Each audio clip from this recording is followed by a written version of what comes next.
This is a tale that commences in the South Sea, where a young boy endowed with a system embarks upon an extraordinary adventure. Luffy aspires to become his man. Having inherited the swordsmanship of the legendary swordsman Gang, he seeks to alter Ace's fate, forging friendships with the likes of Shanks and Mihawk.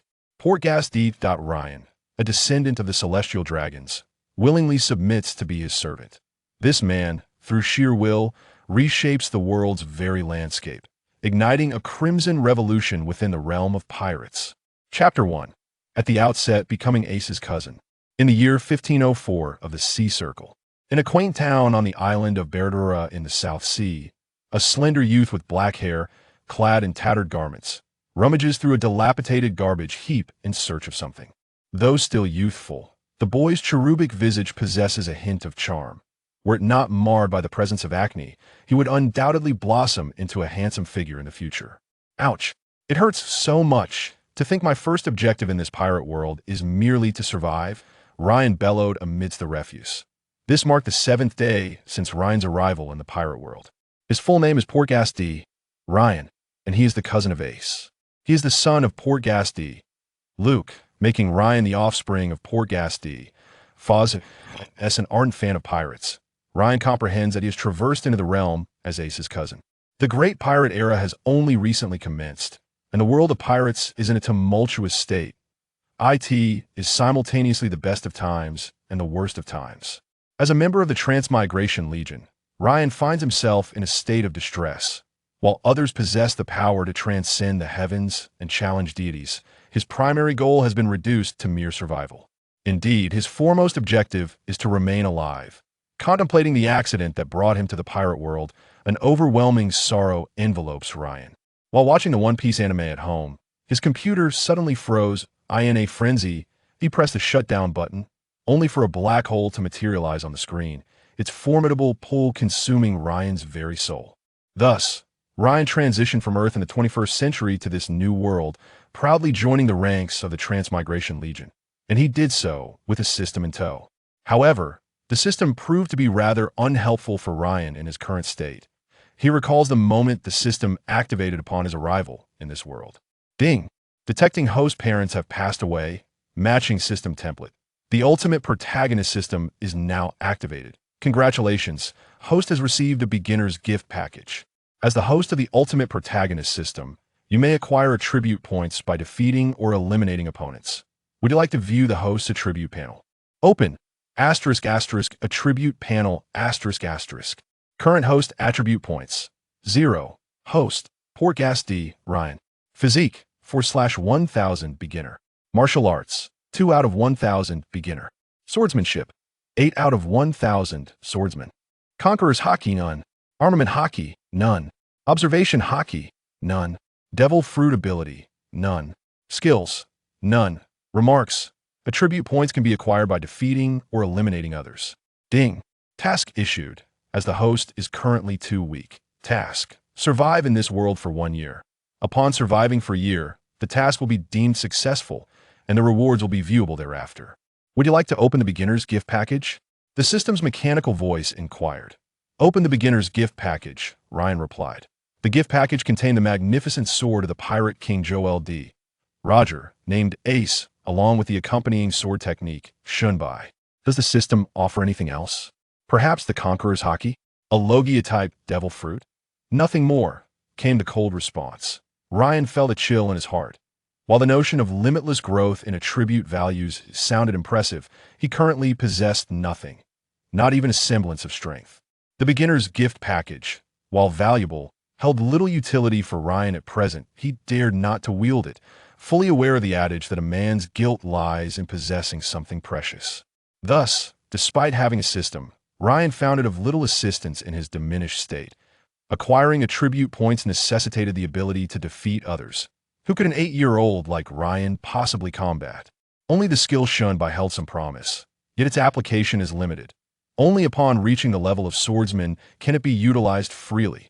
For Ryan, attempting to employ Chun now would require him to lie in bed for 3 days and nights to recuperate.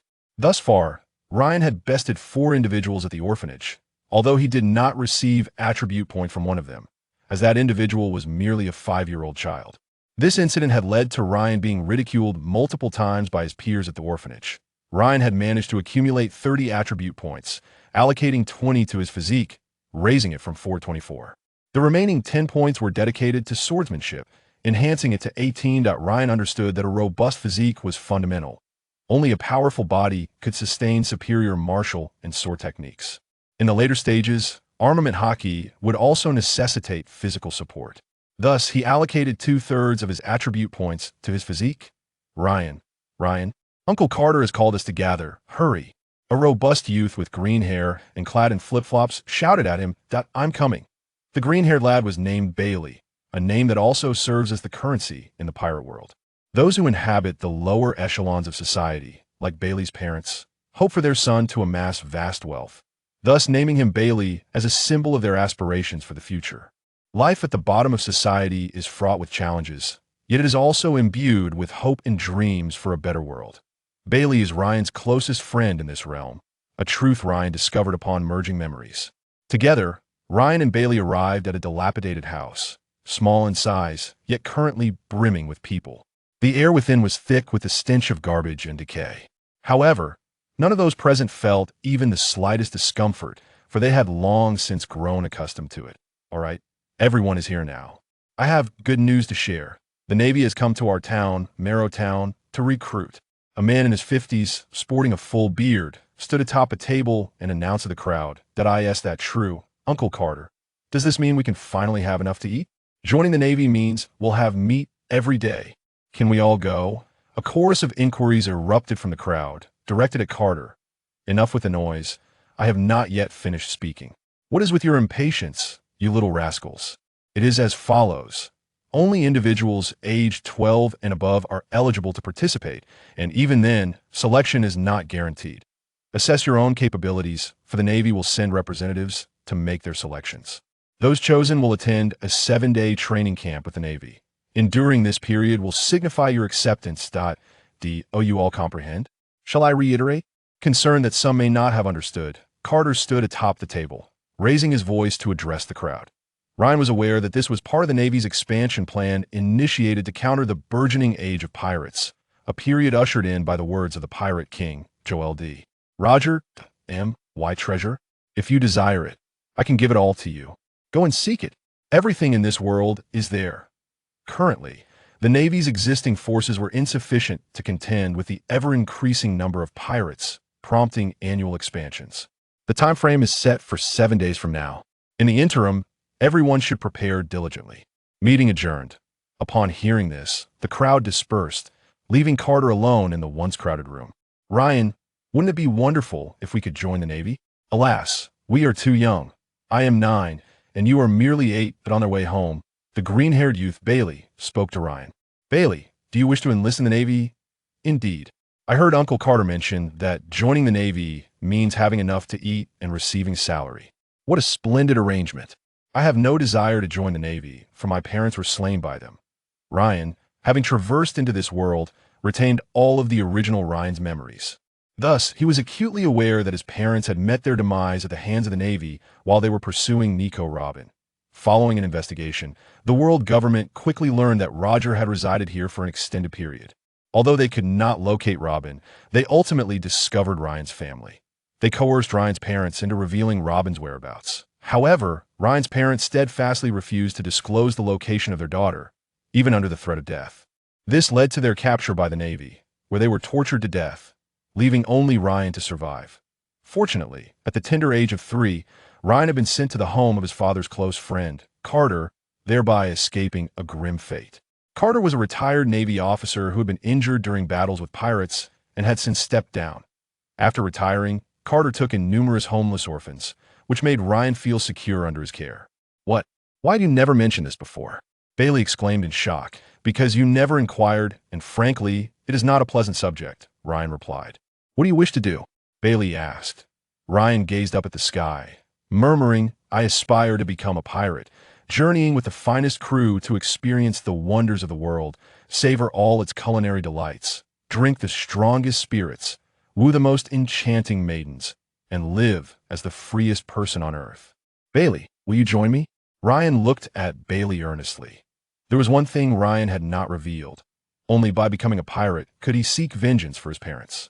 Bailey, brimming with excitement, exclaimed, "Are you inviting me to be your crew member, Ryan?" "Indeed. My dearest friend, Bailey, I formally invite you to join my crew," Ryan declared, extending his hand in a gesture of friendship.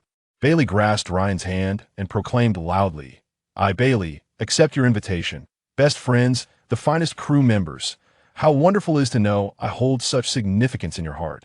"Ryan," Bailey said, gazing deeply into Ryan's eyes. Ryan felt a shiver run down his spine under Bailey's intense gaze, a wave of goosebumps washing over him. Could it be that, Bailey? It seemed prudent to refrain from overly sentimental expressions in the future. "Let's set sail now and bid farewell to Uncle Carter." "Sail? Are you out of your mind? Who can we possibly defeat? We would be swiftly dispatched by pirates if we ventured out. Do we have a ship? Any strength? Any money?" Confronted with Ryan's trio of disheartening inquiries, Bailey scratched his head in confusion and asked, "What should we do then?" Ryan regretted the words he had just spoken. He no longer wished for Bailey to join his crew. "First and foremost, we must enhance our abilities. Only by doing so can we acquire wealth, and with wealth, we can procure a ship." Ryan understood that while money is not omnipotent, the absence of it is utterly crippling. However, without strength, earning money would be impossible. Ryan already had a plan to earn, but he needed strength to make it a reality. Thus, the most pressing matter is to improve our strength. Let us return to Uncle Carter. He should have some insights that key this moment. Carter was the only person Ryan could turn to. Ryan and Bailey made their way back to Carter's residence, the very place where the meeting had taken place. "Ryan, Bailey, what brings you two here?" Carter inquired, puzzled by their arrival.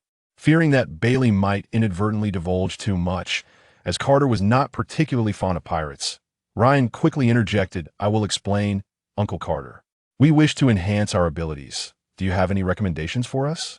Ideally a dojo for swordsmanship." Carter pondered for a moment before responding. "Indeed, there is a place, but you two are rather young and may not endure the hardships there. Moreover, they may not be willing to instruct you." "Wait a minute. Why are you asking this? Are you two hiding something from me?" Carter's expression shifted to one of suspicion as he scrutinized Ryan and Bailey.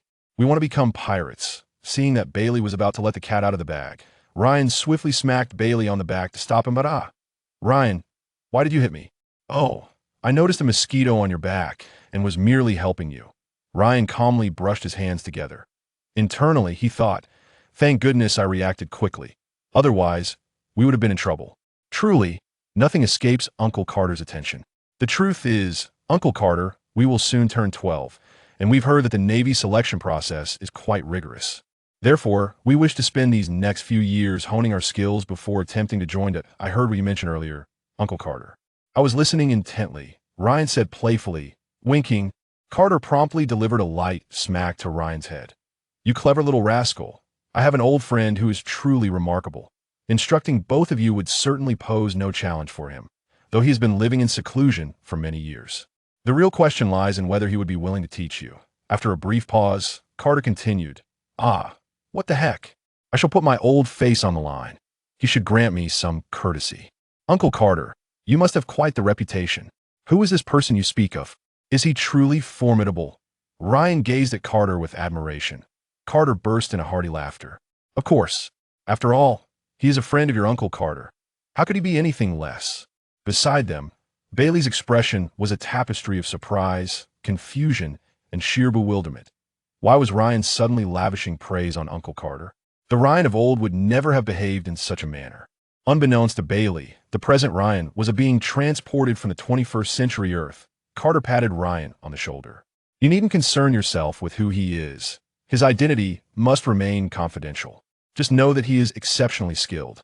Back in his pirate days, he was renowned across the globe, a notorious pirate indeed." "Oops, I let that slip." Carter chuckled heartily. Ryan's curiosity was piqued.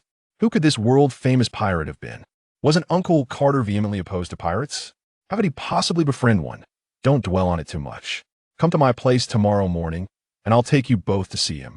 Observing Ryan deep in thought, Carter added, "Just come along on their way home." Bailey looked at Ryan with confusion. "Ryan, why don't you just tell Uncle Carter the truth?"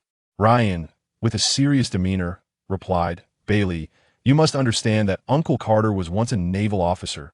If he learns we aspire to be pirates, do you think he wouldn't try to apprehend us? I choose not to disclose this to Uncle Carter to spare him any dilemma. Do you want him, a former naval officer, to choose between us and the honor of the Navy? Hence, I opted for discretion. Can you comprehend my good intentions? Though I may not fully grasp it, I believe you are right. I support you, Ryan, Bailey asserted earnestly. Before long, they arrived home, shared dinner with the others, and then laid down for the night. Due to limited sleeping arrangements, Ryan and Bailey shared a bed. Tonight, I savored 2 pieces of meat. It was truly delicious. Ryan, do you think when we become pirates, we can drink heartily and feast on meat? Bailey asked while reclining on the bed. Absolutely. In the future, we shall have everything we desire. Tomorrow will be even better. Indeed, tomorrow will surely be brighter. And so, the night passed in silence. Chapter 2. The right hand of the Pirate King. As dawn broke, the gentle sea breeze caressed the slumbering little town. The warmth of spring's wind softly roused its inhabitants, heralding the arrival of a new day with the rising sun. Many townsfolk had already risen, bustling about their daily routines, as the mundane life of the commoners was filled with toil and sweat. Yet it was precisely these countless ordinary individuals who upheld the very sky above them. Ryan and Bailey had also awakened, with Ryan acutely aware that today marked a significant occasion. He was on the verge of encountering the first formidable expert from the world of pirates.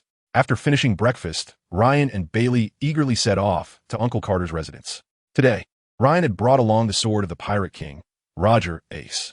After all, with his swordsmanship reaching an impressive level of 18, it was the only skill Ryan could confidently present, especially if they were to practice swordplay later.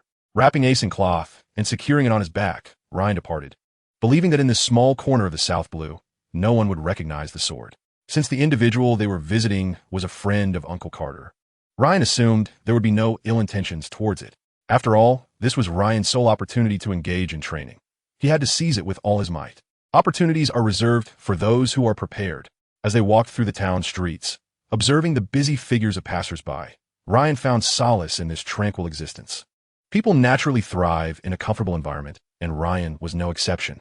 However, he was acutely aware of his obligation to avenge his parents and to ensure the survival of his cousin, Ace. He knew that Ace would eventually meet a tragic fate, which meant Ryan could not afford to remain complacent in this idyllic life.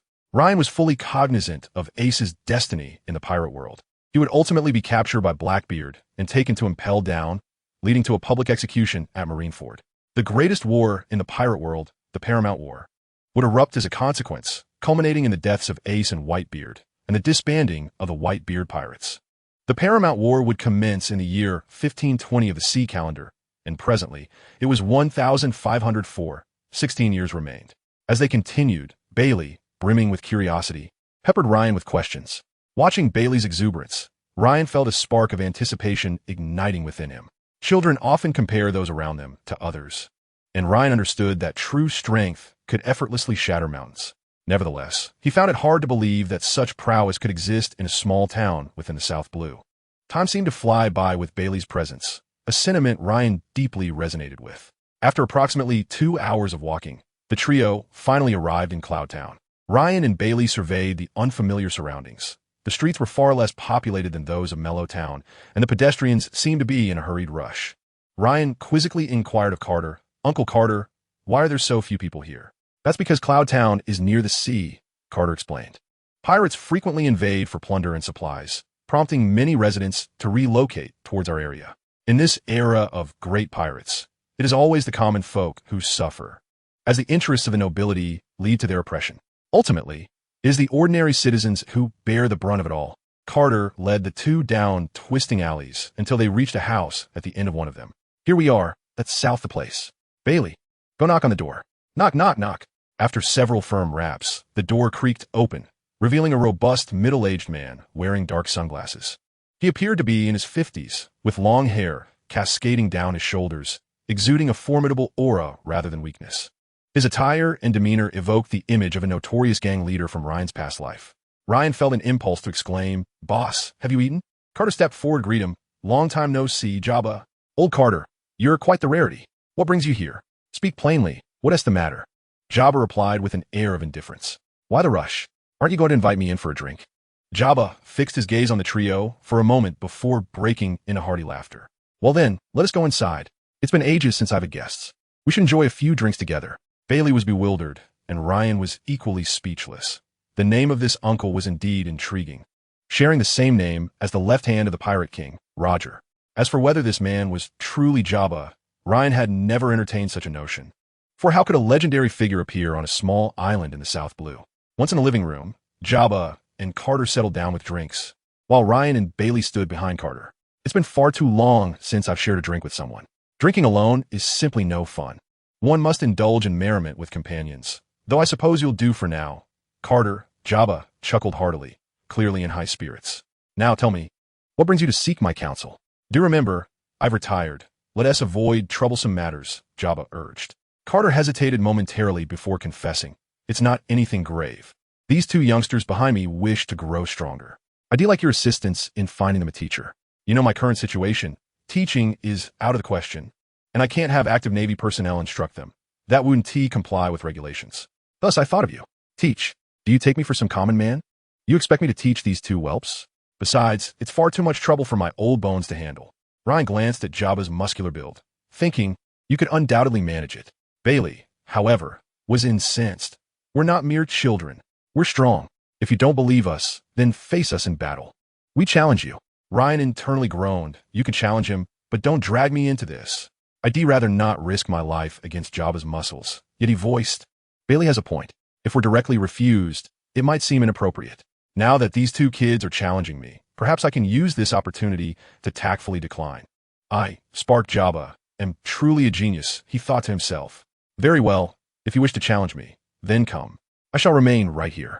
If you manage to touch me even once, I shall agree to teach you, Jabba declared. No sooner had he finished speaking than Bailey lunged forward, throwing a punch aimed squarely at Jabba's face. At the moment Bailey's fist was about to connect, Jabba vanished in a blur, evading the strike effortlessly. Observation hockey? Or simply swift reflexes? Ryan furrowed his brow. After missing his punch, Bailey steadied himself and continued to throw punches, only to find them dodge time and again. 5 minutes passed. I will hit you, Bailey shouted defiantly. However, the power behind his punches had waned, and he appeared on the verge of collapse. 10 minutes later, Bailey lay exhausted on the ground, panting heavily after a relentless barrage of strikes. Ryan marveled at how Bailey had managed to endure for so long. In truth, he had reached his limit around the 7-minute mark, but had stubbornly persevered for an additional 3 minutes, fueled solely by sheer will. Impressive. But you were just a hair's breadth away from landing a hit, Jabba remarked with a playful glint in his eye. You're a deceptive old man, Ryan cursed inwardly. From his observations, it was clear that Jabba possessed observation hockey. This man was undoubtedly a formidable force. Perhaps it is indeed, as Uncle Carter said, that he was once a world-renowned pirate. I cannot allow myself to be as ineffective as Bailey, perpetually failing to strike Jabba. Moreover, Ryan lacks the stamina that Bailey possesses. If he can endure for 3 minutes, it would be quite remarkable. Thus, one must employ surprise, wielding the most formidable technique, a single decisive strike. For only then may there be a glimmer of victory.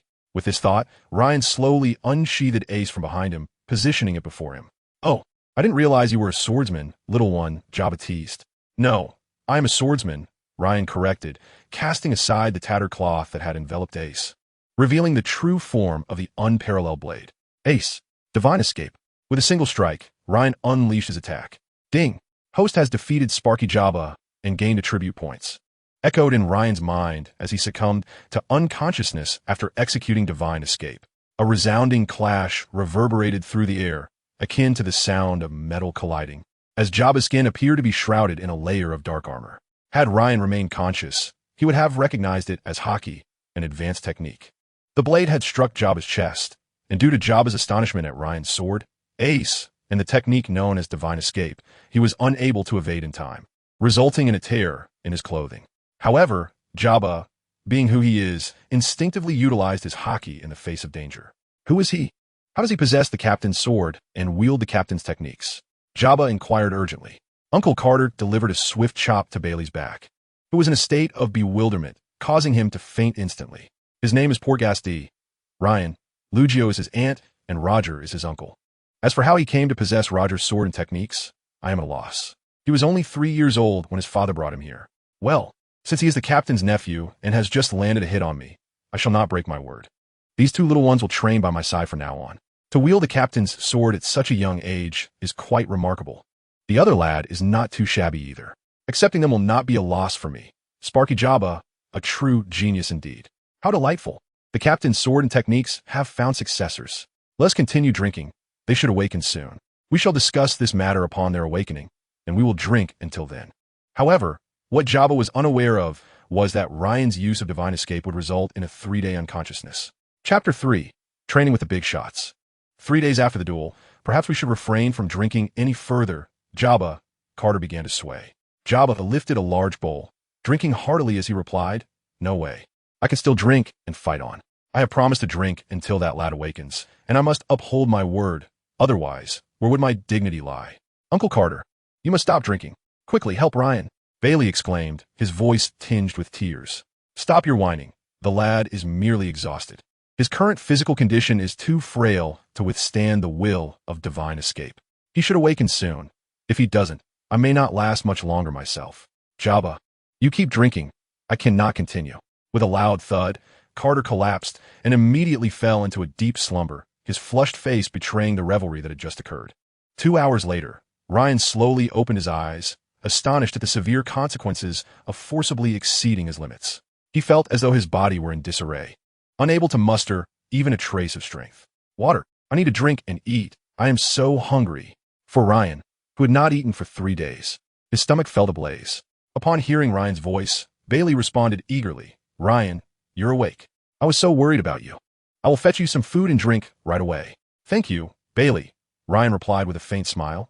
It felt wonderful to be cared for by a friend. "You have a good companion," Jabba remarked from nearby. "Indeed, Bailey is my best friend in this world." Just then, Bailey returned with food, and upon seeing him, the two shared a moment of silence. Ryan refrained from speaking, recalling the look in Bailey's eyes earlier.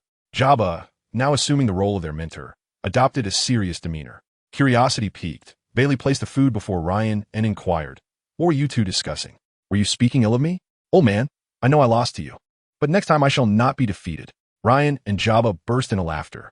"Go for it, Bailey. I believe you can do it. You still have a long way to go." "Well then, I shall take a nap. Tomorrow I will begin training you both," Jabba declared before collapsing into slumber. "So you two have been drinking for 3 days?" Ryan asked curiously. "Yes. Uncle Jabba insisted on drinking until you woke up, and they have been at it ever since." "That is quite impressive. Indeed, the stamina of individuals in the pirate world is extraordinary. The future battles between Akainu and Aokiji at Punk Hazard stand as a testament to this. Uncle Jabba truly endures humiliation for the sake of pride. Ryan, tomorrow we can train together to grow stronger. Though you are currently stronger than I will catch up," Bailey said, excitement evident in his voice. "Let us strive together to become stronger." Ryan smiled at Bailey. "Ryan," Bailey grasped Ryan's hands tightly. "Hurry and rest. It appears you Haven Tea had a break in a while." "That was close. I nearly succumbed to Bailey's enthusiasm. How could I, Ryan, be so easily swayed?" Ryan recalled the system notification he heard before fading into unconsciousness, wondering how many attribute points he had gained. "Congratulations, host. You have defeated Sparky Jabba and gained 80,000 attribute points. Sparky Jabba, isn't he the left hand of Pirate King Joel D. Roger?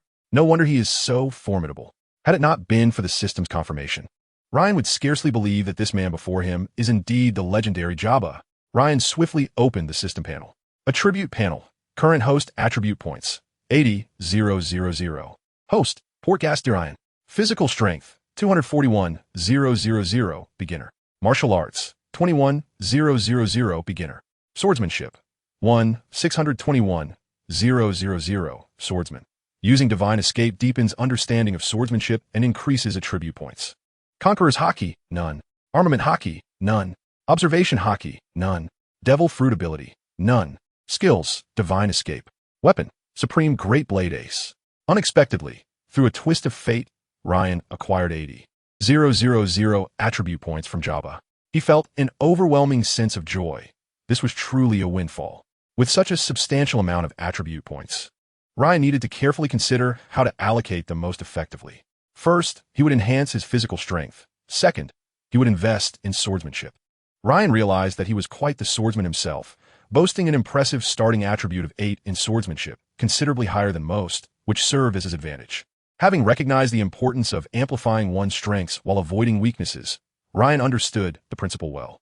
However, he knew that he could not allocate all his attribute points at once.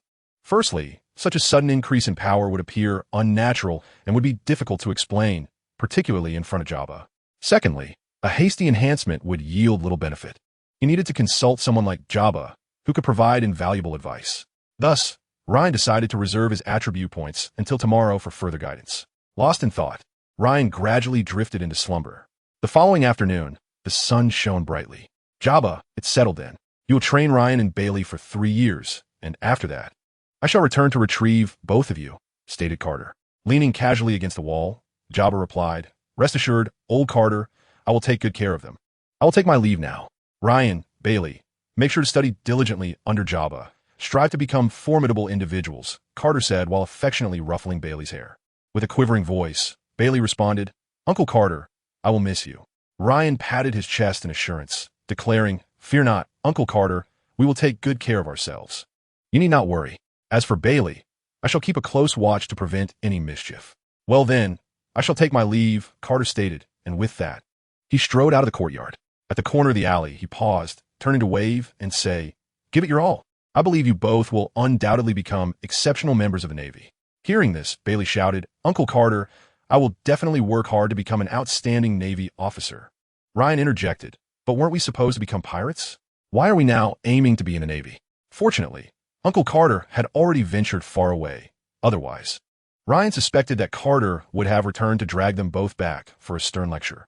Upon hearing their exchange, Jabba chuckled mischievously. So, you two little rascals have been deceiving old Carter.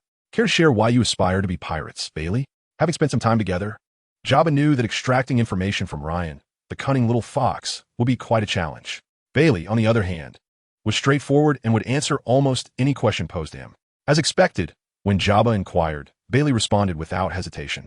Ryan said he would take me to find the finest crew in the world, to experience the diverse cultures, savor all the exquisite cuisines, drink the strongest spirits, and woo the most enchanting ladies, ultimately becoming the freest person in the world. To become the freest person in the world? Now, that is an extraordinary dream. Akin to that of a captain, Jabba remarked, a slight smile playing on his lips. So, do you wish to become the Pirate King? The Pirate King?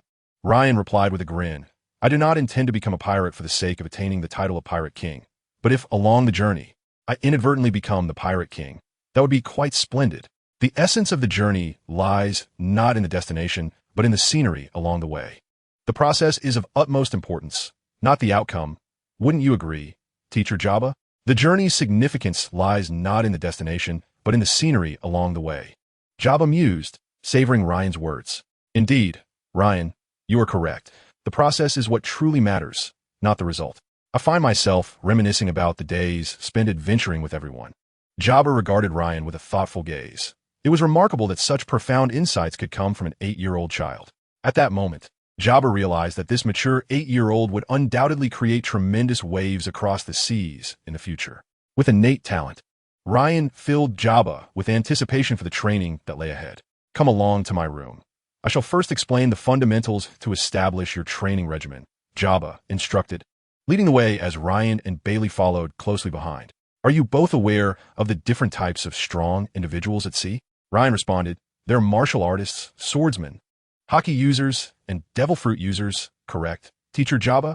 It seems old Carter has already imparted some foundational knowledge before his departure. Let us proceed directly to selecting a focus and crafting a plan, Jabba replied. At this, Bailey timidly chimed in, I'm not sure, Teacher Jabba. Uncle Carter didn't mention anything to me. Jabba continued, All right, let's move on. Ryan is correct. These are the primary categories. Since neither of you has consumed a devil fruit, we shall set that aside for now.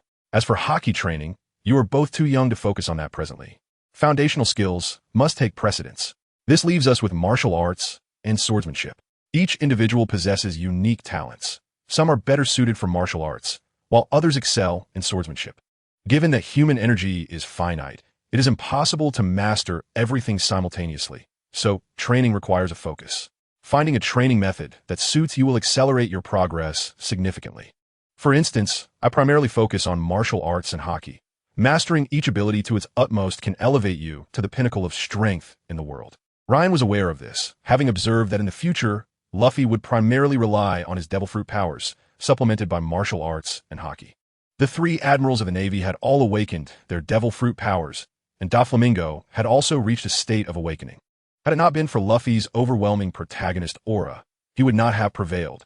Jabba continued, for instance, Ryan, given your strong talent for swordsmanship, you should focus on that. As for you, Bailey, from my observations, you possess commendable aptitude for martial arts, so you should pursue training in that area. Do you both have any questions? Ryan and Bailey chorused, no questions here. Very well, I will now draft a year-long training plan for you.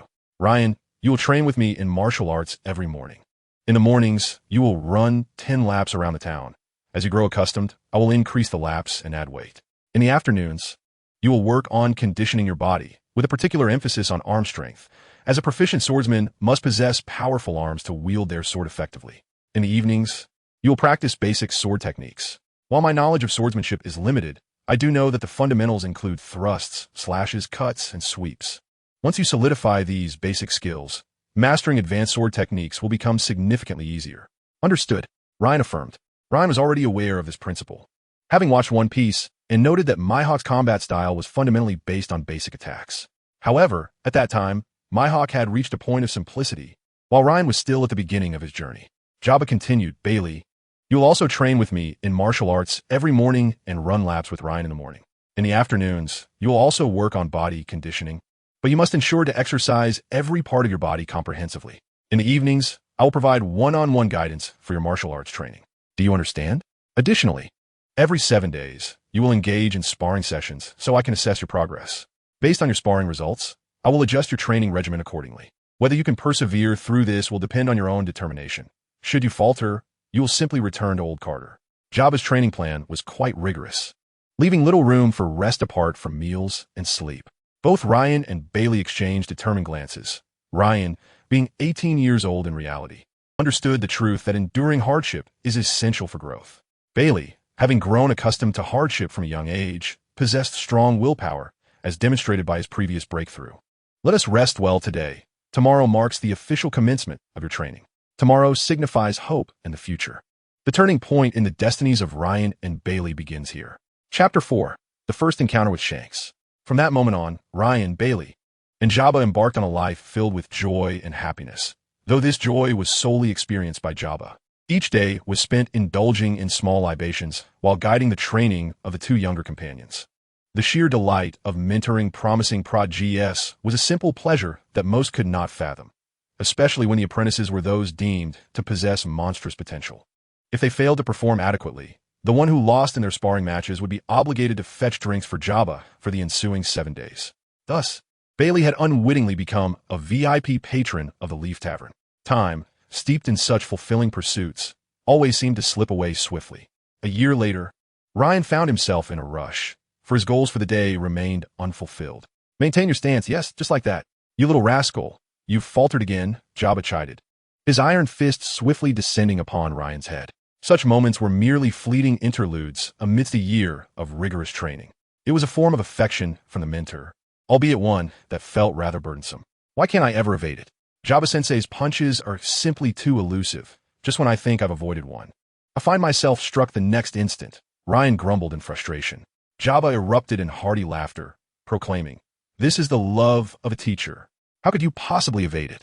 Seated on a bench, sipping his drink, he observed the diligent swordplay of Ryan and the physical training of Bailey, a paternal smile of satisfaction gracing his features. After a year of dedication, both Ryan and Bailey had made remarkable strides. Particularly, Ryan's advancements during this period led Jabba to believe that his talent surpassed even that of Captain Roger. With the formidable protagonist system at his disposal, Ryan experienced rapid growth, utilizing the system to allocate points and engage in daily practice. Now, in every aspect, he had undergone a transformation of monumental proportions. In Bailey's words, Ryan could now defeat 100 versions of his past self from a year ago. After a year of training, Ryan had also grown to a height of 140 centimeters, while Bailey, at just 9 years old, had reached an astonishing 155 centimeters. Ding! Task completed. The host has successfully survived for a year in the pirate world. Now, rewards may be distributed. The rewards included the mastery of Basic Conqueror's Hockey, Basic Armament Hockey, and Basic Observation Hockey. Would you like to claim your rewards? Ding! New task issued. The host has long aspired to be a free-spirited pirate. A bounty is the mark of a pirate. One without a bounty is deemed inadequate. Task: achieve a bounty of 500 million. Rewards will be revealed upon completion. This long-awaited voice and the bountiful rewards prompted Ryan to retract all his previous complaints about the system from the past year. Indeed, the strongest protagonist system was as formidable as rumored. Calming his excited heart, he simply stated, claim the rewards. Attribute panel. Host: Portgas D. Current attribute points: 20,000. Host: Portgas D. Physique: 31, 242, 100, 000. Advanced. Martial arts: 11, 024, 100, 000. Advanced. Swordsmanship: 26, 687, 100, 000. Swordsman. Conqueror's Haki: 501, 000. Basic. Armament Haki: 101, 000. Basic. Observation Haki: 541, 000. Basic. Fruit ability: none. Skills: Divine Evasion. Weapon: Supreme Great Blade Ace. Upon glancing at his attribute panel, Ryan felt an immense satisfaction. This was the fruit of his labor over the past year. Throughout this year, Ryan had expended a staggering 60,000 attribute points, allocating 30,000 to his physique, and the remainder split between swordsmanship and martial arts. This was Ryan's advantage, although he had not received formal instruction in swordsmanship. A year of foundational practice had nevertheless increased his swordsmanship attributes by over 6,000 points. The final 10,000 points were invested in martial arts, which Ryan had been improving at a sluggish pace, necessitating assistance from the system to enhance his training. With the proficiency of a swordsman and the 3 types of haki, complemented by his advanced martial arts, Ryan had attained a level of self-defense within the pirate world. Based on his own estimations, he believed he was now on par with Luffy during the Marineford War. Naturally, in the presence of Jabba, Ryan still held back, fully aware of the importance of retaining hidden strengths. Thus, the remaining 20,000 attribute points were reserved as a safeguard. Ryan could elevate all aspects of his abilities using attribute points, yet without practical training to harness and adapt the power within his body, it would be futile. It was akin to a child's consciousness inhabiting an adult's body. How much strength could be exerted in such a state? According to Ryan's assessments, after a year of rigorous training, he had managed to harness approximately 70% of his potential, leaving a considerable journey ahead to achieve full mastery. With a year of training concluded, Jabba announced, "I'll grant you both a few days of respite. It's important to balance work and rest. If you have the time, perhaps you should visit old Carter. I suspect you both miss him." Jabba then turned to Bailey, instructing, "By the way, Bailey, fetch me a few barrels of liquor from the Leaf Tavern. Make sure they're filled to the brim." After tossing a few barrels to Bailey, who swiftly caught them, recalling a previous incident where he had fumbled and broken a barrel, resulting in a month of special attention from Jabba, he dashed towards the tavern. "Ryan, you have completed the basics of your training. In the coming 2 years, feel free to tell me what you wish to learn," Jabba said affectionately, gazing at his promising disciple. After witnessing Ryan's transformation over the past year, it was no wonder he felt astonished, particularly as Ryan was his first true disciple. After a moment of contemplation, Ryan replied, "Teacher, I wish to learn combat and haki. I need to accumulate combat experience through numerous battles. That can be arranged without issue. Once you both have rested well, come find me. Additionally, I have contacted an old friend to teach you swordsmanship. It would be a shame to waste your talent, considering I'm not adept with a sword. My old friend, however, is quite competent in that regard." Perhaps recalling the old friend he mentioned, a hint of nostalgia flickered across Jabba's face as he sipped his drink and reminisced.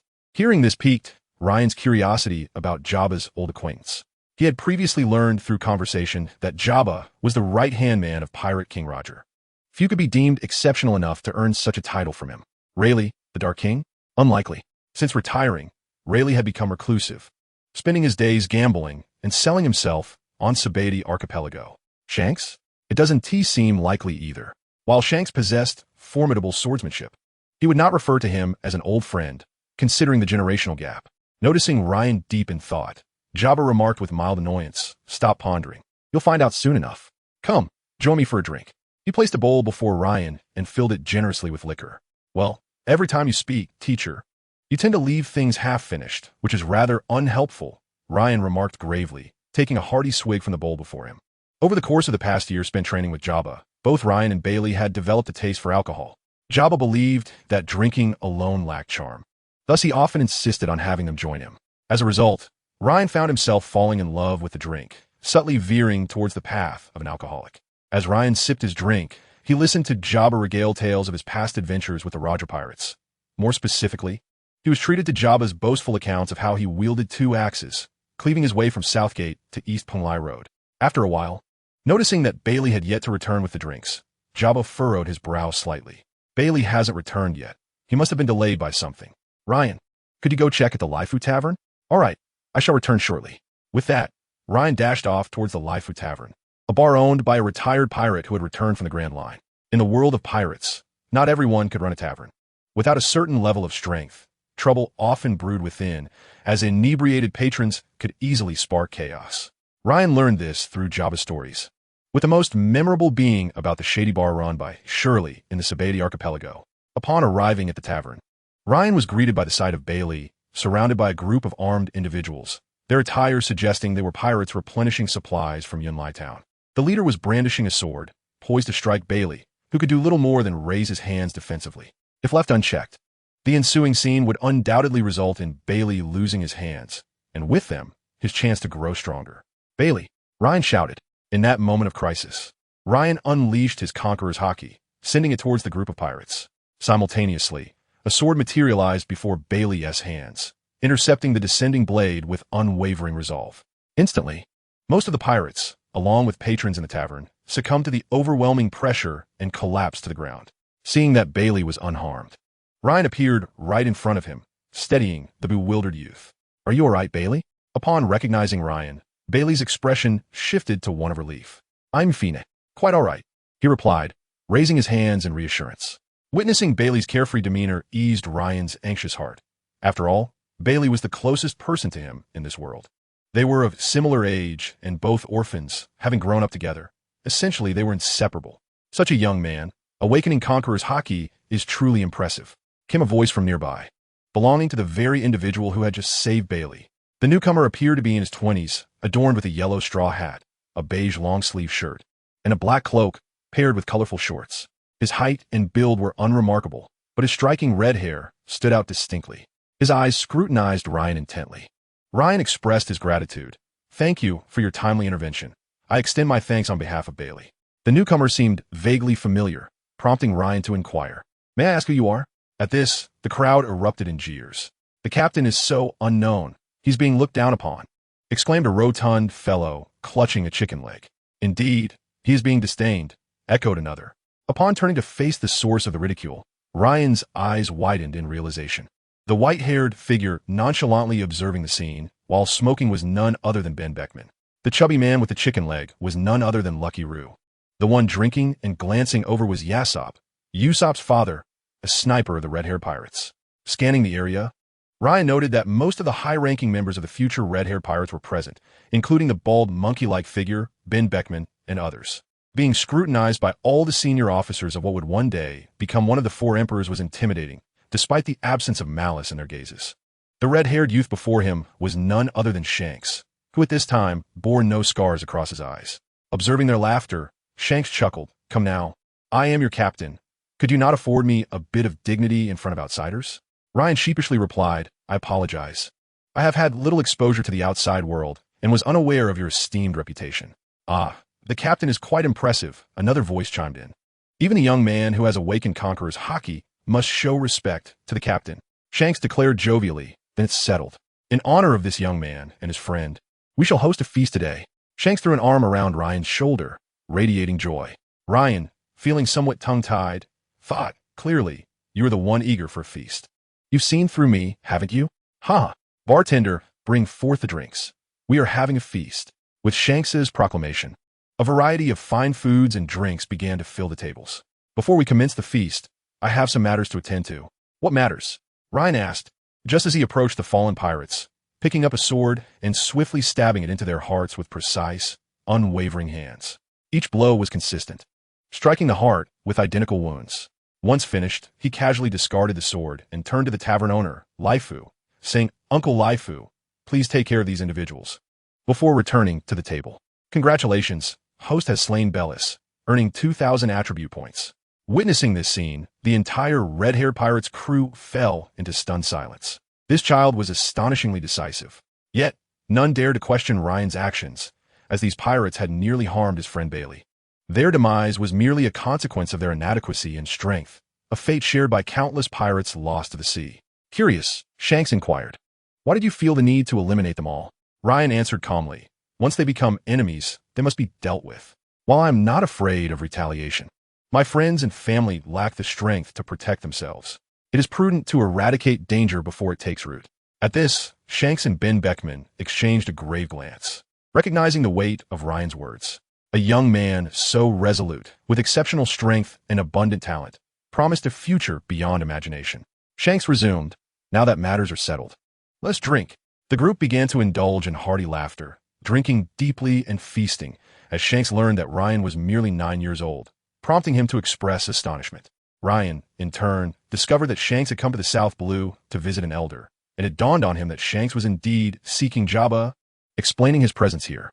Normally, the red-haired pirates would be adventuring in the Grand Line. Before long, the camaraderie between Shanks and Ryan grew evident, with Shanks affectionately referring to him as Little Brother Ryan and Ryan responding with Brother Shanks.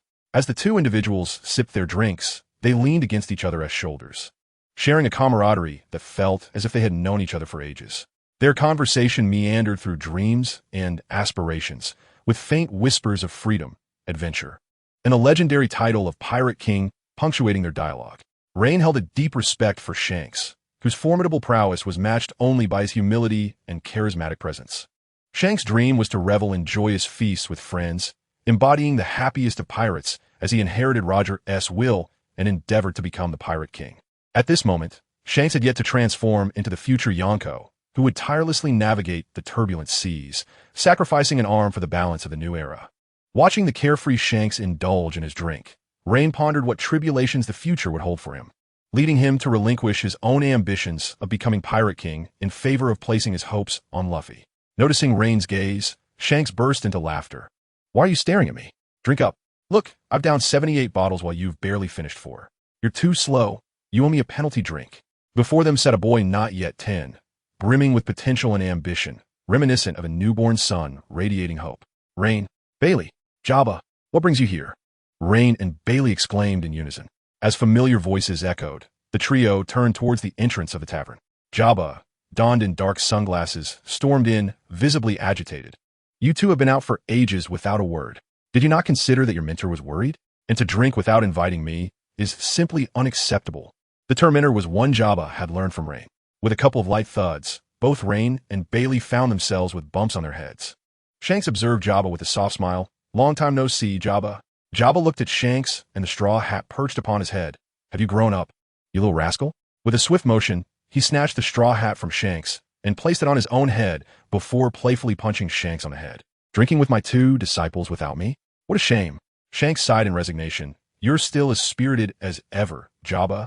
The crew of the red-haired pirates gaped in astonishment, not at Shanks being struck, but the sight of Jabba handling Shanks' beloved straw hat, an item he seldom allowed anyone to touch. "Allow me to introduce my mentor, Spack Jabba, the left hand of Captain Roger and our ship's 3rd strongest fighter." The crew displayed a look of realization. "Cough, cough. Shanks, you must be mistaken. I am the 2nd strongest. Is that so?"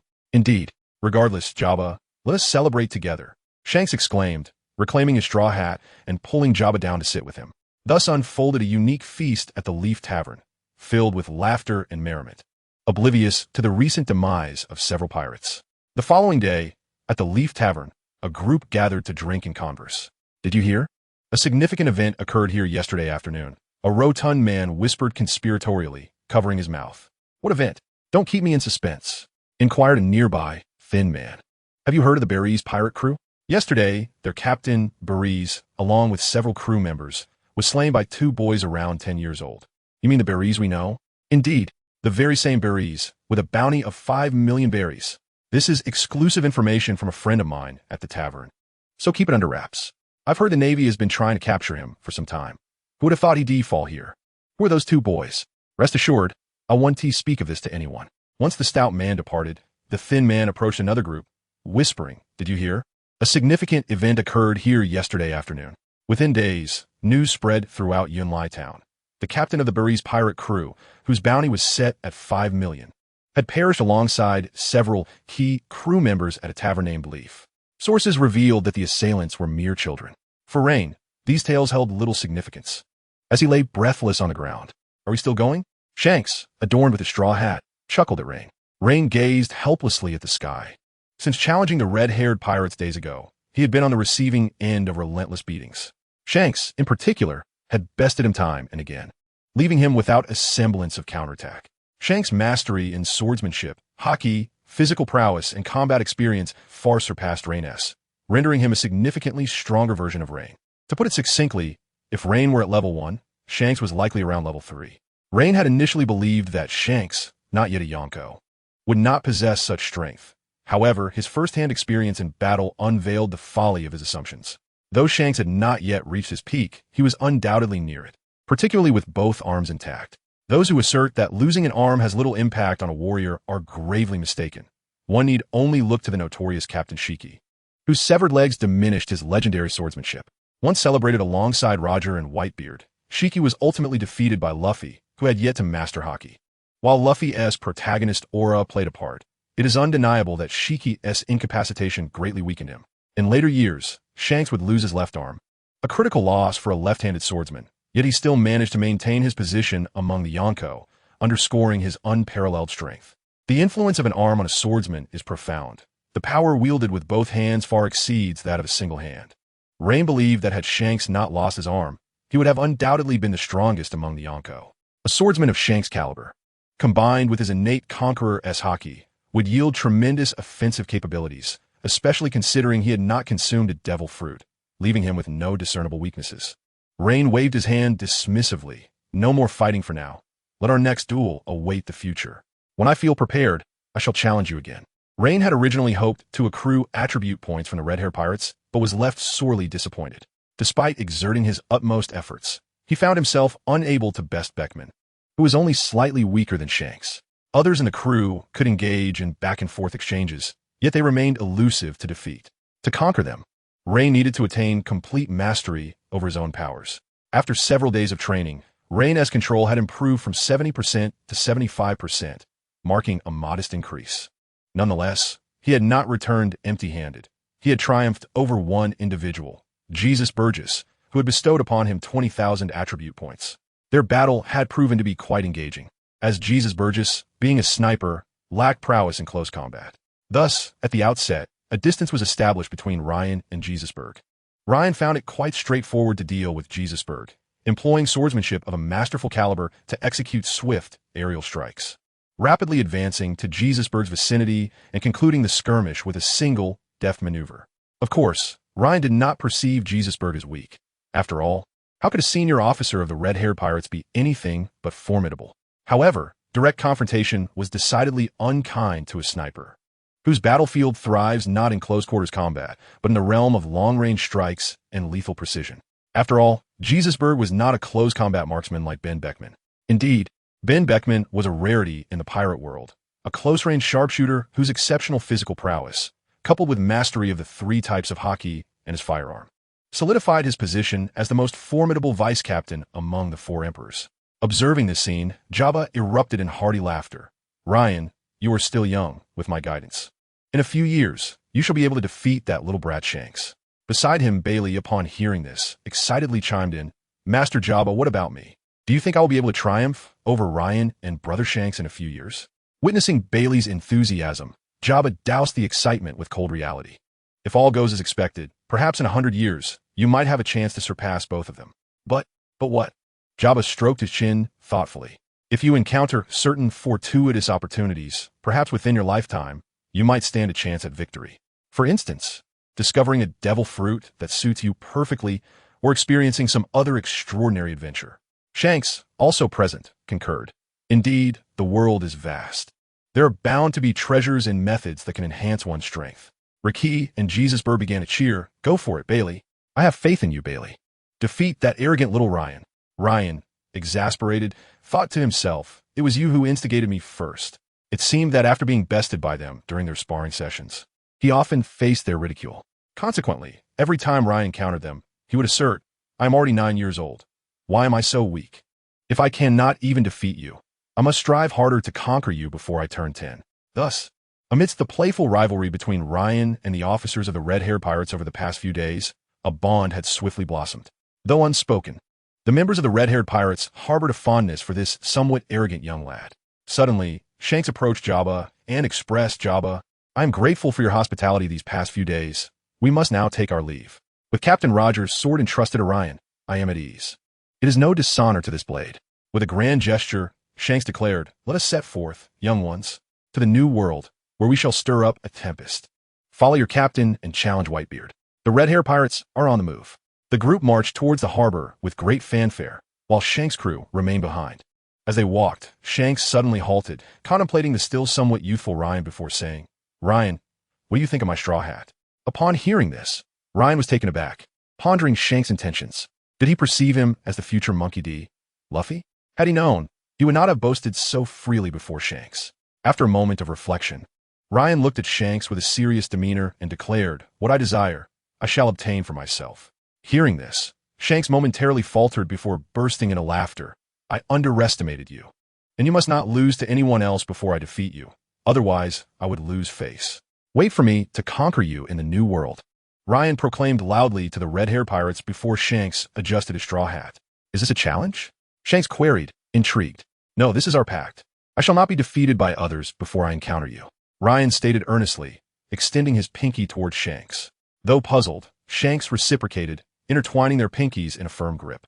Then, Ryan pressed his thumb against Shanks' thumb, as if completing a mysterious ritual. "Is this how our agreement is established?" Shanks asked with curiosity. "Indeed, the pact is sealed."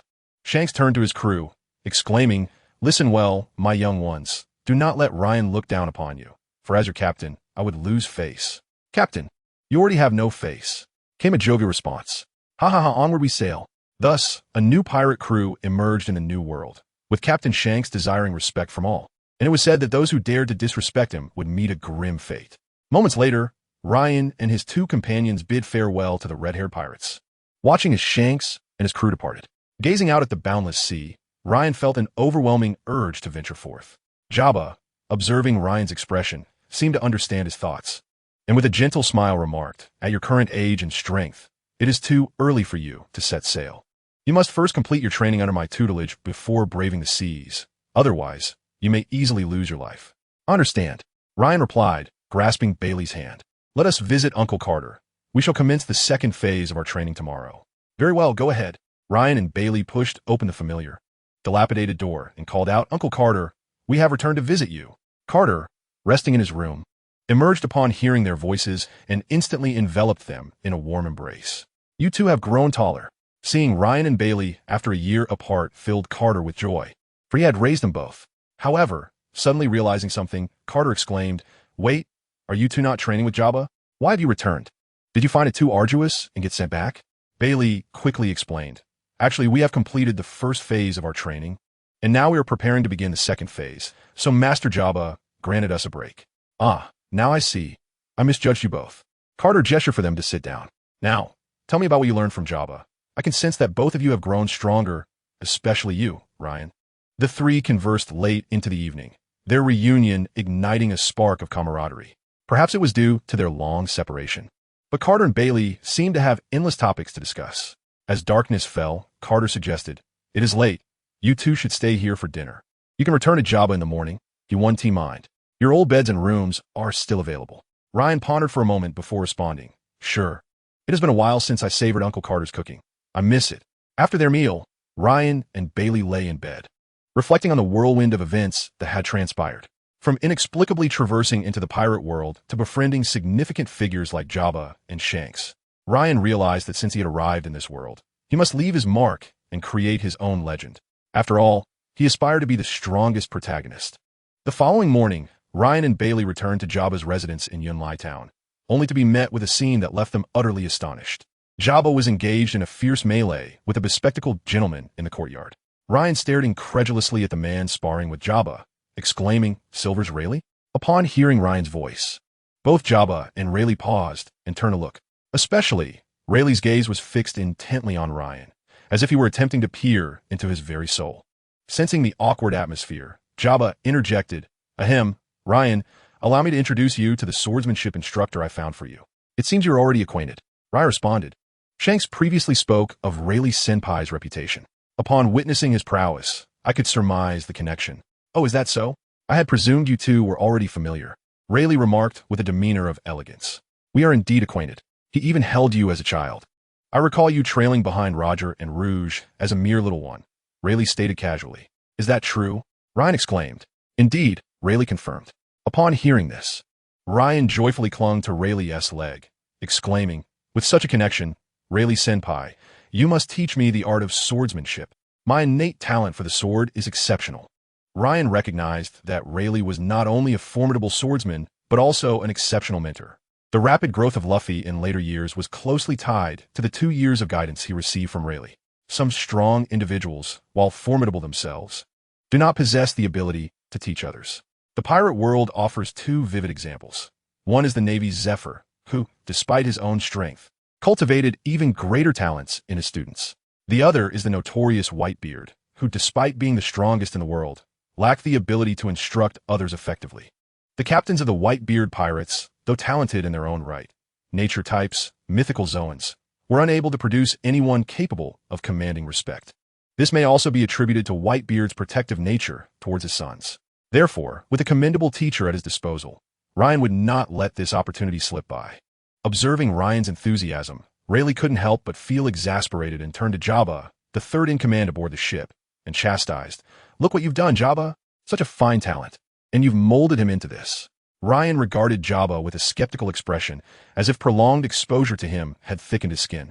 Noticing the peculiar glances from the two, Jabba suppressed his irritation and said, for the next 2 years, Rayleigh will train Ryan in swordsmanship and hockey, while I will mentor Bailey. I intend to pass down my dual-axe techniques to him. Chapter 6. Setting Sail. On a nameless deserted island near the windless zone of the South Sea, a black-haired youth clad in white stood blindfolded, sword in hand, before a towering boulder over 2 meters high. Though his eyes were covered, the boy's movements were unfazed, lending him an air of distinction. With both hands gripping the sword, he struck down upon the boulder. Moments later, a resounding crash echoed as the rock split cleanly in two and fell apart. The surface of the stone was remarkably smooth and even, devoid of any shattered fragments, resembling a meticulously crafted artifact. I can now sense the breath of all things and identify their weaknesses for a decisive strike. The path ahead lies for me to explore. The youth was none other than Ryan, who had trained under Rayleigh for 2 years. At 11 years old, Ryan's height approached 170 centimeters, and his hair, which had gone unkempt for 2 years, nearly reached his waist. He now exuded the demeanor of a budding master. During these 2 years, Ryan had followed Rayleigh to this desolate island, living under the open sky and on the earth, enduring the elements. The primary focus had been on mastering the breathing technique. Naturally, swordsmanship and hockey were also taught, but for Ryan, the most significant gain over these 2 years was the cultivation of the breathing technique.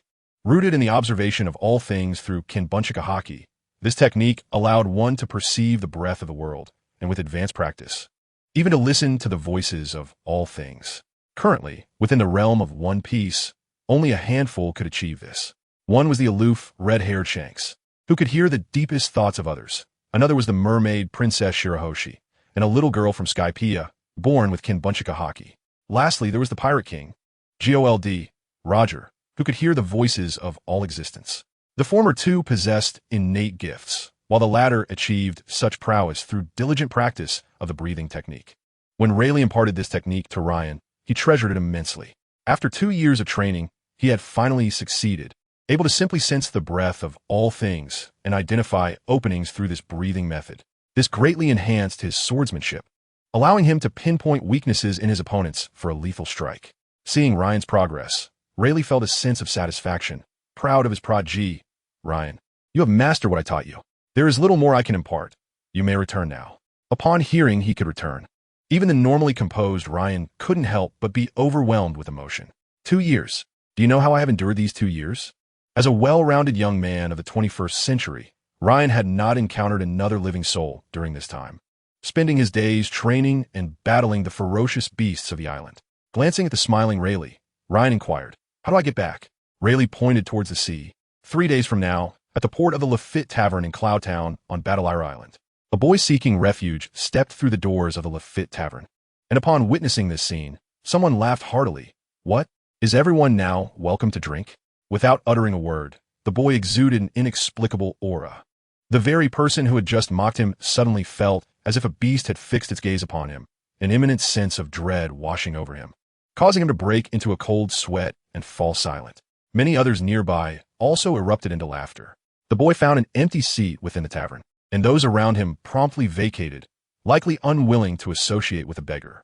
2 bottles of sherry, Uncle Lafitte, and a few plates of beef, the boy ordered. Taken aback, the tavern owner, Lafitte, hesitated and then queried, "Who are you?" The boy pushed aside the hair obscuring his face and replied with a pure smile, "It's me, Uncle Lafitte. Ryan." "You are Ryan?" "Yes, it is I," the young Ryan affirmed. Lafitte burst into laughter. "I barely recognized you. 2 years apart, and look at you now."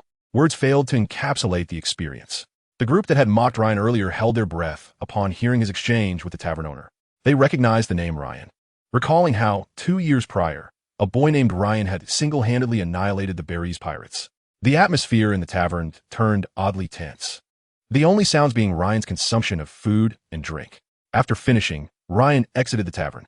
Once Ryan left, the chatter resumed among the patrons. The earlier mocker remarked, "No wonder I felt like I was being watched by a beast. I thought it was merely my imagination. What? Why didn't you mention it before? It all happened in an instant. I thought I was mistaken. At 9, he could wipe out the Berries pirates. He must be even more terrifying now." As Ryan walked home, he had begun to regard Jabba's place as his second home. Reflecting on his return, Ryan felt a pang of frustration. Rayleigh had instructed him to swim back, and Ryan had no choice but to comply. After all, aside from the Navy's ships, no others could navigate the windless zone. Most importantly, Ryan was unfamiliar with the route. Rayleigh had merely pointed south and jumped into the sea, leaving Ryan in a state of confusion. It wasn't until Rayleigh had swum far away that Ryan realized he did not know the way back. What should have been a 1-day journey home turned into a 3-day ordeal for Ryan. On the 3rd day of his journey, Ryan encountered a band of pirates. After engaging in amicable conversation with them, he found an instant rapport, leading the pirates to escort him back to Yunlai Town. This is how Ryan came to be in his current state. Upon seeing the familiar architecture, he couldn't help but exclaim, "At long last, Hu Hongxi has returned." He pushed open the door and stepped inside. In the courtyard, a robust young man wielded dual axes with remarkable vigor, while another person lounged in a rocking chair, basking in the sun and sipping on a drink. Overjoyed to see these long-lost companions, Ryan greeted them with enthusiasm. "I'm back." Bailey and Jabba regarded Ryan with curious eyes. Bailey was the first to speak, asking, "Who are you?" Hearing this, Ryan's excitement dissipated in an instant. "Who am I? Just see if I'll beat you up." In a flash, Ryan accelerated to Bailey's side, drawing his sword, Ace, and aimed to strike at him. Bailey stepped forward to block with his twin axes. In a mere moment, Ryan had circled behind Bailey and sheathed his sword, murmuring, "One sword style. Instant tiger." As Bailey had not yet infused his axes with haki, the moment Ryan finished his incantation, Bailey's axes split in two and clattered to the ground. Jabba, who had been sipping his drink, gaped in astonishment. Ryan chuckled inwardly, thinking, if it weren't for the need to show off, I would have exerted myself so much and even named my technique. The result was precisely what he desired, evident in Jabba's expression and Bailey's bewilderment, which brought Ryan immense satisfaction. Perhaps this is why people revel in showcasing their prowess. "Bailey, you still have much to learn," Ryan remarked calmly to the two. It seems Jabba's Day Sky Axe technique, isn't all that impressive. The name Day Sky Axe was one Ryan had coined for Jabba's technique. Initially, Jabba had resisted, but later accepted it after Ryan's explanation. Ryan had told him at the time, the name Day Sky Axe signifies the ferocity of this technique, which rivals the sun and sky. Furthermore, it is hoped that those who practice it will eventually reach the heights of the sun through daily dedication. Upon hearing Ryan's assessment, Bailey and Jabba turned away, unwilling to engage in a futile argument. After all, they well remembered that Ryan had never lost a spar with the red-haired pirates, and had never been outmatched in verbal exchanges either. However, Ryan felt no pride. The world of pirates was rather straightforward. Simply put, even if one could not match Ryan's verbal prowess, they would still fall short of his former brilliance as a pianist in the valley. After washing up, Ryan donned a white outfit with the sword of the Pirate King at his waist and his long hair tied back. Gazing at his reflection in the mirror, he couldn't help but admire himself, thinking, what a dashing gentleman I am. Jabba and the others had grown accustomed to Ryan's eccentric attire. While it was somewhat unusual, it did have a certain charm. Ahem, where did you get that outfit? Make me one too. In black, Jabba said to Ryan. Without hesitation, Ryan agreed. As a former enthusiast of Hanfu, he had introduced Han culture into the pirate world. He had commissioned the finest tailor in town to create his garments based on his memories of Hanfu from his previous life. In addition to the white robe Ryan wore, he had 7 more sets at home for future use. He might very well be the first person in history to bring Han culture to the pirate realm. Seeing Ryan agree, Bailey quickly chimed in. I want a set too. Make mine green. Let me see the results of your training over the past 2 years, Jabba challenged. Ryan drew his sword and replied, All right, Jabba, I too wish to gauge how far I've come in comparison to you. Jabba, enveloped in haki, instantly appeared before Ryan, launching a kick aimed at his face. Ryan blocked with his sword, only to be met with a punch directed at his chest. In a moment of crisis, Ryan also enveloped himself in haki, managing to withstand the blow, yet he was still knocked back more than 10 steps, nearly losing his footing. Realizing the gravity of the situation, Ryan braced himself as Jabba's offensive came crashing down like a tempest, leaving him no room to counterattack. With a thud, Ryan was slammed against the wall, blood filling his mouth as the barrier crumbled around him. This space is too cramped. Let's fight by the sea, Jabba declared, striding towards the shore, with Ryan hot on his heels, leaving Bailey behind. Wait for me. 3 minutes later, the two resumed their battle by the seashore, though Ryan remained on the defensive. If this continued, defeat was inevitable. Determined, Ryan resolved to invest the remaining 20,000 attribute points directly into his observation haki. Without the ability to predict Jabba's next move, he could not escape his current predicament. No matter how formidable a technique, it must be predicated on the ability to strike the opponent. However, Ryan found himself in a position of passive defense. To attack recklessly would only invite greater danger. Ryan's innate talent for observation haki was exceptional, and currently, he was training it faster than the other 3 types of haki. Indeed, every proficient swordsman typically possessed a strong grasp of observation haki. Moreover, with the system's assistance, Ryan, at a disadvantage, could only enhance his observation haki to seize a sliver of opportunity. Suddenly, Ryan felt that Jabba's movement had slowed ever so slightly. Yet, that slight delay was sufficient for him to catch his breath. Jabba, engaged in combat with Ryan, was astonished to notice his opponent's actions accelerating. This kid is actually improving mid-battle. With a mighty roar, Ryan finally pushed Jabba back. Seizing the opportunity, he unleashed his signature technique, one sword style, Instant Tiger, demonstrating the fruits of his training over the past 2 years. His breathing technique, Aido swordsmanship, armament haki, observation haki, and combat experience all coalesced to showcase Ryan's transformation. 2 years prior, he had seemed merely a child with untapped strength in Jabba's eyes. Yet, after 2 years of rigorous training, Ryan had fully mastered his power and experienced comprehensive enhancement. He felt confident that a duel against Shanks would yield an unpredictable outcome. Ryan unleashed a relentless barrage of attacks on Jabba, alternating between slashes and thrusts, occasionally employing a swift undercut. Jabba found himself continually forced to retreat. Divine avoidance. Realizing he could not land a blow on Jabba, Ryan summoned his strongest technique to date. The timing was perfect. Jabba had no means to evade. Aware of the technique's potency, Jabba summoned all his strength to block it. Seeing Jabba preparing to defend against his strike, Ryan finally unleashed a move that only he could execute in this world. 100 steps flying sword. With a thunderous roar, dust erupted, and a chasm 3 meters deep appeared on the beach as the residual force of divine avoidance rippled outward. As the dust settled, Ryan found himself unarmed, while a sword, Ace, stood embedded in Jabba's arm. Bailey, observing from the sidelines, wore a classic expression of disbelief. He had not anticipated that Ryan could now defeat Jabba. In reality, Ryan had taken advantage of the opening created by divine avoidance to execute his ultimate technique, the 100 steps flying sword. This technique had originated from an anime Ryan had watched in his previous life, featuring the character guy Nya from Chun Mingyu. Ryan had made slight modifications, using the strength of his wrist to hurl the sword towards the target, striking the sword's hilt mid-flight. Thus, the sword attained its theoretical maximum velocity in flight. And with the supreme blade, Ace, imbued with the power of haki, it could shatter the defenses of the vast majority. Particularly, it could be employed to decapitate an opponent before they even realized the threat. This technique, the 100 steps flying sword, was a creation of Ryan, designed to catch enemies off guard. In this world, no swordsman would dare to throw their sword at an adversary during combat, as Ryan did, rendering this maneuver a hidden and formidable weapon against the unsuspecting. I have lost. Jabba's voice echoed softly. Ding. The host has defeated Spack Jabba and earned 40,000 attribute points. Hearing Jabba's words, Ryan shook his head and replied, "Had you wielded an axe, it would have been I who lay defeated." Ryan understood that without a weapon, Jabba could only exhibit around 80 of his true power. Nonetheless, Ryan felt immense satisfaction in having triumphed over Jabba, having gained both recognition and attribute points. Jabba, with sincerity, remarked, "A loss is a loss. Had you truly sought my life, I would have perished. However, your 100 steps flying sword is rather radical. Should you fail to injure or eliminate your foe, it is you who may find yourself in peril." Indeed, Jabba's words rang true. A swordsman without their sword would see a significant reduction in combat efficacy, and this technique could only be utilized in dire circumstances. Ryan humbly accepted Jabba's counsel, assuring him, "Rest assured, Master Jabba, I do not employ this technique frivolously. With your current prowess, you are ready to set sail."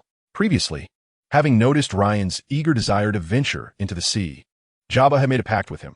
The moment Ryan could best Jabba would be the moment he could embark on his maritime journey. Ryan turned to Bailey and inquired, "How is your funding coming along?" Before Ryan set out to train with Rayleigh, he had instructed Bailey to hunt down some bountiful pirates whenever possible, both to gain combat experience and to earn money. Bailey fidgeted, confessing, "I have only gathered 10 million berry. I donated the rest to the orphanage." Observing Ryan's silence, Bailey hastily explained, "In the past 2 years, the number of pirates has surged, leading to an influx of children at Uncle Carter's place. I felt it was the right thing to do. No need to justify. I fully support your actions." "You're doing well, Bailey." Ryan smiled reassuringly at the flustered Bailey. 10 million berry is sufficient.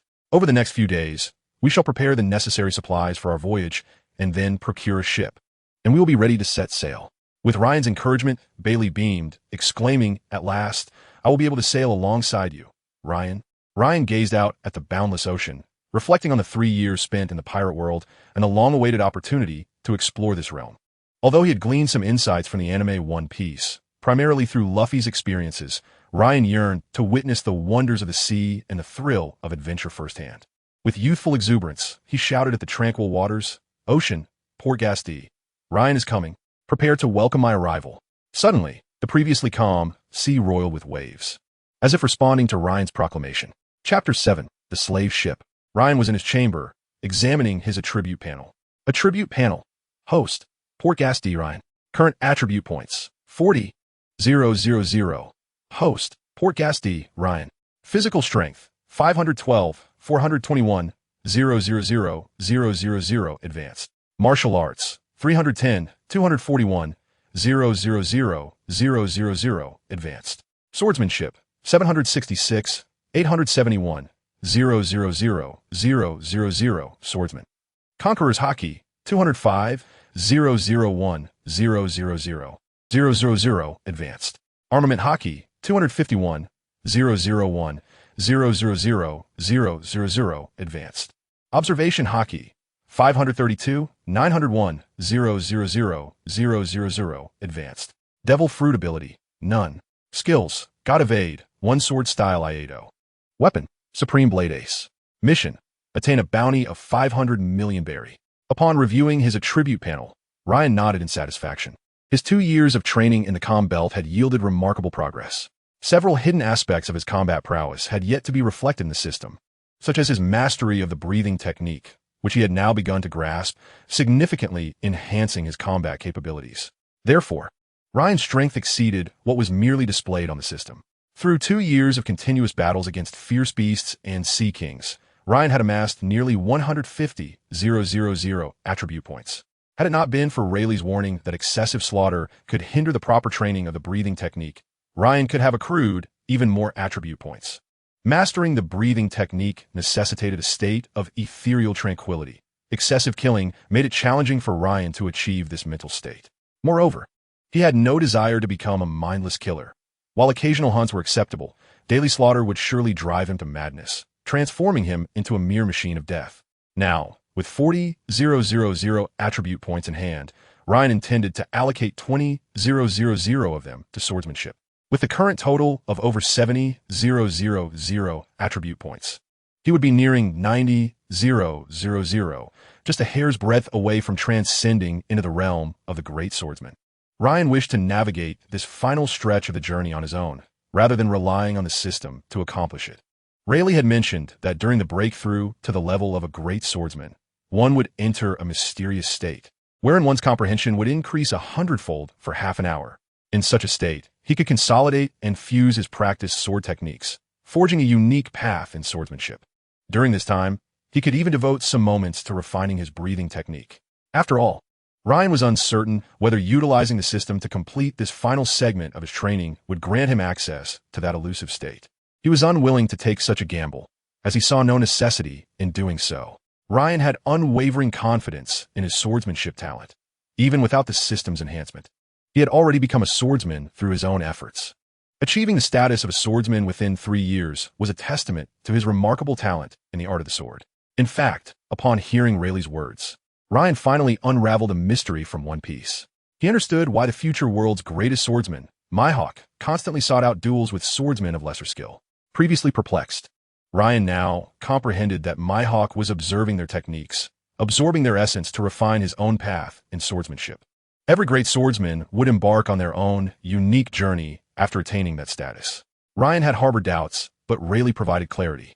When Ryan asked if anyone could assimilate the swordsmanship of others through combat, Rayleigh responded that only a rare genius of swordsmanship would emerge once every few centuries, destined to walk that path, the road to becoming the world's greatest swordsman. This elucidated why figures like Roger, Rayleigh, and the Golden Lion, all of whom were great swordsmen, did not pursue the assimilation of techniques like Mihawk. Ryan aspired to tread this path as well, firmly believing that his swordsmanship talent rivaled that of Mihawk, if not exceeded it. Could Mihawk become a swordsman in just 3 years? Ryan silently encouraged himself. I, Ryan, shall never be inferior to anyone in my lifetime. Resolute in his thoughts, he allocated 20,000 attribute points to swordsmanship. Ding! The host's swordsmanship approaches a breakthrough. A notable reminder. After the great swordsman breaks through and embarks on his own path of swordsmanship, the system will offer special rewards. Special rewards? Might you divulge a hint? After waiting in vain for the system to respond, Ryan bitterly remarked, "Indeed, this wretched system is mute." The system retorted, "You are the one who is mute." Ryan exclaimed, "What? I never anticipated being insulted by the system in my lifetime. If you can speak, why not share?" He questioned. The system explained, "Due to insufficient host privileges, the system has not yet upgraded. Therefore, I cannot provide intelligent services." Ryan inquired further, "What constitutes sufficient privileges?" A gentle breeze swept by as the dog's system finally spoke. Understanding that he must unlock this on his own, Ryan recognized the system's tendency for mystery, often withholding clarity. For now, he decided to take one step at a time.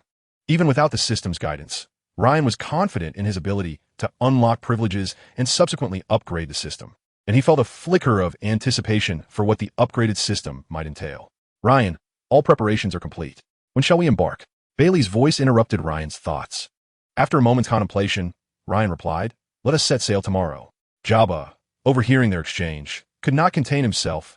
"Are you not going to inform that old codger Carter?" Ryan and Bailey exchanged silent glances, and ultimately, it was Ryan who broke the silence. "Do you think Uncle Carter would be furious if he knew we were going to become pirates?" Bailey responded uncertainly. "He shouldn't be, right?"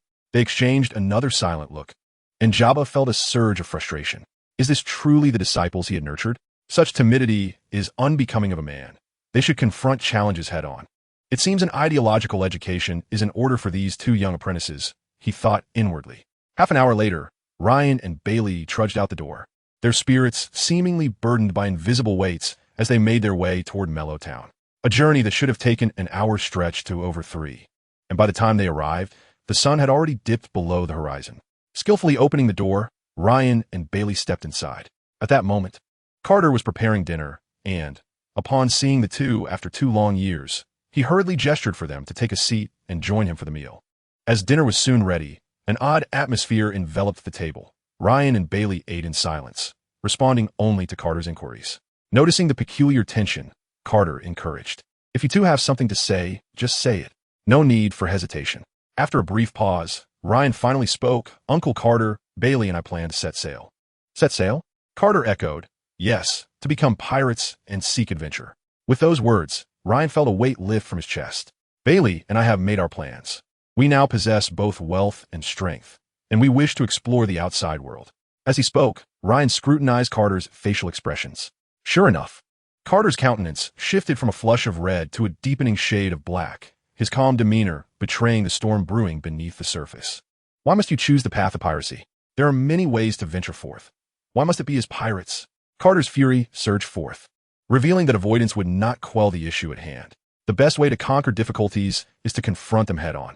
Unexpectedly, Bailey, who had remained silent until now, addressed Carter. Uncle Carter, we have our own dreams, certain aspirations that cannot be fulfilled as Navy men, such as avenging Ryan's parents. At this, Carter regarded Ryan with a profound gaze. I did not think you remembered. When your father brought you here, you were but 3 years old. I assumed you had forgotten. You may go, he finally said. I have no reason to stop you. With that, the elderly man, now in his twilight years, seemed to drain of all his vigor. Sitting there motionless, witnessing this, Ryan and Bailey felt tears welling in their eyes. The bond they shared with Carter was profound, forged through years of care and guidance. Just as they were about to step out the door, Ryan turned and called out to Carter, Uncle Carter, rest assured we will uphold our principles, and even as pirates, we shall be noble ones. Once we fulfill our dreams, we will return to see you. You will always be remembered. With that, Ryan and Bailey strode away with resolute steps. After they had distanced themselves, Carter emerged to watch their figures fade into the night. In a voice only he could hear, he whispered, May you return safely. The next day, at the port of Yunkai Town, Ryan, Bailey, and Jabba stood beside a ship. Who would have thought that last time we were here to bid farewell to that little rascal Shanks, and now we are sending you two off on your journey? Jabba mused. Boys must endure the sea's trials to mature into men. I eagerly await the day when the names Ryan and Bailey echo throughout the world.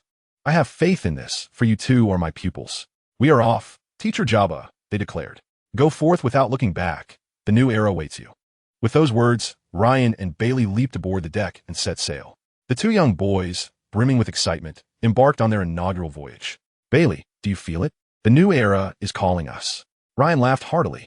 Meanwhile, Jabba observed the departing duo, noting how Ryan's demeanor had shifted from his usual self.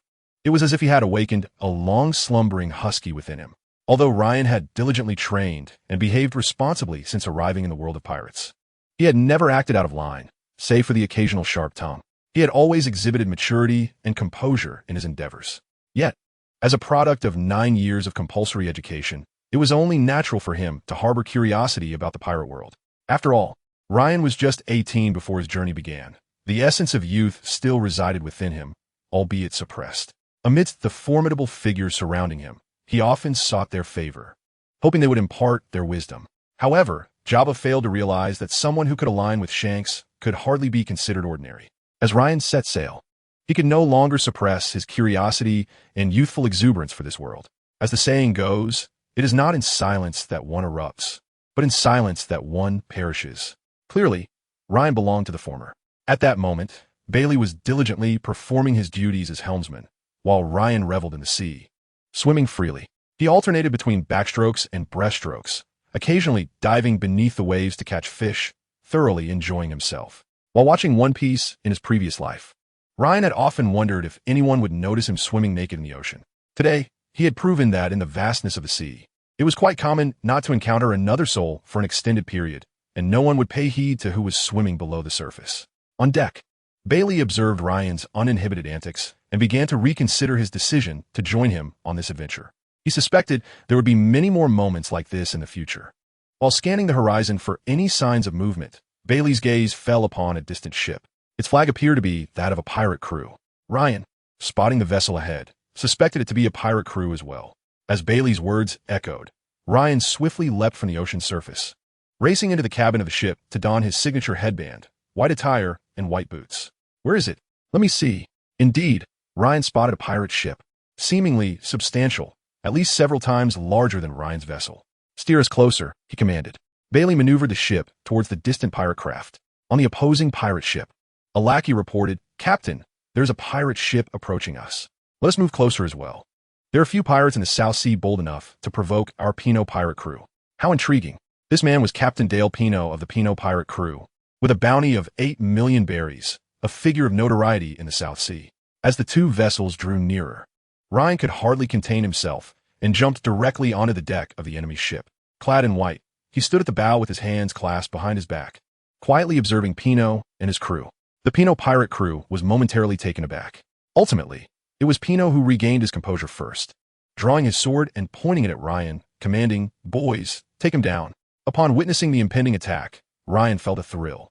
He had initially intended to engage in a display of courtesy before combat, adhering to the traditional virtues of the Chinese culture.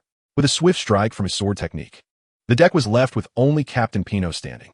Pino gazed at the scene before him, terror etched on his face as Ryan, brushing his hair back, addressed him. "Receive this blow. If you survive, I shall spare your life." With that, Ryan thrust his sword into Pino's chest. The captain's expression remained frozen in fear, as if he had not yet comprehended the gravity of the situation. "What manner of man are you that you have yet to venture to the Grand Line?" With that, he breathed his last. Ding, the system announced. Host has slain Dale Pino, gaining 1,600 attribute points. At this moment, Bailey boarded the ship, and Ryan joyfully exclaimed, "Bailey, did you hear that? He called me man. It's tiresome to be referred to as a kid or boy all the time. This is the first instance someone has called me man. Ha ha ha." He urged Bailey to explore the ship for treasures. To their astonishment, they were met with the sight of a multitude of individuals confined within cages, primarily young girls and children, along with a few adult males, over 100 in total. "Who are you?" A girl, approximately 10 years old, timidly inquired, gazing at Ryan and Bailey. "We are pirates," Bailey replied. At this revelation, the girl and those behind her recoiled in fear. Observing their reaction, Ryan quickly reassured them. "Do not worry. I have vanquished the vile pirates outside. You're safe now." Ryan, although suspecting their identity, pressed further. "And who might you be?" The same girl responded. "We were captured by the Pino pirate crew. They intended to sell us into slavery to the nobility." Seeing that Ryan and Bailey did not appear malevolent, the group began to recount their harrowing experiences. The ship was not a true pirate vessel, but rather a slave ship, masquerading under the pirate flag to capture slaves for trade with the nobility of the Goth Kingdom. "I was merely fishing at sea when they seized me," one man lamented. "My mother is waiting for me at home for dinner," a young child added. Through their accounts, Ryan grasped the situation. Anger welled within him as he considered the devastation wrought upon families, shattered by the greed of others. He had previously believed such atrocities were the domain of the celestial dragons, only to discover that the nobility of the kingdom were equally culpable, and perhaps even more so. Suppressing his rage, Ryan smiled at the gathered individuals. "Fear not. They are all dead. You may return home." Upon witnessing Ryan's genuine smile and hearing his comforting words, the crowd erupted in cheer. "Thank you, benefactor," they exclaimed in unison, kneeling in gratitude, fully aware that had they been sold to the nobility, a life of misery awaited them, leaving their loved ones in perpetual sorrow. Despite their lack of power, they possessed a heartfelt gratitude. Suddenly, one voice piped up, "Wait, there is still one person alive." It turned out there was an individual tasked with watching over them, preventing suicide and delivering their meals. After a search, they finally located this person in the restroom. The crowd, fueled by anger, demanded his death, but the man fell to his knees, pleading, "I was only delivering food. I haven't done anything wrong." Tears streamed down his face. Observing the scene, Ryan made a decisive choice. "I will spare his life. He may yet be of use." With Ryan's words, the crowd ceased their clamoring for the man's life. Hearing that he would live, the man scrambled towards Ryan, attempting to cling to his leg, only to be kicked away by Ryan. Ryan internally sighed in relief. Had the man soiled his pristine attire, it would have soured Ryan's mood for the entire day. Bailey pulled Ryan aside, asking, "Why do you choose to spare him?" Seeing the curiosity in Bailey's eyes, Ryan smiled knowingly. "It is to trace the roots of this operation and uncover those behind it, so that we may eliminate them together." Though Bailey did not comprehend the phrase "trace the roots," he understood the essence of Ryan's intent and promptly gave him a thumbs up, exclaiming, "Impressive." Recalling how Ryan had often praised others with the same term in the past, Bailey felt that Ryan's current situation warranted such admiration. Hearing the word escape Bailey's lips, Ryan reflected on how cultural wisdom spreads so easily. "No, it is you who is impressive. You are impressive." The juxtaposition of the jubilant crowd celebrating their liberation and Ryan and Bailey exchanging compliments created a striking dissonance. It was perhaps the most genuine scene imaginable. Chapter 8. The Naval Branch. "Ryan, how do you intend to handle these individuals? Are you truly going to return them one by one?" Bailey inquired. "Let's send them to the Naval Branch in the Goth Kingdom." On the deck, Bailey and Ryan discussed over drinks how to repatriate the 113 individuals, all hailing from various locales in the South Sea. Returning them one by one would be a daunting task that Ryan lacked the time and energy for. Conveniently, Ryan was planning a trip to the Goth Kingdom. As a member nation of the world government, Goth Kingdom received protection in exchange for the timely payment of a stipulated tribute. Thus, a naval presence was established there. Bailey, summon that girl. I have a few questions for her. Before long, Bailey returned with the girl who had first engaged with Ryan. From her, Ryan learned that she was not from the South Sea, but hailing from the Grand Line. As for her reasons for being in the South Sea, the girl did not elaborate, and Ryan, not one to pry excessively, refrained from questioning further. Come in, have a seat. As he gazed at the meticulously groomed girl before him, Ryan couldn't help but be reminded of the Lolas from his previous life on Earth. Twin tails, an airport-like figure, and a pleated skirt, truly the quintessential lowly. Due to her recent rescue, the girl approached Ryan with a light-hearted gait and a beaming smile. What is it that you seek from me? Benefactor? She inquired. I've told you not to call me benefactor. Just address me as Ryan, he replied. The girl extended her hand towards Ryan, saying, All right, Ryan, my name is Lori. What? Your name Lori? He asked, surprised. Yes, is there a problem with that? Ryan placed a hand on his forehead, exclaiming, What a lovely name. Thank you. Lori once again reached out her hand. After a moment's hesitation, Ryan reluctantly handed her the drink he had been holding. Lori looked perplexed and pushed the drink away. It turned out that she hadn't meant that at all. Embarrassed, Ryan explained, I thought you were craving the drink. Are you foolish? Lori retorted angrily. Clearing his throat, Ryan added, Ahem. I sought you out to gather information regarding the Grand Line. He was uncertain how to continue the conversation, as he needed to learn about the Great Route before embarking on their journey to prepare adequately for their impending adventures. What do you wish to know? She asked. Naturally, I am curious about the delectable cuisines and amusing places, or perhaps any treasures that may be hidden. Upon hearing Ryan's inquiry, Lori instantly brightened. For food, you must visit the gourmet city of Poogia, and for fun, the city of Spring Queen. You could also explore the ancient ruins of Alabasta or the mysterious Devil's Triangle. As Lori enthusiastically recounted all the places she knew, she eagerly recommended some of her favorites. Ryan began to form a preliminary outline of the Grand Line in his mind, and the prospect of so many intriguing locations for adventure brought a smile to his face. Lori, intrigued, asked, Are you planning to visit all these places? Of course. It would be a shame to miss such fascinating locales. Hearing Ryan's response, Lori looked at him expectantly. Then may I accompany you? What? Don't you need to go home? Ryan nearly choked on his drink at those words. Just as he was about to decline, Lori continued. I live on the Grand Line. Once we arrive at my home, you can leave me there. Until then, I can join you on your adventures. No, your abilities are too weak. It would be too dangerous for you to accompany us, as we are pirates. Ryan would never admit that he was also reluctant to take on the added responsibility of Lori. Upon hearing Ryan's refusal, Lori immediately grew anxious. Tightly wrapping her arms around his, pouting, Ryan, please take me along. I am familiar with the Grand Line and have some knowledge of navigation. Ryan felt the warmth of her small frame against his arm. Despite her petite stature, this was his first experience of physical contact with a girl. In his previous life, Ryan had merely been an innocent young man, unaccustomed to such intimate encounters. How could he withstand such a trial?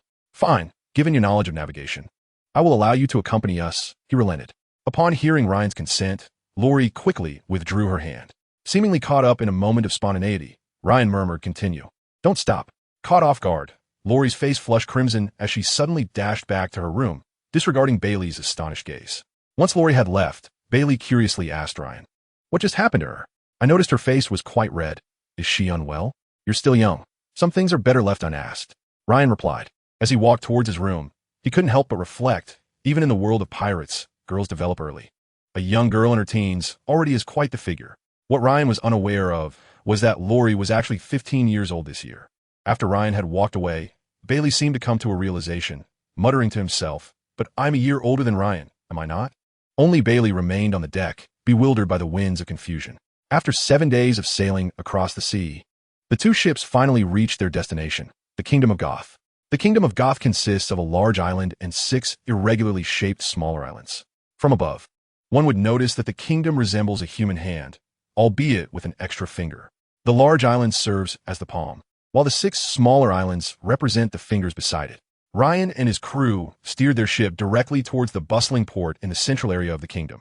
The port brimmed with activity as workers busied themselves and ships constantly came and went, filling Ryan with a sense of the city's vibrant atmosphere. After properly docking both vessels, he inquired about the location of the Navy base. With this information, Ryan led his crew away from the port with a sense of purpose. The busy workers nearby seemed unfazed by the sight, merely casting a glance before returning to their tasks. As they made their way to the Navy base, Ryan's observation, Hockey, sensed that someone was watching him. He scanned the vicinity and ultimately fixed his gaze on two individuals. Upon noticing Ryan's attention, the pair quickly averted their eyes, perhaps realizing they had been detected. They turned and blended into the bustling crowd, disappearing from Ryan's sight. Ryan made no attempt to pursue them. He had already memorized their unique scents and appearances. Utilizing a breathing technique, he could sense their presence within a 20-meter radius, a skill he had developed by combining his breathing technique with observation hockey. He could surmise their identities and believe they would return to seek him out.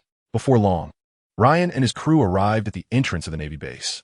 Upon seeing the iconic flags of the world government and the Navy, Ryan halted.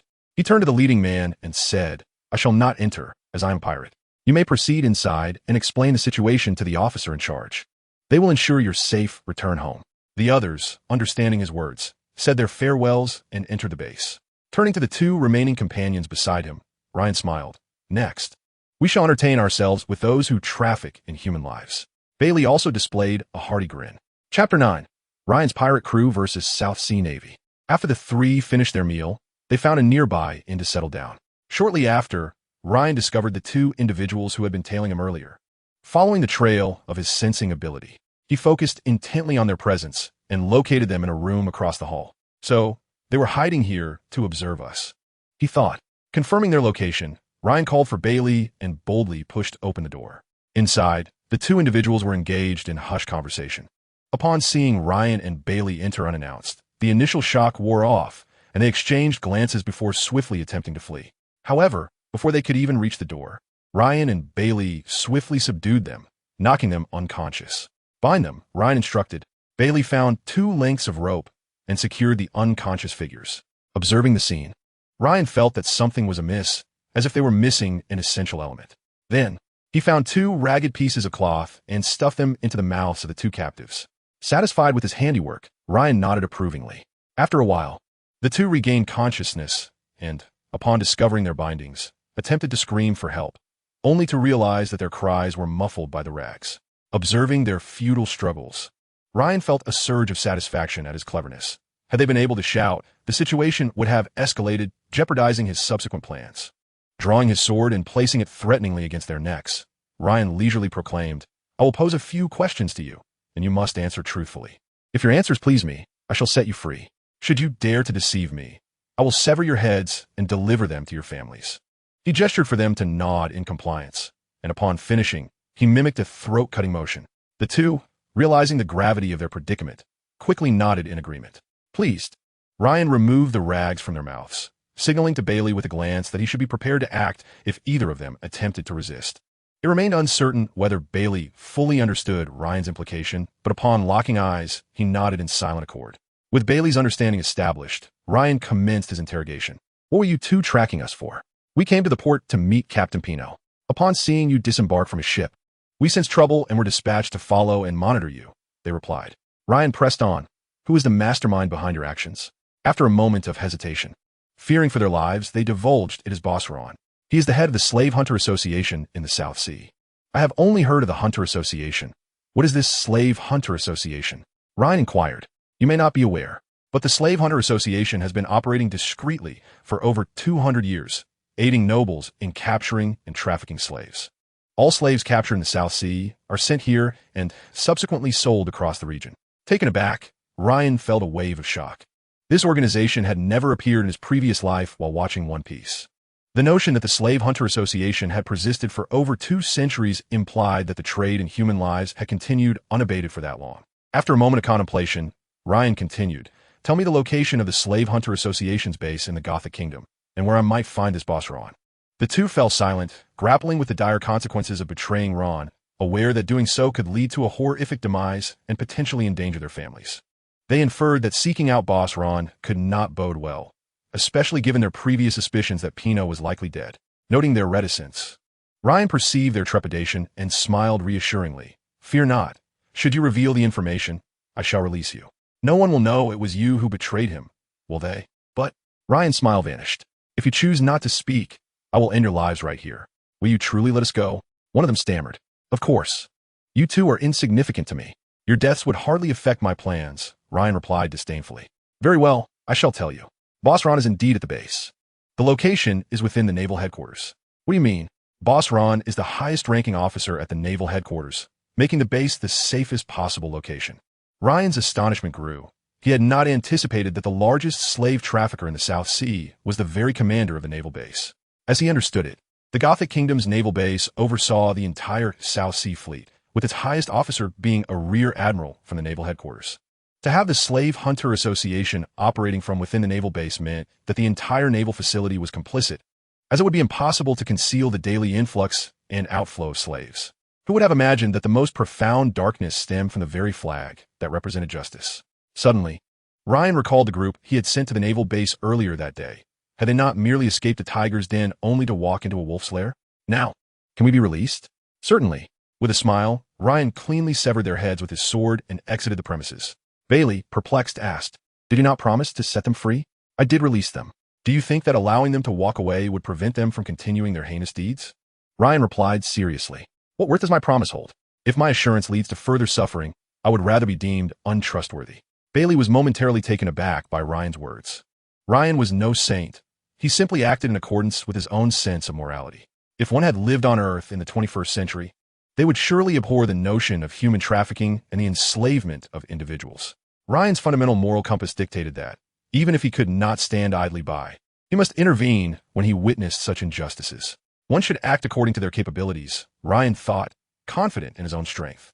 Bailey smiled at Ryan, saying, "Though I may not fully grasp the depth of your words, I am certain that what you have done is right." "Indeed, it is a comfort to have a brother who trusts me completely," Ryan replied with a slight smile. "Come, accompany me to the naval base." Lori watched the retreating figures of the two, her expression dreamy. Some matters must be addressed by someone. It is never simply you, me, or him. The world is never devoid of heroes.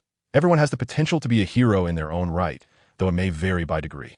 Kindness is not measured by size, nor is it exclusive.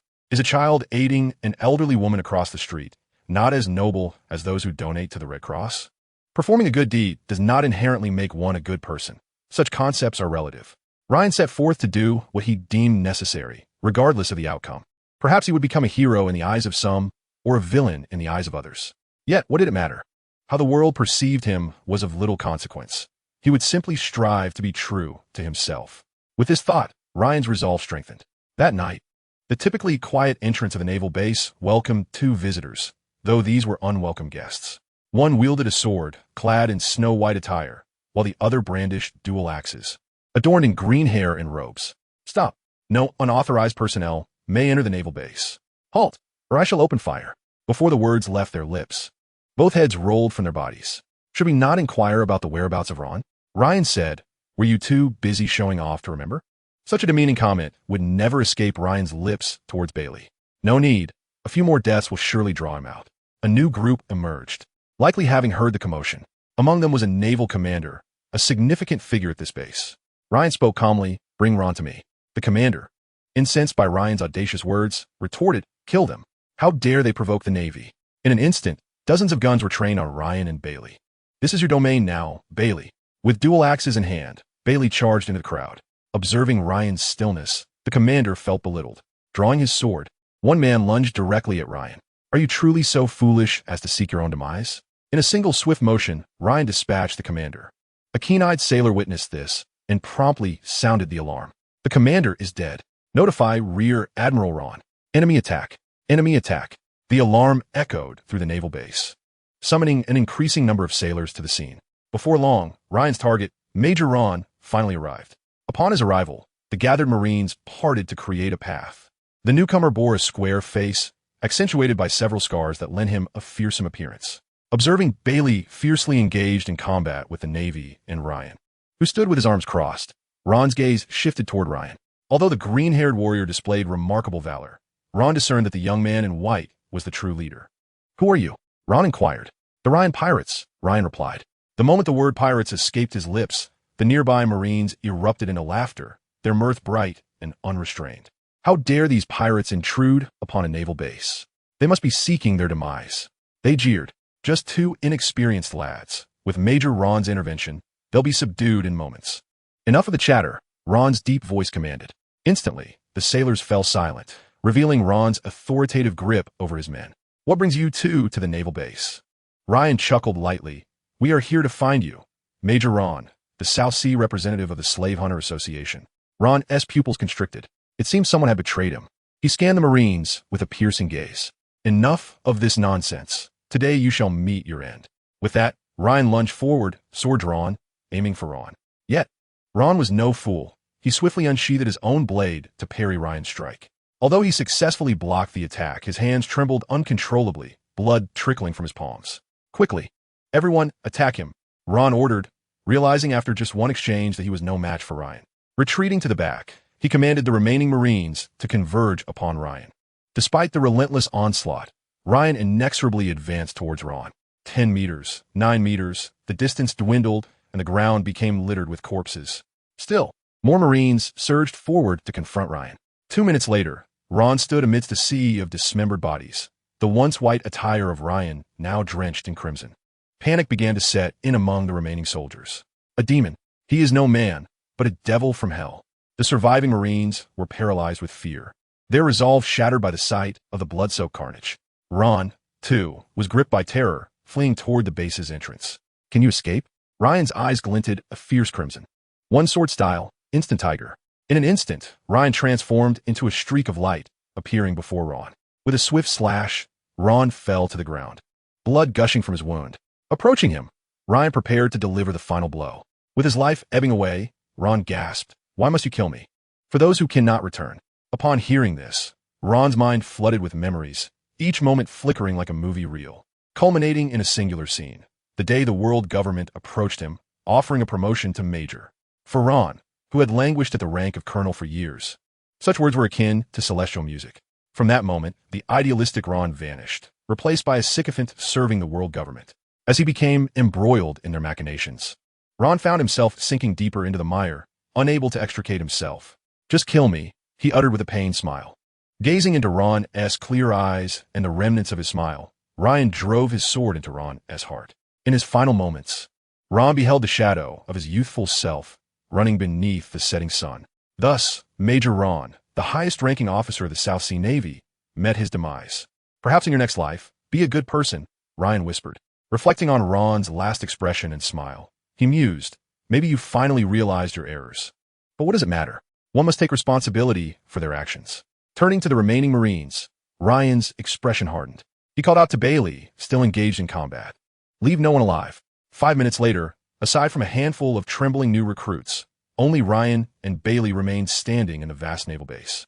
Clad in red, Ryan strode into the depths of the base, having learned from a dying Marine that the captured slaves were imprisoned there. On a tranquil night in the year 1507 of the sea calendar, the South Sea Navy branch was entirely annihilated, with not a single survivor. Chapter 10. New crew members. Are more people being taken away? One man scoffed. Just more lackeys of the nobility. The two men, observing Ryan's approach, exchanged glances, recognizing him. As Ryan and Bailey drew closer, a group of captives began to feebly insult and berate them. Witnessing the prisoners confined in iron cages, Ryan felt a deep shock. A cursory glance revealed at least hundreds, many bearing the marks of whips. Adult men were bound by ropes, and Ryan even spotted individuals shackled in chains. As Ryan and Bailey approached, someone suddenly cried out in joy, "Benefactor, are you here to rescue us?" The speaker was indeed the man Ryan had previously saved, and he recognized him. "Ah, it's you. My apologies for not realizing this was their headquarters. I nearly missed you." Ryan smiled. The man waved his hands. "This is no fault of yours. We never expected this. We thought we would soon return home. Who could have known? Don't worry, it's all in the past. I've already sent the ones outside on their way." The astonished captives, including those in chains, turned their attention to Ryan, their disbelief palpable. The leader among them scrutinized Ryan and Bailey, seemingly contemplating the veracity of Ryan's words. "We will rescue you now." With that, Ryan drew his sword, effortlessly carving a massive opening in the iron cage, wide enough for several to escape together. As Ryan stepped inside the cage, the overwhelming stench of blood assailed the senses of the captives. It became clear that Ryan's red attire was not merely a color, but soaked in the blood of his enemies. Several individuals, unable to withstand the nauseating odor, began to retch. Ryan, observing their reactions, quipped, "It's hard to believe that such a handsome figure could provoke such disgust." "It's your bloodstained scent," someone pointed out. With that, Ryan felt a wave of relief wash over him, realizing it was not his lack of charm causing their revulsion. Acknowledging that most of them were ordinary people, he chose to remain silent. After all, one cannot impose their standards upon others. Having spent 2 years steeped in bloodshed, Ryan had become desensitized to the scent of death. One could say he was immune by now. One by one, the captives emerged from the cage. However, Ryan found himself troubled by how to handle the aftermath. While he had successfully rescued them, the presence of so many women and children complicated matters. Fighting and killing were within Ryan's purview, but dealing with such situations was beyond his expertise. Just as Ryan grappled with this dilemma, the leader of the shackled group seemed to perceive his distress and addressed him. "Little brother, could you also rescue us? We can handle the aftermath as part of the Navy's duty." Indeed, they are good people, imprisoned solely for resisting Ron. A familiar voice chimed in, affirming their character. Colonel Faley is a good man. He is not allied with the Navy outside. Very well then. With a few swift strikes, the iron chain shattered. "Thank you, little brother. Who are you?" "The Ryan pirates," Ryan replied nonchalantly. "Pirates?" A gasp of horror echoed through the crowd as fear washed over their faces, for most had suffered at the hands of pirates. Yet, 2 children in the corner displayed excitement upon hearing Ryan's affiliation. "Don't be afraid of our benefactor," one of those who had previously been saved by Ryan exclaimed. "They rescued us from the Pinot pirates, and now they have saved us again." Hearing Ryan referred to as a good person left those who had just shown fear utterly ashamed. After all, Ryan was their savior, and their fear towards him was unfathomable. This scene made Ryan reflect on the profound damage the era of pirates inflicted upon ordinary people, leading to a point where mere mention of pirates incited dread. "Then I leave this to you. Ensure your safety. Otherwise, I could easily kill Ron, and you as well," Ryan threatened. Colonel Faley assured him, "Rest assured, we are not like Ron. We're the just Navy." "Then we shall leave this matter in your hands," Ryan stated, taking Bailey's hand as they prepared to exit. "Wait, could you help me unlock this?" A youth called out, stopping Ryan in his tracks. Ryan turned to see 2 boys approaching. One, a red-haired boy with handcuffs, wore glasses resembling swimming goggles, while the other, a shy-looking blonde, kept his head down. Noticing the handcuffs, Ryan inquired, "Sea stone?" "Yes, you should be able to break it." "You seem quite formidable." The red-haired boy looked at Ryan with eager anticipation.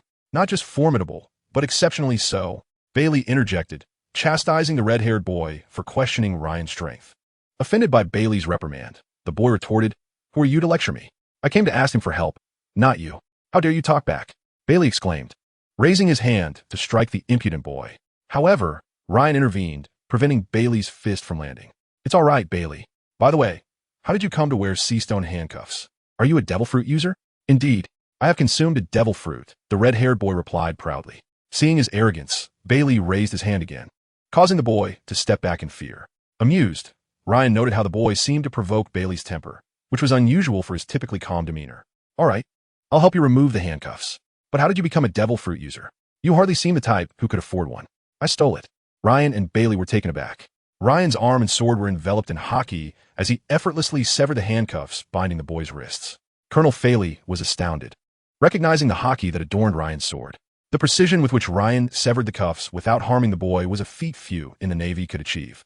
Observing the boy's youthful face, likely no older than 15, Faley mused, talented, strong, and possessing a sense of justice. What a pity he is a pirate. How fortunate it would be if he were a Navy recruit. A thought emerged in Faley's mind, to recruit this boy into the Navy and inspire him with justice.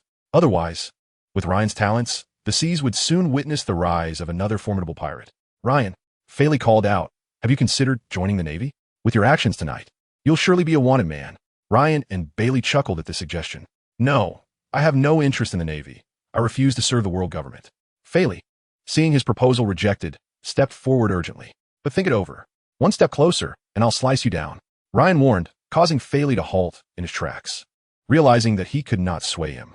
Thus, Ryan and Bailey exited. As they stepped outside, the red-haired and blonde boys exchanged glances and followed. Upon witnessing the gruesome scene outside, they were momentarily stunned. The Navy base's courtyard was strewn with dismembered limbs and bodies, a testament to the brutal carnage wrought by swordsmen. Noticing the 2 boys trailing behind, Bailey signaled Ryan. "That red-haired kid, whenever he speaks, my temper flares." Despite being shaken by the scene, the 2 boys gritted their teeth and pursued. "What do you 2 want?" Ryan asked, stopping. The blonde boy cautiously approached, saying, "I'd like to learn swordsmanship from you. I really love swords, though I'm not very skilled." Ryan hesitated, unsure how to decline the boy's eager gaze. "I've never taught anyone before. Besides, we'll be leaving soon, and I won't be able to teach you for long." "That's all right. I can follow you wherever you go. We're pirates." "So what? Kid has always wanted to be a pirate. Ryan was taken aback. Kid, is that not the future supernova? A closer examination revealed the red-haired boy bore a striking resemblance to the future Kid. And who are you? Ryan asked the blonde. Kira, he replied. Indeed. Though he bears little resemblance to the future Kira, perhaps it is due to the mask. Yet his blonde hair is unmistakable. Ryan contemplated whether to bring him aboard. As a future supernova, Kira's potential was undeniable. His only concern was their compatibility and temperament. However, the fervent look in Kira's eyes mirrored Ryan's own earnest plea to Rayleigh for swordsmanship lessons. Resolving his indecision, Ryan declared, All right, you can come with me. Kira leaped in joy, but as he felt the gazes upon him, he reverted to his initial shyness. Thank you. Ryan then turned to Kid. What about you? Wherever Kira goes, I shall follow, Kid responded. Seeing Kid's determination, Bailey could no longer contain himself. No way. I disagree. You're far too weak. Who do you think you are? I don't need your approval to board. I say no, and I mean it. I am a first mate. Care for a fight? As Bailey's temper flared again, Ryan couldn't help but find amusement in his friend's outburst, noting how easily Bailey lost his composure around Kid. A mischievous thought crossed Ryan's mind as he surveyed the three of them. Fine, I agree. Ryan, you? The presence of a few more individuals aboard the vessel adds a touch of liveliness, does it not? Besides, are you not averse to this young lad? On the ship, you can take your liberty to strike him if you wish, Ryan remarked with a mischievous grin. Bailey's eyes brightened at this prospect. Kid's body shuddered, as if he sensed an unseen threat, only to be met with Bailey's endearing smile. Kid thought to himself, is this fellow unhinged? They had arrived as a duo, yet departed as a quartet, thus the four of them exited the naval base together. Observing the trio before him, red-haired Kid, green-haired Bailey, and yellow-haired Kira, Ryan mused that perhaps the colors of their hair were the very reason for the discord between Bailey and Kid. Red means stop, green means go. The inherent opposition of red and green is undeniable. Henceforth, Kid could be dubbed Red Light, Bailey Green Light, and Kira Yellow Light, completing the trifecta of traffic signals. Unbeknownst to them, their nicknames were thusly bestowed by Ryan. Thus, on this fateful night, the legendary traffic light ensemble destined to make waves in the pirate world was officially established. Chapter 11, A Bounty That Shakes the Heavens. After Ryan and his companions departed, Philly gathered the remaining individuals, promising to pacify and reassure them. His adeptness at managing the aftermath was evident. However, as they stepped through the doors and onto the playground, they were met with the sight of 90% of the crowd retching. For these unworldly commoners, this was akin to a hellish purgatory. A trembling sailor stammered, Are they truly all dead? Philly closed his eyes, though he recognized the culpability of Ron and his comrades. The sight before him sent a chill through his heart. If Ryan does not join the naval ranks, then he must be apprehended. Today, the Navy is indeed guilty, but what of tomorrow? Who can predict whether Ryan might turn to darkness? One certainty remains. Ryan is perilously dangerous. Philly opened his eyes and addressed his subordinates, instructing them to report the situation to headquarters, including the crimes committed by Ron and his gang. Yet, seeing his subordinates still in shock, he decided to take matters into his own hands. You lot, escort them back to the base for some well-deserved rest. The startled sailors instinctively replied, Yes, Colonel Philly. At the headquarters of the Navy in Marineford, a man adorned with a seagull hat sat at his desk, diligently attending to his duties, while behind him loomed the 7 characters that proclaimed justice reigned supreme. This man was Admiral Sengoku, and the Navy was presently in a transitional phase of power. The advent of the Great Pirate Era, coupled with the advancing age and sustained injuries of Fleet Admiral Sengoku, had rendered him feeling inadequate to suppress this increasingly unruly era. Hence, he prepared to pass on the mantle and responsibilities of Fleet Admiral to Sengoku. The emergence of the Great Pirate Era had made the Navy exceedingly cautious, and the transfer of the Fleet Admiral's position at this juncture needed to be executed flawlessly. In light of this power transition, Sengoku began to undertake the duties of the Admiral. Suddenly, the telephone at his side rang, and upon noticing it was a communication from the South Sea Naval Branch, Sengoku wore a perplexed expression. Though curious, he promptly answered the call. Is this Fleet Admiral Kong? Came the voice from the Den Mushi. This is Sengoku. Ah, Admiral Sengoku. I have crucial intelligence to report to headquarters. Speak. 10 minutes later, Sengoku responded, Understood. I will dispatch 500 soldiers from headquarters to the South Sea. With that, he hung up the phone. Sighing, Sengoku remarked, What a tumultuous year this is. When will this rampaging era come to a halt? His thoughts drifted to the recently audacious actions of the red-haired pirates and the notorious Baroque works, as well as the unfolding crisis in the South Sea. It was rumored that the solitary Red, Baroque works, had single-handedly annihilated a naval fleet in a new world. And now Fleet Admiral Kong was preoccupied with formulating a plan to capture him. Bring Paulicelino and Kuzan to me, Sengoku instructed a sailor at the door.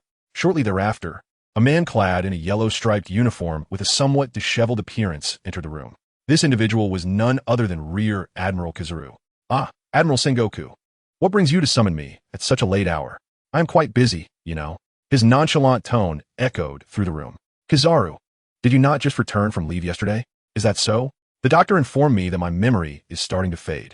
I can't quite recall, Sengoku. Hearing this, Sengoku's expression darkened. It seemed everyone was in a similar vein, including Garp and Kizu. A surge of irritation coursed through Sengoku. Meanwhile, in the East Blue, a Navy officer enjoying a donut sneezed. Could it be that Sengoku is thinking of me? He mused, scratching his head. Admiral Sengoku, why do you seek me at this hour? A man with curly hair and an eye patch entered. Upon seeing Kuzan join them, Kizaru smirked and remarked, well, even Kuzan is here. It seems something significant is afoot. Just moments ago, the naval base stationed at the Gothic Kingdom in the South Sea was obliterated, with 1,034 sailors perishing without a single survivor. It was the work of 2 adolescents. What? Kuzan gasped in astonishment. How terrifying. Kizaru interjected, shut your mouth, Kizaru. Sengoku felt his ire mount at Kizaru's flippant remarks. However, this disruption seemed to have steadied Kuzan, who quickly noticed a contradiction in Sengoku's previous statement and inquired, wait, if there were no survivors, how is it that we have this information so swiftly? Someone must have notified us, otherwise, we wouldn't have heard so quickly. Sengoku regarded Kuzan with an appreciative gaze and continued, I just spoke with Colonel Philly, who was detained by Major Ron and thus narrowly escaped a calamity. Detained? Kuzan queried. Curiosity piqued. Kizaru also expressed interest. Colonel Philly discovered Major Ron engaging in slave trading at the naval base, which ultimately led to Ron's demise. Kuzan's worldview was being profoundly shaken. Naval base? Slave trading? Ron? These terms echoed relentlessly in his mind. Ron had been a fellow trainee in the same boot camp as Kuzan, and their similar interpretations of justice had fostered a strong camaraderie, eventually blossoming into friendship. 7 years ago, as the number of pirates in the South Sea surged, the headquarters dispatched Ron to maintain order there. Perhaps by coincidence, Ron had always returned when Kuzan was out on missions, resulting in missed opportunities to reunite. Since then, they had not crossed paths again, although they occasionally heard news of each other. Little did Kuzan know that on this very night, he would receive such shocking news. Observing Kuzan's dazed expression, Sengoku sighed softly. This was a hurdle that Kuzan must traverse on his journey of growth. He himself had endured similar trials in his youth. This was a rite of passage that only Kuzan could overcome, as no one else could assist him. The world is not merely a dichotomy of black and white. Where there is light, darkness inevitably dwells, and much of that darkness resides close beside the light. All we can do is strive, in our own ways, to make this world a slightly better place. Thus, I require someone to undertake this mission. First, it is imperative to thoroughly investigate the entire situation to ascertain whether it aligns with Colonel Philly's assertions. Second, due to the unfortunate demise of individuals, it is essential to temporarily redeploy personnel from headquarters to address the matter collectively. Third, those responsible for the massacre of the entire naval branch must be apprehended. Regardless of Ron's stance, the Navy's dignity is not to be trifled with. Should this situation be mishandled, the entirety of the South Sea could descend into chaos. As soon as Sengoku concluded his remarks, Kazan's voice resonated. Damn, being from the South Sea, I'm quite familiar with that area. Sengoku turned his gaze towards Kizaru, who shrugged nonchalantly. I've been rather occupied lately. In that case, let Kazan take a trip. Furthermore, the bounty notices for these 2 individuals will be issued tomorrow. I appreciate your assistance with this matter, he concluded, handing Kazan the 2 freshly prepared bounty notices lying on the table. Kizaru, intrigued, leaned in to take a look, his lips twitching slightly, a gesture that rendered him rather unseemly at that moment. As for why Kizaru reacted thus, one must consider the content of the bounty notices. For Ryan, the bounty is set at 100 million berries. For Bailey, the bounty is 30 million berries. For 2 newcomers who have yet to enter the Grand Line, these bounties are unprecedented, particularly Ryan's 100 million, which categorically places him among notorious pirates within the Grand Line. This highlights the severity of the situation and the threat posed by Ryan. Should every rookie pirate emulate Ryan, the entire 4 seas will be thrown into disarray. Kazan fixed his gaze intently on the 2 individuals depicted in the bounty notices, seemingly determined to engrave Ryan and Bailey's names deep into his memory. If Ryan were present, he would likely break into song. You reside deeply in my mind, in my dreams, in my heart. Chapter 12. Ryan's Friends. Last night, Ryan remained oblivious to the events that transpired at the Navy headquarters in Marineford. At this moment, he was engaged in his daily practice of breathing techniques within his chamber. Ryan discovered that each time he took a life, a thread of murderous intent would envelop his body, dissipating over time. This phenomenon was something he uncovered after delving into the fundamentals of his breathing technique. Instinctively, Ryan felt that this murderous aura could be immensely beneficial, and it would be a pity if it were to vanish without a trace. During a serendipitous experiment, Ryan realized that while practicing his breathing techniques, he could establish a peculiar attraction to the murderous intent surrounding him. Gradually, this aura would seep into his being, allowing Ryan to continuously refine and absorb it into himself. After a rough calculation, he estimated that he had assimilated over 800 strands of murderous intent. Observing Ryan in a meditative state, Kid and Killer exchanged glances. As they found themselves with nothing to do, Bailey had stepped out to find a place to practice martial arts, and, with Lori reclining on the bed, it was just the two of them left idle. Is this the reason Ryan is so powerful? Kid pondered aloud. Master Ryan looks so cool while meditating. Killer exclaimed. Upon completing his training, Ryan slowly opened his eyes, a wave of murderous intent radiating from him, only to vanish in an instant. Kid and Killer, standing nearby, felt as if they were on the brink of death in that fleeting moment, cold sweat trickling down their backs, a natural response to the overwhelming aura. Noticing their reaction, Ryan smiled and said, "Apologies, I didn't control the initial refinement properly." Kid, still shaken, asked, "What was that just now?" "Murderous intent," Ryan replied. Kid and Killer exchanged bewildered glances, opting not to inquire further when Ryan offered no explanation. "Master Ryan, when will you teach me swordsmanship?" Killer asked eagerly. "I've told you not to call me Master. It makes me feel old. Just call me by my name." "All right, Master," Killer responded unabashedly. Seeing Killer in this manner, Ryan decided to let it be, thinking he would devise a better method to address the issue later. As he glanced at Killer, whose long hair nearly obscured his eyes, Ryan felt a sudden inclination. "The most pressing matter for you now is to acquire 2 swords. How can you learn swordsmanship without a sword?" Upon hearing this, Killer realized the logic and immediately dragged Kid along to take action. "Do you have any money?" Ryan's voice called out, halting their progress.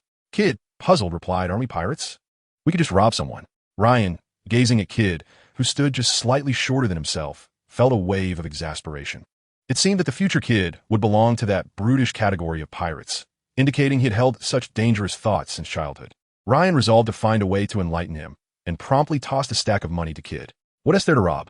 When purchasing items, one must pay. If we must rob, it should be from other pirates." Upon hearing this, Kid's eyes lit up. "Right, robbing other pirates sounds exhilarating." Just then, Bailey burst into the room, clutching 2 bounty notices, joyfully calling out Ryan's name. Without waiting for Ryan to ask, Bailey promptly handed him the notices. "We've been issued bounties, Ryan." Ryan unfurled the bounty notices and began to read. Berserker Bailey. Bounty, 30 million berries. The moniker Berserker suited Bailey perfectly, wielding dual axes in battle. He resembled a living embodiment of Olaf. A smile crept onto Ryan's face as he recalled something amusing. However, upon unveiling the other bounty notice, his expression immediately shifted. Bloodthirsty Swordsman Ryan. Bounty, 100 million berries. "Damn it, bloodthirsty swordsman. I'm going to the Navy headquarters to file a complaint," Ryan exclaimed, cursing vehemently. "A person as handsome as I should be called the white-clad sword immortal." Kid and Killer exchanged glances, with Killer murmuring, "Isn't bloodthirsty swordsman quite a powerful title?" "If you like it, you can have it," Ryan retorted. "All right then." Ryan noticed Bailey and Lori nearby, stifling their laughter. He thought to himself, "Forget it. It's not worth getting upset over those who lack appreciation." On an unnamed island in the New World, Shanks, sporting 3 scars near his eyes, gazed at the bounty notice with a smile. "So he has arrived, Ryan." Upon hearing this, the red-haired pirates lit up with excitement. "We've been waiting for him to challenge us. Haha." A newcomer who had recently joined the red-haired pirates looked on in confusion at the scene unfolding before him. On a small boat resembling a coffin drifting over the ocean, a man with sharp, eagle-like eyes examined the bounty notice, muttering, "The South Sea. How intriguing." The small vessel then altered its course towards the South Sea. On Sabeti Archipelago, Shirahoshi curiously observed Rayleigh, who was simultaneously drinking and perusing the bounty notice. "Is this your prize pupil?" "Indeed, that lad is remarkably swift," Rayleigh replied. In Mellow Town on the island of Bartolomeo in the South Sea, Carter stood atop a table, brandishing Ryan and Bailey's bounty notices as cautionary tales for the children below. In Yunlai Town on the same island, Jabba laughed heartily upon seeing the bounty notice. Bloodthirsty Swordsman, what a dreadful name. Indeed, indeed, it is quite an atrocious name. As Ryan's bounty notice spread across the globe, his friends became aware of his news. The brief interlude swiftly passed. Then, Kid merrily took Kira to purchase swords with the money they had. Meanwhile, Ryan set out with Bailey and Lori to procure supplies, preparing to leave the Gothic Kingdom for their next destination. Little did Ryan know, two men were hastily making their way to the Southern Sea, heading towards the Gothic Kingdom. Chapter 13, The Palace Rescue. The following morning, Bailey anxiously watched Ryan and inquired, Kid and Kira haven't returned overnight. Could something have happened to them? Ryan, uncertain, replied, I doubt it. Besides, weren't you not particularly fond of that kid fellow? Why the sudden concern? As he spoke, Ryan playfully rested his hand on Bailey's shoulder, teasing him with a knowing glance. In an instant, Bailey's face flushed crimson. Thankfully, Ryan understood Bailey well. Had anyone else seen him blushing, they might have drawn all sorts of unwelcome conclusions. Well, Kid and Kira are our comrades now. It's only natural to care about them. Then let's go search for them together. I can sense their presence, Bailey suggested. I want to join too, Lori exclaimed eagerly from the side, feeling that this search might lead to some exciting adventures. Ryan activated his observation haki, attuning himself to the surrounding energies. His current range allowed him to perceive a radius of approximately 1,000 meters. As long as he had encountered someone before, he could track their essence through the combination of observation haki and breathing techniques. Finding two individuals in this city was indeed challenging, and the trio went from one weapon shop to another, inquiring about their whereabouts. Finally, in one of the shops, they gleaned information about the two. According to the shopkeeper, they had purchased 2 swords there yesterday afternoon and had not returned since. This lead was yet another dead end. Could they be in there? Ryan murmured. Hearing his murmurs, Bailey quickly asked, Did you discover something, Ryan? Yes, I have some insights. While I was coming over, I kept using my observation haki to search for them, but I couldn't sense their presence at all. Ryan paused before continuing. There's only one possibility. They must be in the inner city. He pointed towards the walled enclave in the distance. The area they were currently traversing was the outer city. The inner city had been constructed by the former king of the Gothic Kingdom, intended to segregate the nobility from commoners.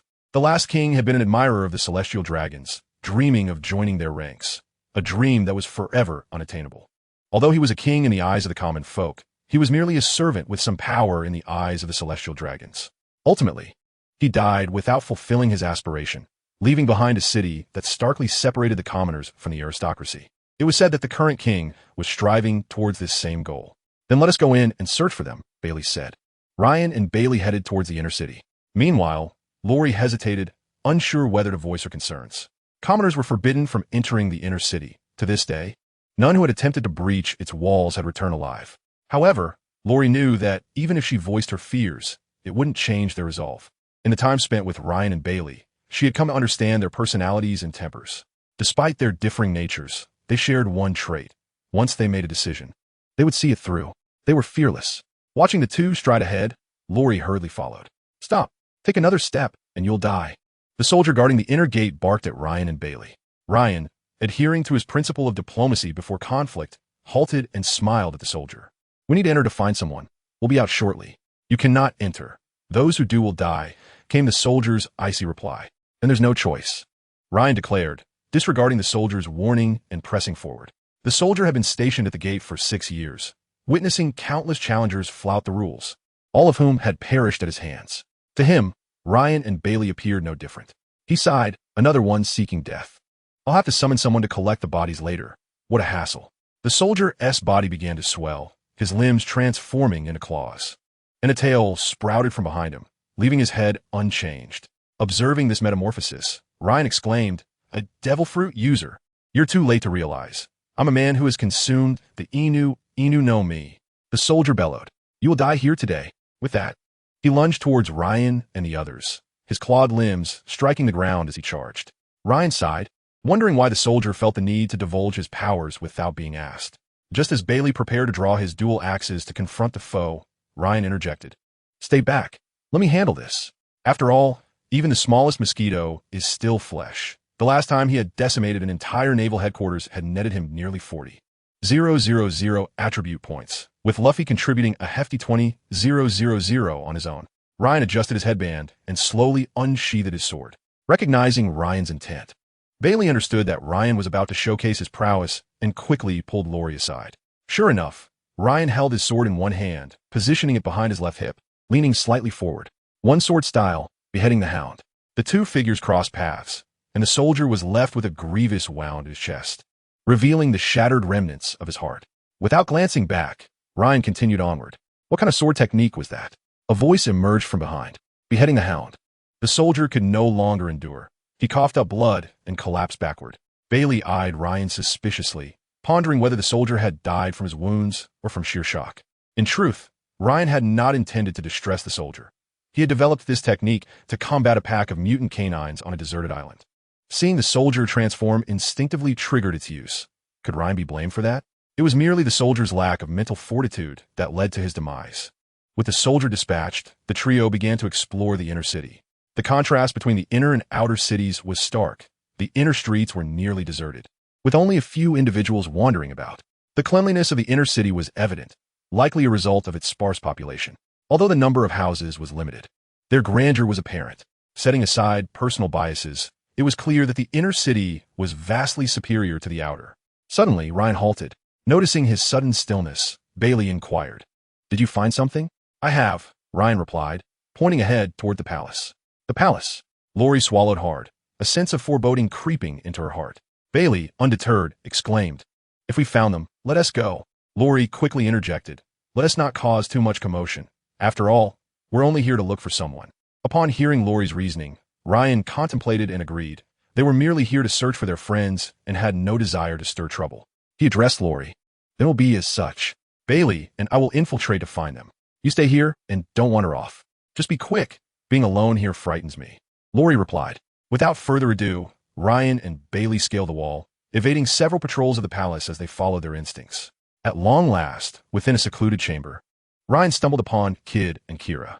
Upon entering, he was greeted by the sight of the two bound to the pillars of the palace, a rather humiliating spectacle. Upon closer inspection, Ryan discerned that their captors possessed a commendable level of expertise. Overwhelmed with emotion at the sight of Ryan and Bailey arriving to rescue them, both Kid and Kira could hardly contain their feelings, their faces betraying their gratitude. How utterly useless to have been captured so easily, Bailey scoffed from the sidelines. Instantly, Kid's expression shifted from one of heartfelt appreciation to a dark, brooding demeanor, akin to the dramatic transformation seen in the Sichuan opera, a skill only Ryan was privy to from his past life. "Enough of this ruckus. Let's exit before we continue," Ryan admonished, observing Kid's readiness to engage in a lengthy altercation with Bailey. Meanwhile, Kira recounted the events leading to their capture. It turned out that the previous day, after purchasing swords, they had encountered the seventh prince of the Gothic kingdom, who was inspecting the conditions of the common folk outside the city. Upon recognizing Kid as the thief of his devil fruit, the prince wasted no time in having them subdued and imprisoned. He had intended to personally punish Kid for his transgressions, but fortunately, all the princes and princesses had been summoned to the Grand Hall for a meeting, sparing Kid and Kira from immediate peril. In the Grand Hall, the princes and princesses deliberated upon matters that inadvertently intertwined with Ryan and Bailey's plight. With the death of Ron, the steady supply of slaves had been interrupted, prompting the king to seek a replacement for Ron's position, as the nobility were in dire need of slaves. The mortality rate of slaves in their possession was alarmingly high. A female slave, once placed in a noble's care, rarely survived beyond 10 days. Thus, this issue was of utmost significance, warranting the king's convening of a meeting. Just as Ryan and his companions were about to depart, Kira suddenly exclaimed, "Where's my sword?" and promptly dragged Kid towards the seventh prince's quarters in search of it. Ryan, unperturbed, leisurely sat at the palace entrance with Bailey. When Bailey inquired, "Do you think there will be fine wine?" Instantly, Ryan's eyes sparkled. His singular passion lay in strong spirits, beautiful women, and exquisite cuisine. "Then let's seek it out." At that moment, the seventh prince was hastily riding towards them on his beloved steed, having just concluded the meeting. Shortly thereafter, Kira and Kid emerged, clutching several swords, while Ryan and Bailey carried bottles of aged wine. Their eyes met in mutual understanding. Ryan seized the moment and spoke first. "I had misplaced a few bottles of wine here and have just retrieved them." Kid regarded Ryan with an expression of incredulity, as if to say, "You must think me a fool." Kira chimed in, I cannot find my sword, so I took these instead. A tacit agreement enveloped them, and as they prepared to exit the palace, the seventh prince finally arrived. Upon witnessing the items in their possession, the seventh prince immediately grasped the situation and galloped towards them. Ryan's gaze was transfixed upon the majestic steed beneath the prince, envisioning how splendid it would look with him atop. Alas, the seventh prince miscalculated the encounter, and before Ryan could intervene, Bailey swiftly cleaved both prince and horse in twain with a single blow. Afterward, he raised an eyebrow at Ryan, as if to say, praise me. The seventh prince is dead. Someone come quickly.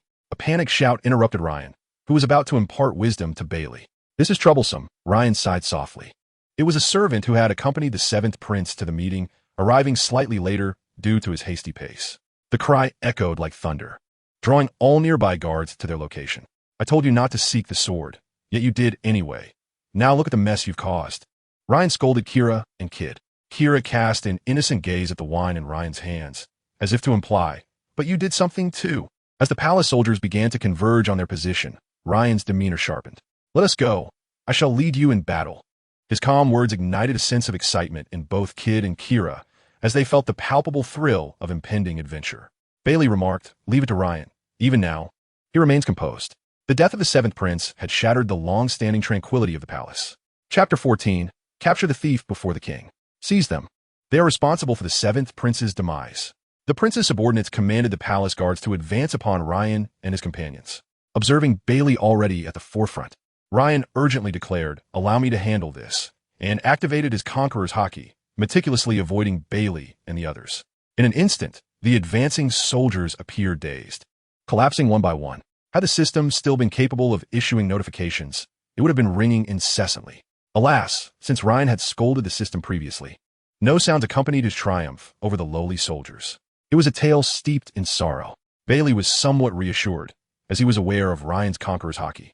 However, for Kid and Kira, the unfolding scene was nothing short of astonishing. What has transpired? Kid queried, astonished. Ryan, witnessing Kid's expression of shock, chose not to respond, silently assuring himself, you too shall possess this power one day. At merely 10 years of age, Kid had yet to awaken his conqueror's haki, though Ryan recognized his potential. Meanwhile, Bailey offered an explanation that his conqueror's haki, only those with the qualities of a king can awaken it, an exceedingly rare gift. Upon hearing this, Kira gazed at Ryan with starry-eyed admiration. Master, you are truly remarkable. Do not call me master, Ryan retorted. Kid then inquired of Bailey, do you possess it? At that moment, Bailey's inner thoughts reflected, if I had it, would Ryan be flaunting his prowess so brazenly? Observing the playful rivalry between Bailey and Kid, Ryan couldn't help but smile fondly. Just then, the king, accompanied by a throng of soldiers, finally arrived. Upon seeing the seventh prince, cleaved in two by Bailey, the king erupted with fury. The seventh prince was his youngest son, cherished and pampered since childhood, and witnessing such a gruesome fate befall him ignited the king's wrath. Kill them. They must be eradicated, without a trace, to accompany my son in death. The king bellowed. With the king's command, his royal guards surged forward, weapons drawn, ready to strike at Ryan and his companions. The king regarded them with a cruel smile, as if anticipating their imminent demise. Although he could not fathom how these individuals had bested his fallen soldiers, he had unwavering faith in his elite royal guard, believing they would swiftly bring an end to the intruders. The core of the royal guard had been entrusted to him by the previous king, and under his command, they had only grown more formidable. A loyal minister at the king's side quietly cautioned him, Your Majesty, those two are the notorious bloodied swordsman Ryan and the berserker Bailey, who recently slaughtered the naval branch. Both are formidable pirates, with Ryan carrying a bounty of 100 million from the Navy. They are not to be underestimated. Upon hearing this from the minister by his side, the king regained his composure. He was no fool. A pirate with a bounty of 100 million surely possessed considerable strength. It seemed the royal guards might struggle to subdue them. The king murmured, Summon the captain of the guards at once. Surprised by the king's command, the minister retreated, astonished that the king intended to call upon him. It was said that Captain Bofides was once a world-renowned pirate. After being rescued by the king at sea last year, he remained in the kingdom of Goth to recuperate and was appointed as the captain of the guards by the citizens. Although Bofides viewed this position with disdain, he agreed to train the royal guard for 2 years in gratitude for the king's life-saving intervention. Thanks to Bofides' training, the royal guards had significantly strengthened, which was a source of the king's newfound confidence. Ahead, the royal guards had engaged in fierce combat with Ryan and his companions, creating a stalemate. Utilizing their numerical superiority and discipline, the royal guard were managing to suppress Bailey and his two allies. Bailey wielded dual axes, ruthlessly dispatching foes while occasionally shielding Kid and Kira from deadly strikes. Although both possessed remarkable talent, they lacked the systematic training that Bailey and Ryan had undergone. At their tender ages of merely over 10, participating in such a battle was already commendable. One could hardly forget that Ace, at a similar age, could only defeat certain adult men. This was the stark contrast between those who had received specialized training and those who had not. Moreover, Ryan and Bailey were both exceptionally gifted individuals. Ryan excelled in swordsmanship and observation, while Bailey was adept in martial arts and arm hockey. As for why Ryan had yet to engage, one must rewind time a little. Just as Ryan was about to speak, he was silenced by the murderous glares of the trio. He was taken aback to find even Kira, who usually idolized him, protesting against him. Feeling somewhat dejected, Ryan could almost hear Bailey's voice echoing. This show is all Ryan's doing. What do you need to do? If Ryan could hear Bailey's thoughts, he would undoubtedly retort, I'm not trying to show off. It's merely for the sake of my stat points. Observing the three in their arduous battle, Ryan sighed, what is the point? Aren't they just inviting suffering upon themselves? To which Bailey and the others replied, we relish the suffering. With nothing else to do, Ryan began sipping the wine he had just procured, keenly observing the current situation. He sensed the predicament could become quite troublesome. Even if they managed to escape, they would be pursued unless they captured a crucial hostage. Thus, Ryan began scanning the crowd for that fortunate individual, and his eyes lit up upon spotting the king. It's you. The adage, capture the king before the thief, echoed in his mind. Ryan sprang into action, charging towards the king with sword in hand. Upon seeing Ryan approach, brandishing his sword, the king's consort turned pale, while the king himself, in that moment, exhibited the demeanor befitting a sovereign. Guards, intercept him, he commanded, directing his guards to block Ryan in a bid to buy himself time for escape. Hearing the king's order, the guards, engaged with Bailey's trio, disregarded the threats and hurried towards Ryan. However, it was too late. In a flash, all the guards standing before Ryan were dispatched with a single sword stroke. None could withstand his second strike. In less than 10 seconds since the king had given his command, Ryan had reached the king's side.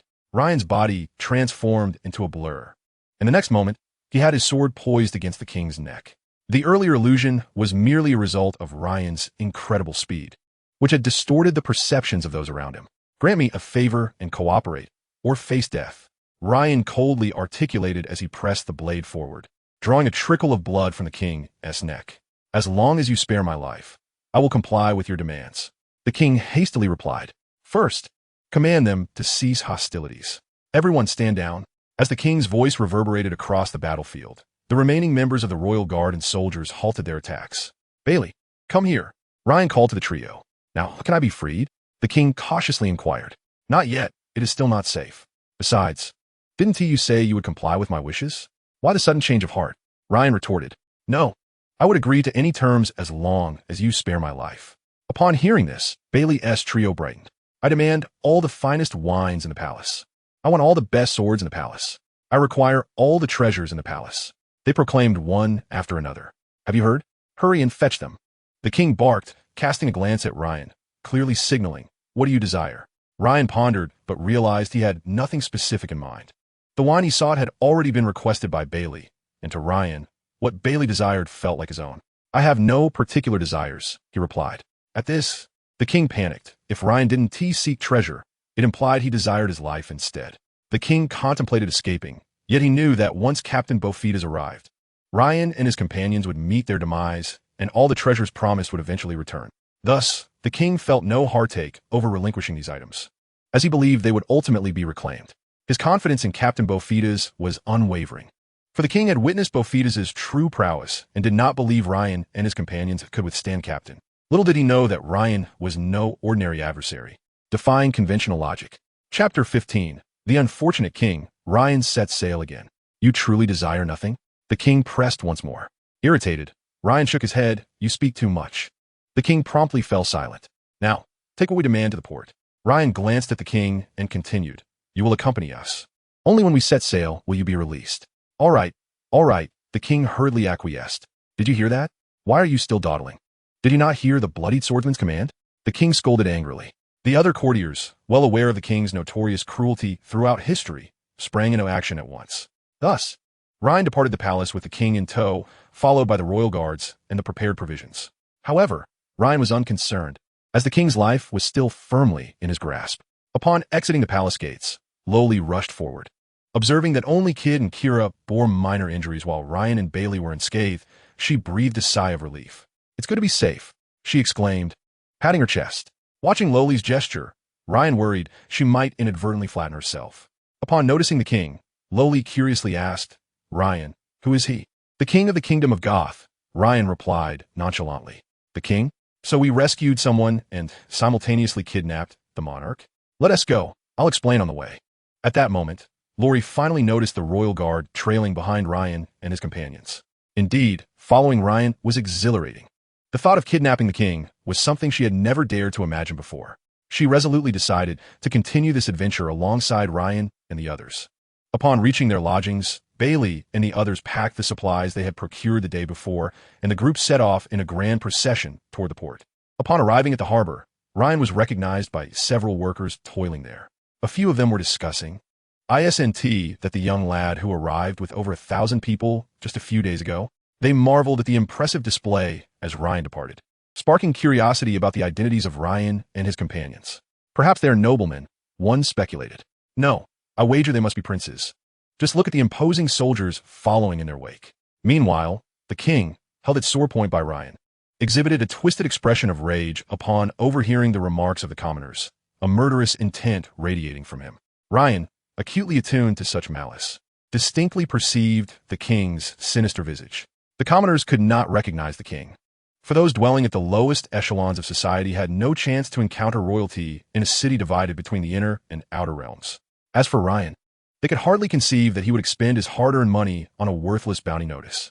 When Ryan and his companions reached the port, the minister and the head of the guards, Portgas, finally arrived at the palace. The minister surveyed the eerily silent palace, feeling a disarray in the wind.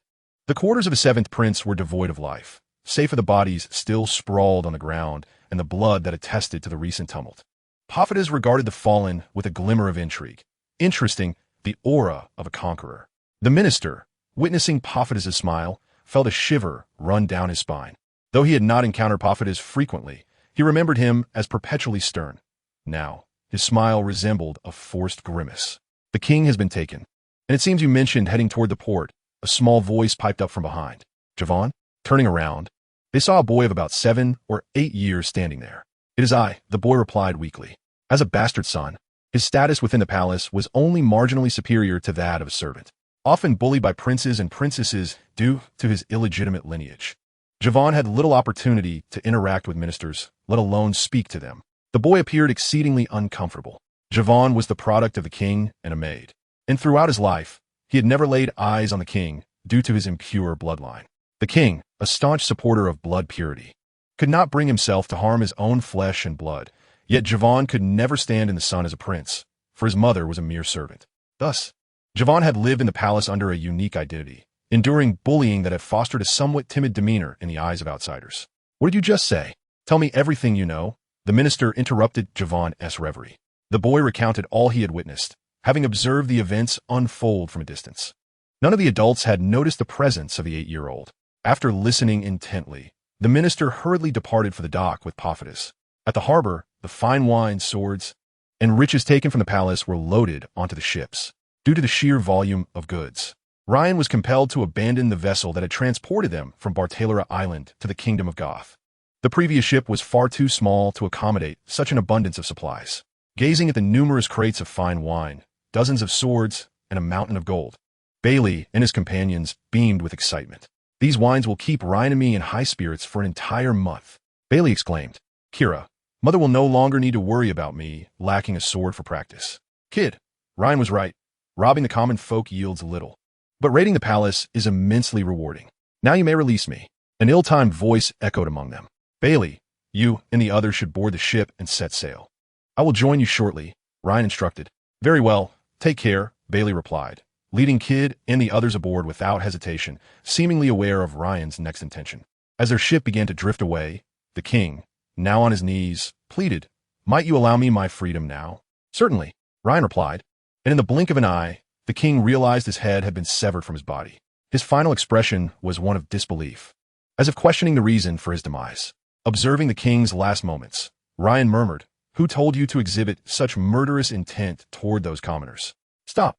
A voice called from a distance. It was Portgas. Arriving just in time, Portgas witnessed the grim scene of the king's murder.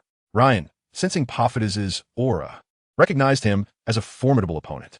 With his heightened sensitivity to the flow of energy cultivated through his training, Ryan immediately assessed the situation.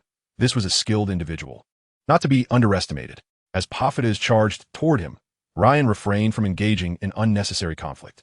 He seized the king's severed head and hurled it toward Portgas before diving into the sea, swimming swiftly toward Bailey and the others. Confident in his swimming prowess honed over 2 years, Ryan believed Portgas could never catch him in this domain.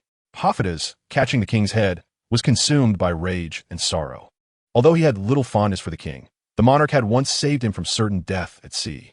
Now, witnessing the murder of his savior, Portgas was driven by a singular purpose: to avenge the king by eliminating Ryan. As Ryan disappeared into the distance, Portgas was about to pursue when he was halted by the tardy minister. "Lord Portgas, you cannot catch him now.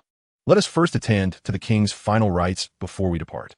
Portgas, contemplating the minister's words, realized that given his swimming speed, chasing Ryan was futile. He could tell by Ryan's technique that he was a trained swimmer. Meanwhile, the minister's mind was racing, with the king dead. The remaining 3 princes would surely vie for the throne. Whom should he support? As the king's most trusted advisor, the minister wielded considerable influence. Whoever he backed would likely ascend to the throne. For reasons unknown, the minister suddenly recalled the timid little boy he had encountered in the palace, the 8-year-old Javon. Unbeknownst to Javon, a momentous opportunity was about to unfold before him. Chapter 16, The Upside-Down Mountain. On the surface of the sea, a solitary pirate ship sailed through the waves. It was the 10th day since Ryan and his companions had departed the kingdom of Goth. Having briefly stopped at a small town to replenish their supplies of fresh water and food before continuing their journey. The destination of Ryan and his companions is Reverse Mountain. People from all corners of the world seeking to enter the Grand Line must either traverse the doldrums or navigate Reverse Mountain without an appropriate vessel. Venturing through the doldrums is utterly impossible. As the name suggests, there is not a whisper of wind, necessitating a ship equipped with its own independent power system. Beneath the tranquil doldrums lurk innumerable sea kings, and, as far as Ryan knows, only the Navy possesses the technology to cross this windless expanse. Their specially crafted warships are equipped with independent power systems, allowing them to sail without relying on wind, and are further protected by a coating of sea stone on the hull, preventing attacks from the sea kings. Thus, their warships can safely traverse the doldrums, a feat that Ryan's ship is currently incapable of achieving. Consequently, they must take an alternative route to reach the Grand Line, which leads them through Reverse Mountain. Within Ryan's mind lies a bold idea, one that he can only explore upon reaching Reverse Mountain. Presently, Ryan lies on the deck with his eyes shut, appearing to the untrained eye as if he is asleep. In reality, he is examining his attribute panel, contemplating how to allocate his points. From the Gothic Kingdom, Ryan has acquired a total of 43,214 attribute points, combined with the 20,000 points he originally possessed, bringing his total to over 60,000, a perfect opportunity for enhancement. Attribute panel. Host, Portgas D. Ryan current attribute points, 63,214 host, Portgas D.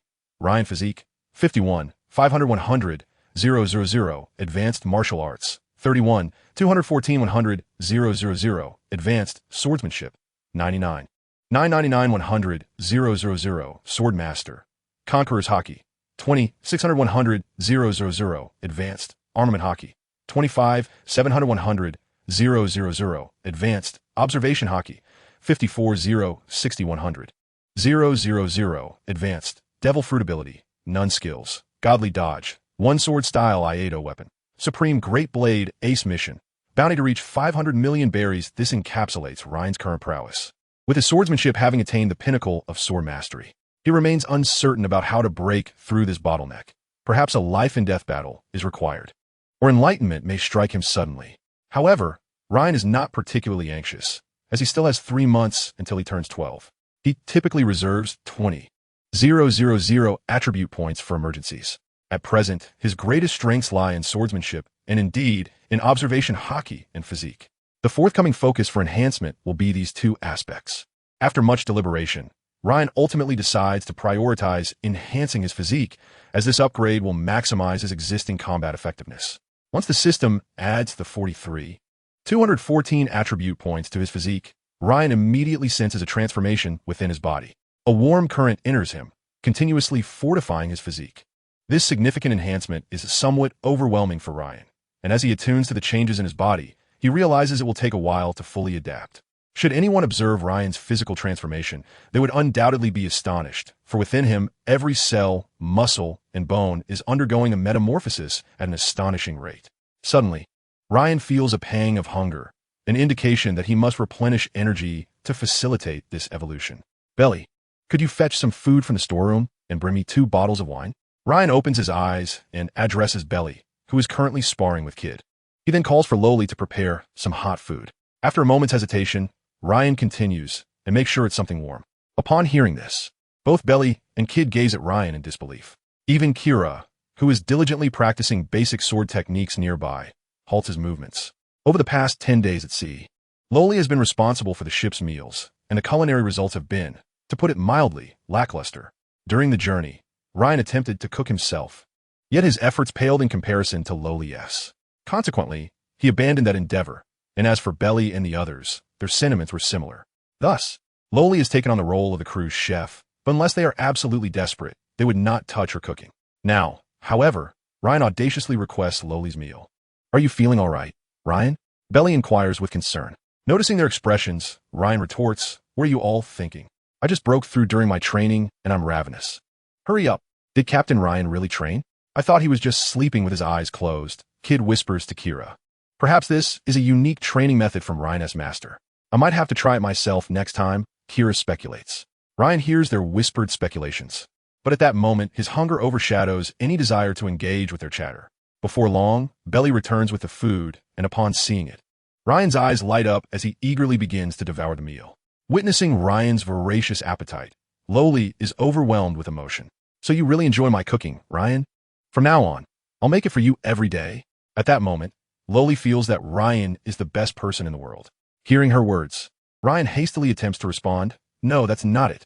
I don't want to eat your food at all. However, as he speaks, food lodges in his throat, causing tears to well up in his eyes. Seeing this, Loli stands in a daze, murmuring, ah, this must be the tears of happiness. She rushes forward and embraces Ryan tightly, which only exacerbates his discomfort, and tears stream down his face. Loli clings to him even tighter. Thank you, Ryan. I feel your sincerity. Kira quietly remarks to Kid, Kid, look at Ryan. It seems he is choking on his food. Really? But the captain does seem to genuinely enjoy Loli's cooking. Kid observes, gazing at the two in their tight embrace. Indeed, Ryan is such a considerate person. Belly adds from the side. Oh, so that's it. Ryan's greatness knows no bounds. Thus, the only person who discerned the truth of the situation was led astray. Eventually, Loli releases Ryan, whose face is still wet with tears. The lingering fragrance of a young girl envelopes him.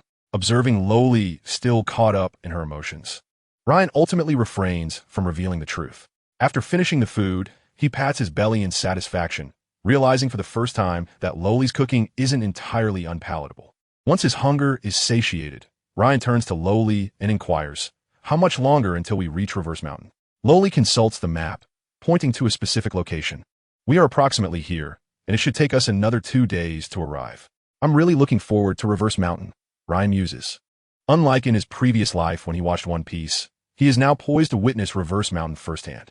Will it truly be as wondrous as the legend suggests? Observing Kira diligently practicing basic sword techniques beside him, Ryan advises, steady your hands and remain still. Regardless of the task, mastering the fundamentals is crucial. Yes, Master Ryan, Kira replies. Maintain that focus and believe in yourself. Perseverance leads to victory, Ryan encourages him. Upon hearing Ryan's encouraging words, Kira felt an inexhaustible surge of strength coursing through her veins. Yes, Teacher Ryan, perseverance is the key to victory. In stark contrast, the atmosphere surrounding Bailey and Kid was entirely different. Useless. Haven't you eaten? Do you intend to use that woman's fist against me? Cut the nonsense. I'll take you down.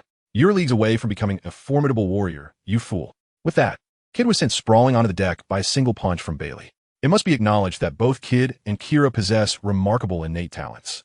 Throughout the past 10 days, Ryan and Bailey have systematically trained the duo each day. Their abilities have notably improved, progressing almost daily. As for Kid's magnet fruit powers, Ryan has merely encouraged him to experiment with controlling a greater number of weapons. Both are currently laying a foundational groundwork, as they had previously relied solely on instinct in their battles, lacking any significant development of their physical capabilities. Kid's indomitable spirit compels Bailey to train him further, igniting Kid's fighting spirit and potential, while Kira thrives on encouragement and validation. If they persist steadfastly, the seeds of effort have already been sown. One can trust that, in due time, they shall blossom into resplendent flowers. Chapter 17, The Aftermath of the Gothic Kingdom. As Ryan and his companions journeyed towards Reverse Mountain, Vice Admiral Kazan, known as Akiji, arrived at the Gothic Kingdom with the Navy. At this juncture, the Gothic Kingdom was embroiled in a critical struggle for the throne, with some princes having already been vanquished, leaving them powerless to contest the royal seat.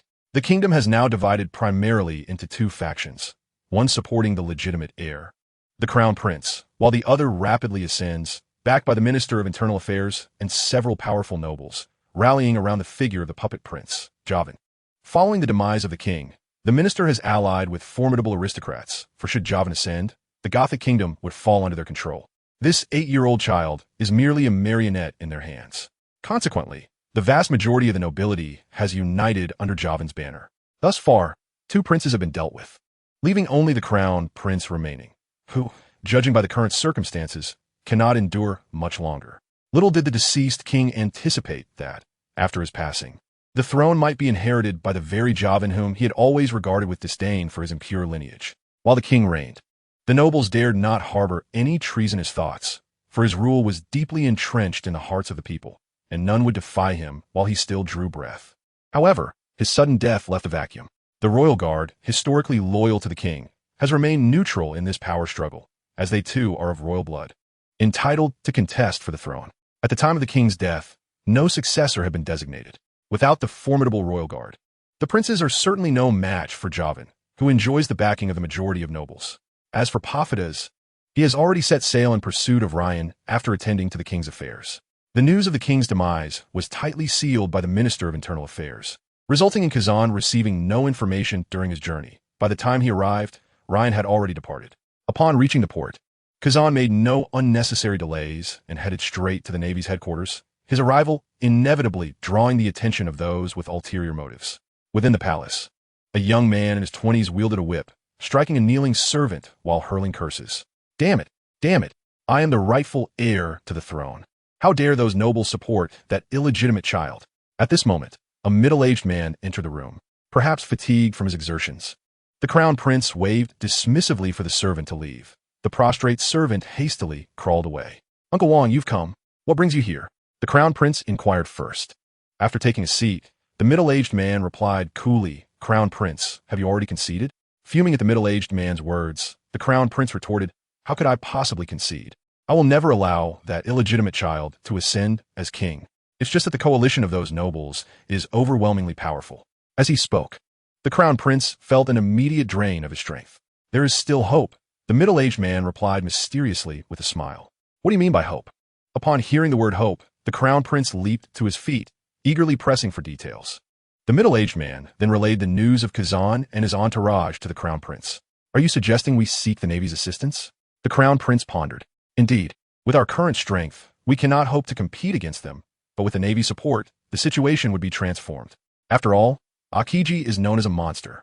Yet, the crown prince hesitated, but I've never heard of anyone seeking the Navy's help in a royal succession dispute. It was evident that the crown prince was wavering. The middle-aged man continued. This is our last glimmer of hope, crown prince. Whatever conditions the Navy imposes, you must acquiesce. Otherwise, that illegitimate child will ascend to the throne of this nation. Upon hearing this, the crown prince cast aside all hesitation. He then set off with the middle-aged man to visit the Navy base and consult Akiji. The specifics of their discussion remained shrouded in mystery. But when the crown prince emerged, he bore a smile that had not graced his face in ages. After the crown prince's departure, a figure lurking in a shadowy corner witnessed this exchange and hurried toward the inner city. What did you say? The crown prince has sought out the Navy? The Minister of Internal Affairs was incensed upon receiving this news. The information had been relayed by his own spies monitoring the crown prince, and its authenticity was beyond question. The minister had not anticipated that the crown prince would seek external assistance. Meanwhile, Javan, witnessing the minister's fury, feigned a look of panic. How long does it take for a lowly, illegitimate child to ascend to the position of the most promising heir to the throne? The answer is 10 days. Although still young, Javan has endured considerable hardship, maturing beyond many of his peers. Suffering may strip away certain aspects of life, yet it invariably bestows others in return. Javan has lost his childhood, yet gained a resilient will and a mature mind. Without these attributes, he would have perished in the frigid palace long ago. If one were to ask Javan whom he most wishes to thank, it would not be the irate Minister of Internal Affairs, but rather Ryan, the man who single-handedly altered his destiny. Without the king's abrupt demise, he would have never had this opportunity, had Ryan not caused such commotion in the palace. Javan would have remained forever out of reach of influential figures like the minister. Javan felt no sorrow over the king's death. In fact, he relished it. Just as the king had never regarded him as a son, Javan had never viewed the king as a father, especially considering the king had caused his mother's death. Javan's feelings towards Ryan are complex, encompassing gratitude for altering his fate, admiration for Ryan's formidable strength, envy for Ryan's freedom, and fear that the king's fate might one day befall him. Observing the enraged Minister of Internal Affairs, Javan timidly remarked, "The Navy is not the world government. How could they interfere in the succession dispute?" Upon hearing this, the Minister of Internal Affairs was about to chastise Javan when a sudden realization struck him, causing him to burst into laughter. "Indeed, if the Crown Prince can seek the Navy, then I can enlist the world government." With that, he departed to arrange this matter, leaving Javan, the unsung hero, to contemplate alone in the vast chamber. Inside the royal palace, the eldest prince, in high spirits, conversed with a middle-aged man about his recent dialogue with Akiji. After listening, the middle-aged man chuckled, "Your Highness, the Navy will undoubtedly acquiesce to the conditions you propose." Indeed, the Navy's funding had long been a perplexing dilemma for them. "I have offered them an annual budget of 1 billion. With such a sum, countless lives could be spared. Of course, this was contingent upon my ascension to the throne." The two exchanged knowing smiles, raising their glasses to drain their wine. As for the source of this funding, neither felt the need to elaborate, for they both regarded the exploitation of the common folk as a matter of course. At Marine headquarters in Mariehua, Admiral Sengoku was reporting the recent news conveyed by Akiji in his Stark office. "Admiral Kong." Sengoku gazed expectantly at the figure seated in the commander's chair. "Sengoku, you must understand that our Navy has never intervened in the struggles for a throne." "I am aware, but Admiral Kong, an annual budget of 1 billion could significantly bolster our recruitment and allow us to procure new weaponry, thus preventing many casualties each year," Sengoku continued. "With the increasing number of pirates, our budget remains painfully limited. This funding could alleviate our burdens." Admiral Kong fell silent, well aware of the gravity of their situation. The Navy of the Great Pirate Era faced insurmountable challenges. After a prolonged pause, Admiral Kong sighed, "Then go ahead. Should the world government pursue this matter, I shall bear the consequences alone." "Understood," Sengoku replied, excitement evident in his voice. Watching Sengoku depart, Admiral Kong reflected, "This may be the last deed I can accomplish for the Navy. Should the world government investigate, I may have to abdicate prematurely." It seemed the plan to capture the elusive Redfield would need to be expedited. After so much preparation, it should pose no issue. Gazing at the starlit sky, Admiral Kong whispered to himself. 2 days later, within the Gothic Kingdom's palace, the Minister of Internal Affairs stood with Gavin and a group of nobles, confronting the eldest prince and other royal factions. Both sides wore faint smiles, as though victory were assured. "Your Highness, you should cease your resistance. This is the inevitable tide of fate. All military forces of the kingdom are under my control. What do you have to oppose me?" The minister gestured to the soldiers behind him, exuding the confidence of a victor. "I am the legitimate heir. That bastard cannot ascend to the throne. You may have an army, but I too have allies." After uttering these words, the eldest prince turned to his uncle and quietly inquired, "Uncle, has Akiji not yet arrived?" The uncle replied, "He has been informed. The negotiations were concluded yesterday, and he should not renege." He offered the prince a reassuring smile. In an instant, the palace erupted into chaos as both side soldiers clashed. The minister, observing his confidant, asked, "Is everything in place?" "Rest assured, my lord, the Navy will not intervene. That esteemed individual has already consented." "That is good," the minister replied, watching the unfolding carnage. Suddenly, the temperature plummeted, an icy chill sweeping through the air. In the next moment, all the combatants were transformed into frozen statues, and at the palace entrance appeared a Navy officer, cloaked in a mantle of justice. Everyone, cease your hostilities." Upon seeing Prince Ryan, the soldiers straightened their spines. A voice cried out, "It's the monster known as Akiji." The minister shouted, "The Navy cannot interfere in the internal affairs of allied nations." Akiji remained silent. There was little he could do, for the price they offered was too great. The eldest prince laughed triumphantly. "It seems the ultimate victor will still be me." Just then, Akiji's transponder snail began to ring. "Billy, Billy." The minister, witnessing this, addressed Akiji. "Will you not answer the call, Admiral Akiji?" Akiji picked up the transponder snail, and Admiral Kong's voice resonated through. "Kazan, refrain from intervening in their internal matters. Return at once." "Admiral, return. This is a directive from the world government." 10 minutes prior, representatives of the world government had approached Admiral Kong, issuing a clear warning that the Navy must not interfere in Gothic Kingdom's affairs, or face a reduction of next year's funding by half, expressing the displeasure of the 5 esteemed leaders regarding their actions. After Akiji departed, the eldest prince met his demise within the palace.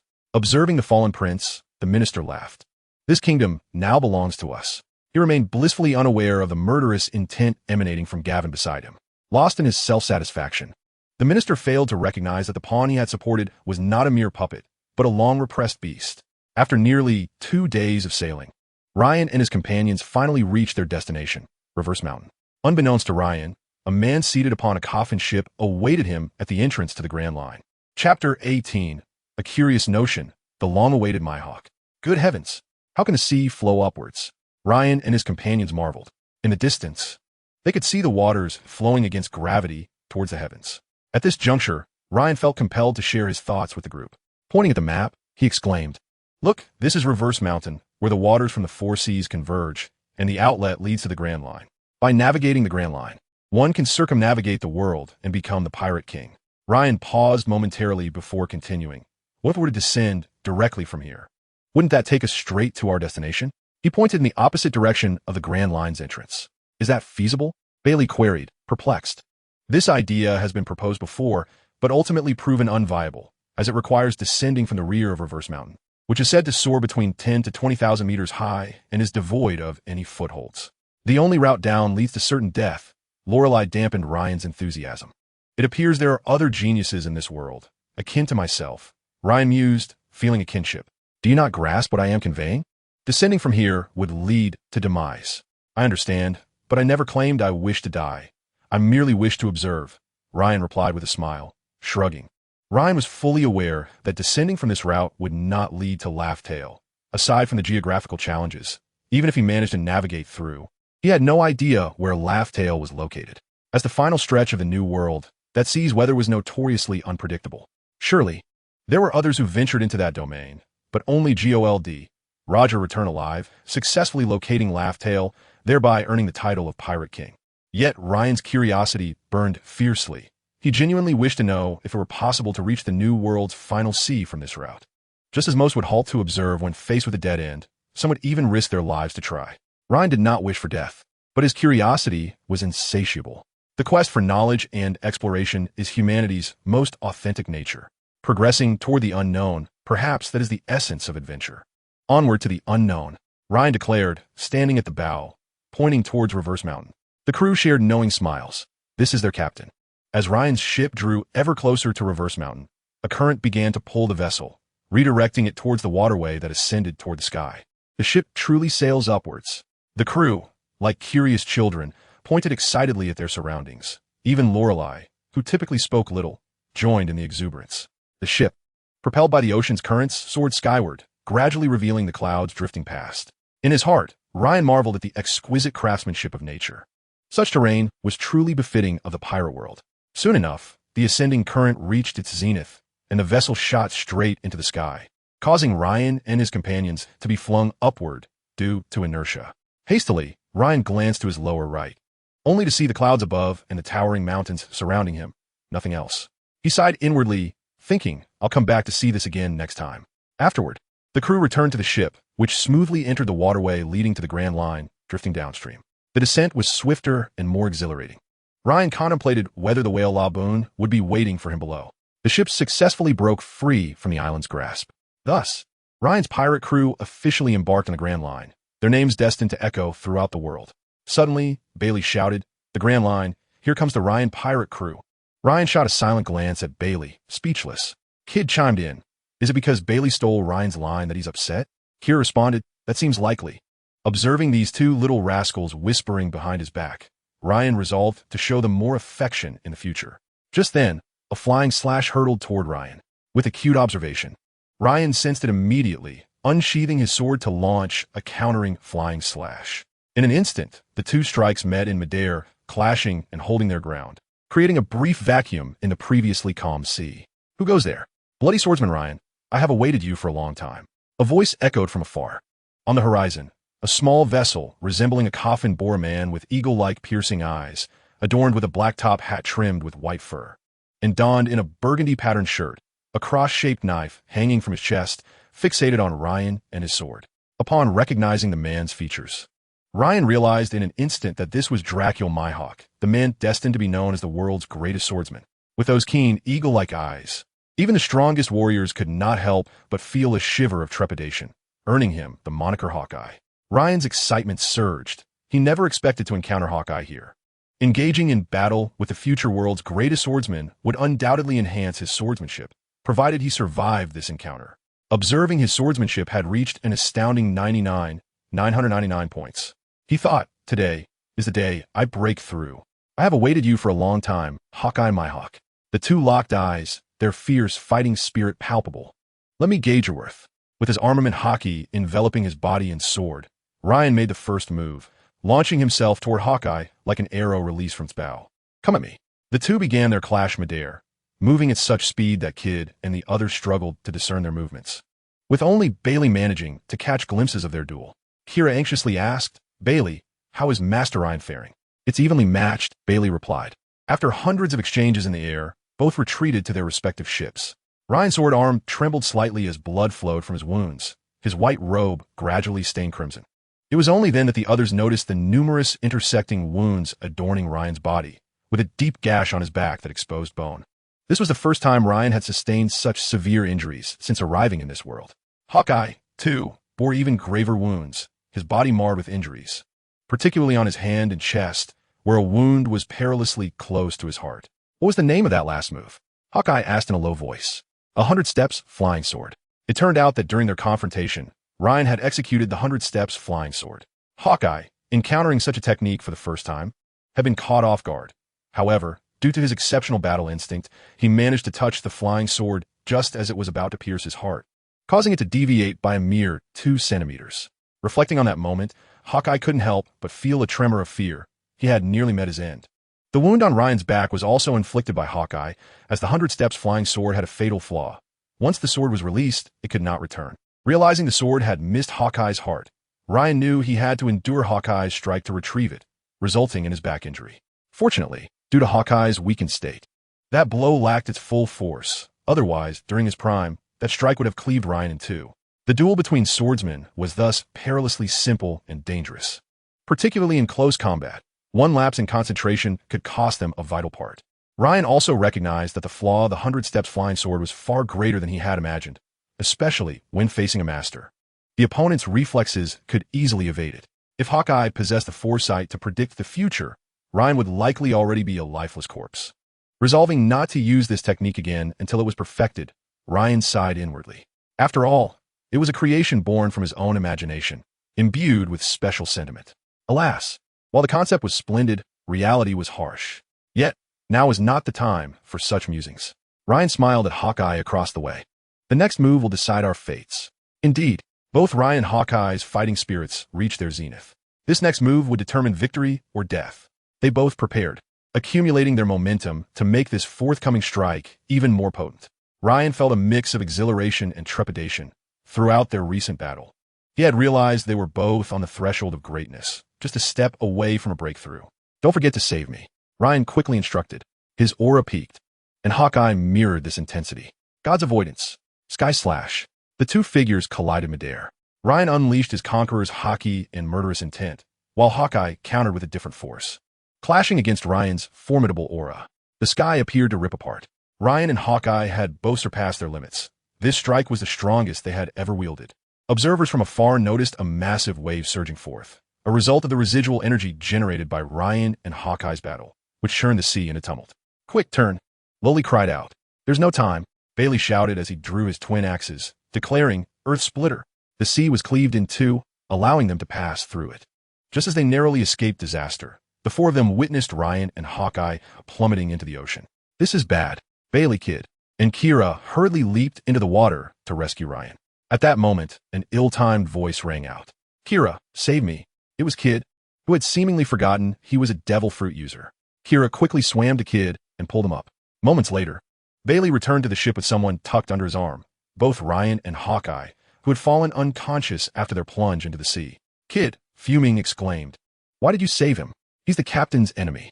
The two individuals tumbled together, and instinctively, one rescued the other. Were Ryan conscious? He would undoubtedly have been pleased with such an act. Kid fell silent, for he knew that given Ryan's character, he would indeed be the type to engage in such deeds. At that moment, a thunderous roar echoed through the air. The four of them instinctively covered their ears, and then they witnessed a scene that would forever remain etched in their memories. A whale, colossal as an island, emerged into view, and before they could react, it swallowed them whole, boat and all, into its cavernous belly. After this astonishing act, the whale plunged into the depths of the sea, vanishing from sight. The surface of the ocean finally returned to its former tranquility. Chapter 19. Ryan's Awakening and Hawkeye's Breakthrough. Ryan slowly opened his eyes, surveying the unfamiliar surroundings with a sense of bewilderment. Where am I? Just as he attempted to rise, a surge of agonizing pain coursed through his body, compelling him to cry out. "Ah!" The scream reverberated through the silent room like thunder. Outside, while practicing basic swordsmanship, Kira turned to Kid with a puzzled expression. "Did you hear that sound just now?" "Now that you mention it, I think I did," Kid replied. Lori, overhearing their exchange, smirked at them and remarked, "Have you both lost your wits in training?" That was the captain's voice. Master Ryan has awakened. Without hesitation, Kira dropped his sword and dashed toward Ryan's room, followed closely by Kid. Seeing their hurried demeanor, Lori smiled and followed suit. Upon their entrance, Ryan felt a flicker of warmth. These two lads genuinely cared for him. Kid immediately embraced Ryan, exclaiming, "Captain, you're finally awake. We've been quite worried about you. You've been unconscious for 3 whole days." Ryan winced as the pain from his wounds flared, rendering him momentarily speechless. Lori, upon entering, noticed Kid still holding Ryan, admonishing him, "Release the captain. His injuries have yet to heal." Kid promptly let go, and the sudden shift in pressure left Ryan feeling both relieved and pained. He vowed that once he recovered, he would teach Kid a lesson he would never forget. "Where's this?" Ryan inquired, looking at Lori. "You're inside the belly of the whale, LeBeau. It was Senior Kuroka's who saved us. By the way, Bailey mentioned that Senior Kuroka's is acquainted with your teachers." Hearing this, Ryan's realization dawned upon him. Only the legendary ship's doctor, Pirate King Roger, would possess the ability to rouse him from his 3-day slumber. Ryan had assessed his injuries earlier and discovered that his body was riddled with wounds, particularly severe ones on his back. However, he was uncertain about Hawkeye's fate. "What Mihawk?" Ryan asked. "He is still unconscious in the next room. I can't believe Bailey managed to save him," Kid responded, revealing his displeasure at Bailey's actions, still simmering with indignation. "Oh, so Mihawk is alive." The news of Hawkeye's survival filled Ryan with joy.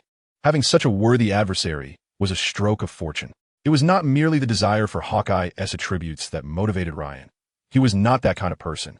Upon awakening, Ryan noticed he had not received any notification regarding defeating Hawkeye. Perhaps it was because their encounter had resulted in mutual defeat. After all, both he and Hawkeye had fallen into unconsciousness. Thus, the attributes from Hawkeye remained tantalizingly intact. "As long as he is alive, help me see him," Ryan's weak voice requested. Under the weighty gaze of their captain, Kid and Kira each supported one of Ryan's arms, carefully guiding him to Hawkeye's room. Upon seeing Hawkeye, who was also wrapped in bandages, Ryan inexplicably smiled. Indeed, human joy often seems to derive from the suffering of others. Fortunately, Ryan was too weak to laugh heartily, lest he risk reopening his wounds. At that moment, an elderly man dressed as an Indian entered, catching sight of Ryan smiling at Hawkeye. He scolded, "Injured individuals should rest properly. Get him back to bed." Ryan had no choice but to comply, for the doctor's orders held the utmost authority, especially since Kuroka's had saved his life. "What about Bailey?" Ryan inquired, realizing he had yet to see Bailey. "Bailey has gone to battle and train against sea beasts. During your unconsciousness, he has been training fervently every day," Kid replied, understanding Bailey's motivation. Ryan surmised that he must have felt remorse for being unable to assist during the intense battle with Hawkeye. Thus, He was pushing himself harder to enhance his abilities. In truth, Bailey had already achieved remarkable strength at such a young age. Ryan sighed inwardly. Why go to such lengths? I possess a system. Meanwhile, Bailey, engaged in combat with a sea beast, shouted, I want to grow stronger. I must protect Ryan. 15 days later, Ryan and Hawkeye found themselves sharing drinks while discussing swordsmanship. The camaraderie between men is peculiar. One moment they are locked in fierce battle, and the next, they share a drink. Such was the case with Ryan and Hawkeye. Mihawk, what does it take to overcome that barrier? Ryan asked, having spent the last half-month striving to enter the realm of the great swordsman, yet always feeling just shy of the mark. I'm not sure. Since awakening, I've attempted numerous times, but to no avail. My situation is much like yours, Hawkeye replied. Ryan sighed, silently taking a large gulp from the bottle placed before Hawkeye. Isn't that my drink? Hawkeye remarked. Oh, my mistake. Here you go. The two fell into silence once again. What, in your opinion, is lacking in my swordsmanship? Hawkeye queried. Ryan began to reflect on the moments of their battle, analyzing frame by frame, and found seemingly no flaws. Hawkeye's swordplay was straightforward and direct, embodying the essence of the art. Suddenly, Ryan smacked his thigh as a realization struck him. Hawkeye, startled by Ryan's sudden enthusiasm, had observed that Ryan's thought process was rather peculiar. He often made strange comments. For instance, when he saw the cross on Hawkeye's chest, Ryan had queried whether he was a Christian. He also inquired if Hawkeye wore color contact lenses to achieve his distinctive yellow eyes. Your swordsmanship is without flaw, but your character is wanting. Hawkeye bristled at Ryan's somewhat insulting remark, interpreting it as a critique of his capabilities. As a man of normal stature, Hawkeye prided himself on his prowess. Just as he prepared to retort, Ryan continued, You are akin to the blade in your hand. Yet, a person is not merely a blade. A blade is devoid of emotion. While a person is filled with sentiment, swordsmanship may lack feeling, but humanity does not. Hawkeye's pupils constricted as Ryan's words echoed in his mind. A blade is devoid of emotion. While a person is filled with sentiment, swordsmanship may lack feeling, but humanity does not. A surge of formidable sword intent erupted from him, piercing the heavens as he entered a profound state of enlightenment. Watching Hawkeye, who appeared to be in a trance, Ryan was taken aback. Has he truly attained enlightenment? Could I have the potential to be a teacher? In truth, it was not Ryan's latent teaching ability that had spurred Hawkeye's breakthrough. Rather, Hawkeye had been on the verge of transcending, and Ryan's words had fortuitously filled the void in Hawkeye's understanding. Under normal circumstances, with Mihawk's remarkable talent, it would take no more than 2 years of dedicated practice and profound understanding of swordsmanship for him to ascend to the realm of a grand sword master. However, such rapid progression was not to be expected. Observing Mihawk, who was lost in a state of enlightenment, Ryan began to contemplate his own path in the art of the sword. Mihawk lacked emotion, but what did Ryan find himself lacking? He incessantly questioned himself within the depths of his mind. Talent? Certainly not. Emotion? He possessed an abundance of it. Effort? He was not deficient in that regard either. Through a process of elimination, Ryan sought to uncover what was missing within himself. Suddenly, he burst into laughter. I understand now. It is passion, the unwavering dedication to the sword, and the relentless spirit to ascend to the pinnacle of swordsmanship. With this realization, an extraordinary aura of sword intent emanated from Ryan, soaring into the heavens like a beacon. Beside him, Kuroka's, witnessing both Mihawk and Ryan break through to the realm of Grand Sword Masters, could not help but exclaim, Truly, these are two formidable young men. The crew of the Ryan Pirates, too, was filled with excitement. Their captain had now attained the status of a Grand Sword Master. In the entire world, there were only a handful of Grand Sword Masters, and now Ryan had joined their ranks, alongside Mihawk. The sentiments of the Ryan Pirates were as follows. Belly, Ryan has grown stronger. I must also strive diligently, so as not to fall behind him. Kid, Captain Ryan is truly powerful, but first, I must defeat Belly to earn the right to challenge him. Kira, Master Ryan is truly remarkable. I must earnestly follow his teachings and become someone like him. Lori, Ryan wields his sword with such grace. Now that he is a Grand Sword Master, he surely won't dislike my cooking. Kuroka's watched Belly and the others, as well as the enlightened Ryan and Mihawk, and sighed inwardly. Captain Roger, this must be the scene you long to witness. Chapter 20, A Sword Immortal Kneels. At this moment, Ryan was utilizing the extraordinary comprehension afforded by his entry into the realm of Grand Sword Master to meticulously refine his path in swordsmanship. From his initial arduous training in basic sword techniques to later mastering Iaido and receiving the system's reward of divine evasion, Ryan's mind was a whirlwind of analysis as he sought to integrate these techniques into a cohesive whole that belonged to him. It could be said that each Grand Swordmaster's journey was unique. Prior to attaining this status, their sword techniques were merely learned from others. However, once one reached the Grand Swordmaster level, the necessity arose to forge new techniques and carve one's own path. Ryan pondered his own swordsmanship journey, recognizing that his advantage lay in possessing a worldview fundamentally different from that of the people in the pirate world, a worldview forged from the fusion of two realms' philosophies. Previously, Ryan would have been uncertain about the nature of his swordsmanship path and which direction to take. However, the present Ryan was resolute in his objective. As a transmigrant, he aimed to become the strongest, strong enough to unlock all possibilities. His swordsmanship would undoubtedly transcend the mundane styles found in the pirate world. In truth, Ryan believed that only the 3-foot azure blade was the true sword, rather than the indiscriminate weapons of the pirate world. His self-created technique, the 100-step flying sword, was the most suitable expression of his swordsmanship. When Jabba referred to Ryan as a swordsman, Ryan corrected him, asserting that he was a swordsman in the truest sense. Although they appeared similar, the distinction was profound. A swordsman in the pirate world merely wielded a blade to kill. Anyone with a knife could be deemed a swordsman. In contrast, a swordsman stood up for justice and acted with a free spirit, while also upholding their own moral compass. The image of a swordsman wandering the rivers and lakes, illuminated by the fleeting light of blades and dreams, resonated deeply with Ryan. As a 21st century individual from Huaxia, how could he not yearn for such a life? In his previous existence, he had been denied this opportunity, yet fate had granted him this chance, and Ryan was determined to fulfill the dreams of his past life. This was also the reason he favored wearing white garments and standing with his hands clasped behind his back. All of this was for the sake of the swordsman dream in his heart, the dream of soaring through the skies with his sword, effortlessly taking heads with his blade. Throughout his journey, Ryan had been steadfast in his pursuit of this ideal. As stated in Bright Sword, a true swordsman faces formidable opponents with unwavering resolve. Knowing the odds are against him, yet boldly draws his blade. Even in defeat, he must become a mountain, a ridge. What fortitude, what determination, what joy, what spirit. The sword's edge, directed towards its target, is invincible. This, indeed, is the swordsmanship that resides in Ryan's heart. Having comprehended the path within his heart, Ryan found that the process of enlightenment and analysis accelerated, and his status as a Grand Swordmaster continued to solidify and ascend. Soon, half an hour had passed. Ryan slowly opened his eyes, radiating an astonishing sword intent. An unprecedented style of swordsmanship had arrived in this world. Ryan's demeanor and sword intent had undergone a transformation. Whereas before he had merely imitated the swordsman of his dreams, he now embodied the essence of that ideal. If previously Ryan had exuded the unrestrained vigor of youth, he now emanated a refined and tempered aura, having shed the superficial. The onlookers were astonished, perceiving a seemingly transformed Ryan. Even Kuroka's was taken aback. Never had he heard of someone whose very essence could change upon becoming a Grand Swordmaster. While the crowd focused on Ryan's transformation, Mihawk was awestruck by the evolution of Ryan's sword intent. Previously, Ryan's sword intent had conveyed a sense of power, bloodshed, and sharpness.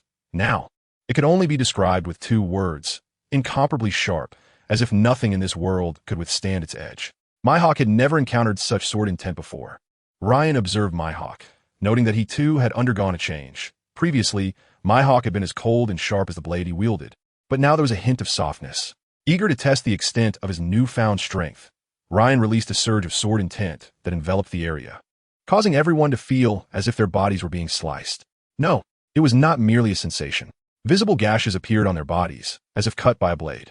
Upon witnessing this, Belly activated his armament haki, stepping in front of the others to shield them from the overwhelming sword intent. Kid, Kira, and Lori exchanged anxious glances. Acknowledging the sheer power of Ryan's presence, it was as if his sword intent could alter reality, akin to Conqueror's haki. Kuroka's remarked, "I have never seen sword intent that can impact reality in such a manner." Mihawk, captivated by Ryan's soaring sword intent, felt a surge of battle spirit ignite within him.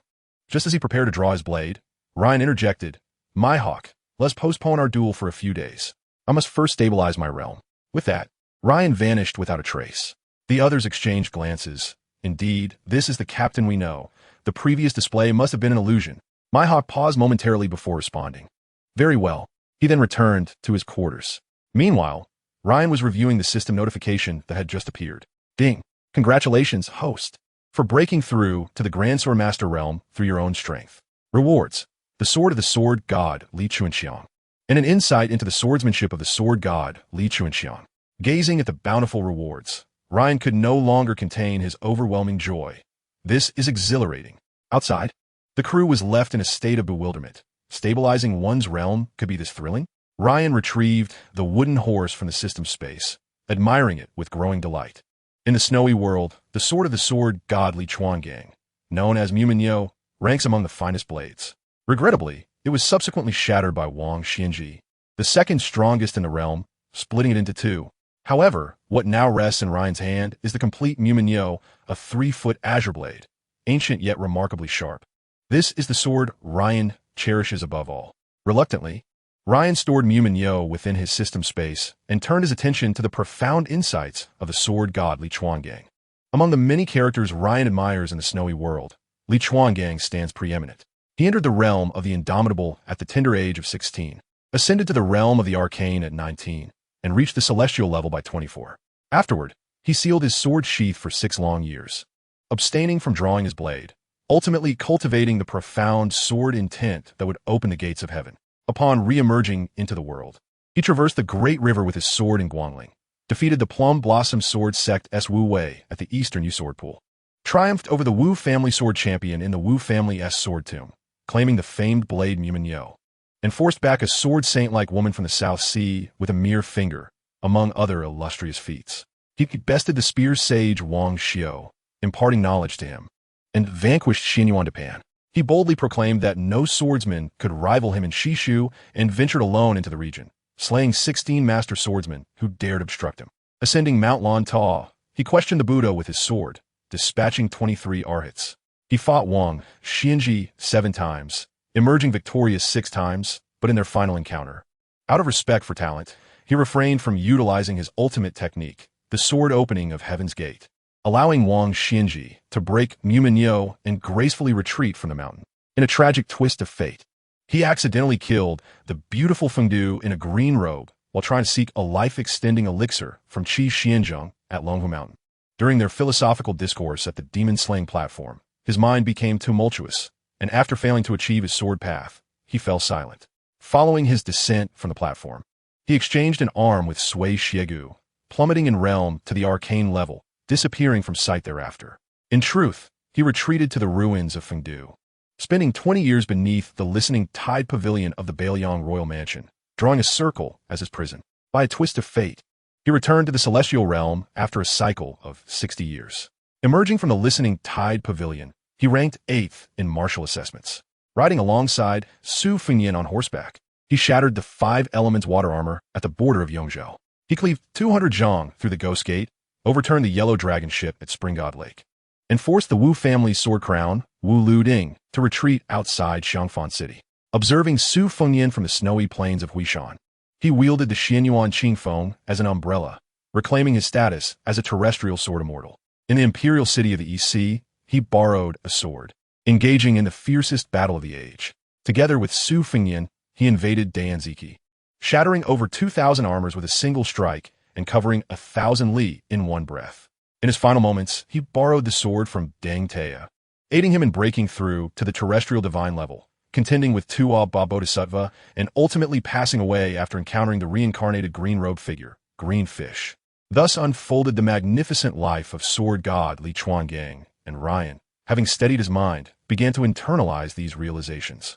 A full day passed before Ryan emerged from his contemplations, having perceived Li Chuanxiang's life through the lens of an observer, grasping the essence of his sword path.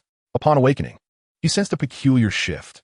In the eyes of others, the youthful Ryan appeared as an elderly sage. This fleeting sensation dissipated quickly, leaving only Eagle Eye, regarding Ryan with a look of suspicion. Eagle Eye, let us spar, Ryan proposed, eager to test the sword techniques he had just comprehended. Very well, Eagle Eye replied, his combative spirit piqued by Ryan's charming request. Having recently surpassed the great swordmaster, he was keen to gauge his current strength. Kurokas glanced at the two, slightly concerned. Be cautious. This is within the belly of Labu. Fear not. It shall be over swiftly, Ryan reassured with a faint smile. The group hastened to observe, for this was a duel between 2 great swordsmen, and witnessing such a clash would undoubtedly benefit their future endeavors. Kurara's excitement was palpable. On a floating island amidst the sea, Ryan tossed Ace to Eagle Eye. Instinctively, Eagle Eye caught the sword and, puzzled, inquired, "What do you mean?" "The weapon in your hand is inadequate. Wield my supreme blade, Ace." Strangely, Eagle Eye had yet to grasp the legendary blade, Knight, one of the 12 supreme blades. "What will you use?" "I shall employ this." Ryan revealed a sword from seemingly nowhere, emanating an aura of ancient and formidable sharpness. "What manner of sword is this?" Eagle Eye questioned, his curiosity mirrored by the onlookers.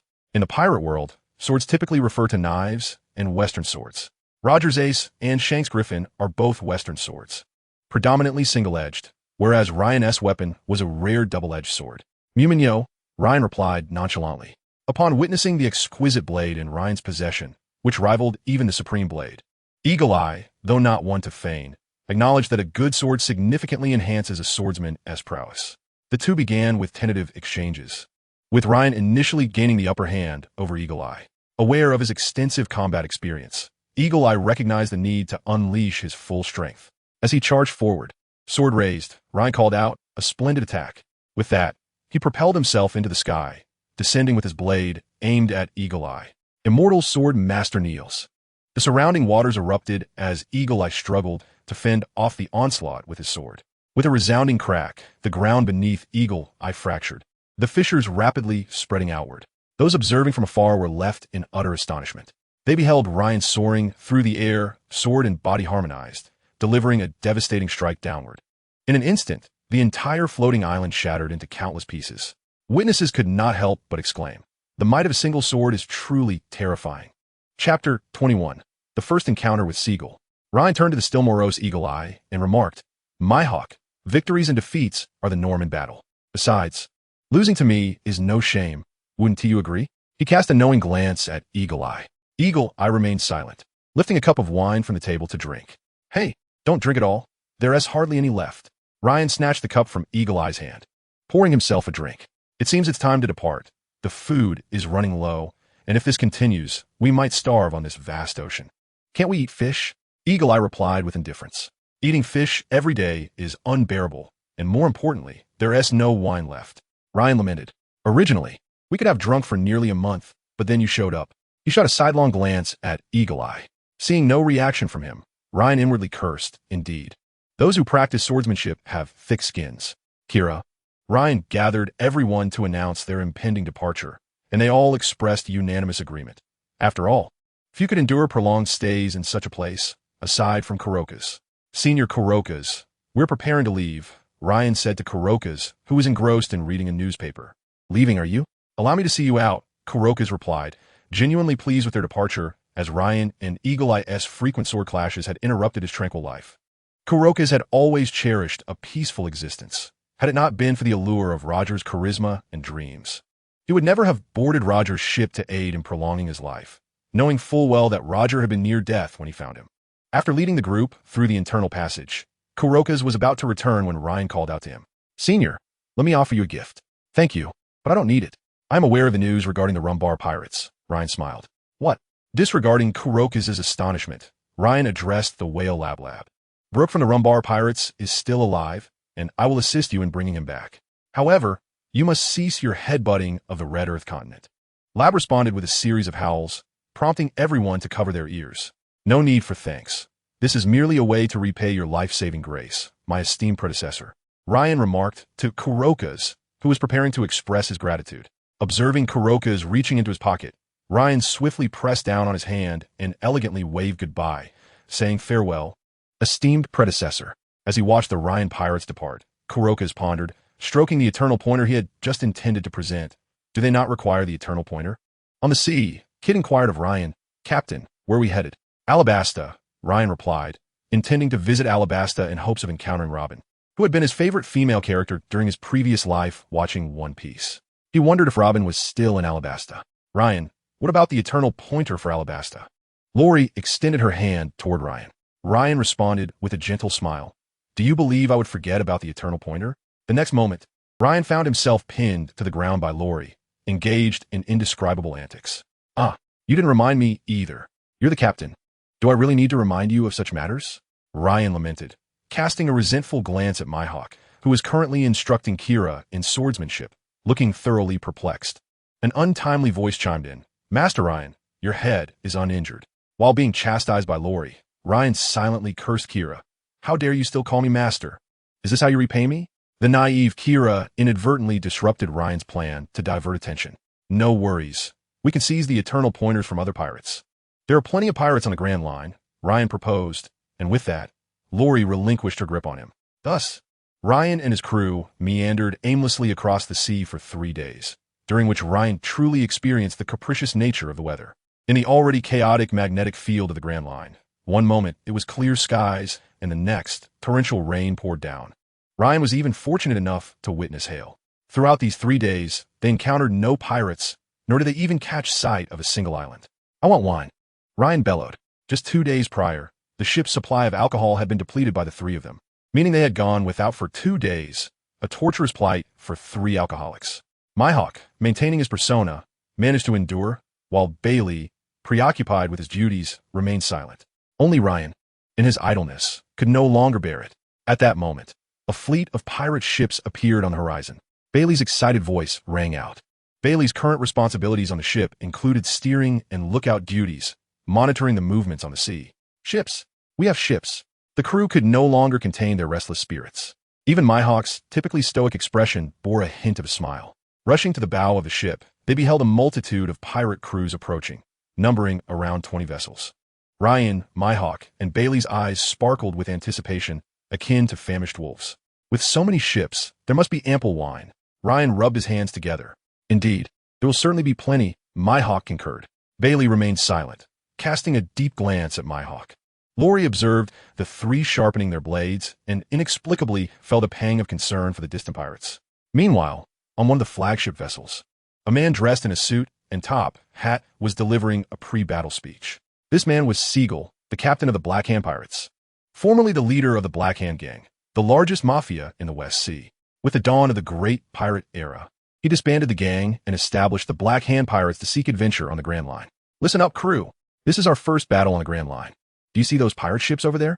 We must not grow complacent due to their perceived weakness.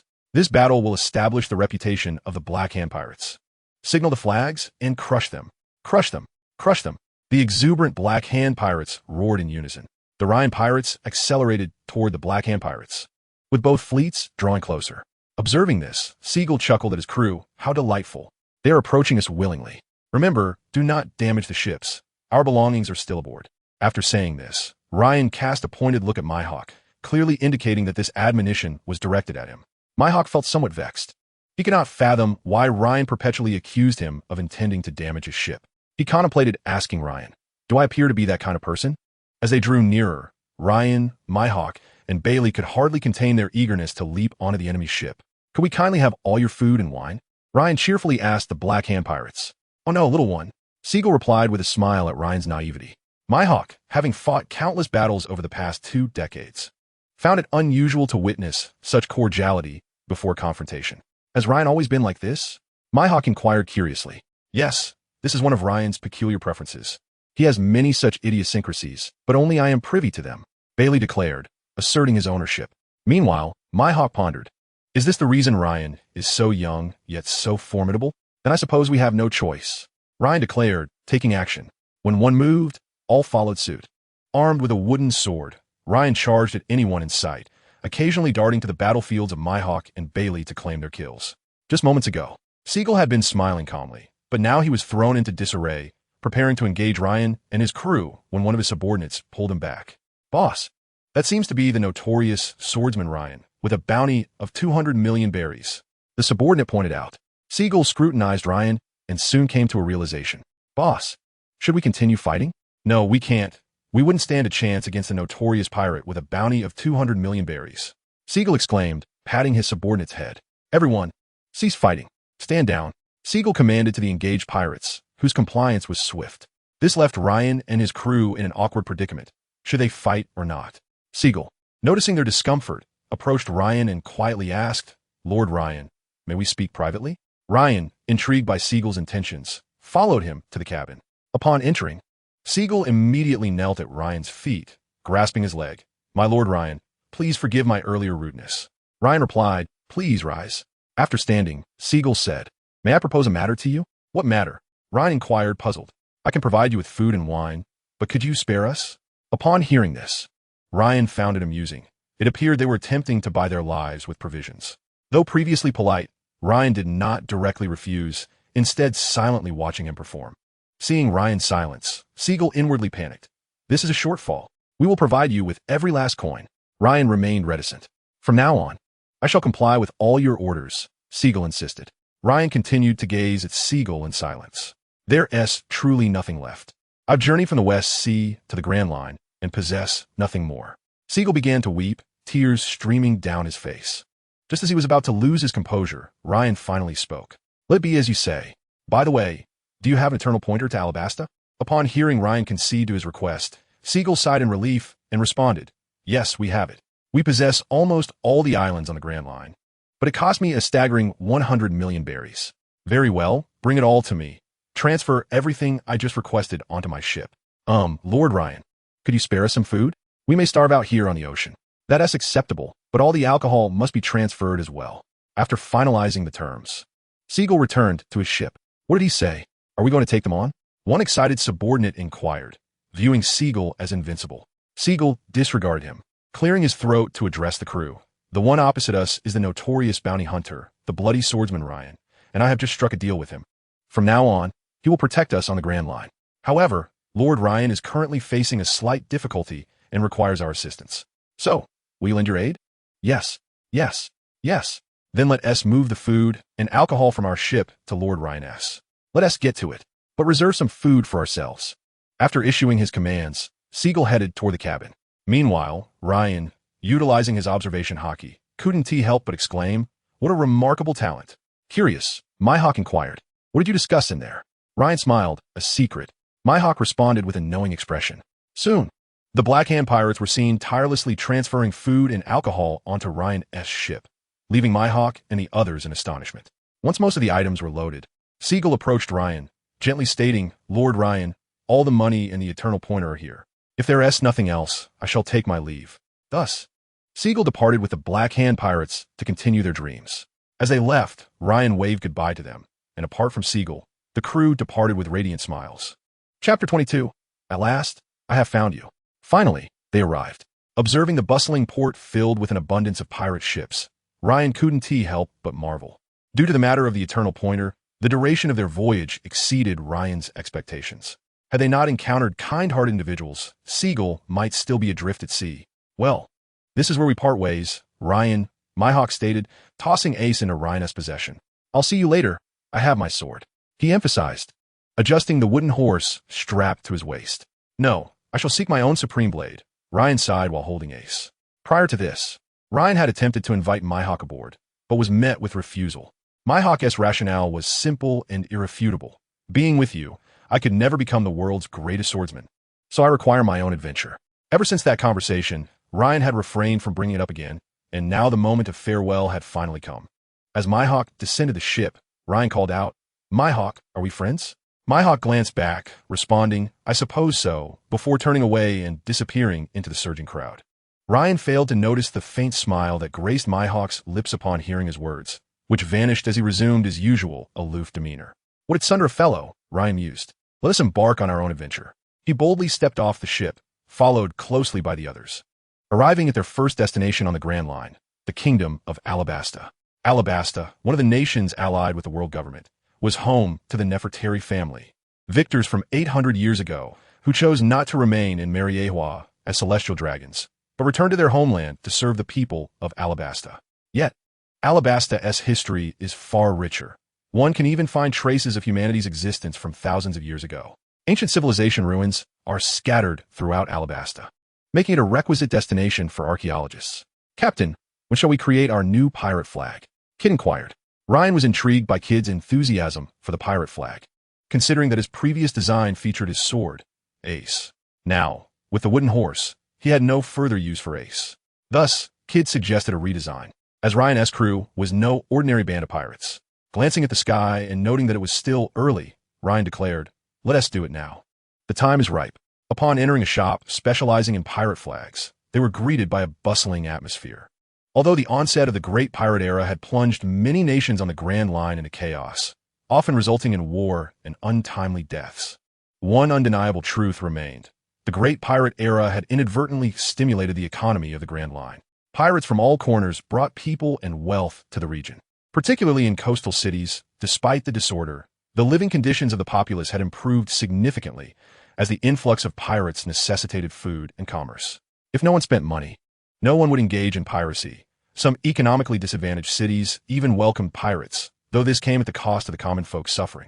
Most nations targeted by the Revolutionary Army for insurrection were in the Four Seas, not merely due to the world government's weak grip, but also because the living conditions of the populace had deteriorated to unsustainable levels. The barren soil was more conducive to the seeds of revolution. Who among the well-off would contemplate rebellion or revolution? As Ryan and his crew entered, a staff member attempted to greet them, but was swiftly overshadowed by the portly shop owner, who approached with a broad smile. "Welcome, esteemed bloody swordsman. Please come this way." Ryan, taken aback, inquired, "You know me? How could one in our line of work not know such a prominent figure?" The shop owner beamed, leading Ryan and his crew to a private room, leaving the bewildered staff behind. Ryan surveyed the surroundings, noting the opulence compared to the exterior, and mused. "It appears this is a VIP room. Indeed, privilege exists everywhere. You come seeking those two items, haven't you?" The shop owner inquired with a grin. Upon hearing this, Ryan and his crew exchanged puzzled glances. The owner's words did not seem to pertain to a pirate flag. Ryan pressed, "What two items do you speak of?" Now it was the shop owner's turn to be bewildered. "You mean you don't know? The news has spread throughout the Grand Line." He then patiently explained, "One is a supreme blade, knight, and the other is an ancient weapon. Many pirates have come recently, including some great ones returning from the New World. Please clarify further." The supreme great blade, knight, was unearthed by a group of archaeologists. Recently, it has come to my attention that it is now in the possession of a band of pirates from the West Sea, though the specifics remain unclear. As for the ancient weapon, I am uncertain of the origins of this information. The knight, being one of the 12 supreme great blades, has unexpectedly surfaced in Alabasta, coinciding with the presence of Shanks and Mihawk in the same region. Could it truly be that destiny reigns supreme? Is the power of fate so formidable and unalterable? Contemplating this, Ryan felt compelled to test whether fate could indeed be defied. In truth, since Ryan arrived in the pirate world, he had already altered many aspects of it, though he remained blissfully unaware. The proprietor of the establishment may lack understanding regarding ancient weapons, but Ryan certainly knew that it referred to the Pluton, one of the 3 ancient weapons. No wonder the port was bustling with so many pirate crews. Ryan had initially assumed this was the norm, unaware that it was due to the allure of 2 significant artifacts. Given that the shopkeeper had just inquired whether he had come for this reason, Ryan surmised that he must possess some information. "You have a discerning eye, sir." "Indeed, I have information," the shopkeeper replied, rubbing his hands together. Seeing this gesture, Ryan instantly comprehended. "Rest assured, your payment shall not be lacking," he assured, gesturing toward the sum of berries. Soon, a large chest filled with berries was produced, and the shopkeeper's eyes widened, fixated on the treasure within. "Speak quickly," Ryan urged. The shopkeeper handed him a piece of paper, and, upon examination, Ryan noted it bore only 4 significant characters: Alabama. Crushing the paper into dust with his hand, Ryan asked, "How much for a pirate flag?" 100,000 berries. Consider the pirate flag a complimentary gift." The shopkeeper quivered, gazing at the scattered remnants of paper on ground. Ryan then conveyed his ideas to the shopkeeper, and the flag was swiftly crafted. Kid eagerly unfurled the freshly made pirate flag, which featured a skeletal visage with a bone crossing through the center, and an ancient twin-bladed sword piercing the skull from above, designed in the likeness of the Moomin Bull. "Wow, that looks magnificent," Kid exclaimed. "Of course. Who do you think designed it?" Ryan chuckled. With their business concluded, Ryan and his crew sought a place to rest, weary from their prolonged maritime existence, both physically and mentally. After Ryan's departure, the shopkeeper turned to his assistant. "Report the news of the bloody swordsman Ryan to Mr. Crocodile." In a castle amidst the rain-soaked lands of Alabasta, a man, cigar in mouth, examined the information he held. "An intriguing character has arrived," he remarked. "Who?" A feminine voice emerged from the shadows. "The bloody swordsman Ryan. Will this impact our plans?" Another voice echoed in the darkness. "No, merely a newcomer," the man replied. Pausing momentarily before continuing, "Disseminate the news of the bloody swordsman Ryan preparing to seize the supreme great blade, knight." Soon after, silence enveloped the castle once more. The following day, news spread throughout the Grand Line regarding the bloody swordsman Ryan's arrival in Alabasta with intentions to claim the supreme Great Blade Knight. Far across the ocean, both Portgas and Chun smiled upon hearing this news. At last, we have found you. Chapter 23, Keyboard Warriors of the Pirate World. In the holy land of Mariehua, 5 individuals convened in a council chamber, discussing pressing matters. There have been recent reports of the Pluton resurfacing upon the seas. An elderly man in a black suit, with white curly hair and a scar on his left cheek, proclaimed, leaning on a cane. They will not locate the Pluton, remarked another elder, sporting a pair of distinctive mustaches and a birthmark on his forehead. However, this atmosphere must be quelled, interjected a third elder, whose long white beard flowed elegantly. Let the Navy handle it. After all, they spend so much annually, they ought to accomplish something, suggested the golden-haired elder. What are your thoughts? The 4 turned to the figures seated in white robes, wielding a katana, whose opinions seemed to hold great weight. It is permissible, but they must not act against the Nefertari family. Agreed. Agreed. Thus, in this brief meeting, 5 venerable figures at the pinnacle of power determined the fates of many.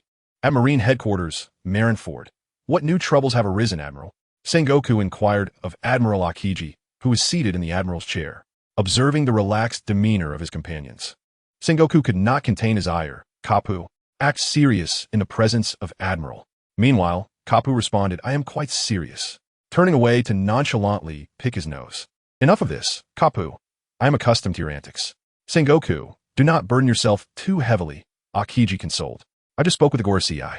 They instructed us to address the situation in Alabasta, so I wanted to discuss who should be dispatched. Those 5 old men are fretting over the ancient weapons again. Kapu scoffed. Kopu. Sengoku was on the verge of eruption, having faced mounting pressure amid the power transition and growing awareness of confidential matters. Worrying about his competence in this role, I will accompany Kazan on this mission, Kapu declared, leaving both Akiji and Sengoku astonished, for since the death of Pirate King Roger, Kapu had taken every opportunity to rest, becoming more of a mascot than a hero of the Navy. Sengoku felt a glimmer of relief, thinking, Kapu is finally considering my burdens. Yet Kapu interrupted his thoughts. That lad Ryan piques my interest. I heard Kazan is heading to Alabasta to find him. Sengoku, taken aback, responded, nothing to worry about. I shall take my leave. By the way, Sengoku, why do you look so grim? Unable to contain himself any longer. Sengoku unleashed a punch at Kapu, who, surprised, remarked, I didn't expect you to join me. Kazan, following closely behind Kapu, excitedly chimed in, I didn't hear about this Ryan character during my last visit to the Goth Kingdom. That lad was once my subordinate. Of course, he would come to me for assistance. Kapu said, nonchalantly munching on a donut. We should set off immediately. If we delay, they may flee once more. Kazan remained troubled by his missed opportunity to encounter Ryan in the Goth Kingdom, having eagerly undertaken his mission only to come up empty-handed. Following his investigation, Kazan discovered that his friend Ron had indeed committed acts that tarnished the Navy's reputation. Yet the undeniable truth remained that Ryan had killed his friend.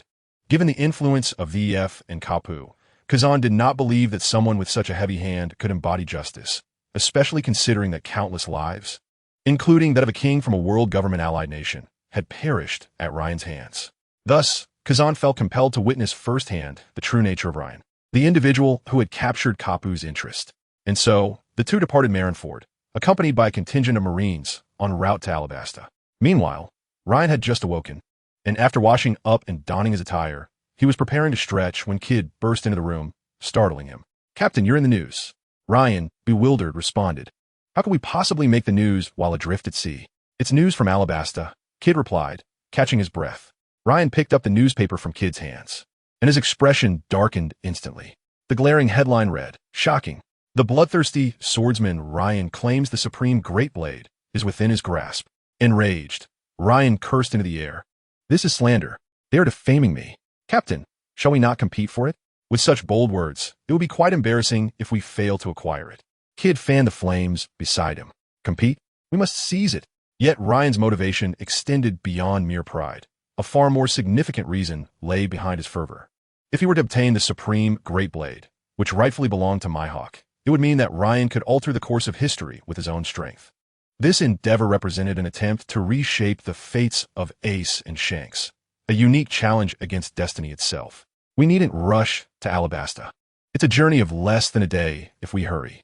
I plan to visit Rainbase first. If Robin is in Alabasta, her most likely last whereabouts would be there. For his crocodile stronghold, Ryan resolved to lead his crew to a tavern to drink and gather information, for no matter the location. Taverns were always the prime spots for intelligence gathering.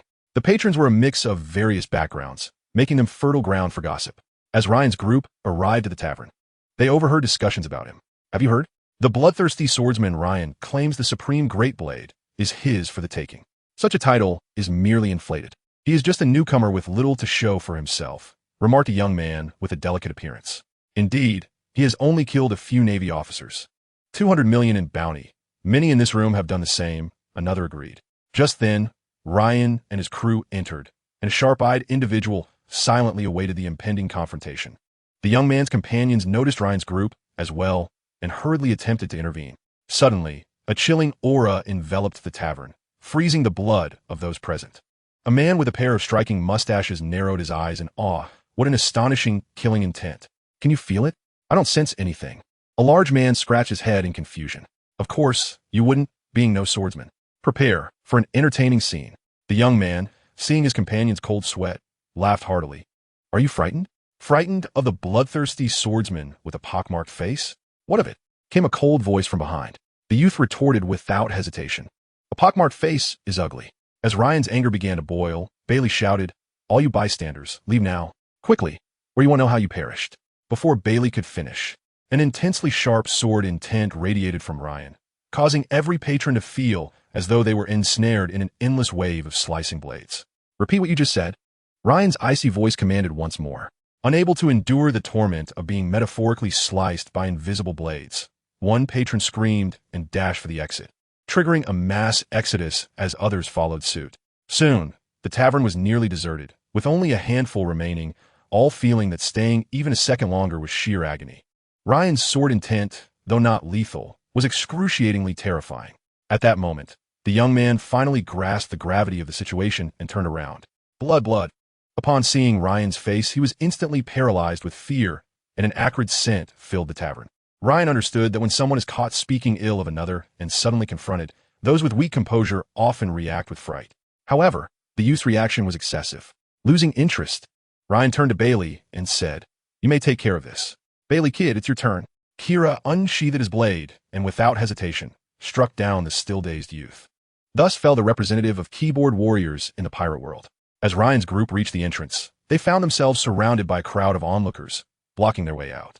In exasperation, Ryan unleashed his conqueror's haki, causing all the spectators to collapse on the ground. With the path cleared, Ryan and his crew departed. The man who had previously admired Ryan's killing aura remarked, How arrogant. His burly companion concurred. He feels even more audacious than Old Man Whitebeard. Chapter 24. The Location of the King of the Underworld. After the events at the tavern, Ryan lost all desire to gather information there, as individuals like the one Kira had slain were far too numerous, existing in nearly every tavern. Such people were endless, and Ryan knew that avoiding them was the wisest choice.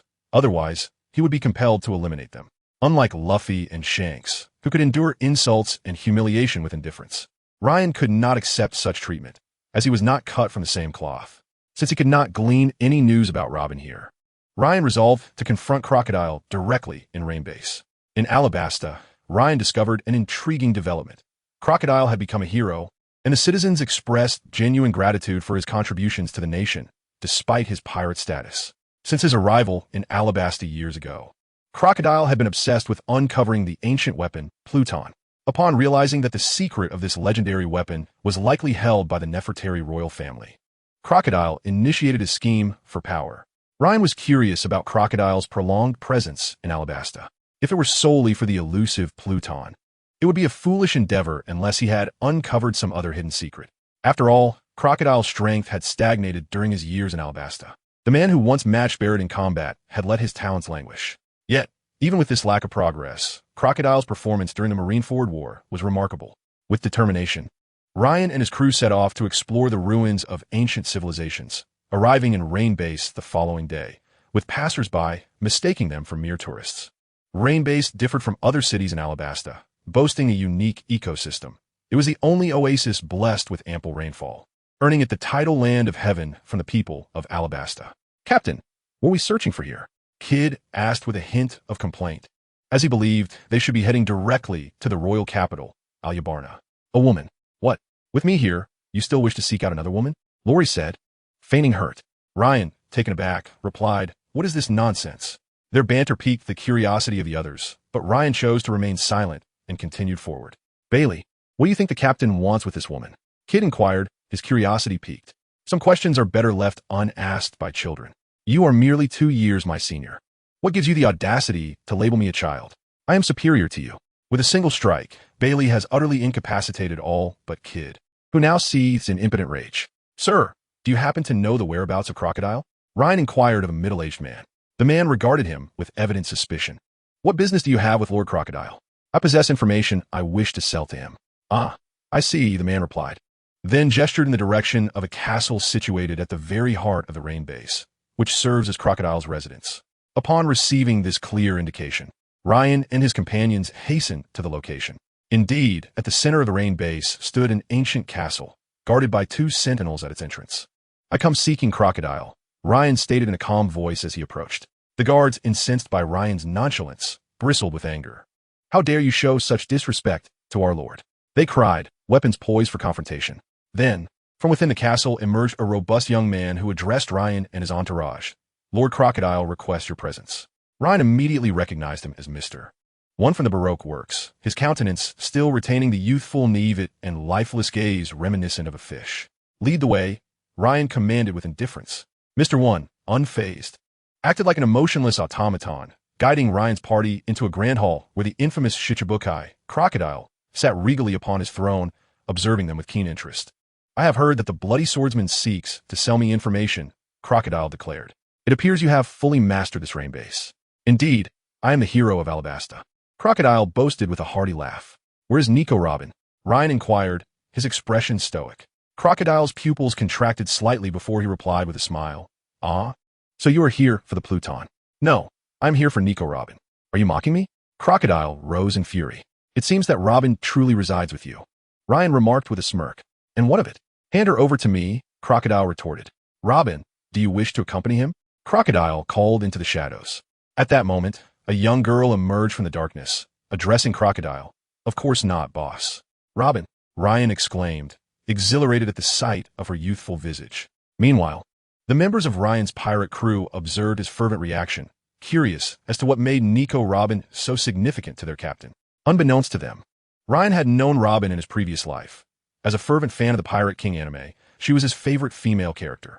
If one truly understood Robin, they would note that she often wore a faint smile, making it difficult to fathom that someone who had endured such suffering in her youth could still present her best self to others. Such a Robin is indeed heart-wrenching. I believe we are unacquainted, bloody swordsman Ryan, Robin stated coolly, perceiving his excitement as merely a reflection of his interest in her value. But I know you, Robin. I am aware of everything about you, Ryan replied with a smile. For reasons unknown, Robin felt a flicker of emotion upon seeing Ryan's grin, as though he genuinely did not harbor intentions of exploitation. However, she quickly regained her composure, convinced that no one in this world would ever treat her sincerely again. Robin's indifferent response did not faze Ryan. He understood that altering her perception would require time. At present, his foremost objective was to extricate Robin from Crocodile's clutches. If you hand Robin over to me, I will reveal the true location of Pluton. You know where Pluton is? Crocodile, now transformed into a swirling mass of sand, swiftly approached Ryan, his excitement palpable. If you give me Robin, I will tell you, Ryan asserted, fixing his gaze on Crocodile. Speak first, if it is true. I shall relinquish her to you. Very well. Robin, maintaining her impassive demeanor, seemed accustomed to such negotiations. Pluton is not in Alabasta, but rather in Laugh-Tale. Ryan informed Crocodile. Impossible. Crocodile exclaimed in disbelief. He had established himself in Alabasta because he had discerned the traces of Pluton there. Yet Ryan's words compelled him to entertain the notion. If Ryan had claimed that Pluton was elsewhere, Crocodile would have dismissed it outright. However, the mention of Laugh-Tale, a place shrouded in mystery, was enough to warrant consideration. How do you know this? I have 2 mentors. One is called Spark Jabba, and the other, Silver's Rayleigh, the right and left hands of the Pirate King. I never imagined you were their disciple. The revelation left the crew, including Bailey, in stunned silence. Why was I not aware that Jabba was the left hand of the Pirate King? Bailey mused. Meanwhile, Kid, Killer, and Law regarded Ryan with newfound admiration. However, if it truly resides in Laugh-Tale, why did the Pirate King not reveal it and instead choose to surrender? Crocodile challenged Ryan loudly. Because the Pirate King was nearing death, he opted to usher in the Great Pirate Era and leave everything to the next generation, Ryan explained. Although Ryan's narrative was entirely fabricated, he did not deceive Crocodile regarding one fact. Pluton was unequivocally not in Alabasta. If it had been, the world government would have seized it long ago, rather than allowing Crocodile to search fruitlessly. Ryan speculated that Pluton's potential locations included the Holy Land, Mariehua, Laugh-Tale, or possibly Elbaf, the Land of Giants. His assertion regarding Laugh-Tale was intended to lend an air of authenticity to his tale. Had he not known he was fabricating, he might have even believed it himself. After all, it was unlikely that Rayleigh and Jabba would divulge such information to him. I have provided you with the information. Now you may hand Robin over to me. Bloody swordsman, you are exceedingly naive. In this world, strength ultimately prevails. Crocodile erupted into laughter, his body transforming into sand. Ryan unsheathed his wooden horse, chuckling, "You are correct, yet you have overestimated yourself." An epic confrontation loomed on the horizon. Chapter 25, The Reclusive Crocodile. The Sandstorm. Crocodile made the first move, conjuring a swirling sandstorm from thin air, which surged toward Ryan, growing increasingly formidable as it approached. "Is this for real?" Kid exclaimed in astonishment. "He can summon a sandstorm out of nothing," Bailey remarked, perplexed. Law explained to them. He is a rare Logia-type devil fruit user. Crocodile appears to possess the sand fruit. Logia users are immensely powerful. Keep in mind that the 3 monsters of the Navy are all Logia users. The 3 monsters of the Navy? Bailey inquired, intrigued by Law's mention, given his favorable impression of the Navy, due to Kizaru's influence. Yes, 3 Navy vice admirals renowned for their formidable strength, each of whom is nearly as powerful as an admiral. To be aware, the naval admiral is indeed the one suppressing all pirates. Suppressing all pirates. Bailey Kid and Killer exclaimed in unison. Ryan enveloped himself in hockey, extending his hand to touch the impending sandstorm. All onlookers witnessed the storm relentlessly battering Ryan's body, seemingly intent on obliterating him. However, with his hockey cultivated to an advanced level, Ryan was not so easily vanquished by such a tempest. Ultimately, the sandstorm diminished until it vanished without a trace. This was Ryan's inaugural battle against a user of a Logia-type devil fruit. Hence he remained quite cautious, testing the power with his own body.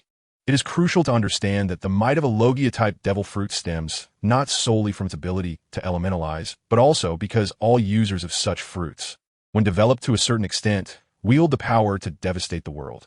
One could assert that as long as one is a user of a Logia-type devil fruit, with a modicum of effort, they can become a formidable force. This is the inherent advantage of Logia-type devil fruits. However, it is precisely due to their overwhelming strength that many users become overly reliant on their fruit-S abilities, neglecting their innate prowess. Such individuals are not uncommon in the world of pirates. Before Ryan stood Crocodile, a prime example of this phenomenon. You merely blocked the boss's attack using your body, Robin exclaimed. Meanwhile, the stoic Crocodile glared at Ryan, astonished that Ryan was not merely a powerful swordsman. Ryan smiled at Crocodile, saying, "Come, delight me with all your might." Crocodile, a proud man, had once battled Douglas Bullet to a standstill at the tender age of 20. Now, he found himself looked down upon by a mere rookie. This was intolerable. With one hand pressed to the ground, Crocodile began to absorb moisture, causing the earth to crack and transform into sand, which spread outward from him. "Get out!" Ryan shouted to the others, who, regaining their senses, hurriedly fled. Failure to escape would result in their imminent entrapment within the sand. Observing the fleeing crowd, Crocodile laughed menacingly. "Too late, die." With that, the entire castle transformed into a billowing cloud of yellow sand, enveloping Ryan and his companions as they became encased in a colossal sandball. The sound of colliding particles echoing around them. "This is now my domain. You celebrate too soon." One sword style, instant tiger. A cascade of sand began to rain down from the sky as Ryan cleaved the sandball from within. Outside the castle, a throng of onlookers had gathered, witnessing a flash of sword light before the rain of sand commenced. Who is Lord Crocodile fighting? They wondered, unable to discern through the obscuring sand. "Look, someone is emerging." Bailey, leading the group, stepped forth from the swirling yellow sands. "It's the Berserker Bailey. So the one battling Lord Crocodile is the bloodthirsty swordsman Ryan." Someone recognized Bailey.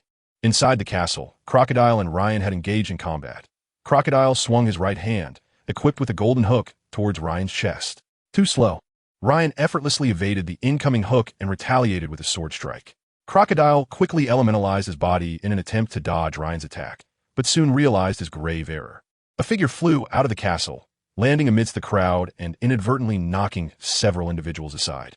The individual slowly rose, touching the wound on his chest. "Lord Crocodile, are you all right?" The crowd gasped, recognizing the man who bore a deep sword wound visible to the bone. Meanwhile, Ryan emerged gracefully from the sand, his white attire pristine. Crocodile clutched his wound, exclaiming, "How could you strike me?" "Haki," Ryan replied, revealing his own haki enveloping him.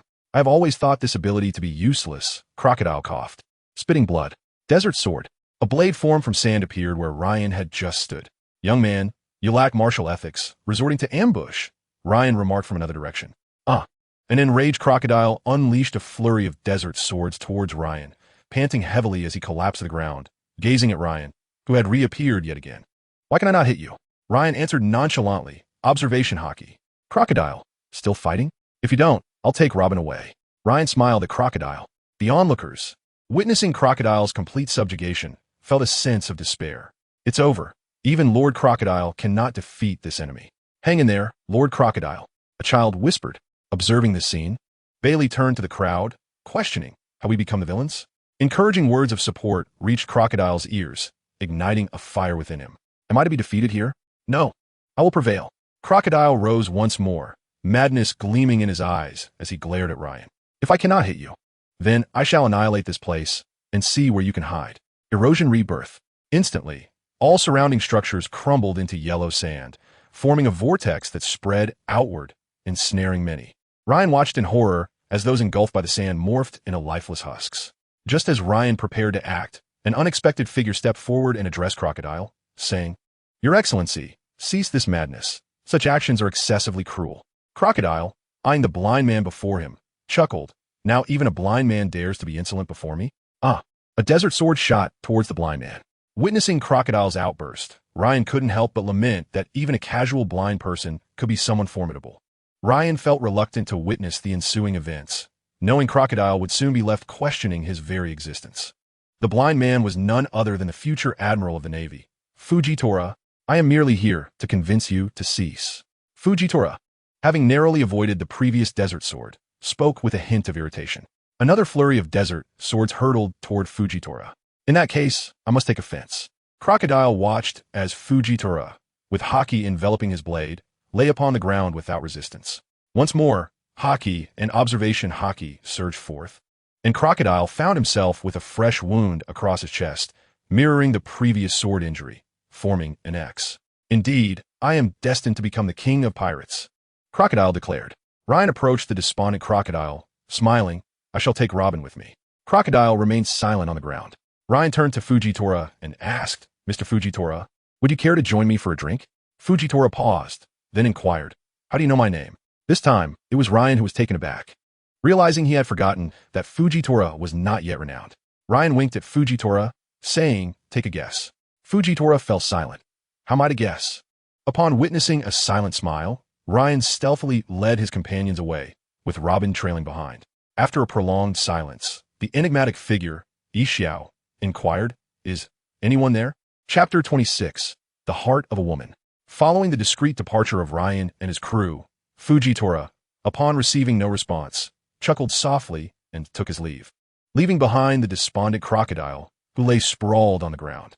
At that moment, Mr. One approached Crocodile, who remained inert, and remarked, "Boss, they have all departed.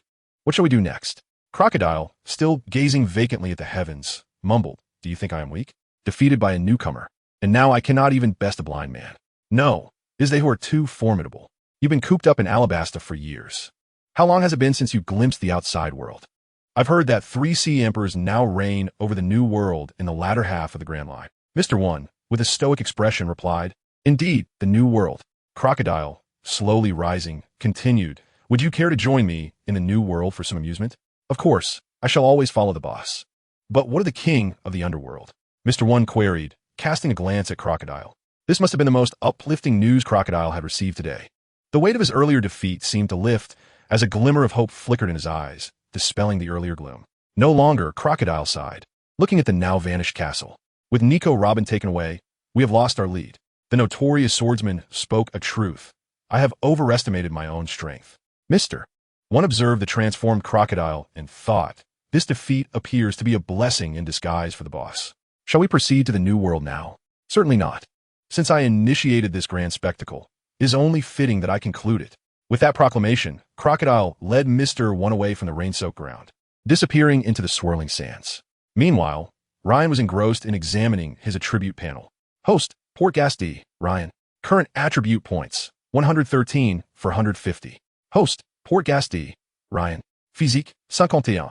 57100, 000, advanced. Martial arts, 31. 214 100, 000, advanced. Swordsmanship, 1. 232, 0011, 000, 000, Grand Swordsman.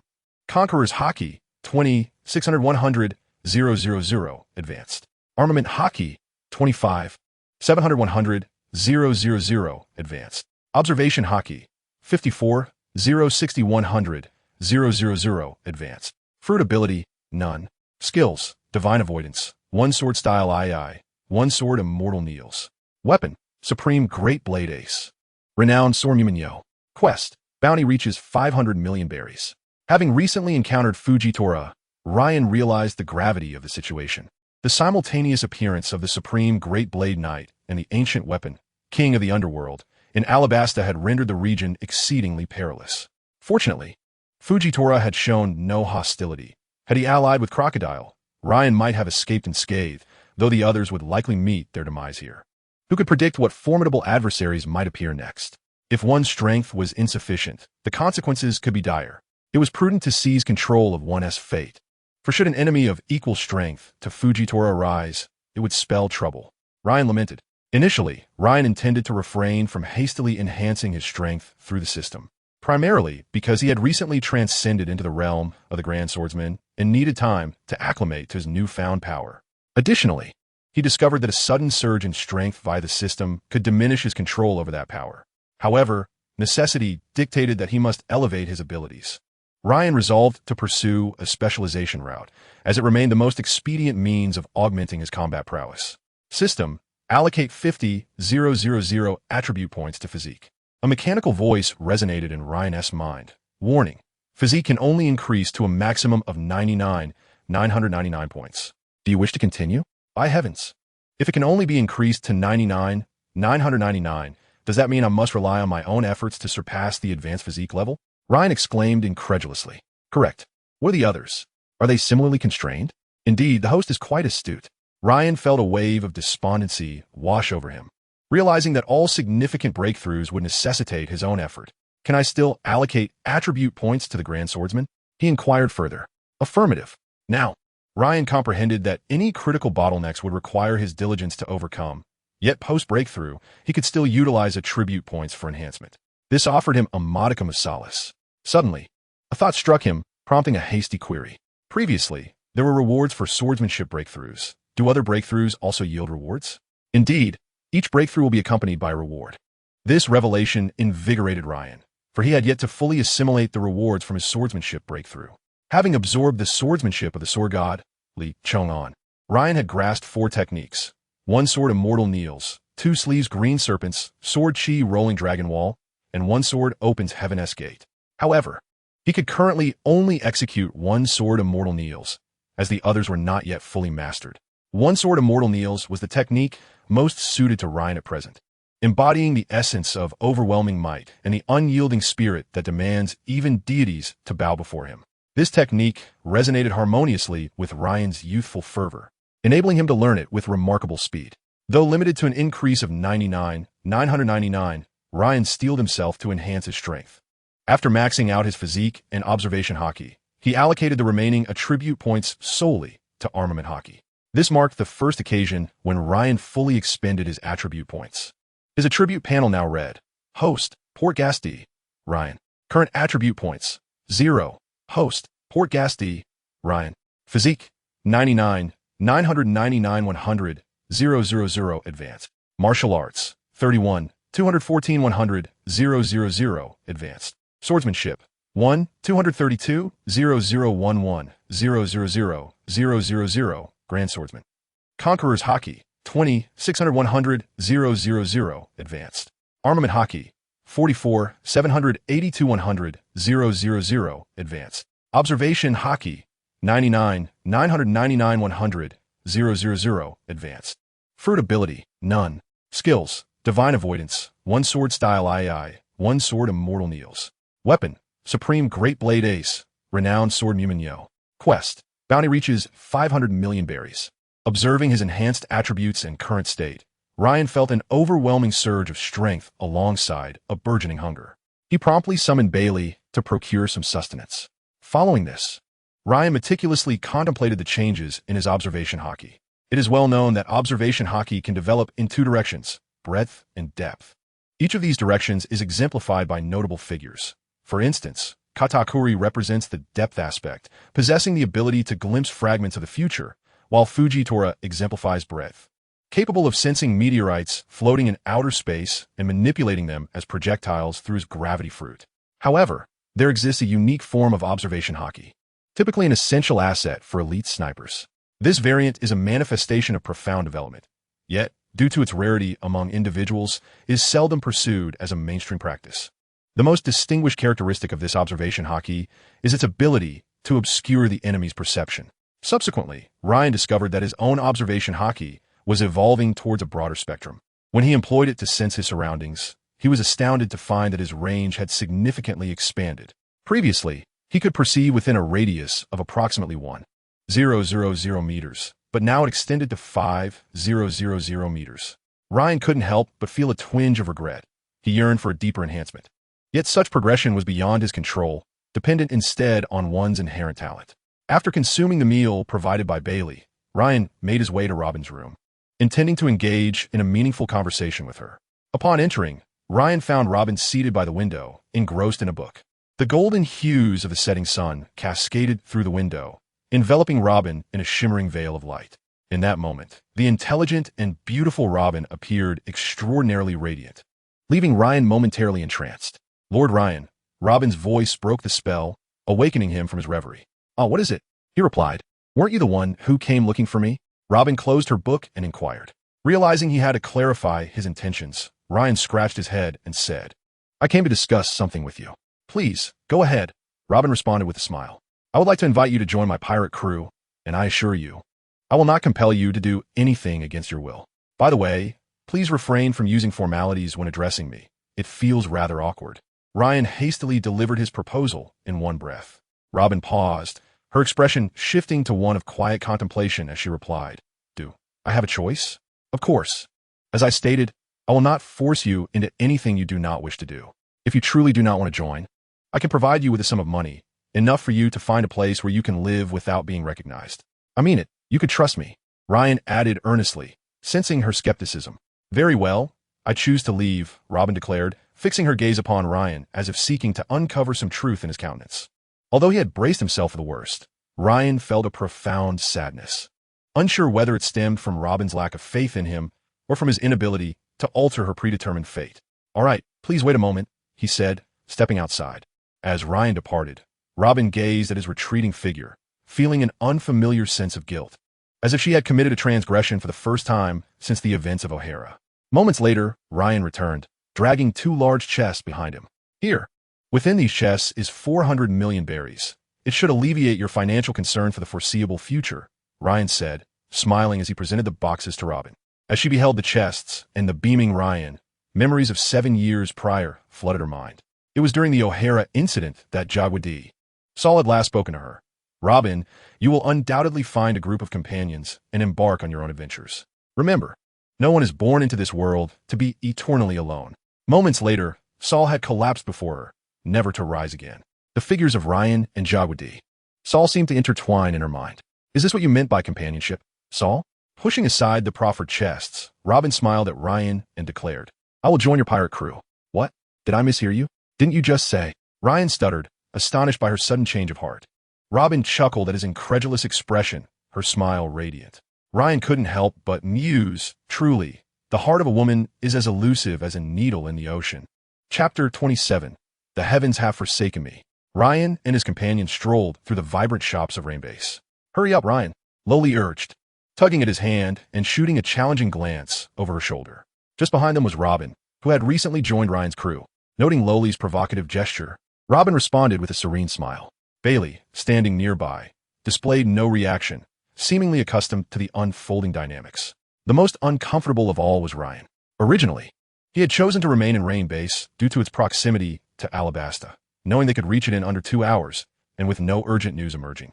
He opted to stay in the more pleasant atmosphere, considering that Robin had just joined the crew and was still unfamiliar with everyone. He had taken upon himself to show her around. This had inadvertently led to the current situation, and Ryan was perplexed by Loli's overt hostility toward Robin. Each time Loli spotted Robin in close proximity to Ryan, she would assert her claim by pulling him closer. Fortunately, Robin seemed unfazed by Loli's antics. Otherwise, the crew might have faced internal strife. Robin's forbearance kept Loli from overstepping, but Loli had her reasons. Her intuition suggested that Robin was closely observing Ryan, prompting her to suspect ulterior motives. Additionally, Robin's presence instilled a sense of rivalry in Loli. Despite being the same age, Robin's stature and poise were beyond her comparison, fueling Loli's resentment. Loli's instincts were indeed correct. Robin had been quietly assessing Ryan's every move since joining the crew.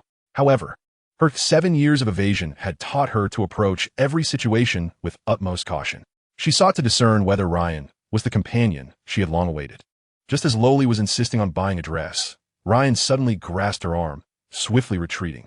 A resounding crash echoed as a massive pit formed where they had just stood, revealing a burly man before them. "It's you," Ryan and the others shouted in unison. "Bloody Sword Master Ryan, I've been searching for you with great difficulty," Bofides lamented, his voice tinged with a hint of grievance. "Searching for me? For what purpose? I don't recall having wronged you," Ryan replied, eyeing Bofides warily. "You didn't slay their king, did you?" Bailey interjected from aside. "Oh, I see. That sort of person deserved to die long ago. Dying at my hands was a mercy," Ryan retorted, speaking to himself. "Enough with the pleasantries. It's time to pay the price for your actions." Bofides charged forward, aiming directly for Ryan. Ryan drew his sword, blocking Bofides' fist as the force of their collision sent shockwaves through the crowd, scattering bystanders and injuring many, some even fatally. Though Ryan was no saint, witnessing the innocent harmed because of him weighed heavily on his conscience. "We should relocate the battle. This space is too constricted," he suggested to Bofides, leading the way to the site of his previous confrontation with Crocodile. The devastation wrought by Crocodile's Logia powers had rendered the area barren, devoid of life, and no one dared approach, having witnessed the tragic loss of innocent residents there. Without hesitation, Bofides followed, his confidence in his own strength unwavering. Indifferent to the venue of their clash, Bailey and the others hurried to keep pace. Meanwhile, a middle-aged man from the crowd trailed behind them. It was Fujitora, who had encountered Ryan and his companions just days prior. As Ryan engaged in combat, Fujitora was nearby, indulging in games of chance at a casino. His formidable observation haki allowed him to sense the clash of powerful adversaries in close proximity, and upon closer inspection, he realized it was indeed Ryan. Hearing Ryan suggest relocating the battlefield away from the crowd, Fujitora chuckled. This young man possesses quite a kind heart. Unbeknownst to Ryan, his inadvertent gesture had already elevated Fujitora's regard for him. Ryan had begun to exchange blows with Pofides, both warriors trading strikes with fervor. Ryan quickly discerned that Pofides was exceptionally strong, rivaling Jabba in might. His superior physical prowess, coupled with an armament haki that surpassed Ryan's own, rendered Pofides a formidable opponent. The longer they fought, the more astonished Ryan became. It seemed that anyone could emerge with such strength. Moreover, those adept in physical combat shared a notable trait. Their combat capabilities were exceptionally exhilarating.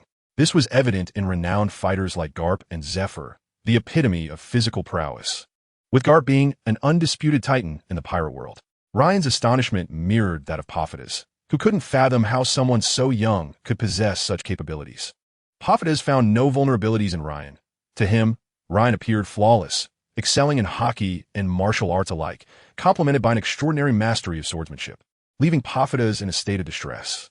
Furthermore, Pofides recognized that while battling Ryan, he was also evolving, although the changes were subtle. He was convinced that Ryan grew stronger with each passing moment. Little did Pofides know that Ryan's rapid advancement stemmed from his recent power surge, which he had yet to fully harness. With Pofides as his adversary, Ryan was also hastening the familiarization and mastery of his newfound abilities. "You are indeed formidable. Among the foes I have faced, you rank second," Pofides declared after delivering a powerful punch. Ryan deflected Pofidus's fist with his sword and curiously inquired, "Who holds the first position?" "A man with a straw hat and red hair," Pofidus replied. "Shanks," Ryan interjected. "You know him," Pofidus exclaimed, then launched a swift kick toward Ryan's head with increased speed. If it connected, Ryan would surely meet his end, even with the application of armament hockey. "Damn it, why are they all such sly devils?" Ryan muttered, evading the strike rather than absorbing it. "Indeed, he is the man who became the Pirate King," Ryan stated, facing Pofidus. "What? That man is the Pirate King? I thought he was dead." As Pofidus was momentarily distracted, Ryan seized the opportunity to execute a swift strike aimed at Pofidus's head. Clang! A cloud of yellow dust erupted, obscuring their figures. When the dust settled, both emerged, with Pofidus raising bloodied hands to block Ryan's sword. "You attacked me from behind." Pofidus seethed, feeling deceived by Ryan. "You initiated the ambush first," Ryan retorted, equally incensed that the villain was casting blame. Observing the unfolding scene, the onlooking crew exchanged glances. And Kid remarked, "Indeed, this is the captain's style. Ah, how lively." A sudden voice turned their attention to the street's end, where two figures draped in navy cloaks appeared. "Aokiji? Garp!"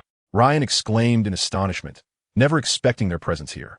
Noticing the surprise on his captain's face, Kid inquired, "Who are they?" Robin, trembling with trepidation, gazed at the approaching Aokiji and whispered, "He is Admiral Aokiji, known as a monster within the Navy." Lori further elaborated, "The hero of the Navy, Garp, has cornered the Pirate King, Gold, Roger, on several occasions." A hush fell over the crowd. "Could someone enlighten me as to what transpired here?" A middle-aged man with blind eyes approached. "It's you." The crew recognized Fujitora, the man who had single-handedly subdued Crocodile. Aokiji addressed Ryan, "Bloody Swordsman Ryan, I've finally found you." Ryan stood frozen, realizing that Aokiji's tone boded ill. He assessed the strength of those present. Our combatants, Ryan and Bailey. The adversaries, Aokiji, Garp, and the watchful Pofidus. Uncertain variable, Fujitora. After comparing strengths, Ryan's heart sank. "The heavens have forsaken me." Chapter 28, Escape. Fujitora's words plunged the scene into a profound silence. It was Garp who ultimately shattered the tension. "Kid, you must be the bloody swordsman Ryan." "Yes." "How about joining the Navy?" Garp extended his offer, clenching his fist towards Ryan. Witnessing Garp's intimidating stance, Kid's temper flared. "What nonsense is this, old man? Just because you once cornered the Pirate King doesn't mean you can act superior here. This is our generation's world." Lori hastily covered Kid's mouth, fearing he might utter something reckless. Ryan could only chuckle in disbelief, while Pofidus regarded Kid with a look of incredulity. Garp roared with laughter. "I see I am being underestimated. What does acting superior mean?" Aokiji questioned, puzzled. Garp swung a fist towards Aokiji. "If I'm being looked down upon, you ought to teach that kid a lesson." He pointed at Kid. "Admiral Garp, you truly are." Freezing moment. Aokiji unleashed a torrent of cold air, swiftly advancing towards Kid. Ryan, witnessing the impending threat, sought to rush back to save Kid. "Bloody swordsman, do not think of leaving here." A figure appeared before Ryan, blocking his path to assist Kid. "Pofidus. Pofidus, you seek death." As Kid seemed on the verge of being struck by Aokiji's attack, Ryan's fury ignited. He charged at Pofidus with all his might. Pofidus struggled to defend himself, shocked to realize that Ryan had not fought with full strength in their earlier exchanges. Aokiji's freezing moment finally reached Kid, moving with blinding speed. Just as it seemed Kid would be struck, a familiar figure stepped in front of him, Bailey, who had transformed into a statue encased in ice. "Bailey," Kid cried, "why would you sacrifice yourself for someone as useless as me? You always hated me." As Kid wept, pounding on the ice-encased Bailey, Lori urgently pulled him back. "Kid, calm down. If you break this ice statue, Bailey might truly perish. We need hot water. If we wait too long, Bailey could die." Robin proposed a solution. "Bailey isn't dead yet. Hot water, you say? I will fetch it." Kid, realizing he could be of help, joined the effort. Meanwhile, Ryan, engaged in a fierce battle with Pofidus, saw Bailey ensnared in ice and shouted, "Robin, quickly take Bailey to safety. Everyone leave the battlefield." A web of hands materialized around Bailey, enveloping him in a protective net. As the ground sprouted hands that began to transport him away, the group hastily retreated from the battlefield. As Ryan beheld the scene before him, a sigh of relief escaped his lips. Bailey was now encased in a state akin to a frozen sculpture. Had he been inadvertently struck by the remnants of the battle, Bailey could have truly met his demise. Watching the person he held dearest in this world teeter on the brink of peril, while he found himself obstructed by foes, Ryan's breath began to take on an unrestrained ferocity, a palpable aura of murderous intent, swordsmanship, and the overpowering conqueror's haki erupting simultaneously. Boom! Those present felt an overwhelming pressure. In the combatant engaging Ryan, Portgas found his movements slowing as if caught in a tempestuous storm. What an astonishing force! Fujitora remarked in astonishment. Carp let out a hearty laugh, exclaiming, "Indeed, there's something to behold." Seizing the moment, Ryan lunged forward, delivering a lethal strike at Portgas. One sword, immortal kneel. In that fleeting instant, Portgas's only thought was to flee, to escape. He knew he could not withstand this blow. Alas, Ryan's strike was too swift. As Portgas turned, Ryan's sword had already reached him, sending Portgas flying several dozen meters away. Portgas cried out in agony as Ryan's blade struck him. His vitality began to wane. The injury on his back revealing the very organs within, blood gushing uncontrollably. Portgas felt that this time, he would truly perish. The wounds he sustained now far surpassed those he had endured 2 years prior against Shanks. Once a formidable pirate who roamed the Grand Line, he had encountered the red-haired pirates while attempting to enter the New World, sustaining injuries from Shanks that forced him to escape into the depths of the sea with the last of his strength. Unfortunately, none of his crew survived except for him. Fortuitously, he was discovered by the king of the Goth Kingdom, who had just returned from the World Conference, rescuing him from the sea. Thus, in a state of despair, Portgas remained in the Goth Kingdom for a year, until Ryan's arrival. Had it not been for Ryan's act of killing the king, perhaps Portgas would have spent his entire life in that kingdom.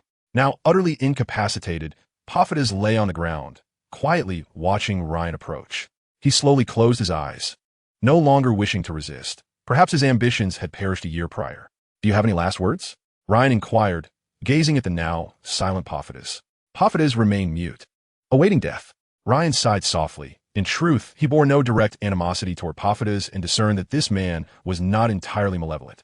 How wicked could one be if they were capable of gratitude? Just as Ryan prepared to deliver the final blow, a whirlwind of yellow sand swept across the battlefield, and a figure appeared, whisking the dying Portgas away. "Crocodile!" Ryan exclaimed, instinctively moving to pursue, only to find his body encased in ice. Moments later, with a crack, the icy prison shattering, Ryan observed that Crocodile had vanished, realizing he could not catch up with the obstruction posed by Aokiji. "What have I done to provoke you?" Ryan questioned Aokiji, who emanated an aura of frigidness. "Ron is my friend," Aokiji replied. Ryan sighed. "It seems there is no room for negotiation. We must fight." Unwilling to confront Aokiji, Carp interjected, "Unless you join the Navy, I can spare you." As Ryan prepared to engage, Carp's voice rang out. "That's out of the question, Carp. I am accustomed to my freedom and dislike being led," Ryan replied without hesitation. Looking at Carp, Ryan hesitated before asking, "By the way, is Ace all right?" "He's doing well. But wait, how do you know Ace?" Carp's jovial demeanor vanished, replaced by an imposing presence as he armed his fists with haki. Truly, when Carp was serious, he was formidable, Ryan thought, observing the gravity in Carp's expression. "Because Ace is my brother," Ryan replied with a smile. "No, Roger only had one son. You must be lying. Prepare for a beating," Carp declared, launching a powerful punch toward Ryan, intent on eliminating this perceived threat to his grandson. Ryan, eager to gauge the extent of the disparity between him and Carp, met the blow with his sword. He was sent hurtling back, both body and weapon trembling from the impact. "Damn, he's strong," Ryan cursed inwardly, noting Carp's unwavering stance. Carp too thought, "This kid blocked my full force punch with such ease. He truly is a monster. Who told you I was Roger's son? I am his cousin. Do you understand, cousin? What is your name, then?" "Portgas D. Ryan." "Oh, I see. Ha ha." Carp laughed heartily. Meanwhile, Aokiji could no longer contain himself. "Vice Admiral Carp, I just heard that the Pirate King's son is here." Carp, scratching his nose, replied nonchalantly, "Did I say that? You must have misheard." "Forget it. He's just a descendant of a pirate king," Aokiji remarked, feigning indifference. Fujitora assured. "I did not hear anything either." Ryan, observing Fujitora's desperate attempts to avoid conflict, felt an urge to laugh, as if he had uncovered a hidden side of Fujitora. "I'm back," came a voice, and Ryan turned to see Bailey, wielding dual axes, approaching rapidly with the others. "Bailey, I'm so relieved you're all right," Ryan exclaimed, rushing to embrace Bailey. "How did you recover so quickly?" Ryan inquired of the group. As soon as the hot water arrived, he broke free from the ice himself. Kid explained. However, Ryan noticed that Kid's head seemed a tad larger than before, eyeing Bailey suspiciously. Bailey readily admitted, "Indeed, I did it. This kid was just too reckless." Kid, usually quick to retort, fell silent this time. Ryan, noticing Kid's silence, felt a wave of relief, akin to watching a child grow up. Unbeknownst to him, Kid was struggling to contain his discomfort.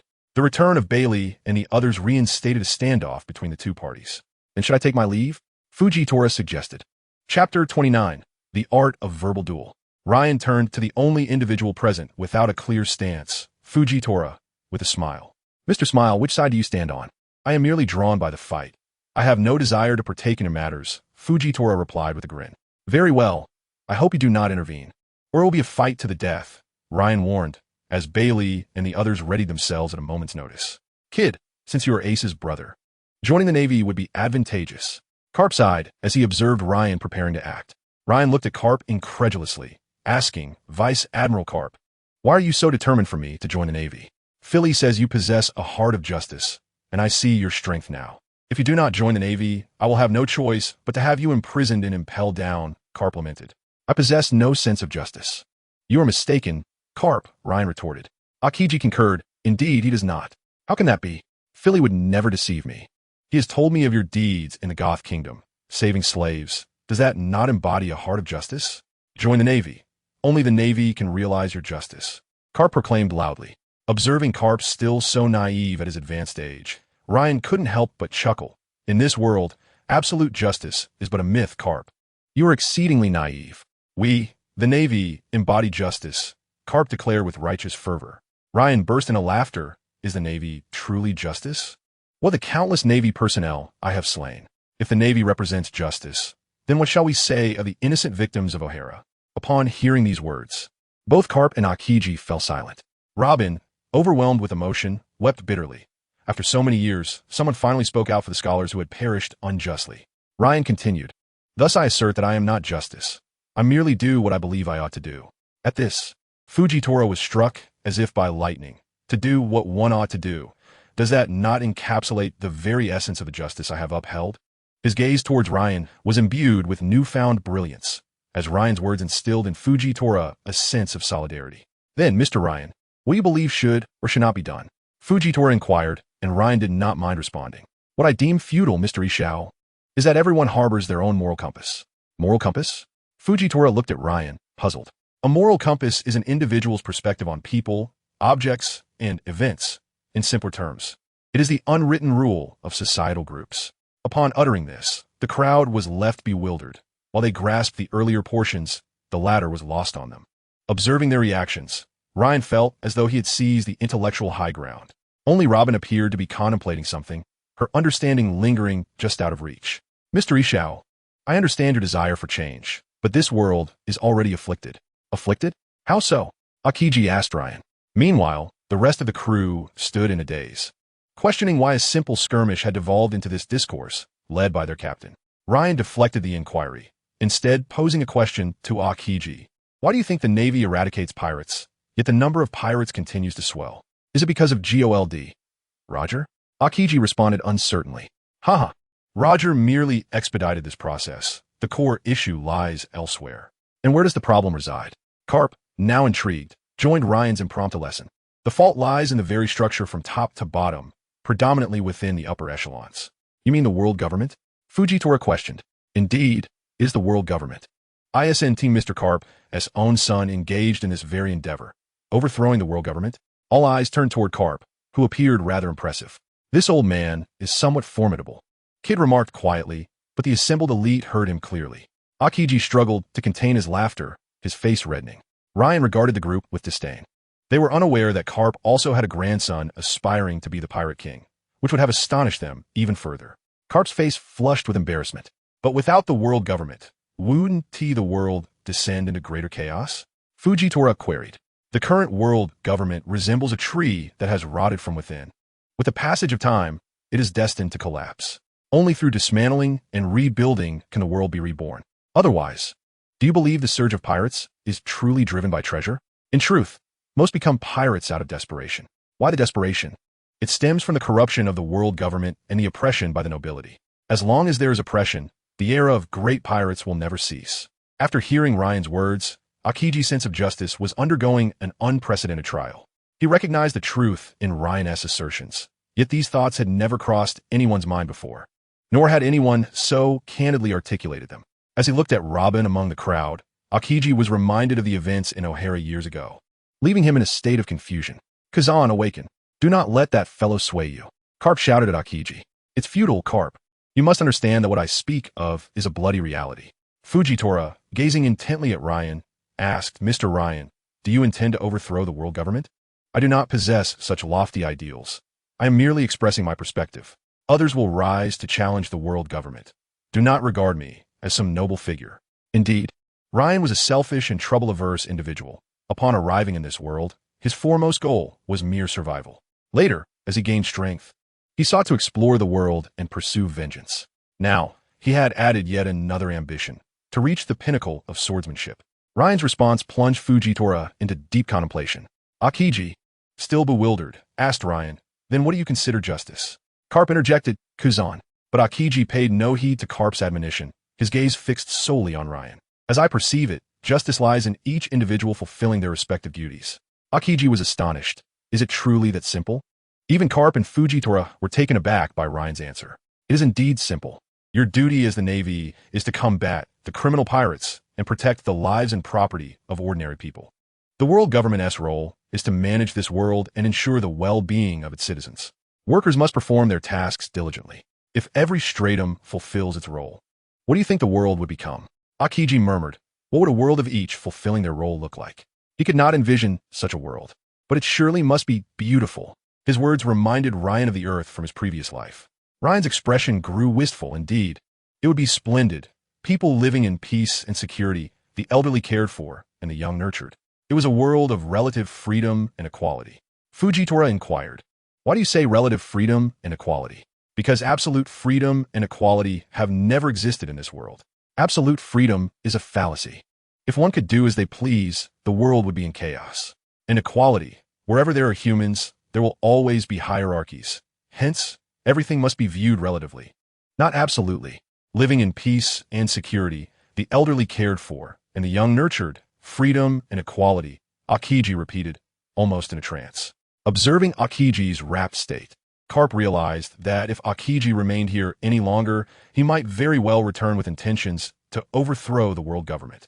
No, we must leave this place and distance Kazan from that fellow. Carp thought to himself. Carp seized the still murmuring Akiji and began to make his exit, leaving behind a striking trail as Akiji's feet dragged across the ground. The onlookers gazed at Ryan with a mix of fear and admiration. It turns out the captain's greatest weapon is not his sword, but his words. Robin mused. The others nodded in agreement. Looking at the crowd, Ryan remarked, it is not that I am overly formidable, but rather that the ideologies and systems of the pirate world are exceedingly antiquated. Nevertheless, Ryan smoothed his hair, allowing the assembly to better appreciate his elegance. Turning to Fujitora, who remained beside him, Ryan smiled. Mr. Ishao, are you not departing? I wish to accompany you.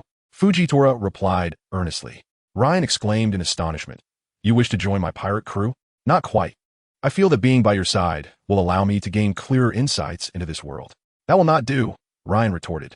He had no desire to embark on adventures with Fujitora, whose sense of justice could easily lead to trouble. Fujitora, resigned, said, then I shall join your pirate crew. Fujitora admitted that he was profoundly moved by the world envisioned by Ryan, and Ryan's assertion of having done what he ought to do resonated deeply with him, fostering a sense of camaraderie. However, Ryan's lethargic demeanor led Fujitora to resolve to remain by his side, hoping to subtly influence him for the better. After some contemplation, Ryan addressed Fujitora, very well, from this day forth, you shall be our comrade. Chapter 30, The Invisible Hand. Ryan had deliberated for quite some time regarding Fujitora's inclusion, uncertain of his true motives for joining. Nonetheless, one thing was clear, Fujitora would not pose a threat to him. Through this incident, Ryan also realized that the high-caliber combat strength of his pirate crew, aside from himself, was woefully inadequate. Although Bailey was competent, he paled in comparison to formidable adversaries like Akiji. Fujitora's addition was indeed a fortification of the crew's elite power, particularly with the impending quest for the Supreme Blade, Yuru. Little did Fujitora know that his joining was primarily due to the need for a high-tier combatant. With Fujitora's presence, the safety of Kid and the others would be assured, allowing Ryan to indulge in his aspirations without restraint, a slight smile gracing his lips. Captain, what is it?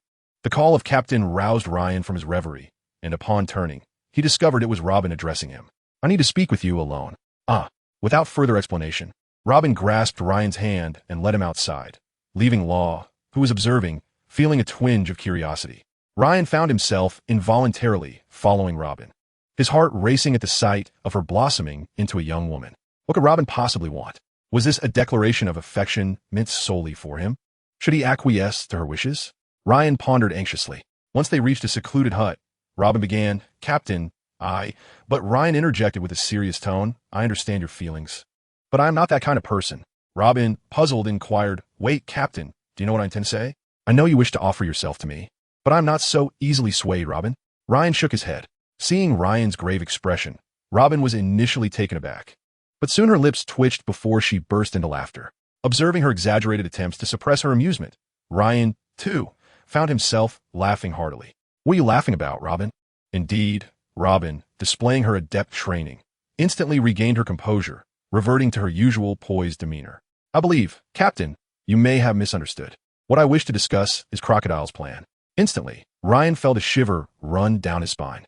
Perhaps sensing his discomfort, Robin continued without waiting for a response. The news regarding the Supreme Blade, Yoru, and the Pluton was disseminated by Crocodile. His goal is to lure out the hidden forces of the Alabasta royal family, intending to capture them all at once. Thus, powerful figures are converging on the capital, Alabasta. Hidden forces? Ryan exclaimed in astonishment.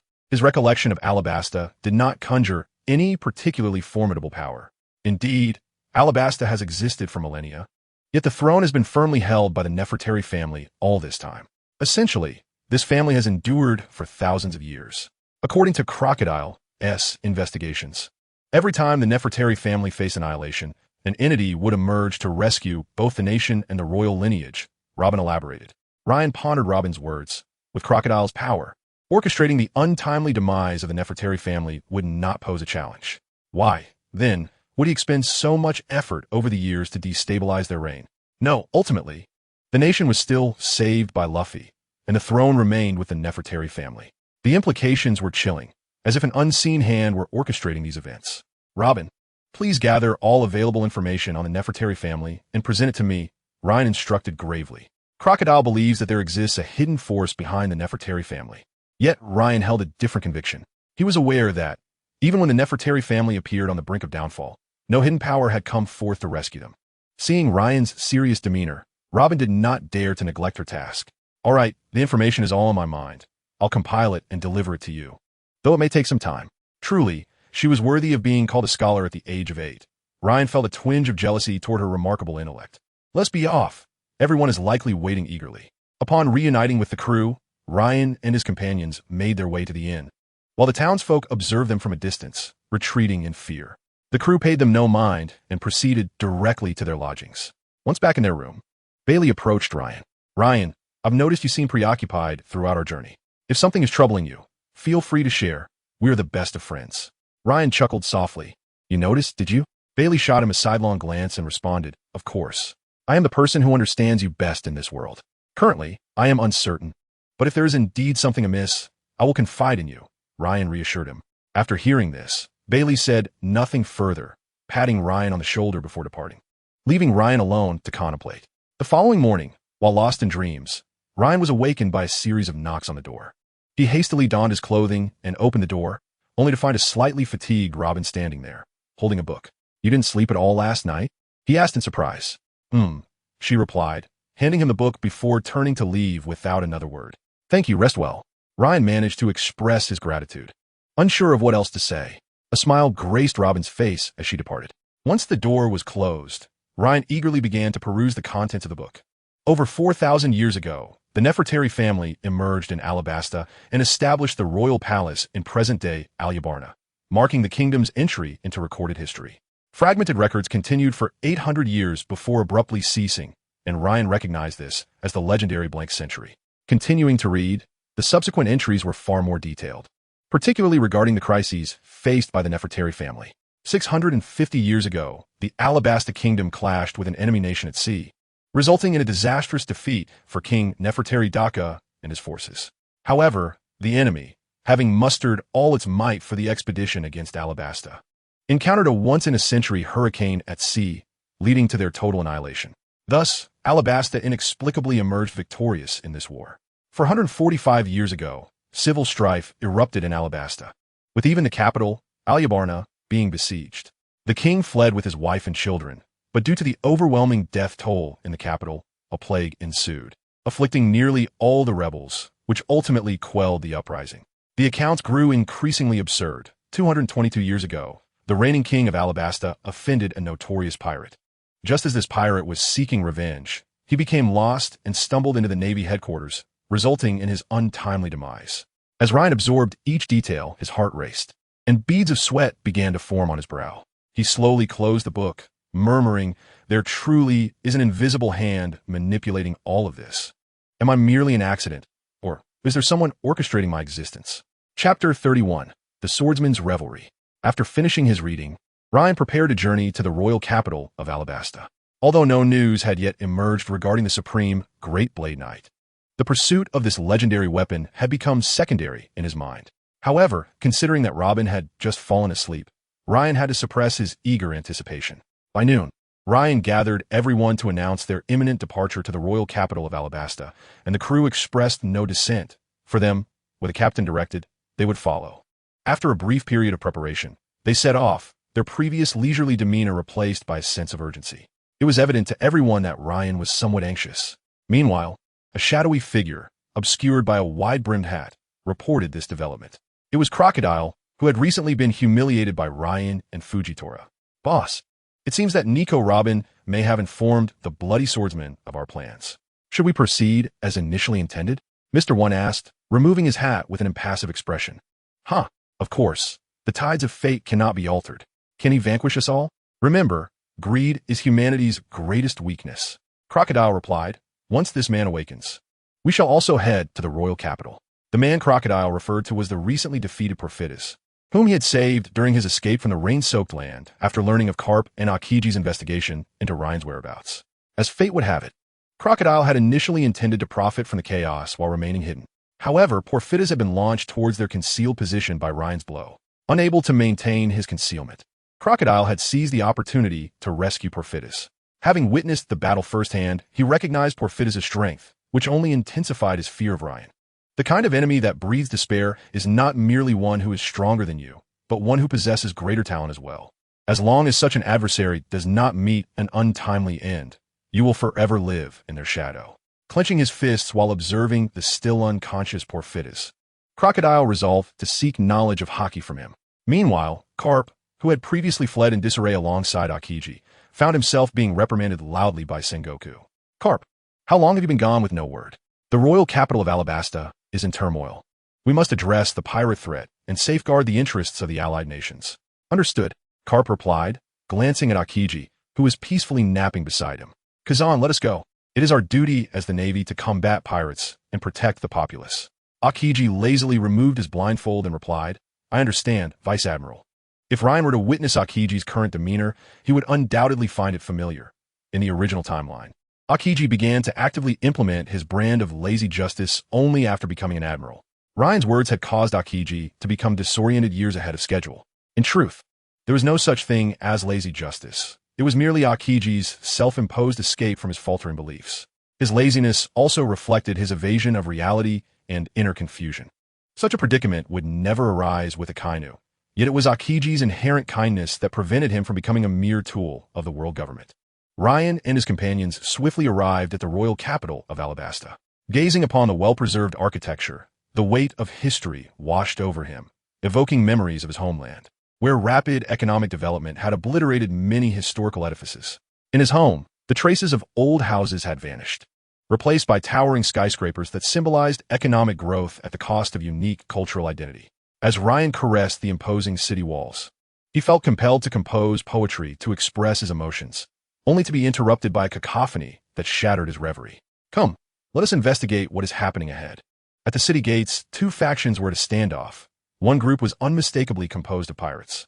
A man, adorned with a headscarf and bearing unique markings on his face, led a contingent of well-trained soldiers confronting the pirates. "The royal capital shall not permit your lawlessness," he declared with righteous fervor. Ryan recognized the man as Bell, one of the guardians of Alabasta, a Zoan-type user of the Falcon fruit, hailed as the kingdom's mightiest warrior. On the opposing side, the pirate scoffed, "We are pirates. After all, and we believe in the law of strength. What need have we for rules? Huh, what does it matter if we kill a man? Slay them all. One pirate sneered, his eyes gleaming with malice. Observing the still warm corpse on the ground, Ryan discerned the underlying circumstances of the altercation and stepped forward, coldly commanding, "Stand aside." All eyes turned to Ryan, curious as to who dared speak so boldly in such a moment. "The bloody swordsman, Ryan," the leading pirate exclaimed, a grin spreading across his face as he approached. "What brings you here, Lord Ryan? You dare to challenge my authority?" Ryan responded, his expression grave, addressing Bell. "Leave none alive." The lead pirate trembled at the sight of Bell advancing with his massive axe, retreating in fear. Ryan took a few steps back, wary of the blood that might stain his white cloak. "No, help! Is there anyone to save me? I have money." The pleas for mercy gradually faded into silence, leaving behind a gruesome scene of carnage. Bell hesitated for a long moment, but ultimately remained silent. With Bell's ruthless act, the onlookers who had gathered at the city gates quickly dispersed, clearing a path for Ryan and his crew. Ryan glanced at Bell, who, after a moment's hesitation, relented and cleared the way. Thus, Ryan and his companions entered the ancient royal capital of Alabasta, which boasted a history of over 4 millennia in an exceedingly domineering fashion. After they had moved on, a soldier voiced his discontent. "Lord Bell, why did we allow them to pass?" Bell sighed after a brief silence. "We cannot afford to provoke the bloody swordsman, especially since he has not harmed the citizens of the kingdom." The soldier had no retort. In this world, weakness is indeed a sin. Were they endowed with the power to intimidate all, such lowly scoundrels would not dare to challenge the kingdom's authority. News of the bloody swordsman Ryan's entry into the city spread like wildfire, prompting varied reactions among the populace. Some scoffed, while others bore expressions of dread. After all, recent reports had claimed that Ryan was determined to acquire the supreme Great Blade Knight. In a tavern, a figure known as Mihawk, enjoying a drink, smiled at the news. "Ryan, you certainly never miss an opportunity." Observing the streets filled with sword-wielding individuals, Ryan lamented that he had previously underestimated the allure of the supreme Great Blade for swordsmen. "So many swordsmen," Kira exclaimed, his enthusiasm akin to that of a country bumpkin visiting the city for the first time. Many gazes turned towards them, with some individuals revealing cruel intentions. Yet, upon meeting Ryan's icy gaze, they immediately dared not breathe. As Ryan and his entourage passed, a man seated by a window, drinking, quipped, still as arrogant as ever, "The bloody swordsman Ryan." Hearing the remark, Ryan turned to see 2 individuals scrutinizing his group. He subtly warned, "Be careful not to meet your end here, lest Whitebeard be saddened." Whitebeard. A single remark can stir tempest. Ever since the execution of the pirate King Roger and the capture of the Golden Lion, the Whitebeard pirates have ascended to become the most formidable crew of this era. It is surprising to find members of the Whitebeard pirates in Alabasta. Aren't they supposed to be in the New World? Fool! They have undoubtedly been lured by the rumors surrounding the supreme Grey Blade and the ancient weapon. "Is he concerned about us?" the burly man inquired of his companion. "No, he is provoking us. I'll confront him. It's still too early. There's no need to rush." Upon hearing his comrade's words, the burly man fell silent, his gaze fixed intently on Ryan.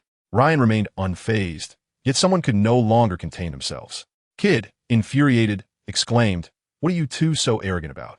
If you have the guts, come down and fight our captain." Ryan, looking at the troublemaker, chuckled. "Why don't you go fight them?" "I can't win," Kid replied, his face flushed and fidgeting. Laughter erupted among the crowd. Even the burly man doubled over in mirth. "Never mind, it's not the right time." After Ryan led his group away, the street quickly returned to its usual bustle. Bailey, astonished, asked, "Who are those 2?" After all, in Bailey's impression, Ryan was not one to shy away from confrontation. Captain Vista of the 5th Division of the Whitebeard Pirates. Diamond Jozu, the captain of the 3rd Division, Robin stated gravely. Just as Ryan was stirring the winds in the capital, Poffitas finally regained consciousness. "Am I still alive?" he asked, gazing at the unfamiliar man before him. "Indeed. Our boss risked his life to rescue you from the bloody swordsman," Mr. One replied, his expression as unflappable as ever. Poffitas turned to Crocodile and asked, "You saved me? I need your help. But first, you must recover," Crocodile said before departing with Mr. One. Poffitas watched their retreating figures, murmuring to himself, "Am I unlucky or fortunate? Last time I was severely injured and rescued, and now again. Well, for now, I should focus on healing. After all, a life-saving grace cannot go unacknowledged." Crocodile arrived at the royal palace to meet with King Nefertari Cobra, and they conversed late into the night before Crocodile exited the palace.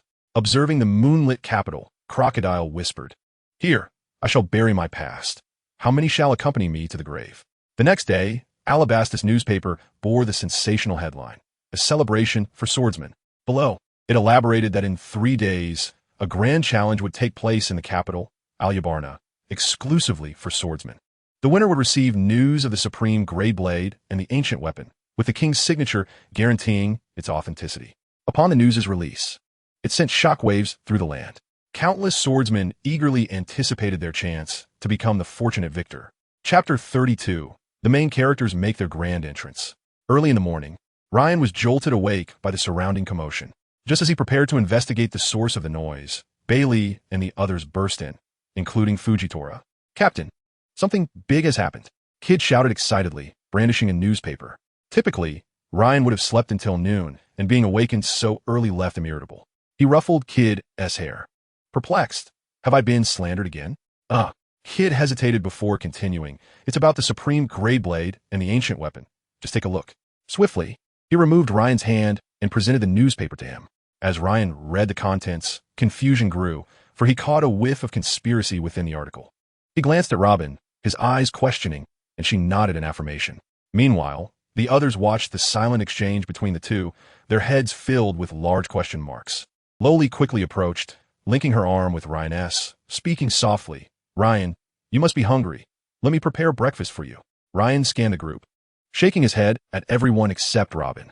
Understanding their silent communication, Ryan smiled and said to Loli, "Make a bit more. It seems they haven't had breakfast yet." "Okay, I'll get right on it." As Loli left, she shot a provocative glance at Robin, clearly indicating, "I can cook. Can you?"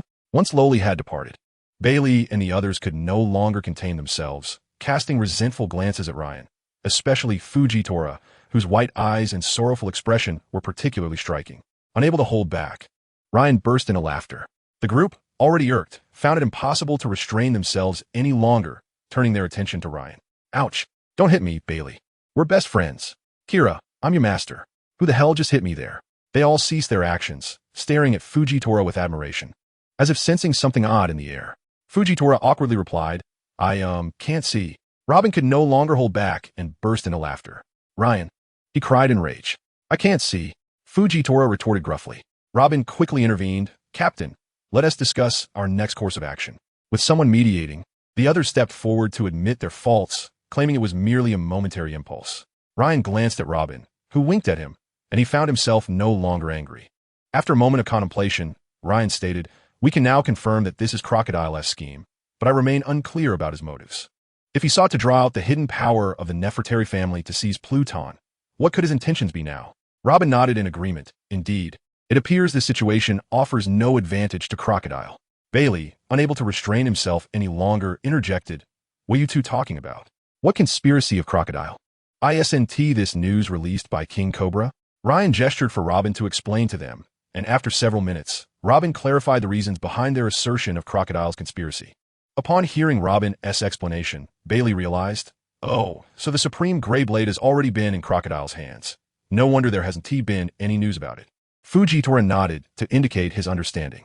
"Robin, share your thoughts."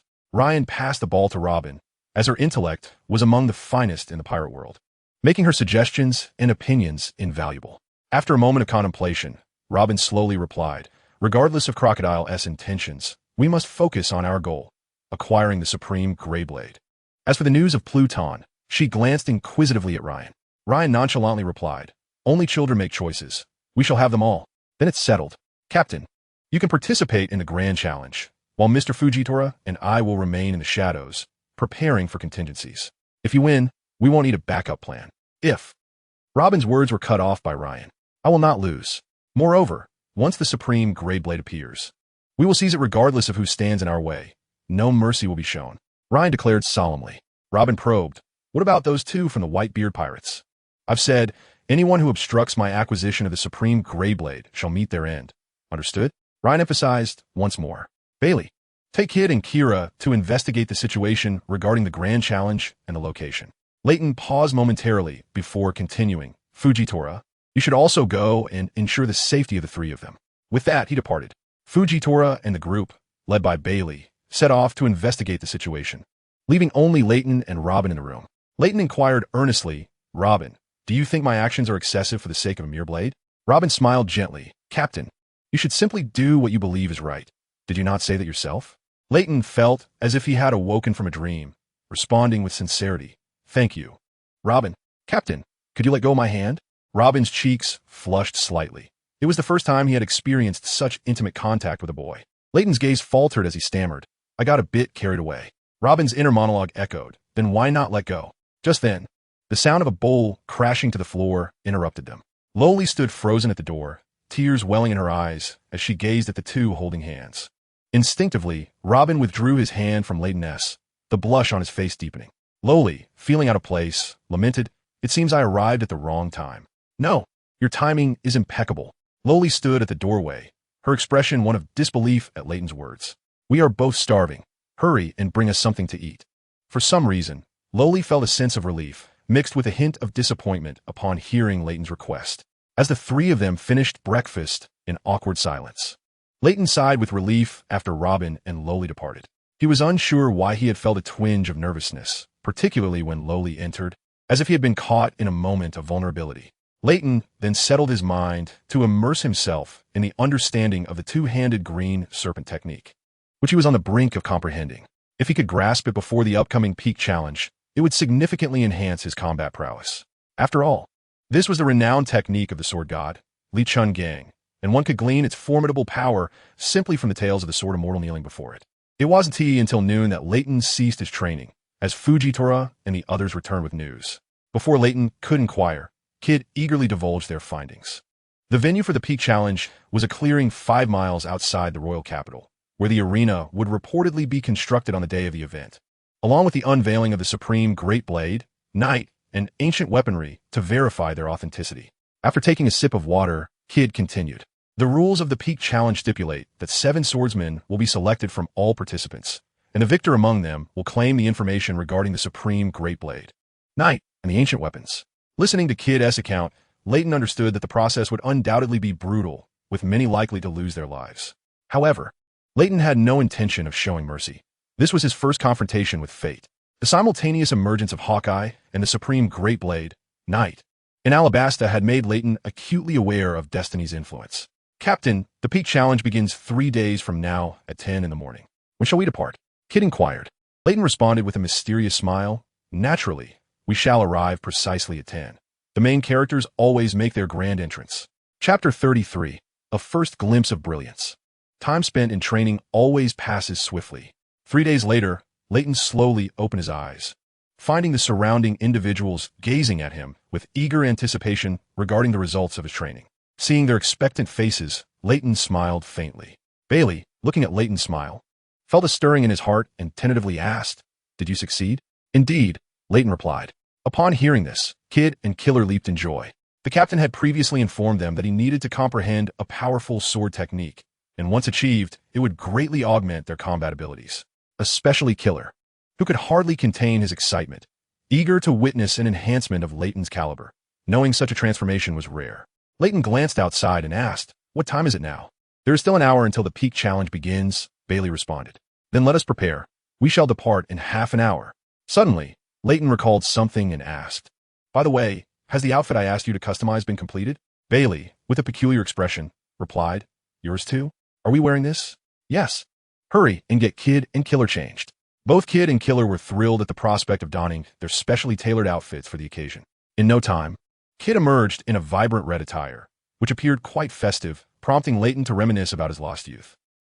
Quite striking. You exude elegance, Leighton remarked. Killer, adorned in yellow, bounded out with hopeful eyes and asked, Master Leighton, how do I look? Leighton smiled and nodded. You look very dashing. You've got half of my charm. With Leighton's approval, both Killer and Kid admired each other in the mirror, praising one another's appearance. Observing the two basking in Leighton's compliments, Bailey sighed inwardly. You are experiencing what I once did. As Leighton turned to compliment Bailey, who was clad in green, he was met with Bailey's hasty interjection. Mine looks great too. With a quick spin, he demonstrated his outfit. Leighton chuckled. I never thought Bailey would be so eager to chime in. With everyone ready, Leighton waved his hand dramatically. Let us depart. Meanwhile, outside the royal capital, the venue for the peak challenge was already bustling with an overwhelming crowd, a veritable sea of humanity amidst a cacophony of drums and cheers. Some attendees were growing impatient. Crocodile, bring out the supreme great blade, knight, so I can take a look. Indeed, Should you dare deceive us? Humph. Some individuals were already stirred up, as there is never a shortage of troublemakers in the world. Crocodile bellowed. Who was it that insisted on seeing it first? He then signaled MR1 to prepare for action. It was I. The moment the words escaped, MR1 cleaved him in two with a swift motion. The crowd reacted with shock and fury, though some secretly hoped for further chaos, as it would reduce their competition. After all, they were not ignorant fools. A few years prior, Crocodile had fought Douglas Bullet, known as the Devil's successor, to a standstill, and although he had faced Whitebeard and returned defeated, he had survived. This man was now subtly regarded as the strongest in the world, and escaping from his grasp attested to Crocodile's formidable strength. Crocodile, do you wish to make enemies of us all? Silence. If you're here to compete, you must adhere to the rules. Crocodile felt a growing sense of urgency. The person he was waiting for had yet to arrive. This peak challenge had been specifically designed as a trap for Lain, a blatant scheme. Should Lain suffer injury during this competition, Crocodile would seize the opportunity for revenge, even if Lain emerged victorious. The world would surely learn of the Underworld King's whereabouts through him, and the world government would not let him escape unscathed. As for death, Crocodile, having witnessed Lain's strength, did not entertain such thoughts. This was Crocodile's grand scheme.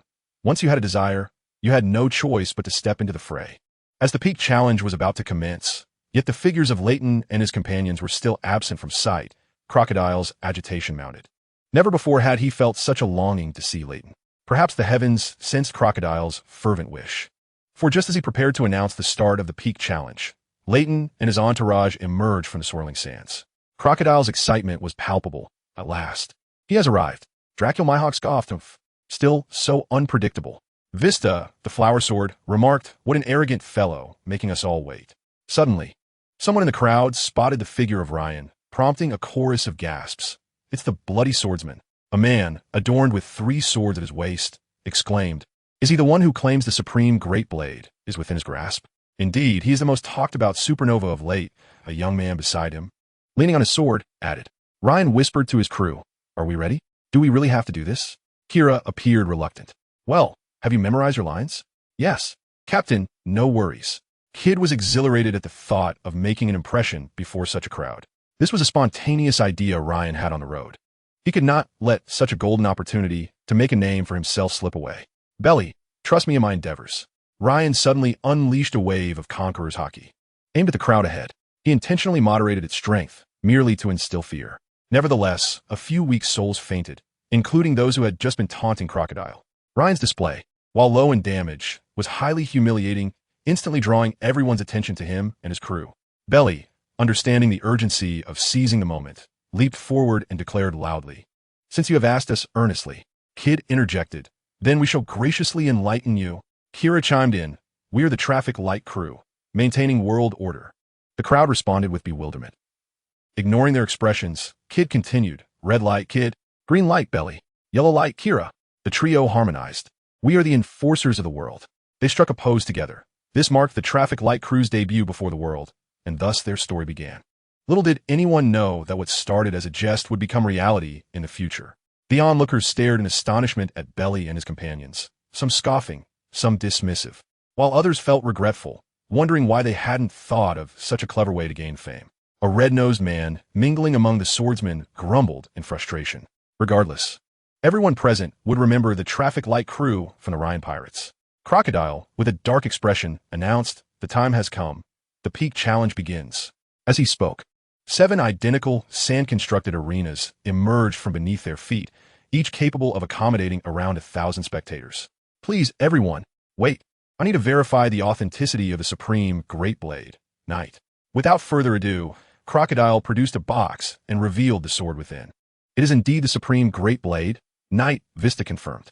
The crowd, reassured, felt at ease, knowing it was a member of the Whitebeard Pirates, trustworthy by reputation. Ryan regarded Vista with surprise. Their banter reminded him of a character from his previous life. Ryan acted first, propelling himself into the air and landing squarely in the center of one of the arenas. Clad in white, he stood with his hands clasped behind his back and called out to the crowd below, "Those unafraid of death, step forward." Some hot-headed individuals could not contain themselves and charged forward, while others observed the differences in strength across the various arenas.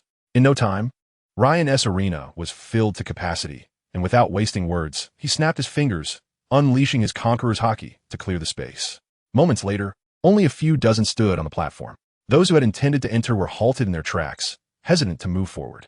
Yet, some eyes sparkled with eagerness. Ryan looked disdainfully at the remaining few and said, "Why don't you all come at me together?" Hearing this, the crowd surged forward, with someone shouting, "You arrogant brat." As Ryan watched them approach, he slowly drew his sword, whispering, "Let me witness your prowess." Twin serpents of the sleeve, a wave of azure sword energy, extending 40 meters, surged forth from Ryan's hand, swiftly reaching the crowd. Boom! The freshly constructed arena was instantly obliterated, and the bodies of the dozens present were severed in twain, tumbling into the swirling sands. He has grown even stronger. Mihawk felt an unprecedented sense of helplessness. It had been such a short time. Yet Ryan seemed to have ascended to new heights. How could one claim to be the world's greatest swordsman against such an opponent? Crocodile shared the same sentiment. Vista sighed. "Let us set a modest goal first. Let us secure a spot in the finals." "Admiral Carp, when do we make our move?" Akiji inquired from a distance. Observing the unfolding situation, Carp replied irritably, "Keep it down. I just spotted a familiar face. Looks like a former crewmate of Roger. Then I'll take a rest. Wake me when it's time to act." With that, Akiji adjusted his eye patch over his eyes and settled in for a nap. "Carp." As no one else dared to step onto the platform, Ryan smiled at Crocodile. "Shall we consider this my victory?" Crocodile nodded slightly, but turned away without another glance at Ryan. Disappointed, Ryan remarked, "You seemed so excited when I arrived. Why the sudden indifference?" "Truly, you are at Sundara." Ryan then began to observe the clashes on other platforms and discovered two intriguing individuals. One, a man wielding 3 swords like Zoro, and another, a young man whose techniques resembled a quick-draw slash. Ryan witnessed the youth slice through a dozen opponents effortlessly, although there were a few others who were strong. Ryan found them merely interesting, as none matched his own prowess. Finding the spectacle dull, Ryan wandered off to nap beside Akiji, whose observation range, with his observation haki, had now expanded to over 5,000 meters. Upon seeing Ryan join him for a nap, Akiji was puzzled. "What are you doing?" "Sleeping." "Oh." After a lengthy bout of fighting, the 7 finalists were finally determined. Carp roused Ryan from his slumber. "Kid, we're looking for you." "Huh?" Ryan looked up to find Crocodile glaring at him. "Apologies, you all fought too slowly, and I couldn't resist taking a nap." Ryan sheepishly rubbed the back of his head. This comment sent ripples of displeasure through the 6 individuals still reveling in their advancement to the finals, with the exception of Mihawk, whose expression remained stoic, while the others scowled. A massive arena slowly rose from the ground. Crocodile announced loudly, "The finals of the Peak Challenge now commence." As his words echoed, the atmosphere grew tense. The 7 contenders sized each other up. Ryan was astonished to recognize 4 of them: Mihawk, Vista, and the 2 intriguing individuals he had been watching. Ryan turned to the young man, who favored the quick-draw technique, and asked, "What swordsmanship do you practice?" The young man remained silent. Revealing one's ultimate technique before a battle was tantamount to inviting death. In a duel of such masterful combatants, even a minor misstep could cost one their life. The tension escalated, and no one dared to make the first move, as the first aggressor would undoubtedly become the center of attention and face a swarm of attacks. Ryan, however, was content. Facing 6 opponents alone was a challenge he would not easily overcome. For these 6 were not ordinary foes, but rather the chosen elite who had emerged from among the thousands of swordsmen present.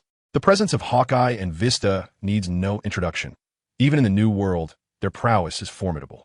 The other 4 individuals, though their tales were unknown to Ryan in his past life, are now recognized by him as remarkable figures due to his first-hand experience. As the 7 faced off, the spectators below could hardly contain their excitement, erupting into cheers. Diamond Joseph shouted, "Go for it, Vista! Don't let old man down." This provoked Kid, who bristled at the audacity of this hulking figure daring to challenge their captain. In truth, Diamond Jozu did not mean for Vista to confront Ryan. It was merely a reflexive reaction stemming from their previous encounter that Kid had internalized. Kid leapt up, his excitement palpable. "The captain wants to fight you. Can you just stand there?" "I couldn't." He was clearly trying to provoke Vista, dismissing him entirely. Ryan turned to Vista, inquiring, "Is that true?" Vista hesitated, words caught in his throat, ultimately opting for silence, casting a resigned glance at the exuberant Jozu, as if to say, "When did I ever say I want to take on Ryan? You truly are a good brother." Meanwhile, Kid keenly observed Vista's expressions, noting the hesitation and eventual resignation until he finally reported to Ryan, "Captain, he said he's afraid of hurting you." Although Ryan did not hear Vista say this, it was clear that he was not one to shy away from a fight. Others may not have had the illustrious reputation of Vista, but today, it was a matter of life or death for him. Ryan brandished his sword, aiming a strike at Vista's head. Vista, forced to defend with both blades, met Ryan's strike, both retreating several paces, although Vista stumbled back a few more steps than Ryan. Ryan mused inwardly. Vista is not merely a name. He possesses the skill to effortlessly block my assault. However, Ryan had misjudged the situation. Presently, Vista was indeed stronger than Hawkeye, a fact Ryan failed to grasp, mistakenly comparing the current Vista to the one from the Marineford War. During the earlier stages, Hawkeye was not superior to Vista. It was only after becoming the great swordsman that he grew increasingly powerful. Yet Vista, at this moment, was not significantly weaker than during the war. Ryan shed his previously frivolous mindset. His recent progress had been swift, with attribute points surging upwards, and his mastery of the two-sleeve green serpent sword technique had led him to underestimate his peers. Adjusting his attitude, Ryan declared earnestly, "Unleash your full strength, Vista. I anticipate our duel." Vista, feeling a newfound respect for this young man, thought, "Come, let me witness the prowess of this renowned bloody swordsman." The two engaged in a back-and-forth combat, neither gaining the upper hand. They employed unremarkable foundational sword techniques, devoid of any embellishments. In the midst of battling Vista, Ryan realized he had neglected the very essence of swordsmanship. Having learned numerous powerful techniques, he had failed to refine his foundational skills. It was precisely this foundation that had elevated Hawkeye to the status of the world's greatest swordsman, his basic strikes surpassing others' ultimate moves. Was it true that Hawkeye lacked formidable sword techniques? Such a notion would be met with disbelief. In the world of pirates, every swordsman possesses a few powerful techniques. Yet, Hawkeye carved out his position as the world's top swordsman solely with the blade in his hand. As Ryan battled Vista, he absorbed and honed his swordsmanship, discovering a deeper understanding of the way of the sword. A true master always retains the heart of a learner. Previously, Ryan had thought this was merely a pretentious saying, but he was beginning to grasp its meaning. Observing the clash between Ryan and Vista, Hawkeye's eyes ignited with fervor, exclaiming, "This is the sword path I wish to pursue." He abandoned his own opponent, charging towards Ryan, and the man he had been fighting relished the opportunity, potentially reaping the benefits of this engagement. Fortunately, Ryan's observation hockey was at an advanced pinnacle. Otherwise, he would have struggled to counter the silent assault from Hawkeye. "Mihawk, what are you doing?" Ryan exclaimed, angered by Mihawk's interference in another's battle. "I seek a fight with you. Your previous bout captivated me." Ryan was left bewildered. "Come now, Ryan, inspire me." Mihawk realized Ryan was his fortuitous star. Their first encounter had led him to a breakthrough in his understanding of the great swordsman realm, and now, this very moment filled him with a sense of future direction in swordsmanship. Seeing Mihawk's fervent demeanor, Ryan understood that mere words would not resolve Mihawk's dilemmas. He would have to impart lessons through the blade in his hand. Mihawk's involvement intensified the pressure on Ryan, rendering this the first time since his debut that he found himself at a distinct disadvantage in combat. As time passed, the ferocity of Hawkeye and Vista's attacks escalated. It was not that they had become stronger. Rather, Ryan was gradually sustaining injuries, his white attire stained with blood, a sight that appeared terribly tragic to onlookers. Feeling the weight of his sword grow heavier, a devilish voice in Ryan's mind urged him, "Abandon basic sword techniques. If you continue, they will defeat you." Yet he countered, "They too are employing fundamental sword techniques. The essence of a powerful sword technique resides within oneself. If others lack it, it is merely a testament to their weakness." Instinctively, Ryan considered unleashing the two-sleeve green serpent to send both opponents flying, but ultimately suppressed the urge. "I, Ryan, have never been inferior to others. If they refrain from employing their might, I shall do the same." With sheer will, he continued to wield his sword against them, the wounds upon him multiplying. Yet his strikes grew increasingly precise, shedding the unnecessary. Ryan's eyes brightened, his sword intent strengthening, as though the injuries upon him vanished. In the distance, Karp observed this scene, exclaiming, "What an impressive young man." Even Akiji, typically half asleep, widened his eyes, for Karp had never offered such praise before. Why did Karp say this? That lad has awakened the heart of a warrior. Karp reminisced, as if recalling his own lost youth. Over 20 years ago, Karp had battled the notorious pirate Green Pepper in the New World, resulting in a stalemate. To defeat Green Pepper's prideful iron head, Karp devoted himself to relentless training, using mountains as makeshift sandbags, ultimately flattening 3 peaks. When they clashed again, Karp's single punch not only leveled Green Pepper's iron head, but shattered his dreams as well. While others beheld Karp's terrifying might, few recognized the effort and conviction he had poured into overcoming Green Pepper. It was this resolute determination that propelled Carp from a 50-50 struggle against Green Pepper to relentlessly pursuing Pirate King Roger across the seas, capturing the Golden Lion, and ultimately becoming the naval hero he is today. The debate of whether conviction or talent holds greater significance remains a paradox. Yet to become a true warrior, one cannot succeed without a formidable belief. At this moment, Ryan found himself enveloped in a profound state, growing ever bolder in battle, disregarding his physical injuries. Transitioning from a position of being overwhelmed by his opponents to subtly regaining control over the situation. The more Bista fought, the more stifled he felt. The addition of another combatant did not enhance the situation, which suggested a lack of skill on his part. Casting a glance at Mihawk, he noticed the swordsman's eyes growing ever brighter, as if he had attained some profound realization. It was reminiscent of the state Ryan had been in earlier. Sensing the transformations in both Mihawk and Ryan, Bista understood that the two must have grasped something of great significance during their battle. Yet, they had never taken his feelings into account. Within him surged three pressing questions. Who am I? Where am I? Why must I be wedged between these two monsters? Suddenly struck by inspiration, Bista looked down at the arena and saw Jozu grinning amiably at him. Chapter 35, Battling the Mighty, the Witty Jozu. As Mihawk gradually found his footing in the fight, the clash among the three escalated to a fever pitch. The middle-aged swordsman wielding the Sandanryu and the youth proficient in the drawing sword technique had already dispatched their opponents and stood by, observing Ryan and the others in combat. Unable to contain himself, the youth with a flair for the drawing sword technique was the first to join the fray, heedless of his recent wounds.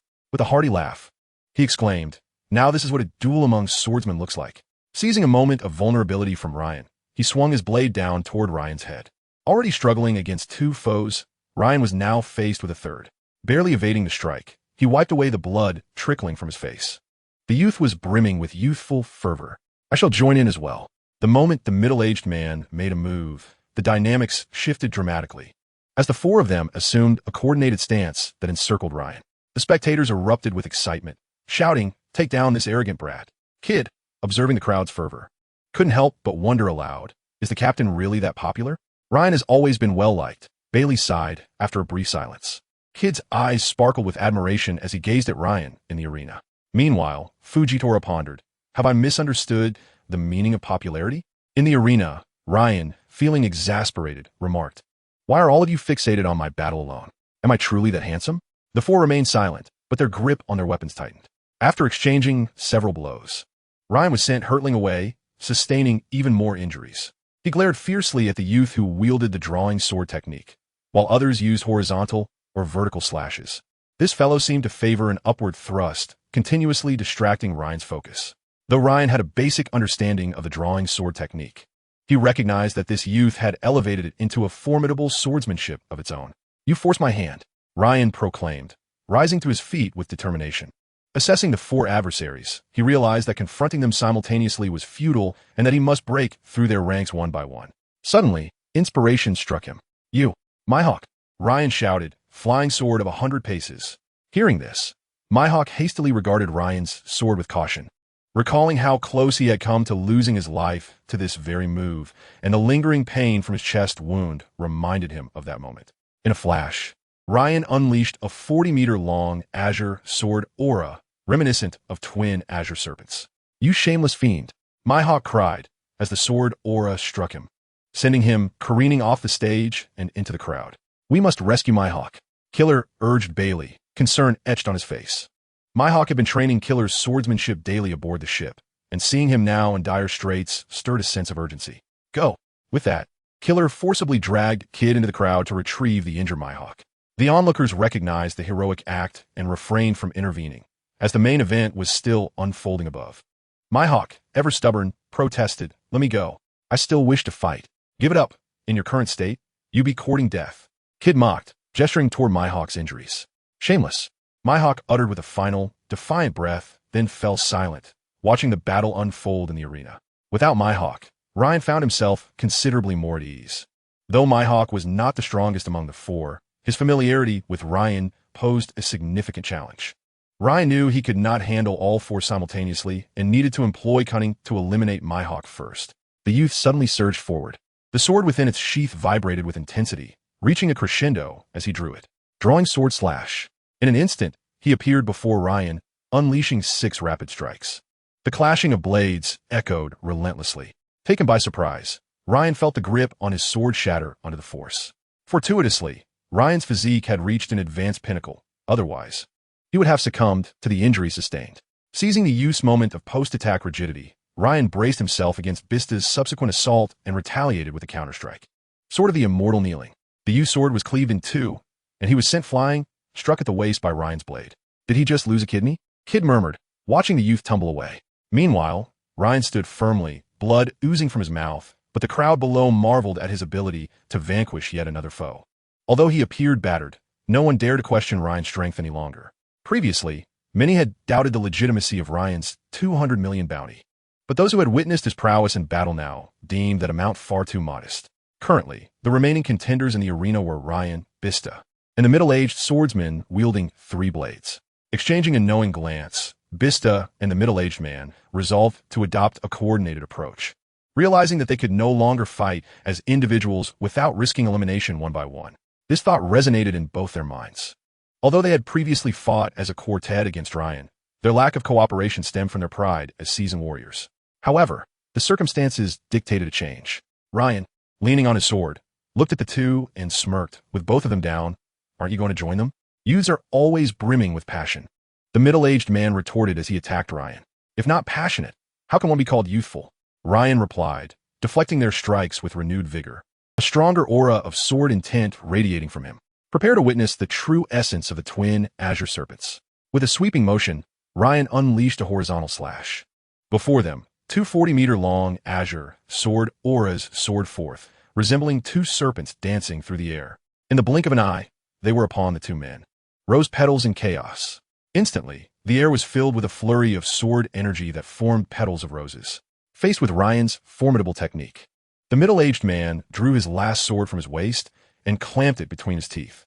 3-blade flow's ultimate technique, infinite rotating slash. With a resounding crash, the already battered arena could no longer withstand the force of their conflict, collapsing under the impact of their duel. A cloud of yellow dust obscured the spectators' view, leaving them uncertain of the outcome.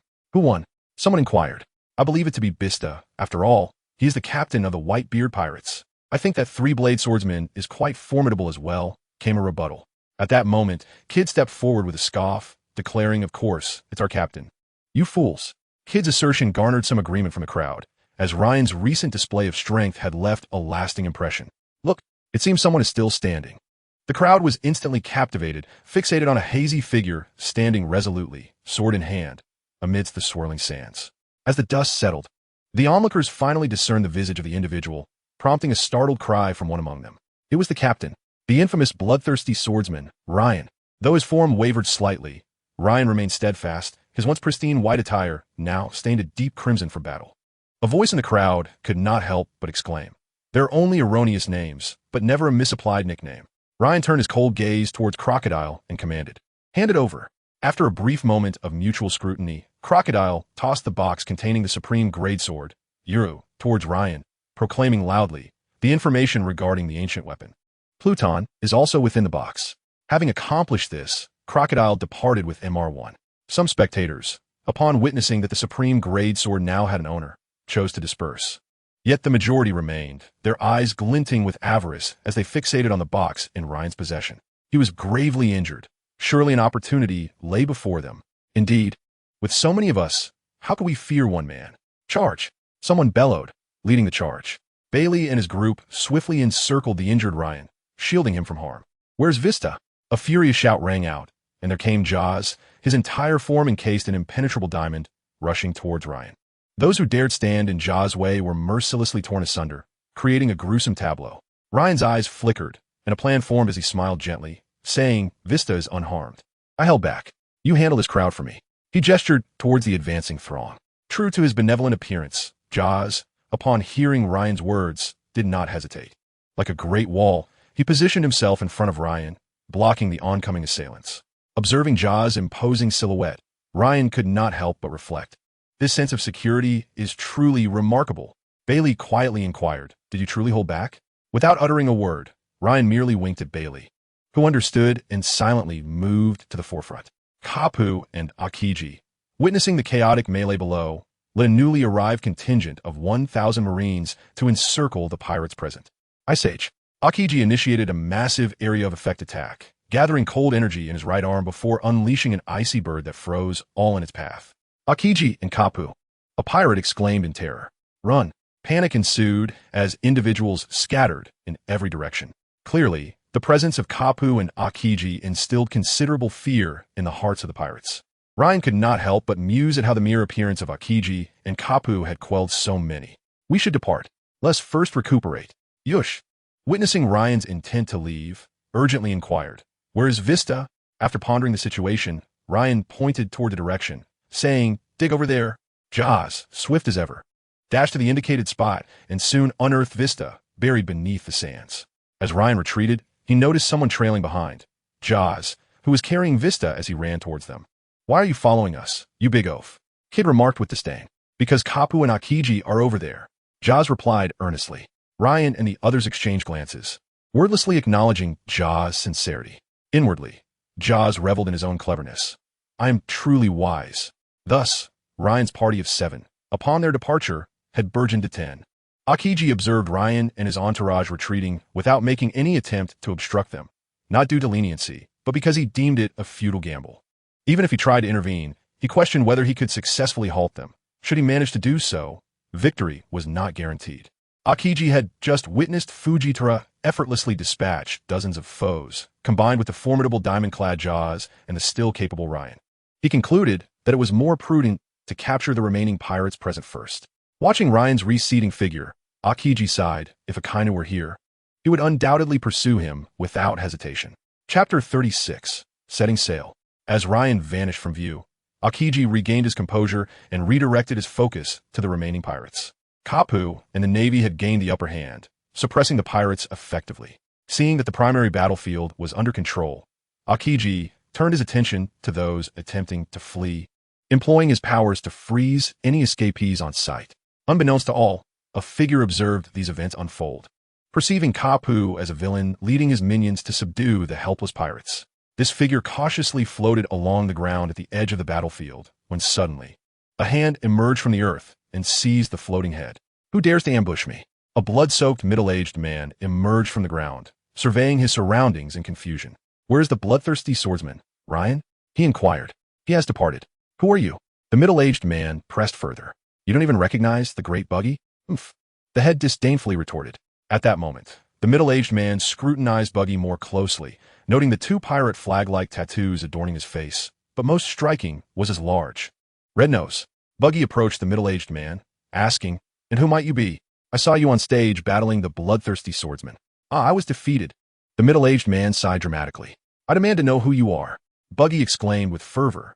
"Call me Das Bonez, just an insignificant nobody," the middle-aged man replied. Suddenly, he remembered that Buggy's lower half was buried underground and attempted to pull him out, only to discover he could not locate Buggy's body. Daz stared at Buggy in horror. "Where's your body?" "Haha, my body is not here," Buggy replied, just then noticing Buggy's head slowly floating towards him. Witnessing this spectacle, Daz leapt up, disregarding his injuries, and shouted, "A ghost!"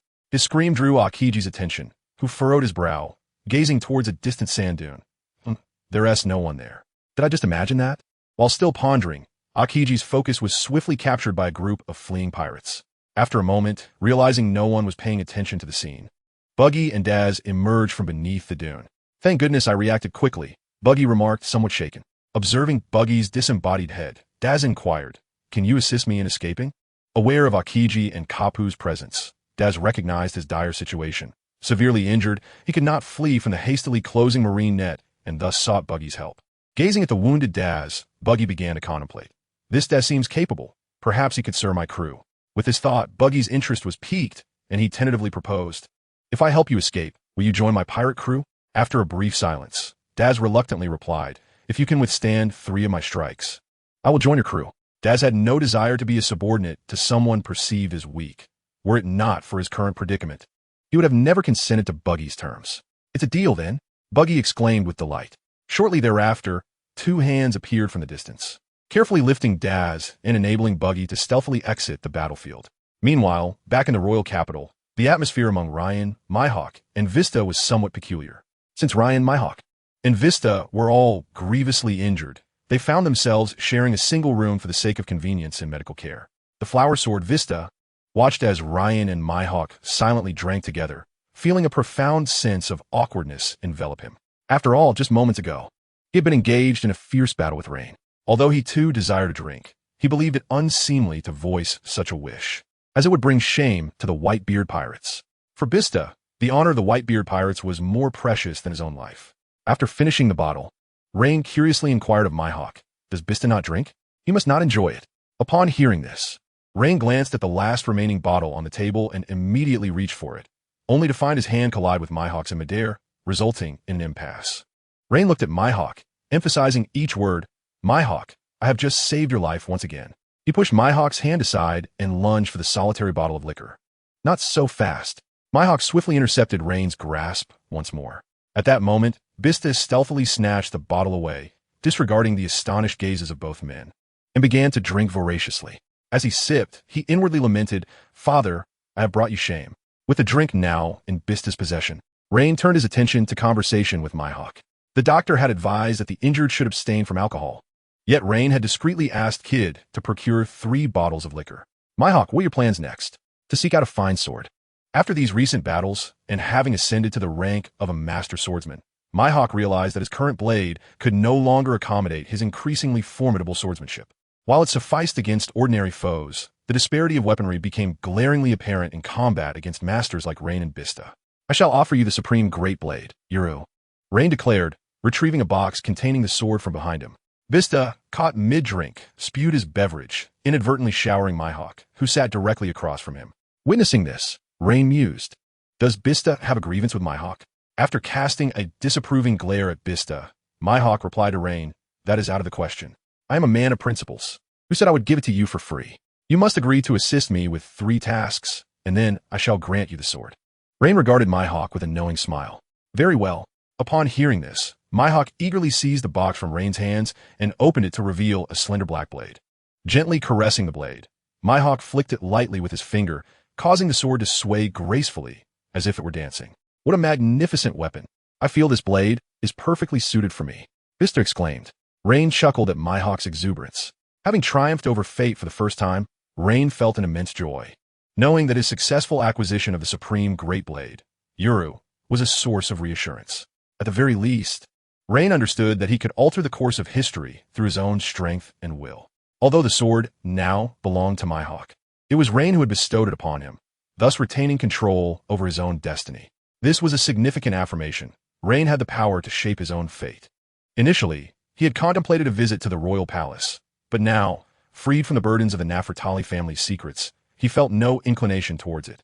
Lain and Mihawk began to close their eyes, reflecting on the insights gained from their recent battle, leaving the outlier Vista to quietly drink in solitude. Meanwhile, in another part of Alabasta, the bewildered Dasbones watched as Buggy laughed raucously. "After 3 exchanges, you shall become the vice-captain of the Buggy Pirates. Ha ha ha." Dasbones, glancing at his sword, found himself questioning his life choices.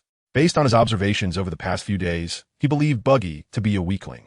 Yet in their recent skirmish, he discovered that he could not land a single blow on Buggy. "By joining me, I guarantee you a life of luxury," Buggy exclaimed, elated at having recruited such a capable subordinate. 7 days later, Lain looked at the still bandaged Mihawk and Vista and said with a grin, "I must take my leave now. Mihawk, do not miss me too much." Vista reminded him of his promise. Having learned from Jaws that Lain had held back during their final encounter and subsequently saved him, Vista wished to repay Lain's life-saving grace. Thus, Vista and Mihawk pledged to aid Lain in a future endeavor. Due to Lain's superior physique, he had fully recovered from his injuries in just 7 days, and he had no intention of lingering in Alabasta any longer before proceeding to his next destination. "Captain, are we leaving this place?" Kid asked with excitement. In recent days, Kid had been on the receiving end of Jaws' beatings. Though the damage was minimal, Kid felt wronged, as the hulking figure merely smiled amiably while delivering his blows. "Yes. Pack up, we shall depart shortly." Everyone began to gather their belongings. Upon arriving at the dock and gazing at the long-missed ocean, Lain felt an unprecedented closeness to the sea. "Let us set sail for the next destination." Lain pointed towards a small island on the map. Chapter 37, Sky Island. A pirate ship, adorned with a sword-shaped flag, sailed across the ocean. "Captain, what is our purpose in visiting this small island?" Kid inquired, eyeing the island Rain indicated with curiosity. We shall pass through here to reach Sky Island directly. Rain examined the map and continued, Gaia Island has information regarding Sky Island. Bailey, seeing Rain's firm demeanor, probed, is there truly an island in the sky? Before Rain could respond, Lowly interjected, yes, there are floating islands in the sky. The crew regarded Lowly with astonishment. Kid expressed skepticism. Have you seen it? Captain Rain, I believe I have spotted a moving island above us. Rain responded, puzzled. Given that they had yet to reach Gaia Island, it seemed improbable to encounter Sky Island at this juncture. Rain vaguely recalled that the location of Sky Island was in proximity to Gaia Island. At the ship's current speed, they would require another day to reach Gaia Island. How could they possibly be near it now? However, Fujitora's observation haki was indeed extraordinary. He was capable of drawing down meteors from outer space with his powers, so his judgment was typically infallible. If that were the case, it meant there was indeed an island in the sky above Rain. Realizing this, Rain quickly turned to Fujitora and asked, Are you certain? Please do not make a mistake. Upon hearing this, Fujitora opened his deathly gaze, his pale eyes fixating on Rain as he replied in a languid tone, Captain, do you seem to doubt my words? For some reason, whenever the crew witnessed Fujitora opening his eyes, an unsettling sensation washed over them. Rain felt his skin prickle under Fujitora's gaze and coughed lightly. How could that be? You are the one I trust most on this ship. He then patted Fujitora's shoulder. A slight smile crept onto Fujitora's lips, while Bailey began to draw small circles unnoticed by the others. If there truly is an island in the sky above us, how do we ascend? After reassuring Fujitora, Rain posed the most pressing question, how to reach it. Rain knew that they could ascend using an updraft near Gaia Island, but given the placid surface of the sea, he realized there was none to be found here. This. Rain's words left Fujitora momentarily speechless, causing the others to furrow their brows in contemplation. Why not let me throw you up there, Captain? Kid suggested. Are you an idiot? Who could possibly throw you that high? Rain dismissed Kid's idea outright. Just as the group found themselves at a loss, Bailey spoke up. Rain, did you not say, if the mountain will not come to me, then I shall go to the mountain? Since we cannot ascend, we can make it come down. Uncle Fujitora possesses that ability, does he not? Holy crap, Rain exclaimed. Holy crap, Kid echoed. This is the greatest admiration from the crowd for Bailey, with even Robin's mouth agape in disbelief. Ryan exclaimed, Bailey, how did you come up with that? It's astonishing.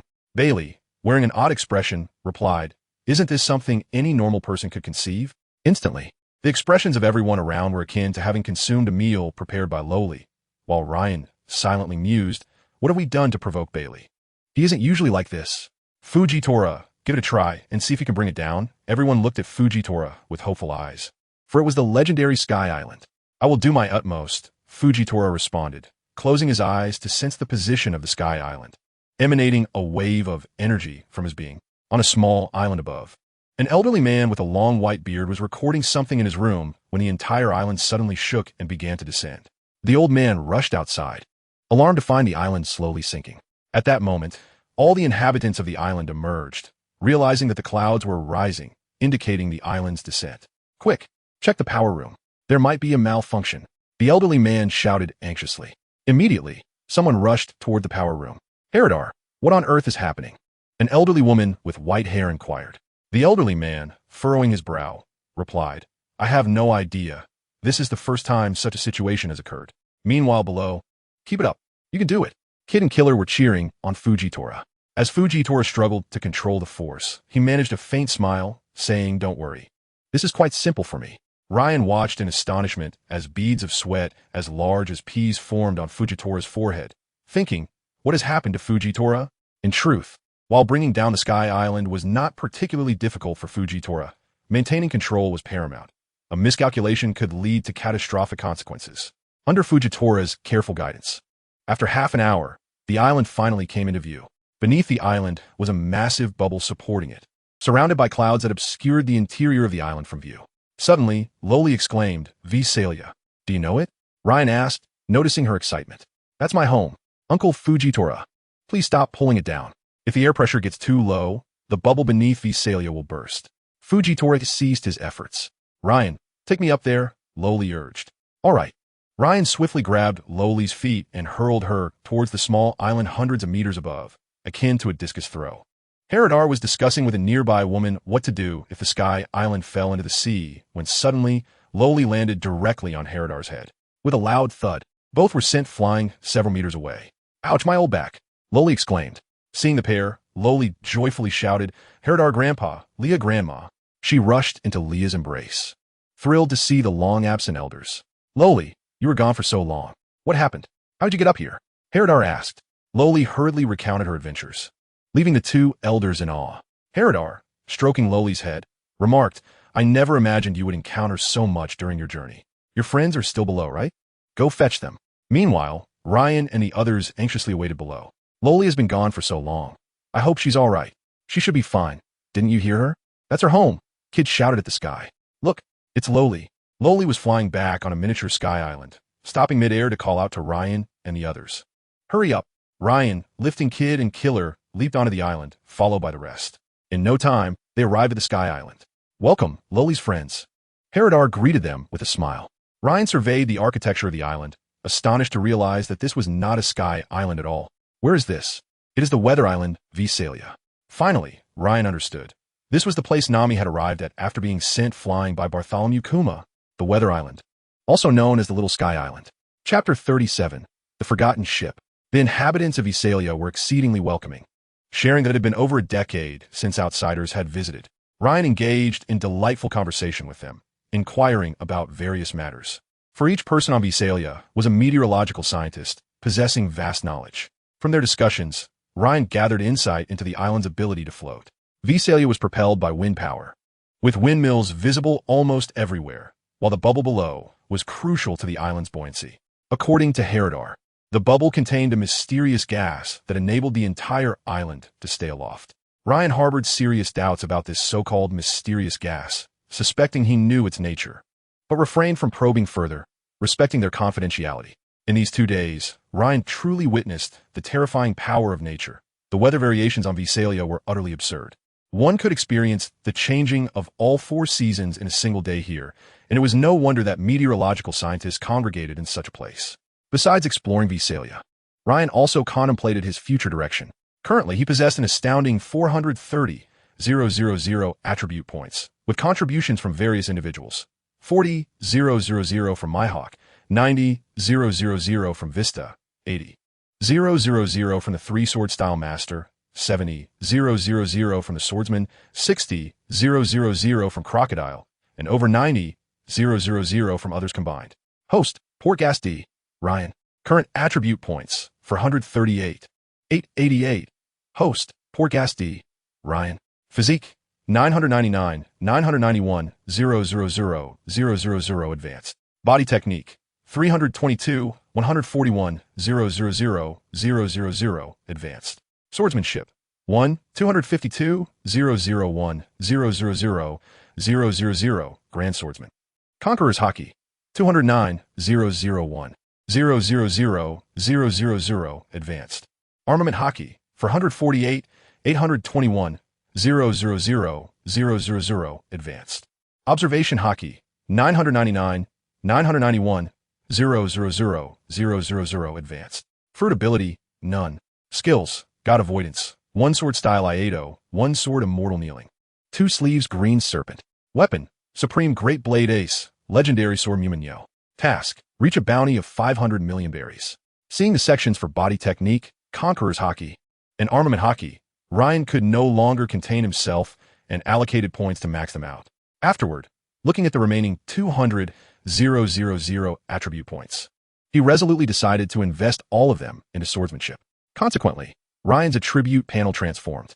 Host, Portgas D. Ryan. Current attribute points, 0. Host, Portgas D. Ryan. Physique, 999, 991, 000 advanced. Body technique, 999, 991, 000 advanced. Swordsmanship, 3, 252, 041, 000 Grand Swordsman. Conqueror's Hockey, 9999, 910, 000 advanced. Armament Hockey, 9999, 910, 000 advanced. Observation Hockey, 9999, 910, 000 advanced.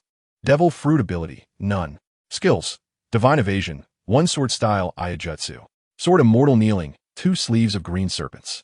Weapon, Supreme Great Blade Ace, famous sword Yell.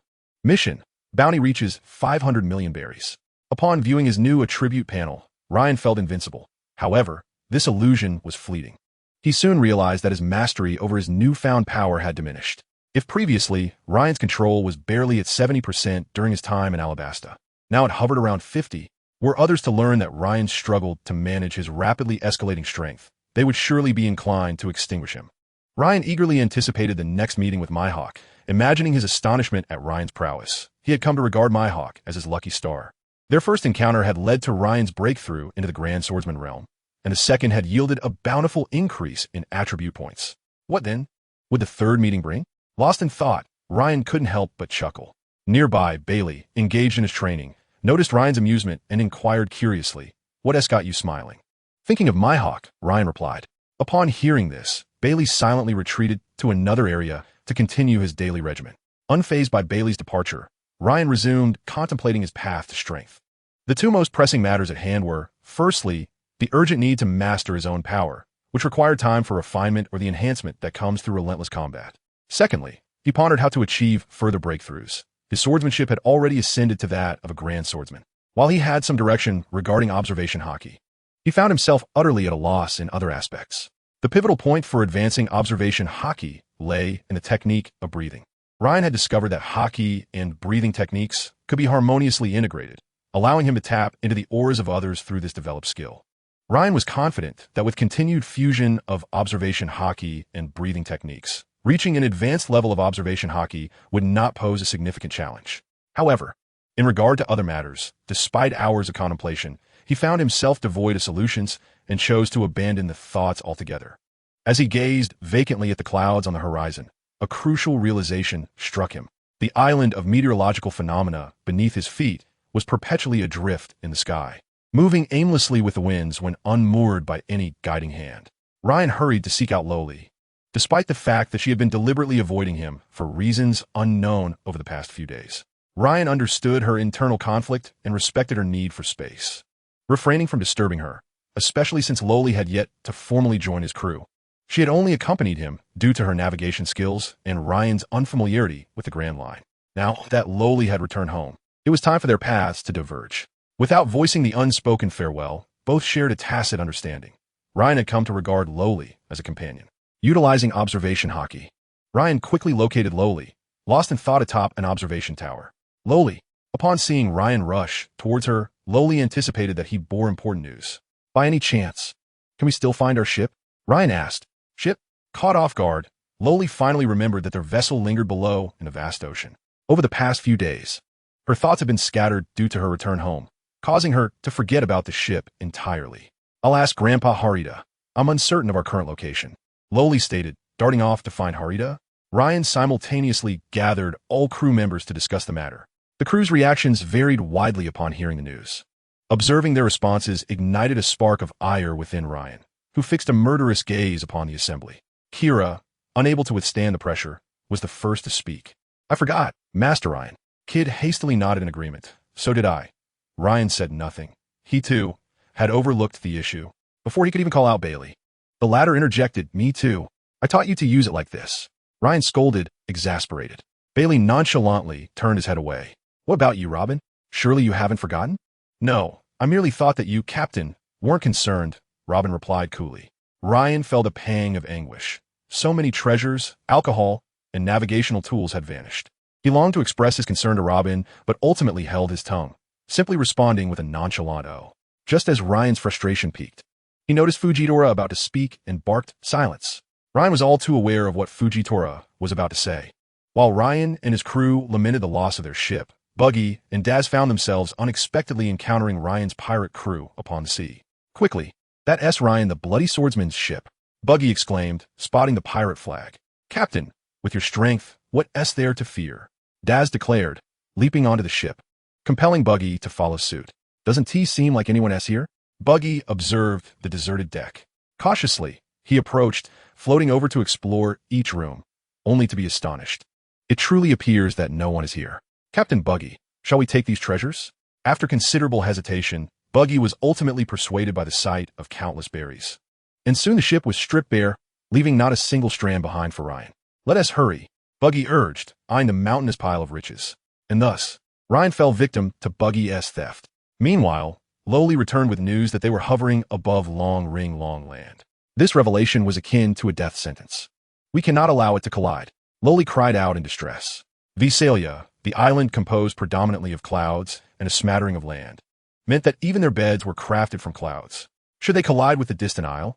Lowly was uncertain of the outcome. But one thing was clear, Visalia would be reduced to rubble. Rest easy, leave it to us, Ryan gently reassured Lowly, stroking her head before signaling Fujitora. Seconds passed with no incident. It dawned on Ryan that Fujitora truly was blind. Recently, everyone had utilized him as a lookout, causing Ryan to forget this detail. Ahem, Fujitora. Could you use your powers to halt that island? Rest assured, leave it to me, Fujitora replied with a firm nod. Meanwhile, a man with golden hair and a ship's helm protruding from his head sensed an unidentified object approaching the island, which would soon collide. Just as he was about to investigate, he noticed the island he controlled swaying and slowly descending.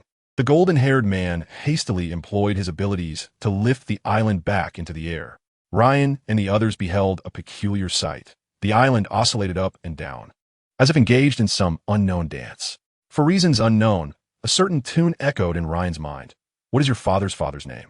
Your father's father is called grandfather. What is your father's mother's name? Your father's mother is called. However, Ryan had already discerned the identity of his adversary. Only the user of the float fruit, Shiki the Golden Lion, could cause an island to soar through the skies. Shiki, renowned alongside Roger and Whitebeard as one of the 3 greatest pirates, found it rather surprising to encounter Ryan here. It has long been said that the gravity fruit is the nemesis of the float fruit. And now Ryan was finally witnessing the clash of these 2 formidable powers. Lord Shiki, the ferocious beasts on the island, had begun to riot. At that moment, a small subordinate rushed over to report to Shiki. The Golden Lion, suspended in midair, bellowed, summoned Indigo and Scalito immediately. Understood. The Golden Lion watched as the little subordinate stumbled away, his expression darkening further. What on earth is happening? Why is some force causing the island to plummet incessantly? Suddenly, as if struck by a realization, the Golden Lion soared into the sky, contemplating the distant floating island of Vassal. Could it be the work of the individuals on the opposite side? Captain Shiki. At that moment, 2 figures approached, Indigo and Scalito, who made Shiki's performance seem somewhat more appealing. You're here. Indigo, go calm the beasts on the island. Scalito, investigate the situation on that island. The Golden Lion pointed toward Vassal Island. Indigo hopped away energetically, while Scalito followed the Golden Lion and leaped onto a large rock. The 2 then flew toward Vassal Island. Kid gasped as he saw the Golden Lion and Scalito flying over, exclaiming, "You can actually fly?" "No, it's the power of the Golden Lion's fruit," Ryan remarked, his gaze shifting. Internally, he mused, "This float fruit is indeed remarkable. I wish I could seize it for myself. Alas, if only the dark fruit had yet to be born." Ryan sighed. Beside him, Bailey inquired curiously, "What is the dark fruit?" "It's nothing." Noticing the imminent approach of the Golden Lion, Ryan refrained from elaborating to Bailey. However, Bailey silently noted the name of the dark fruit. "We cannot allow the battlefield to be Vassal, Fujitora," Ryan declared to Fujitora, then swiftly executed a flying slash aimed at the boulder beneath the Golden Lion. Having not fought for quite some time, the Golden Lion felt a surge of excitement upon witnessing this flying slash. Slash wave. The Golden Lion kicked his sword, unleashing a wave of sword energy toward Ryan. As their attacks collided in midair, the resulting shockwave stirred a tempest at this altitude of over 10,000 meters, causing even the windmills on the island to spin wildly. "Who are you, boy? Has the sea truly given rise to someone like you?" the Golden Lion asked, his brow furrowing. His expression grew grave as he sensed the formidable strength of his opponent through their brief encounter. Although the boy's power seemed somewhat erratic, it was undeniably potent. Even Fujitora cast a curious glance at Ryan, though he could not see. Ryan has grown stronger again, Bailey thought bitterly, realizing that his aspiration to protect Ryan was becoming increasingly unattainable. Hearing the Golden Lion's words, Kid erupted in fury, shouting, "What gives you the right to speak to our captain in such a manner?" To Kid, the dignity of the captains was his own. To disrespect the captain was to insult Eustace Kid himself.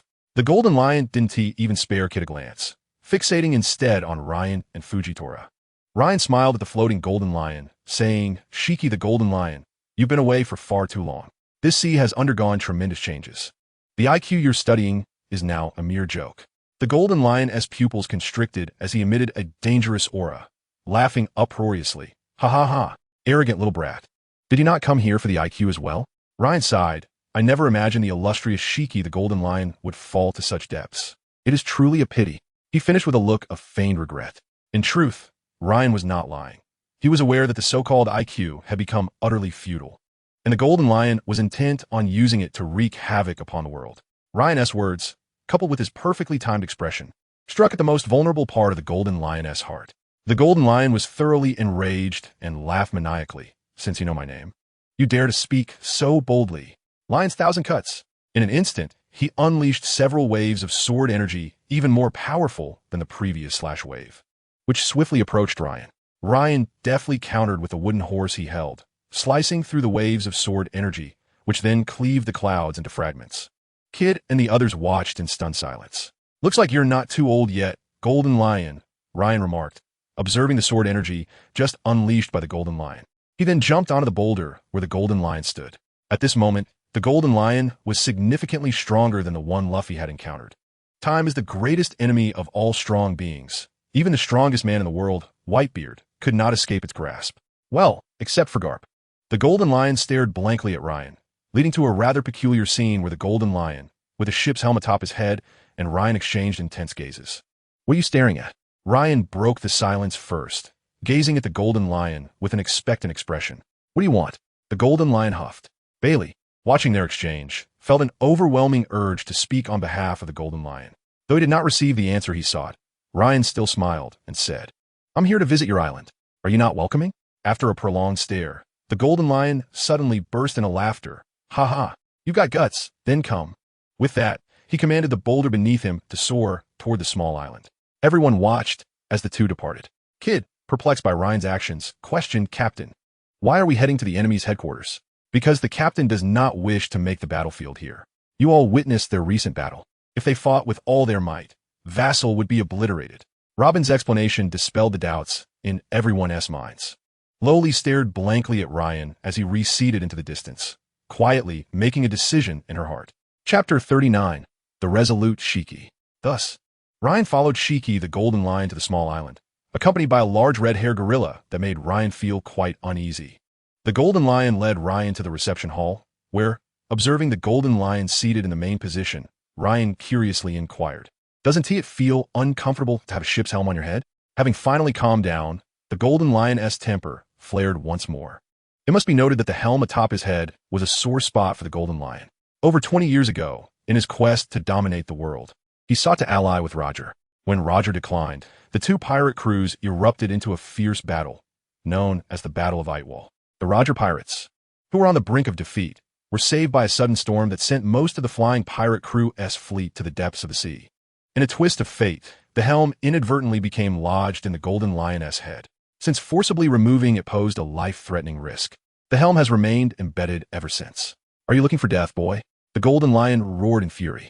Ryan paid little mind to the golden lion's threat. He was merely curious. However, sensing the golden lion's rising anger, he wisely chose to shift the topic, as he had some questions he wished to pose to the golden lion. Apologies for my curiosity. By the way, Shiki, do you know what the situation is like in the New World? Seeing Ryan's polite demeanor, the golden lion refrained from retorting. I have not been there, but Roger did visit. It's a pity the golden lion's face revealed a trace of nostalgia. As Ryan beheld the proud line of gold, he could not help but internally scoff. Truly arrogant, this one. During Roger's lifetime, you fought him with such fervor, yet now that he has passed, you wallow in lamentation.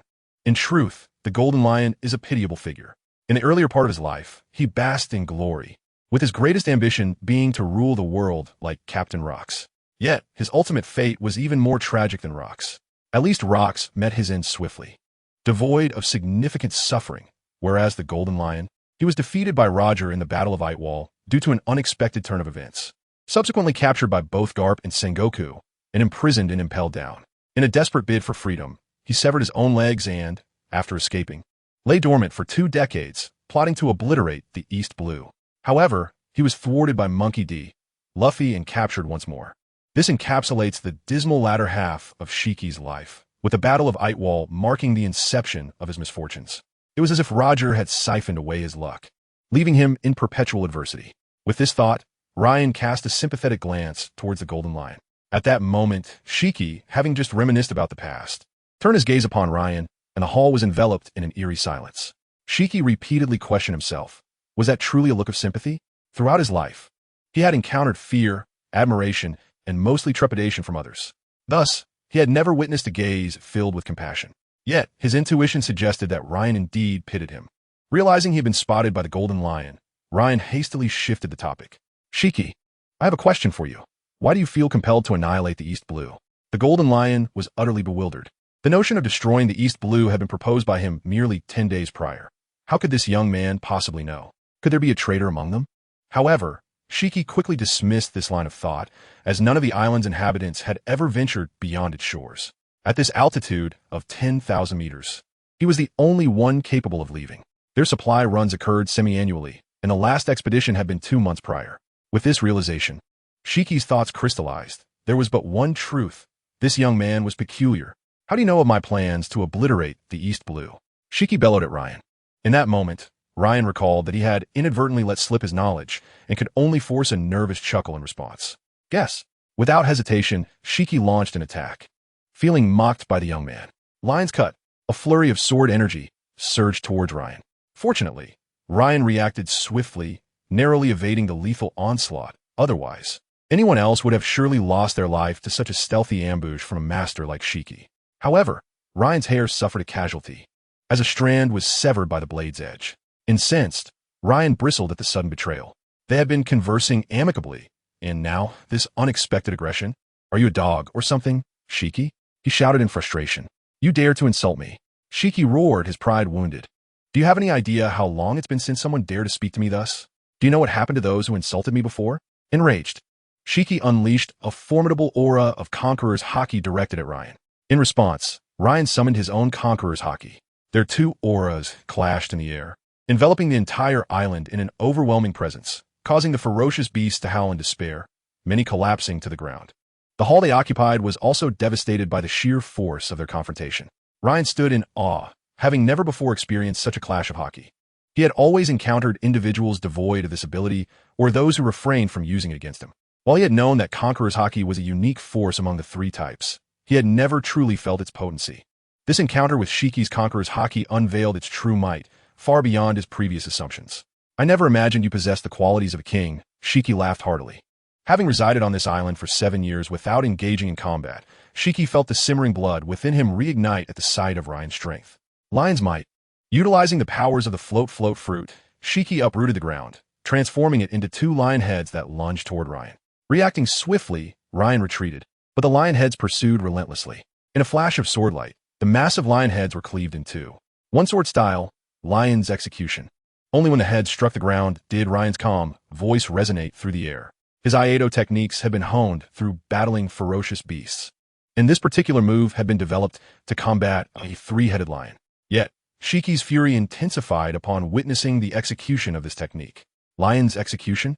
Is this a deliberate affront? Realizing the misunderstanding, Ryan hurriedly attempted to clarify. Listen to my explanation, Shiki. But Shiki, unwilling to hear him out, unleashed a devastating assault. The entire island appeared to be stripped of its surface, forming towering stone lions that soared hundreds of meters high. This spectacle was visible even to those far away in Visalia. Kid gasped in astonishment, exclaiming, "This is outrageous, Captain. What sort of monster is he battling? I believe Master Ryan will surely emerge victorious." Kira whispered, fists clenched. Fujitora inquired, "What do you see?" Meanwhile, the battle between Ryan and Shiki escalated to a fever pitch. "If you refuse to listen, then do not blame me for what follows, Shiki," Ryan declared, leveraging his strength to propel himself toward the colossal lion. "One sword, kneel before the sage." As his words fell, the towering stone lions split apart, crashing down toward the ground, indiscriminately crushing countless innocent beasts. Shiki's face reflected shock.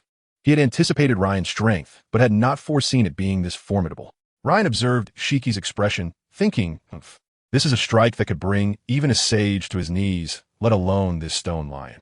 The true essence of one sword. Kneel before the sage lies in compelling even the mightiest to submit beneath its blade. Only with such conviction can one unleash its fullest potential. Seizing the moment of Shiki's distraction, Ryan delivered a decisive blow, sending the golden lion sprawling. Shiki lay feebly on the ground, having witnessed his strongest attack effortlessly neutralized by Ryan. The years of setbacks had eroded Shiki's confidence in overcoming Ryan. Once a proud and domineering figure, he now found himself hiding on this island, engrossed in studies of intellect. Ryan gazed down at the fallen golden lion and sighed. Since you have chosen to surrender, allow me to send you on your way. He brandished his sword. To use this blade for your departure is hardly a dishonor. At the sight of Ace appearing in Ryan's grasp, the light returned to Shiki's eyes, dispelling the gloom that had previously enveloped him. Roger's sword? Indeed, you fell to Roger. And it is by Roger's sword that you shall meet your end. With that, Ryan prepared to deliver the final blow. As the sword loomed above him, Shiki began to spiral into madness. Roger, I am to be slain by Roger's sword. No, I shall never be defeated by you, Roger. With a furious roar, the golden lion exerted himself to wrench free the ship's wheel that had been lodged in his head for over a decade, causing a torrent of blood to spout forth from the gaping wound. Ha ha ha, Roger, I shall never yield to you. Blood cascaded over the entirety of the golden lion's face, transforming his golden hair into a crimson hue. Drops of blood dripped rhythmically onto the ground as he laughed maniacally. Entirely oblivious to his own demise, Ryan was inexplicably shaken. What kind of willpower did this man possess? Even after sustaining such a grievous injury, he could still laugh with reckless abandon. After unleashing a wave of sword energy that forced Ryan back, the golden lion boomed. Boy, the true battle has only just begun. Infinite lions, 1,000 cuts. Instantly, a multitude of sword energies surged toward Ryan, and just as he managed to deflect a few, an equal number surged forth to take their place. Ha ha ha. In that moment, Ryan found himself overwhelmed, surrounded by an incessant barrage of sword energies. It seemed that by dislodging the ship's wheel, the golden lion had unlocked an inner strength, and the ferocity of his sword energies had intensified beyond what it had been before. Gazing at the blood-soaked figure, whose legs relentlessly propelled sword energies while he cackled madly, Ryan was genuinely awestruck. This man could not simply perish here. If he were to die, it must be in a grand and glorious manner, not in obscurity upon this desolate isle. A voice echoed in Ryan's heart. Shiki, if this continues, you will perish. While fending off the onslaught of sword energies, Ryan shouted at the golden lion. Ha ha ha, are you afraid, boy? Observing the golden lion's state, Ryan realized that mere words would be futile. He was beyond listening now. He had no choice but to defeat him first. Twin serpent strikes. Ryan unleashed his most formidable technique. 2 sword energies, each stretching 40 meters, intertwined with greater potency than before, slicing through the golden lion's sword energies like a hot knife through butter, and in an instant reached the golden lion, sending him flying several dozen meters away. Upon witnessing his success, Ryan rushed over to check for signs of life, relieved to find that he was merely unconscious. At that moment, the entire isle began to tremble, as if it were on the brink of collapse due to the golden lion's state. Is there a ship's doctor? Hurry and save him. Ryan remembered that the Flying Sky Pirates had a ship's doctor. Hearing Ryan's call, Indigo, who had been hiding, rushed over with urgency, shedding his usual playful demeanor. Grabbing Indigo, Ryan sprinted towards the Visalia, but as he ran, the island began to crumble beneath them. Witnessing this, Ryan quickened his pace, driven by a surge of adrenaline, yet the island's collapse was too swift. The 3 plummeted downward, and Ryan desperately scrambled up the falling stones. But it was to no avail. Just as despair began to creep in, 2 voices rang out. Ryan, Lowly and Robin shouted from the bubble ship, while Robin utilized countless hands to form a rope and tossed it toward Ryan. He was grasped by several hands. Although it felt uncomfortable, he had no objections, as they were, after all, Robin's hands. Thus, the 3 returned safely to the bubble ship. How did you come to be here? Ryan inquired, listening to their explanation.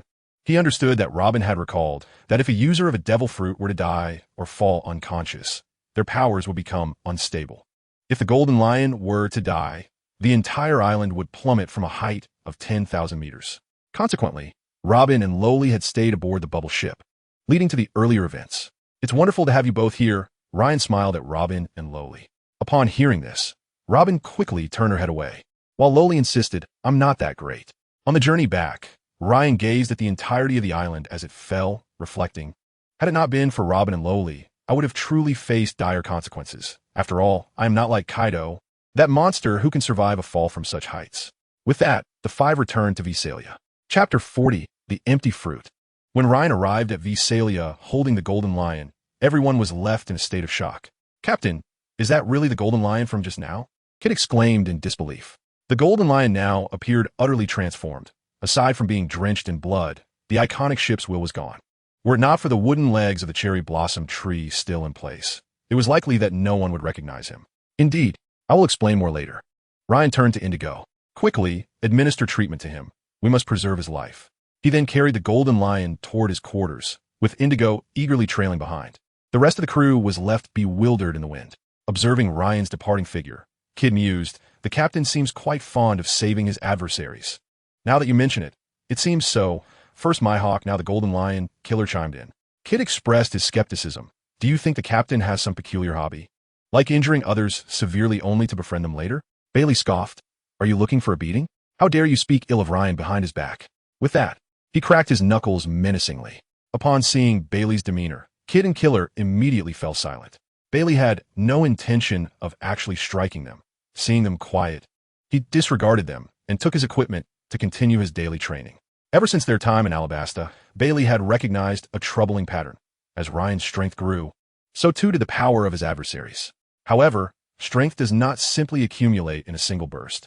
Thus, Bailey had no choice but to engage in even more frenzied training to enhance his own abilities, albeit gradually. Meanwhile, while Ryan and the Golden Lion battled high in the sky, a meeting was convened at Mariehua regarding Ryan. It turned out that Akiji and Garp had completed their mission and left Alabasta. Upon returning to Marine headquarters at Marineford, Garp and Akiji reported their findings about Alabasta. Naturally, some details were omitted, primarily concerning Ryan, as it pertained to the ancient weapon, Pluton. Marine Admiral Sengoku promptly forwarded Ryan's dossier to the Gorosei. At Mariehua, the five elders were engaged in a discussion regarding a bounty poster affixed to the wall. What a continually intriguing man. The bloody swordsman, Ryan, remarked an elder dressed in a black suit, with a shock of white hair and a scar on his left cheek, as he pointed at the poster with his cane. Indeed, it was manageable when he was causing a ruckus in the South Blue, but now he has begun to stir waves in the Grand Line, remarked another elder with a distinctive mustache and a birthmark on his forehead. Those of the D lineage are always troublesome, especially one bearing the name Portgas. Another elder with a long white beard agreed. Portgas, it has been a long time since I've heard that surname, reminisced a golden-haired elder seated in chair. Rumors abound that he possesses knowledge of Pluton. We cannot allow the world to pursue the traces of ancient weapons. That would be exceedingly troublesome. Then let the Marines swiftly resolve this issue. Their handling of the Alabasta situation was commendable. The bounty requires reevaluation. 200 million is no longer appropriate. Let it be set at 1 billion, and dispatch an admiral-level force to capture him for a public execution, thus deterring those pirates who covet ancient weapons. A figure clad in a white robe, wielding a katana, made his final decision. Seconded. It wasn't long before Admiral Steelbone Kong of Marineford received a response from the five elders. Upon hearing the bounty amount, even the typically composed Steelbone Kong was taken aback. It is worth noting that a bounty of 1 billion is typically reserved for the most notorious pirates of the New World. Such figures are not easily found in the current era, where bounties are not yet inflated as they would be in the future. Even Whitebeard, who is now subtly regarded as the world's strongest man, has a bounty of merely 3.5 billion. Yet, the five elders have issued such a staggering bounty on a newcomer like Ryan, who has yet to enter the new era. However, as this order was directly issued by the five elders, Steelbone Kong would not dare to defy it and promptly relayed the command. The following morning, the World newspaper headlined Ryan's exploits and included the astonishing bounty of 1 billion. The entire world was left in shock. In the New World, a man with horns resembling a bull, while intoxicated, cursed at the news of Ryan's bounty. Has the Navy lost their minds? How can such a scrawny brat deserve an entire bounty? He continued, when he arrives in the new era, I shall have the pleasure of meeting him. The so-called strongest supernova, the bloody swordsman Ryan, a man adorned with a mask, a long sword at his waist, and black wings on his back, remarked nonchalantly, Oh, Jin, are you interested in him? How intriguing. The man known as Jin offered no reply, merely casting another glance at the bounty notice on the table. In the East Blue's Goathorn village, a golden-haired youth wearing a large hat with protective goggles and missing a tooth was sprinting towards a small room, newspaper in hand, shouting, Ace, come out. You won't believe what I've found. At that moment, a dark-haired boy with freckles and sleepy eyes emerged from the room. He was none other than Ace. The golden-haired boy excitedly handed the newspaper to Ace, exclaiming, Look, Ace, this person's name is strikingly similar to yours, and even his freckles resemble yours. Ace rubbed his eyes and took the newspaper, his drowsiness instantly vanishing as he fixated on the headline. From the South Blue, the supernova bloody swordsman Portgas D. Ryan has been issued a bounty of 1 billion berries. The enormous headline captivated Ace's attention entirely. "Ace, are you all right?" After regaining his composure, Ace responded to the golden-haired boy, "Sabo, I'm fine. Do you know that infamous pirate Portgas D, Ryan?" Sabo inquired. "I don't know him, but I feel a strange connection." Ace replied, bewildered. "He shares my surname and hails from the South Blue, yet I truly do not recognize him." Ace clutched his head, straining to recall any memory of Ryan, but to no avail. Observing Ace's distress, Sabo quickly offered reassurance. "Why not ask him directly? You'll find out." "Yes, I can set sail and ask him myself." Sabo's words seemed to illuminate a path for Ace, dispelling his previous confusion. "Ace, let's drive together." Indeed, together. The news of Ryan provided these two brothers with yet another compelling reason to embark on their journey. Meanwhile, at Marine headquarters in Marineford, a trembling Marine major stared at Ryan's bounty notice, murmuring, "How can Portgas still be alive?" Far away in the Sky Island, Ryan remained oblivious to these developments. However, he suddenly heard a melodious chime. "Ding! Congratulations, host! You have completed the task, and your bounty has reached 500 million. Rewards are now being distributed. You will receive a devil fruit that matches the host's abilities, with no adverse effects." The system continued, matching in progress. "Ding! Match successful. Reward, 1 space fruit." A watermelon-shaped fruit appeared in Ryan's hand, and he scrutinized it intently. This was his first encounter with a devil fruit. As he examined it, he pondered, the space fruit. Does it grant spatial abilities? Is this match due to my transmigration? Furthermore, Ryan recalled that the pirate world had never seen a space fruit before, implying that this was a devil fruit that had never before existed in the pirate world and possessed no adverse effects. With this thought in mind, Ryan consumed the fruit without hesitation, only to be immediately repulsed by its taste.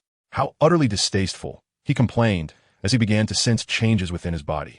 It felt as if nothing had changed at all. Did I eat too little? But I recall that just one bite should suffice. However, Ryan reasoned that since he had already taken a bite, what harm could there be in consuming the rest? Here goes. With determination, Ryan devoured the entire fruit in one go. To his dismay, he discovered that there were still no significant changes. No surge of power coursed through him. Frustrated, Ryan drew his sword and cleaved at a cloud in the sky. To his astonishment, the cloud was sliced in half instantaneously, yet the surrounding clouds remained unaffected. Ryan stood in stunned silence, realizing that his slash had been executed with greater speed than before. Previously, when he cleaved clouds, the residual force would impact the surrounding clouds. Now it felt as though Ryan suddenly had an epiphany and exclaimed, "It's like spatial slicing." Instantly, the unpleasant experience of consuming the devil fruit faded away. Ryan was convinced that the space fruit possessed abilities beyond mere spatial slicing, and that there were still other powers yet to be unlocked. Chapter 41. The Aggrieved Fujitora. Ding! The next phase of the task has been issued. Rescue Portgas D. Ace. Rewards pending. Completed tasks can be viewed. As the only family member of Portgas D. Ace in this world, now is the time for you to unravel Ace's emotional burdens and change his fate. Lost in the experimentation of the space fruit, Ryan was jolted back to reality by the sudden voice of the system. He paused, bewildered as to why the system had issued such a task so unexpectedly. However, considering the system's peculiarities, Ryan soon deemed it normal. If Ace, far away in the East Blue, could see the task issued by the system, he would likely embrace it with joy. Ryan was not in a hurry to undertake the task. Instead, he was eager to see what changes had occurred in the devil fruit section of his attributes panel, which had remained empty until now. He could hardly contain his excitement as he opened the attributes panel for inspection. Host, Portgas Ryan. Current attribute points, 110,000. Host, Portgas Ryan. Physique, 99, 999.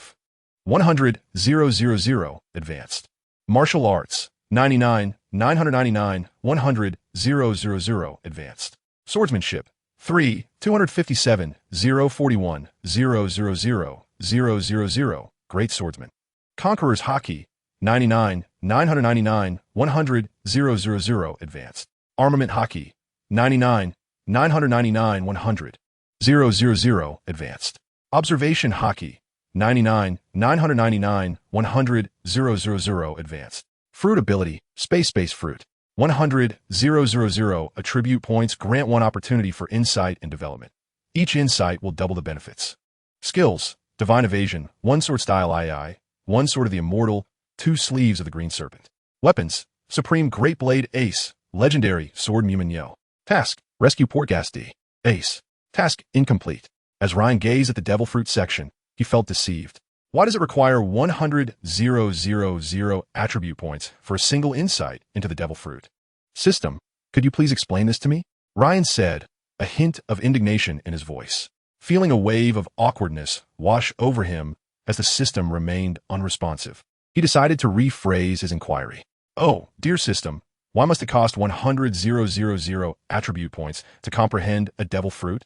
After a few moments, the system's frigid voice finally resonated, because each individual develops their abilities from the devil fruit in a unique manner. The host may specify a particular capability to comprehend, as long as it is inherent to the empty fruit. Accepting this rationale, since the ability to focus on a specific power was indeed appealing, Ryan's patience was soon tested again by the ominous phrase of doubling that loomed ahead. With a cold snort, he exclaimed, "But why must the cost double for each subsequent comprehension?" After a prolonged silence, Ryan discerned the answer. Gritting his teeth, he implored, "Oh, system, might I inquire why each comprehension necessitates a doubling of the cost?" The omniscient system fell into silence once more. Ryan began to harbor serious doubts about whether the system was, in fact, a traveler from another realm, one that bore canine traits. With no response forthcoming, Ryan refrained from further questioning, for he, too, had his pride to consider. At that moment, Ryan commenced pondering which abilities to develop. He still possessed 110,000 attribute points acquired from the Golden Lion, sufficient for a single development. What should he prioritize? Space cutting? While would enhance his swordsmanship, it seemed a tad wasteful to apply it in that area. Ryan ruminated on his most pressing needs. Combat prowess? His current strength was already ample, as he had only mastered half of his potential. The means for self-preservation. Space transfer. Suddenly, he recalled the significant advantage of spatial abilities. Reminiscent of his previous life watching Naruto, where Obito Uchiha's Kamui had proven exceedingly useful, it could be posited that while space manipulators might not best you in combat, none could impede their escape. With this resolution, Ryan firmly decided to develop the ability of space transfer. System, comprehend the ability of space transfer. In an instant, Ryan was enveloped by an inexplicable and profound sensation, as if he had transformed into a fish navigating the oceanic expanse of space, where no obstacles could hinder him. In that realm, he could teleport to any location within this boundless sea of space. Thus, Ryan frolicked through this ethereal ocean. In a mere blink, less than 5 seconds had elapsed in the real world, and Ryan emerged from that transcendent state. He savored the exquisite feeling he had just experienced. The warmth of that spatial ocean lingered in his memory. Alas, next time, I must prolong the duration, Ryan vowed silently. Ryan began to experiment with his newfound space mobility. With a single step forward, in the blink of an eye, he found himself several meters away. He continued to take several more steps, awarding himself a resounding commendation for his choice. This ability was not merely advantageous for escape, but also for flair. He vaguely recalled watching Chinese Paladin in his previous life, where the unmatched swordsman Dugu Jiansheng and the moon-worshipping sect leader strolled with hands clasped behind their backs, effortlessly covering great distances. That image of unparalleled mastery had been etched in Ryan's mind. Now, he too possessed such prowess. Just the thought of striding into the Marine-Ford War with such grace stirred excitement within him. Ryan further tested the long-distance capabilities of his space transfer. For greater distances, he needed to establish a spatial coordinate beforehand. Thus, he sprinted to the far left of Visalia to leave a coordinate, then dashed to the far right to establish another before effortlessly tearing open a rift in space. Gazing into the dark void, Ryan leaped inside without hesitation. In an instant, he reappeared at the far left of Visalia, precisely where he had just left a coordinate. As he prepared to tear open another rift, he sensed something amiss. Drawing his wooden sword, he executed a swift strike, creating another spatial entryway. Ryan continued this cycle of experimentation with the empty fruit, reveling in the joy of his newfound abilities. However, someone began to sense something unusual. Fujitora furrowed his brow, as Ryan's aura had momentarily vanished from his perception, only to reappear at a considerable distance away. Could it be that I miscalculated? Fujitora murmured. Deep in thought, he continued to concentrate, each instance of Ryan's spatial transfer only deepening the creases on his forehead. When Bailey finished his training and encountered Fujitora, he was taken aback. Fujitora's face resembled a bitter melon, his long-held frown forming an inverted V. "Are you all right?" Bailey inquired with genuine concern, as he had no conflicts of interest with Fujitora. "Is there anyone who can instantaneously traverse from one side of the island to the other?" Fujitora gestured animatedly, his eyes filled with anticipation that Bailey might elucidate this mystery. Without hesitation, Bailey replied, impossible. Unless he yes cheating. Fujitora did not delve into the meaning of cheating, as he was accustomed to the bizarre expressions shared between Ryan and Bailey. Could it be that my long absence from the casino has led to a lapse in my sanity? Fujitora mused, engulfed in self-doubt. Ryan, having thoroughly enjoyed his experiments, decided to pause. He had witnessed the power of the empty fruit, and now the space transfer had been successfully developed. As for space cutting, Ryan could gradually explore that ability on his own.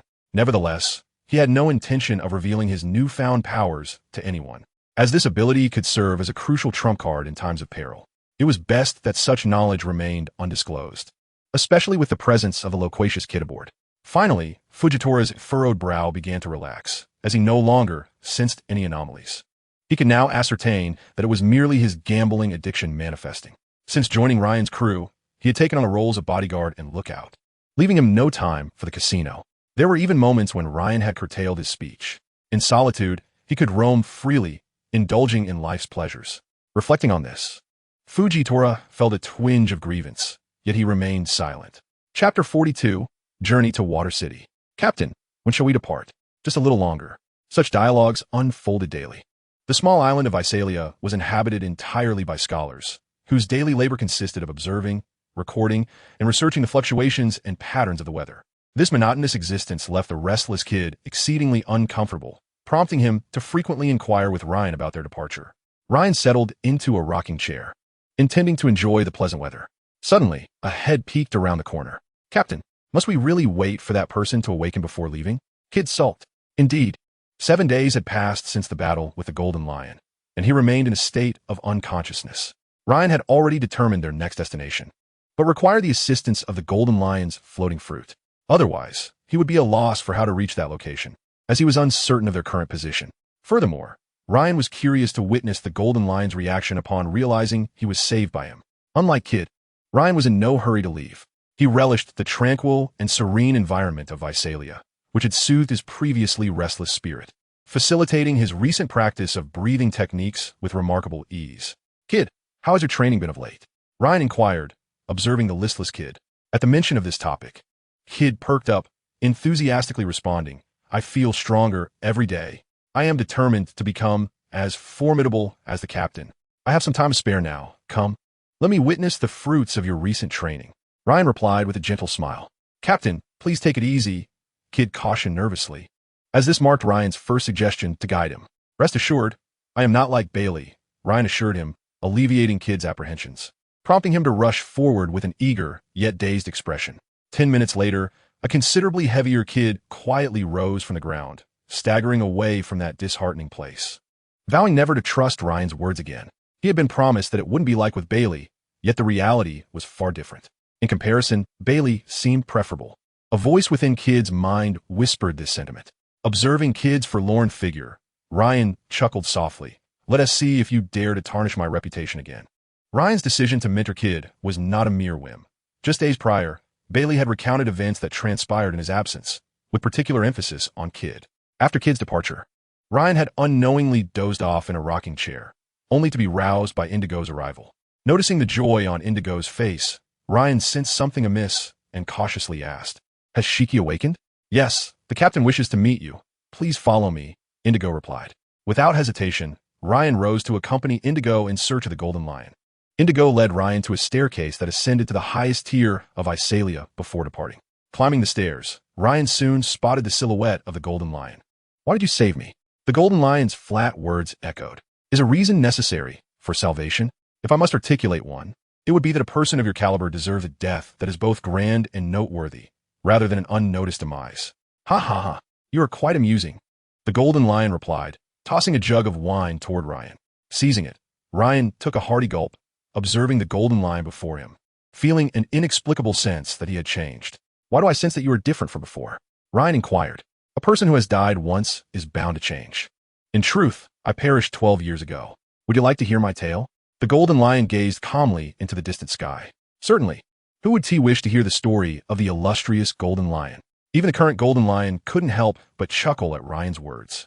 Over 40 years ago, a young man from the West Sea, brimming with youthful exuberance, inadvertently killed a nobleman. As a result of the boy's rashness, the entire village was slaughtered by the noble's forces. Ironically, the source of this calamity, the boy, survived. Isn't that laughable? The Golden Lion continued without waiting for Ryan's response, taking a swig of wine. Then, in order to survive, that boy became a pirate. Within a few years, he led his crew to annihilate the nobleman's entire family. Feeling invincible, he ventured beyond the West Sea with his crew to the Grand Line, where he made quite a name for himself, until a certain man appeared, against whom he stood no chance, ultimately joining that man's pirate crew. At this point, Ryan could not help but interject, "Was that man Rocks? How do you know? A young person like you shouldn't even be aware of Captain Rocks." The Golden Lion expressed curiosity. "My masters, Jabra and Rayleigh, have told me about him." "Jabra, Rayleigh, so you are their disciple. No wonder you possess Roger's sword. It seems they have chosen you," the Golden Lion remarked. "What do you mean?" Ryan queried, puzzled. "The one who inherits Roger's will." Ryan shook his head, stating, "I will not inherit his will. I am simply myself, Portgas D. "Ryan, what does that signify?" The Golden Lion pressed. "Both Captain Rocks and Roger bear that initial." Ryan shrugged, replying, "Why should I tell you?" In truth, he thought, Oda hasn't even completed the ending. How would I know? Perhaps I haven't come to terms with it. The Golden Lion found Ryan's dismissive tone somewhat endearing. However, the interruption had diminished his desire to continue the tale. Seeing the Golden Lion silent, Ryan inquired, "Where do you intend to go next?" "I wish to revisit the West Sea," he replied. "Then, will you take me to a certain place?" The Golden Lion furrowed his brow. "Do not forget, it was I who saved you." Ryan, noticing the Golden Lion's reluctance, deployed his ace. The following day, Ryan and his companions stood upon a stone vessel, ready to embark for their next destination, Water City. Having lost their ship in the waters near Arabasta, Ryan planned to construct a vessel capable of navigating the seas at will in Water City. After all, the shipbuilding technology there is unparalleled in the pirate world. Roger's ship, the Oro Jackson, was crafted in Water City, and even the ancient weapon, Pluton, originated from there. "Grandpa Halida, Grandma Leah, I will miss you." Loli tearfully bid farewell to the pair. Ultimately, she decided to continue adventuring alongside Ryan and the others. Halida threatened Ryan, "Boy, if you dare to bully Loli, I will not let you off easily." Ryan extended his hand toward Loli, smiling, "Welcome to our crew, Loli." She immediately grasped Ryan's hands and leaped onto the stone vessel. "Shiki, we are leaving." At that moment, the Golden Lion appeared with Indigo aboard, effortlessly maneuvering the vessel into the air, swiftly disappearing from sight.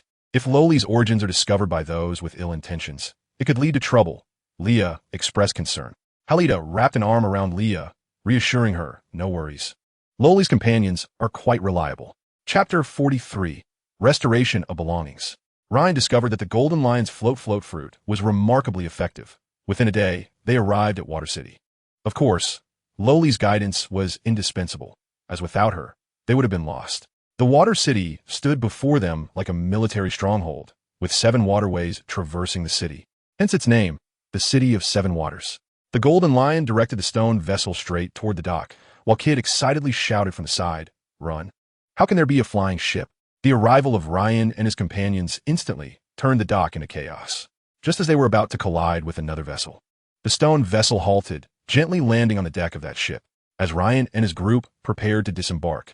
The commotion caused by the stone vessel's descent startled the ship's owner, who emerged with an arrogant voice proclaiming, "Which blind fool dares to stir trouble on my ship?" A man with a red nose stepped out from the cabin. Buggy, the red-nosed brat from Roger's crew?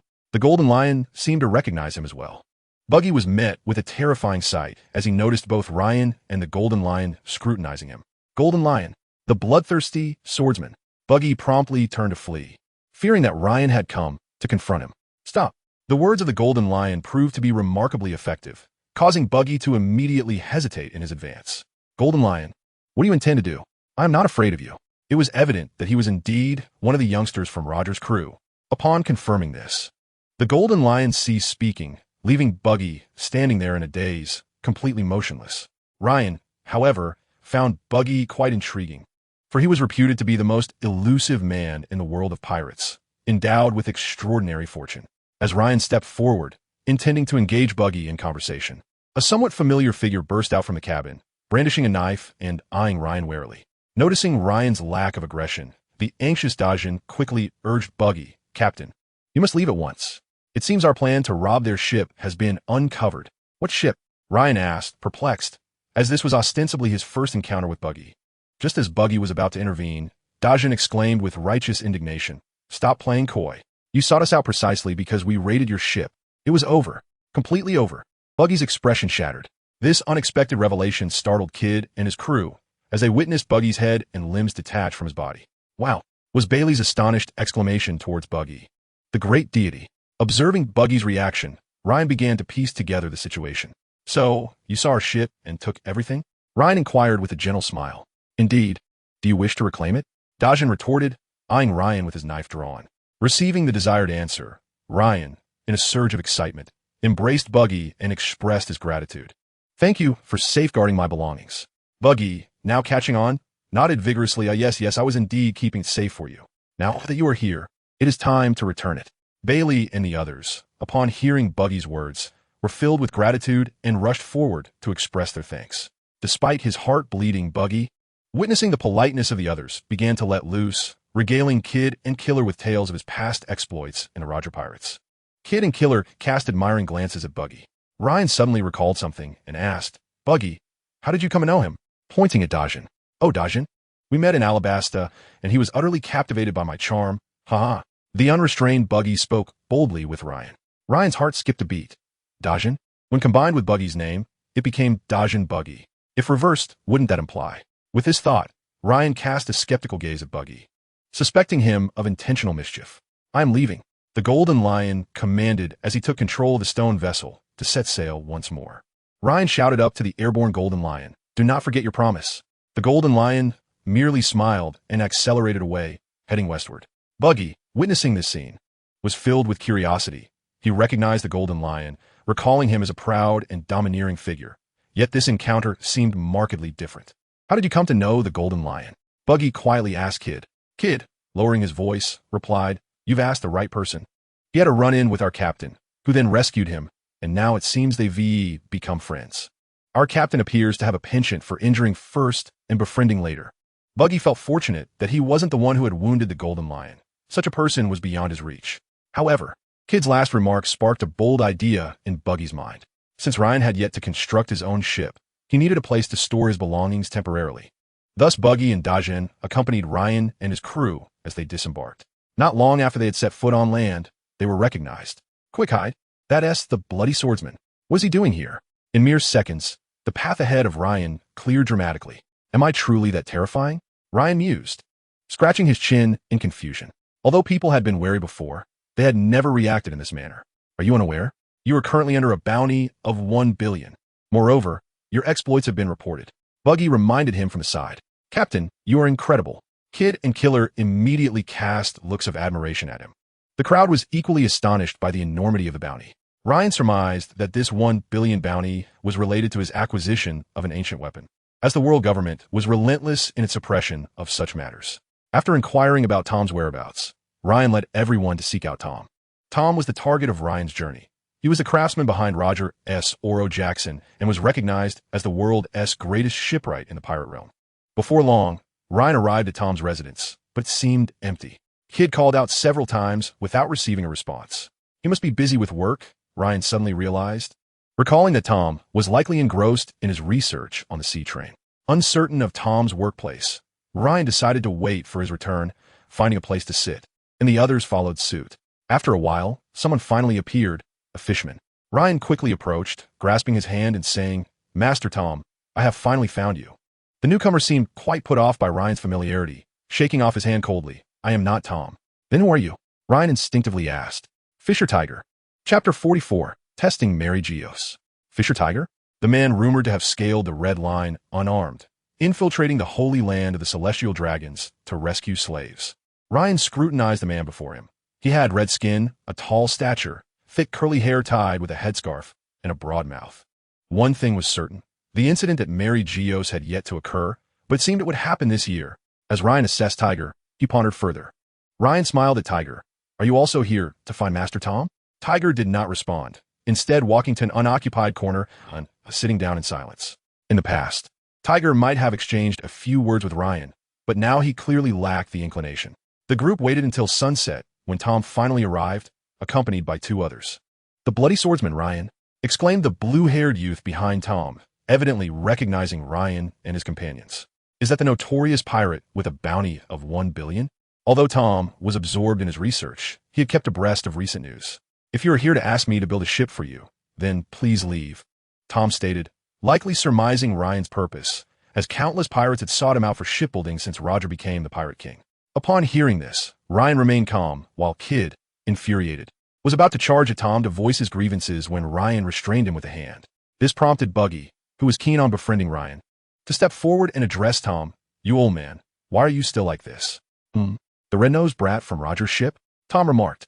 "If it were in the past, I might have considered it, but I no longer build ships for others." Buggy, incensed, flew directly in front of Tom and shouted, "Do not call me red-nosed." As Bucky's head astonishingly detached from his body, the youth behind Tom displayed an expression of exhilaration, his eyes sparkling with wonder, almost eager to seize Bucky for a thorough examination. It became evident that Frankie had harbored a fondness for such flamboyant curiosities since his childhood. As Ryan observed the blue-haired boy's demeanor with a quiet acknowledgement, unperturbed by rejection, Ryan addressed Tom with a calm demeanor. "Assist me in constructing a vessel, and I shall save your life." The words of the world government are hardly trustworthy. While Tom's expression remained unchanged upon hearing this, the two young men behind him widened their eyes in disbelief. One of them interjected, "On what grounds can you assure us? You cannot alter the world government's decisions. I could simply declare to the world that the blueprints have been seized by me, thus ensuring your master remains unharmed, as their interest lies solely in the plans and not in your master's life." The youth's eyes sparkled with intrigue as he cautiously probed Tom. "Master? Iceberg?" Tom barked at the young man, before turning to Tiger with a faint smile. "Have you been waiting long? Come inside." With that, Tom and Tiger entered, followed closely by Frankie, while Iceberg glanced at Ryan, then at Tom's retreating figure, gritting his teeth before ultimately following suit. Observing Iceberg's actions, Ryan deduced that there was still hope for the shipbuilding endeavor. If Lain were to falter, Iceberg could still be a viable option. Of course, that was the worst-case scenario. "Captain, if he refuses to build for us, we shall seek others," Kid remarked with irritation. "Patience, let's wait a while longer," Ryan replied, confident that Iceberg would return to him. After all, Iceberg was far more sensible than Frankie. Within the room, Tom sat cross-legged with Tiger, a pair of wine jugs resting upon the table, one of which, positioned near Tiger, lay empty, clearly having been nearly drained by him. "Tom, is it truly impossible for fishmen and humans to coexist peacefully?" Tiger pounded the table in frustration. In the past, Tom would have assured Tiger that it was indeed possible. Yet having recently learned of Tiger's harrowing experiences over the years, he could only shake his head in sorrow. Recognizing Tom's silence, Tiger understood the answer. Yet he remained unwilling to accept it. His time in Mariewa had unveiled humanity's most grotesque aspects, exposing him to the world's darkness. "It feels utterly disheartening. Am I truly powerless to effect any change? No, I can still save those like myself." Tiger's gaze gradually hardened with determination. Clenching his fists, he declared to Tom, "I have made my decision. Upon returning to Fishman Island, I shall pursue what I have long contemplated." "What is that?" "To liberate our kin in Mariewa, to rescue those enslaved like myself." Observing Tiger's departing figure, Tom felt a wave of sorrow wash over him, mourning for the entire Fishman race. "Perhaps you are right, Tiger. Please do not follow my path."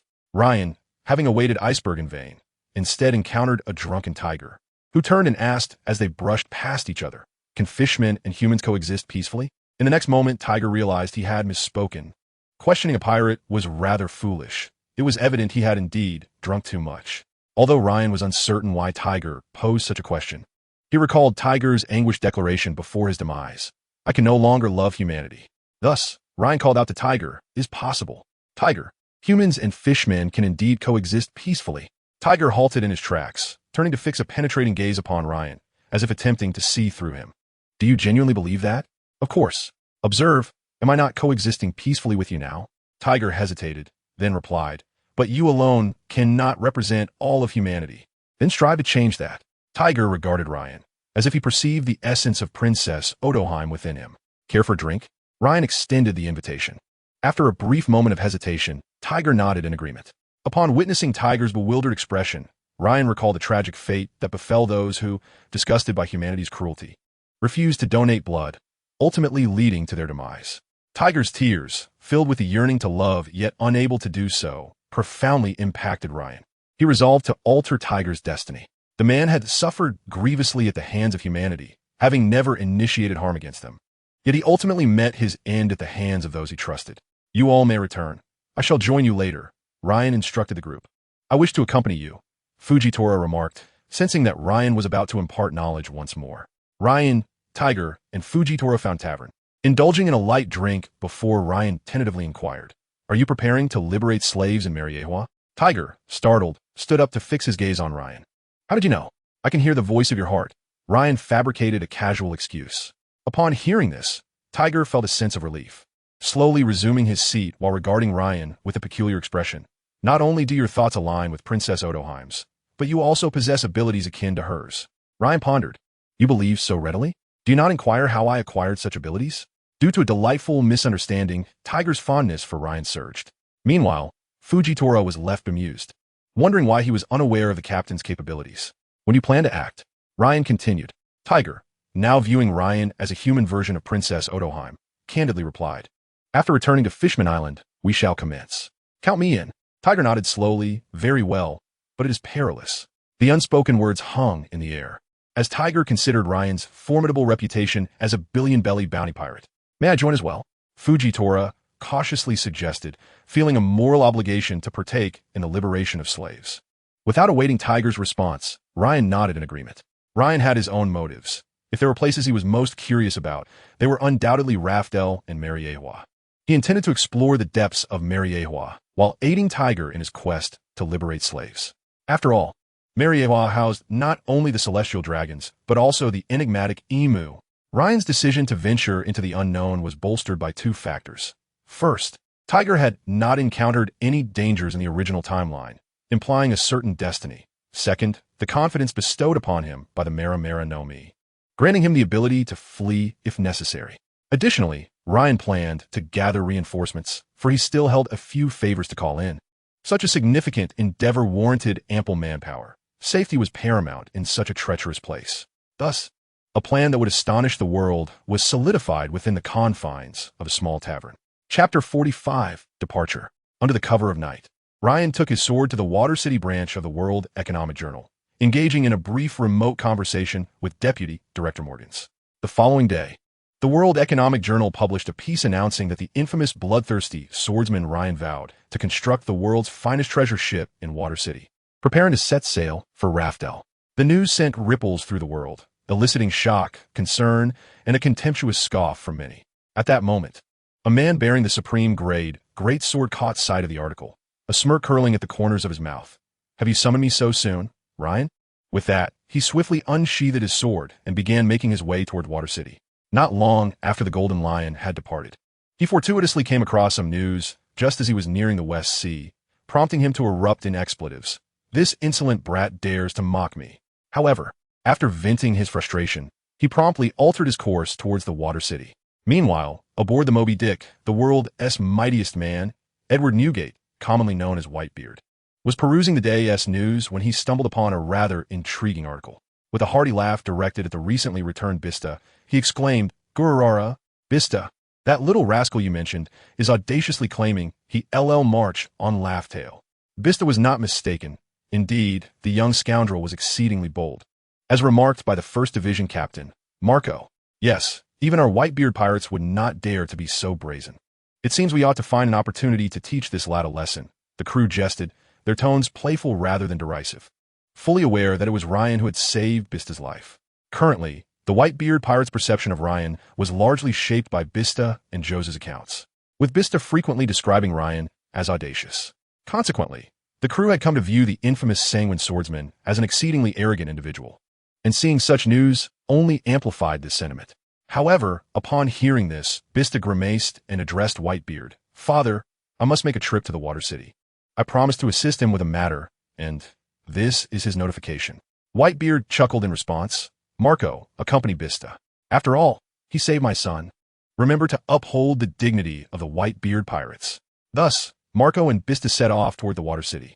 In the Water City, Ryan, having bid farewell to Tiger, contemplated the arrangement of personnel.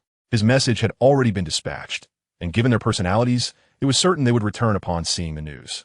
Organizing the team had become a pressing issue, especially with the impending mission to liberate slaves. Ryan had arranged for them to come once they saw the news of his advance on Laugh-Tail in the newspapers. At that moment, Kid entered the room and informed Ryan, "Captain, someone is looking for you." After a moment's reflection, Ryan discerned who had arrived. Let him in. As Iceberg entered, he wasted no time and queried, "Is what you said yesterday true?" "Of course, why would I deceive you?" Ryan replied. Iceberg contemplated this seriously, realizing Ryan had no reason to lie, and that he was indeed the most suitable person to undertake such a task. After all, the entire world was now aware of Ryan's possession of the ancient weapon, Pluton, making his acquisition of its blueprints quite plausible. No one would doubt the authenticity of this information. "My teacher likely won't assist you in building the ship. How about I help you instead? I have gained my teacher's true insights," Iceberg suggested cautiously. "That's not feasible. It must be your teacher." "You're not ready yet," Ryan insisted. "Very well, I shall persuade my teacher," Iceberg replied coldly, his tone as frigid as his name. As he turned to leave, Ryan suddenly recalled something and called out to him, "Take me to where you are researching the sea train." After some hesitation, Iceberg acquiesced, for he was in need of Ryan's assistance and warned him not to disturb anyone once they arrived. Ryan followed Iceberg to the sea train research facility, and upon entering, he observed Iceberg engrossed in sketches and illustrations, as if grappling with a significant challenge. Ryan quietly inquired, "Have you encountered a problem?" "The Sea Kings roam the seas, making the safety of the sea train a persistent headache for my teacher," Iceberg explained. Ryan, aware of the technical challenges associated with the sea train, pondered whether helping to resolve this issue might persuade Tom to agree to construct his ship. Tentatively, he probed, "If I were to assist your teacher in solving this dilemma, would he agree to build my ship?" Iceberg scoffed internally, thinking, "You solve a problem my teacher can't?" However, this fleeting thought vanished as he resolved, "Today, I must dazzle you all." He strode towards Tom. Ryan, confident in his knowledge of a solution, declared, "I have a method to address the Sea King's issue." His voice drew Tom's attention, who turned to see Ryan and then resumed studying the blueprints. The other researchers regarded Ryan with disdain. One among them scoffed. "What do you know?" This infuriated Ryan. Since he had embarked on his journey 2 years prior, he had never faced such contempt. He understood that brute force would not suffice against these tech-savvy individuals. Reason was essential. Clearing his throat, Ryan proclaimed loudly, "The direction of your research is flawed. Merely enhancing the train's defensive capabilities is misguided. I'm not targeting anyone. I merely wish to convey that all present are inept." The room fell into an eerie silence. The sound of a pin dropping could be heard. Soon, a chorus of insults erupted from the gathered researchers, though their words were relatively polite. Ryan remained unfazed, recognizing that, regardless of the world, it was often those driven by scientific inquiry who enriched society. After all, many scientists in his previous life had made substantial contributions to humanity, ensuring sustenance and comfort for all, often without seeking recognition. One could generate sounds that the Sea Kings detest, causing them to steer clear of the train, Ryan suggested. The researchers were struck by this idea. Even Tom found himself pondering it. In truth, they might have arrived at this conclusion in a few years, but they were currently ensnared in a mental block. Exchanging glances, they acknowledged the feasibility of Ryan's proposal, rendering those who had previously derided him somewhat awkward. "Is this how eager you are for my help in building a ship?" Tom mused, convinced that Ryan must have toiled overnight on the sea train to devise such a solution. Ryan's sincerity resonated with him. Indeed, Tom then engaged Ryan in a discussion regarding the train's braking technology, while Ryan elaborated on the concepts of standard and emergency braking. Gradually, others began to gather, intrigued.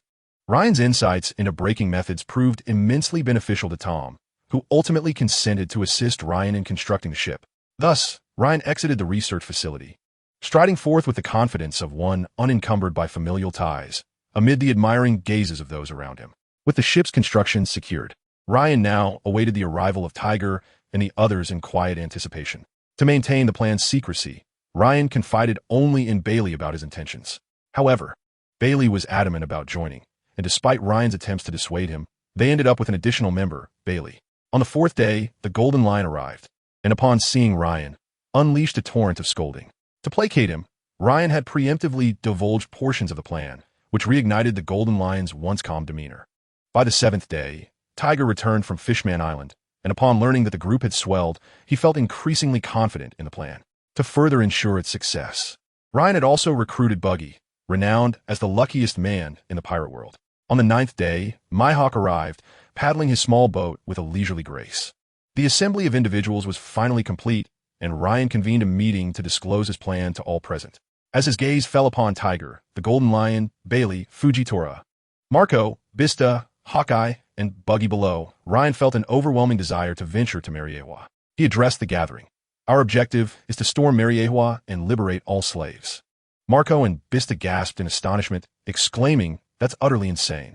Hawkeye maintained his aloof demeanor, remarking coolly, "Interesting." Yet, the fervor in his eyes belied his words. Buggy, in sheer panic, declared he wished to disembark. The Golden Lion scoffed, "What a disgrace to Roger." Marco concurred indeed. Consequently, Buggy fell silent, realizing he was outmatched by everyone present. "Now, I shall allocate tasks," Ryan announced. "Tiger and Bailey, your mission is to rescue the slaves. Bista and Hawkeye, you are to clear the way. Shiki, your task is substantial. You're responsible for inciting chaos in Mariehua and escorting the rescued slaves to safety. This is a task only you can accomplish." Upon hearing this, the Golden Lion erupted in laughter. "Ha! Leave it to me. Once chaos ensues in Mariehua, the Navy will undoubtedly come to their aid. Fujitora and Marco, you two will be tasked with stalling them." Buggy, anxious about not having heard his name, hastily inquired, "What about me?" "You will accompany me on a covert mission," Ryan replied. "Does anyone have any questions? If not, let us embark." Everyone, aside from Buggy, expressed no concerns. Under the moonlight, the group set sail toward Mariehua, trailed by numerous great ships. This night would surely be sleepless. Chapter 46, The Celestial Dragon Slaves. The Holy Land, Mariehua, serves as the headquarters of the world government and the residence of the world nobles, the Celestial Dragons. Since the establishment of the world government by the 20 kings 800 years ago, Mariehua has been perceived by many as a tranquil sanctuary devoid of conflict. Nestled atop the red soil continent, Mariehua was deemed the safest place in the world, with no one daring to challenge its authority. However, today marked the arrival of a bold group, the first in 800 years, to formally challenge the world government and the self-proclaimed aristocrats, the Celestial Dragons. As Ryan gazed at the towering red soil continent, he couldn't help but marvel at how Tiger had once scaled it barehanded, for it was indeed perilously high. Soon, the Golden Lion maneuvered the ship to Mariehua, and upon witnessing the brightly lit expanse ahead, the group understood that crossing the chasm before them would lead them to the dwelling of the Celestial Dragons. Their mission was to rescue the slaves held captive by the Celestial Dragons and retreat immediately afterward. They must not allow themselves to become distracted. With that, Ryan shot a pointed look at Hawkeye.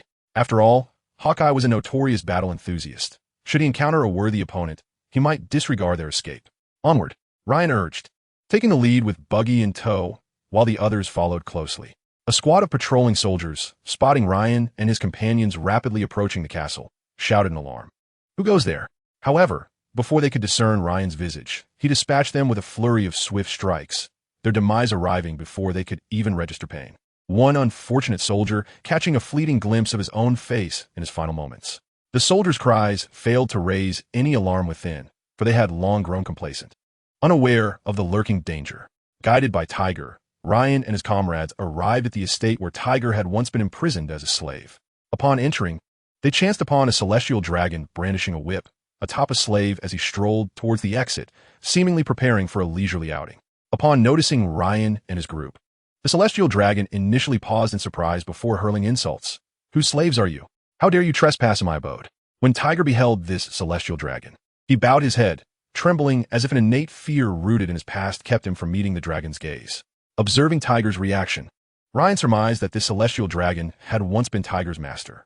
Ryan understood that this behavior stemmed from the psychological effects of prolonged enslavement. Despite Tiger having steeled himself for this confrontation, the instinctual response of his body and mind manifested in such a manner. This hurdle was one Tiger had to overcome on his own. Ryan turned to the others, shaking his head slightly to signify restraint. Yet, Tiger soon emerged from a state of shock, first overwhelmed by shame, which swiftly transformed into anger, furious at his own cowardice for not confronting his past. "I seem to recall you.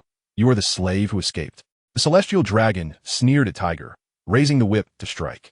The whip cracked against Tiger's face, leaving a stark mark.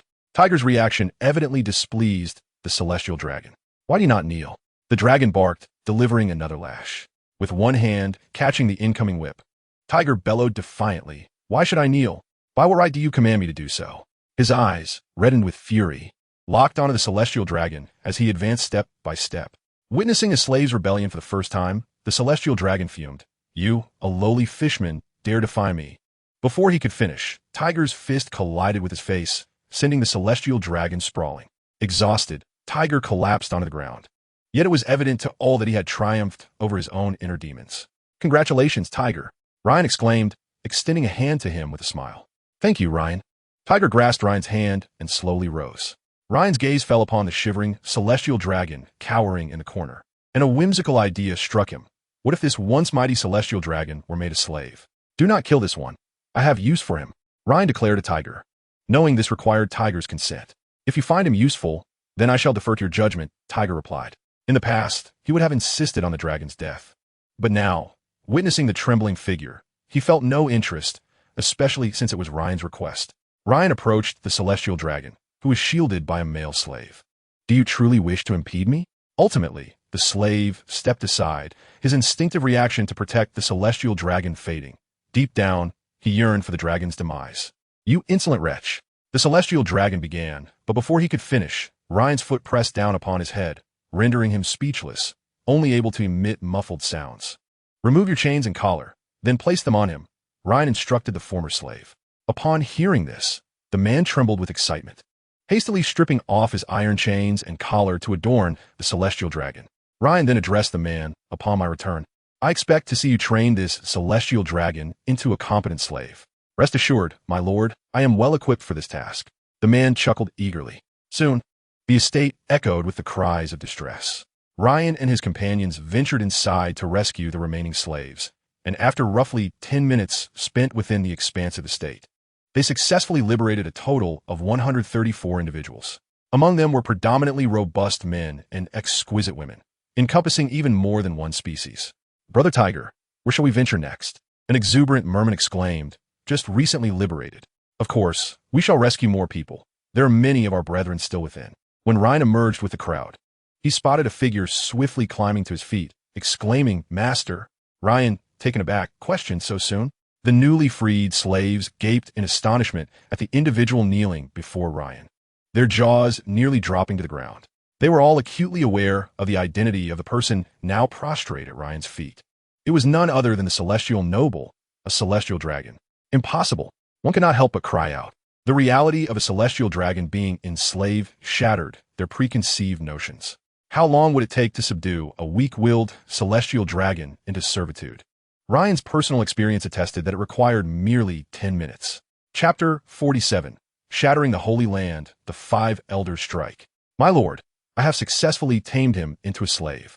The man beamed, seeking recognition from Ryan. Ryan remained silent, fixating his gaze upon the man, contemplating whether to eliminate him. He discerned madness lurking in the man's eyes. Such individuals were perilous in Ryan's estimation. Severely traumatized and psychologically warped, they possessed the potential to be even more ruthless than the celestial dragons once they gained power. If unchecked, they could wreak havoc upon society. Such individuals ought to be either eliminated or kept close at hand. The man felt an inexplicable chill wash over him. The thrill of tormenting the celestial dragon dissipating instantly. Was he so sensitive to external stimuli? Ryan noted the man's shift in demeanor. To kill or to spare. This presented a dilemma. As Ryan pondered, the man spoke again. "My lord, may I accompany you henceforth?" Ryan was initially inclined to refuse, but upon observing the celestial dragon kneeling at his feet, he revised his decision. Keeping the man close could exacerbate his extremism. "You may accompany me, but you shall only serve as my apprentice aboard the ship," Ryan replied coolly. The man, on the verge of kneeling in gratitude, was halted by Ryan's hand. "Remember, you are no longer a slave. You need not kneel to anyone." Ryan turned to address the recently liberated slaves. "You too." Ryan's calm words elicited tears from many present, creating a scene of utter chaos. Some cried and laughed simultaneously, exclaiming, "We are free." Ryan's simple declaration bestowed upon them the most essential thing they craved at that moment: respect. Years of enslavement had rendered the majority of them oblivious to the essence of being human. Habit is a formidable force. When they had grown accustomed to servitude, the sudden acquisition of freedom left them bewildered. Ryan's assertion that they were no longer slaves and need no longer kneel struck a chord deep within their hearts. In that moment, Ryan appeared to them as a beacon of hope. Fujitora felt a slight tremor within. "This is the man I chose to follow despite my aversion to gambling. My choice was not in vain." Bailey, on the other hand, was unperturbed. He had witnessed such scenes numerous times before. The words of this man seemed to possess an almost magical quality, a power to influence others. "This is the man I, Bailey, shall protect." Ryan found himself bemused. not anticipating that a simple phrase would wield such profound influence. Am I not merely speaking the truth? Is such a reaction truly necessary? Ryan simply detested seeing others kneel so easily. How could one bend the knee when gold lies beneath a man's knees? Observing the crowd's tearful commotion, Ryan could no longer tolerate it and admonished, "Enough of the weeping. Time is of the essence. Many more await our rescue. Those with strength accompany us to save others. Those without strength board the ship. Shiki, bring forth a vessel." Shortly, a pirate ship descended from the heavens. Upon seeing the pirate flag fluttering atop the vessel, Ryan muttered irritably, "Shiki, can't you clean up a bit when commandeering a ship? Do not inquire about the origins of these ships. They were all the handiwork of Shiki." After several wounded and non-combatants boarded, the ship ascended once more into the sky. The occupants offered fervent prayers for Ryan and his companions below. Ryan led the group directly towards the next estate, where the celestial dragons met a far less fortunate fate. The liberated slaves tore them to shreds. Even Ryan felt a twinge of trepidation upon witnessing the scene. Hundreds of individuals descended upon the two celestial dragons within the estate, akin to a pack of wolves devouring their prey, employing every method known: biting, kicking, slashing, reducing the celestial dragons to nothing but remnants floating in the air. The tamed celestial dragon, witnessing this carnage, felt a surge of relief. "Thank goodness I am now the master S-Dog." As Ryan continued his endeavors, Mary Geos finally recognized the disturbance. Upon Ryan's arrival at the fourth estate, a multitude of CP agents surged onto the scene, clashing with the crowd.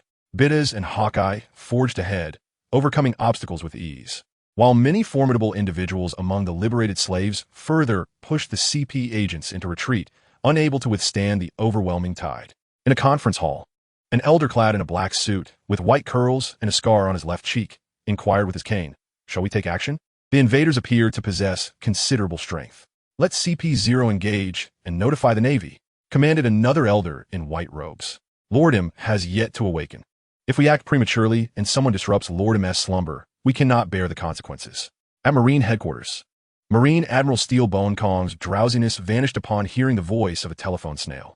Seeing it was a call from the five elders, he wondered, what urgent matter could it be at this late hour? After answering, he was met with the flat tone on the other end. "Mary Geos is under attack. Immediate assistance is required." The word struck him like a thunderbolt. Just as he was about to inquire further, the voice repeated, "Immediate assistance is required," before abruptly hanging up. "Summon Garp, Sengoku, and Kuzan." Steelbone Kong commanded the messenger soldier at the door.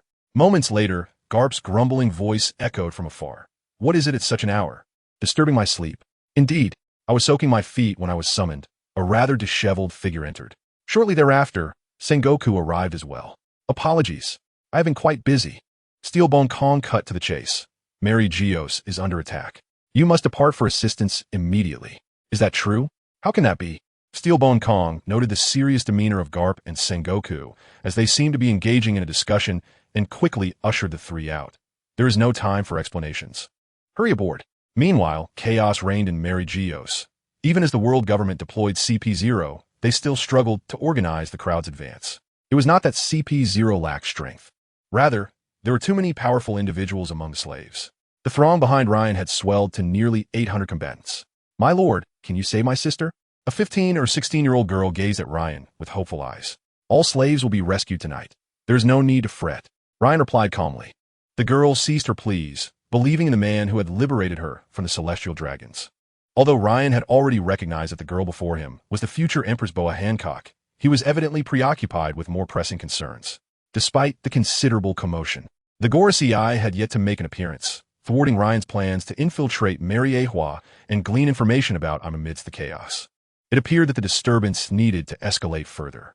Ryan turned to the Golden Lion and said, "It's time to prepare." "Is it so soon?" the Golden Lion inquired. Ryan explained, "The rescue is nearly complete. Let us proceed." With that, he instructed everyone to expedite their efforts in saving the captives before departing with the Golden Lion.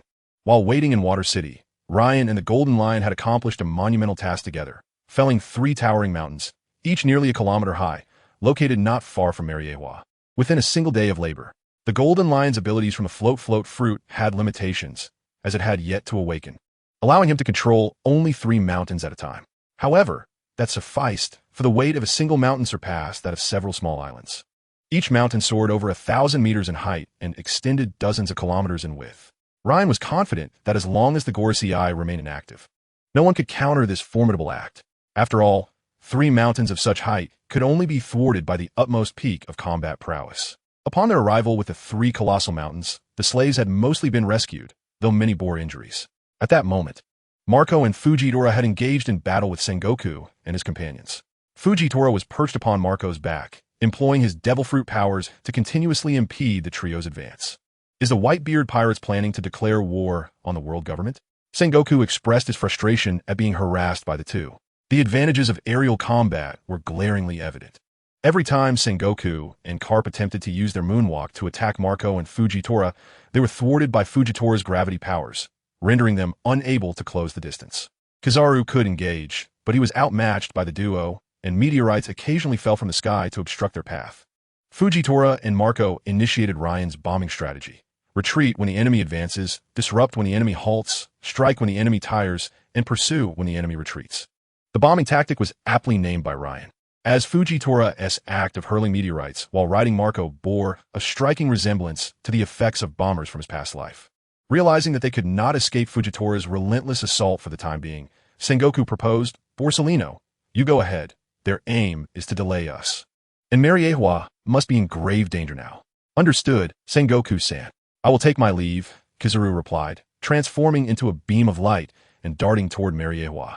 Fujitora, watching Kizaru's departure, lamented, "Captain, they must hurry. The longer we delay, the more disadvantageous it becomes for us."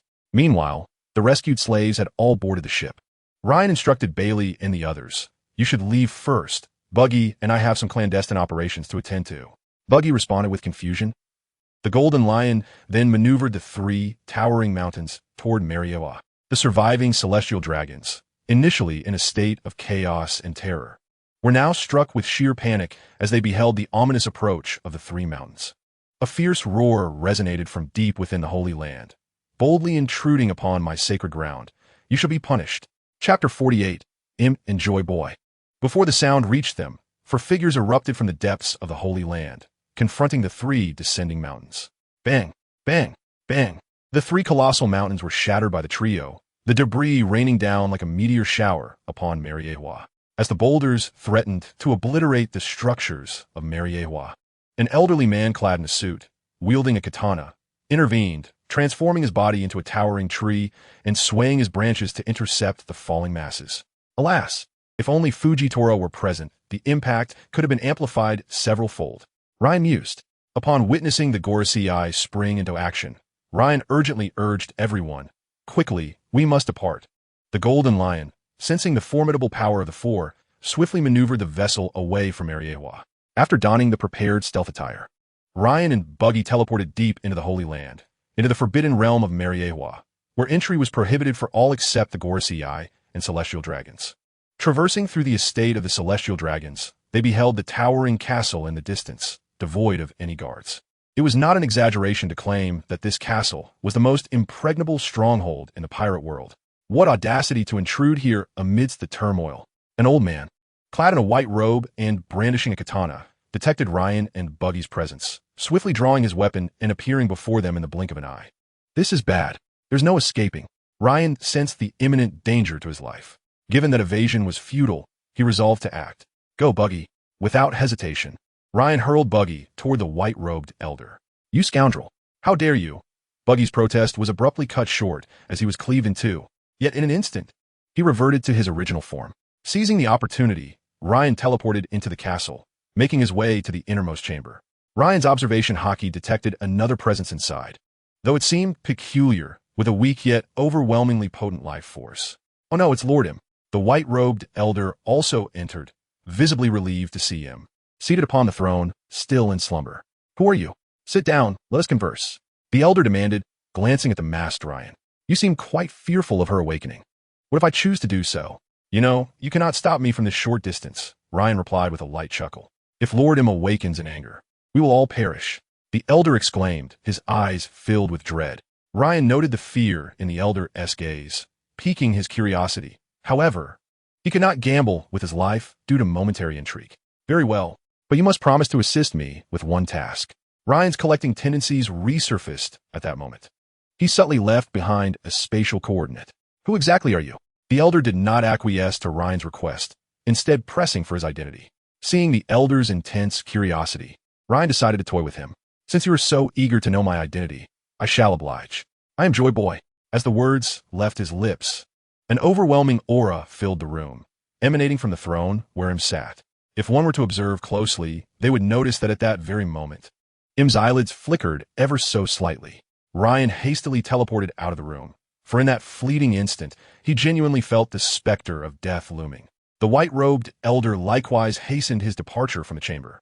After exiting the chamber, Ryan, still trembling with unease, addressed the elderly figure in the white robe beside him. What transpired? Why did I mention? Silence. Do you wish for your demise? That name must not be uttered. The old man hastily interrupted Ryan, preventing him from speaking further. Will you acquiesce to my request then? Ryan's voice, cold as ice, reached the elder's ears. Very well. The elder gritted his teeth, evidently irked by Ryan's veiled threat. At that moment, 5 individuals entered the castle, 4 elderly men carrying Buggy with them.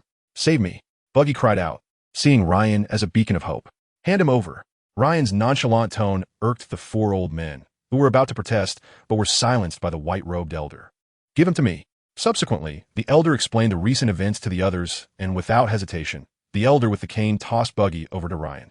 As Ryan caught Buggy, to the astonishment of the 5 onlookers, he conjured a spatial portal from thin air and stepped through it with Buggy, vanishing without a trace, leaving behind a chilling admonition. Remember your promise, or you shall regret it. The portal closed instantaneously upon their entry. After the 2 disappeared, the 5 elders engaged in a fervent discussion. A power user? Inquired the elder with a scar on his left cheek, leaning on his cane. Indeed. Although I do not know which fruit grants such abilities, I recall that the Devil Fruit Encyclopedia does not list such a power. What promise have you made? To assist him with a task. Do not provoke him until Lord Im naturally awakens. You all witnessed his peculiar abilities. The white-robed elder replied. Let CP0 conduct a thorough investigation into this individual. And the Navy, why have they yet to arrive? We must apprehend those who invaded the Holy Land. Otherwise, what will become of the Celestial Dragon's dignity? Meanwhile, Ryan and Buggy materialized in Water City, with Buggy clutching Ryan's leg tightly, unwilling to let go. Buggy, you may release me. We are safe now. Ryan sighed. Buggy, glancing at the familiar surroundings, hesitantly inquired, Water City? Indeed, Buggy felt somewhat disoriented. Having been terrified while entering the spatial portal, he was astonished to find himself in Water City an instant later, compounded by the surreal events of the night. Are you a power user? Ryan refrained from answering, instead signaling Buggy to be quiet. Buggy understood instantly, and silence enveloped them. Ryan pondered how to arrange the rescue of the liberated slaves.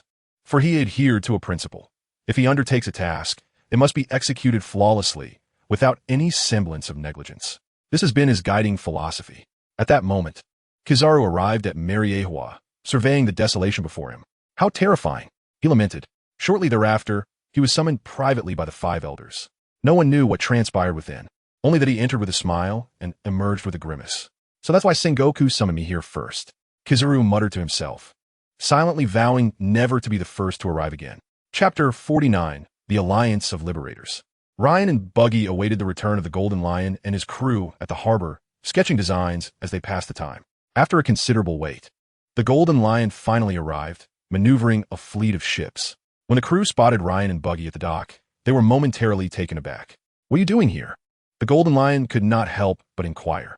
It was evident that Ryan and Buggy had been on a clandestine mission at Mariewa, yet now they appeared relaxed, suggesting they had been waiting for some time. Ryan smirked, Guess. Talking to you is infuriating. The Golden Lion muttered under his breath, to which the others nodded in agreement. Ryan then addressed Tiger and Bailey, Gather everyone. I have a few words to share. Tiger and Bailey, having played pivotal roles in the rescue, were somewhat familiar with the crowd. Soon, the throng of over 200 individuals gathered at the dock, their eyes filled with adoration as they gazed upon Ryan. For the first time, Ryan felt the weight of pressure, not from a multitude, but from the fervent admiration reflected in their gazes. Ryan never considered himself a paragon of justice. He merely adhered to his own principles. For instance, when rescuing slaves in the South Sea, it was merely because he witnessed their plight and possessed the strength to act. Had he been weaker at that time, he would have turned a blind eye, for the value of others' lives paled in comparison to his own. Thus, he had urged everyone not to refer to him as their benefactor. This mission was no different. His collaboration with Tiger to liberate slaves from Mariewa was primarily an opportunity to gauge the veracity of the five elders and him. Although the outcome involved Ryan leading the charge against Mariewa and rescuing the oppressed from the celestial dragons, that had not been his original intent. Therefore, when Ryan saw the crowd regarding him as a savior, he felt unworthy. He had merely pursued his own objectives while inadvertently liberating them. Since Ryan had traversed into the world of pirates and acquired a system, his thoughts revolved solely around how to live freely and joyfully in this realm. Otherwise, he would not have spoken such words to Bailey. Observing the eager crowd awaiting his address, Ryan suppressed his confusion and proclaimed, "Everyone, from this day forth, you are free. You shall no longer be slaves to the celestial dragons." The crowd erupted in joyous cheers, celebrating their newfound freedom and the exodus from their hellish existence. Ryan raised his hand to quell the uproar, and the throng fell silent, awaiting his words as if listening to divine teachings. The Golden Lion, witnessing the crowd's instant compliance to Ryan's gesture, couldn't help but exclaim, "A born leader." The corners of Fujitora's mouth curled slightly at the Golden Lion's praise, thinking to himself, "Of course, he is the one I wager my career on." Should Ryan have heard the Golden Lion's commendation, he would likely feel bemused. For such traits were well known in his previous life, and he was merely emulating them. Ryan continued, "You now have three choices. First, return home to reunite with your family and friends to continue your lives. Second, I intend to establish an organization, and those without a place to go may join. Third, you may choose to forge your own path across the seas." His words resonated clearly, prompting many to ponder their next steps. These three options have been meticulously considered by Ryan, for a large group of individuals could easily devolve into chaos if not properly managed. To be blunt, many among them bore psychological scars. A prolonged life as slaves had twisted their minds, and without a target to pursue, some might descend into becoming monstrous executioners. Many made their decisions swiftly. Those with family chose to return to their previous lives, while aside from 12 individuals intent on venturing into the sea, the remainder resolved to join Ryan's organization. Ryan called forth the remaining 888 individuals who wished to join his cause. "From this moment forth, you shall all be united as one family. Our organization is named the Alliance of Liberators, and our noble aspiration is to secure freedom for every enslaved soul in existence." After a brief pause, Ryan continued, "You may find yourselves devoted to this cause for the entirety of your lives. This goal may never come to fruition. Each of you may face death in pursuit of this mission. You shall sacrifice your own freedoms to fight for the liberty of others. I shall ask you once more, does anyone wish to withdraw?"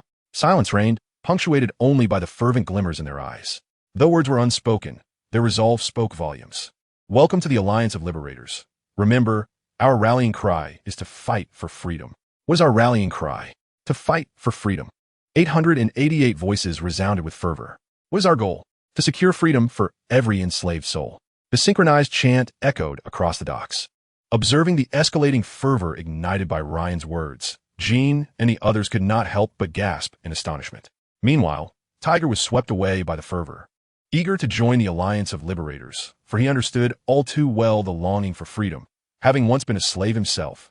Initially skeptical of Bailey's claim that Ryan's eloquence surpassed even his swordsmanship, they now realized the truth of Bailey's words. This was not merely impressive, it was incomparable. Ryan addressed the crowd once more. "From this day forth, your leader shall be Tiger." With that, Ryan gestured for Tiger to step forward.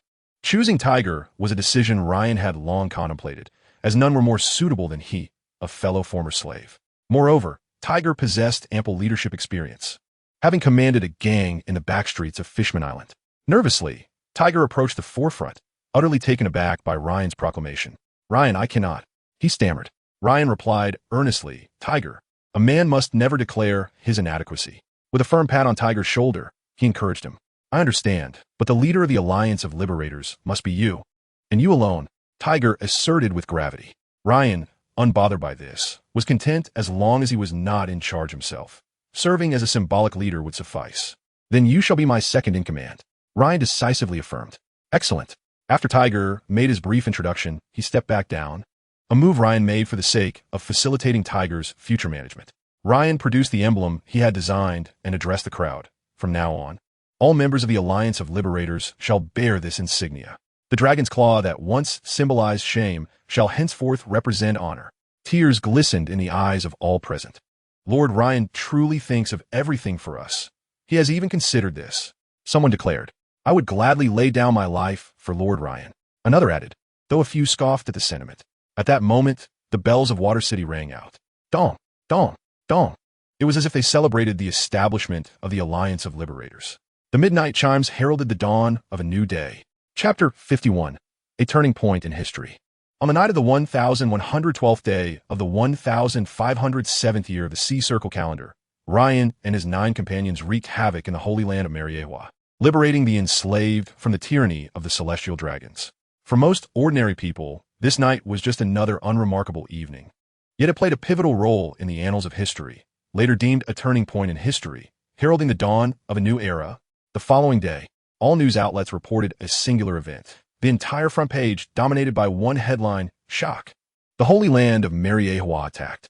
Last night, the infamous bloodthirsty swordsman Ryan, leading his 9 compatriots, stormed Mariewa, slaying numerous aristocratic celestial dragons and liberating their enslaved victims. This was an unprecedented occurrence in 8 centuries, as the world government faced an unparalleled challenge to its authority. Despite the world government's vigorous attempts to suppress coverage of the incident, the magnitude of the news drove countless journalists to defy orders, determined to report the event.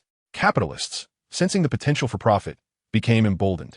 If a 100 profit could be realized, they would take risks. If 200, they would scorn the law. And with a 300 profit, they would trample everything in their path. Thus, countless capitalists feigned ignorance of the world government's orders, allowing the situation to escalate further, until, after just one day of brewing, the entire world became aware of the events that transpired the previous night. Due to years of inaction during its reign, the governmental agencies had become rife with corruption, losing their grip on member nations, and now the world government was forced to pay the price for its negligence. What could have been a controllable incident had now ignited the entire world. In the New World, on Onigashima, Kaido, known as the Emperor of the Sea, laughed heartily upon reading the news. Ha ha ha, I never imagined this little brat would be so capable. It seems I underestimated him. His laughter echoed, marking the moment Kaido's interest in Ryan began to stir. Next time, I shall pay a visit to Mariewa myself. Meanwhile, Jin, the prominent figure of the Beast Pirates, concealed beneath his cold mask, allowed a flicker of a smile to emerge. He took great satisfaction in Ryan's ability to challenge the world government. Having been subjected to experiments by the world government during his youth, Jin's disdain and animosity towards them had not waned over the years. Despite being rescued by Kaido during an escape attempt, Ryan was unaware that his actions from the previous night had garnered a modicum of goodwill from both Kaido and Jin. Kaido's nature dictated that he held respect for those who pleased him with their deeds. Aboard the Moby Dick, when the members of the Whitebeard pirates caught wind of the news, they were left in utter shock. Marco and Vista had ventured to assist, only to find themselves embroiled in the attack on Mariewa, slaying a multitude of celestial dragons.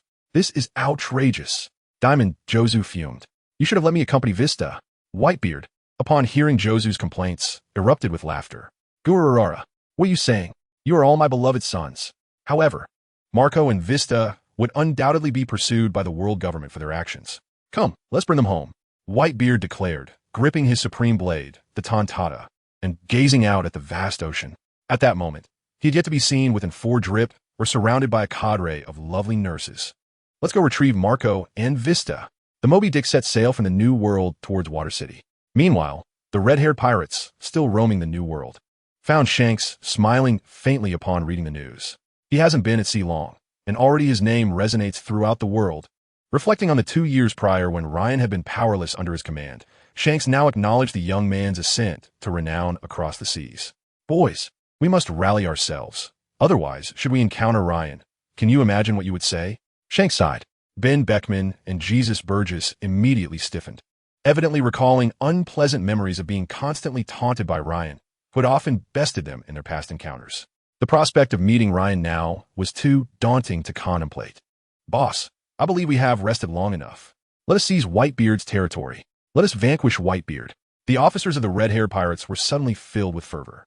Far away in the South Blue, Carter also learned of this news and proceeded to impart yet another lesson in ideological education, cautioning everyone against emulating Ryan and Bailey. Carter had resolutely decided that if he were to encounter either of them, he would not hesitate to eliminate those 2 scoundrels. On an unnamed island in the East Blue, a man clad in a dark green robe, hooded and bearing the imprints of slippers on his face, whispered to the crowd.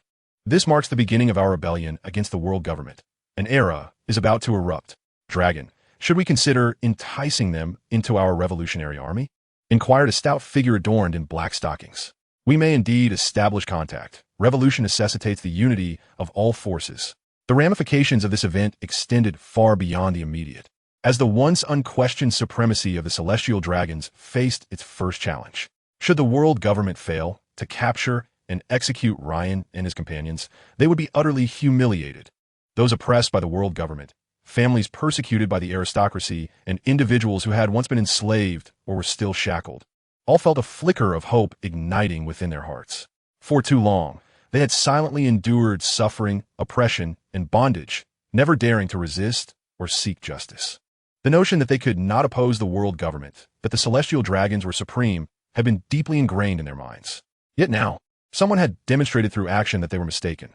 The world government and the celestial dragons could indeed be overcome. As a mysterious veil was gradually lifted, people would come to realize that the reality behind it was not nearly as exaggerated as they had envisioned. Throughout history, the prison cell has never been the greatest confinement. It is the cage of thought that binds the most. This was the first occasion on which Ryan truly altered the course of history. In the annals of history, Fisher Tiger had merely liberated a handful, leaving a minimal impact. However, Ryan not only emancipated all the slaves imprisoned by the celestial dragons, but also eliminated a cadre of them. The spark of freedom had been sown within the pirate world. The only caveat was that Ryan and his companions must survive. They were now poised to face the wrath of the world government, which had ruled for 8 centuries. The world government would employ the most draconian measures against them. As long as they could eradicate Ryan and his crew, they could maintain their authority and supremacy. The world government issued a lethal order to the Navy, demanding that they capture Ryan and his associates at all costs and publicly execute them before the world in the shortest time possible. The Navy mobilized a formidable force led by Admiral Sengoku and the esteemed Garp, with a new generation of Akiji and Kizaru supporting them. Bolstered by 1,000 elite members from the Navy headquarters, a truly extravagant assembly far exceeding the Demon Slayer order. They were en route from Marineford to Water City. Chapter 52, The Tool Kizaru. Meanwhile, in Water City, Ryan and his companions convened a grand banquet. The proposal had originated from Buggy, who felt that a celebration was indeed warranted to commemorate their newfound freedom. Ryan couldn't help but marvel at the peculiar affinity that members of the Roger Pirates seemed to have for feasting, a sentiment echoed by both Shanks and Buggy. Ryan produced several 100 million berries obtained from the Goth Kingdom to fund the banquet. Although he certainly would not require such a sum, the crew was nonetheless deeply touched by his generosity. Tiger had never anticipated that his first responsibility as the leader of the Liberators Alliance would involve overseeing the banquet arrangements. Nevertheless, Tiger's leadership skills were commendable. Tasks were delegated with precision: venue selection, ingredient procurement, cooking, alcohol acquisition, and material purchases, with everyone fulfilling their respective roles. Word had spread throughout Water City that the infamous swordsman Ryan was hosting a banquet, making procurement a remarkably straightforward affair for members of the Liberators Alliance. Vendors went to great lengths to accommodate them. Even more astonishingly, the local delicacy, water meat, was nearly sold out due to the overwhelming demand, as everyone had witnessed the sensational news of Ryan's audacious exploits from that very morning.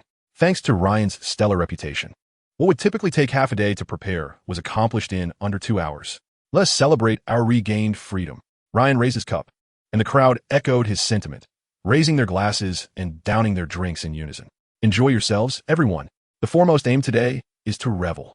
After making his opening remarks, Ryan took a step back, leaving matters in the capable hands of Tiger.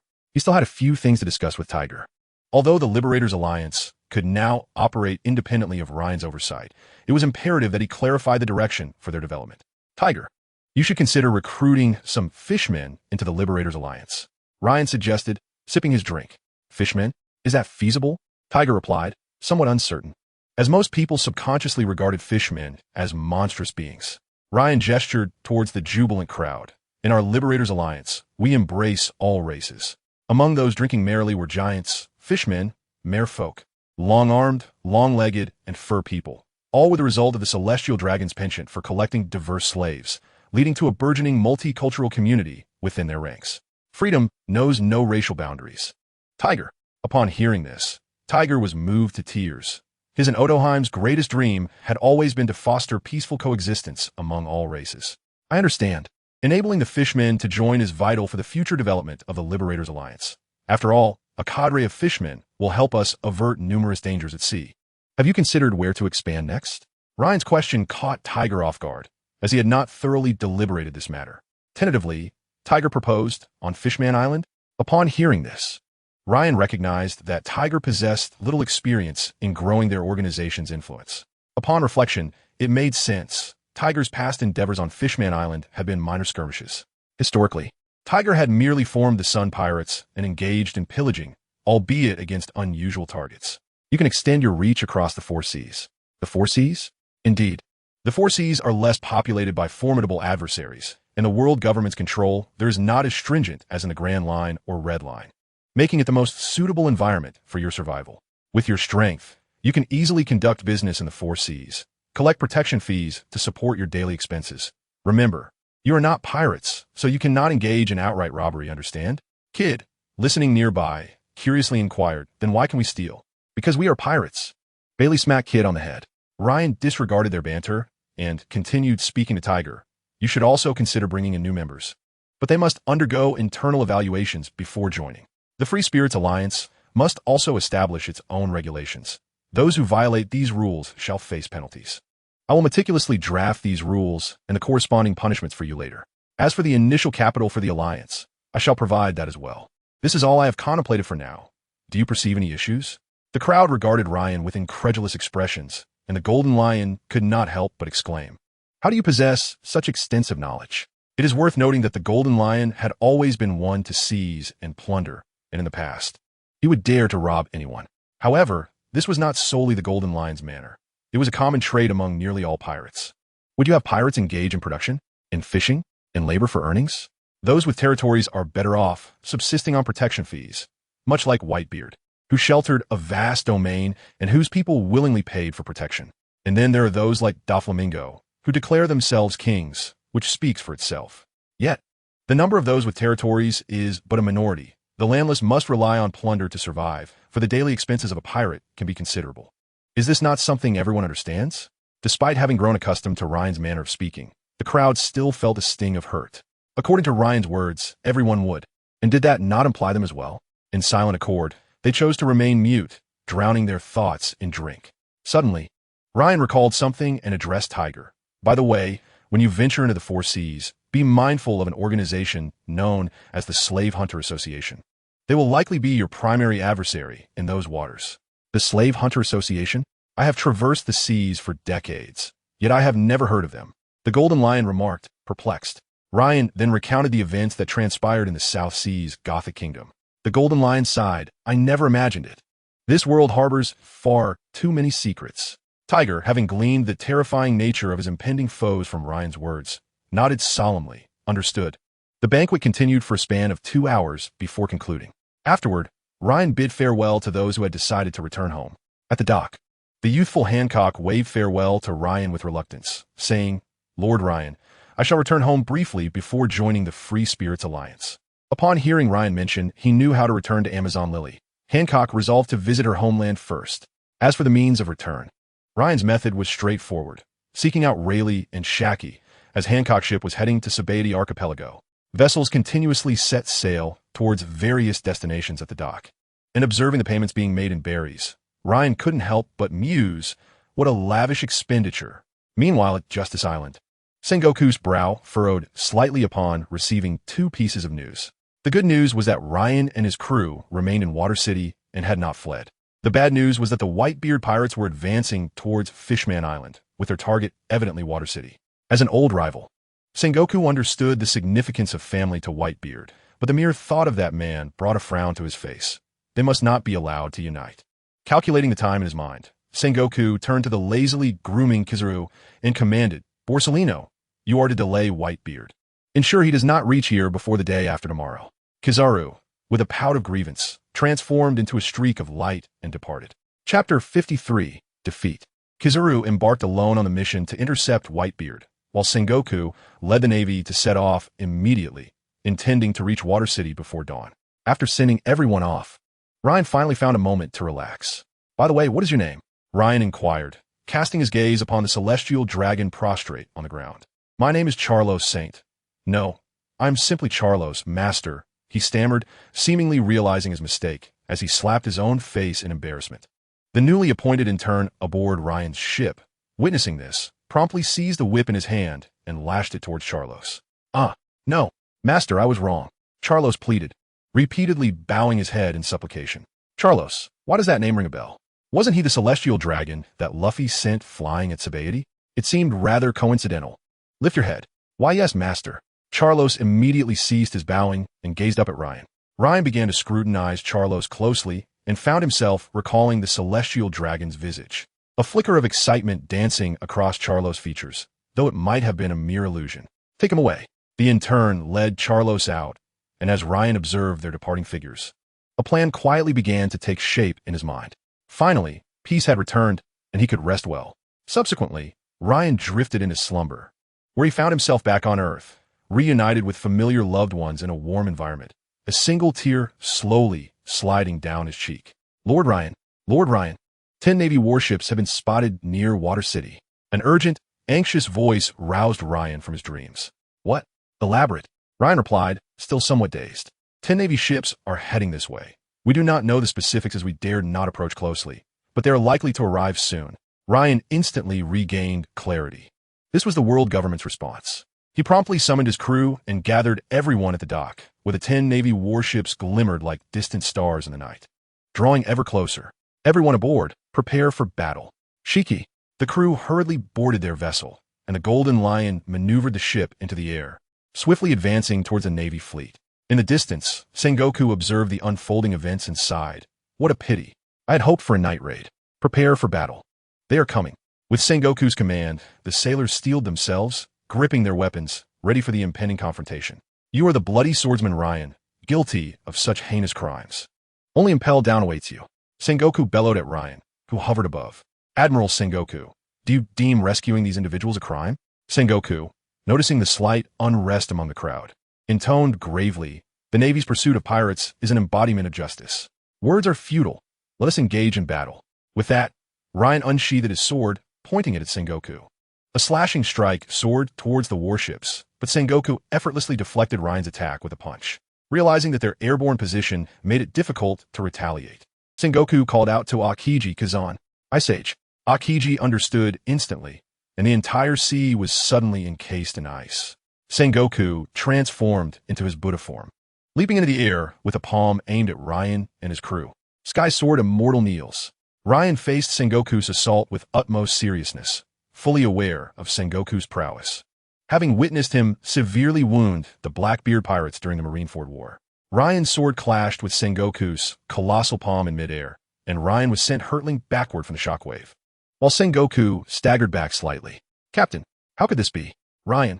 In the distance, after spitting out a few mouthfuls of blood, Ryan slowly rose, gazing at Sengoku with a grave expression. Cough, cough. So this is the peak of Sengoku's strength. Sengoku would not grant Ryan a moment's respite. Having regained his footing, he unleashed another shockwave towards Ryan, who had only just steadied himself. The Golden Lion, well aware of Sengoku's might, rushed forward to intercept the attack, but was struck away by a punch from Garp mid-charge. Shiki, let us have some fun. Garp chuckled at the now legless Golden Lion. God's avoidance. Once again, Ryan was sent flying, and Sengoku, regarding him with an indifferent gaze, remarked, Roger's swordsmanship, regrettably, when wielded by your hand, pales in comparison. What to do? I cannot overcome this foe. Victory seems utterly unattainable. Such thoughts involuntarily surfaced in Ryan's mind. Just as he was momentarily lost in contemplation, Sengoku's assault arrived. Ryan, be careful. Bang! Bailey was struck by Sengoku's shockwave, hurtling dozens of meters away, leaving a crimson trail upon the icy surface, blood gushing uncontrollably from his mouth. No one anticipated that Ryan would be caught off guard during battle. Only Bailey recognized this perilous moment and selflessly shielded Ryan from Sengoku's full-force strike. Recently, a string of victories had led Ryan to become somewhat overconfident. Figures like Mihawk and Shiki were no match for him, and his audacious rampage in Mariehua against the Five Elders had posed no significant challenge. This series of triumphs had caused Ryan to misjudge his own strength. It was only upon confronting Sengoku that he realized his power was not as formidable as he had imagined. Engaging with Sengoku, who was currently in his prime and wielding only 50% of his strength, dealt Ryan a heavy blow. It was Ryan's own miscalculation. The Mihawk he had faced was still in his developmental stage, and Shiki was in a state of half-disability. Yet, Sengoku was a different caliber altogether. If Garp was Roger's lifelong rival, then Sengoku was Whitebeard's eternal adversary.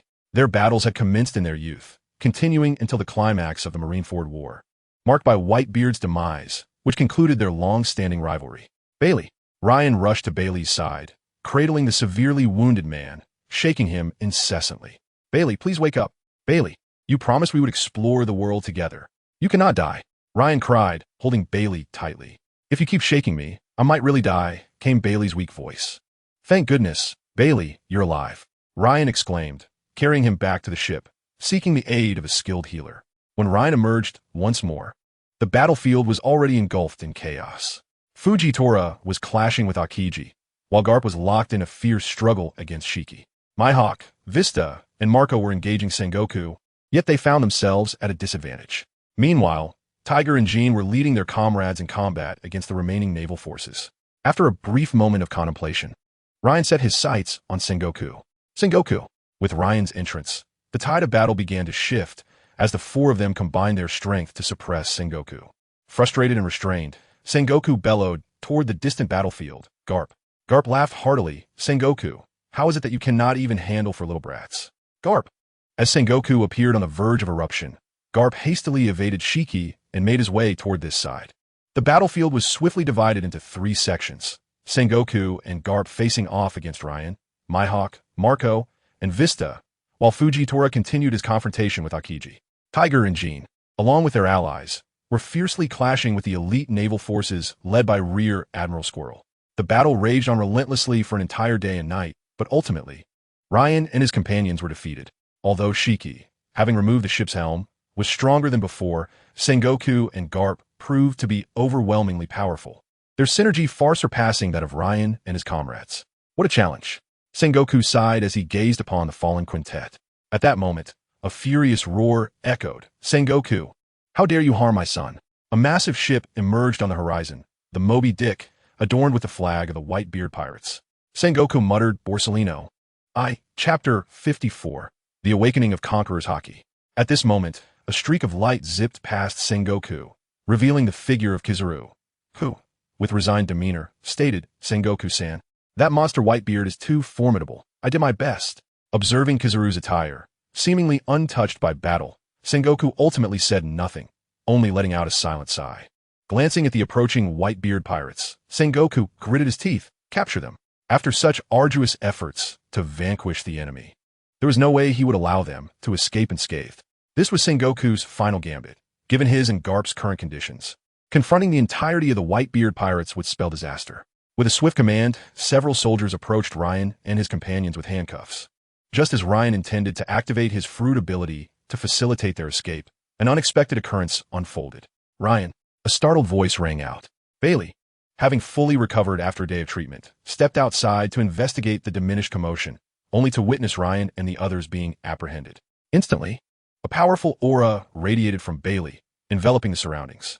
The soldiers who were poised to seize Ryan froze momentarily, their eyes glazing over before collapsing to the ground. Conqueror's Haki! Everyone exclaimed in astonishment.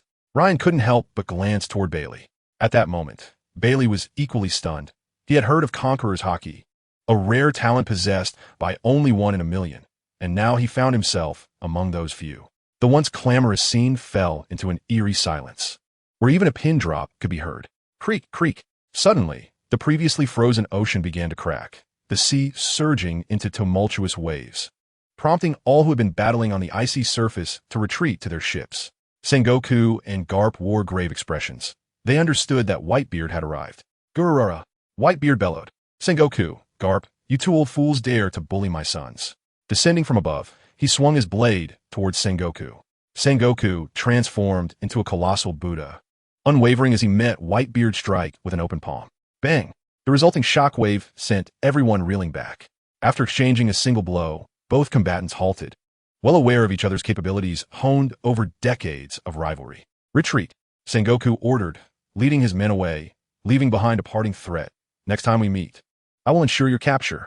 This was, in truth, a reluctant tactic. With Whitebeard's arrival, Ryan and his crew were certainly beyond their reach. However, as an admiral of the Navy, to retreat without a fight would undoubtedly dampen the morale of the soldiers present, necessitating the utterance of a fierce declaration. Witnessing this scenario, Ryan couldn't help but think of a phrase. When masters spar, it is a matter of restraint. Shiki, how did you come to this state? Whitebeard laughed heartily at the sight of Shiki lying on the ground. Oomph. Shiki turned away, ignoring Whitebeard's mockery.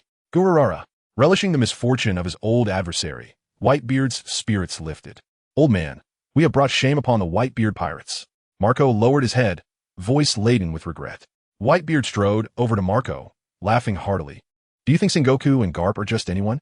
To have lasted this long is already quite remarkable. So, you are the one who has been stirring up the storm lately? Whitebeard directed his gaze at Ryan. Ryan, in turn, scrutinized the man hailed as the strongest in the world. Unlike the figure seen on screens in his past life, this was the living embodiment of Whitebeard.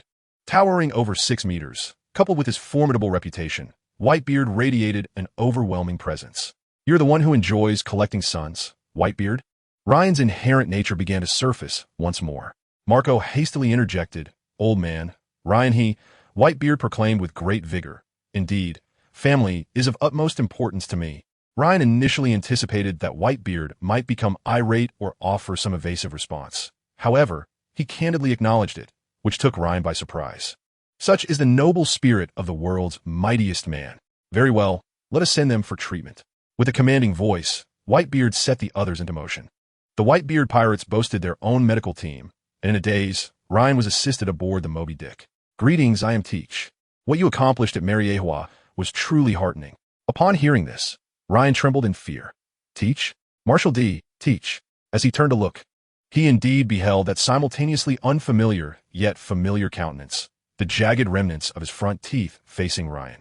To outsiders, Blackbeard's jovial smile appeared benign. Yet Ryan felt a chilling unease. What troubles you? Teach inquired, perhaps sensing Ryan's shivering, and he tightened his embrace. Stay away from me, was all Ryan could manage before succumbing to unconsciousness, leaving Blackbeard with a face full of confusion. The psychological roller coaster, coupled with a day and night of intense combat, proved too much for Ryan, especially after being startled by Blackbeard. Jozu, witnessing Blackbeard holding Ryan, remarked with curiosity, Teach, it seems you share a close bond with Ryan. Of course, I hold him in high regard. Blackbeard laughed heartily. Chapter 55, The Friendship of Teach. After 2 days of recuperation, the crew gradually regained their strength. Marco was the first to recover, awakening to utilize the regenerative properties of his phoenix flames to heal the others, allowing everyone to move about normally once more. To Ryan's chagrin, during these 2 days, Blackbeard consistently sought his company, leading the entire crew of the Whitebeard pirates to become aware of his seemingly amicable relationship with Teach. On multiple occasions, Ryan expressed his disdain and aversion towards Blackbeard, but Teach clung to him like a stubborn adhesive. Today, Blackbeard arrived yet again. Hey, little brother, how are you feeling today? Any better? He strode in unabashedly, disregarding the hostility emanating from the onlookers. Observing Blackbeard's unabashed demeanor left Ryan feeling utterly drained. Previously, he had confided in Marco about Teach, explaining how dangerous Blackbeard was, his duplicity potentially leading to the downfall of the Whitebeard pirates. However, Marco merely smiled and replied, I've known Teach for over a decade. I understand him better than you might. You just met him, and look how well he treats you. Also, do not speak of such things in front of Dad. If he gets angry, I cannot intervene. Realizing he could not sway Marco's opinion, and knowing he had no chance with Whitebeard, Ryan resolved to focus on healing and then leaving the ship. Teach, keep your distance. Do not come near me, Ryan admonished directly. Yet, Blackbeard appeared unfazed by Ryan's hostility, casually approaching and draping an arm over Ryan's shoulder. Ryan, you misunderstand me greatly. I have always considered you a brother. Blackbeard spoke with a seemingly sincere gaze. Ryan glanced at Sachi behind Blackbeard and felt an icy dread envelop him. He hastily shook his head. No, I cannot regard you as a brother. Blackbeard responded with a smile, perplexed. What have I done wrong? Why the animosity? Blackbeard sought friendship with Ryan for his own reasons. He admired Ryan's reckless nature, perhaps envisioning him as a future ally. Building rapport now would certainly be advantageous. Furthermore, he found it impossible to communicate with Mihawk, and Shiki looked down on him, leaving him reliant on Ryan. Father requests your presence for the banquet, Marco announced as he entered. Ha ha ha, let's go, Ryan. The awkward tension dissipated, for how many pirates truly disliked a banquet? The group followed Marco to the deck, and it must be noted that the Moby Dick was indeed vast. Upon arrival, Ryan found over 100 individuals seated in anticipation of the festivities. Now that everyone is here, let the banquet commence. With Whitebeard's declaration, the eagerly awaited revelry began, and laughter filled the Moby Dick. After taking a hearty swig of alcohol, Whitebeard turned to Ryan and probed, "I have heard your parents have long since passed?" "Indeed," Ryan instinctively replied. Whitebeard's face lit up with a look of understanding. After all, he had never stooped so low as to usurp another's son. Over the past few days, he had gleaned some information about Ryan from Marco and held a deep respect for his actions. "Ryan, would you care to carry my name and sail these seas freely?" Whitebeard extended his right hand towards Ryan. However, to everyone's astonishment, Ryan interrupted before Whitebeard could finish. "Not interested. You need not say it again, even 100 times. My answer remains the same," Ryan declared loudly. Ever since he inadvertently uttered that indeed, he sensed something amiss, for he could feel Whitebeard's gaze upon him, reminiscent of a concerned father. In a previous life, Ryan had played a game wherein invoking the card Whitebeard, "Be my son," would invariably reduce the opponent's intelligence, leading them to be swayed to become Whitebeard's son. Ryan had no desire to test whether he, too, would succumb to such a fate, so he hastily interrupted the incantation. Suddenly, the previously lively banquet fell silent. All eyes fixated on Ryan, some even harboring traces of hostility, including Whitebeard's countenance, which darkened. "Ryan, what nonsense are you spouting?" Marco, realizing the gravity of the situation, exclaimed, rushing to mediate, "Father, please do not be angry. Ryan is still not fully alert." "No, I am quite clear-headed. And what I just said reflects my true thoughts," Ryan asserted seriously. He could not afford to gloss over this. If Whitebeard misconstrued his words, the consequences could be dire. A collective gasp echoed among the Whitebeard pirates as they turned their attention to Whitebeard, awaiting his reaction. The atmosphere grew increasingly tense, and Ryan prepared to activate his devil fruit abilities to facilitate an escape. The sound of waves crashing against the ship reverberated as Kid contemplated challenging Whitebeard directly. "Ahaha! How amusing, little rascal." Whitebeard suddenly burst into laughter. With his mirthful bellow, the tension lifted and the banquet resumed its natural course, this time without further incident. 3 days later, Blackbeard waved goodbye to the departing Ryan. "Ryan, I'll be waiting for you in the New World." The crew sighed. Teach and Ryan truly share a strong bond. "Farewell. See you in the New World." With that, Ryan waved and departed with his companions. Whitebeard gazed at the departing figure of Ryan, his expression tinged with a hint of regret. However, he quickly regained his usual demeanor. Although he held a deep admiration for Ryan, he believed that only those who shared his ideals could truly be considered family. This is the world's strongest man, Edward Newgate, a man who merely yearned for the companionship of loved ones. The departure of the Whitebeard pirates did not go unnoticed by the ever-watchful Navy, which swiftly received news that a second wave of operations to capture Ryan was being planned. Ryan returned to Water City, while Mihawk, Buggy, and the Golden Lion quickly tidied up before leaving the city. In the end, Buggy watched with a pained expression as the treasures were continuously unloaded from the ship. After bidding farewell to everyone, Ryan made his way to Dock Number 1 to inquire about the progress of his ship. "Master Tom, how much longer until my ship is completed?" This time, Tom's attitude was markedly different from their first meeting. Following experiments, it had been discovered that a tremendous roar could indeed effectively deter the attacks of sea kings, although it required finding the appropriate frequency to achieve optimal results. "We are working diligently and should have it ready in about 2 days." After a brief pause, Tom continued, "And thank you for rescuing so many of our fellow countrymen." "That's wonderful," Ryan exclaimed, unable to contain his excitement at the news. He was eager to see his ship, which incorporated many design elements from his previous life. This would be Ryan's first true ship, constructed from atom wood, a material renowned for its resilience, capable of withstanding the fiercest tempests of the sea. It was precisely this extraordinary durability that had delayed its completion. Normally, a ship could be built in just 2 days. It should be noted that nearly all the craftsmen at Dock Number 1 had participated in its construction to assist Ryan. "I shall return in 2 days." On that day, news spread that the infamous swordsman Ryan had stormed Dock Number 1 to seize the blueprints of ancient weaponry. 2 days later, Ryan, accompanied by his companions, arrived at the dock. Upon witnessing the ship, a profound sense of pride welled up within him. The vessel resembled a magnificent golden dragon, with its bow adorned with a sculpted dragon's head, and the cannon's mouth nestled within it. The hull was intricately carved with countless golden dragon scales, while the stern had been transformed into the shape of a dragon's tail. As the ship set sail for its maiden voyage, it was as if a golden dragon was soaring across the waves. Ryan turned to Tiger and solemnly said, "The Free Alliance is in your capable hands." Tiger nodded gravely in response. Set sail. Set sail. Chapter 56, The Little People. After Ryan and his companions departed, Tiger led the remaining 780 members of the Free Alliance to the Four Seas. Meanwhile, as the ship sailed for a short while, Robin suddenly remarked, "Captain, it seems we haven't named the ship yet." Ryan paused momentarily before responding calmly. "I've already chosen a name. I just haven't shared it with you." "What is it?" "The Wanli Lonting."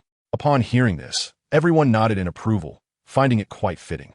Only Kid, tugging at Ryan's sleeve, excitedly asked, "Captain, where are we going next?" Observing Kid's enthusiasm, Ryan smiled warmly, reminiscent of a father. Previously, Kid had been sulking for days after being left behind during the expedition to Mary Geos, even speaking little when encountering the legendary Whitebeard.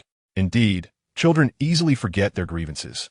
"The mysterious Triangle Zone," Ryan replied nonchalantly. After the recent events, Ryan felt acutely aware of his own inadequacies and thus contemplated completing the system's mission to rescue Portgas D.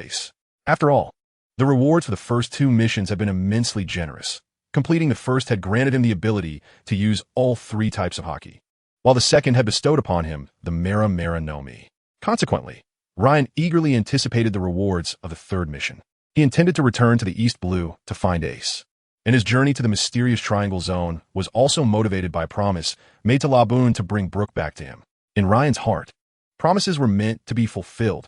Moreover, the map indicated that Water City was in close proximity to the mysterious Triangle Zone, prompting his arrival.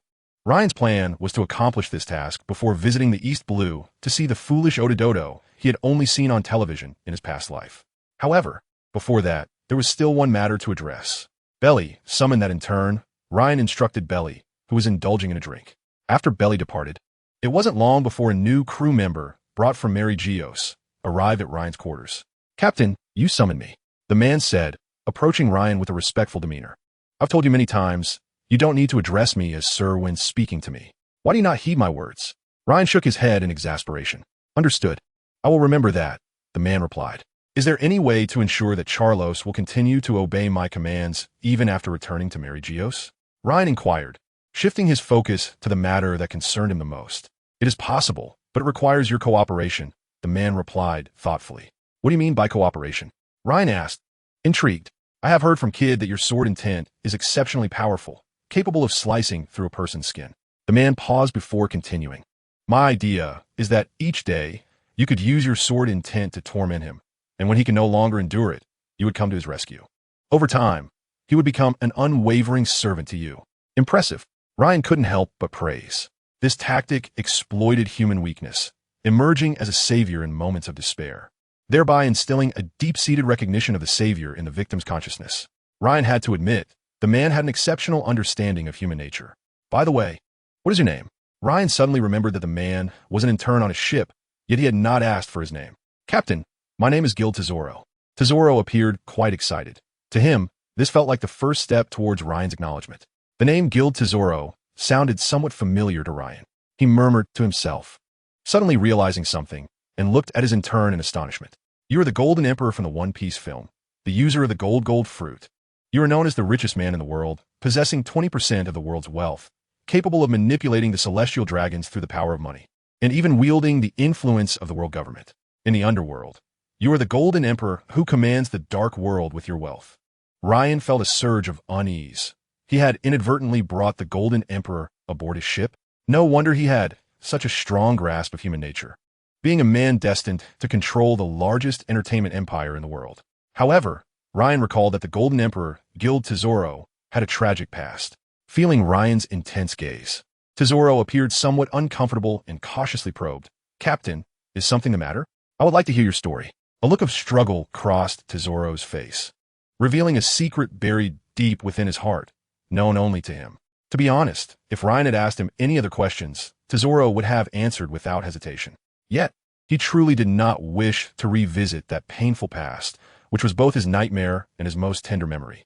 Ryan discerned the inner turmoil and struggle within Tesoro, and gently reassured him, "Fear not, this shall remain our secret.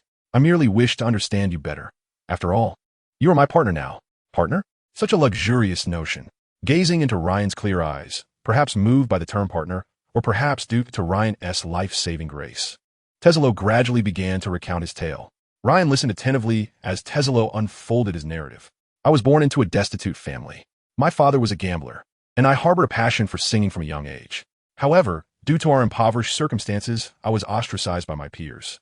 My greatest desire was to witness the performances I could only glimpse from outside the venue. Tragically, when I turned 10, my father succumbed to illness, plunging our family into even deeper poverty, further distancing me from my aspirations. My mother despised my singing, deeming it worthless, and forbade me from expressing myself musically. Thus, at the age of 12, I fled from that home. With no money for sustenance, I resorted to thievery to survive. In this manner, I forged many friendships. And like my father, I became enamored with gambling, hoping to alter my fate through chance. This existence persisted until I reached 16. One day, we suffered a crushing defeat at the casino.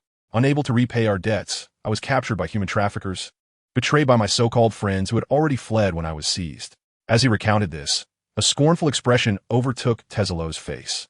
I endured a brutal beating before seizing an opportunity to escape.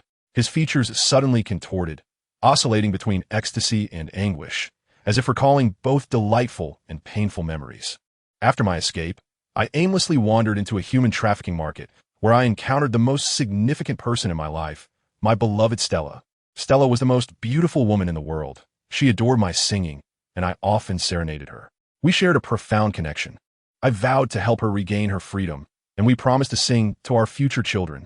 Tesla whispered, to secure Stella's liberty, I swore off thievery and gambling, renouncing all wrongdoing. I severed ties with those friends and labored tirelessly from dawn till dusk, all to amass enough funds to purchase Stella's freedom. 3 years, a full 3 years. Tesla's voice trembled with emotion. Just as I was on the brink of gathering the necessary funds to buy Stella, the celestial dragons appeared and effortlessly acquired her. At this juncture, Tesla could no longer contain his emotions, collapsing on Orion's lap and weeping bitterly. Ryan gently stroked Tesla's head, murmuring, It's all right. It's all in the past now. No one will harm you again, but Stella can never return. Drip drop. Tears streamed from Tesla's eyes like pearls from a broken string, soaking Ryan's garment. Perhaps for the first time in many years, Tesla unburdened his soul, allowing his pent-up negativity to flow through his tears, and before long, he fell asleep on Ryan's lap. Although Tesla did not continue his story, Ryan was aware of its aftermath. Tesla, upon learning that his beloved Stella had been taken by the celestial dragons, had lashed out at them, provoking their wrath and ultimately being captured and enslaved in Marigios.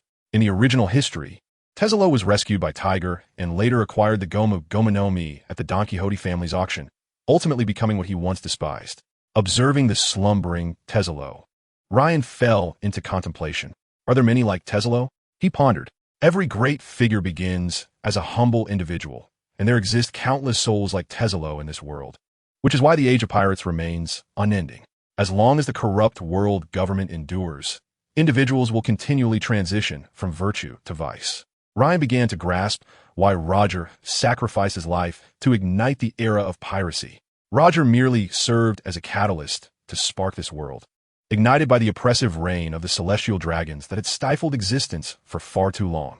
Meanwhile, Ryan was awakening the world in his own unique manner. Chapter 57, The Blood Sword Pirate's Bounty. When Bailey entered, he was taken aback to find Tesla asleep atop Ryan. For reasons unknown, Bailey felt a pang of betrayal. Suppressing his discontent, he gravely informed Ryan, It appears we have arrived at the magical Bermuda Triangle you mentioned. Upon hearing this, Ryan hurriedly followed Bailey to the deck, where a distant, fog-shrouded expanse stood in stark contrast to the surrounding areas. Kira, gazing into the mist ahead, hesitated. Master Ryan, shall we proceed? Of course. We must venture forth. We are here to fulfill our promise. With that declaration, the Dragon-S roar sailed resolutely into the mystical triangle. Once inside, the weather began to shift dramatically. What had been clear skies transformed into torrential rain, drastically reducing visibility. Even Lowly was cautiously scanning their surroundings, for they had entered the dreaded Bermuda Triangle, where it was said that no ship ever returned once it crossed its threshold. It was a realm that devoured all who dared enter, akin to a voracious beast consuming every living thing. As the Dragon-S roar journeyed deeper into the enchanted triangle, They encountered derelict vessels and the mournful wails carried by the wind. 1 hour, 2 hours a day. After 3 days, the initial thrill of adventure faded, replaced by an overwhelming sense of emptiness and fear of the unknown. Unlike the open sea, within the Bermuda Triangle, all navigational instruments became ineffective. Here, ships were akin to headless flies, reliant solely on the navigator's judgment. "Captain, are we destined to perish here?" Kid lamented. "Do not doubt the captain, Kid. He will not falter," Tezzalo asserted with gravity. Following their heartfelt exchange, Tezzalo had supplanted Kira as Ryan's most fervent supporter, ready to defend him at a moment's notice against any disparagement. "You're just an intern. What gave you the right to boss me around?" Kid retorted indignantly. Yet upon glancing at Tezzalo's imposing physique, he instinctively retracted his clenched fist. The fact that Kid could suppress his usual demeanor indicated that he and Tezzalo had engaged in more than one amicable interaction. Bailey observed Kid with curiosity, as the current version of Kid evoked a sense of familiarity.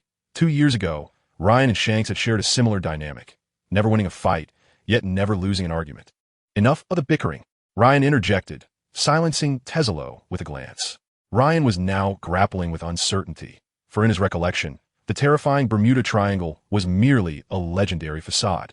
Luffy had entered with his crew and emerged within days, while Moria had made it his stronghold for a decade. While it is easy to say, Ryan effortlessly utilized the empty fruit to lead everyone out, yet the primary objective was to locate Brook. Otherwise, what purpose would Ryan have for being here? "Captain, we have a situation." Hearing Fujitora's voice, Ryan and his crew instantly felt invigorated, for as the lookout of the dragon soaring 10,000 miles, Fujitora's crucial information was always of utmost importance, and the trust they held in him was unquestionable. A small island has been discovered to the left front. Before anyone could inquire further, Fujitora relayed his findings to the group. A small island? Ryan pondered, perplexed. Hadn't T. Brook been floating above the ship all this time? Moreover, there were no reports of islands existing within the mystical triangle. "Captain, let us go." Seeing Ryan deep in thought, Kid could no longer contain his impatience. After sailing for 3 days in this pitch-black place, he desperately yearned to see living souls, rather than dilapidated vessels adrift upon the sea. "Let us move," Ryan replied with exasperation. As Ryan searched for Brook in the mystical triangle, the effects of his presence began to escalate outside. Firstly, the bounties of Ryan's crew underwent a transformation. Those who previously had no bounty, like Kid, now had one. Ryan's pirate crew finally acquired its own name, having previously been referred to solely by Ryan's name due to the small number of members. However, the threat now extended beyond Ryan alone, and thus the crew was bestowed with a new title. Below are the bounties announced by the world government for the members of the Blood Sword pirate crew. The Bloody Sword Master Ryan, bounty of 1,413 billion berry. The Blind Swordsman Fujitora, bounty of 985 million berry. Green Lantern Kid, bounty of 540 million berry. The Son of the Devil Nico Robin, bounty of 200 million berry. Red Lantern Kid, bounty of 100 berry. Yellow Lantern Killer, bounty of 100 berry. Loli, bounty of 10,000 berry. Simultaneously, not only did Ryan's crew see an increase, but also notable figures such as Mihawk, Vista, and Marco experienced significant rises, as bounties are determined by the perceived threat posed to the world government. The most astonishing bounty was not that of Ryan, but rather of Buggy. The 1,000 talents transforming Buggy was bestowed with a bounty of 1.5 billion berry. It is said that this was personally decreed by one of the 5 elders. As Buggy's past as a member of the Pirate King Roger's crew was exposed by Garp, Buggy transformed from an obscure figure to a renowned pirate shaking the world. Moreover, the influence Ryan brought forth extended beyond mere bounty changes. In the East Blue, a nation faced upheaval, and the king's regime was usurped. More importantly, a mysterious force played a pivotal role in this rebellion. "Captain, there are people on the island," Kid shouted excitedly. Upon their arrival at the small island, Ryan and his crew encountered rare living beings in this mystical triangle. Chapter 58, Wilderness or Technology? Who are you? Before Ryan and his crew could step onto the island, they were surrounded by a group of grotesque individuals, each wielding weapons and glaring intently at them, ready to strike down anyone who made a wrong move. Initially startled by their horrific appearances, Ryan had never encountered such unsightly beings, even in this diverse pirate world. "Do not be alarmed. We have come to the mystical triangle in search of someone," Ryan explained, not wanting to appear overly aggressive in this unfamiliar territory. This is not the mystical triangle. This is the land of happiness. The leader admonished. Upon hearing this, Ryan and his crew were bewildered. Is this not the mystical triangle? Have we exited? Questions flooded their minds. This is indeed the mystical triangle. Kid observed the surrounding mist, confirming their location. If you do not believe us, look for yourselves, he declared, tossing a map to the leader. The leader examined the map closely, his expression shifting between various emotions. You cannot enter here. Leave immediately or face the consequences. After finally finding a place with living beings, the lack of hospitality incensed Kid. What if we insist on entering? He retorted provocatively, stepping forward. The opposing group tightened their grips on their weapons, tension mounting as a confrontation loomed. Don't engage, a frail voice called from behind. Elder. Upon seeing the elderly figure, the previously hostile group immediately adopted a respectful demeanor towards Ryan's crew. An old man approached slowly, appearing entirely different from the grotesque individuals surrounding him, as if he belonged to an entirely different species. If the earlier group was peculiar, this elder radiated an aura of wisdom and grace. After scrutinizing Ryan and his crew, the elder spoke. Since you have traveled from afar, why not enter the island and rest for a while? Oomph. At least you are a sensible elder. Kid scoffed. The group led by Tattoo glared at Kid with malice. But with the elder present, they refrained from making a move. Nonetheless, the intensity of their gazes left Kid with an unsettling feeling, particularly as one individual with 4 eyes fixated on him. Upon entering the island, Ryan felt as though he had stepped into a primitive age. The vegetation along the path was incredibly lush, with each tree measuring several meters in girth and soaring dozens of meters high. Occasionally, bizarre creatures emerged, such as rabbits with 4 ears, 3-legged frogs, and even a sow with 8 legs gazing curiously at Ryan. Wow, what a marvelous place! Kid exclaimed with excitement. Indeed, I just spotted a butterfly of enormous size. Kid gestured animatedly towards Fujitora. Fujitora, I feel somewhat offended. Even Charlo, who had once been a celestial dragon, was taken aback by the wonders around them. Has it always been like this here? Robin could not contain her curiosity. As a historian, she had never encountered such scenes in any of her books, nor had she come across any mention of this place. Yes, our land of happiness has always been this way, Tattoo replied. Perhaps discerning that Ryan's group did not seem malevolent, Tattoo voluntarily provided answers. Ryan marveled, what a true paradise. Paradise? This is a punishment from the gods. The elder responded with a hint of melancholy in his voice. The expressions of Tattoo and the others also shifted to one of despondency. Just as Ryan was about to inquire further, the elder interjected, do not ask what should not be asked. This is the fate of our people. This only fueled Ryan's curiosity further, and discreetly, while others were preoccupied, he left behind a spatial coordinate.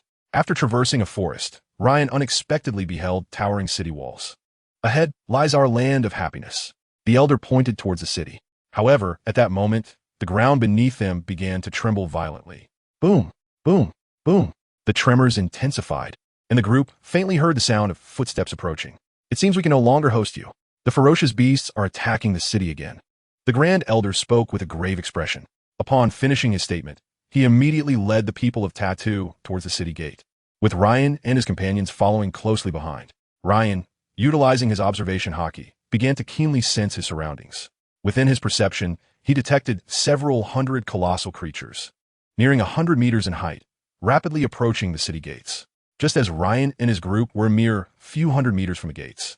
The ferocious beasts came into view, charging directly towards them. It appeared that Ryan and his companions had inadvertently positioned themselves between the beasts and the city gates, obstructing the beast's path. Captain, Kid shouted urgently as he beheld the towering beasts barreling towards him. Tattoo glanced at Kid in surprise, thinking to himself, wasn't this brat quite arrogant before? Why is he so cowardly now? Ryan unsheathed his sword, pointing it toward the approaching beasts, while Fujitora and Belly prepared for battle. Noticing the calm demeanor of the Grand Elder and Tattoo-S group, Kid curiously inquired, aren't you afraid? Tattoo scoffed. If we were afraid, the Kingdom of Happiness would have perished long ago. Rest assured, we shall be fine. The beasts will retreat shortly.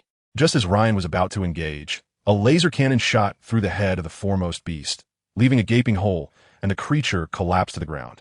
What the hell? A laser cannon? Ryan exclaimed in astonishment. What the hell? Ryan turned to the source of the laser, noticing several dark cannon barrels had appeared atop the massive city walls, all aimed at the direction of the beasts. The beasts are retreating. Tattoo remarked calmly upon witnessing the fallen beast. No, it's in heat. The Grand Elder's face darkened. The beast showed no signs of retreat, instead charging forward with even more ferocity, proving Tattoo wrong. We're doomed. Grand Elder, you must leave.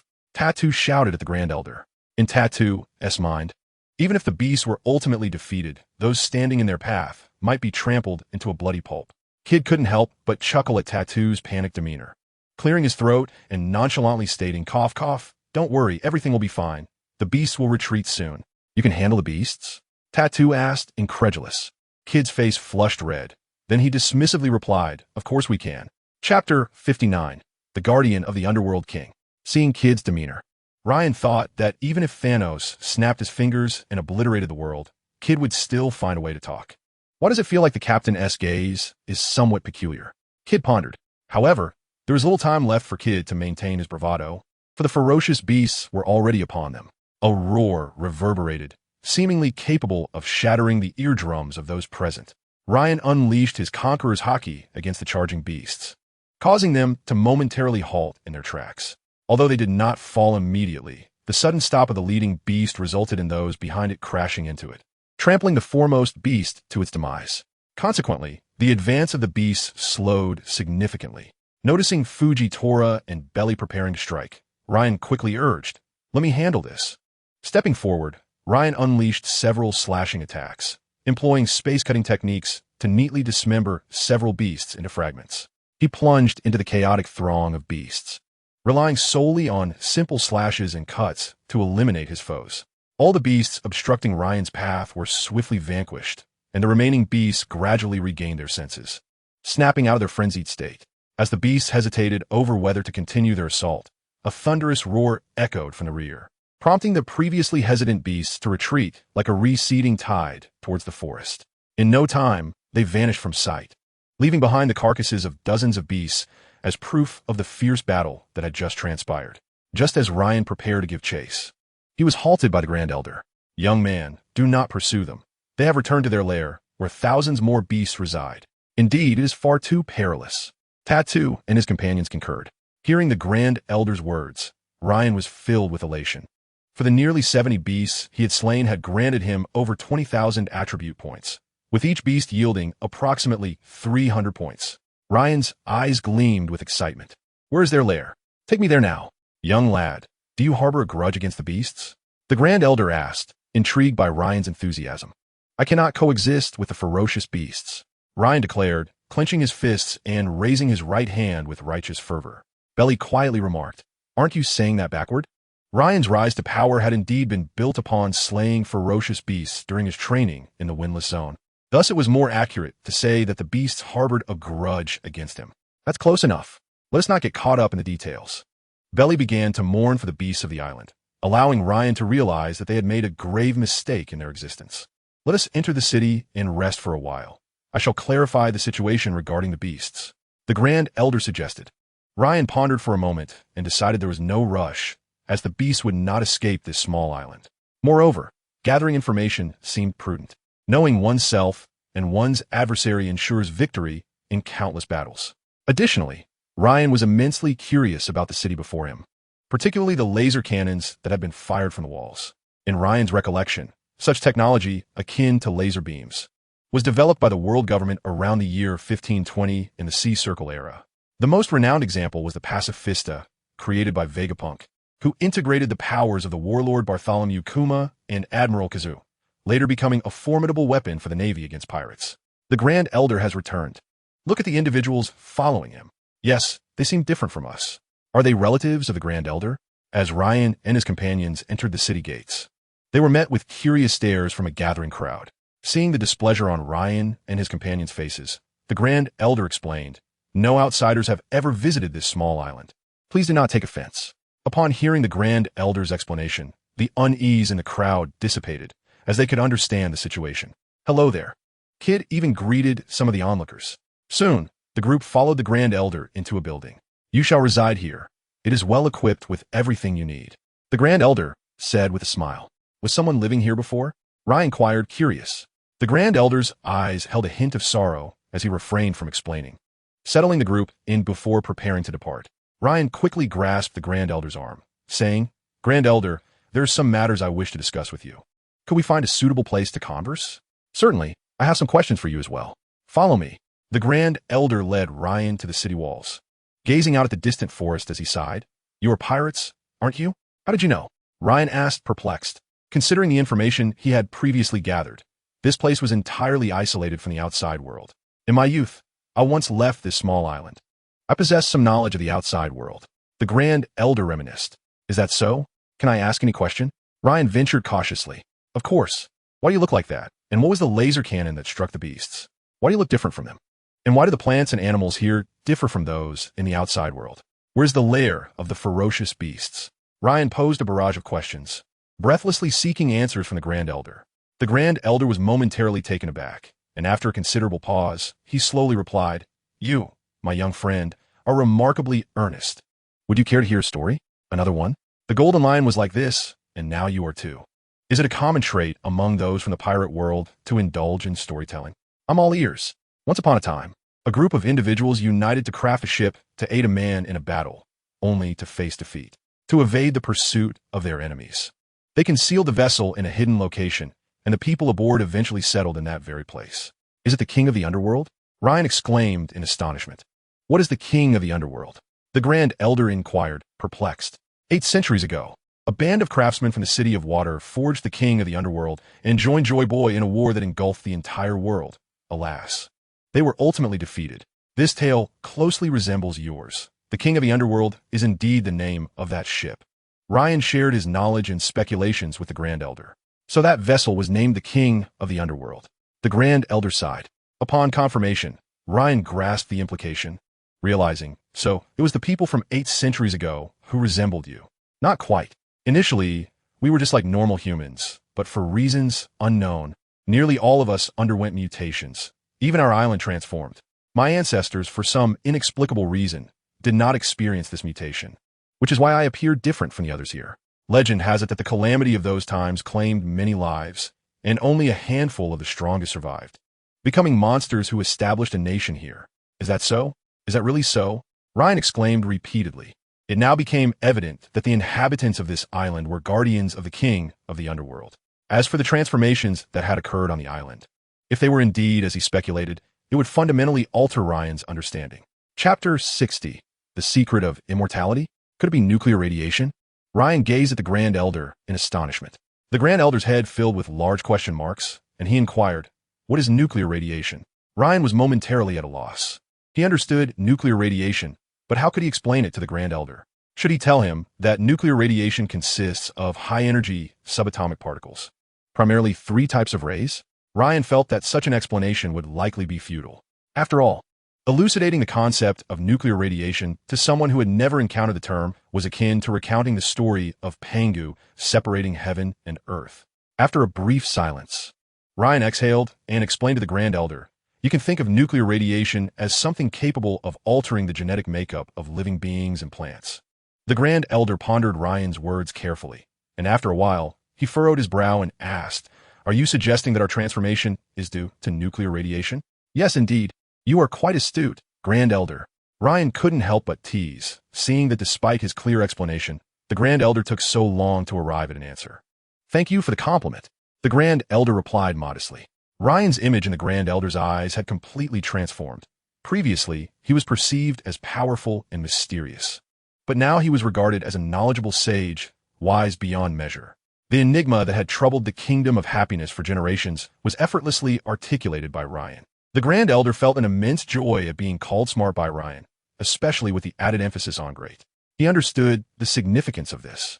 Akin to being addressed as the Grand Elder himself, great wisdom was undoubtedly an exalted compliment in his mind.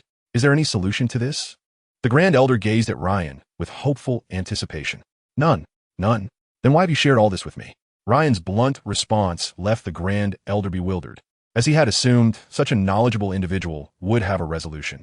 Ryan observed the Grand Elder's expression and surmised his thoughts, yet he too felt helpless. For he truly had no solution. It was akin to knowing about airplanes and cannons, but being unable to construct them. Clearly unrealistic. Do not despair too much, Ryan reassured him. The truth is, after all these years, we have lost hope. It was simply that you had just given me a glimmer of hope, only to snuff it out, which is why I became somewhat agitated. Just because there is none now does not mean there will never be. What do you mean? Ryan's words reignited hope within the Grand Elder. The truth is that the issue lies within your genes. After generations of reproduction, your genetic makeup has stabilized. Therefore, if we can find an expert in genetics, there is still hope. Ryan spoke with conviction, for he knew that in the pirate world, there existed a scientist who specialized in genetics. Vince Smoke Judge, the father of Sanji, was a renowned geneticist, and his 4 children were all genetic warriors. Thus, Ryan assured the Grand Elder that hope indeed existed. Well, might we find such an expert? The Grand Elder inquired. Since Ryan had brought up the matter, you should surely know. In the North Blue, to my knowledge, the Vince Smoke family resides there now. The Grand Elder's expression turned troubled, and he lamented. We cannot leave this place. Ryan rolled his eyes inwardly, thinking, is this old man truly foolish? If you cannot leave, does that mean I cannot? He chose not to remind him, curious to see how long it would take for the Grand Elder to realize. Finally, after a significant pause, the Grand Elder suddenly leaped up with joy, exclaiming, we cannot leave, but you, young Ryan, can. Young brother Ryan. Ryan's lips twitched slightly. He had not anticipated that this elderly man in his 60s or 70s would take advantage of him. By the way, how did you acquire that laser cannon? Ryan's inquiry interrupted the Grand Elder's daydreaming about a future where Ryan would bring a genetic expert to resolve the health issues of the Kingdom of Happiness. That was something we crafted ourselves. Although we have lost much over the centuries, some traditions have been preserved. Realizing this, Ryan connected the dots. If the King of the Underworld was likely a nuclear-powered vessel, the technology of that era must have been remarkably advanced. It was only natural that the descendants of the craftsmen would retain some of that knowledge. Just as Ryan was about to inquire further about the ferocious beasts, the Grand Elder interjected. These ferocious beasts are indeed the result of mutations caused by nuclear radiation. Their lair is located where the King of the Underworld once docked, perhaps explaining why nearly all the ferocious beasts congregate there. We relocated here due to their relentless attacks. The Grand Elder lamented. With this explanation, Ryan could comprehend the situation better. It seemed that the ferocious beasts had adapted to the nuclear radiation, and their instinctual behaviors had drawn them to that location, eventually evolving into the lair of the ferocious beasts. But where is the King of the Underworld? The Grand Elder immediately grew wary. The King of the Underworld was a sacred relic they had safeguarded for generations. Did Ryan inquire about it with the intention of acquiring it? The room fell into profound silence. The Grand Elder remained silent, while Ryan awaited a response. With a resigned sigh, Ryan stated, I am merely curious. Young Ryan, I cannot disclose the location of the King of the Underworld. Perhaps it is somewhat callous to express it this way. Yet the Grand Elder continued, because our ancestors declared that the Lord of the Underworld must continue his unfinished battle. I apologize. How old are you, Elder? Ryan could not help but ask, as the old man referred to him as little brother once more. I am ashamed to admit that I am 112 years old. The Grand Elder replied, his gaze evasive. Good heavens! You, a 112-year-old man, dare to call me little brother. No, why am I fixating on this? This old man has lived for over a century and still expresses shame? What could he possibly be ashamed of? The oldest person in our prosperous nation is over 200. As Ryan pondered this, a theory from his past life resurfaced.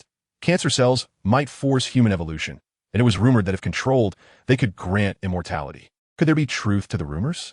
Chapter 61. Kaido's solo assault on the Holy Land. No wonder your nation is called the Land of Happiness, Ryan exclaimed, marveling at the longevity of its inhabitants. The Grand Elder, caught between laughter and tears, replied, Do you know what this longevity cost us? Out of over 3,000 ancestors, only a little over 100 survived. Such longevity is a price we would rather forego. His tone carried a tinge of melancholy. Indeed, if such a prolonged life came at such a cost, Ryan would prefer not to have it. Moreover, mutation did not guarantee immortality. It merely indicated a longer lifespan compared to others. The concept of true longevity remained to be evaluated. It seemed that when heaven closes a door, it opens a window at the same time. After conversing for a while, the Grand Elder departed, needing to report back to the king with the information he had gleaned from Ryan. The Land of Happiness was governed by a monarchy, with the king being a descendant of the artisan leaders from that era, while the Grand Elder's lineage held a status akin to that of a patriarch in Ryan's past life. One must acknowledge that those who survived in such circumstances were formidable individuals. Ryan suspected that the artisan leader had some means of radiation protection. Otherwise, how could he explain why he was not affected by nuclear radiation? After the Grand Elder left, Ryan shared the information he had received with the others, though he refrained from disclosing anything about the Lord of the Underworld, as such knowledge would not be beneficial to them.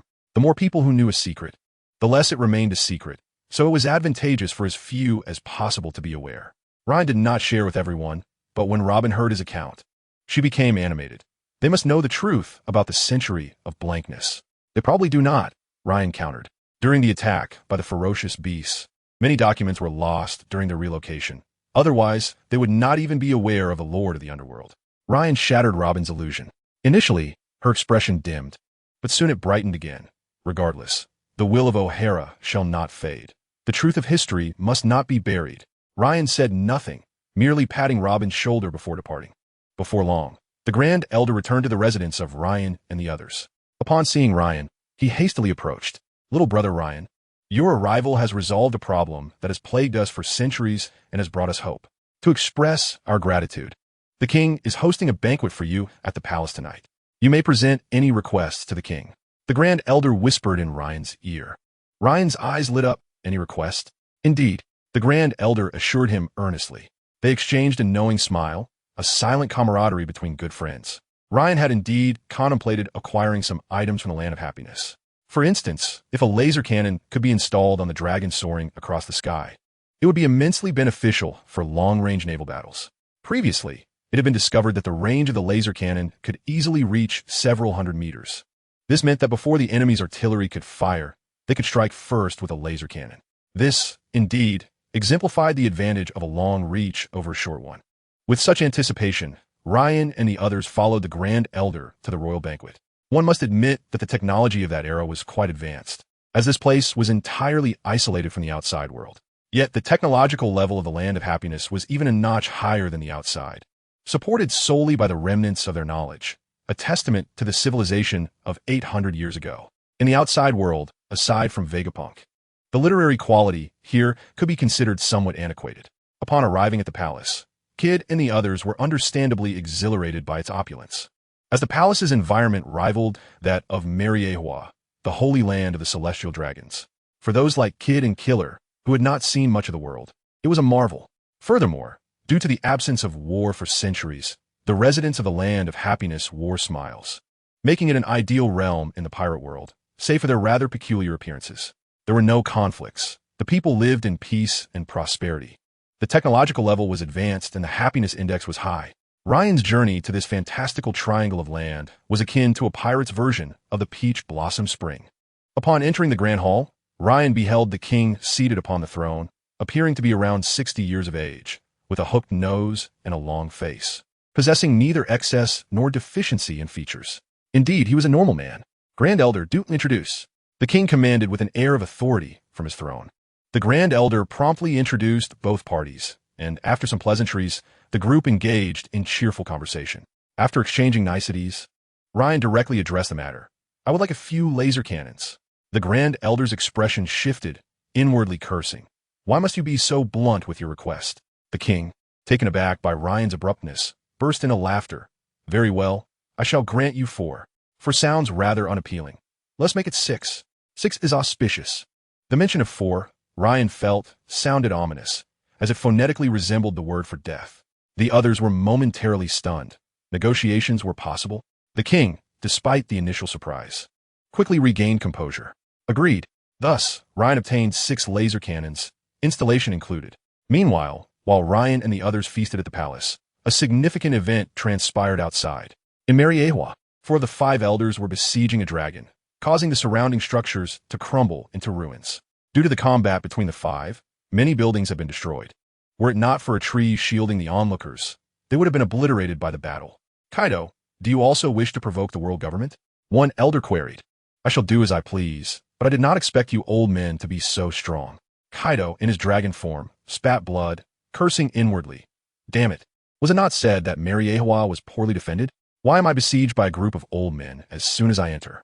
Following the night raid by Ryan and his companions on the Holy Land, the 5 elders had specially enhanced the defenses of Mariewa to prevent any incursions that might disturb Lord M. However, just after the fortifications were completed, Kaido launched a solo assault. Words failed to convey the situation, and the five resumed their unfinished battle. However, it was not long before the unconscious Kaido was dragged away by a group under the C4 stone chains. The world was once again shaken. The beast Kaido's attack on the Holy Land had been thwarted, and he was to be publicly executed. Although publicly the capture of Kaido reaffirmed the authority of the world government, in reality, the power of the world government has plummeted to an unprecedented low. With the likes of Ryan and Kaido at the forefront, Mary Geos is no longer perceived as a lofty and mysterious sanctuary, but rather as a challenge to be confronted. In the minds of some, Mary Geos has transformed into a place of enlightenment. Furthermore, Kaido as public execution has captured the hearts and minds of many. Chapter 62, The Walking Attribute Points. Return and rest well. Tomorrow, I shall send someone to guide you to the lair of the ferocious beasts. The king's hearty words echoed resoundingly within the grand hall. Very well, we shall take our leave. Thank you for your gracious hospitality. With that, Ryan departed the royal palace with his companions. For Ryan, the banquet had undoubtedly been a success. He had acquired 6 laser cannons and arranged for an escort to the beast's lair the following day. Satisfied with the completion of his tasks, Ryan returned to his lodgings, intoxicated, and swiftly fell into a deep slumber. After Ryan and his companions departed, the king and the elder convened for a brief meeting, the contents of which remained a mystery to all, save for the elder who emerged with a smile. On the same day, a decree was issued from the palace, granting Ryan and his companions unrestricted access to any place within the Kingdom of Happiness, including the royal palace itself. This effectively bestowed upon them a pass of limitless freedom, a testament to the king's goodwill. The following noon, Ryan awoke naturally, stretching luxuriously and feeling utterly refreshed. Anyone who has enjoyed a deep slumber after a night of revelry would surely appreciate the experience. The 2 greatest pleasures in life are waking up naturally after sleep and counting money until one's hand aches. This ideal existence, which Ryan had long sought in his past life, had miraculously unfolded in this foreign realm. How does one reconcile such a paradox? Captain, are we setting off now? Upon seeing Ryan emerge from his quarters, Kid rushed over with a question. After patting Kid on the head, Ryan replied leisurely, whether you go or not. The ferocious beasts remain unchanged. What do you mean? Robin chuckled at this exchange. With a buoyant spirit, Ryan enjoyed his meal, basked in the sun, and engaged in profound discussions with Charlos. The crowd's shrill cries directed at Charlos had become a familiar sight. They bore no sympathy for a celestial dragon. As Ryan utilized his unique sword intent to torment Charlos, he made a surprising discovery. After several days of torment, Charlos seemed physically stronger than before. Ryan could perceive this, as his output remained consistently powerful, yet Charlos's endurance and healing speed noticeably improved. All of this served as undeniable evidence that the tempering through sword intent could indeed enhance one's physical prowess. This revelation provided Ryan with a potential method for his own breakthroughs in physical strength. He surmised that this might be connected to the uniqueness of his sword intent. Being enveloped within it felt akin to being subjected to countless cuts. By harnessing his body's self-healing abilities, he could gradually enhance his physique. Should Ryan choose this path for his breakthrough, it would undoubtedly be a protracted endeavor, as his physical strength was not on par with that of Charlos. It seems that the Kingdom of Happiness truly is my blessed land, Ryan mused inwardly. Upon arriving in the Kingdom of Happiness, he had received news of the Underworld King, acquired the 6 laser cannons, discovered methods for enhancing physical strength, and identified the attribute points he was to collect next. Let's depart. After a hearty meal, Ryan and his companions set forth toward the lair of the ferocious beasts. Lord Ryan, what is the world like outside? Tatu, walking ahead, turned to inquire. His expression indicated he had wrestled with this question for quite some time. To be honest, the outside world cannot compare to the Kingdom of Happiness. Ryan's response caught Tatu by surprise. He had expected Ryan to extol the wonders and beauty of the outside world. Seeing the astonishment on Tatu's face, Ryan couldn't help but chuckle. Tatu's reaction was reminiscent of certain situations in his past life. In Ryan's previous existence, some individuals yearned for foreign lands, fantasizing about their democracy and freedom. When those returning from abroad revealed that the moon was no rounder overseas than it was at home, they wore expressions akin to Tatu's. Some, driven by an extreme admiration for foreign cultures, were deceived into engaging in criminal activities abroad, incurring irreparable harm to both body and spirit.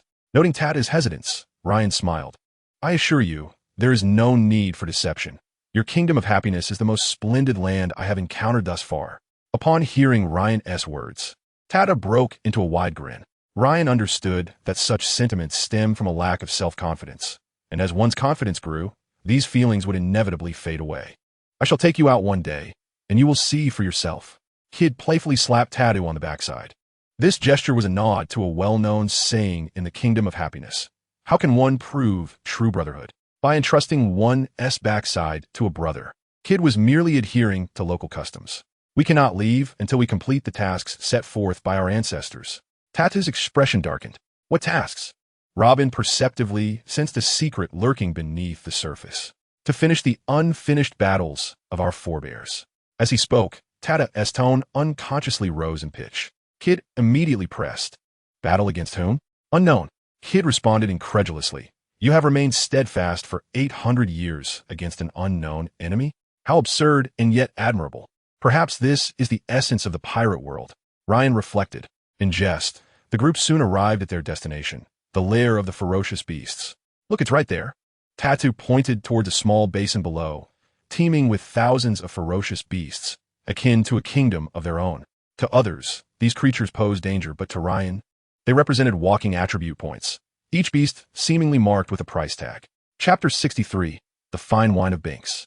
Take a moment to feel how many ferocious beasts are present, Ryan said to the meditative Fujitora. How many? You want me to feel it? What do you take me for? My arithmetic skills are lacking. Fujitora leaned on his sword, languidly replying. Ryan felt a bit sheepish, realizing that Fujitora's exceptional abilities had led him to mistakenly regard his observation haki as a panacea. I will go first, you all stay back. With that, Ryan stepped forward and jumped down. Captain, save some for us. Kid exclaimed urgently. What are you dreaming about? Bailey retorted, immediately following suit. Wait for me. Kid jumped as well, only to be halted by Killer. Wake up, you'll die if you jump down. Killer's words splashed cold water over Kid's head. With no other option, Kid and Killer sprinted down as quickly as they could, arriving to find a scene of carnage below. Ryan slaughtered the ferocious beasts with an ease akin to chopping vegetables, all the while chanting, 80, 80, as he beheld his attribute points swell to nearly 100,000. His pace of carnage began to wane. To annihilate them in one fell swoop was certainly unwise. Furthermore, excessive slaughter would inevitably impact his own cultivation.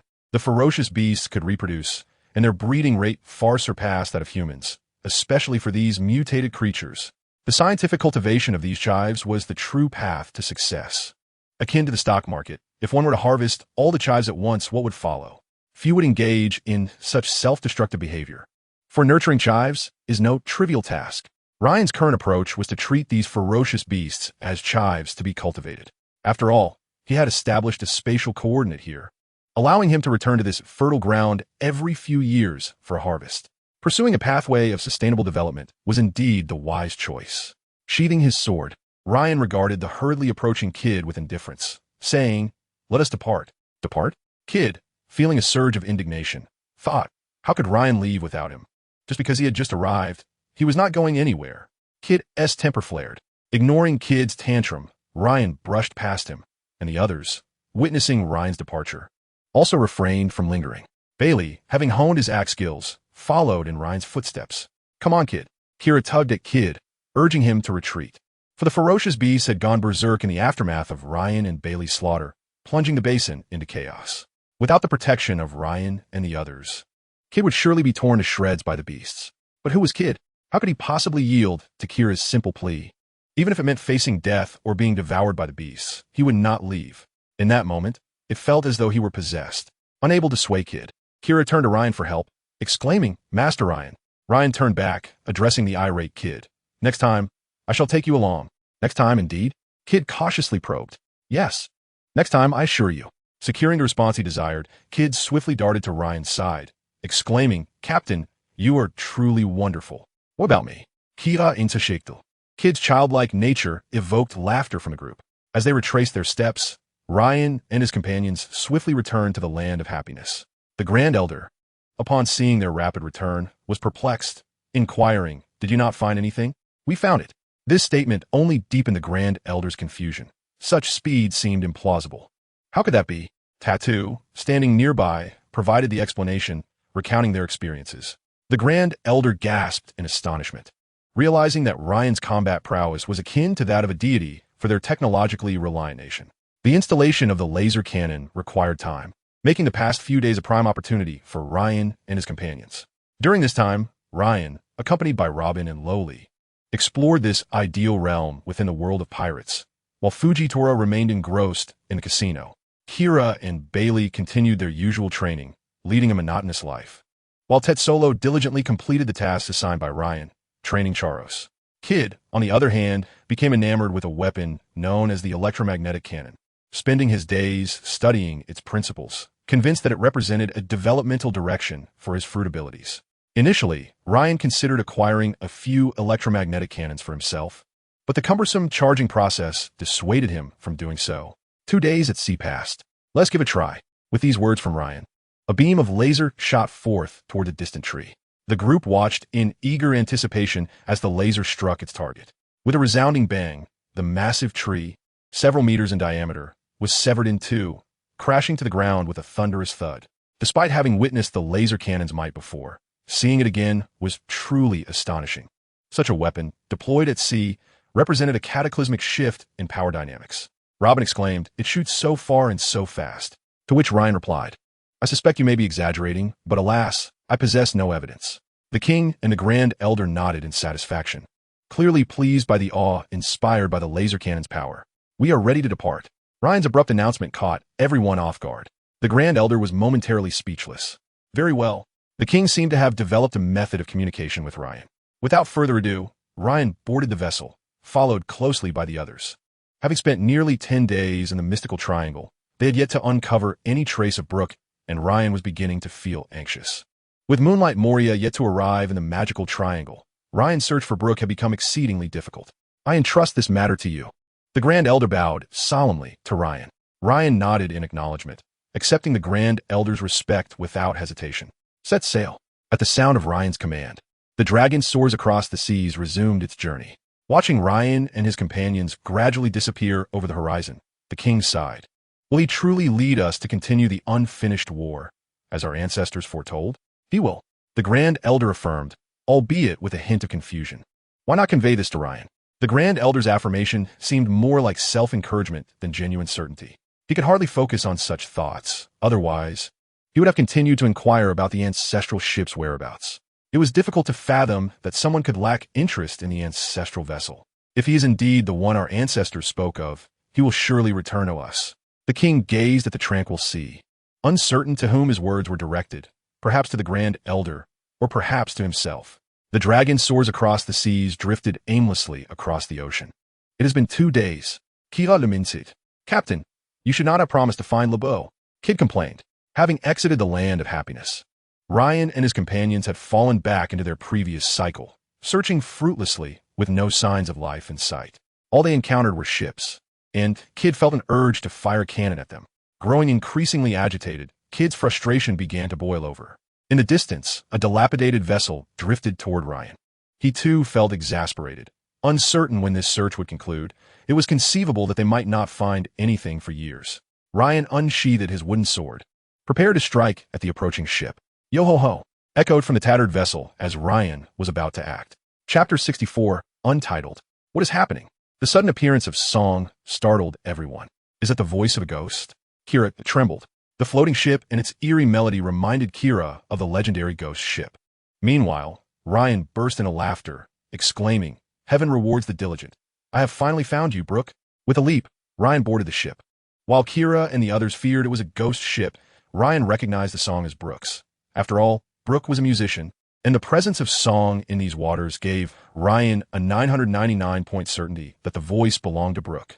"How can you be so sure Brook is here?" Robin inquired, puzzled. "Does it matter?"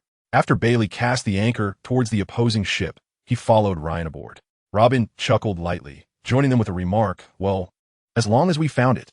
"Brook, Brook," Ryan shouted excitedly on the ship, only to be met with an unexpected silence. "No way, did I get it wrong?" Ryan pondered, feeling a twinge of doubt. Unbeknownst to him, Brook was lost in a fervent performance, his fingers dancing over the strings of his violin, completely oblivious to Ryan's calls. Ceasing his shouting, Ryan concentrated, using his observation hockey. Found it. He promptly made his way to one of the rooms, and, upon entering, beheld a skeleton clad in a black suit, passionately playing a tune on his violin, Binksake. Strangely, this skeletal figure sported a thick, unruly afro. Ryan chose not to interrupt Brook's performance, instead closing his eyes to savor the music. Binksake was a beloved song among pirates, encapsulating the indomitable spirit and optimism of men at sea. Bailey entered shortly after, noticing Ryan lost in appreciation of the music, and found a spot to sit, watching Brook play with abandon. Having spent some time in the land of happiness, Bailey was no longer surprised by peculiar appearances. Ryan and the others had grown immune to such oddities. As the melody transitioned from a spirited crescendo to a somber conclusion, Brook completed his rendition of Binksake. Yo-ho-ho-ho. He laughed, then fell into silence once more. It was only during his performances that Brook truly felt alive, though his laughter carried a hint of solitude. Clap, clap, clap. Ryan was the first to applaud, and soon the others joined in, a wave of enthusiastic applause echoing on a ship that had seen no company for decades. Who? Brook, startled by the sudden ovation, leaped up, weapon drawn, scanning his surroundings. Upon spotting Ryan and his 9 companions gazing at him with eager eyes, he exclaimed, "A ghost!" The sudden appearance of Ryan's group sent Brook's spirits soaring, his fright palpable. A ghost! Lori, Kid, Killer, and Charlot's shocked expressions mirrored Brook's own, as his appearance was already quite daunting, and this incident only amplified the effect. Meanwhile, Robin regarded Brook with a curious gaze. "We come to find you, Brook," Ryan explained. As Brook processed their reactions, he shook off his fright. How could a ghost be scared of him? Regaining his composure, Brook swiftly approached Robin, doffing his hat with impeccable politeness. "Beautiful lady, may I have the pleasure of admiring your undergarments?" Before Robin could respond, Ryan executed a Bruce Lee-style kick, sending Brook sprawling several meters away, grumbling in his heart, "I've never seen them myself. And you expect to, Captain?" The crew exchanged bewildered glances at Ryan's swift reaction to Brook's remark, an atmosphere of ambiguity blossoming between Ryan and Robin. "May I see your undergarments?" Just as Ryan attempted to clarify, Brook approached Lori, bending low. Lori gasped, startled by Brook's sudden closeness. Boom! Brook was sent flying once more. Ryan, observing Brook's peculiar fascination with undergarments, couldn't help but entertain a bizarre thought. If Frankie were to undergo a transformation, his penchant for wearing undergarments outside would surely create an amusing sight with Brook. Brook lay on the ground, wishing to glimpse Frankie's undergarments, while Frankie would undoubtedly showcase a super view for him. Ryan shook his head vigorously, attempting to dispel the peculiar imagery from his mind. Yet the more he tried to forget, the more it lingered, invading his thoughts. "Do you know me?" Despite being kicked twice by Ryan, Brook was not the least bit angered. Encountering living beings filled him with joy, and the prospect of glimpsing a lovely lady's undergarments was even more delightful. "We promised Laboon we would bring you back to see him," Kid replied. Laboon. The familiar name plunged Brook into reminiscence, recalling events from nearly 40 years ago when he served as the captain of a royal guard before joining the Rumbar Pirates as their swordsman and musician. They had brought the whale Laboon from the West Sea to the Grand Line.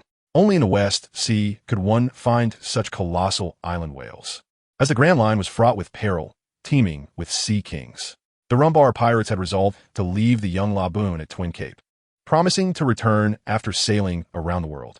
Unfortunately, the crew met their demise in the treacherous waters of the Florian Triangle, never able to fulfill their promise to Laboon. "Laboon, what year is it now?" Brook grinned, his smile tinged with nostalgia. "It's the year 1507 in the sea calendar."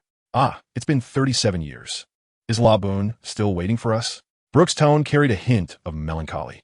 The crew was deeply moved to learn that Laboon had been waiting at Twin Cape for 37 years, while the others felt a surge of empathy for Laboon's steadfastness. Ryan's gaze lingered on Brook, silently questioning, "And what about you, Brook?" This was indeed a misconception. Many were touched by Laboon's persistence while overlooking Brook, perhaps due to his typically carefree demeanor. Laboon had the company of Kurokas at Twin Cape, while Brook endured the oppressive solitude of the Florian Triangle. Thanks to the powers of the Revive fruit, Brook had returned to life, yet he bore the weight of loneliness and despair in silence.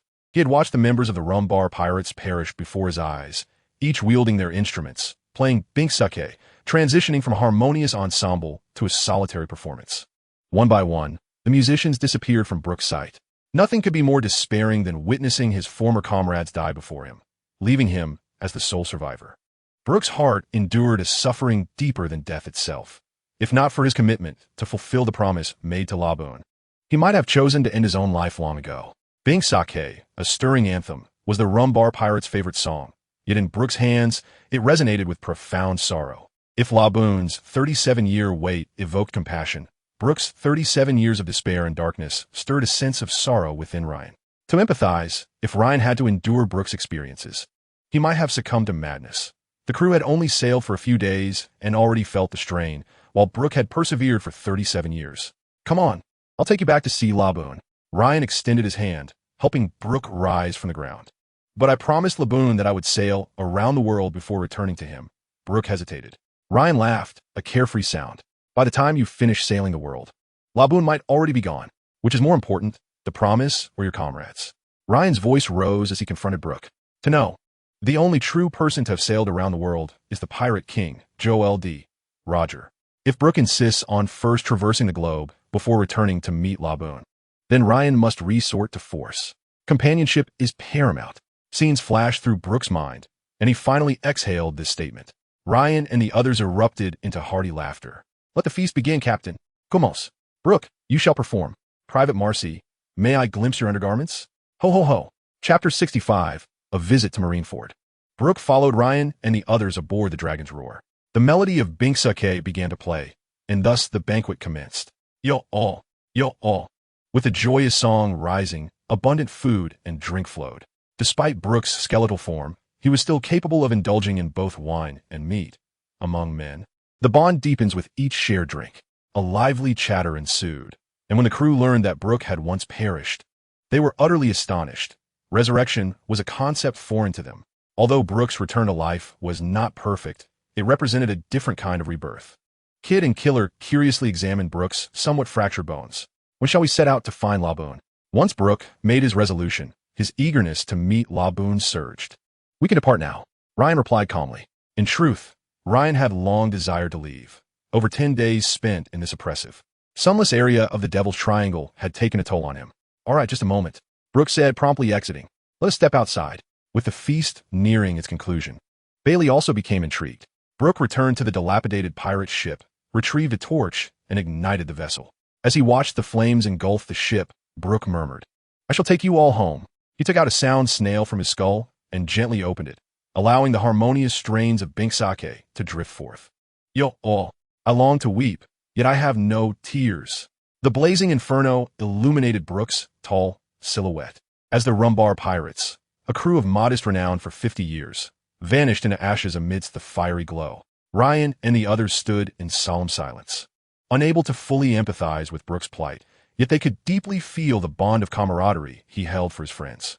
The fate of the Rumbar pirates mirrored that of many seafarers, dying at sea, buried beneath its waves. Such was the destiny of men of the ocean. Captain, will we meet the same fate? Never.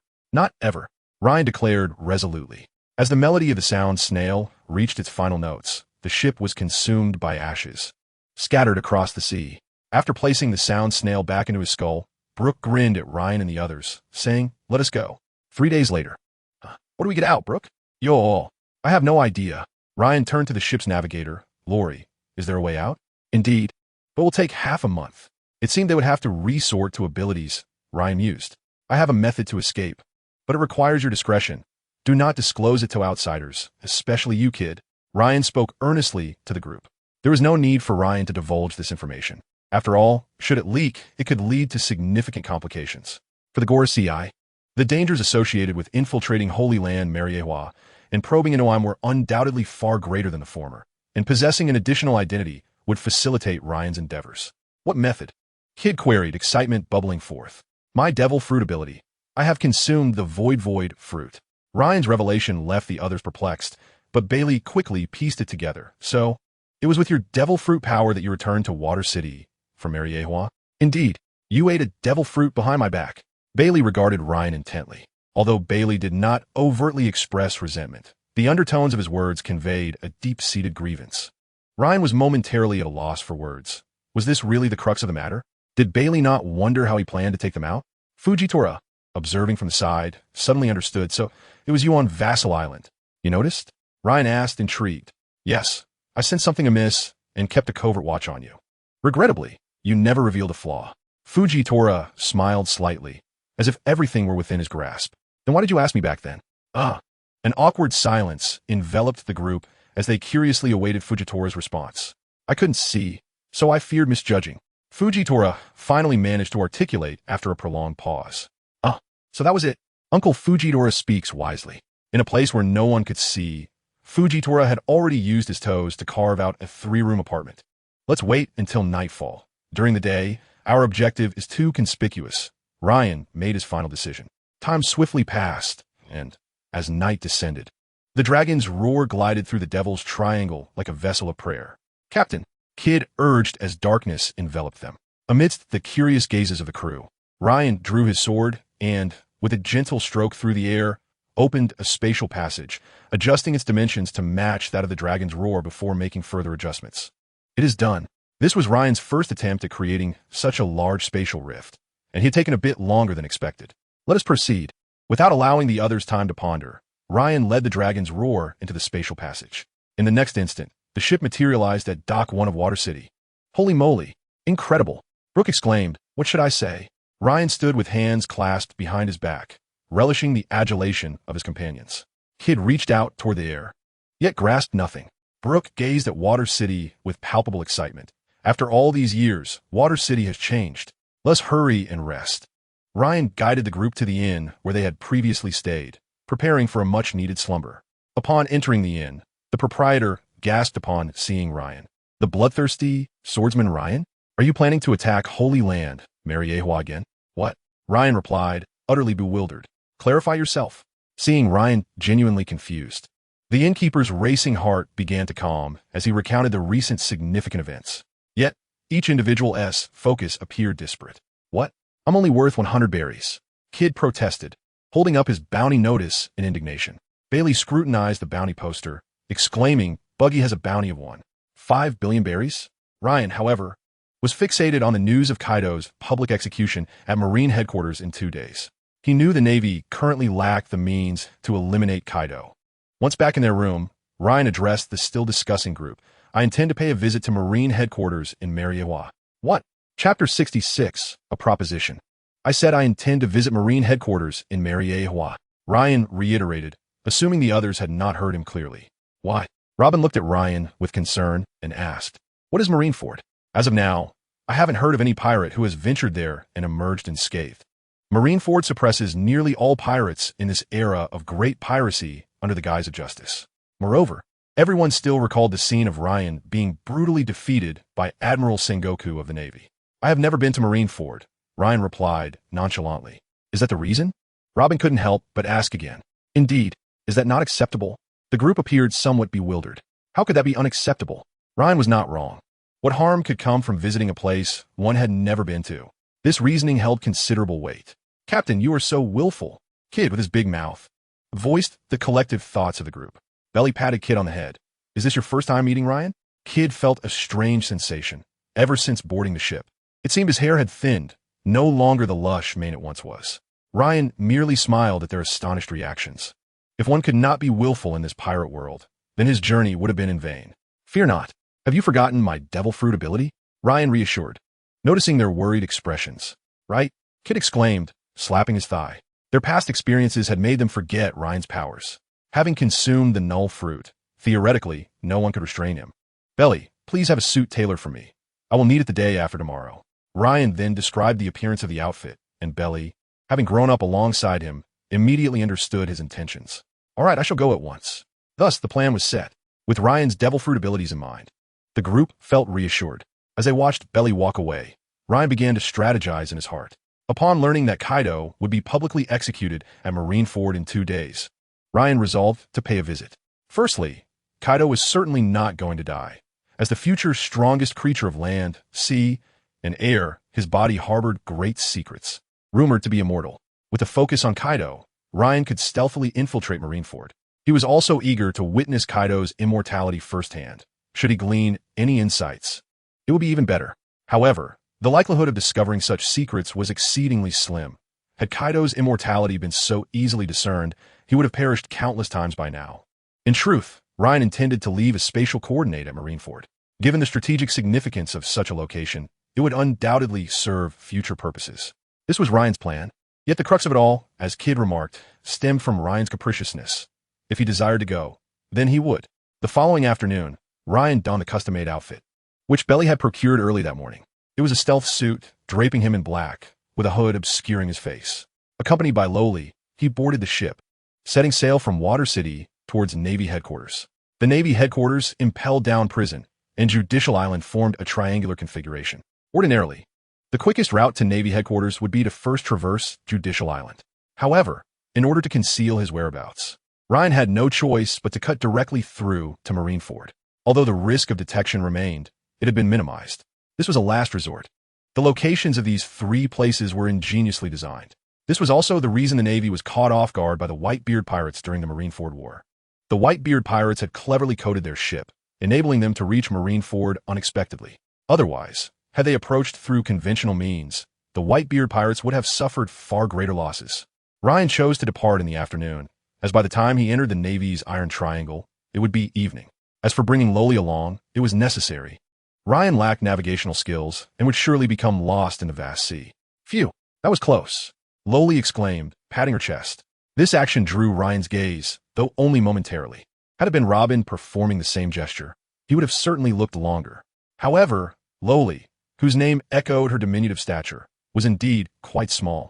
Just moments ago, Ryan and Loli had nearly been discovered by the guards at Judicial Island, as the island city that never sleeps cast a faint illumination even at night. Fortunately, no one would suspect that someone would dare to smuggle themselves into Marineford, leading the guards to overlook Ryan's presence. At that moment, not too far from Ryan, a warship departing for Navy headquarters had just reached Judicial Island. After a night of sailing, Ryan finally arrived near Marineford the following morning. Upon sending Loli through the spatial passage back to Water City, Ryan gazed at the distant Marineford and couldn't help but exclaim, "What a magnificent sight! Truly worthy of being the Navy headquarters." Leaving the small boat behind, Ryan stepped into the air, advancing towards Marineford. Were anyone to observe, they would see him seemingly vanish and reappear in an instant. Soon, Ryan arrived at Marineford, the island of justice that had witnessed the demise of numerous great pirates. Gold Lion, Whitebeard. He knew of at least two who had failed here, perhaps many more whom he was unaware of. It seems I must find time to learn the moonwalk, Ryan whispered to himself. Contrary to popular belief, mastering the moonwalk required a special training regimen. Of course, Sanji's experience, having been pursued by a mermaid, did not count. As he was a naturally gifted individual, his prowess entirely reliant on his legs. One need only look at Zoro, who wouldn't fly even after 2 years, or Luffy, who could only achieve brief moments of flight through his elasticity. Ryan had attempted to fly by continuously bouncing off the air with his feet, but soon realized he lacked the talent for such feats and abandoned the notion. Now, Ryan could only rely on his formidable physique to achieve brief flights. With the combination of the moonwalk and his devil fruit abilities, Ryan could traverse longer distances in the air rather than just short bursts. At this moment in Marineford, Kaido had already been brought to the execution platform, awaiting his fate. Sengoku looked on with a pained expression as he observed the sleeping Kaido. Let's hope this endeavor proves useful, Sengoku thought to himself. Were it not for the orders from the Gorosei, he would not wish to execute Kaido publicly. If they failed to kill him, it would be a significant loss of face. Kaido was not the first to be captured. Previous attempts had led to his escape after failing to kill him. Recalling the officials of the world government who confidently presented the latest research serum, Sengoku could only treat this like a desperate gamble. Rumor had it that this serum, developed by Dr. Vegapunk, effectively suppressed Kaido's immortal traits, though Sengoku was unaware that the scientists' intentions differed greatly from their promises. Prepare for execution, Sengoku instructed the soldiers. Glancing at the time, it had been 3 hours since Kaido ingested the specially formulated serum. In a dim corner, Ryan, having successfully infiltrated, glared with fury at a rear admiral from Navy headquarters standing beside Sengoku. That face, even if turned to ash, Ryan would never forget. Replete with memories, Ryan was acutely aware of the identity of that naval rear admiral. He was none other than the very nemesis who had brutally slain his parents. It was he who had come to the South Sea, seeking the whereabouts of Roger's wife, and had tortured Ryan's parents to death. In those days, a bewildered Ryan had been cradled in Carter's arms, witnessing the harrowing capture of his parents. At that time, young Ryan did not comprehend the gravity of the situation, yet the memory etched itself indelibly in his mind. Now, infused with those memories, Ryan not only inherited this identity, but also bore the weight of its responsibilities and aspirations. Meanwhile, Rear Admiral Bowen, who was engrossed in arranging subsequent naval operations, remained oblivious to the fact that he had become the target of scrutiny. Chapter 67. The War Correspondent. Commence the execution. Sengoku's words jolted the seething Ryan from his fury. This would not do. There was but one opportunity. Should he act now and be thwarted by Sengoku, the chance to eliminate him would be lost. It was imperative to instigate chaos at the scene, diverting Sengoku's attention. Ah, Kaido. A smile crept upon Ryan's face as he beheld the slumbering Kaido.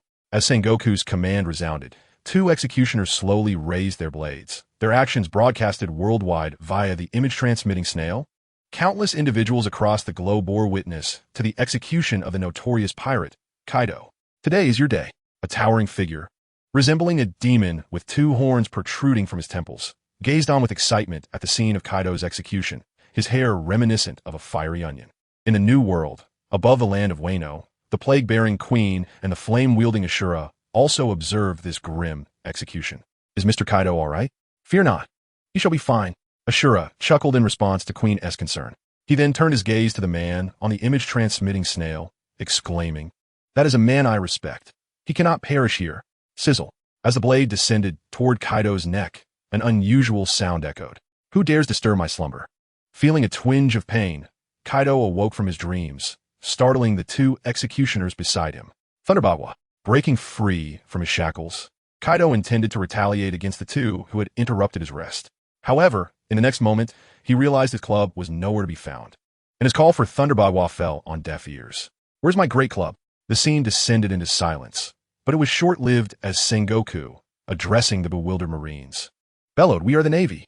With that, he transformed into his Buddha form, striking Kaido from the execution platform. However, the force of the blow was tempered to avoid collateral damage to the Navy. "Admiral Sengoku, I shall assist you." A giant rear admiral rushed toward Kaido's direction. "I shall join as well." The Marines, snapping back to reality, began their own assaults, and Sengoku smiled with satisfaction at the unfolding scene, focusing his attention on Kaido. "Sengoku, are you merely scratching my back?" Fully alert, Kaido appeared unfazed by his predicament and even taunted Sengoku. Rear Admiral Bowen cut the signal from the image-transmitting snail. "We cannot allow the world to witness what transpires next." Ignoring Kaido's provocation, Sengoku directed Bowen to sever the connection to the image-transmitting snail. Sengoku understood that, with the current forces at Marineford, capturing Kaido would not be an easy feat, however, if he could promptly cut the signal. The last image the world would see would be of him striking Kaido away. Sengoku's strategy was sound, yet he had made the grave error of entrusting this task to Bowen. The moment Ryan observed Bowen vacate Sengoku's side, he swiftly stored his sword, Muminyo, into his system space and took immediate action. With everyone's attention fixated on Kaido, Ryan employed his instantaneous movement to reach Bowen's side. His speed so rapid that none detected his presence on the battlefield. Ryan's fist struck directly at Bowen's throat. No! The specter of death jolted Bowen into awareness, and as he beheld Ryan mere inches away, he emitted a cry of defiance. Yet, despite his mental faculties catching up, his body remained paralyzed by instinctual fear. In the next instant, Ryan's fist pierced through Bowen's throat, and the rear admiral succumbed to his fate. Unaware until his last breath who had taken his life, Rear Admiral Bowen, once a figure that instilled profound fear in the former Ryan, had met his end with alarming ease. What does it mean to die with one's eyes wide open?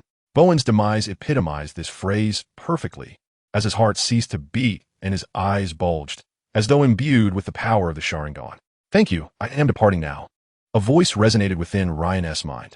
Before he could fully comprehend, Ryan felt a sudden lightness in his consciousness, a clarity he had never experienced before washing over him. The previously unnoticed constraints vanished entirely. "So it was always there," Ryan murmured softly. The voice he had just heard belonged to the former Ryan, who had always believed he had seamlessly occupied this body. He had not anticipated this resurgence. Fortuitously, due to Ryan's act of vengeance against Bowen, the former Ryan departed with a smile, forever erased from this world. Clenching his hands, Ryan felt an unprecedented sense of well-being, as though his control over his body had reached new heights. At long last, Ryan understood why he harbored such intense animosity toward the unrecognized foe, Bowen. It was all due to the remnants of the former Ryan. Just as he prepared to leave, Ryan noticed that the deceased Bowen clutched a box containing an image-transmitting snail. Upon picking it up, Ryan quickly discerned its nature, and a rather splendid idea sprang forth in his mind. "Bowen, Sengoku was the first to notice the shift in circumstances, causing several gazes to turn toward Ryan. Realizing Sengoku was contemplating action, and knowing he could not contend with him, Ryan promptly vanished from his position, followed by a club hurtling toward Kaido. Instinctively, Kaido caught the flying club, and with a grin, he brandished it at the approaching giant rear admiral, accompanied by thunder and lightning. Thunderbawa, Iron Block. The unknown giant rear admiral unleashed his most formidable defensive technique. Following a scream, the giant rear admiral collapsed, blood spewing from his mouth. The image-transmitting snail, capturing the moment Kaido obliterated the giant rear admiral, broadcasted the scene to the world. That was you who threw it, Kaido shouted at Ryan, who was live-streaming the spectacle. No need for thanks. I go by the name of Nameless, Ryan retorted, his voice strained. As soon as the words left his lips, a massive handprint materialized where Ryan had just stood. Smiling, Ryan, having teleported away, remarked, Sengoku-san, why so heartless? Who are you? Sengoku inquired. I already told you, I am Nameless. Realizing Ryan had no intention of engaging in meaningful dialogue, Sengoku commanded several others, keep your eyes on him. We must retrieve the image-transmitting snail. With that, Sengoku advanced toward the rampaging Kaido amidst the crowd. In the following scene at Marineford, a group of individuals was pursuing Ryan, who was circling around the battleground where Kaido and Sengoku were engaged in fierce combat, a phone bug in hand, reciting incantations.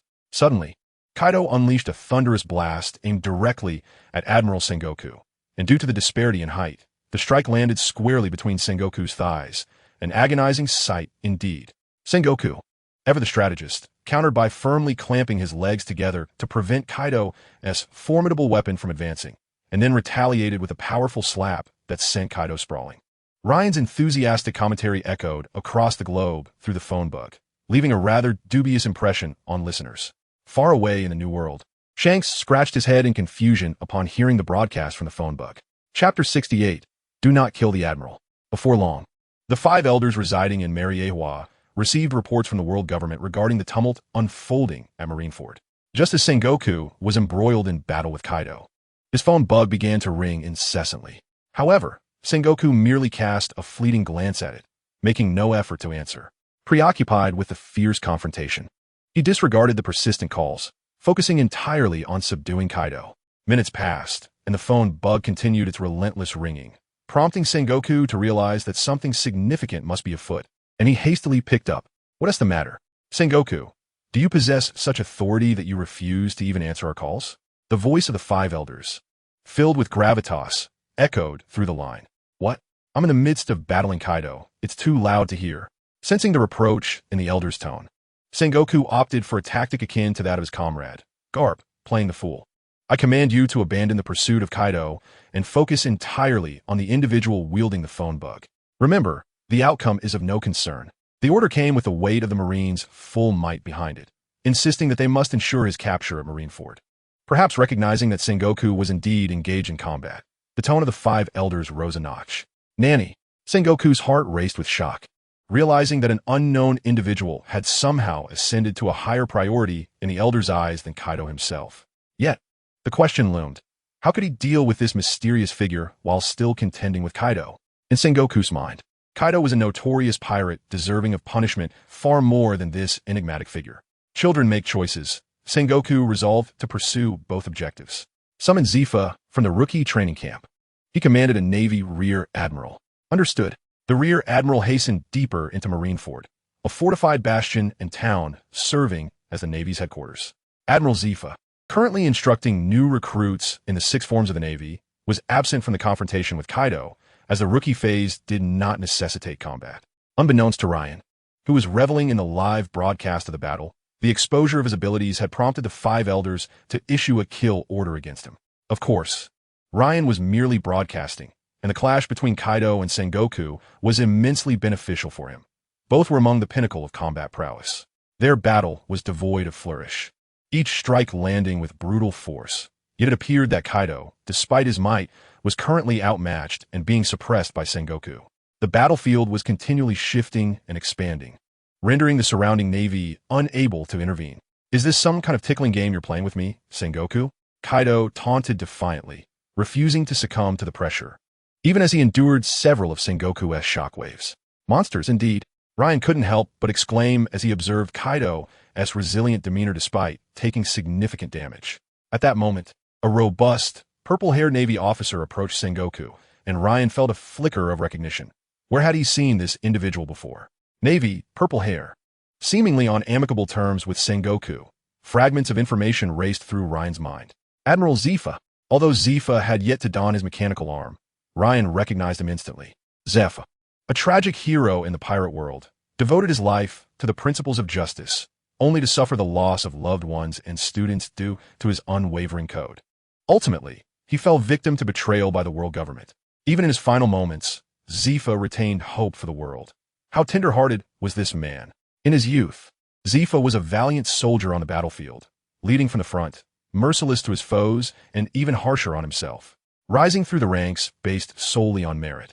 He eventually attained the rank of admiral. Throughout his ascent, Zephyr keenly recognized the Navy's numerous flaws and dark undercurrents, yet he steadfastly clung to his beliefs, embodying a paragon of success achieved through sheer determination and self-reliance, devoid of any devil fruit powers or noble lineage. Among the Navy's illustrious admirals, only Zephyr resembled an ordinary person, relying solely on hockey and martial prowess to reach the rank of admiral. Indeed, Zephyr became a symbol for the majority of the Navy, as many enlisted not for extraordinary powers but driven by a fervent sense of justice, dedicating their lives to the service. His influence within the Navy was unparalleled. The future backbone of the Navy would be shaped by Zephyr's teachings, and in terms of contributions, none could rival him.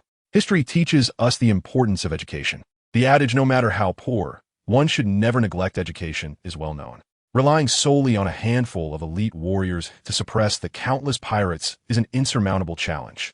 The true strength lies in the admirals, rear admirals, and captains, the core of the Navy. It can be said that Zephyr's contributions were crucial in maintaining the Navy's hold during the era of great pirates. Yet, this very man ultimately succumbed to the harsh realities of life, when the world government elevated the very pirates who murdered Zephyr's loved ones and students to the Shichibukai.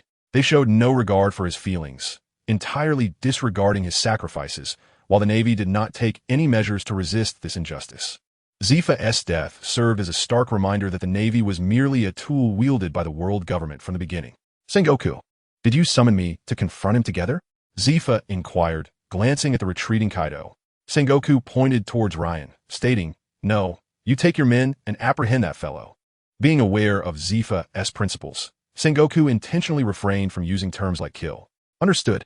Zephyr felt a sense of duty when it came to combating pirates. As Ryan continued his live broadcast, he suddenly noticed Zephyr charging towards him at an impressive speed. Bang! After dodging Zephyr's strike using his devil fruit abilities, Ryan exclaimed, "Admiral Zephyr, you should be capturing Kaido. I'm merely passing by. What devil fruit power do you possess?" Zephyr inquired, having discerned that Ryan's instantaneous movement was not achieved through mere physical means. "I'm not foolish enough to divulge that," Ryan thought to himself, finding Zephyr somewhat endearing. "You'd best refrain from taking your students on missions, or you may come to regret it." Although unaware of the event that would haunt Zephyr for a lifetime, Ryan felt compelled to offer warning. "Are you threatening me?" Zephyr's anger flared. The mysterious figure before him had the audacity to leverage his students against him, intensifying his assault. It was exceedingly effortless for Ryan to evade attacks by merging his observation haki with his fruit abilities, akin to how Kizaru effortlessly avoids confrontation. Hitting him becomes an arduous task when he chooses not to engage. As Ryan continually dodged Zephyr's strikes, he exclaimed in confusion, "That was not my intention." Unfazed by Ryan's protestations, Zephyr commanded his subordinates to encircle Ryan, having discerned that Ryan's teleportation had its limitations. By confining Ryan within a specific area, they could effectively restrain his movements. "Damn it, he's a tactical genius," Ryan muttered under his breath as he observed the shrinking space for his escape. After casting a penetrating glance at Zephyr, Ryan tossed the din-din mushi in his hand to Zephyr and declared, "I shall take my leave. Looking forward to our next encounter, Admiral Zephyr." Subsequently, Zephyr witnessed Ryan carve a spatial passage with his hands before stepping into it and vanishing. Zephyr approached the spot where Ryan had disappeared, furrowing his brow. He truly has vanished. Meanwhile, Kaido, who was embroiled in a fierce battle with Sengoku, bellowed, "You're leaving without me." Chapter 69, Undercover Mission. The scene of Ryan's departure through the spatial portal was captured by the din-din mushi in Zephyr's possession. allowing the world to witness Ryan's sudden disappearance. Holy land, Mihawk. It's him. It's truly him. Upon viewing that familiar imagery, several members of the Gorosei spoke in unison. What is CP0 doing? Utterly incompetent. After all this time, without any leads, they still require him to reveal himself, and the Navy is equally useless for not apprehending him. An elderly man clad in a black suit, with white curly hair and a scar running across his left cheek, furiously struck the ground with his cane. This time, we must capture him. Yet another elder with golden hair cautioned, but now that he has departed, can we still track him?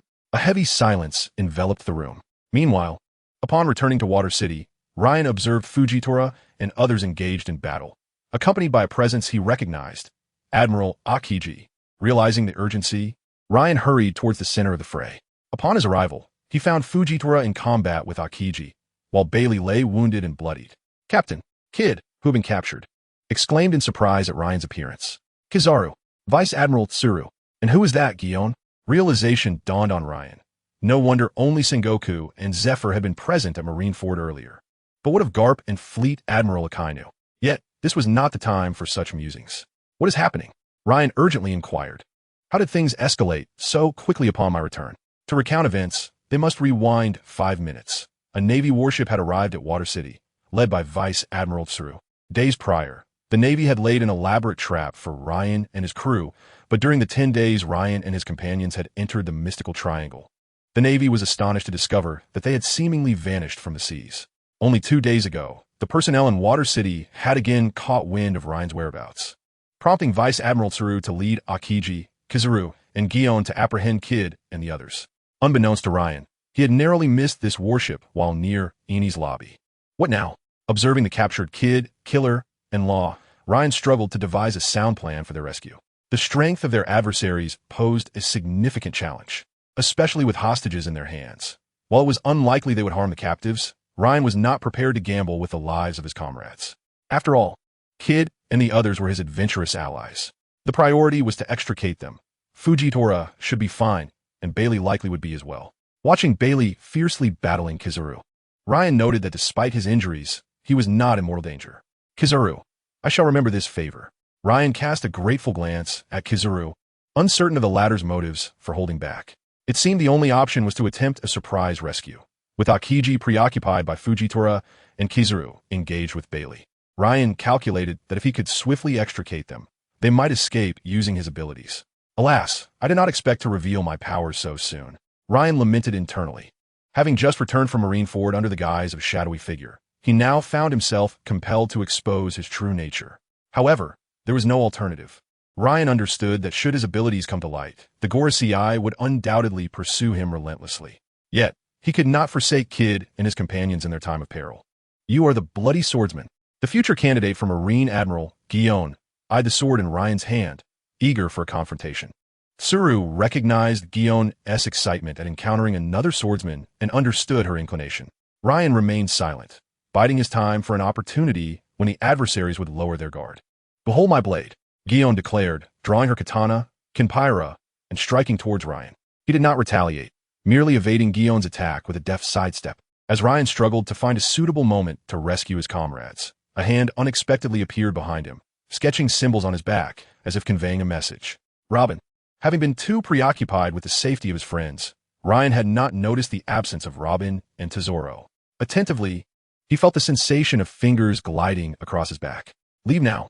Ryan was taken aback, as this was precisely what Robin sought to communicate. Trusting Robin's intellect, Ryan utilized his observation hockey to locate her position, and without further ado, he exited the battlefield, vanishing from sight. Captain? Kid's mind raced with a torrent of bewilderment. This is the bloody swordsman? How laughable! Gion scoffed at Ryan's retreat. Meanwhile, Vice Admiral Tsuru pondered deeply, as the Navy's future chief strategist. She did not believe Ryan would escape so simply. Yet, she could not fathom his intentions at that moment. Why? Upon arriving at a small dwelling and finding Robin, Ryan's inner confusion escaped his lips. Perhaps we should let Tesoro explain, Robin suggested calmly. Ryan turned to Tesoro. Captain, we can't execute this plan in such a manner. Tesoro outlined his scheme. So that is the case. Ryan nodded in understanding. Tesoro's plan was straightforward, to exploit Charlos's identity as a celestial dragon. For having been a slave in Mihawk, Tesoro was acutely aware that the Navy could never contravene a celestial dragoness command. Are you certain he won't betray us? Before Tesoro could respond, Charlos crawled over like a canine, looking up at Ryan and declaring, I shall remain loyal to my master for all eternity. Ryan was astonished that Charlos's earlier antics in Mariewa would now serve as such a pivotal advantage. Very well, your task is to act as an undercover agent in Mariewa. Once you return, use this to contact me. Ryan tossed the din mushy prepared by Tesoro to Charlos. From now on, your codename shall be 007.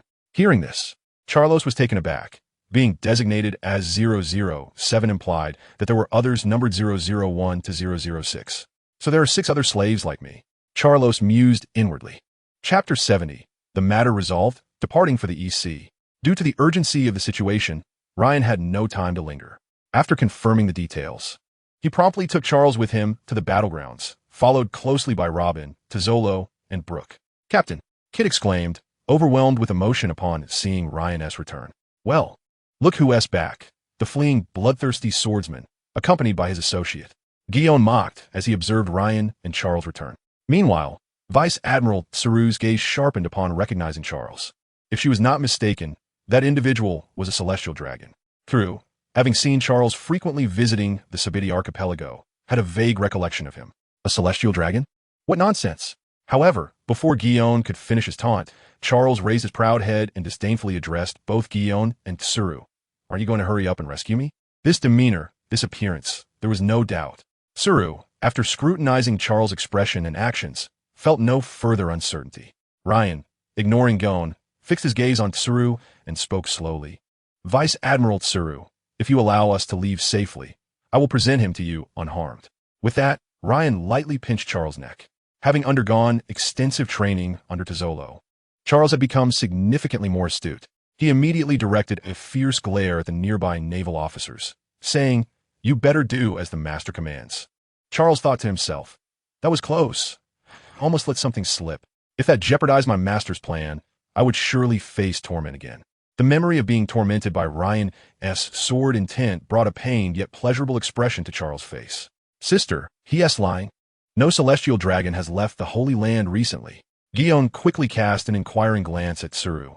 If I am not mistaken, he should be the one you brought out from Mariewa last time. Tsuru remarked resignedly, focusing her gaze on Ryan. Astute, as expected of Vice Admiral Tsuru. Tsuru showed no reaction to Ryan's compliment. Instead, she pondered the gains and losses in her heart. Fujitora, belly returns. Ryan called out to the two who were still engaged in combat. Upon hearing Ryan's words, they quickly withdrew from the fight and approached him. Akiji and Kizuru did not intervene, as they were already aware of the general situation here. Thus, both sides stood in a tense standoff. Ryan patiently awaited the Navy's response, aware that they would not abandon a celestial dragon in peril. Time ticked by slowly. After a considerable duration, Tsuru retrieved a din mushy to discuss matters with Sengoku. Recognizing the gravity of the situation, she understood the Bloody Sword pirates well. Their crew was formidable and audacious. The previous attack on Mariewa had demonstrated that their captain, Portgas D, Ryan, was not like other pirates who operated solo. He had a broad network of allies, as evidenced by the involvement of the Whitebeard pirates and the Golden Line last time. Such an individual would undoubtedly become a significant adversary for the Navy in the future. It would be regrettable to let them slip away. Yet, before she could make the call, the din mushy in her hand rang. Billy, Tsuru promptly answered. What is the status? Have you captured them? Sengoku's anxiousness was palpable even through the din mushy. We have apprehended some crew members, but they have taken a celestial dragon hostage and are using him as leverage to secure their escape.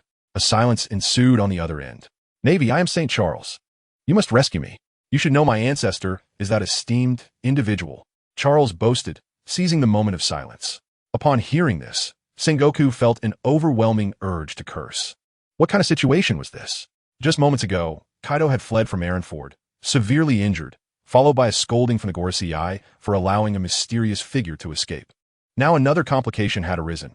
According to Tsuru's description, several members of the Bloody Sword pirates had been captured, but the presence of a celestial dragon had left them in a predicament. Let them go. Ultimately, Sengoku reluctantly made the decision, fully aware that in the eyes of the world government, the life of a celestial dragon outweighed that of the Bloody Sword pirates. Furthermore, If the Navy were to cause the death of a celestial dragon while attempting to apprehend the Bloody Sword pirates, their future would be bleak. Weighing the pros and cons, Sengoku ultimately decided to let Ryan and the others go. After all, rescuing a celestial dragon was still a commendable feat after hanging up. Sengoku sighed.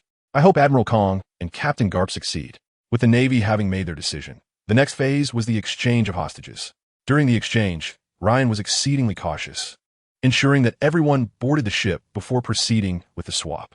I can't believe the Bloody Sword swordsman is so timid, Gion remarked, unable to refrain from criticizing Ryan's actions. Tsuru, however, regarded Ryan with even greater wariness. Ryan did not argue. After all, he was currently in a vulnerable position, and caution was warranted. Who knew if the Navy would pursue them after securing Charles? One must always assume the worst intentions of their adversaries. This was Ryan's approach to dealing with enemies. Once Kid and the others were safely aboard, Ryan immediately set sail. Kazan, Tsuru called out. Ice Age. After hesitating for just a moment, Kazan made his move, freezing the surrounding waters, which swiftly spread toward the dragon's flight. Sister, why? Gion asked in confusion, as he believed they had already promised to let them go, questioning the morality of such an action. Because they are pirates. It is only natural for the Navy to capture pirates. Tsuru replied slowly, observing Gion with a sigh in her heart. Although Gion possessed decent strength, he was still too inexperienced. Damn it, I knew it. Ryan cursed as he witnessed the ice-covered sea in the distance, drawing his sword from his waist. Divine avoidance. Bang! The speed of the freezing halted abruptly, and the dragon's flight surged forward with greater velocity due to the recoil. Kid, get the laser cannon ready. Once they were temporarily safe, Ryan bellowed. Captain, the laser cannon is installed on the ship. It cannot be removed. Kid replied. Then hurry up. Ryan kicked Kid in the backside, scolding, You have no sense of urgency. Captain, I'm ready. Please give the command. Fire. As Ryan's command echoed, a beam of laser erupted from the ship's prow, striking directly towards the Navy's direction. It struck a naval vessel, but unfortunately, there was no one aboard. You missed. Damn it. Ryan contemplated grabbing Kid for a beating. Such ambushes could only succeed once, and subsequent attempts would be much more challenging. The first to react was Kizuru, gazing at the pierced naval vessel, muttered, This is not my style of attack, just as Kizuru intended to retaliate with a laser. He noticed that Ryan's ship had already distanced itself significantly. Because of Kid's accidental shot hitting the naval vessel, pursuing Ryan and his crew was now impossible. Tsuru stared blankly at the distance between the dragon's flight and the naval ships, acutely aware of the importance of firepower range during naval battles, and that there might far surpass that of the Navy's current artillery. If such weaponry could be mass-produced and installed on Navy vessels, it would greatly enhance their chances of quelling the era of rampant piracy. Tsuru gazed at the dragon's flight, musing softly. As Ryan continually executed aerial slashes against the surface of the sea to accelerate the ship's speed, the dragon's leap swiftly vanished from view. Dumb, utterly exhausted. Ryan exhaled, lowering his sword. Oh ho ho, what an exhilarating experience. Brooke chimed in, equally thrilled after being captured by the Navy upon his emergence. Captain, where shall we venture next? Kid eagerly inquired, his anticipation for the forthcoming adventure rekindled. To the East Blue. A cascade of question marks erupted in the minds of the crew. Was this a return to their previous path? I wish to see my brother in the East Blue. Ryan clarified, noticing their confusion. Fujitora, recalling something, promptly asked, Are you referring to the son of the Pirate King, Gold? Roger? Indeed, though he is known as Gold. Roger.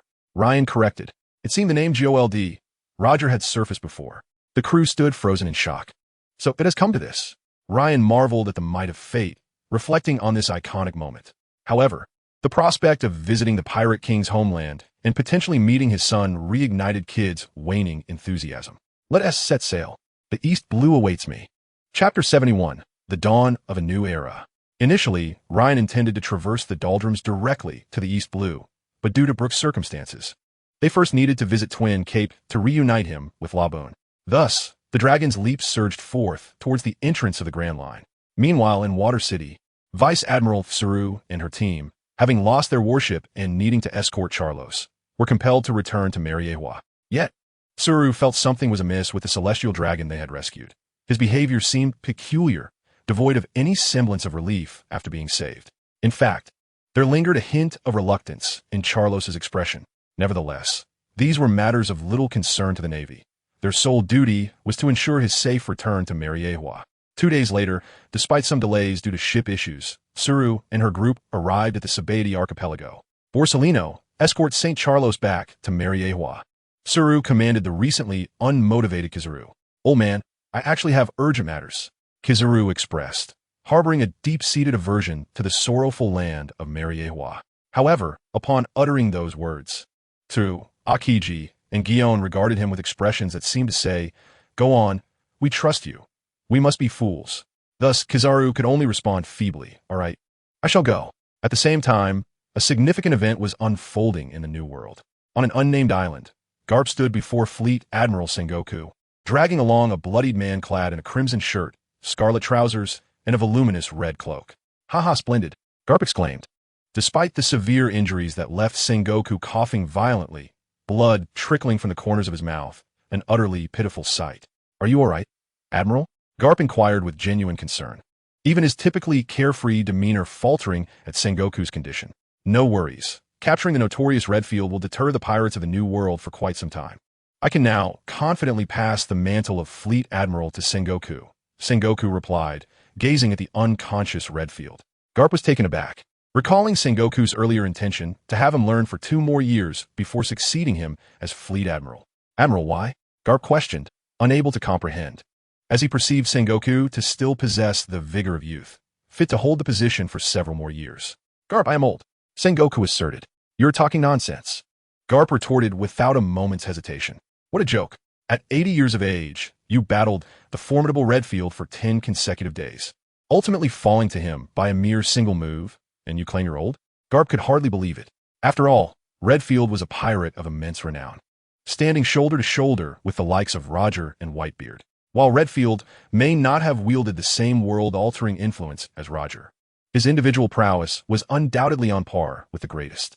This was precisely why Sengoku stated that Redfield's capture would instill fear in the New World rather than the entire world. His infamy was not well known beyond the New World, and only the pirates there understood the terror of Redfield. Observing Garp's incredulity, Sengoku sighed. A series of recent events have led the 5 elders to harbor significant dissatisfaction with the Navy. At this juncture, someone must bear the responsibility. Thus, leveraging the achievement of capturing Redfield to resign from the position of Fleet Admiral is the wisest course of action. Garp's indignation flared. "Those celestial dragons again. You certainly remain as blunt as ever," Sengoku noted. After a moment's pause, he gazed intently at Garp. "Garp, you must support Sengoku more in the future. The Navy relies on you both." "Old man," Garp exclaimed, touched, giving Sengoku a light punch on the chest. "Cough, cough. Let's relay this news back to headquarters." Garp hoisted Redfield while supporting the unsteady Sengoku as they made their way back to the warship. "Vice Admiral Garp." The surrounding sailors gazed at him with admiration. Having just witnessed him defeat Redfield, Garp felt a bit awkward. Could he truly disclose that he had bested a thoroughly exhausted Redfield? Back to headquarters. With Garp's command, the warship set sail towards Marine headquarters in Mariewa. Meanwhile, Sengoku, upon receiving word of Redfield's capture, erupted with enthusiasm, slamming his fist on the table, exclaiming, "Excellent, splendid. Immediately notify the entire Navy. Let this news reverberate throughout the world." In his fervor, Sengoku failed to realize that his vigorous action had shattered the table beneath him. Yet, awaiting him was an even greater trial. At the G1 branch in the New World, a man adorned with a rose boutonniere, dressed in a dark crimson suit, sporting a naval cap and draped in a coat of justice, set down his den mushy, his gaze steely. "Pirates must be eradicated." His words resonated perfectly with the 5 characters emblazoned behind him. Absolute justice. At that moment, Kizaru had also escorted Charlos to Mariewa. As Charlos entered, a man and a woman hurriedly emerged from within. They were none other than Charlos's father, Saint Roswald, and his sister, Shirulia. "Brother, are you all right?" Shirulia rushed over. Expressing her concern, Kizaru found himself surprised, remarking, "I never expected there to be familial bonds among the celestial dragons." "I'm fine. I've returned safely," Charlos reassured them. "Come, I have prepared a feast to welcome you back." Saint Roswald smiled warmly. Having completed his task, Kizaru transformed into a streak of light and departed. "Why do I always feel a sense of discomfort there?" Kizaru mumbled as he flew away from Mariewa. In truth, Kizaru was not mistaken. After 2 prior attacks, Mariewa's defenses were now impenetrable. The unease he felt stemmed from being monitored ever since his arrival in Mariewa. "Brother Charles, what have you been through these past few days?" Sharilia inquired. Subsequently, Charles began to recount his recent experiences to the two, detailing everything from his abduction during the Mariewa incident to his encounters with Kizaru and others. Under the rigorous training of Tezalo, Charles had memorized these events with remarkable clarity. Half an hour later, to everyone's astonishment, the notorious bloody swordsman had not inflicted any harm upon him. Shalilia was quite taken aback, for the image of the bloody swordsman that Charles had painted was entirely different from what she had known. Instead of tormenting Charles, he had rescued him from the hands of enslaved captors, who would have otherwise torn him to shreds in their wrath. Meanwhile, Roswell noted that Charles had returned significantly more astute than before. The three soon shared laughter and began their meal together. As Charles observed Shalilia enjoying her food, a cunning thought crossed his mind. My sister is so innocent. I can make her my slave, just as I am to my master, 007 and 008. As for our father, he is too old. The master would not favor him. Roswell and Shalilia remained blissfully unaware that Charles had undergone a profound transformation, becoming someone entirely different from the person they once knew. The following day, the World Economic Journal published two shocking headlines that reverberated across the globe. The first reported that the infamous pirate, the Red Field, had been captured by the naval hero, Garp, and was currently imprisoned in the Great Prison, impelled down. The second piece of news was even more staggering. The Marine Admiral Steelbone Kong had relinquished his position as Fleet Admiral, which would now be assumed by Admiral Sengoku. As this news broke, the world's political landscape was poised to tremble, with many fearing that the Navy under Sengoku would be unable to suppress the escalating chaos of this new era. In the New World, the news of the Red Field's capture cast a heavy silence, as anyone daring to make a bold move during this transitional period would do well to remember the fate of Layfield himself.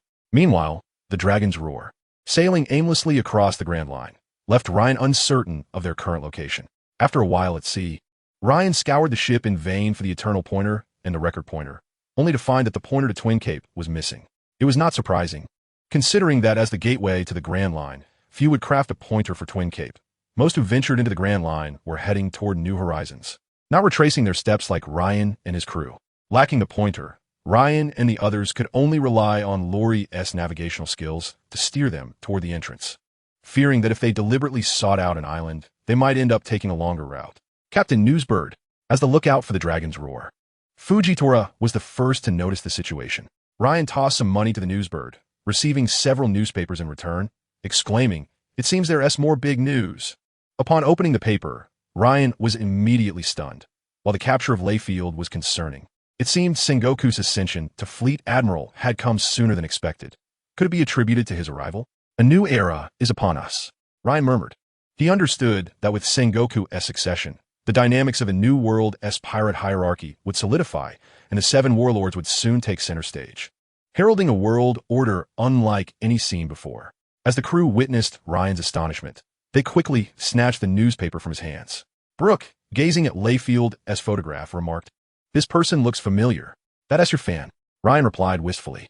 At Ryan's prompting, Brooke recalled, "Oh, it's him.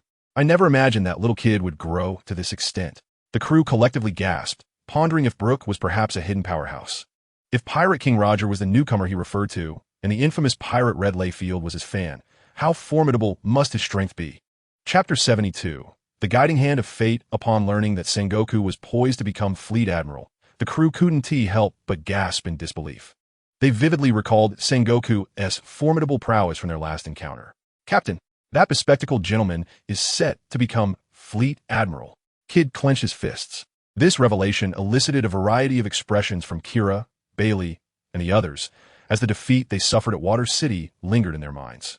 Since Ryan had set sail, Sengoku had been the man to hand him his first defeat, a fact that each crew member silently acknowledged, yearning for a chance to reclaim their honor. Ryan. Bailey's eyes glimmered with determination. Observing the crew's collective agitation, Brooke appeared perplexed, pondering what had stirred such fervor regarding the new Fleet Admiral. "I understand your sentiments, but let us not panic. What a Fleet Admiral. The Holy Land, Mariewa, and Marine Headquarters at Marineford cannot impede us, let alone a single Fleet Admiral." Ryan assured them in a low voice, "Let's not forget our youth, which signifies boundless possibilities. Perhaps we cannot defeat them now, but in a few years, we will surely emerge victorious and restore our honor." "Bailey, kid, Kira, you are still young, just in your early teens. I believe you will grow stronger in time. And Tesalo, Robin, Lori, in my heart, you will always be the best. Ryan's tone gradually rose with fervor, concerned that the crew's morale might waver. Ryan felt compelled to offer them a motivational speech. However, his worries proved unfounded, as Kid S face flushed, seemingly eager to challenge Sengoku to 300 rounds right then and there. My master says I am the best, echoed in Kira's mind like a mantra. Meanwhile, Tesalo silently vowed, Tesalo, would walk through fire for Captain Ryan. Bailey remained composed, having developed immunity to Ryan's motivational speeches. Yet he wholeheartedly agreed with Ryan's call to reclaim their honor. Ahem, it's me. At that moment, an untimely voice interjected. The crew turned to look. You're already so strong. Do you still need my encouragement? Ryan ultimately offered an explanation. Exactly. Kid chimed in. I wish to receive some love too. Fujitora, however, remained silent, returning to his quiet contemplation, allowing the sea breeze to caress his face, perhaps finding solace in this manner. Have I been too harsh on Fujitora? Ryan pondered, observing the child's silent but pained expression. It seemed he would need to be kinder to Fujitora in the future. Ryan's previous experiences, coupled with Fujitora's youth, often led him to overlook the boy's feelings. It was in this moment that he realized Fujitora had staked everything on him, a monumental gamble, wagering his very existence for a distant dream. Just then, the crew sensed the ship lurch violently. The previously calm sea transformed into a tumultuous expanse, and the sky ahead darkened ominously, day turning into night. What is happening? Lori exclaimed, quickly grabbing her telescope to survey the waters ahead. Without Ryan needing to activate his observation hockey, they all beheld a whirlpool forming in the sea, drawing in nearby waters. Suddenly, a torrent of water surged skyward, resembling a colossal fountain shooting into the heavens. Lori, quickly, find out where we are. The sight before Ryan sparked a sense of familiarity within him. Here lies proximity to Gaia Island and Alabasta, where Loli has provided an approximate location. This serves as a pathway to the ascending current leading to the Sky Island. Could this encounter be a fortuitous twist of fate?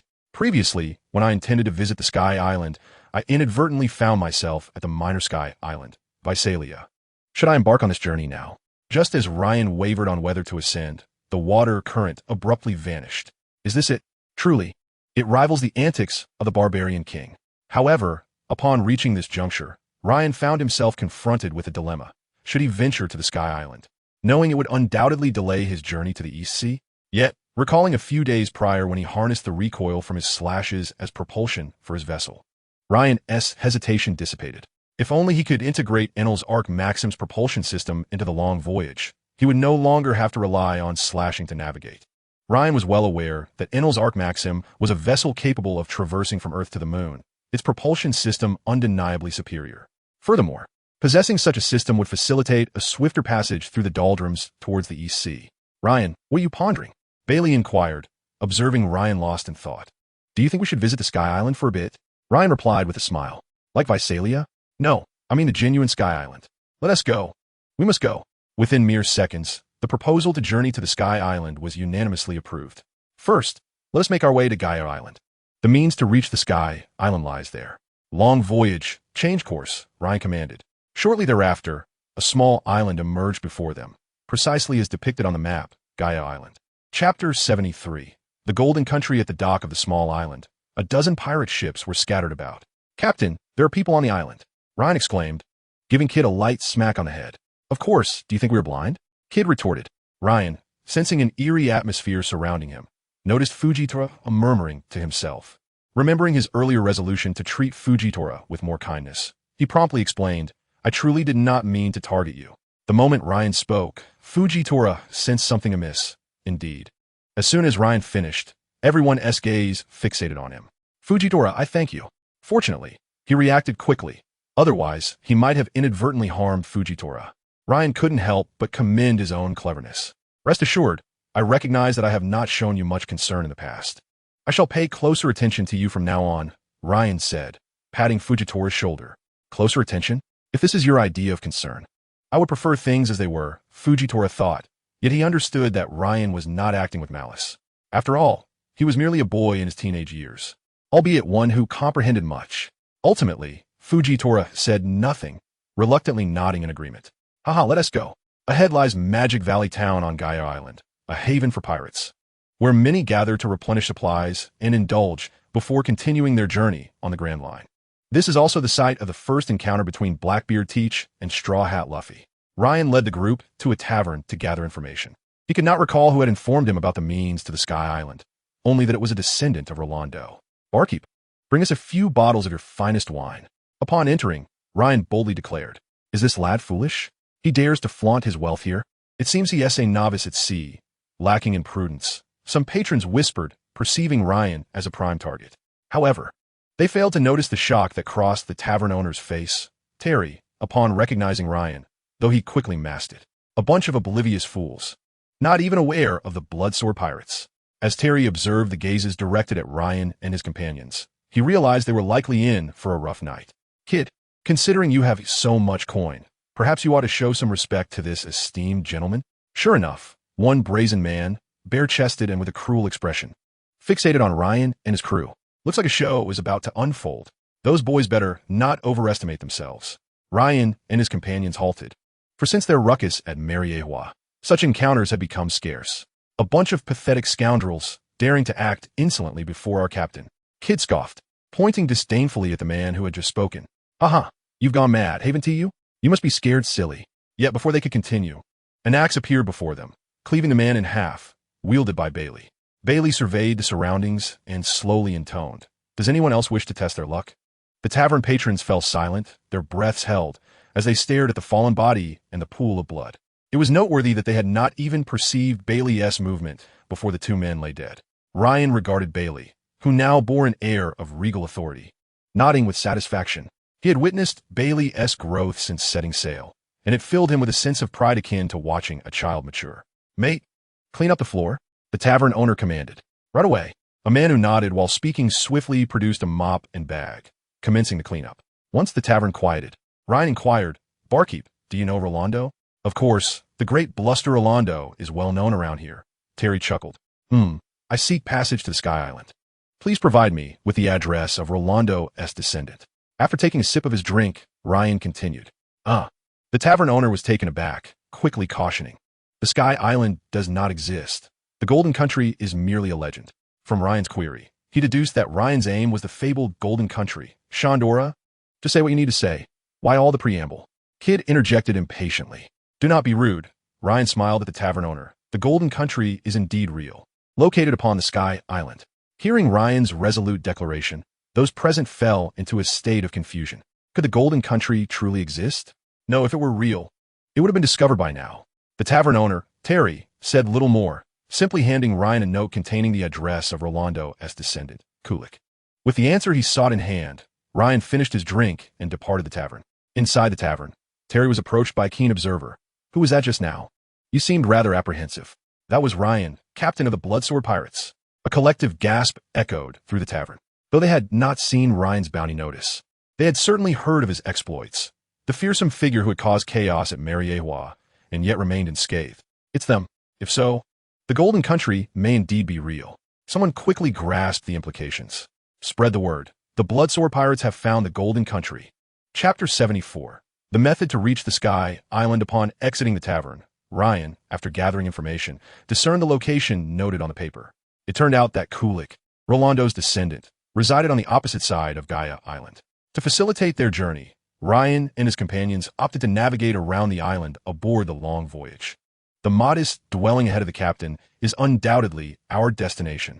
A house adorned with a castle-like partition is perched on the edge of the small island, precisely as Ryan had envisioned. A man, sporting a pineapple-like hairstyle akin to Marco S., reclines on the shore, basking in the sunlight, his golden locks glinting dazzlingly under the sun's rays.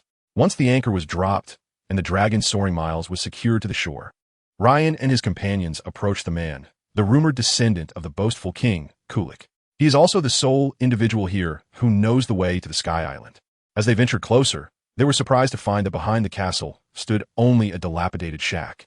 Ryan understood that this half-structure was a result of the ascending currents that had swept Golden Country onto the White Sea. "Bloody Swordsman Ryan, what brings you here?" Kulik inquired in a low voice, his rigid posture betraying his current emotions. The sound of the ship docking had alerted Kulik long before, initially leading him to believe they were merely landing on Gaia Island. However, Upon witnessing Ryan's clear intent directed towards him, a hint of anxiety crept in. He was accustomed to reading the news, hence he was acutely aware of the notorious deeds attributed to the man before him. In the presence of a formidable pirate like Ryan, Kulik felt somewhat uneasy. "We seek passage to the Sky Island," Ryan stated candidly, revealing the purpose of their visit without pretense. A flicker of disbelief crossed Kulik's eyes, his tension easing momentarily, followed by a hearty laugh. "You, of all people, believe in such an ethereal legend? It is not merely a legend. The Golden Country truly exists. Over a decade ago, someone set foot on that land." Ryan's voice, though soft, resonated in Kulik's ears with the force of thunder, reverberating profoundly. "Are you serious?" Kulik hastily closed the distance between them, his hands gripping Ryan's arms with fervor. In that moment, he entirely forgot Ryan's notorious reputation as a merciless pirate, consumed instead by fervent desire for the truth. It was hard for outsiders to fathom just how crucial the existence of the Golden Country was to Kulik. It was akin to a matter of life and death for him. Over 4 centuries ago, during the year 1122 of the sea calendar, the renowned explorer and botanist, Roland of the Rubniel Kingdom, sought refuge on Gaia Island while evading a storm during his 3rd voyage across the Grand Line. He fortuitously rescued the Sandia tribe, afflicted by a tree disease, and put an end to their horrific tradition of human sacrifice, forging an invaluable friendship with the great warrior, Karlgara. Though Roland saved the Sandia, he was misunderstood by the tribe for having felled their sacred trees, perceived as a violator of their traditions and beliefs. After Karlgara expelled him, he later learned the reason behind the tree felling and deeply regretted not having bid farewell to Roland. In 1127 of the sea calendar, under royal orders, Roland returned to Gaia Island in search of gold. However, the island had already been swept into the White Sea, leading to accusations of treason for failing to find the Golden Country. Roland was executed and ironically dubbed the Boastful King. Before his death, he speculated that the Golden Country had sunk due to tectonic shifts, but no one was willing to heed his words. His tale became a fairy tale, with Roland portrayed as a foolish liar who, even as he faced execution, steadfastly claimed the existence of the Land of Gold. For 400 years, Roland's descendants bore the brunt of scorn, tirelessly seeking proof of the Golden Country's existence. By Kulik's generation, the tale had been reduced to mere folklore, with even adventurers doubting its reality. The mere suggestion that someone had set foot in the Golden Country, Shandora, over a decade ago sent waves of excitement through Kulik. Indeed, over a decade ago, the pirate king Gold, Roger, and his crew visited the Sky Island. Ryan's words fell like a thunderclap. If others had claimed to have been there, Kulik might have wavered, but Roger was a man who had circumnavigated the world, even reaching the fabled last island, Raftel. "You're not deceiving me, are you?" Kulik still harbored a flicker of doubt, even as the beauty of the tale unfolded. "Of course not. My mentor was none other than the right-hand man of Pirate King Roger." After a brief pause, Ryan continued, "I have no need to deceive you." With that, Kulik's doubts evaporated. Beneath Ryan's unwavering gaze, he suddenly burst into laughter, tears streaming down his face. "Ha ha ha. My ancestor Roland did not lie. The fault lies not with him, but with others." Witnessing Kulik's ecstatic outburst, Ryan and his companions felt a stir within them. They had gleaned snippets of Roland's story at the tavern while seeking directions. It is indeed a profound sorrow when a person or a family is misunderstood by the world. "While your excitement is palpable, please refrain from spitting on me," Ryan exclaimed, pushing Kulik away, who seemed intent on using him as a handkerchief for his tears and snot. "I apologize," Kulik quickly said, wiping his face with his sleeve. At that moment, Bailey quietly sidled up to Ryan and whispered, "Ryan, why didn't Team Master Jabba mention this to me?" "I have no idea," Ryan replied. "Am I a false disciple of Master Jabba?" A troubling thought crossed Bailey's mind. In truth, neither Jabba nor Rayleigh had revealed their journey to the Sky Island to Ryan. Rather, Ryan was already aware of it, a fortunate benefit of being a transmigrator. To instill belief, Ryan felt compelled to feign ignorance. However, he also recognized the utility of Pirate King Roger's name. He had successfully deceived Crocodile in Alabasta, and now the same tactic could serve him well again. It seemed that in the future, any unexplainable matters could be attributed to Roger's experiences. Rayleigh once said it was Jabba who informed me. Ryan mused internally. As Kulik's emotions began to stabilize, Ryan spoke up. "Tell me, how can we reach the Sky Island? I've never been there myself." Kulik responded, causing a momentary pause among the group, followed by eager anticipation. Just as they were about to express their frustrations, Kulik continued. However, there's only one way to get there, by riding the ascending currents. The nearby waters often experience varying degrees of ascending currents. I deduce that if the currents are sufficiently powerful, they can propel individuals to the Sky Island, thousands of meters above. When was the last occurrence of the largest ascending current? Do we need anything else? Ryan asked impatiently, already aware of Kulik's knowledge. You are in luck. According to my estimations, a once-in-a-year supermassive ascending current will occur in just 3 days. Kulik exclaimed, suddenly appearing to recall something. Oh, and there is a creature known as the guidance bird on the island. You'll need to capture one to show you the way. Since the precise location of the ascending current is directly south of Gaia Island, the normal compass will lose its function, and you'll require the guidance bird to direct you. Having learned how to journey to the Sky Island, Ryan turned to his companions and declared, very well. We shall depart for the Sky Island in 3 days. With that, he prepared to take his leave. I have some fine wine here. Would you care for a glass? Ryan's footsteps came to an abrupt halt as he turned around to smile gently at Kulik. Absolutely. Chapter 75, A Match of Equals. Ryan followed Kulik into the dilapidated half-ruined house, where Kulik began tapping on the floorboards, soon revealing a smile as he exclaimed, I found it. Ryan's anticipation grew. With Kulik's actions, could it be that there was a wine cellar beneath? Indeed, as Kulik lifted the wooden planks from the floor, a sight of neatly arranged bottles of exquisite wine was unveiled. Robin, having spent some time with Ryan, Robin immediately grasped his thoughts and crossed his arms over his chest, declaring, a dazzling array of flowers, the magnificent delphinium. Subsequently, Kulik observed hands emerging from the ground, methodically transferring the bottles of wine to the table. A devil fruit user. Kulik quickly realized, though such individuals were rare in this place, it was hardly surprising for the renowned bloodsword pirates to have several devil fruit users among them. Ryan uncorked a bottle, and an intense aroma of wine instantly wafted from the bottle, soon filling the entire room. What fine vintage! Ryan and Bailey exchanged glances and exclaimed in unison. Receiving their praise, Kulik beamed with pride, of course. This wine was crafted by my father over 20 years ago. At this revelation, both Ryan and Bailey's eyes sparkled, eager to pour themselves a glass and immediately savor this aged nectar. Wait, Kulik interjected urgently, halting their reckless intentions. This wine requires decanting before consumption. Drinking it straight would diminish its flavor. Ryan and Bailey exchanged puzzled looks, having never encountered the practice of decanting before. They usually indulged in wine without such considerations. Sensing their confusion, Kulik patiently began to explain. Aged wines, particularly those over 10 years, necessitate decanting, especially my 20-year-old vintage. The purpose of decanting is to eliminate the musty cork flavor and slight oxidation. This requires transferring the wine into another vessel, allowing it to interact more extensively with oxygen, thereby enhancing its clarity. It's crucial to time this process correctly. Exceeding the duration may result in the loss of the wine's rare aromas. Who knew there was so much knowledge surrounding wine consumption? Bailey remarked, astonished. He turned to Ryan, adding, right? We've never done it this way before. However, Ryan disregarded Bailey's gaze and adopted an air of authority, stating, for decanting and drinking, crystal goblets would serve best. Crystal goblets? Kulik queried, perplexed, as he had never encountered this term before. Ryan elaborated on his previous life's impressions of crystal goblets. A crystal goblet is thus, and so. Upon hearing Ryan's description, Kulik sighed, I see. I never imagined such a tool existed. If I could drink from one, my life would be complete. Ryan's prior description had elevated the goblet to a divine status, as if it were a celestial artifact seldom known to mortals. You know about this too, Ryan? Bailey exclaimed, bewildered. Of course, Ryan replied, with Bailey sinking into deep confusion. Didn't I grow up alongside Ryan? Yet, his description feels authentic, suggesting such a thing truly exists. Oomph.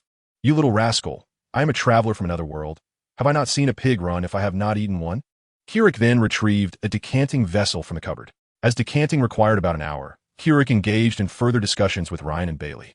An hour later, after much conversation, Ryan began to feel parched. Glancing at Kulik across the table, he felt a twinge of anxiety. Even Ryan, usually eloquent, found himself sweating due to Kulik's impressive knowledge. This was the first time in the pirate world he encountered someone who could match him in pretentiousness. Kulik, too, felt similarly, aware of his own affluent lineage and the knowledge that came with it. Yet he was surprised by Ryan's breadth of knowledge, which left him feeling somewhat overwhelmed. Had it not been for the desire to uphold his family's honor, Kulik might have faltered. Can we drink now? Bailey interrupted their conversation. He had understood nothing from their prior exchange, as it was beyond him, but he was clear on one thing: the ability to drink was paramount. Bailey thought to himself that it mattered little if one could not cook. Knowing how to eat was enough. Similarly, not being able to earn money was inconsequential, as long as one knew how to spend it. If Ryan were privy to Bailey's thoughts, he would surely be impressed, noting that Bailey's epiphany was no less profound than that of some individuals from his previous life. By the way, aren't you sending someone to catch the guy bird? Kirik reminded them, as the effect of the wine could be quite potent if consumed excessively. This prompted Ryan to scan the surroundings. Fujitora? No. I must treat Fujitora well and not burden him with all the arduous tasks. He glanced over Robin and Lorelei, dismissing them without a second thought, then fixed his gaze on Brooke and Tesoro, ultimately settling on Kid and Killer. It's decided, you two, Ryan commanded, directing his attention to the mesmerized Kid and Killer. Kid, reluctant, protested, Captain, want a drink too. Silence. This is a test for you. Besides, what do you children know of wine? With no choice but to comply. Kid and Killer cast one last longing look at the table of fine wine before setting off to capture the guidebird. Everyone, let us drink up. Brooke, play some music. With that, the group began to savor the exquisite wine while listening to Brooke's melodious tunes, laughter ringing out joyously from the small house. As Fujitora enjoyed his wine, he contemplated, so the captain was not deceiving me. I used to do all the hard labor, but now I see I have not chosen poorly. Chapter 76, The Adventure of Kid and Killer.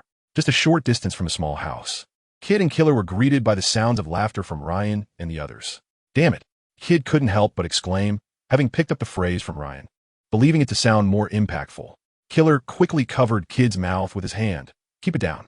Master Ryan has sharp ears. If he catches wind of this, you're in for a beating. I, Kid, fear nothing. Why should I fear a mere beating? Though he protested, his voice softened considerably. After walking for a while, Killer suddenly remarked, by the way, Kid, where do you suppose we find this guidebird? Didn't that old man say it was on the island? Killer hesitated before voicing his concerns, but the island is so vast. Do you even know what the guidebird looks like? Have no fear.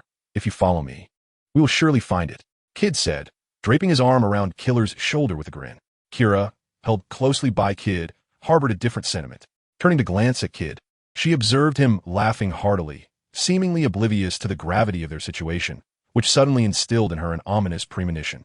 Inside the cottage, Kirk, slightly inebriated, scratched his head and murmured, have I forgotten to say something? Kirk, you've been secretly raising fish again. Drink up. Indeed, a penalty drink is in order. It doesn't seem like a significant issue. Let's continue drinking. After filling his cup and downing it in one gulp, Kirk laughed.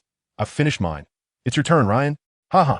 Meanwhile, Kid and Kira had already spotted a forest ahead and, without hesitation, ventured inside, reasoning that the birds must certainly be within. It's so quiet. Kira couldn't help but exclaim. They had been wandering through the forest for quite a while, yet had not encountered any creatures, not even the common birds, let alone the guiding ones.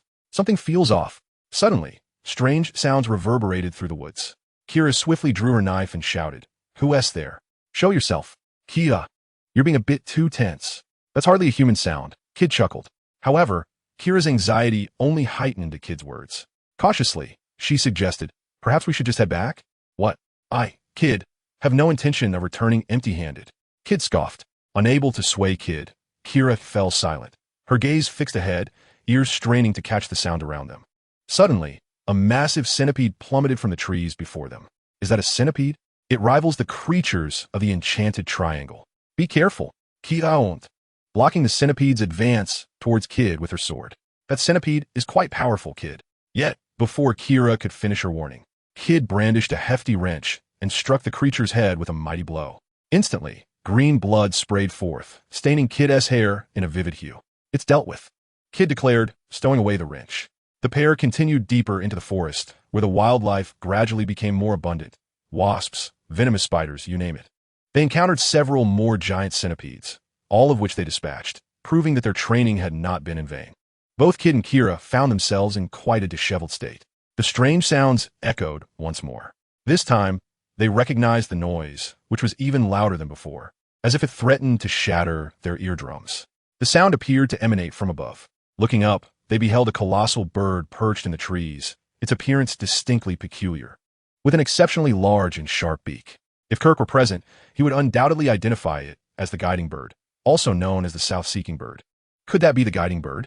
Kira gasped, for the enormous avian was nearly the size of a small room. Regardless, let us capture it. It's a rare opportunity. Kid took the initiative, brandishing the wrench and leaping to strike the bird's claws. Kira followed suit, aiming her blade at the same target. However, the giant bird sensed their approach, seized both Kid and Kira, and soared into the sky, ascending higher and higher. What should we do? Kid's anxiety grew as they distanced themselves from ground. They were no longer merely caught by the guiding bird, but were now clinging tightly to its talons. Terrified of plummeting from such heights, it must eventually stop to rest. We just have to wait. 30 minutes later, Kid could no longer endure the situation. His patience waned as time dragged on. Below, a group of ape men curiously gazed up at the sky. One of them remarked, "Are there two people atop the guiding bird?" "It seems so. Should we help them?" "No need," the leader of the ape men replied. Ignored by the others, Kid and Kira were left to continue their journey. Finally, after another 30 minutes, the guiding bird descended. The moment it touched the ground, Kid and Kira clenched their fists and unleashed a flurry of punches against its head. "Oh, you wretched beast," Kid shouted amidst his strikes. Kira gently cautioned, it seems it's not making any sounds now. No matter, keep hitting." After several minutes of relentless assault, the guiding bird fell silent, no longer shrieking. "Let us drag it back." Kira hesitated. "Are you certain it is the guiding bird?" "Rest assured it is. I observed it closely while airborne. Its head was consistently oriented in one direction. By the way, how do we get back?" Yet, before Kira could finish, she fell silent. For despite their uncertainty of their location, the guiding bird's presence assured them that finding their way home would not be difficult. 3 hours had passed since Kid and Kira embarked on their quest for the guiding bird, while Ryan, Bailey, and Kirk remained engrossed in their drinking competition. 6-6. 7-7. The sounds of their playful banter echoed within the confines of the room, seizing the rare opportunity to enjoy such fine spirits. Ryan had taken it upon himself to teach Bailey and Kirk the art of counting out for drinks. As night descended and the sun dipped below the horizon, Kid and Kira trudged back home, leading the guiding bird with them. Due to their earlier escapades, their clothes were now tattered and reeked of the centipede's blood that had splattered upon them. The trio's silhouette appeared particularly forlorn beneath the moonlight. Oh. Chapter 77. The Four Great Generals. Where are Kid and Kira? "Captain, perhaps you should go look for them?" Robin expressed her concern as the darkness settled in. "Kid, is that name among our crew?" An inebriated Ryan replied. It seemed that the captain was not only slurring his words, but had also lost his grip on reality. Robin, exasperated, turned to Fujitora and Ryan. "Fujitora, would you be willing to search for them?" After sensing the situation, Fujitora smiled slightly and replied, "I believe there is no need to search." With a loud crash, the door of the small house was forcefully flung open, revealing a foot followed by the disheveled figures of two individuals. Kid and Kira? Lolly stared at the familiar yet strange sight before her, momentarily unsure. For the current appearances of Kid and Kira were a far cry from their usual selves. Once dashing and spirited, they now resembled the downtrodden inhabitants of a refugee camp, especially with the foul odor emanating from them. Reflecting on the arduous journey they undertook to locate the guiding bird, only to return and hear their beloved captain, Ryan, claim there was no such person aboard the ship, was disheartening. Indeed, Ryan's drunken ramblings had been overheard by Kid and Kira at the door. In a swift motion, Kid closed the distance to Ryan, sobbing uncontrollably, "Captain, I miss you terribly." As he cried, he rubbed his grimy self against Ryan. Upon witnessing the scene, Kira's eyes lit up, and she too leaped on Ryan, leading to a rather comical tableau. Ryan found himself in the embrace of both Kid and Kira, babbling nonsensically. Kid and Kira exchanged glances, both wearing expressions of triumphant mischief. The next day at noon, Ryan awoke to find himself reeking of alcohol, the metallic scent of blood, and an array of other unpleasant odors. "What on earth happened?" Ryan exclaimed, perplexed, as he recalled drinking here the previous evening. The others were drawn to his outcry, and Robin recounted the events that transpired after Ryan had succumbed to drunkenness. By midday, Kulik arrived aboard Ryan's ship, as his own dwelling was too cramped to accommodate so many guests. Consequently, Fujitora and others escorted Ryan and Bailey back to the ship for some much-needed rest. Upon their arrival, they were met with the sight of Ryan wielding a whip and striking Kid. "Don't ask how I got the whip. It's a remnant left by Charlos." Ryan exclaimed, "Captain, it was you who insisted on clinging to me." Kid hastily defended himself, having narrowly evaded a lash. Ryan surveyed the group, who reminisced about the previous night and realized that Kid's account was indeed accurate. Intoxicated Ryan had clung desperately to both Kid and Kira. They nodded in agreement with Ryan, confirming the truth of Kid's claim. Very well then, Ryan decided, having already taken his revenge, since he too bore some responsibility, he would let it slide. By the way, what about the birds you caught yesterday? Kid pointed towards a large wooden post on the shore, and Ryan turned to see a towering guide bird come into view. Good grief, I asked you to catch a guide bird, and you brought back a king of birds instead. Kulik observed the playful banter among them with a smile. With the guide bird now in your possession, you can set sail in 2 days. Suddenly, the discordant sound of a telephone bug interrupted the jovial atmosphere. What is this? Ryan thought to himself, recalling that he had never used such a device before. Wait, Charlos. He dismissed his concerns and answered the call. Cello? Ryan probed cautiously. Master. It's me, came a respectful, yet somewhat sleazy voice. Captain. Tizzolo signaled to Ryan, subtly reminding him of Kulik's presence. After a moment's contemplation, Ryan retreated to the cabin to take the call, preferring to keep certain matters confidential, especially those of a sensitive nature, as it would be inappropriate for Kulik to overhear. What is it, Charlos? Ryan inquired. I have 2 matters to report, Master, Charlos whispered from a small chamber in Mary Geos. Firstly, Admiral Sengoku is set to officially become Fleet Admiral the day after tomorrow, and on that same day, 3 new admirals will be appointed. Ryan felt a flicker of disbelief. The new admirals were to ascend to the historical stage so soon? Along with the unyielding Admiral Zephyr, the Navy was poised to reach an unprecedented pinnacle with 4 admirals.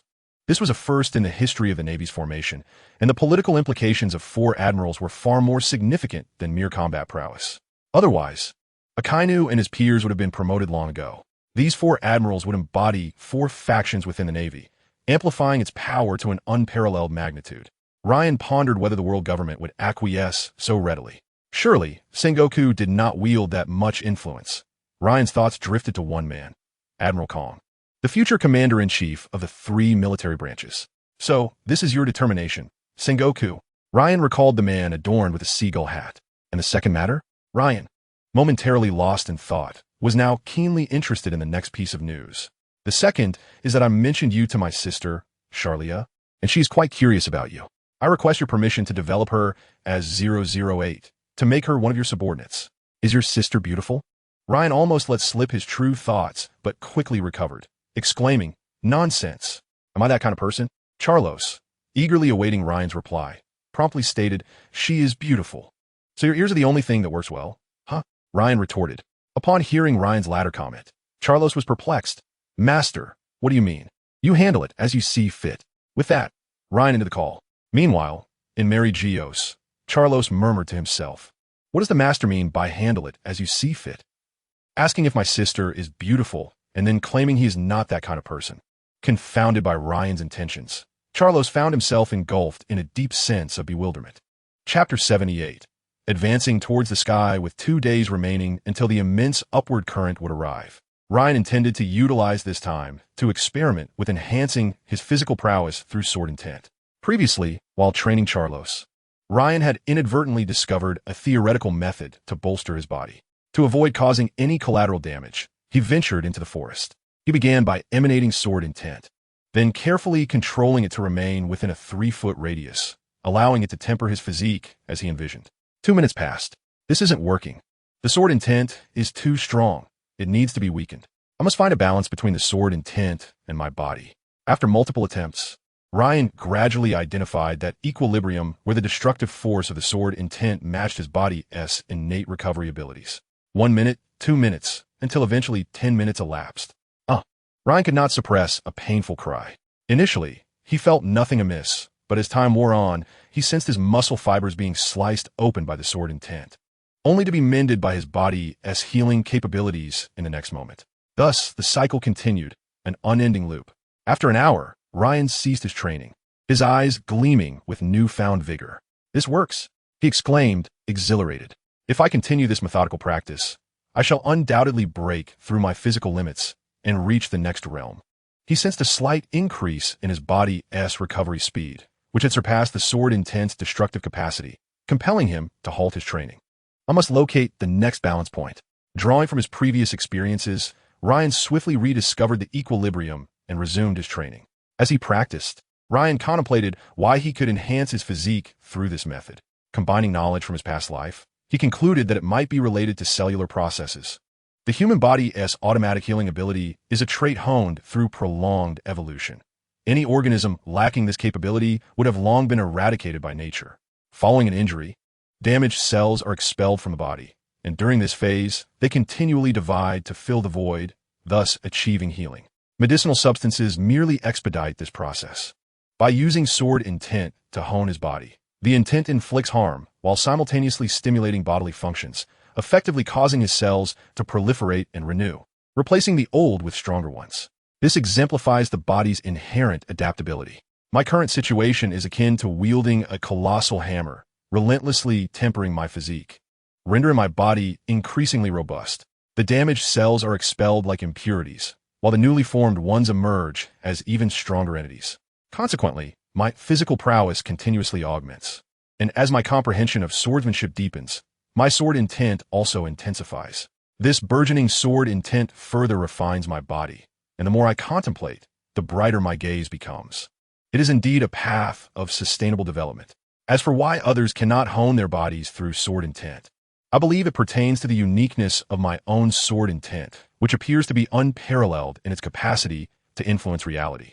For the past 2 days, I have devoted myself to training, dedicating a consistent hour each day to practicing my breathing technique, while the remainder of my time has been spent forging my physique. The fleeting 2 days swiftly passed, and soon it was time to embark on our voyage. Kirik and several of the 8 men boarded a vessel to bid farewell to me and my companions. "Go forth, your ship awaits ahead. After I see you off, I shall return," Kirik said, smiling at us.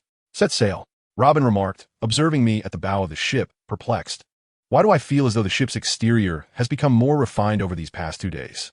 "Ooh." The guiding bird also expressed its elation at its inaugural voyage. Looking at the bird, I felt an inexplicable surge of irritation and exclaimed, "This bird is truly hideous." "I find it quite adorable," Robin chuckled, covering her mouth. The guiding bird affectionately nudged Robin with its enormous body, causing her chest to heave more pronouncedly. The dragon soaring for miles advanced in the direction indicated by the guiding bird, while Kirik's vessel trailed far behind.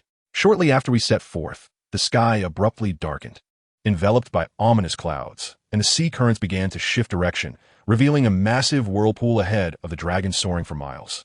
"Here it comes, the passage to the heavens," Kirik exclaimed with excitement from a distance.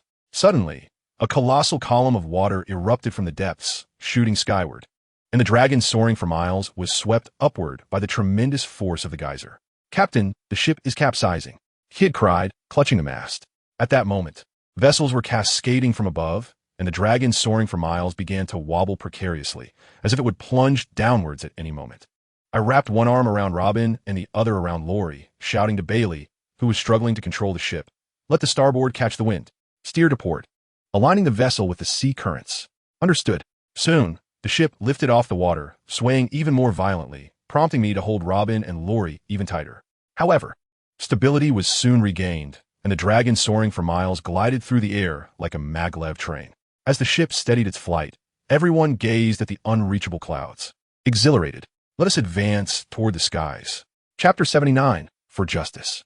As I and my companions ascended toward the sky island aboard the mighty updraft, a momentous event transpired outside that would alter the world's equilibrium. At the Marine headquarters in Marineford, Steelbone Kong relinquished his authority and the position of Fleet Admiral to Sengoku in front of all the Marines, a scene witnessed by every member of the Navy. Across the seas in the New World, and in every corner of the globe where a naval base exists, this historic moment was observed. Sengoku solemnly accepted the symbol of peace and justice from Steelbone Kong.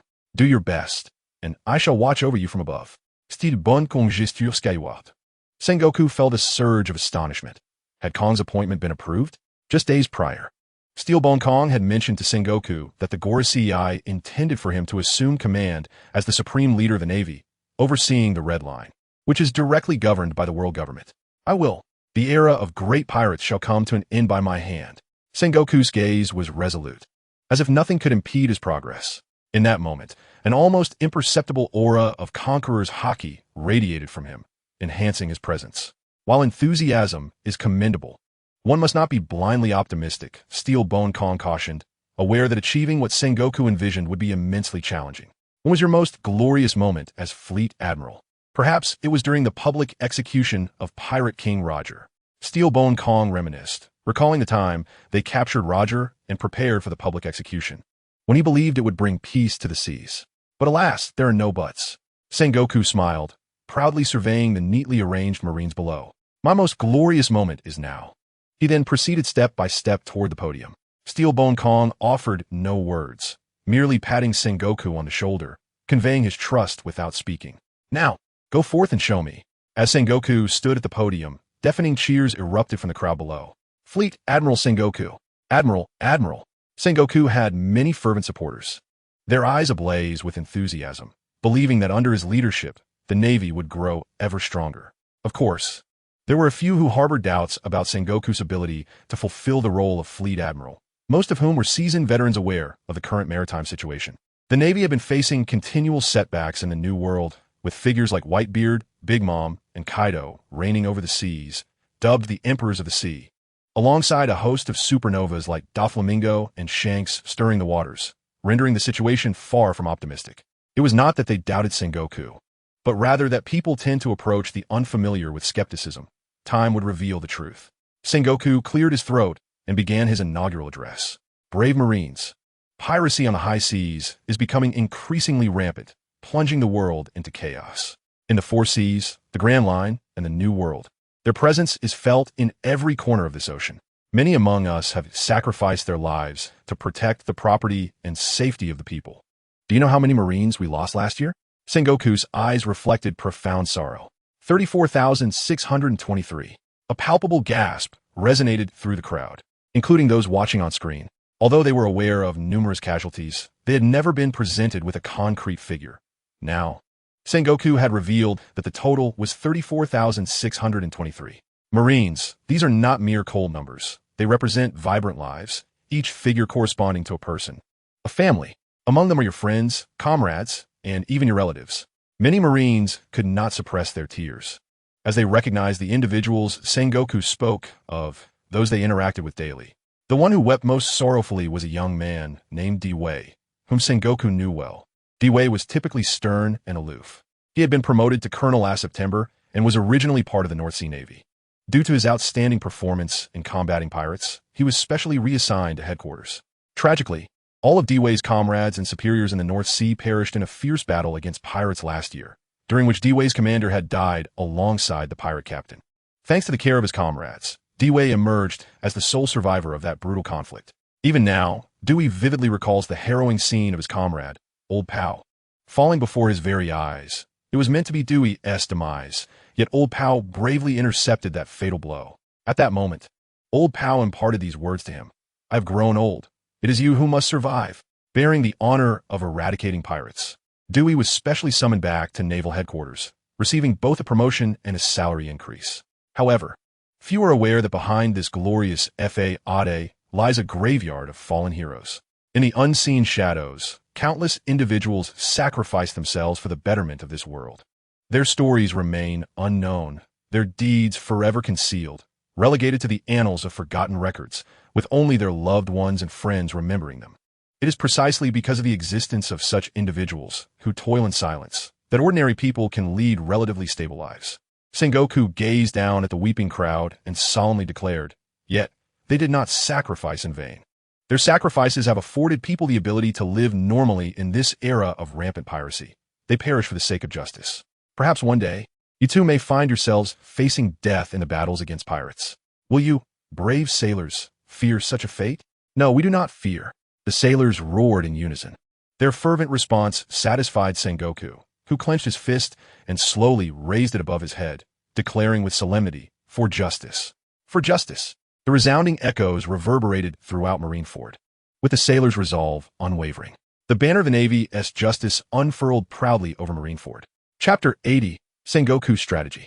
The morale of the troops is palpable. Sengoku observed the determined expressions of the young sailors below, feeling a sense of reassurance. They're the seeds of hope, essential for the Navy's future growth. Those present would become the backbone of the Navy. However, Sengoku knew he must seize the moment. He turned his gaze toward Akiji, Kizaru, and Akainu, deliberately overlooking Garp, who stood behind them. I'm about to announce some good news.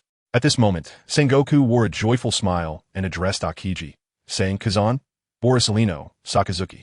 Upon hearing their names, Akiji Kizaru, and Akainu promptly stepped forward. As the three ascended the platform, the sailors below began to murmur amongst themselves. Have you heard? Today, Vice Admiral Kazan is being promoted to Admiral. I hadn't heard. My superior let it slip to me. Ha. Quiet. Marshal Sengoku is about to speak. At that moment, a person approached carrying a tray, upon which lay 3 identical items. Sengoku announced loudly, in recognition of the outstanding contributions made by Kazan, Borsalino, and Sakazuki to the Navy. A careful decision has been made to promote them to the rank of Admiral. The crowd erupted in a frenzy, regardless of prior knowledge of the situation. Everyone was filled with exhilaration. An admiral represents the pinnacle of the Navy's might. After all, Sengoku himself was once an admiral. Sengoku picked up one of the items and slowly unfurled it. It was in fact a Navy cape, the word justice gleaming brilliantly in the sunlight. Sengoku regarded Akiji, the youngest of the 3 monsters of the Navy, and his most promising protege, Kazan. The future rests upon you. Draping the cloak of justice over Akiji, he formally elevated him from Vice Admiral to Admiral, a transition of monumental significance. While the Navy boasts numerous Vice Admirals, the ranks of Admiral are few and far between. The cloak was not merely a garment. It represented a heavy burden, a responsibility that Akiji must now shoulder. Let us not betray the name of justice. Akiji spoke steadily, addressing Sengoku, the sailors below, and affirming his own resolve. Sengoku smiled broadly, retrieving another cloak and draping it over Kizaru. Just as he was about to speak when Kizaru interjected, I am growing old. Marshal Sengoku, perhaps you should pay more attention to Kuzan and Sakazuki. Kizaru remarked with a smirk. Sengoku responded with an unamused expression. Sakazuki, pirates must be eradicated. Refuse to allow filth to remain. Akainu's gaze was steely. The differing responses of the 3 encapsulated their distinct philosophies. As the ceremony concluded, the entire Navy was made aware that 3 new admirals had been added to their ranks, alongside the still-serving Zephyr, marking an unprecedented era of prosperity for the Navy. Across the globe, naval forces witnessed this moment on screen, igniting a wave of enthusiasm. Although this era is labeled the Great Pirate Era, the ever-increasing number of pirates has compelled the Navy to enhance recruitment, thus culminating in the current flourishing of naval power. Following the ceremony, Garp, Kazan, Borsalino, Sakazuki, Zephyr, and the newly appointed staff officer Tsuru accompanied Sengoku to the marshal's office. This marked Sengoku's first meeting since assuming the role of marshal, a gathering that would set the tone for the Navy's forthcoming strategies against pirates. I intend to focus the Navy's efforts on the first half of the Grand Line and the 4 seas, Sengoku proclaimed, startling everyone with his audacity. What the latter half of the Grand Line? Akainu inquired, his skepticism clear. In his view, the New World is a den of ruthless pirates that demands immediate attention. My strategy is to first contain the pirates in the first half of the Grand Line and the 4 seas, thereby severing the living forces of the New World's pirates. Without new reinforcements, the pirates in the New World will dwindle through internal strife. When the time is ripe, we can then launch a full-scale assault on the New World, thereby decisively concluding this great pirate era. The assembly fell into contemplation, while Sengoku's strategy appeared sound. The question lingered, when would this opportune moment arise? 10 years? 20? A century? Marshal Sengoku, what do you mean by the right moment? Tsuru pressed. Furthermore, if we are to stem the tide of pirates heading to the New World, Fishman Island is a crucial location, yet lies within Whitebeard's territory. Akiji voiced his concerns, laying bare his thoughts. Tsuru added, moreover, our actions will not go unnoticed. The pirates of the New World will surely respond, potentially precipitating a grand conflict. Are we truly prepared for such a confrontation? Sengoku patiently elucidated, I have anticipated all of this. We must proceed step by step. Our immediate task is to suppress the pirates in the front seas and the first half of the Grand Line. Subsequently, we will enhance our control over the waters near Subedi Archipelago. As for the Red Line, I will coordinate with Admiral Kong. While some may slip through our grasp, it is inconsequential. In 2 years, the World Conference will be held at the Holy Land Mary Geos, and at that time, I will propose the Shichibukai system. Once the Shichibukai system is implemented, we can station troops on Fishman Island. At that point, Whitebeard's pirate crew will not pose a significant threat to us, and the other major pirates will refrain from intervening. Once we eliminate Whitebeard's crew, we can establish a military presence on Fishman Island. By then, the pirates of the New World will not react too violently. By the time they do, the tide will already be in our favor.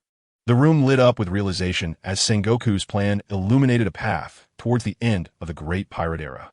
What is the Shichibukai system? Tsuru zeroed in on the crux of the matter, recognizing that Sengoku's entire strategy hinges on this yet-to-be-revealed system. The Shichibukai system represents the legitimization of pirates.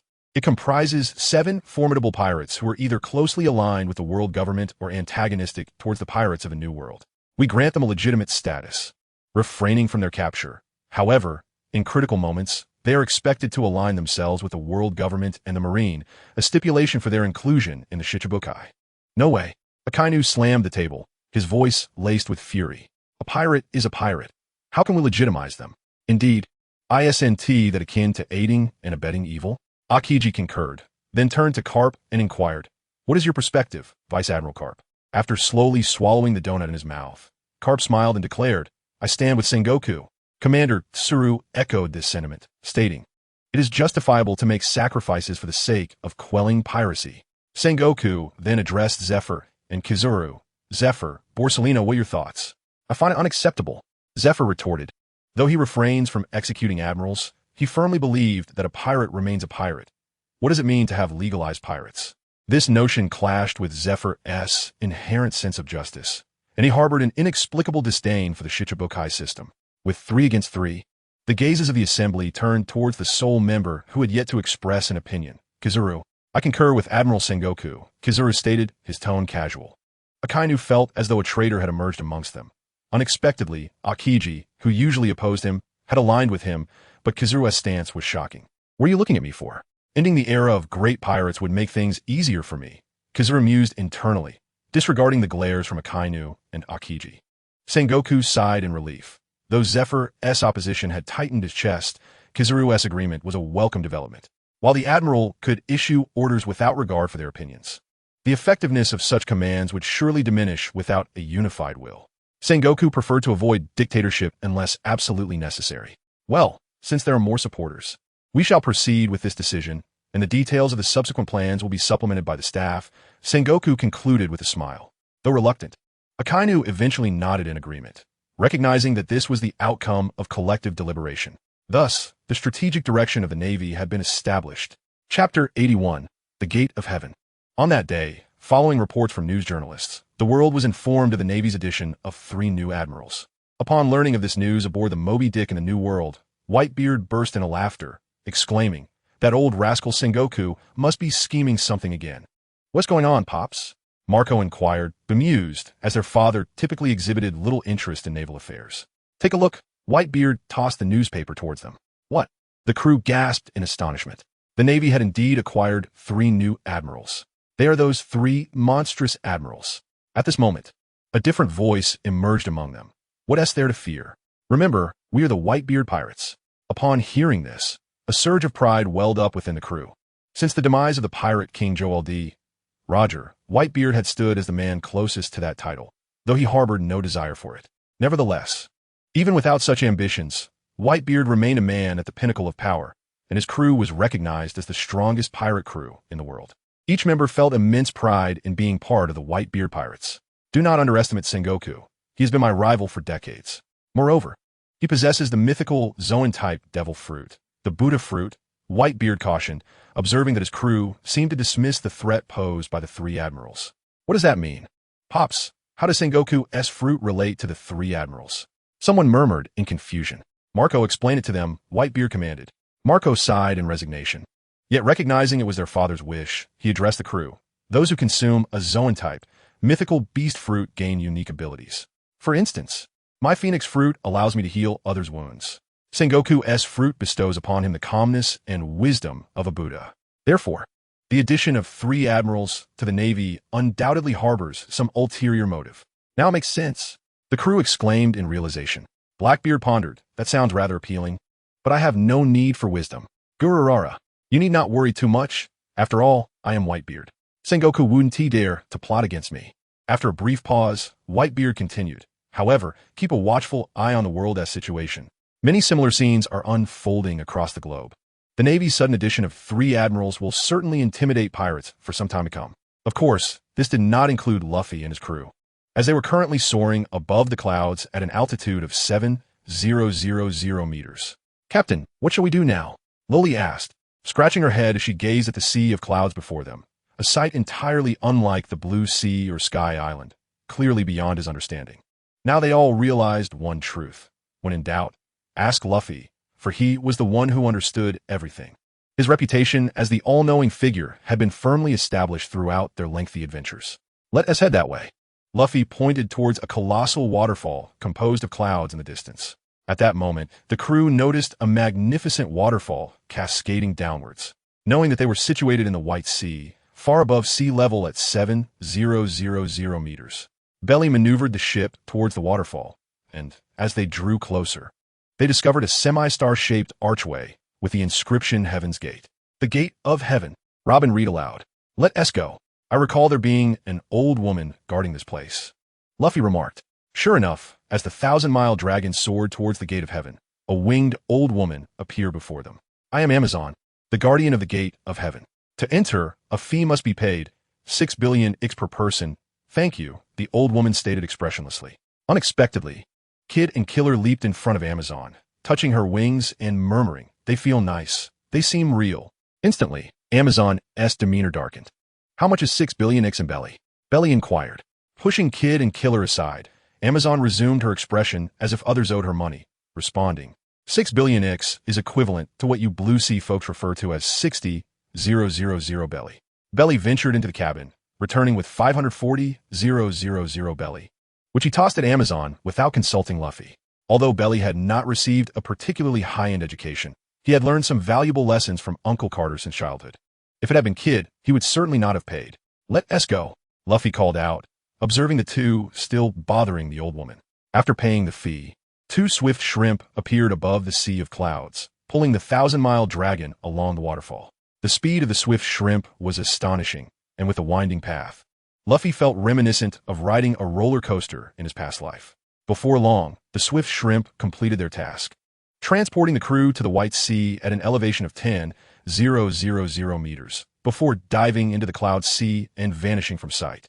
Luffy knew that beyond this vast expanse of white clouds lay the sky island known as the Land of the Gods, and thus prepared to press onward. "Are you from the Blue Sea?" a voice suddenly called out. An old woman appeared before the crew, leaving Luffy dumbfounded. Shouldn't a beautiful girl named Conies be the one to address them at this moment? Why was it an old woman instead? Chapter 82, A Beautiful Scroll. "Who are you?" As Ryan gazed at the suddenly appearing old woman, he was filled with confusion. Her frail and weak demeanor constituted his first impression of her.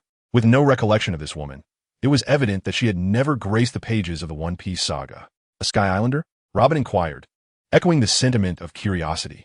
"I am Philmai," the old woman replied, noting their unfamiliarity. "Sky Islanders refer to those who dwell below." As she spoke, she gestured downward.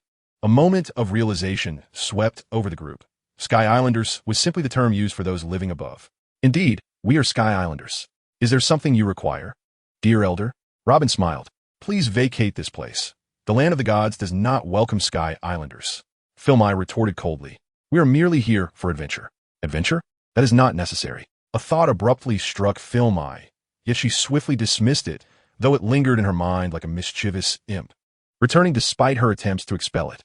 Her expression shifted constantly, her brow furrowed as if grappling with a dilemma.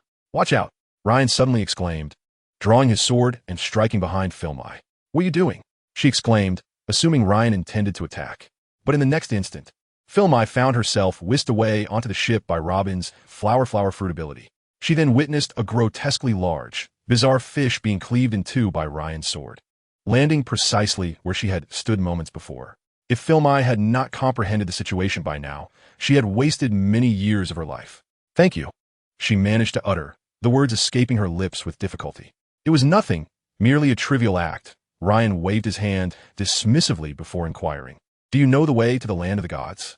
Philmai pondered that these individuals seemed unlike any Sky Islanders she had encountered previously. Unable to suppress the thought that had arisen earlier, she ventured, "Do you require a guide?" "A guide?"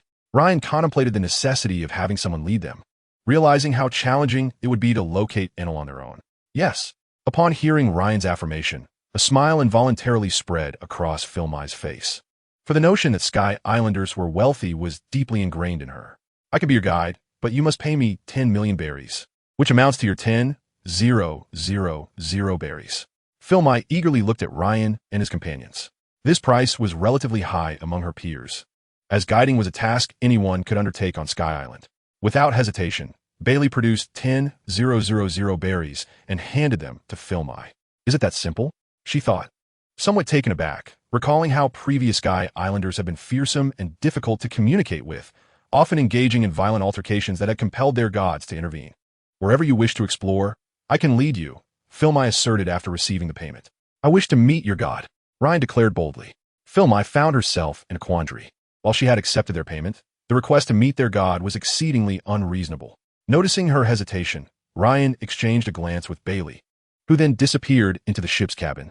Just as Philmy was about to refuse, Ryan interjected, I can offer more money. More money? How much? At that moment, Bailey emerged from the cabin and tossed Philmy 100,000 berries. Overjoyed at the sight of the money, Philmy took a deep breath and slowly replied, Very well, follow me. Ryan smiled, realizing that many matters in this world could indeed be resolved with wealth. They then followed Philmy to a location known as Angel Island, where the Dragon's Roar was docked at Angel Beach. Wait here, Philmy instructed before heading to her small house and calling out, Buggins, Jenny. The sound of a door unlocking followed. Ryan then observed two small children, a boy and a girl, joyfully running out and embracing Philmy, calling her Grandma. Tonight, Grandma will treat you to a feast, all right? Okay. Buggins and Jenny beamed with innocent smiles, their chubby faces becoming even more adorable and with wings on their backs. They resembled little angels. Now, be sure to behave at home, and Grandma will return shortly. The children nodded obediently, and once Philmy finished speaking, she returned to the house, locking the door behind her. I see. Upon seeing the two children, Ryan understood why Philmy had looked at them with such anticipation. She had adorable grandchildren to care for. Let's proceed. Philmy turned, her smile fading as she addressed Ryan. What are parents?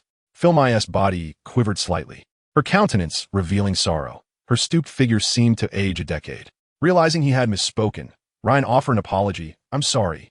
It's all right. Their parents were slain by Sky Islanders. A shiver ran through the group at her words.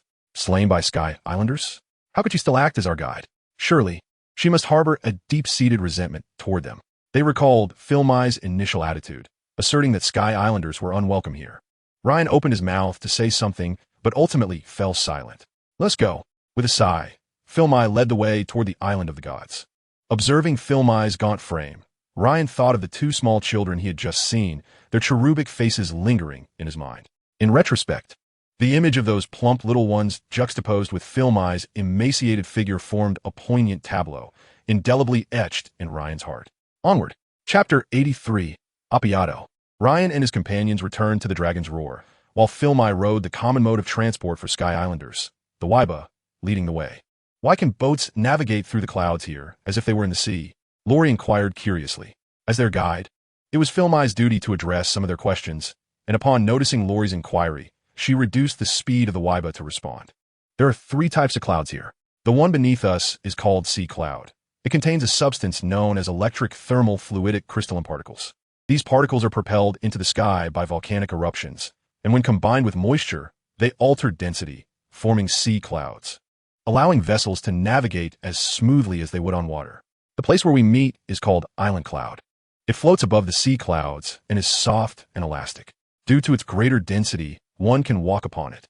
The third type is process cloud, a special cloud created by manipulating island clouds, used for making furniture, building materials, or even canals, which are ubiquitous here. How fascinating!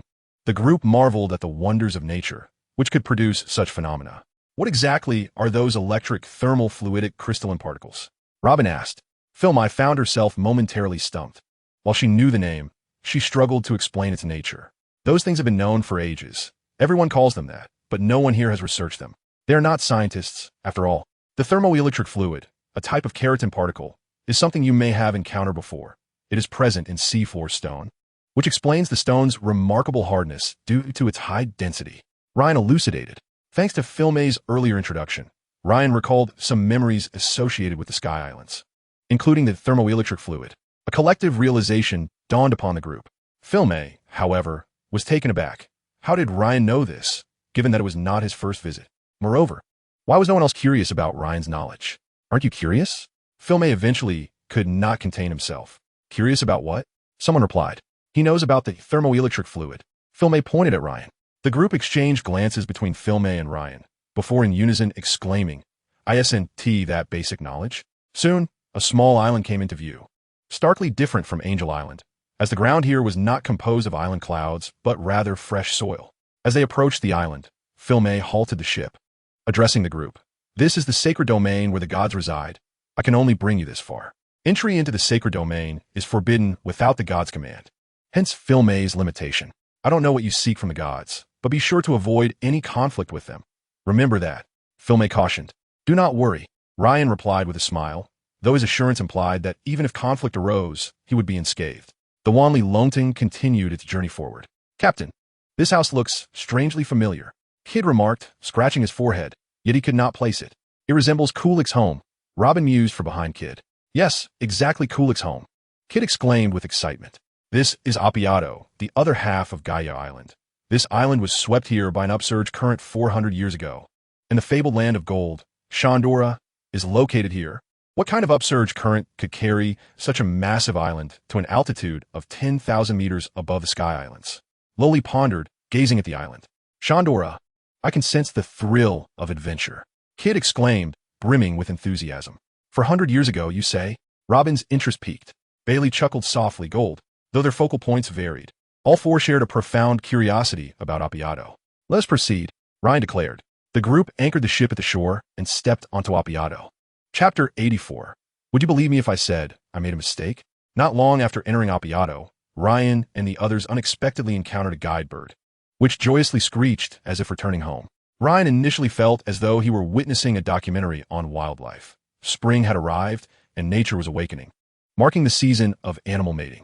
The group traversed jungles and crossed small rivers, during which Ryan observed historical inscriptions, with some areas clearly displaying signs of human habitation from over 400 years ago. Though Robin intended to pause and study the inscriptions, Ryan urged him to prioritize their main objective, for this island was vast and could not be fully explored in a single visit. Ultimately, they arrived at the ruins of a city. Shandora. Ryan recognized the city ahead, knowing it to be the place where the notorious Rolando had been 400 years prior. Utilizing his observation hockey, Ryan sensed the target, the temple at the city's center. "There's someone inside." Without further ado, Ryan unleashed a slashing strike towards the temple's location. With a resounding crash, the temple was cleaved in two, and a man clad in silver armor emerged from the rubble, riding a pink celestial steed, brandishing a long spear, and glaring fiercely at Ryan. "You seek death," he declared. Had the horse not been pink, one might have believed the scene was quite serious. The man thrust his spear toward Ryan's chest. He was none other than the god of the divine realm. "What the hell?" Gunbar. Ryan was taken aback. Confusion enveloped him as he pondered the situation. However, now was not the time for distraction.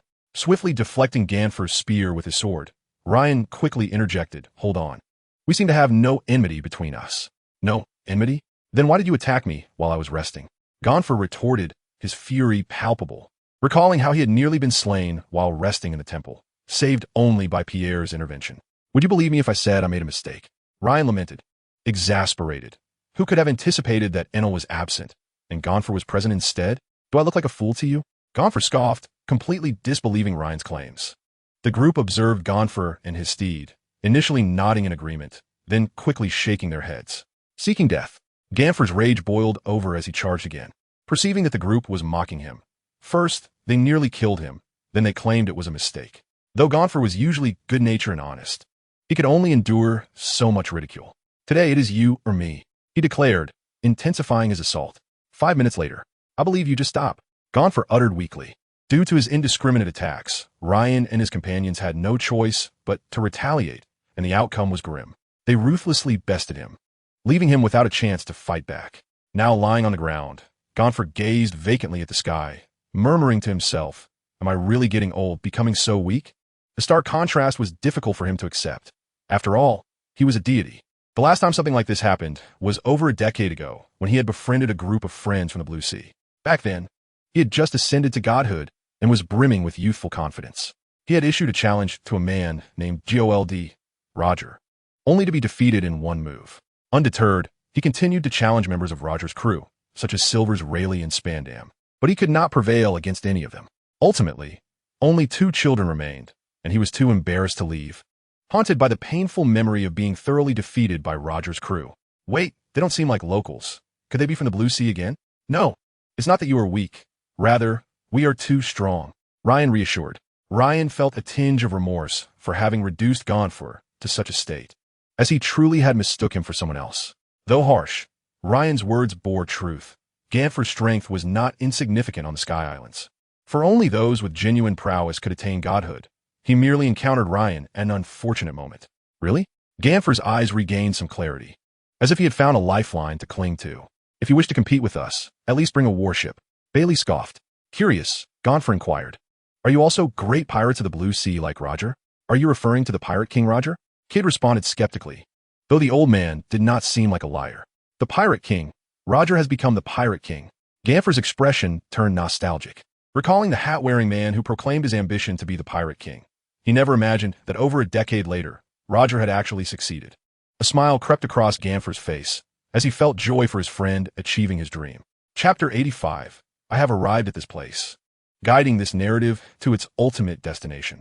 After a cordial exchange, Gonfor realized that Ryan had not deliberately ambushed him, for with the strength of Ryan and his companions, an ambush was entirely unnecessary. How did you arrive here? Did you ascend like Roger did, riding the upward currents? Gonfor inquired. Are there no other means to reach this place? Ryan couldn't help but marvel at Robin's intellect. Gonfor's words had inadvertently revealed a flaw in his logic. There exists a route that departs from the pinnacle of the West Sky and ultimately leads here. Most individuals traverse that path. Upon finishing his sentence, he cast a peculiar glance at Ryan and his companions, for they indeed bore a striking resemblance to the Roger pirates, captains wielding swords, flanked by a right-hand man with a sword and another with an axe, reminiscent of Rayleigh and Jabba. Ryan, what is troubling you? Bailey's voice drew everyone's attention, as Ryan furrowed his brow, deep in thought. It's nothing. Ryan dismissed them, bowing his head to ponder, wondering where Enel might be if he were not here.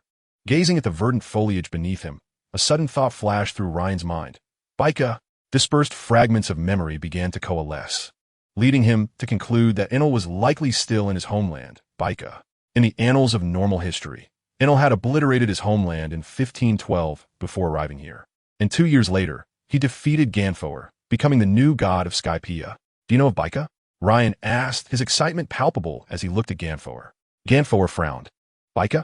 I believe I've heard someone mention it, but I cannot recall the details. Observing Ryan's apparent concern for this place, Gonfor added, Fear not, for I am the god of this realm. Though I cannot remember, surely among the many inhabitants of the land of gods, someone must know. Ryan considered this and sincerely replied, Then I entrust this task to you. No problem. Gonfor laughed heartily, evidently pleased by Ryan's demeanor. Captain, what do we seek in this Baika? Kid asked, slightly disheartened, as he had anticipated treasures awaited them in Baika. When thinking of treasure, he turned to Gonfor. Since the Pirate King Roger has been here, did he leave anything behind? In his view, the Pirate King, having ventured into such peril, might have left behind some treasure, or perhaps even clues regarding the legendary One Piece. What did Roger leave behind? Aside from a lasting impression on me, nothing else comes to mind, Gonfor shrugged, genuinely unable to recall anything, thus raising his hands in resignation. Gonfor's words fell like a chilling deluge upon Kid's fervent spirit, causing his enthusiasm to wane. After all, he believed Skypiea was a land of adventure. Yet, it yielded nothing. No, Roger did leave something. Ryan's voice rang out like a celestial chime in Kid's ears. Kid and Killer gazed at Ryan with expectant eyes. Captain, how do you know? Gonfor, indignant, protested as the god of the land of gods. I am unaware of such things. Can you truly know better than I? Rayleigh and Jabba told me. Gonfor and Bailey fell silent. Captain, lead us to the treasure. Ryan pointed towards the summit of the colossal vine. If his memory served him well, the legendary golden bell and the poneglyph lay atop it. What? It's up there? Gonfor exclaimed in astonishment. If it was indeed located there, it would not surprise him. Despite being the god of Skypiea, there were places he had never set foot in, and the summit of that immense vine was one of them. Wait for me here, Ryan declared, soaring upwards. After a few teleportations, he arrived at a structure resembling an altar, where a massive golden bell stood majestically amidst the clouds. Beneath it lay a stone tablet, the poneglyph. After marking a spatial coordinate, Ryan returned to the ground. How was it? The group displayed expressions of eager anticipation. Ryan nodded and then conjured a spatial doorway. They all entered with ease. And after a moment's hesitation, Ganfoer followed suit, for which man could resist the allure of an unfathomable abyss. Emerging from a spatial passage, Ganfoer, Bailey, and the others fixated on the golden bell, while Kid and Killer even rushed forward to touch it. They had never seen such a colossal golden bell in their lives. Ryan, we have struck gold. Bailey beamed with a long-lost, innocent smile, contemplating how much wealth this gold could translate into. Could this be? Upon seeing the golden bell, Ganfoer was instantly reminded of his nemesis, the Shandians. This golden bell bore a striking resemblance to the sacred artifact they had sought for centuries. Ryan nodded. Ganfoer chuckled. I never imagined that the Shandians' long-sought holy relic would be found here. As he laughed, tears began to flow from Ganfoer's eyes, for he knew that the 400-year conflict with the Shandians was drawing to a close. According to their legends, ringing this golden bell would signify peace. Captain, is this the treasure left by the Pirate King? No. What Roger left is that. Ryan pointed towards the poneglyph. The group gasped in unison. What? Is the stone? The stone tablet was inscribed with a myriad of cryptic characters, none of which they recognized. Could this truly be considered treasure? Only Robin remained transfixed, her expression shifting as if she had uncovered a monumental secret. Robin? Loli noticed Robin's unusual demeanor. Could she understand it?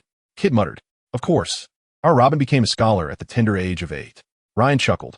Following the fall of O'Hara and the death of Kazuki Oden at Kaido's hands, Robin was now the sole individual capable of deciphering ancient script in this world. Once, there was a man who could read the inscriptions on this stone. Ganfoer expressed little curiosity about this, as it was commonplace for those from the Blue Sea to possess such abilities. Robin, please translate. Kid urged impatiently, eager to know what the Pirate King Roger had left behind. We must keep the truth within our hearts, for words are unnecessary. I am the chronicler of history, resonating with the chimes of the great bell tower. The ancient weapon Poseidon, bearing the name of a god, resides there. Robin's voice trailed off, her face reflecting profound disappointment. History should not be a weapon, but rather the buried truth. Robin, look there. Ryan pointed to a stone adjacent to the poneglyph, which was also inscribed with ancient characters, albeit lacking the weighty significance of the poneglyph's inscriptions. I have come to this place to guide this text to its final destination, Gold. Roger. Robin's words resonated clearly in the ears of all present. The final destination, Raftel. One Piece. If this news were spread, it would send shockwaves throughout the seas. Even the typically composed Fujitora could not suppress his emotions. Yet, only Ryan and Bailey remained unfazed. For Bailey's purpose in venturing out to sea was never to pursue the fabled One Piece. As for Ryan, he already possessed knowledge of everything. And while he was curious about Raftel, he did not feel compelled to pursue it, for his journey was not undertaken in the quest to become the Pirate King. Captain, may I? Robin pleaded. She was an exceptionally intelligent individual, and she sensed that Ryan held little interest in One Piece or Laugh Tale. However, Roger's words underscored the significance of uncovering the truth of history. The century of silence lay at the final island, Laugh Tale. This was the dying wish of all the scholars from O'Hara, a burden that Robin bore upon her shoulders. Ryan, moved by the desperation in Robin's eyes, understood her intentions. With a sigh, he declared, very well. For your sake, I shall strive to claim the title of Pirate King. Robin flung herself into Ryan's embrace, weeping uncontrollably. Ever since the destruction of O'Hara, Ryan had rekindled the warmth that had long been frozen within her heart. The title of Pirate King. Bailey smiled faintly, a new goal forming within his mind. Kid and Killer were ecstatic. This was the first time their captain expressed a desire to contend for the title of Pirate King. If becoming the Pirate King could lead to a better world, then I shall undoubtedly elevate you to the throne. Fujitora said earnestly. Ganfoer thought to himself, why do I feel as though I am destined to witness the rise of two Pirate Kings? Over a decade ago, there was Roger, and now there was Ryan, two individuals with entirely different temperaments. Yet their figures began to overlap in Ganfoer's mind. Ryan held Robin close, gently stroking her hair, a peculiar sensation rippling through his heart. The spring breeze, unaware of its own charm, stirred the heart of the youth. Chapter 86, The Bell's Toll. Ryan, Lori said, casting an unhappy glance at Ryan and Robin. Robin, regaining her composure from the earlier emotional moment, hastily pushed Ryan away, turning her face aside in embarrassment. Similarly, Ryan, now aware of the situation, felt flustered by the profound emotions that had just stirred within him. Observing Robin's averted gaze, Ryan wished to say something, yet found himself at a loss for words, turning his head away to avoid looking at her. An awkward silence descended upon the scene, creating a most peculiar atmosphere. Teselo wore a knowing smile, reminiscent of the time he had embraced a girl named Stella in a similar manner. In their early days, they too had struggled to express their affections, inadvertently creating distance when seen by others, and purposefully avoiding each other's gaze. Teselo saw in Ryan and Robin the reflection of his past with Stella.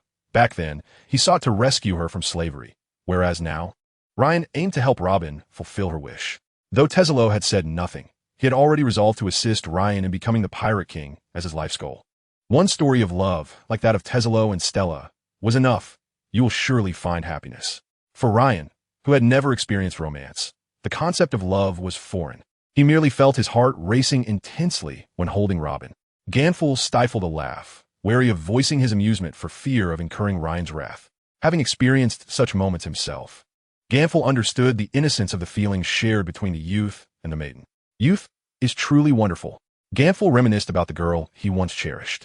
Ryan's keen perception detected Ganful's suppressed laughter, and in an instant his fist was poised before Ganful's face.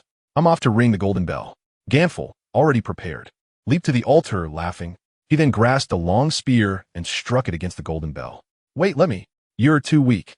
Ganful barely avoided injury as Ryan's words pierced him like a dagger. Ryan recalled Kureha from Kaya Island, with Ganful as strength. The sound of the bell would not carry far. He remembered how Luffy's full force struck the bell, allowing Kureha, far away on Kaya Island, to hear its toll. Shrouding his arm in haki, Ryan instantaneously appeared beside the golden bell, pressing his hand against its frame before delivering a powerful punch. Boom! The resonant sound of the bell echoed through the heavens and the earth. The golden bell emerged with faint cracks, and fortunate was Ryan for supporting the bell's frame. Otherwise, his strength would have sent it flying. On the divine island of Appiato, within a valley where the Sky Islanders resided, a group of winged individuals gathered to deliberate how to approach Ganful, the god of their island. The sound of the golden bell. The great warrior Wappa exclaimed excitedly. The sound of peace. Quickly, summon the chief. I have arrived. An elderly man adorned with a feathered hat entered, glancing at the expectant faces around him. It is the sound of the golden bell. After 400 years, it has finally tolled again. Tears welled in the old man's eyes. No one knew the hardships they had endured over those 4 centuries. Originally, they had lived on Kaya Island in the Blue Sea, until part of the island was swept into the sky by the knock-up stream, subsequently expelled from their home by the god of the sky 400 years ago. Thus began the wanderings of the Sky Islanders. To evade the god's pursuit, they could only move from place to place, earning the moniker of guerrilla fighters from the Sky People. It was the current god, Ganful, who disdained war, allowing them to establish a semblance of stability in Cloudy Hidden Village. Gather all the warriors of the tribe. We shall advance towards the sound of the bell and reclaim our sacred relic. The chief commanded. Soon, Wappa had summoned all the warriors, both men and women, who marched alongside the chief towards the location of the golden bell. Meanwhile, Filme, waiting outside the divine island for Ryan and company, also heard the bell's toll. The sound of the golden bell? Having battled the Sky Islanders for 400 years, Filme understood that the golden bell was the legendary sacred relic of the Sky Islanders. Could it be related to the Blue Sea dwellers who just entered? This thought crossed Filme's mind, especially since Ryan and his crew had only recently arrived, and the bell had tolled after 400 years. On Kaya Island, Kureha basked leisurely in the sun by the shore, the gentle sea breeze bringing him comfort. Boom! A sound akin to a bell from paradise startled Kureha awake. He looked up, the sound emanating from the sky. The sound of the golden bell. Ryan. Kureha instantly connected the two, and at that moment, several of the monkey people emerged from the house, all gazing at Kureha. Kureha grinned widely. The Golden Land truly exists. Chapter 87. Continuing the agreement of 400 years. The resounding bell toll echoed into the distance as Ryan and his companions awaited the arrival of the Sky Islanders at the altar. Within 10 minutes, Ryan sensed the presence of individuals approaching from below the same route they had ascended. Truly, they are a warrior tribe. Their efficiency exceeded Ryan's expectations. He and Ganful descended to the base of the vine, where over 100 Sky Island warriors had gathered, led by an elderly man adorned with a feathered hat. Their arrival captured the attention of the Sky Islanders. Ganful, a great warrior, interposed himself before the elder, eyeing Ganful warily. You must be the chief of the Sky Islanders. Ganful surmised, based on the elder's attire. The chief huffed. Where is the golden bell? I have rung the bell of peace. We need not fight any longer. Gonfor gazed earnestly at the elder and declared, "It is time to bring this 4-century-long war to an end." With a hearty laugh, he continued, "Now you stand alone, devoid of any priest by your side." The valiant warrior Wappa, brandishing a rocket launcher from behind him, advanced upon Gonfor and Ryan, accompanied by the formidable Sandio warriors, roaring, "Reclaim the Golden Bell! Eliminate Gonfor!" Ryan spread his hands before Gonfor, exclaiming, "You see, I told you this would not work." Gonfor was engulfed in profound confusion. Was it not said that upon hearing the chime of the Golden Bell, the Sandians would cease their hostilities? Earlier, while on the precipice above, Ryan had discussed this very dilemma with Gonfor, asserting that the Sandians would seize the opportunity to plunder, and it seemed Ryan's foresight was indeed correct. Ryan had based his judgment on the existing circumstances. When Luffy arrived at Sky Island, the Sandians were already suffering under Enel's oppression, their tribal warriors dwindling. Had Luffy not intervened, it was likely that the Sandians would have faced extinction within a few short years.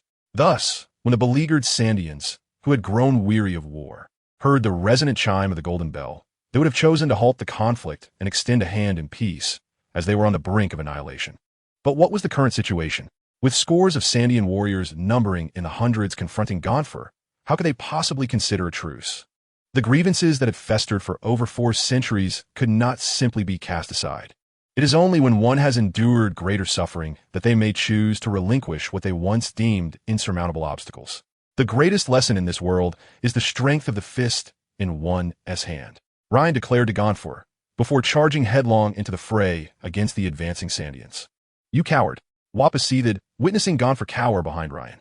Each Sandian warrior had regarded the god of Sky Island as their greatest foe for 400 years, and to Wappa, Gonfor's actions brought shame upon himself, as one who had deemed him the ultimate adversary. Gonfor retorted, "You shall soon understand." What? Wappa would soon learn why Gonfor remained behind Ryan, as there was simply no necessity for him to intervene. Within mere minutes, over 100 valiant Sandian warriors lay sprawled upon the ground. Ryan dusted off his clothes and remarked nonchalantly, "Are you convinced now?" "Not at all." Wappa remained obstinate. For as the most courageous of the Sandians, he possessed a heart that would not yield. Even Enel had failed to extinguish his fighting spirit. "Then let us continue," Ryan replied with a smile. The fallen Sandians gradually rose to their feet, led by Wappa, as they readied themselves to challenge Ryan once more. "Your resilience is commendable. Yet you remain woefully weak," Ryan assessed. "Who do you think you are?" Wappa retorted, unable to tolerate Ryan's condescending demeanor. Boom! Ryan unleashed the Conqueror's Haki, and, alongside Wappa, over 100 Sandian warriors instantly lost consciousness, collapsing to the ground. Wappa, filled with indignation, protested, "I can still fight." Yet his body betrayed him, barely allowing him to stand, devoid of any strength to continue. "Are you convinced?" Ryan inquired. "Not at all," Wappa insisted. "Enough, Wappa. We concede. May I ask the name of this young man?" The chief interjected, unable to bear the sight any longer. Wappa, he pounded the ground with his feeble fists, unwilling to accept defeat. However, with the chief's admission of surrender, the matter was settled, and he knew all too well that before this man, they stood no chance. Yet, he felt a deep sense of resentment. "I am Ryan. Ryan, you do not appear to be one of the Sky Islanders. How is it that you are aligned with this despicable man?" "Gonfor?" The elder chuckled. Gonfor erupted in anger. "You are the despicable one, and your entire family is vile. Do the Sandians still remember Rolando?" As the elder attempted to sow discord, Ryan revealed his trump card. "Rolando? The one bound by the pact with our ancestors." Both the chief and Wappa exclaimed in astonishment. Indeed, for the rugged and single-minded Sandians, Rolando was an insurmountable obstacle in their history. In an effort to save the Sandian tribe from the ravages of the tree plague, Rolando had inadvertently felled the sacred tree that the Sandians held dear, leading them to misinterpret him as a violator of their traditions and beliefs. The then great warrior Calgar had issued an eviction order, even injuring Rolando in the process. Upon learning from Muse that Rolando's actions were in fact for their salvation, Calgar was filled with remorse. Yet, he could not reach Rolando in time to bid him farewell. Ultimately, Calgar and Rolando made a pact across the sea, wherein Calgar vowed to await Rolando's return in the Land of Gold, intending to ring the bell of peace as an apology. However, with the Land of Gold swept away by the rising currents 400 years ago, this promise became impossible to fulfill. Calgar departed this world burdened by regret, never having the chance to ring the golden bell and apologize to Rolando, a fact that became the greatest source of discontent for the Sandians. "How do you know this?" the elder inquired solemnly. "Because I am friends with the descendants of Rolando," Ryan then recounted the tale of Rolando's misfortunes after arriving at the White Sea. When Wapol learned that Rolando had been executed for being unable to find the land of gold, even a man of his stature could not suppress his tears. To clear Rolando's name, his descendants took residence on Gaia Island, continuing the search for the fabled land of gold. "We are the true sinners," the elder cried out in anguish. Rolando, a savior misunderstood, had become the subject of ridicule due to their actions. For the rugged and steadfast Sandians, this was a pain more profound than death itself. "Do you wish to fulfill the uncompleted pact from 400 years ago?" Ryan asked with a smile. "What?" "I ask if you desire it." "Yes." Wappa nodded vigorously. "Wait for me." With that, Ryan drew his sword and opened a portal in the air, leaping inside. On Gaia Island, Kulik reminisced about the exquisite chime he had just heard when a voice startled him, causing him to shudder in shock. It was Ryan. "Kulik, I will help you fulfill the promise." Grabbing the still-dazed Kulik, Ryan traversed through the portal back to Sky Island. "Who am I? Where am I? Can someone explain what is happening?" Kulik gazed at the unfamiliar surroundings, his mind racing with questions. As it was his first visit to the White Sea, he experienced altitude sickness, feeling utterly exhausted. "This is Rolando's descendant, Kulik," Ryan proclaimed, pushing the bewildered Kulik forward. "You are Rolando's descendant." Wappa and the chief grasped Kulik's hands tightly, not merely holding onto his hands, but grasping at hope, the hope to amend their regrets. As Elder Calgar recounted the tale, Kulik understood that the land beneath his feet was indeed the land of gold that his ancestor Rolando had once visited. The two men before him were none other than the chief of the Sandians and the current great warrior. Realizing their identities, Kulik and Wappa embraced tightly, tears and snot mingling as they wiped their faces on each other. "Go and ring the golden bell." Ryan opened the portal once more, leading everyone to the altar. Kulik and Wapol both grasped a wooden stick, propelling it towards the golden bell, their faces radiant with blissful smiles. Thud! The chime resonated once more through the vast expanse of the sky. This time, it heralded not only the sound of the bell, but also a signal of peace, along with a promise long overdue by 4 centuries. Chapter 88, God. Reluctantly, yet inevitably, as the golden bell tolled again, the Sandians chose to relinquish a feud that had endured for 400 years. They opted to embrace peace. Perhaps it was the fulfillment of a pact with Roland. Or perhaps it was the intimidating prowess of Ryan that influenced their decision. But regardless, the straightforward Sandians would not betray their commitment. The Sky Island was on the brink of welcoming a long-awaited tranquility after 400 years. The war had come to an end. Gonfer beamed with joy. Indeed, the war was over. Yet Wapol felt a sense of loss. In the absence of conflict among the Sandians, he seemed to have lost his direction, his heart feeling hollow. It was not that he relished war, but the years of battle had forged him into a combat fanatic. Without conflict, his life suddenly appeared dim and lackluster. Ryan, noticing Wapol's demeanor, spoke up. "Would you like to visit the Qinghai?" "Qinghai?"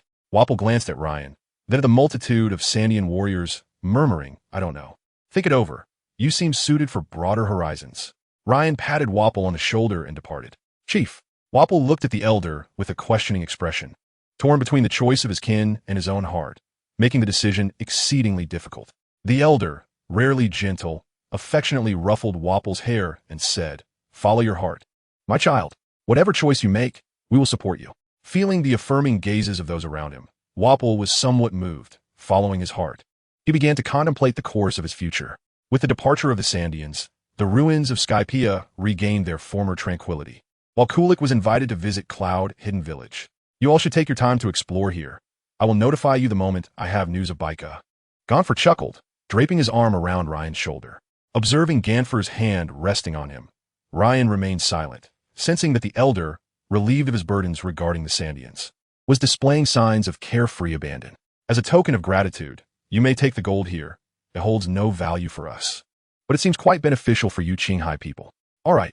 Ryan, after a moment's thought, did not decline, having previously provided the initial funds for the Tiger Free Alliance. His finances were now rather limited. In any situation, possessing wealth certainly facilitated many endeavors. Upon hearing this, Kid, Kira, and Bailey eagerly began searching for gold. As the ruins of the Golden Country likely concealed treasures beneath their dilapidated surfaces, Ryan smirked disdainfully, fully aware of the most abundant gold-laden locations in Skypiea. "Come fort." Ryan called to a section of the ruins. "Do not be afraid." To everyone's surprise, when they thought Ryan had misjudged, A massive serpent with a diameter of several meters slithered out from the debris. Its colossal head fixated on Ryan, having observed the preceding events. It recognized the danger posed by this individual. Yet, considering that he had assisted Roland and the valiant warrior Carl in fulfilling their pact, it deemed him not malevolent. The Sky Lord. Gonfer recognized the serpent's identity. Kid, who had been searching for gold, was startled by the sudden emergence of the serpent. "I'm here to find gold. Open your mouth," he exclaimed. The Sky Lord seemingly understood Ryan's words, obediently parting its jaws to reveal an entrance large enough for several individuals to pass through. What? Gonfer was taken aback. Had humans truly the ability to communicate with the Sky Lord? He had never known such a thing. Ryan, observing Gonfer's astonished expression, couldn't help but chuckle inwardly. Keep in mind, the Sky Lord has existed for 400 years. It has not only aged, but also accumulated wisdom. In Ryan's past life, many intelligent animals possessed considerable wisdom. How much more so for the Sky Lord, who had lived for 4 centuries? "Captain, is there really gold inside?" Kid queried uncertainly. Then, seemingly recalling something, he slapped himself across the face and silently resumed his search for gold, mentally berating himself. Am I foolish for doubting the captain? Has he ever erred? Casting a glance around at the others, Ryan ultimately decided to bring Robin along, for her abilities were unparalleled in both locating and transporting gold. Grabbing a torch, Ryan and Robin entered the pitch-black passage, devoid of any joy in the treasure hunt. The atmosphere was somber, silent, and shadowy, reflecting the state of their surroundings. After walking a short distance, they stumbled upon scattered golden artifacts. "Robin, Captain!" They simultaneously turned their heads, surprised by the mirroring action, and an air of tension enveloped them. "Please transport these gold pieces out." After a brief silence, Ryan spoke. Hands materialized from thin air, methodically extracting and relocating the gold from the ground. Within minutes, the gold from within the Sky Lord had been entirely transported out by Robin using the same method. As Ryan and Robin emerged, they found Lowly scrutinizing them with a discerning gaze, but both were strong-willed individuals, paying her no mind. "Captain, you've gathered so much," Kid exclaimed, holding a golden goblet, his eyes fixed longingly on the gold at Ryan's feet. Initially, Kid had intended to use his abilities to unearth gold, but upon discovering that his powers were ineffective on this refined gold, he had to proceed methodically, ultimately finding only a single golden cup. Soon, Kira and Bailey returned. Their findings not abundant, yet slightly better than Kid's. Observing Kid's glum expression, Kira consoled him. "What is there to be upset about? Look, even though I have a bit more than you, I'm not proud." Truly, he was a worthy disciple of the captain. Noticing the sky darkening, Gonfer urged Ryan and the others to stay for a meal. After a day of labor, Ryan graciously accepted the invitation to savor the delicacies from Skypiea. "Gonfer, why do I see none of the arrogance typically associated with a deity in you?" After satisfying their appetites, Ryan inquired. Upon witnessing Enel in his divine demeanor and contrasting it with Gonfer, Ryan couldn't help but pose this question. "What do you think a god should be like?" Gonfer countered. "Arrogant, lofty, commanding, omnipotent." "Not so," Gonfer chuckled. "Would you like to know the answer? Then follow me." Gonfer mounted the transformed Pegasus, Pierre, and soared out of the room. With Ryan closely in tow, eager to discover what mystery Gonfer wished to reveal. Angel Island? Upon arriving above Angel Island with Gonfer, Ryan found it peculiar and, growing impatient, asked, "What exactly are you trying to show me? Didn't you wish to know what a god is like?" Gonfer pointed toward the lights below on Angel Island, smiling. "This myriad of lights is the answer." With Ryan's keen eyesight, he could distinctly perceive the entirety of Angel Island. As nightfall descended, the inhabitants of the floating isle illuminated their homes with luminescent shells, and scattered lights flickered to life in every nook and cranny of Angel Island. Each light represented a family. Under their gentle glow, Ryan could clearly observe some individuals preparing dinner for their loved ones, while others reveled in playful antics. He even witnessed a couple engaging in the act of procreation. The divine being, who relishes offerings, equally shelters the myriad lights of households below. This encapsulates the essence of divinity. Having received a lesson from Gonfor, Ryan fell into deep contemplation, and after a prolonged silence, he earnestly gazed at Gonfor and declared, "You are a good person." Chapter 89, Journey to Baika. A good person? Well, let's say so. Gonfor chuckled, exuding an air of confidence. "Ryan, do you truly believe I am correct?" Gonfor appeared as if victory was assured. "Ryan, huh? It seems you've forgotten how I thrashed you earlier," Ryan thought, confirming that Gonfor had indeed become somewhat arrogant. Nevertheless, his words left Ryan at a loss for a rebuttal. "Yes," Ryan replied. and immediately felt as if he had swallowed a fly. Now that he had the answer, he hastily made his way towards the island of the gods, eager to distance himself from Gonfer. "Wait for me," Gonfer called, chasing after Ryan. Upon returning to the island of the gods, Ryan's first command was for everyone to transport the gold onto the ship, the Wandering Dragon, for an overnight stay on Angel Island. "Captain, why don't we stay here for the night?" Kid queried, perplexed. "Isn't returning to Angel Island redundant? If you prefer, you may remain here," Ryan retorted. Kid felt utterly disheartened. Having lost the gold, now he was being dismissed by the captain. Sighing, Kid clutched the golden goblet he had painstakingly retrieved and followed the group. "Ryan, don't run off. Was I right or not? I didn't quite catch that." Gonfer, catching up, immediately inquired. "What is right or wrong, Captain?" Silence. "Oh." Observing Ryan and the others departing, Gonfer sighed. Youth today possesses such a lack of tolerance. Along the way, sensing Ryan's foul mood, the group refrained from speaking, and the only sounds were the heavy thuds of their footsteps. Suddenly, Ryan noticed someone near the Wandering Dragon. "What is going on?" Bailey asked. "There is someone near our ship," Ryan replied. The group quickened their pace and soon arrived at the spot where they had entered the island of the gods. "Feel me," Ryan exclaimed in surprise. It appeared Phil May had been waiting for them all along and had not left. However, Ryan recalled that Phil May had 2 small children awaiting her return for dinner. "You're back. Does the tolling of the golden bell pertain to you?" "Yes." "But why haven't you gone home?" Lori inquired, concerned. "Since I accepted your payment, my service must be rendered," Phil May replied with a light laugh, as if such matters were simply expected. "However, let us go. We're heading back now," Ryan interrupted Lori's unfinished thought. Yet on their return, Phil May navigated with a speed that belied her calm demeanor. She moved much faster than on their way here, and the Wandering Dragon struggled to keep pace. "Before you leave, I shall remain your guide. Should you require anything, do not hesitate to seek me." Upon their return to Angel Island, Phil May hastily uttered this before dashing back home. Her stooped figure, illuminated by the lights, appeared both diminutive and grand. "Ryan, let us buy some things to take to them." Lori tugged at Ryan's sleeve. Having been raised by Hadar and Leah, Lori felt a deep sympathy for Phil May's plight. "All right, but we needn't purchase anything.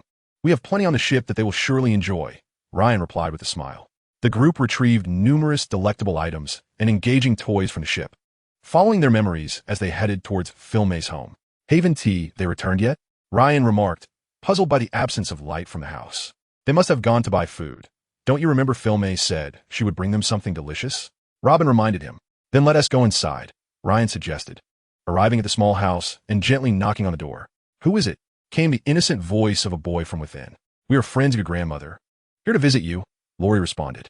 "Nonsense. Grandma has no friends like you. You're liars." A little girl's voice echoed defiantly from inside. The group momentarily stood bewildered. "Ahem, allow me." Fujitora gently cleared his throat and said in a soft tone, "Little one, please open the door. Uncle has many delicious treats." Ryan was momentarily dumbfounded, thinking Fujitora might have a better strategy, only to be met with this. "Liar. I want to open the door." Fujitora, feeling somewhat awkward, admitted, "I tried. It was futile." Just then a voice came from behind. "What are you all doing?" Phil May appeared, carrying a few prepared pumpkins and a coconut in one hand, and half a roasted chicken in the other, gazing curiously at Ryan and the others. "We brought some food and toys for the little ones," Ryan explained. At that moment, Phil May noticed the items in their hands and quickly urged, "Come in and have a seat. Let's have some tea." To Phil May, her grandchildren were more precious than life itself. Ryan and the others' concern for the children resonated far more than any concern for Phil May herself. Initially, Phil May harbored a subtle aversion towards Ryan and his companions due to their identity as Qinghai people, but in that fleeting moment, that sentiment evaporated entirely. "Bujins, open the door. Grandma's back." With 2 joyful voices, the door swung open swiftly, revealing 2 little ones who stepped outside. Observing the unfamiliar faces, they curiously asked, "Who are they, Grandma?" "They are friends of Grandma. Come inside, for Grandma has brought you lots of treats." Phil May beckoned Ryan and the others in. As Ryan and the others entered, the already small house felt somewhat cramped. "I apologize, the house is a bit small," Phil May remarked. "It's quite all right," Ryan reassured her with a wave of his hand. Phil May presented the pumpkins, coconuts, and half a roast chicken to the 2 children. "Wow, there are pumpkins and roast chicken." The innocent exclamations of the children left Ryan and the others momentarily speechless. Bailey, gazing at the 2 youngsters, reminisced about the days when he and Ryan trailed behind Carter, dreaming each day of savoring meat. Among those present, aside from Lori, Brooke, and the enigmatic Fujitora, the childhoods of the others bore resemblance to these two children, perhaps even less fortunate than they. Ryan and Bailey, being orphans since childhood, Robin had lost her family at the age of 8. And Kid and Kira were alone when they encountered Ryan. Bailey promptly produced the food he had brought and offered it to the two children, which included local delicacies from the Water City, alongside many items unfamiliar to Bugins and Jenny. Grandma? The older brother inquired. Filme affectionately tousled their hair and smiled. Eat up. Upon receiving her response, the two children immediately began to devour the food voraciously, while Bailey patiently instructed them on how to eat the unfamiliar items. Seeing the scene, Filme's smile deepened, her wrinkles becoming more pronounced. Grandma, you should eat too. All right, Grandma will eat, Filme replied, though her words lacked accompanying action. As Ryan beheld the scene before him, he was inevitably reminded of his grandparents from his past life. While it is true that some parents may not treat their children well, it is rare to encounter grandparents who are unkind to their grandchildren. Their love, in comparison to that of their own children, appears far more selfless. Otherwise, the concept of intergenerational affection would not exist. Soon, the two little ones, patting their full bellies, gazed longingly at the food on the table. Observing their helpless desire to continue eating, Ryan and his companions could not suppress their laughter. Leaving the toys behind, Ryan and the others departed, though the two children felt a twinge of reluctance. As they watched the door close, Ryan sighed. They are unfortunate, yet fortunate. Indeed. With Bailey's sigh, Ryan and his group vanished into the night. In the following days, Ryan and his companions frequently visited the two little ones at Filme's place. Gradually growing closer, the two children, raised on the Sky Island, had developed a fondness for Ryan and his group, who hailed from Qinghai. Just as Ryan was sharing tales of his adventures with them, Ganfuer approached. Do you have news from Baika? Ryan inquired, looking at Ganfuer, who had descended from the sky. Yes, someone has been there, and I had him map it out. Ganfuer handed Ryan a parchment map. It's time to set off. Ryan sighed lightly. Are you leaving, Brother Ryan? Bugins and Jenny blinked their eyes, tears welling up. Ever since they became aware of their surroundings, Ryan and his companions had been the kindest people to them. Aside from Filme. Don't worry, I will return to see you. You mustn't lie. That's our promise.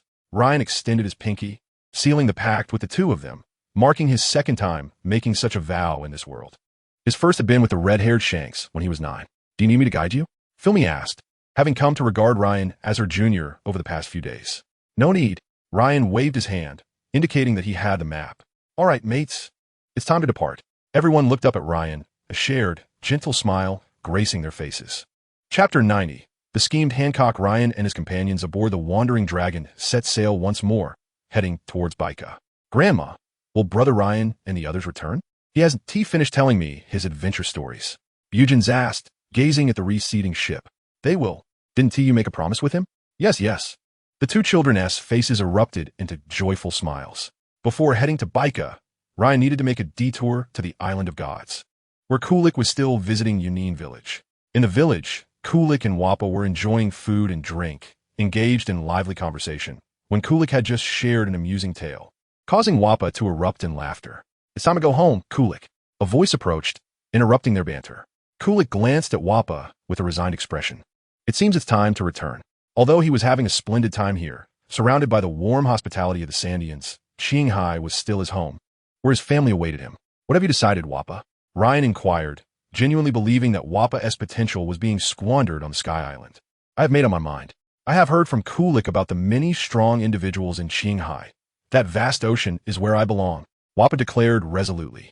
After a pause, he continued, by the way, some of my brothers wish to join me in venturing to Qinghai. That's fine. Go fetch them, and I shall send you and Kulik down shortly. Ryan did not mind the addition of a few more people. For him, 1 or 100 made no difference. Thank you. After Wappa left, Kulik deeply bowed to Ryan. Ryan remained expressionless, accepting the gesture without flinching. Before long, Wappa returned with hundreds of individuals, including the old chieftain. These are the few you mentioned? Ryan was somewhat taken aback.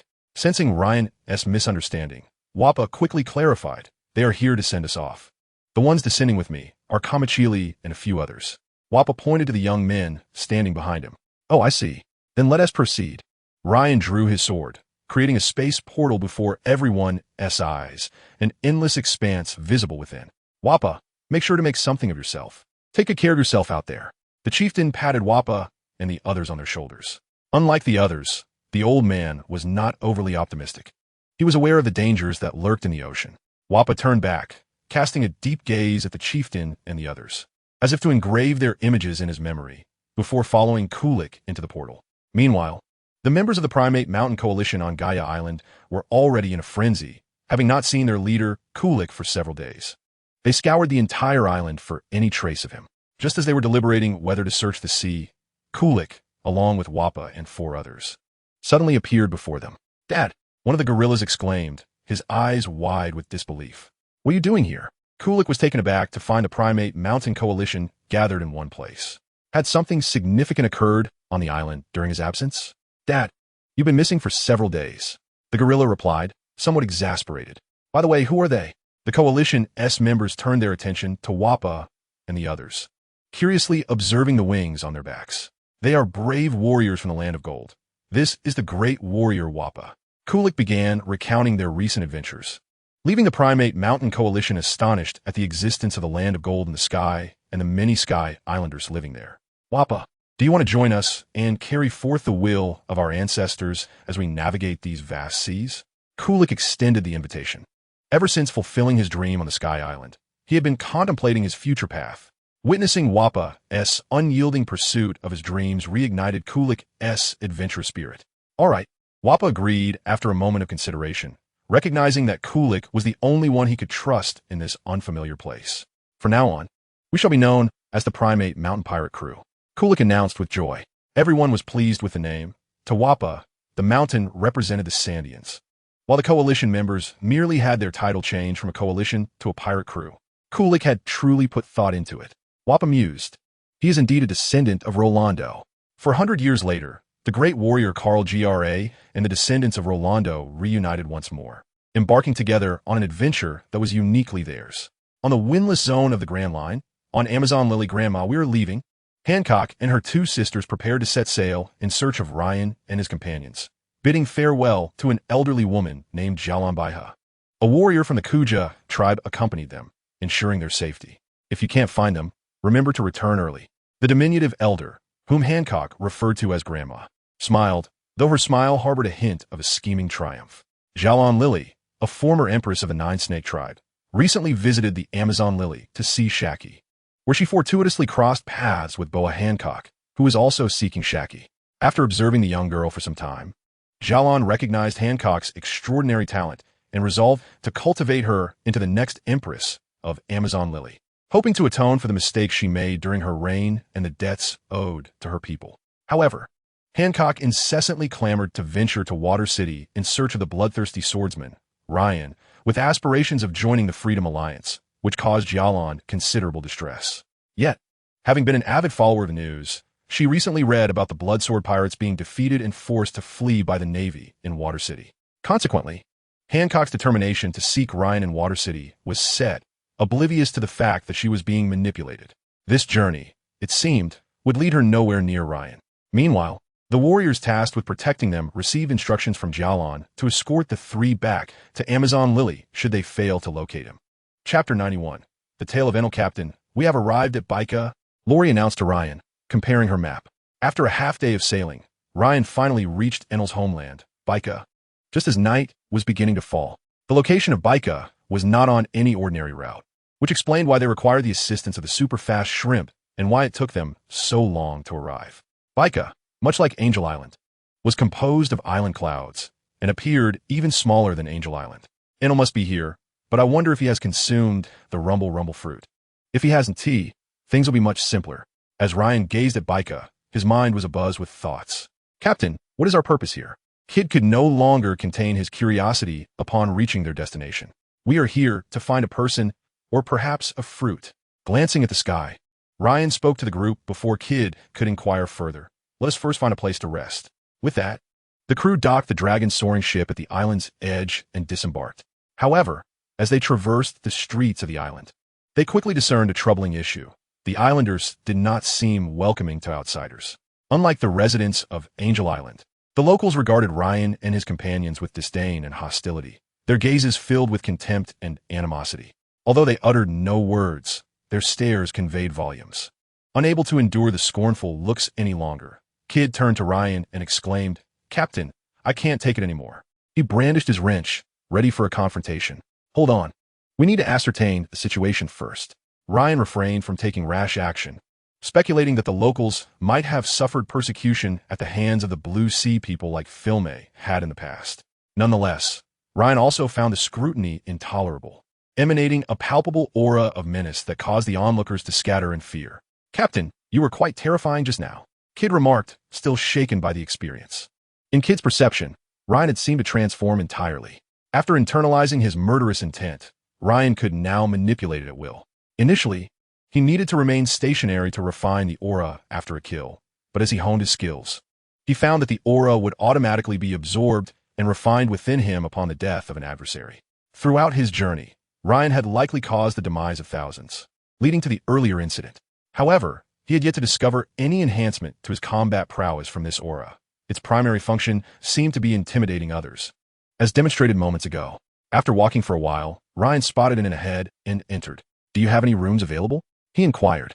"None," the innkeeper, glancing over Ryan and his crew with disdain, replied. Ryan regarded the proprietor with a penetrating gaze before departing in search of another inn. Startled by Ryan's presence, the innkeeper muttered as they exited, "What a show-off. You nearly gave me a heart attack. This place exudes an unsettling aura." Fujitora remarked solemnly. The group nodded in agreement, acknowledging the strange atmosphere. They continued their search for lodging, encountering several establishments like the previous one that claimed to have no vacancies. Finally, they came across an inn called Tongfu, where the owner, a man in his 50s or 60s, announced that they still had rooms available. "Sir, it seems your island is not particularly welcoming to outsiders." Ryan expressed his curiosity. The owner offered a forced smile, revealing his resignation. "It has always been this way." The crew discerned his discomfort with the situation and his disapproval of it. "Why is that?" After a brief silence, the owner glanced at the newcomers and replied, "The islanders believe we are descendants of the gods, and those without wings, like you, are not." "Is this a form of racial discrimination?" Ryan pondered, initially assuming the island's hostility stemmed from past grievances with the Blue Sea people. This revelation struck him as peculiar. Could it be that Enel destroyed Baika for this very reason? He recalled the historical account of Enel annihilating his home. In light of the current circumstances, it seemed that Enel, lacking wings, would likely face discrimination and even bullying. Ryan then inquired further about Baika, and the innkeeper's explanations brought clarity to his understanding. The owner recounted that their ancestors had descended from the heavens, and this belief had been passed down through generations, leading them to regard themselves as divine progeny. In the eyes of the Baika people, their forebears were indeed gods fallen to the mortal realm. "Do you know someone named Enel?" Ryan ventured cautiously. Given the owner's demeanor, he suspected that, as a native, the innkeeper might not harbor any prejudice against the Blue Sea people and might know Enel. "You know that boy?" The innkeeper suddenly seemed excited. "You must be related to Enel. Your arrival is quite timely." Ryan was taken aback. "What is this? How have I become Enel's relative? I've only seen him on a screen." Yet before he could clarify, the innkeeper began recounting Enel's experiences in Baika. From a young age, Enel had been discriminated against for lacking wings, often bullied by other children.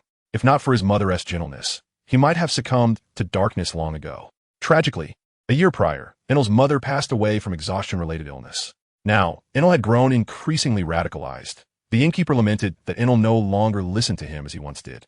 Understanding the gravity of the situation, the innkeeper's joy at seeing Ryan and his companions was now clear. "Wait," Ryan interjected. "We are not Enel's relatives." "Not? Aren't you all from the Blue Sea?" The innkeeper appeared bewildered. "But what does being from the Blue Sea have to do with being related to Enel?" "His father is from the Blue Sea." "What?" Ryan exclaimed, shocked to learn that Enel's father was indeed from the Blue Sea. This revelation made sense of Enel's lack of wings. He must have inherited none of his mother's lineage, explaining his divergence from the others. In truth, there were indeed some mixed-blood individuals on Angel Island. However, unlike Baika, Angel Island was not so exclusionary. Thus, Ryan did not delve deeply into the matter at the time. And Gamfuer, too, lacked wings. Previously, it was believed that among the inhabitants of the Sky Island, some simply did not grow wings. But now it seems that was not the case at all.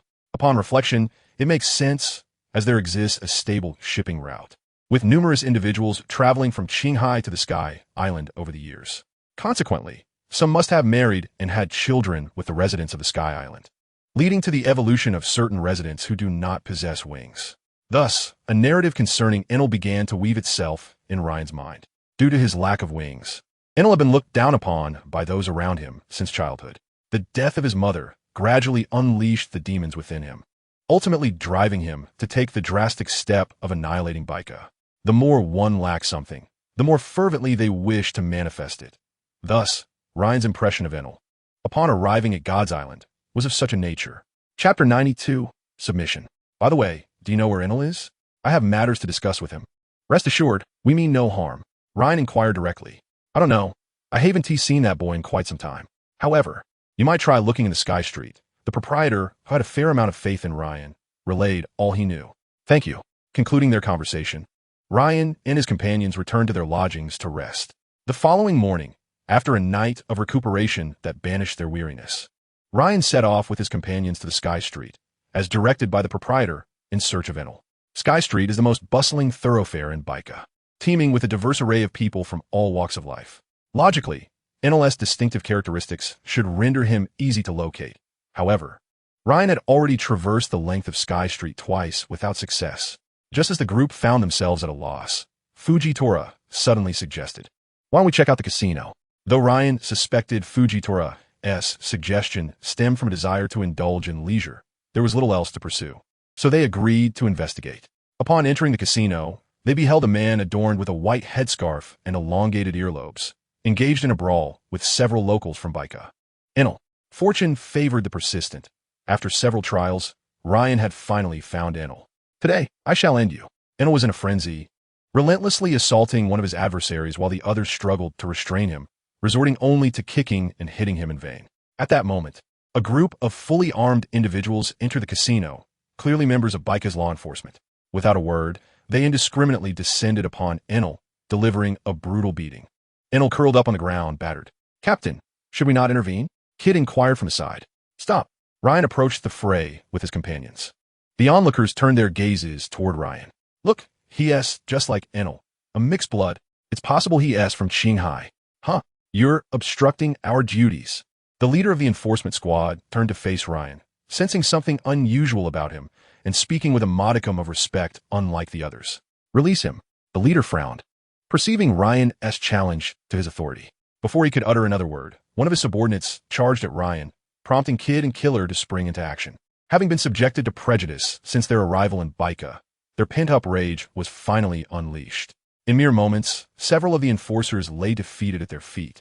One even struck down by Kid with a wrench, blood spilling onto the ground.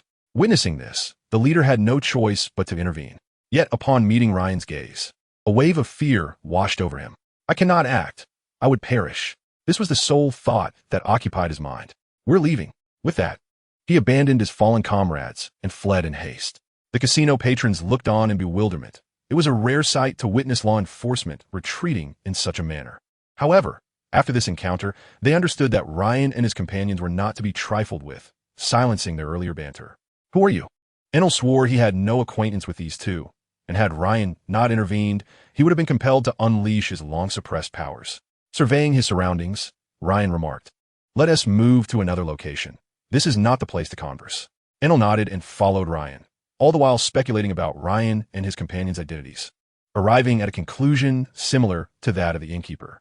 "You consumed the rumble fruit, haven't you?" After uttering this, Ryan observed Enel's shifting expressions. Enel initially appeared startled, then feigned ignorance, saying, "Huh, what are you talking about?" From Enel's expression, Ryan discerned the truth. "Rest assured, I harbor no ill intentions toward you. I seek you out to invite you into our pirate crew," Ryan stated gently. "Had I meant you harm, I would not have saved you just now, would I? Who asked for your help?" Enel, towering at over 2 meters, resembled a child in a tantrum. Ryan sighed. "It seems I must take action." Drawing the wooden horse from his waist, Ryan pointed it at Enel. "If I win, you will accompany me. You win?" "Ha ha ha." Enel laughed as if he had heard a jest, having assessed that the 2 earlier combatants were not particularly formidable. How could he possibly be bested? At that moment, Enel ceased to hide his true strength, his entire being transforming into a tempest of lightning, defiantly glaring at Ryan. "I'm done pretending. I reveal my true self. I have consumed the rumble fruit. What do you do about it?" 100,000 volts. With his declaration, A bolt of lightning descended upon Ryan from the heavens. Ryan did not evade. Instead, he withstood the attack, seeking to gauge the destructive power of the Rumble Rumble fruit.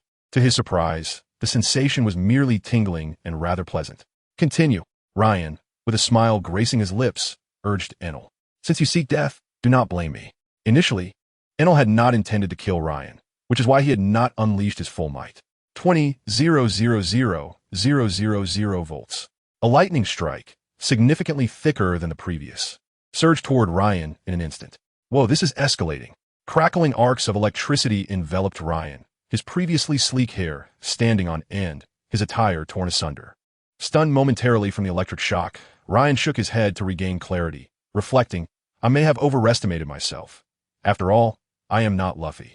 Engaging in a battle with a master like this could yield disastrous consequences. Captain, your hairstyle. Kid kindly alerted him. Ryan touched his hair, his fingers trembling slightly, then smiled at Enel. Come on, let us continue. From that point onward, Ryan held nothing back, enveloped in the armor of Haki. Utilizing his observation Haki, he deftly evaded Enel's attacks, which failed to land a single hit. Just as Enel attempted to evade Ryan's onslaught through elemental transformation, Ryan seized him with both hands and unleashed a ferocious beating. Take that for shocking me. You should have run. Take that for refusing to join our pirate crew. I never said I wouldn't join. Enel lamented, on the verge of tears. Take that for growing so tall. Ryan delivered another punch. After Ryan concocted various pretexts to pummel him, Enel ultimately lay flat on the ground, resigned to passively endure the onslaught. However, Enel, while enduring the blows, discerned that Ryan was not striking with lethal intent. Each hit, though excruciating, remained within the bounds of his endurance. Once this ordeal concludes, you shall be an apprentice crew member aboard the ship. Ryan resolved to temper Enel's ferocity, as just moments ago, when he unleashed 20 million volts, Enel had genuinely contemplated slaying Ryan.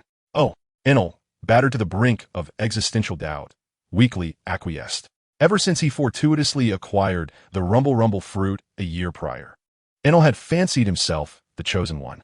Throughout the past year, he had been lurking in the shadows, incessantly honing his abilities, anticipating the day when he would become invincible in this world. Yet today, he came to the realization that there are indeed individuals beyond his reckoning. Do you know how to operate the arc maxim? Of course, Enel instinctively replied, only to awaken to the realization and fixate on Ryan, inquiring, how do you know? This person is aware of my Rumble Rumble fruit and the arc maxim. Enel felt stripped of all secrets before Ryan's gaze, a chill coursing through him. Could it be that he has been observing me all these years in secret? But if that were the case, why not seize my Rumble Rumble fruit? The more he pondered, the more befuddled he became. There must be blueprints, right? Where are they? Ryan interrupted Enel's spiraling thoughts. In the temple. Chapter 93. What is the truth? What kind of place is the temple? The sudden emergence of this new term left Ryan perplexed. It's where I obtained the Rumble Rumble fruit. Don't you know? If I knew, would I even need to come to you? Ryan thought to himself, brimming with unvoiced retorts. Take me there. Ryan dismissed further debate on the topic, believing that seeing it firsthand would provide clarity. I thought you knew everything, Enel muttered, yet upon witnessing Ryan's eager fists, he instinctively silenced himself and obediently led the way. Departing from the bustling throng, Ryan and his companions followed Enel into a forest, where, deep within its heart, lay the ruins of a structure with but a single wall standing. Is this the temple? Kid expressed disbelief. The grandeur implied by the term temple seemed utterly mismatched with the dilapidated edifice before them. Come on, let's take a look. Ancient characters. As Ryan approached, he noticed inscriptions of archaic script upon the wall, many of which bore signs of deliberate erasure. Without needing Ryan's prompting, Robin immediately began translating. The revolution has failed. The brilliance of communism ultimately cannot illuminate the world. Robin paused, for the text was fragmented.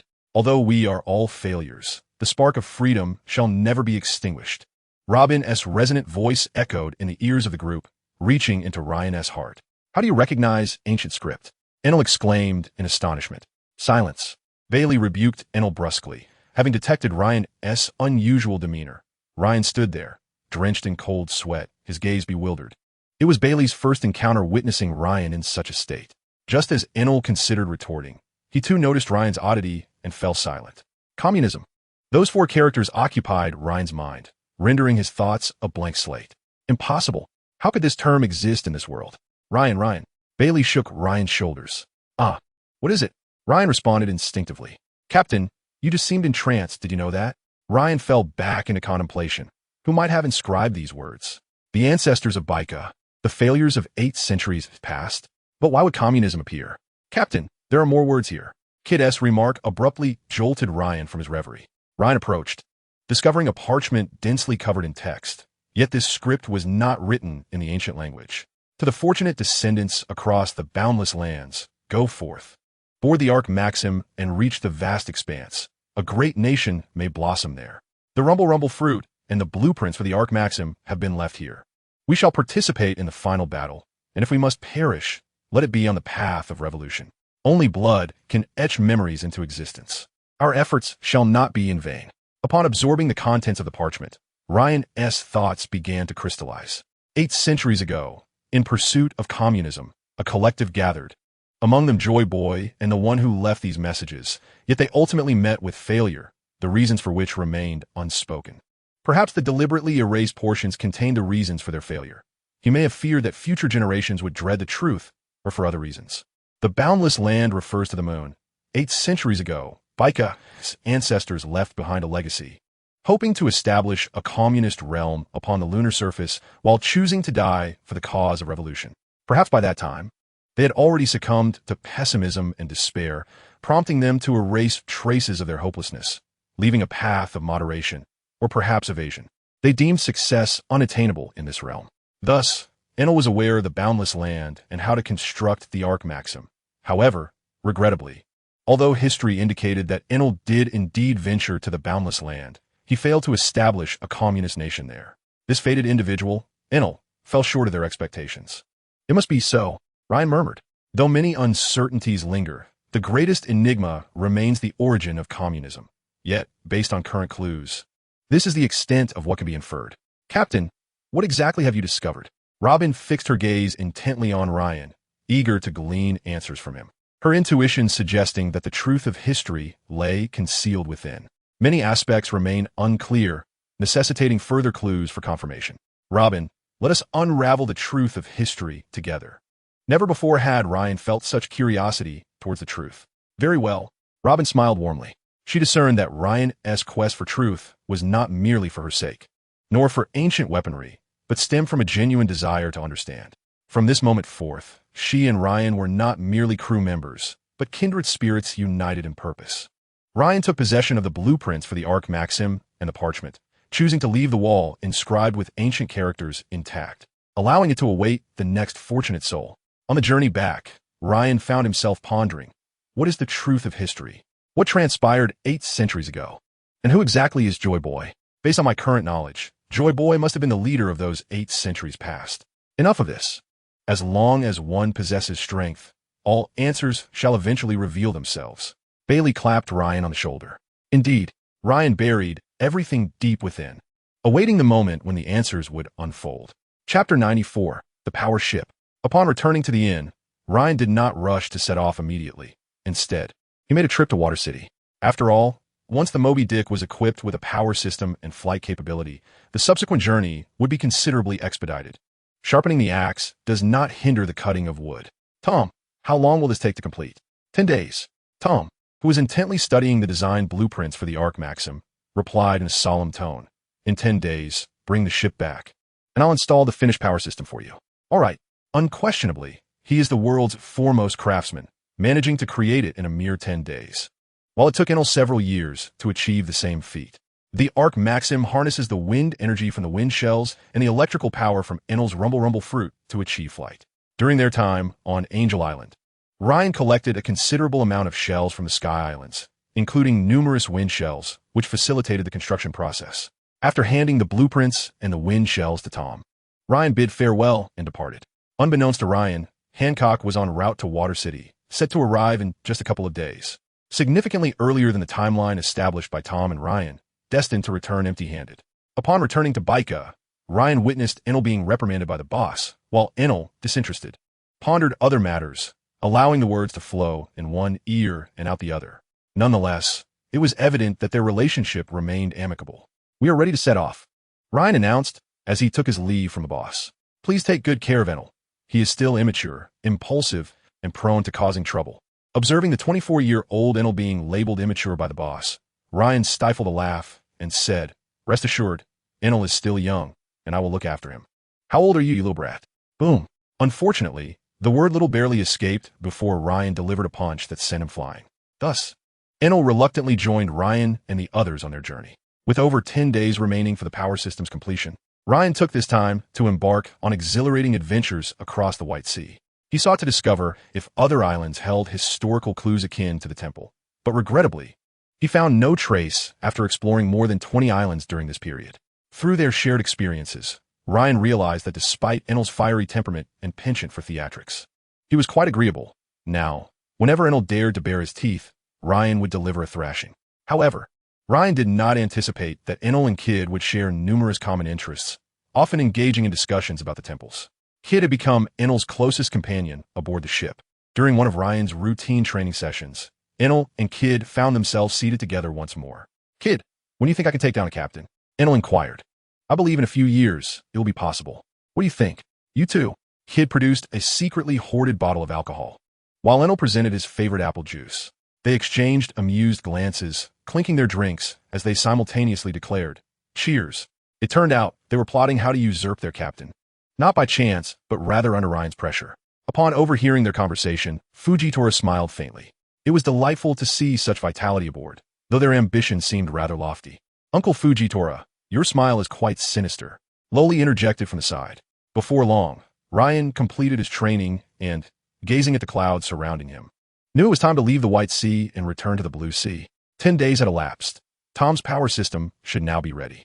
"Are you all coming along?" Ryan asked the group. "Yes," they replied. Ryan opened a spatial door, and in the next moment, the Thousand Sunny arrived at Water City. "Where's this?" Enel exclaimed, astonished by the unfamiliar sight before him. "This is the Blue Sea, Water City," Kid explained as a good friend. "So, we've arrived in the Blue Sea?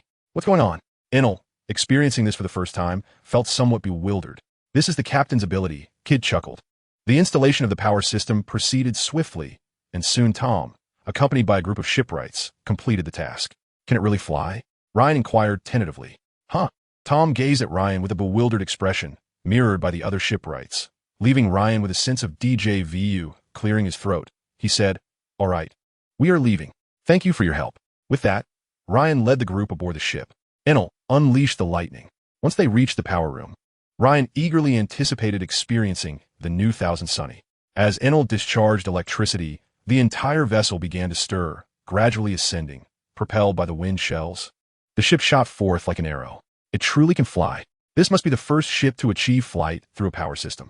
Once the ship's movement stabilized, Ryan once again utilized his abilities to reach Gaia Island. "Did you see a ship fly across the sky just now, then vanish?" Cigar asked his subordinate nearby. "No, boss. You must have seen it wrong. How could a ship fly in the sky and disappear?" "Really? Perhaps I did misjudge." As he gazed ahead, Cigar remarked at last, "We have arrived at Water City, where Lord Ryan once resided." Leading the fleet of nearly 100 ships, Cigar, who had previously robbed the Black Hand pirates under Ryan's banner, felt immense pride in the growth of his crew. However, when Ryan returned to this place, he found Karuk's residence abandoned. Thus, Ryan and his companions aboard the newly equipped Thousand Sunny set sail towards the starting point of the Grand Line, Twin Cape. Chapter 95. We have missed our appointment. In the Grand Line's Twin Cape, Labu frolicked joyfully in the sea. Ever since Ryan informed him that Brook from the Rumbar Pirates was still alive and promised to bring Brook back to meet him, Labu ceased his daily headbutting against the Red Line. "Labu." After 2 days of travel, Ryan called out to the sea. Unfortunately, he received no response, as Labu was underwater and could hardly hear him. Realizing this, Ryan devised a plan. A sharp, radiant sword intent emanated from him, piercing the heavens, and under his control. The intent spread across the sea. Labu, engaged in play, felt a familiar sword intent, one that had previously surged within him. "It can't be. That man has returned." Labu clearly remembered Ryan's promise. His return signaled Brook's return as well.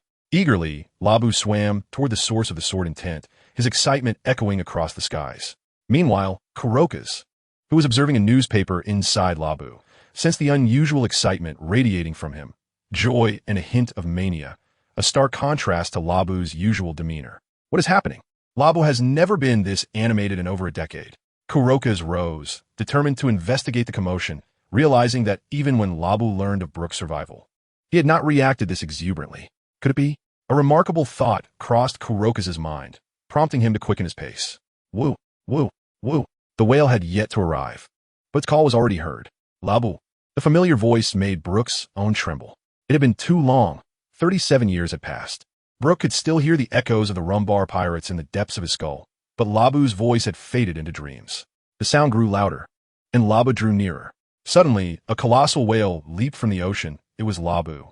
In the skies, Laboon fervently searched for the visage of Brook etched in his memory, until a skeleton adorned with an explosive hairstyle materialized before his eyes. After a span of 37 years, though transformed into a skeleton, Laboon recognized Brook at once. He swam towards Brook, saying, "I'm sorry, Laboon, we missed our appointment." Observing the drastically altered Brook, tears of immense size welled up in Laboon's eyes, tears that were unmistakably his. He shook his head vehemently, as if to insist, "No, you have not missed our appointment." Laboon's fervent motions stirred the nearby waters into a tumultuous frenzy. Brook leaped onto Laboon's back, exclaiming, "I long to weep, yet I possess no tears." To everyone's astonishment, a few droplets of tears began to flow from Brook's hollow eyes, cascading down like a waterfall. The two most unlikely beings to shed tears found themselves weeping simultaneously. Even Ryan, witnessing this marvel, could not help but ponder its scientific implications, but soon remembered they were in a world of pirates. Could this be the power of love? Laboon, attuned to Brook's emotions, erupted in a silvery column of water, akin to a fountain, enveloping both him and Brook in a gentle rain. Under the radiant sunlight, a magnificent rainbow arched above them. Yo-ho-ho-ho! Brook laughed joyously. Just then, Colokas emerged, beholding the spectacle of Brook and Laboon expressing their elation beneath the rainbow. After the storm, one must eventually witness the rainbow. Laboon's 37-year wait had culminated in the fulfillment of his desires.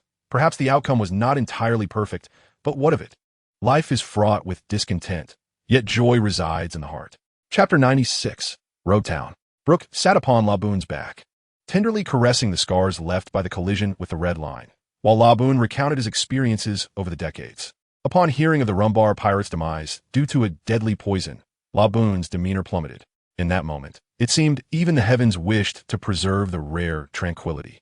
On the unpredictable Grand Line, even the winds softened. Observing Laboon's fluctuating emotions during Brook's narrative, Colokas remarked, "How splendid." Indeed, this moment was profoundly beautiful, reminiscent of a fairy tale where efforts are rewarded, a delightful conclusion. You've become a renowned pirate across the world. Colokas queried, "What are your plans now?" He held high hopes for this junior. He had learned of Ryan's exploits through the newspapers. Captain Roger had chosen wisely in entrusting him with the sword. Colokas mused inwardly. It is rare to find those who possess great power yet remain steadfast in their principles. In Colokas's eyes, Ryan epitomized this rarity. "I'm off to the East Blue to visit my brother, Roger's son," he exclaimed. Captain Roger has a child now. He had often claimed his offspring would inherit his will and fulfill his unfinished business. Perhaps reminiscing stirred something within Colokas, for a rare smile graced his eternally stoic visage. "Senior, my mission is complete, so I shall take my leave. Are you shooing me away? I wish to linger aboard your flying vessel a while longer." With that, Colokas disembarked and returned to Laboon's back. "Awoo, awoo." As the Thousand Sunny soared into the distance, Laboon bid farewell to Ryan in his unique manner. Thus in Twin Cape, a man, a skeleton, and a whale lived together in bliss, embracing an unrestrained life. "Captain, where shall we go next?"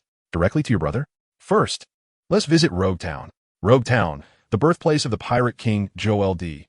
Roger's dreams, also marked their conclusion. Kid and the others erupted in excitement, for the presence of Pirate King Roger bestowed a legendary aura upon Rogue Town. Each year, countless souls made pilgrimage to this hallowed place. Even Enel exhibited signs of exhilaration. Having spent some days in the Blue Sea, he had gleaned a general understanding of its affairs. The legend of Pirate King Roger far surpassed Captain Ryan's prowess. If he could uncover the secrets to Roger's strength, defeating Captain would no longer be a mere fantasy. This thought ignited in both Kid and Enel's minds. With the ship now equipped with a flying propulsion system, traversing the calm belt had become remarkably effortless. The once dreaded area now appeared as mere toys beneath the Thousand Sunny's might. After safely navigating the calm belt, Ryan steered directly towards Rogue Town, following the map's guidance. and soon spotted a small island with a triangular archway at the harbor, inscribed with Road Town. Chapter 97, commemorating Roger. Ryan, where shall we dock the ship? Inquired Bailey, the helmsman aboard. Let's proceed directly in. As the most frequented locale in Road Town, the square featured a gallows where the pirate King Joel D. Roger had met his fate. Today, it still attracted numerous visitors. Look, someone is excitedly pulling on the sleeve of their companion, pointing skyward and shouting, "There's a ship in the sky. Look at the pirate flag. It's the Bloodsword Pirates." A pirate ship descended from the heavens, landing in the vacant square, and a group of individuals disembarked with confident strides. At the forefront was a youth clad in white, wielding an enigmatic ancient sword, his hair fluttering in the gentle breeze, adding to his allure. The bloodthirsty swordsman Ryan. Someone recognized the young man's identity. Such a man should be on the Grand Line. What brings him to the East Blue? A pirate observed with trepidation, acutely aware of the ruthless nature of their kind. Lord Ryan. A burly man gazed at Ryan with admiration. This individual was Shoppy, a recent recruit to the Freelancers Alliance and the proprietor of a fish shop in Road Town, possessing a hint of fishman lineage. When Tiger arrived in the East Blue, Shoppy had eagerly joined the cause. Having heard countless tales of the legendary leader Ryan from the veteran members, he could hardly contain his excitement upon encountering him in person. As Shoppy hesitated, contemplating whether to approach and introduce himself, Ryan, clutching a bottle of wine, strode purposefully towards the gallows. Upon seeing the gallows, an image of a man shackled and smiling in the face of death flashed through Ryan's mind. The first man to become Pirate King in 800 years. Roger was intricately entwined with Ryan's fate. He had inherited his sword and learned his techniques. Both of his masters had been Roger's crewmates, and he shared familial ties with him. This connection evoked a unique sentiment towards Roger, distinct from the figure he had witnessed on screen in his previous life, who had sacrificed himself to ignite the era of pirates. However, it is Jabba, the reckless and headstrong Roger, who insists on maintaining a FA-Ade, and the Roger who delights in embarking on adventures and hosting banquets with his companions. Whether the onset of the Great Pirate Era is a boon or a bane for this world, Ryan remains uncertain, for the pirates have wrought suffering upon the realm. The seas are inhabited not only by dreamers, but also by ambitious souls, and even by the likes of Blackbeard, who embodies both traits. The existence of such individuals has led many nations to endure rampant devastation at the hands of pirates. Yet, it is also due to the advent of the Great Pirate Era that the world government's steadfast dominion, which has persisted for 8 centuries, is gradually waning, and the invisible shackles binding the populace are quietly loosening without their awareness. Nevertheless, one undeniable truth remains. Ryan has, directly or indirectly, inherited Roger's legacy, and thus he feels compelled to pay homage to him. With a mere thought, Ryan teleported to the execution platform, gazing down at the throng of spectators who were fixated upon him, eliciting a smile from Ryan. Surely, the last sight that Roger beheld was this very scene. The view here is indeed splendid, Ryan mused. Subsequently, he poured the contents of a bottle onto the execution platform, and, as the crowd looked on in bewilderment, dozens of armed Navy soldiers encircled the platform. "Bloodthirsty swordsman Ryan, this is not a place for you to run rampant," exclaimed a stammering Navy lieutenant, although he bravely articulated his thoughts. The soldiers behind him trembled in fear. With a loud thud, one even dropped his weapon in a fit of unsteady hands. Alas, this brave lieutenant seemed doomed. Onlookers believed the lieutenant's fate was sealed. He stood as a mere lieutenant from the Navy against a notorious pirate with a bounty of 413 billion berries, a stark disparity in their strengths. Some even shut their eyes, unable to bear the anticipation of the impending bloody scene. "Courageous as you are, Navy, but if you wish to capture me, even Sengoku would be powerless." Ryan spoke slowly. "Wah, you want to kill me?" The lieutenant stuttered in astonishment. In truth, when he decided to utter those words, it was a moment of impulsive bravado in the lieutenant's perspective. He could not allow a pirate to run amok in such a manner without dishonoring the justice cloak upon which he relied. However, after speaking, fear took root in his mind as he recalled that the man before him was no gentle soul, but rather the very individual who had once decimated the Navy branch in the South Sea. Thus, when he realized he was still alive, his shock was palpable. "Begone," Ryan commanded, his voice laced with conqueror's hockey, tinged with a hint of murderous intent. The lieutenant felt as if he were staring into an abyss of corpses and rivers of blood. Before he could finish, a fellow soldier urged Lieutenant Devon, "Perhaps we should report this situation." Having danced along the precipice of death, Devon regained his composure and, casting a glance at Ryan, retreated with his men. Once outside the square, he noticed his back had soaked with sweat. Among the crowd, a green-haired youth with a rooster comb hairstyle and a red-haired girl gazed up at Ryan with admiration, utterly captivated by his commanding presence. The audacity to declare that even Sengoku would be impotent to apprehend him was nothing short of awe-inspiring. He was indeed a formidable figure who dared to challenge Mariewa. As for Kaido, who would remember him? Most would only recall the victor, seldom paying heed to the runner-up. After paying his respects to Roger, Ryan descended from the execution platform, at which point a burly man rushed to him, exclaiming, "Lord Ryan." "And you are?" Ryan inquired, recognizing a vague familiarity but unable to pinpoint it. "From the Freedom Alliance." Chapter 98. An Unexpected Individual. A newcomer? The members of the Freedom Alliance were individuals Ryan had personally rescued. He was familiar with all of them, yet this man was an exception, indicating he was a recent addition, and Ryan noticed certain features that hinted at his fishman heritage.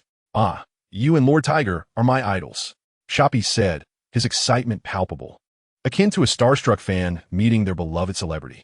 "Where's Tiger now?" Ryan asked, having previously entrusted him with the vital task of guarding the East Sea, the most significant maritime region among the four seas. "Lord Tiger is in the Goya Kingdom, the place with the highest number of slaves in the East Sea. The Goya Kingdom, among the oldest allied nations of the world government, maintains a commendable standing in terms of scale and power globally." And Ryan recalled that its seating at the World Conference was not insignificant. Moreover, within the East Sea, the Goya Kingdom stands as the most formidable nation, indicating that Tiger is indeed aiming for substantial achievements by tackling the toughest challenges. How is the Freedom Alliance faring in the East Sea? Although the organization was initially established to provide rescued slaves with meaningful work, rather than to unleash chaos upon the world like the future Golden Emperor, Ryan, as the founder, felt a sense of responsibility to remain informed about its developments. Under Lord Tiger's leadership, our Freedom Alliance has now spread throughout the East Sea. Ryan mentally noted that Shoppy was a talent. He had not forgotten to commend his subordinate in the presence of the higher-ups. As long as this man remained alive, he had a promising future ahead. "Lord Ryan, may I invite you to visit our base in Rogatown? The comrades are eager to hear your teachings," Shoppy said, gazing at Ryan with hopeful eyes. Comrades. Upon hearing this term, Ryan understood that Tiger was strictly adhering to the guidelines he had provided. After contemplating, Ryan decided that there was no rush. Once he completed his business, he would gladly pay a visit. "Wait for me here. I have some matters to attend to." Rogatown indeed lacked any significant risks, and the only thing that piqued Ryan's interest was the individual who had gifted Zoro the Snow Walk and the Sandai Kitetsu. It was also a perfect opportunity to procure a couple of suitable weapons for Kid. Ryan brought Kira to a weapon shop run by a man with an eagle-like hairstyle, who was meticulously polishing the blades within. The tuft of hair atop this man's head was his final emblem of stubbornness. "Boss, I'd like to purchase a sword." "Certainly. I assure you, the weapons here are the finest in Rogatown." Upon seeing Ryan, the shopkeeper stumbled over his words, for he was well aware of the man before him. The bloodthirsty swordsman Ryan, a man who dared to challenge the world government, was also among the few great swordsmen in existence. His passion for swords quelled the shopkeeper's fear, and he gazed at the sword hanging from Ryan's waist. Rumored to be a rare double-edged blade, comparable to even the 12 supreme grade swords, which filled him with curiosity. "Feel free to choose. Snow Walk, Sandai Kitetsu don't lie. I know you have them." Ryan's words left the shopkeeper in shock, but upon recalling the identity of his visitor, he regained his composure, realizing that such a prominent figure would undoubtedly possess secrets. "Are you planning to use them? I think your own sword is quite impressive," the shopkeeper remarked, eyeing Ryan's blade. Ryan pushed Kira forward and replied, "No, he is the one who will use them." "He?" The shopkeeper's face twisted into a smirk, revealing his disdain. In his view, bestowing Snow Walk and Sandai Kitetsu upon Kira was a gross misallocation of resources, though he refrained from voicing his thoughts with Ryan present. Individuals afflicted with social anxiety often possess exceedingly sensitive dispositions. Upon noticing this, Ipin Satsu hastily declined. "Master Ryan, this is inappropriate." "No, it is indeed appropriate. I believe these two blades are perfectly suited for you." After declaring this, Ipin Satsu smiled as he personally handed the Snow Walk and the third-generation Ghost Cutter to Kid. Although Kira initially protested that it was unsuitable, his countenance radiated joy upon receiving the Snow Walk and the third-generation Ghost Cutter. It is worth noting that these two swords rank among the top 100 blades in the world, especially considering they were gifted to him by his most respected master. "Ryan, how much do they cost?" Ryan's expression remained remarkably composed, effortlessly embodying an aura of grandeur. I do not desire any payment. May I take a look at your sword? Ipin Satsu was a man of dreams. To him, money paled in comparison to the opportunity to behold such exquisite swords, which is why he had previously bestowed these two blades upon the impoverished Zoro. Without hesitation, Ryan tossed the wooden horsebull to Ipin Satsu, who, upon receiving the sword, caressed the wooden horsebull with the tenderness one might show a beloved. What a fine sword. This is a marvel I, Ipin Satsu, have never encountered in my lifetime. A swell of pride surged within Ryan. The wooden horsebull was a renowned Chinese sword, now rivaling the supreme blade, and once refined with armament hockey. Its quality would ascend to even greater heights. After a moment of admiration, Ipin Satsu reluctantly returned the sword to Ryan, and as he watched Ryan and Kira depart, a smile crept across his face. The bloodthirsty swordsmen Ryan's disciples, the Snow Walk and the third-generation Ghost Cutter, had found their rightful place. Exceptional weapons should not languish in a shop but accompany their masters across the seas. Although Ipin Satsu, now of advanced age, could no longer set sail due to familial obligations, he still retained the heart of his youth.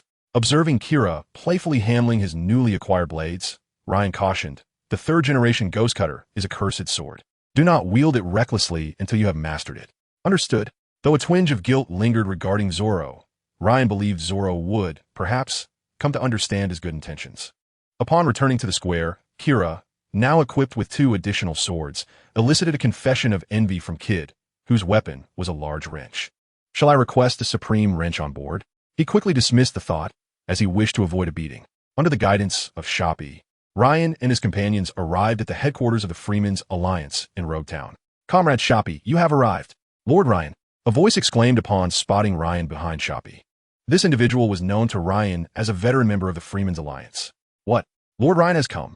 This declaration ignited a fervor within the once quiet base. With all 23 members of the Freemen's Alliance in Road Town quickly gathering, they formed neat lines, their expressions brimming with excitement as they awaited Ryan's directives. Among the crowd, Ryan spotted a familiar yet unexpected figure, a man adorned with a striped headscarf, whose fierce appearance exuded an aura that deterred any approach. Most ordinary folk would instinctively feel fear at the sight of his countenance. Chapter 99. The Kind-Hearted Arlong. The Demon Man, Akin. Luffy had encountered the captain of the clique pirates in East Blue, whose merciless demeanor left no room for compassion. Even his enemies cried out for mercy before him, thus earning him the moniker Demon Man. Ryan had not anticipated that he would join the Freemen's Alliance. Akin's combat prowess was formidable. In the past, he could easily overpower Sanji, and after the clique pirates were decimated by Mihawk, Akin played a crucial role in their escape back to East Blue. It was even rumored that the legendary Admiral Green Bull was Akin. Observing Akin, who now appeared to be merely 16 or 17, Ryan couldn't help but wonder why this individual was present and had allied with the Freemen's Alliance. However, it was clearly not the moment for such inquiries. As everyone anticipated Ryan's speech, there are many new comrades here whom I do not know, but since you have all joined the Freemen's Alliance, we share a common ideal and pursuit. I hope you will all remember your mission, and, of course, feel free to raise any concerns with the organization. At that moment, someone spoke up. Lord Ryan, we would love to hear your tale of the events at Mariehua. Indeed, seeing Ryan's approachable demeanor, some of the crowd began to cheer. Although they had heard the story countless times, hearing it from the source would be a wholly different experience. Very well, Ryan replied with a smile, not wishing to refuse this small request. He then recounted his experiences at Mariehua. Ryan's storytelling prowess captivated the audience. They were enthralled, and as he described the opulence and grandeur of Mariehua, gasps of astonishment erupted among them. They gritted their teeth at the cruelty of the celestial dragons. And when they learned of their safe escape, smiles graced the faces of all but the ever-stoic Akin. After concluding his tale, Ryan allowed everyone to return to their respective duties. How did that individual join us? Please tell me the specifics. Ryan pulled Shoppy aside to inquire. Ah, you mean Akin. He was rescued from the sea by Comrade Arlong during one of our missions and subsequently joined us. Arlong? That fishman Arlong? How did he end up with Akin? The names seem quite fitting together. Where's Arlong now? Ryan was not surprised by Akin's presence in East Blue. He had intentionally encouraged Taeg to recruit more fishmen, and it was entirely within Ryan's expectations for Arlong, as Taeg's admirer, to join the Freemen's Alliance. Comrade Arlong is in Kokosia Village, not far from Road Town. Kokosia Village. How inscrutable are the forces of fate. Ryan mused. By the way, We must nurture that individual named Akin well. With that parting remark, Ryan led the group away. He intended to visit Kokosia village to see how the current Arlong compared to his memories and to check in on the young Nami as well.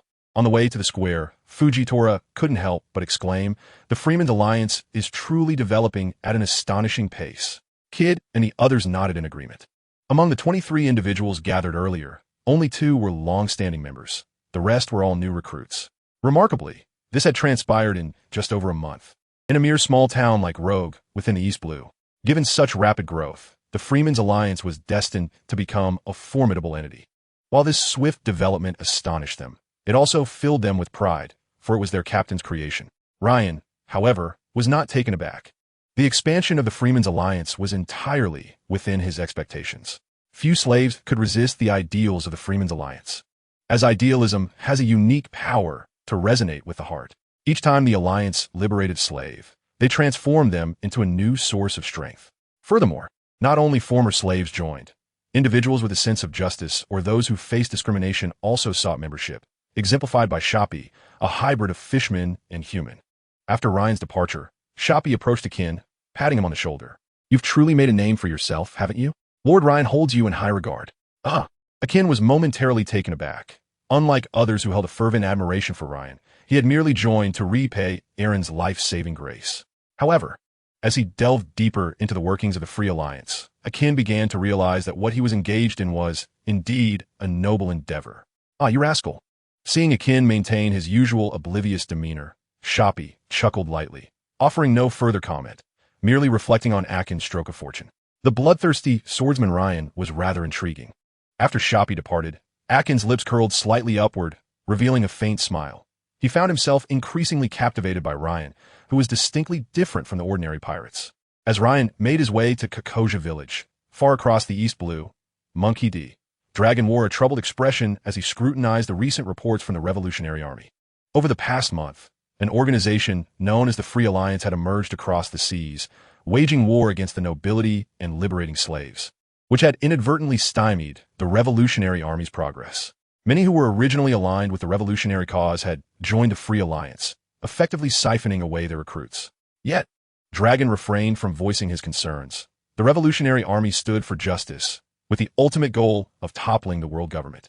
The actions of the Free Alliance, while antagonizing the nobility, placed them theoretically as allies rather than adversaries. But what of the Revolutionary Army? It seemed imperative to arrange a meeting with the leader of the Free Alliance. Dragon murmured softly, gazing into the distance. This voyage from the West Blue to the East was driven by this very purpose. Upon learning of Tiger's presence in the East, he had hastened his journey. Simultaneously, far away at Marineford, Sengoku received reports from the Marine branch in Lowtown regarding the emergence of the bloodthirsty swordsman Ryan in the East Blue. Sengoku held a vivid recollection of the man who had eluded him. "Summon Carp." Sengoku instructed the messenger at the door. Since the matter unfolded in the East Blue, it seemed fitting to entrust it to Carp. Given Carp's familiarity with Ryan, his journey to the East must be underpinned by some unknown conspiracy. Before long, an annoyingly boisterous voice reached Sengoku's ears. "What is it, Sengoku? Are you granting me a vacation? Ryan the bloodthirsty swordsman has appeared in the East Blue." "What?" Carp began to ponder. The East Blue, being his homeland, piqued his concern. A name swiftly surfaced in his mind, Ace. Ryan must be headed there for Ace. And Carp felt an immediate dread that Ryan might corrupt Ace, who was destined to become an exemplary Marine. "I must make a trip." Carp, now frantic, understood Ace's reaction to a family member appearing before him. If Ryan were to recruit Ace into his pirate crew, Ace's character would undoubtedly lead him to accept.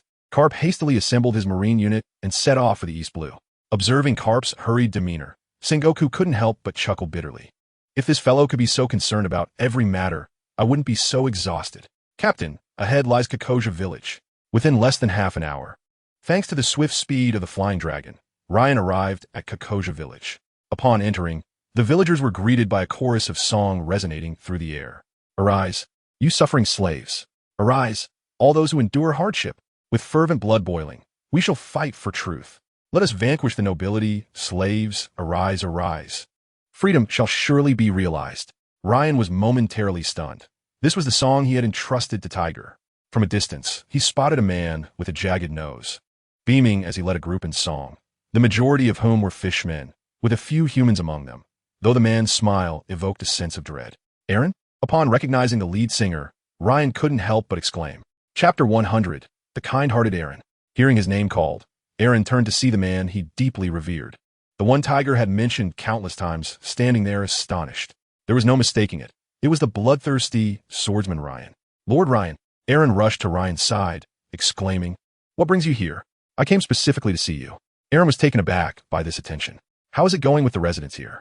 Ryan inquired, a smile playing on his lips. "Quite well.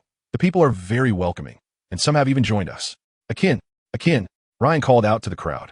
A young man in his 20s dashed over. Despite the lack of scars on his face, Ryan recognized him immediately. Akin, a man akin to Nami's father. Lord Ryan. Akin was overwhelmed with excitement. To others, Ryan the bloodthirsty swordsman was a figure resembling a demon, but to the Free Alliance, he was a pillar of their faith. Akin to a deity. Akin is a resident of Kakoja village. He joined us because he resonated with our ideals, Eren explained from the side. Indeed, please, share your story. I find you quite intriguing. Upon hearing this, Eren eagerly recounted his journey of following Tiger to the East Blue. After Tiger's return to Fishman Island, he was hailed as a great hero by the inhabitants. Naturally, Eren, a fervent admirer of Tiger, was the first fishman to join the Free Alliance when Tiger called for recruits, even before Jinbei. Thus, Tiger led numerous fishmen to the east, with Eren among them. Initially, Eren thought joining the Free Alliance was merely an adventure of plunder, but after Tiger's explanations and his own experiences, he came to comprehend the true nature of the organization. When Eren first arrived in the East Blue, his fiery temper led him to make many mistakes. He believed it sufficient to rescue fishmen, questioning why he should bother with human slaves, even harboring a latent disdain for the frail humans. Consequently, Tiger deliberately assigned Eren tasks alone to temper his character. Yet, as the Free Alliance expanded, it became a diverse group, welcoming many humans. Eren's perspective began to shift. Growing up on Fishman Island, he initially harbored animosity towards humans. But through his interactions over the days, he gradually developed a different outlook. Here, Eren witnessed the very humans he once despised risking their lives to save fishmen slaves, fighting valiantly in battle to shield their fishermen comrades. Thus, Eren ceased to view humans with animosity, choosing instead to accept them, albeit still struggling with his temper. I see. After hearing Eren's account, Ryan finally understood the profound transformation Eren had undergone. He was now a completely different person from the one Ryan had previously known. Historically, Eren had initially despised humans, and following Tiger's death, he descended into a life of crime with his followers after the disbandment of the Sun Pirates. His subsequent experiences, including being trampled by Kizaru, coupled with his childhood insecurities, shaped him into an extreme racist, believing the lower the status of fishmen, the more he had to assert the superiority of their race. Human character and behavior are indeed shaped by their environment, especially in the presence of extreme ideologies in a nation engulfed by the flames of war. Even the youngest children can wield firearms, transforming into merciless harbingers of death.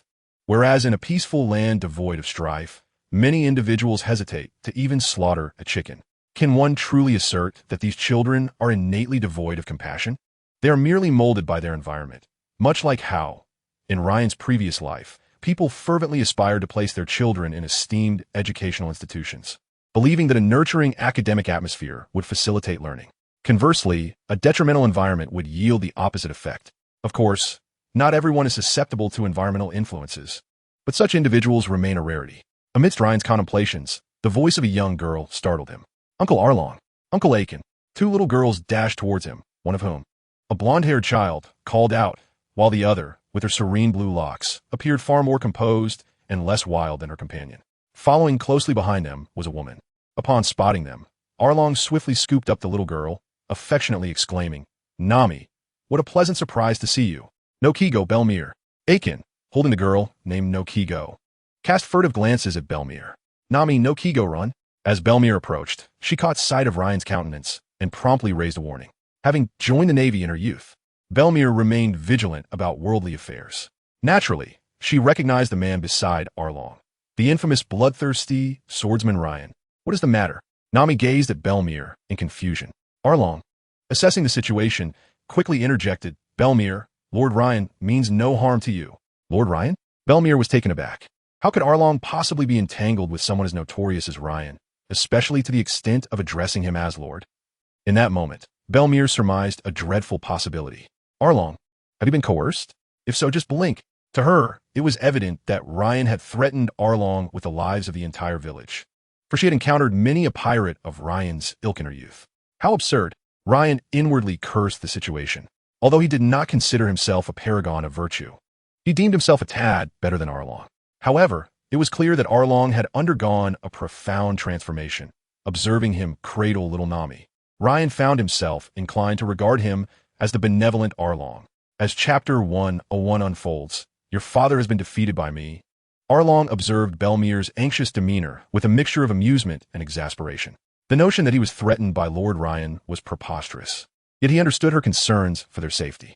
After Arlong's explanation, Belmir stood frozen, grappling with the revelation that the feared bloodthirsty swordsman was the founder and leader of the Freedom Alliance, a righteous organization dedicated to liberating suffering slaves. Yet, Ryan's notorious reputation cast a long shadow, as official reports depicted him as a remorseless criminal who had massacred an entire naval branch and brazenly attacked the holy land of Marioa, leaving rivers of blood in his wake. Despite Arlong's honesty, Belmir could scarcely reconcile the image of Ryan as a liberator with a monstrous persona she had been led to believe. The chilling narratives from the world government painted Ryan as a villain. It was clear that Arlong did not deceive her, and the prospect of Ryan annihilating everyone present was certainly within his capabilities. Reluctantly, Belmir accepted this incredulous truth, left momentarily speechless. Ryan smiled faintly, seemingly unfazed, as he regarded little Nami in Arlong's embrace. He produced a gold coin from his pocket, grinning. "Little Nami, would you like to give your brother a hug with this coin?" "Humph, absolutely not. You're a bad man." Nami pouted, leaving Arlong awkwardly caught between giving her to Ryan or following her refusal, which prompted laughter from the onlookers. Their captain had met his match, and it was a child at that. What a predicament! Arlong sighed internally, yet a flicker of pride surged within him. Nami, undeterred by the formidable reputation of Lord Ryan, preferred to be held by him instead. Ah, truly, I'm a good person. At that moment, Ryan recalled Nami's obsession with money stemmed from Arlong's promise that a bounty of 100 million berries would spare the lives of the entire village and cease any further entanglement with Kokoshia village. Thus, her affinity for wealth had become habitual. At merely 6 years of age, Nami was naturally indifferent to riches. To her, Ryan appeared akin to a character from a fairy tale, one who deceives children. However, observing Nami's radiant smile, Ryan felt no discontent. Arlong had transformed into a good man, and thus the grim events of the original history would not unfold. Events where her adoptive mother, Belmir, met her end at Arlong's hands, and Aiken bore the scars of battle against Arlong's subordinates, leading to Nami's notoriety as a petty thief. Now, Nami and Arlong shared a harmonious bond, allowing her a complete childhood, a conclusion Ryan found rather satisfactory. It dawned upon him that his presence in this world might indeed facilitate a brighter future. Upon Arlong's insistence, Ryan stayed for lunch, during which he learned that the Freedom Alliance had proliferated across numerous nearby villages, with Arlong stationed in Kokoshia due to its strategic location.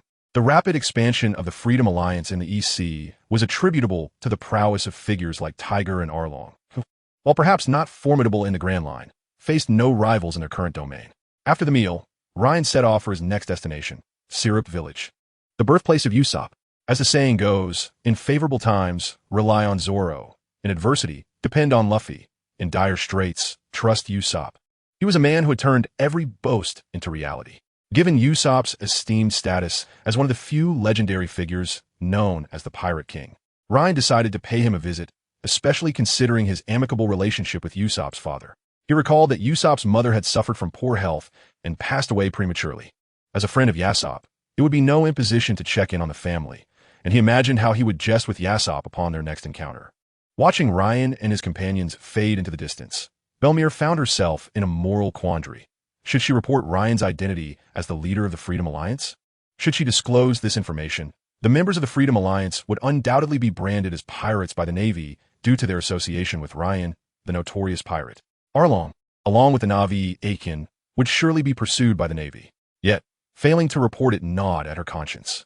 She had once been a member of the Navy, and reporting the situation was her duty. But she was no longer a Navy officer. Ultimately, for the sake of her loved one's safety, Belmir resolved against making the report, a seemingly small decision that would lead to significant repercussions for the world government in the future. It is crucial to understand that the Freedom Alliance under Tiger's leadership posed a different kind of threat than that of the Freedom Alliance led by Ryan. Tiger's bounty had soared to 200 million due to a specific incident, yet he was merely an accomplice, not the mastermind. Hence, the world government perceived Tiger as no threat.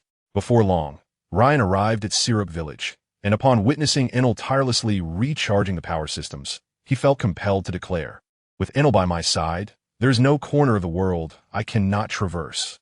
Moreover, Enel is able to further harness the powers of his Rumble Rumble fruit. After inquiring among the villagers, Ryan made his way towards Usopp's home. While on the road, Ryan and his companions spotted a small boy with an elongated nose, who was running frantically while shouting, "Pirates are coming! Pirates are coming!" Enel, with a grave expression, remarked, "I didn't expect there to be a remarkable individual in this village." Ryan exclaimed, "Are you serious?" The boy's remarkably tall nose instantly revealed his identity to Ryan. He was none other than the illustrious Usopp. In a flash, Ryan teleported and seized the fleeing Usopp, who, startled and suspended midair, turned around to see a stranger grasping him. Usopp, visibly anxious, declared, "Do you dare to touch me? Do you know who I am? My father is a world-renowned pirate, and I have 8,000 warriors at my command. You should be afraid. Let me go. I have defeated your father." Ryan retorted, "What?" Usopp was taken aback, his reaction not aligning with his expectations. "Perhaps you didn't hear me clearly. I said I have defeated your father." Ryan continued, "I command 8,000 formidable warriors." Usopp puffed out his chest, attempting to lend credibility to his words. "And what of it? Your father has still been bested by me." Usopp fell silent. Chapter 102 Lies. Do you truly know my father? Usopp, swayed by Ryan's assertive demeanor, began to entertain a sliver of belief, but he utterly dismissed the notion that Ryan had defeated his father, whom he idolized as a grand hero. "Well, your father should currently be in the New World, the latter half of the Grand Line. All right, I believe you have encountered my father. But you mustn't lie in the future. My mother says that lying is wrong." Usopp began to admonish Ryan. "I can attest that he truly did defeat your father. I was right there beside him." This left Usopp in a contemplative silence. "Come now, take us to meet your mother." Ryan broke the silence, for he had merely intended to jest with Usopp and did not wish to dwell on the matter. "Okay, if my mother knows that my father's friend has come, she will surely be delighted." Upon mentioning his mother, a radiant smile illuminated Usopp's face, revealing the deep bond he shared with her. Following Usopp to his home, they discovered a woman with an equally long nose, engaged in weaving and sewing in the yard. Usopp's mother, Banchina, was an exceedingly gentle woman. Upon learning of Ryan's purpose, she promptly ceased her work and welcomed him inside. The mother and son engaged in an animated discussion about the current state of Usopp, as their impoverished circumstances and isolation had rendered them oblivious to the happenings of the outside world. In essence, Banchina was an ordinary village woman, the only distinction being her association with a notorious pirate as her husband. Ryan recounted his acquaintance with Usopp and the circumstances surrounding the red-haired pirates, eliciting wide-eyed admiration from Usopp, who yearned to set sail and become a brave warrior of the sea like his father. Observing Banchina's beaming countenance, Ryan felt an urge to inquire whether she harbored resentment towards Usopp for abandoning his family to seek adventure, yet the words remained unspoken. He did not wish to tarnish the flawless image Usopp held in her eyes. Thus, Ryan resolved to weave a lie, and although he had told many lies in his life, he deemed this one to be the most exquisite. "By the way, Usopp knew I was coming to the East Blue and specifically asked me to deliver this to you. He entrusted me with it as he ventured into the New World." Ryan produced a bag filled with hundreds of thousands of berries. "I knew it. He must still be thinking of us." Usopp's mother exclaimed, her joy unmistakable. "Look, Usopp, this is a gift from your father." Banchina could no longer contain her tears, which cascaded down her cheeks like grains of sand, falling to the ground and striking Ryan's heart. The young Usopp stood bewildered, unsure why his mother was crying upon receiving a gift from his father, when laughter was expected instead. "Take good care of your mother," Ryan advised. Usopp seemed to grasp the essence of the message, using his small hands to wipe away Banchina's tears as they embraced tightly. After leaving those heartfelt moments behind, Ryan chose not to disturb the mother and son, departing quietly with his companions. Regarding Usopp's choices, Ryan found himself unable to judge right from wrong, for it was evident that Usopp and his mother bore no hatred towards him. Even in Usopp's aspirations, his father remained his ultimate goal. Having lived two lives, Ryan struggled to comprehend Banchina's decision. Historically, she had passed away at a young age, and Ryan believed it was not merely due to exhaustion and poor health, but that Usopp bore half the responsibility. Banshina's tears conveyed her continued longing for that man. Ryan was not a saint. He could only do so much. Women like Banshina were not rare in the world, and his choice to assist her stemmed from selfish motives. In a moment of confusion, Ryan voiced his inner turmoil. What do you think? Is Yasop's decision to leave his wife and child behind to seek adventure justified or not? Of course it's justified. A man should live his life to the fullest. Kid was the first to speak up. I concur with Kid's perspective. Enel joined ranks with Kid, standing firmly beside him. Kira nodded in agreement. Fujitora and Robin remained silent, their silence serving as an answer. Wrong. Loli countered, opposing their views. Family is of utmost importance. Tazalo chimed in. The group's reaction surprised Ryan. He had anticipated Fujitora and Robin would deem Yasop's actions to be wrong, yet they sided with him instead. Ryan was not taken aback by Tazalo's statement, as he understood Tazalo's past and childhood. For him, yearning was merely an unremarkable desire for familial love and connection. However, Loli's stance intrigued Ryan, as he had not observed her parents during their time on Skypiea. Her current attitude piqued his interest regarding her history, though Ryan refrained from asking further. Given the circumstances, it was likely that her past was not particularly pleasant. And you, Bailey? Ryan turned to the only one present who had not expressed an opinion. Your views are my views. Your choices are my choices. Brilliant. Why didn't I think of that? Kira lamented. Robin and Loli exchanged skeptical glances, eyeing Ryan and Bailey. These. Ryan found himself at a loss for words. Captain, what do you think? Robin's inquiry drew the group's attention towards Ryan, their curiosity piqued for his answer. Ryan simply smiled and shook his head. TCH. Ryan's response left the group feeling somewhat disheartened. Yet, internally, Ryan had already arrived at his conclusion. Neither wholly right nor entirely wrong. That was the answer nestled within Ryan's heart. The responses from the group illuminated the disparity between their worldview and his own. In this realm, the majority shared Kid's perspective, believing Yasop's actions were justified. Only a handful, like Tazalo, who had endured losses, perceived Yasop's choices as misguided. Most people's perspectives often reflect the prevailing views of the world. Thus, they're neither right nor wrong. The fault lies not with them, but with this distorted world. It is this aberrant reality that has shaped their beliefs. Nevertheless, Ryan chooses not to intervene, as he believes it is sufficient for him to manage his own affairs.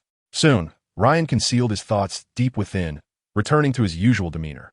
He had already contemplated what he would say the next time he encountered Jezeb. Jezeb, I shall care for your wife and children. Meanwhile, far away in the new world, Jezeb suddenly sneezed several times in succession. How curious. With such strength, how could I still be sneezing? Chapter 103, Shimazuki Jinchuru. Captain, shall we head directly to your brother's place next? Ryan inquired, pointing to a location on the map. Let's go here. The place he indicated was Shimazuki Village, not far from Windmill Village. Ryan, is there something special about this location? Bailey asked, curiosity evident in his tone. Past experiences had taught everyone that Ryan always had a purpose and reason for visiting any place. Observing the eager gazes of the others, Ryan replied with a smile. Because there lies a formidable swordsman and an intriguing individual. His words piqued everyone's interest. Even Fujitora, for Ryan, with his current prowess, referred to the swordsman as powerful, indicating the swordsman's true strength.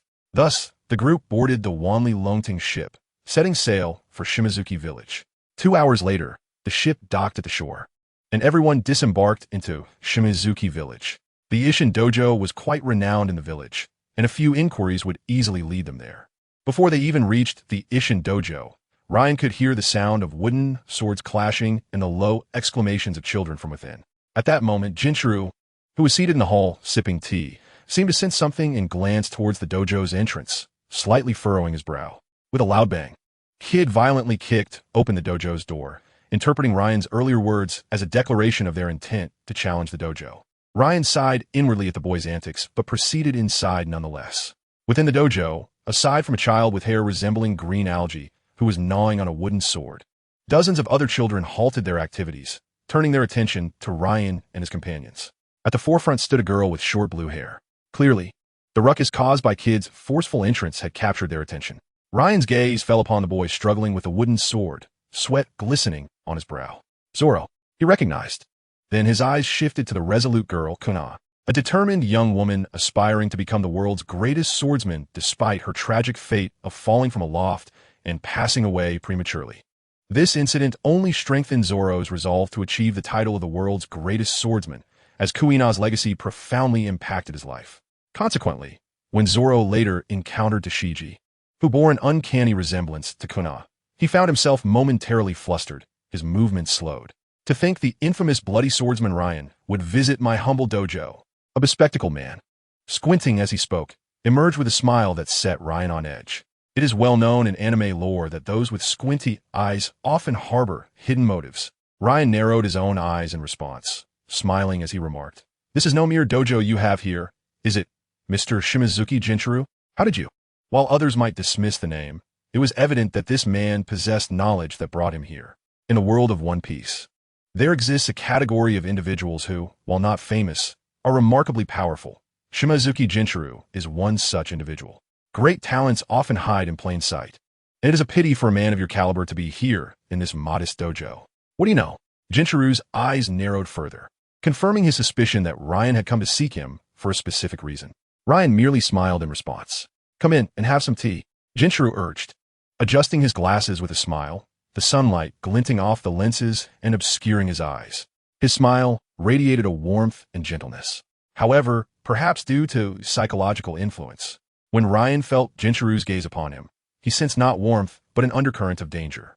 "Damn those squinty eyes," Ryan muttered inwardly as he stepped into the hall, with Fujitora and the others following closely behind. As they entered, the dojo's children began chattering excitedly. Even Zoro, who had been practicing his biting strength, joined them. "Who are they?" one child exclaimed. "They don't seem very old, but they appear to know Master Jinchuru. Are they here to challenge the dojo?"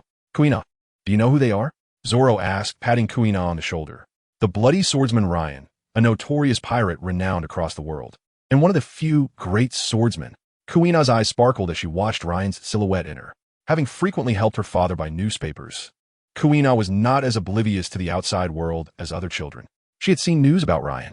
Since her time in the South Sea, Kuina had been following Ryan's exploits, aware that despite being only slightly older than herself, he ranked among the most formidable swordsmen in the world. Thus, Kuina regarded Ryan as her ultimate rival on her quest to become the greatest swordwoman. The more she learned about Ryan, the more resolute she became in her ambitions. While others might view him as reckless and bloodthirsty, she saw him as someone who had never harmed an innocent and who had even risked his life to rescue slaves from Mary Geos. Such a person was her aspiration to surpass. What? The children stood frozen in shock. For those just beginning their sword training, the term swordsman was already legendary, let alone the more formidable great swordsman. A sense of defeat washed over the children, realizing that Ryan, who looked only a few years older than them, had already attained the status of a great swordsman while they were still struggling with basic techniques. The chasm of talent seemed insurmountable. Only two among them remained unaffected: Kuina, who already understood, and Zoro, whose eyes blazed with newfound determination. Besides Kuina, he now had another target to surpass. As for the disparity in their abilities, the ambitious Zoro paid it no mind. Chapter 104, Inquiring about the Sword. As the children continued their discussions, the atmosphere in the hall grew increasingly tense. "What do you truly know?" Jinchuru's squinty eyes widened slightly. "Shimizuki Jinchuru, son of Shimatsuki Kinjuru from Wano," Ryan declared, unveiling Jinchuru's lineage. Shimizuki Jinchuru was the son of Shimatsuki Kinjuru, one of Wano's renowned craftsmen. Ryan was aware that Kinjuru had forged the legendary swords, Inma and Wado Ikamanji. However, for reasons unknown, over 30 years ago, Kinjuru had gifted Inma to a young Kazuki Oden and, using illicit means, fled Wano with the sword, arriving in the East Blue. The name of Shimizuki village originates from the time when Shimizuki Jinsaburo arrived from the land of Wano, rescuing the villagers from marauding bandits and beginning to teach them the art of swordsmanship for self-defense. Thus, the Shimizuki Dojo, adorned with the emblem of the Shimizuki clan, was established, and the village came to be known as Shimizuki Village. Subsequently, Jinsaburo married and had children here, allowing the Shimizuki family to flourish, giving rise to Jinshiro and Kuina. "Pray tell, what brings you here?" "I suspect your purpose is not so simple," Jinshiro said, seated on the ground, his gaze fixed on Ryan, enunciating each word with deliberation. "To experience your swordsmanship," Ryan declared, revealing the intent of his visit. Jinshiro chuckled and shook his head. "You overestimate my abilities. I am no match for you. There is no need for such theatrics in my presence, Mr. Jinshiro. I am well aware of your prowess." Ryan was not without reason. Various signs indicated that Jinchiro was a concealed master, yet the extent of his skill remained to be discovered through direct confrontation. In the land of Wano, the flower leopard Gore informed Luffy that there exists a realm known as the unity of man and sword, where swordsmen who attain this state can slice through iron as if it were mere clay, yet if they choose not to strike, even a sheet of paper would remain unscathed. This supreme swordsmanship of Wano was once demonstrated by Jinchiro while instructing a young Zoro, who at that time derided Jinchiro for his perceived lack of skill, claiming he could not even sever a piece of paper. However, Ryan held a different view. He believed that Jinchiro had now reached the realm of unity with the sword, and he longed to witness this unique form of soft swordplay. Presently, Ryan's swordsmanship was characterized by sharpness and speed, possessing formidable lethality. Experiencing this special and gentle sword technique would undoubtedly enhance Ryan's own path of the sword. As Ryan's sword intent began to emanate, it surged directly towards Jinchiro. Initially, Jinchiro was unfazed, but as he started to feel the sensation of being cut, the smile on his face faded, and his squinted eyes widened in realization. Sword intent that influences reality. Jinchiro fixed his gaze intently on Ryan's youthful visage, seemingly searching for something within. The Shimazuki family, a prestigious lineage in Wano, had ancestors such as Shimazuki Ryuma. It could be asserted that their understanding of the way of the sword was unparalleled, with no one daring to claim otherwise. Yet, the sword intent emanating from Ryan was something he had never encountered in his family's records. At that moment, a surge of battle intent welled up within Jinchiro. It had been many years since he felt such fervor. Ever since that man had passed, he had long been devoid of such passion. Jinchiro exuded a sword intent that, unlike Ryan's sharpness, possessed a gentle quality, mirroring his own demeanor. Fujitora quickly shielded the others behind him, as the likes of Kid and the others were still somewhat too weak. Meanwhile, at the entrance, Kuna and Zoro sensed the two distinct and powerful sword intents emanating from the hall, akin to a small boat on the ocean, poised to be capsized by the winds and waves. A battle on the sea. In the eyes of dozens of children, two figures leaped out of the dojo in succession. "Father, Master Jinchiro," Kid exclaimed, excitement evident in his voice. "A good show awaits, Enel. Let us go." Transformed into lightning, Enel soared into the sky, carrying Kid with him. "Hey, you scoundrel, take me too. Aren't we brothers?" Kira called out. Fujitora exchanged glances with Bartolomeo and quickly made his way to the seaside. "Well then, let's hurry," Kira said with resignation, casting a glance at Robin and the others. Robin smiled, placing her hands before her chest and striking a flowery pose, summoning a massive hand that lifted herself and Lorelei into the air. Kira watched as the enormous hand hurled them into the sky like arrows released from a bow. Tazalo, noticing Kira's gaze, chuckled. "I'm not interested in swordsmanship duels." With no other option, Kira joined the group led by Kuna and Zoro, racing towards the shoreline. Upon their arrival, they found a gathering of spectators, while the battle between Ryan and Jinchiro had escalated to a fever pitch. "Is this truly my father?" Kuina pondered silently, observing Jinchiro, who was holding his ground against Ryan. She had always assumed her father's abilities were modest, given his amiable demeanor. Yet the reality was that her father was formidable, a swordsman who could rival the great Ryan. However, Kuina felt a sense of betrayal. If her father was this strong, why had he not imparted his formidable sword techniques to her? It seemed her father believed she was incapable of becoming the world's greatest swordsman. "Look!" Zoro's voice snapped Kuina back to reality. On the sea, Ryan and Jinchiro confronted each other, swords drawn. Today's battle left Ryan feeling somewhat stifled. Jinchiro's responses to his strikes were akin to hitting cotton. Each of Ryan's attacks felt as though they were absorbed without any counteraction. Warm-up concluded. The initial probing had provided Ryan with a clearer understanding of Jinchiro's capabilities. It was time to unleash some powerful techniques. Divine avoidance. As Ryan's voice echoed, a colossal slash cleaved through the ocean, resembling a shark surging through the water, its dorsal fin exposed, racing toward Jinchiro. When Jinchiro beheld this attack, his previously impassive expression finally cracked, revealing astonishment. Watching Ryan execute divine avoidance, Jinchiro was transported back in time. This is that man's technique. Jinchiro maneuvered his blade with a flourish, redirecting the massive slash as if an unseen force had altered its course, sending it skyward. This technique can be even stronger, alas. It seems you have yet to fully comprehend it. Chapter 105, The One-Minded Path of the Sword. Is your conqueror's hockey entwined? You know, Jinshiro was initially taken aback but quickly grasped the implication, recognizing divine avoidance as a technique that could naturally involve Conqueror S Haki. Yet, he pondered why Ryan did not employ it. As Jinshiro's gaze bore into him, Ryan wished to explain that he too desired to wield it. However, when he sought Rayleigh's guidance, he was reprimanded for attempting to run before he could walk. Ryan had since refrained from mentioning it, for his Conqueror S Haki at that time was quite feeble, barely reaching advanced levels. Enough idle chatter. Draw your sword. Ryan bellowed, "Kneel, sword immortal." As for the reason behind his shout, he was uncertain. Perhaps it was believed that such a cry would amplify the technique's potency. Aren't you supposed to be soft? Then I shall use this sharpest of swords to pierce through your cotton-like defenses. With a wooden horse in hand, Ryan teleported above Jinshiro and swung his sword down upon him, the speed unfathomably swift, the blade imbued with a faint spatial cutting power. "Father!" Kuina cried out, for the speed was so great that Ryan completed his strike in an instant. From Kuina's perspective, it appeared as if Jinshiro had not reacted in time. In the next moment, he was poised to be cleaved in two. "Do not worry," Fujitora reassured with a smile. Indeed, in the very next instant, Jinshiro retaliated, a flowing black ripple manifesting across the blade of his sword, culminating at a single point. Then, Gungshiro wielded his sword to block. A formidable wave surged across the sea as the surrounding waters erupted from the shockwaves of their duel, splashing several meters high and obscuring the view of onlookers, rendering it impossible to discern the events within.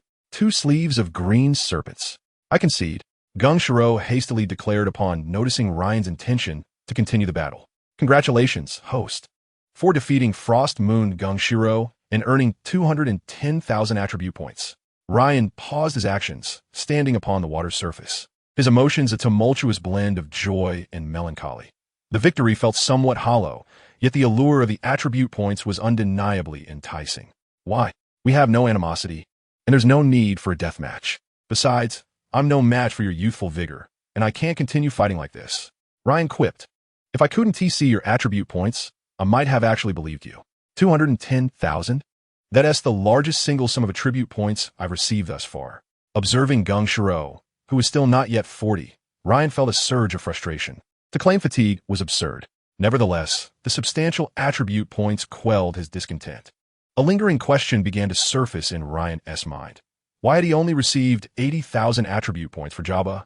As he faced more opponents, he discerned that the number of attribute points correlated with the strength of his adversaries. As a member of the Roger Pirates, a figure of copper among gold and silver, Ryan firmly believed Jabba possessed far greater prowess than that. It seemed he would need to seek an opportunity to inquire with Master Jabba. "Why not come over for a cup of tea?" Gungshiro proposed once more, eager to discuss certain matters with Ryan. After glancing at Zoro and Kuina by the shore, Ryan pondered briefly before consenting, for he too had matters to discuss with Gungshiro. Onlookers witnessed a remarkable scene. The two who had just been embroiled in a fierce battle now wore smiles as they waded through the water, engaging in light-hearted conversation on their way to the beach. "Master, Master." Upon landing, two identical voices resonated, albeit from different individuals. Zoro and Kira exchanged glances, their youthful faces etched with defiance. "Kuina, father." Until Gungshiro spoke first, Kuina hesitated before addressing him. A sigh escaped Gongshiro's lips. "Ah? Why must this child be so stubborn?" As Kuina's father, he understood her sentiments in that moment. "But you are the infamous bloody swordsman Ryan. One day, I shall defeat you," Kuina declared boldly to Ryan, who stood beside Gungshiro. "Me too," Zoro chimed in, belatedly catching on. Ryan merely smiled in response, neither affirming nor denying their declarations. Upon returning to the hall, the atmosphere was considerably more relaxed than the previous occasion. Ryan, eschewing pretense, directly requested Gungshiro to bring out some alcohol. He was not accustomed to tea and saw no reason to endure such discomfort.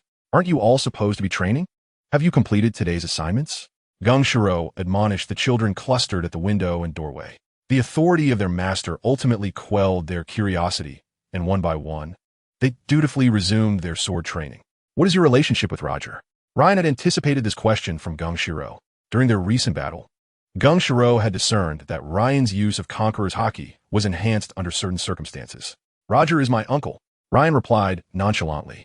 "Ah, that explains your mastery of Roger's techniques," Gungshiro responded, realization dawning upon him. In his recollection, Roger had not taken on any disciples, so familial ties made sense. After all, That man was known for his unwavering care toward those close to him.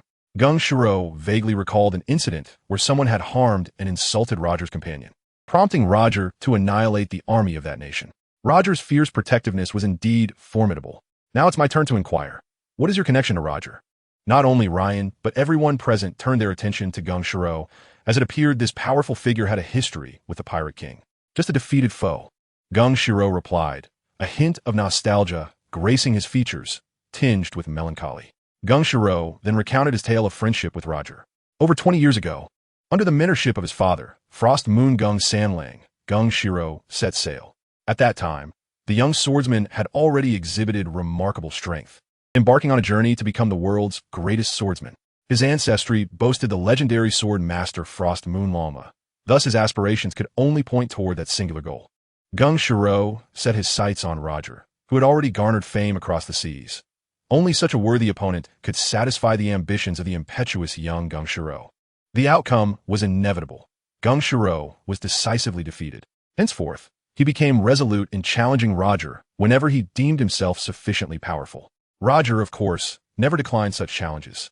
And through repeated encounters, Gung Shiro's strength grew exponentially. Amidst their countless battles, Gung Shiro and Roger forged a friendship, often exchanging stories of their adventures, with Roger pointing out Gung Shiro's shortcomings. Until that fateful day arrived, when he, as was customary, challenged Roger yet again.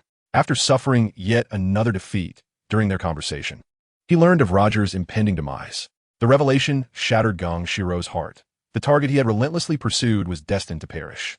To Gung Shiro, how could one claim the title of the world's greatest swordsman without having bested Roger? Even if he were to achieve that status in the future, it would carry no meaning. It was then he encountered Kuna's mother, and they welcomed Kuna into the world, leading to the evolution of his swordsmanship. The current swordsmanship? Indeed, we pursue a singular path in swordsmanship, unwavering and resolute.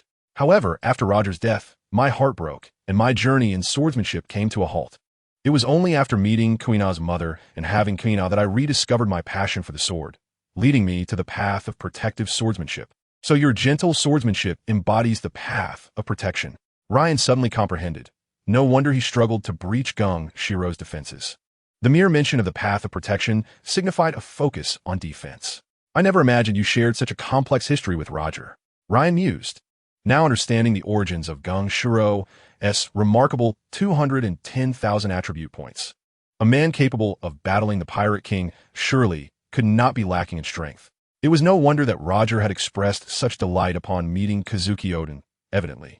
He had learned of the samurai of Wano through Gung Shiro. Was Gung Shiro's desire to train Zoro to become the world's greatest swordsman rooted in his failure to defeat Roger? Yet Ryan refrained from probing further. Such inquiries felt premature. 1 step ahead denotes a genius, 2 steps a monster, and 3 steps a madman. Ryan wished to avoid being labeled a madman by Gung Shiro. Suddenly recalling Zoro, Ryan thought of another individual, Frost Moon Gung Sanlang, the man who guided both Kazuki Oden and Zoro onto the path of the sword. Frost Moon Gung Sanlang was not merely a swordsmith, but also a swordsman. During Oden's youth, he recognized Oden's potential, entrusting him with the Enma and sharing tales of the wondrous world beyond. After Shimatsuki Kozaburo escaped from Wano through illicit means, a restless seed was sown within the young Oden. In his childhood, while Zoro was diligently honing his skills alone in the village, he encountered Shimatsuki Kozaburo at the village entrance. Perhaps it was due to Zoro's striking resemblance to Kozaburo's son, or maybe it was because he recognized Zoro's unwavering determination. Kozaburo imparted to Zoro the wisdom of renouncing one's name and informed him that he could learn swordsmanship at the Ishin Dojo, thus officially setting Zoro on the path of the sword. At this point, Ryan couldn't help but inquire, "Is your father, Shimatsuki Kozaburo, here?" "He has left. I haven't seen my father in years," Kazuki Kiyoshi replied, shaking his head. "Kid," and the others looked at Ryan in astonishment, unable to comprehend why he was so intrigued by an old man. Cough, cough. "Is that child outside a member of the Shimatsuki clan?" Ryan asked, voicing his greatest curiosity. Everyone turned to where Ryan pointed, and they saw a boy with green hair, sweating profusely as he meticulously performed the most fundamental sword techniques. Kazuki Kiyoshi cast a deep glance at Ryan, then narrowed his eyes and smiled. "No, he merely resembles him." The group was baffled, as this seemingly irrelevant response left them puzzled. Resembling whom? Ryan, however, nodded in satisfaction. What brings you to the East Sea? This time, Ryan needn't respond, as Kid eagerly answered. To see our captain's brother, the son of Pirate King Roger. Enel added, Roger has a son? Kazuki Kiyoshi remarked, a glimmer of joy in his eyes, pleased to learn that the bloodline of an old acquaintance still thrived. His relationship with Roger was complex, embodying a blend of rivalry, camaraderie, and mentorship. Where is he? I wish to see him. Kazuki Kiyoshi looked at Ryan, as his consent was essential. Ryan nodded. Subsequently, with no further questions to pose, Ryan and Bailey began to drink. Kazuki Kiyoshi and Fujitora were of similar age and engaged in casual conversation, which, once initiated, flowed effortlessly, as though they were old friends reunited. The others listened intently as they discussed swordsmanship, life, and their perspectives on the world, discovering that their viewpoints often aligned surprisingly well. Ryan thought they should establish a brotherhood like Luffy and Ace, yet during their discourse on swordsmanship, he also recognized his own shortcomings. Currently, Ryan's approach was too rigid. While there is merit in unwavering determination, a balance of softness amid strength would be ideal for him at this stage. However, he found it difficult to voice a request for Kazuki Kiyoshi to teach him swordsmanship. After all, did he not care for his own pride? While sipping his drink, Ryan observed the dojo where others were practicing, noting the standard and sweat-drenched form of Zoro, realizing that Zoro's future progress, keeping pace with Luffy, was inextricably linked to Kazuki Kiyoshi's guidance. After all, a solid foundation is essential for mastery. As Ryan advanced in his swordsmanship, he increasingly appreciated the fundamental techniques. Otherwise, he would not still be refining Killer's basics. Among those present, besides Zoro, there was another child executing movements with equal precision. Kuna? What a tenacious girl, Ryan thought, and suddenly asked, how old is Kuna now? Kazuki Kiyoshi regarded Ryan with suspicion, wondering what he was plotting by inquiring about his daughter's age. Even Robin and the others turned their attention to Ryan, leaving him feeling quite awkward. He merely sought to know her age, with no ulterior motives. 10 years old.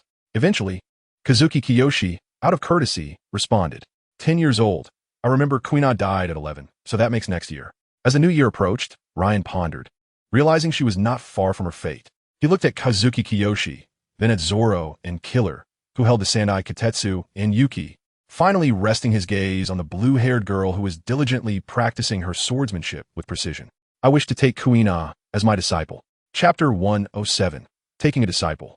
At this point, everyone could no longer contain themselves. Ryan, you? Though Robin outwardly displayed no displeasure, her choice of words betrayed her irritation.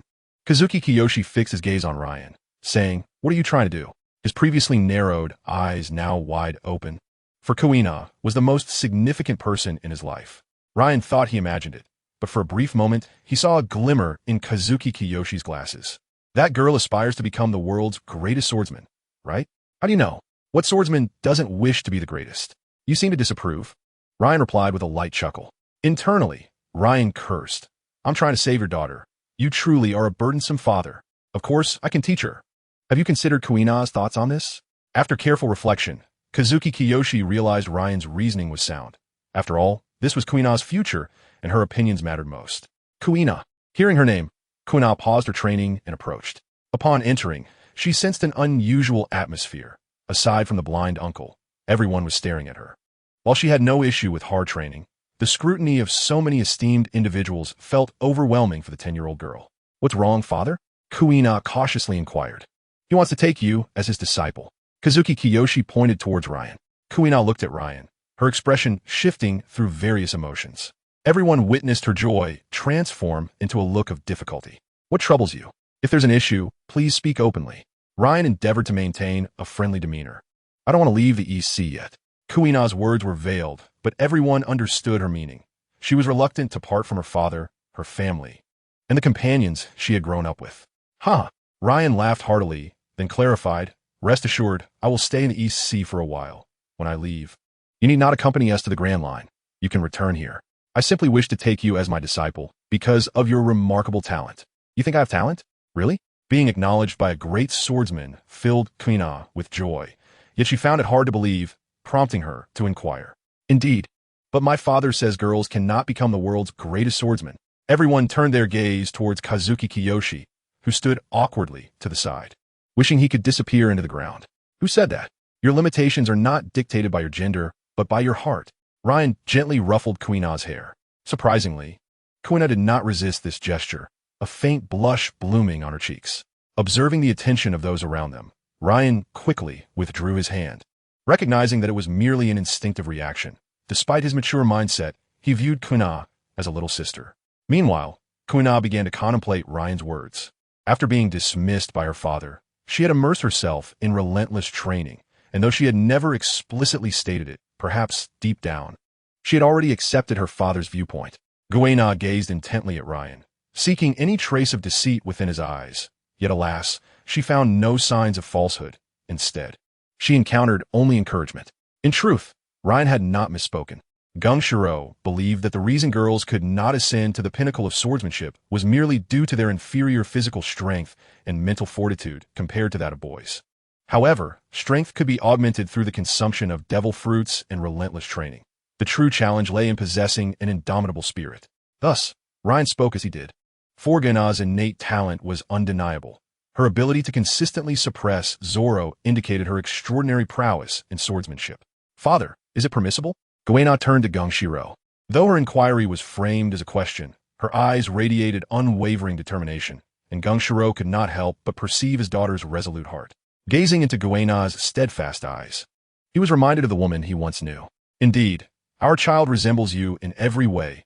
Gung Shiro sighed with resignation. "You may." "Hooray!" Guena exclaimed, leaping in joy. Gung Shiro couldn't help but smile at his daughter's exuberance. Since he had told her that girls could not become the world's greatest swordsman, he had not witnessed such a genuine expression of joy from her in quite some time. Guena then rushed out to share her good news with her friends, who regarded her with envy, having just witnessed Ryan's earth-shattering power and extraordinary swordsmanship. Only Zoro muttered to himself, "Are you fleeing because you're afraid I'll defeat you?" After enduring 846 failures, Zoro firmly believed that he would surely triumph over Guena next time.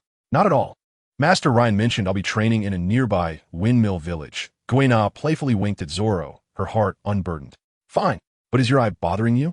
Guena struck Zoro on the head with her wooden sword, scolding, "Get lost. How unfair. You attacked me without warning.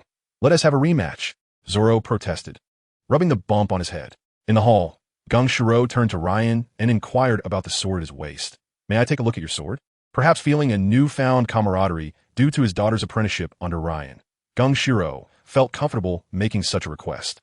Having been educated by Shimazuki Jinsaburo since childhood, Gung Shiro understood that for some swordsmen, their swords were often more precious than life itself. Thus, he had refrained from making such a request previously. Chapter 108, My Foolish Younger Brother. Ryan furrowed his brows slightly. Why did these people insist on examining his sword since arriving in the East Blue? Both Bon Clay and Gung Shiro seemed to share this inclination. Nevertheless, Ryan had no intention of refusing Gung Shiro's request, as it was a trivial matter for him. Just as Ryan was about to draw his sword to hand to Gung Shiro, he noticed the latter's sudden discomfort upon seeing Ryan's frown, prompting him to hastily clarify. "Of course, I'm not merely here to gawk. During our previous battle, I observed that your swordplay was rather rigid. I specialize in fluid techniques, so feel free to seek my guidance if you have any questions." Ryan smiled brightly. "That sounds splendid." With that, he tossed the sword to Gung Shiro, who was still contemplating whether he was being too stingy. Gung Shiro quickly caught the sword and examined it closely. Its blade measured 3 feet in length, slender, yet exuding a sense of weightiness. As his fingers glided over the silver blade, a sound reminiscent of a dragon's roar echoed through the hall. "What a magnificent weapon!" Gung Shiro marveled. His father, Shimazuki Jinsaburo, was a master swordsmith, and Gung Shiro had been influenced by his craft from an early age. The craftsmanship of this sword was unparalleled, and compared to his own blade, the Haido Kiri, a stark difference became evident. "What material is this made from?" "I've never encountered anything like it." "Forged from meteorite," Ryan replied. "I see. To my eye, this sword rivals the supreme Great Blade. Should it be tempered using the Black Blade technique, it may one day surpass even the Great Blade and become the world's foremost sword." Gung Shiro bestowed an exceedingly high compliment. The Fujitora crew was equally astonished. They were aware of Ryan's skill, but had not anticipated the sword to be of such exceptional quality. "Oh, you flatter me." Ryan modestly responded to Gung Shiro's praise. However, Gung Shiro continued to study the sword intently. "You should return it now." Perhaps sensing Ryan's thoughts, Gung Shiro tossed the sword back and sighed. "If my father were here, he would undoubtedly be overjoyed." "No worries. If you encounter the esteemed Shimazuki Jinsaburo in the future, feel free to introduce him to me. Ryan expressed his curiosity about this figure, as he was shrouded in many mysteries. Shall we proceed now? Sensing that matters were drawing to a close, Ryan prepared to depart. Glancing at Gung Shiro to ask, would you like to join us? Gung Shiro nodded in agreement. Goena is leaving. Goena, who had been conversing with her friends, was momentarily taken aback by the sight of the departing group. Are you leaving so soon? Although she had mentally prepared herself, she had not anticipated the departure to occur so swiftly, underestimating Ryan's decisive nature. Well then, bid farewell to your friends. After saying her goodbyes to the children, Goena approached Zoro. Zoro, don't fall too far behind. I want to lose to you. Observing the young Zoro's stubbornness, Ryan chuckled. We're even now. With that, Ryan led the group outside, leaving a bewildered Zoro standing in place. Is this the first time we've met? Why did he say we're even? Did he owe me something before? Zoro pondered, a large question mark hovering over his head, bringing Gung Shiro and Goena aboard the Thousand Sunny. The two initially remained unaware of their surroundings until the ship lifted off the surface of the sea, their eyes widening as they beheld the diminishing landscape below. A flying ship. Wow, the ship can fly, Goena exclaimed, marveling at the astonishing vessel for the first time, her excitement palpable as she gazed downwards. Gung Shiro, however, maintained a more composed demeanor. Is this a result of devil fruit abilities? He mused, his first thought gravitating toward the enigmatic powers of the devil fruits. It's a combination of both technology and devil fruit abilities, Ryan clarified, just as Enel manifested his elemental form. A Logia type, this man truly is unfathomable. Gung Shiro assessed Ryan with keen interest. Goena, meanwhile, had discovered a new realm. While she had seen the devil fruits mentioned in the news and had some understanding of them, she had never witnessed one firsthand, let alone the exceedingly rare Logia type. Unable to resist her curiosity, Goena reached out to touch Enel, who crackled with electricity, the sounds of thunder resonating in her ears. Just as she was about to make contact, Enel vanished, reappearing beside Ryan and lamenting, Captain, please rein in your disciple.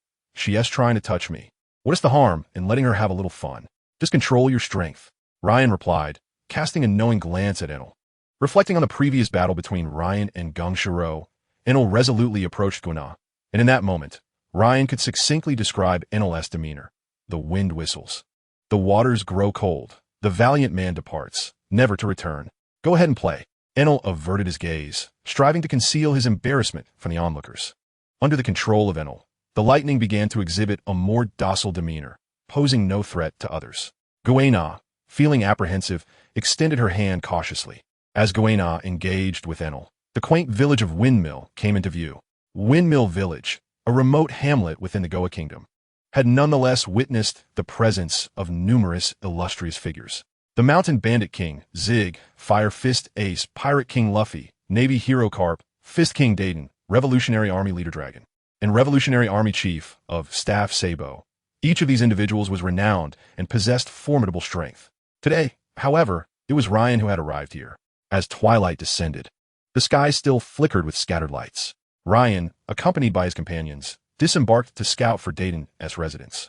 Upon entering the village, Ryan soon spotted a tavern still aglow. Through the warm light, he discerned a woman diligently wiping down a table with a cloth. Are you closing soon? Ryan inquired as he entered the tavern, causing the woman to halt her actions and observe the group. Are you here for a drink? A fleeting look of surprise crossed her face, quickly replaced by a smile. We've come to purchase some liquor, and I would also like to inquire about a residence, Ryan replied with a friendly demeanor, assessing the woman with deep green hair and a headscarf. Makino, she introduced herself. A woman who was rumored to have been left behind in Windmill Village by the red-haired Shanks for an entire year. Where does Dayton live? Dayton? I don't believe we have anyone by that name here, Makino responded politely, though her mind was racing, contemplating Ryan's true intentions. Upon first seeing Ryan and his companions, she recognized most of them as members of the Bloodsword Pirates, their faces familiar from the newspapers. Given the notoriety of Carp and her own tavern's reputation, Makino kept abreast of current events, particularly the recent sensational news regarding the infamous Ryan, the Bloody Swordsman. It was clear he was not here merely for Dayton, but had some other motive in mind. Noticing the smile on Makino's face contrasted with her tightly clenched towel, Ryan decided to lay his cards on the table. I am searching for my brother, Ace. Ace, brother. Makino began to scrutinize Ryan. Yes, she recalled that Ace's surname was indeed the same as Ryan S. Portgas. combined with the resemblance in facial features. Makino found herself believing Ryan's claim more and more. Do you think I have any reason to deceive you? Ryan's words eased Makino's apprehension. A person of his stature had no need for deceit. If she were to remain silent, there were plenty of others in the village who would surely inform him. She promptly provided directions to Dayton's residence. Are you not leaving? Makino asked, noticing Ryan still lingering. I need to buy some liquor, Ryan declared, producing a wad of money. The stock aboard the ship was running low, and he needed to replenish supplies. Makino quickly accepted the cash and retrieved the finest spirits from her tavern.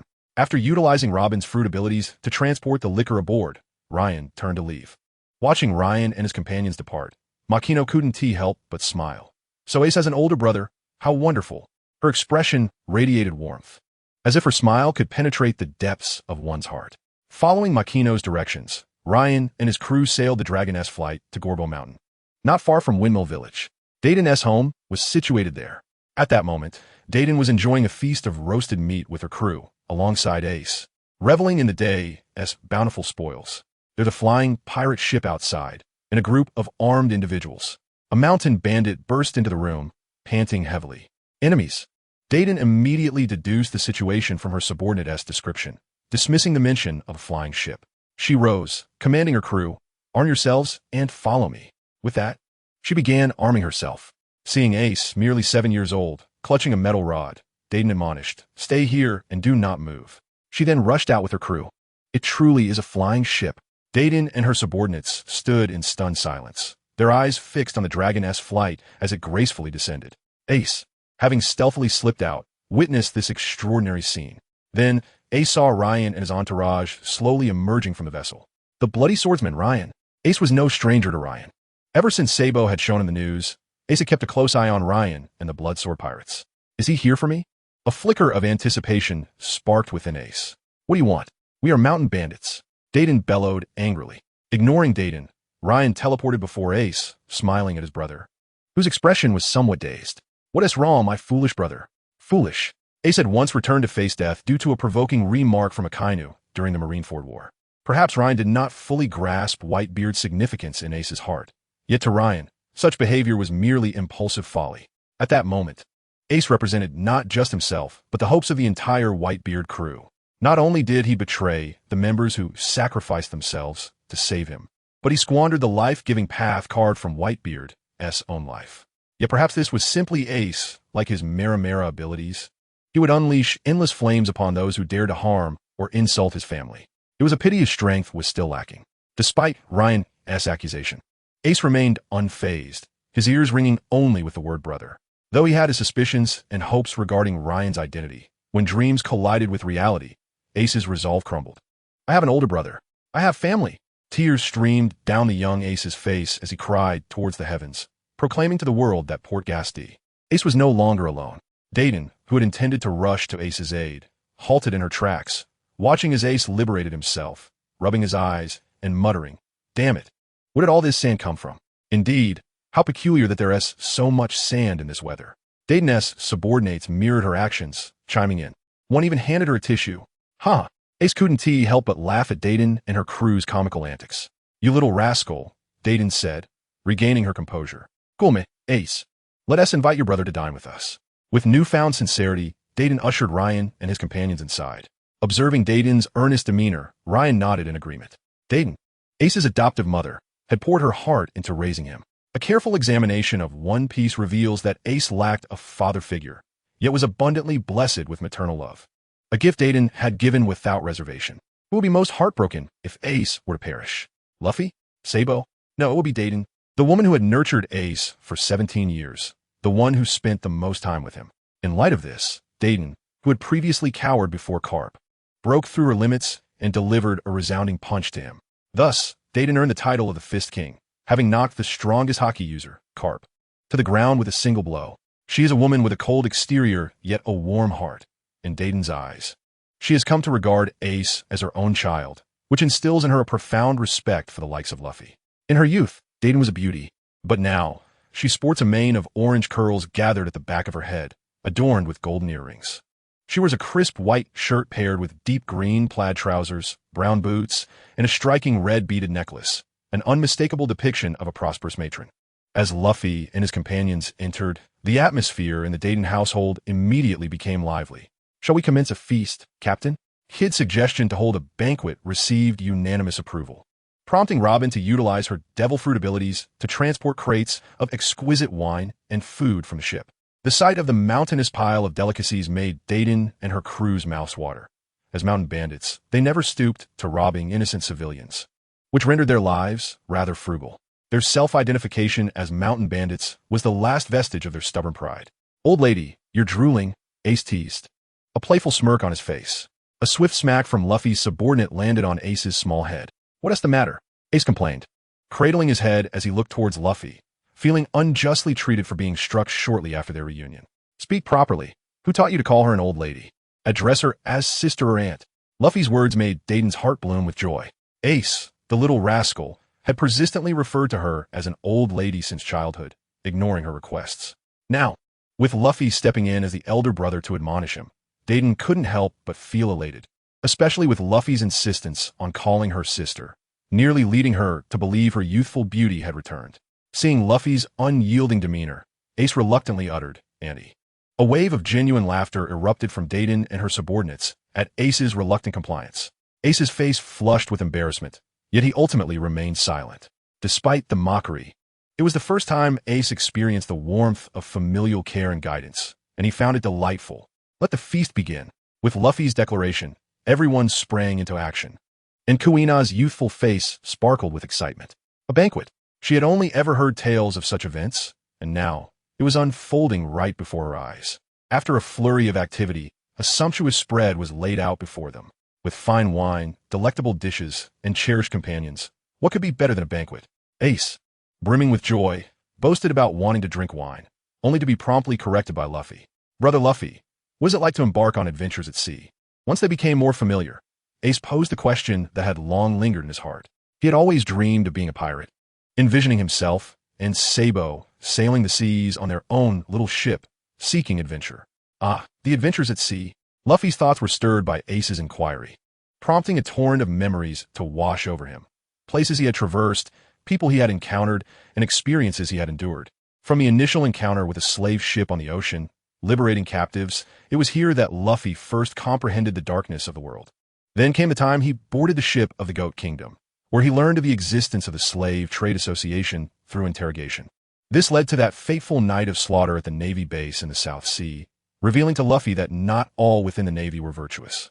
These vermin, cloaked in the guise of justice and wielding power and status, could be more despicable than pirates and criminals themselves. Upon meeting Kid and Killer, Luffy grasped the essence of his own swordsmanship during a duel with Mihawk. In Alabasta, he crossed paths with legendary figures like Garp, Aokiji, and Vista, uncovering the anomalies within Alabasta. Amidst the swordsman's revelry, he obtained the Supreme Blade, Knight, realizing that through his strength and effort, he could indeed alter fate and reshape history. As Robin and Fujitora boarded, Luffy encountered the stark realities of life on the Sky Island and the fierce battle against the Golden Lion, witnessing the latter's resolve, which defined what a true tyrant is. Through heartfelt conversations with the Golden Lion, he discovered that not every pirate aspired to that life from the outset. Many were driven by the harshness of reality. During the tumult at Mary Geos, Luffy and his companions freed slaves oppressed by the Celestial Dragons, uncovering him's gender and confronting the Gorosei. This experience was thrilling for Luffy, leading to a newfound following who were willing to lay down their lives for him, culminating in the formation of his own organization. In discussions with Tezolo, he sensed the helplessness and resentment of the common people when faced with the aristocracy, resigned to be slaughtered without the capacity or desire to resist. In Water 7, his defeat against Sengoku unveiled the sheer might of top-tier warriors, further solidifying his resolve to grow stronger. Here, he also met Whitebeard and others, and acquired a ship that truly belonged to him, the Thousand Sunny. In the enchanted triangular region of Happiness Country, Luffy uncovered the truth of the king of the underworld, discovering a sanctuary amidst the chaos of the pirate world. His encounter with Brook allowed him to hear the final ensemble of the Rumbar Pirates, prompting Luffy to vow that his crew would not share Brook's tragic fate. He would not, nor could he, endure the solitude and loneliness after the loss of his comrades. At Marine Headquarters, Marine Ford, he witnessed Kaido's indomitable resilience and settled old scores. Witnessing the dissolution of another version of himself, leading to a psychological and spiritual liberation.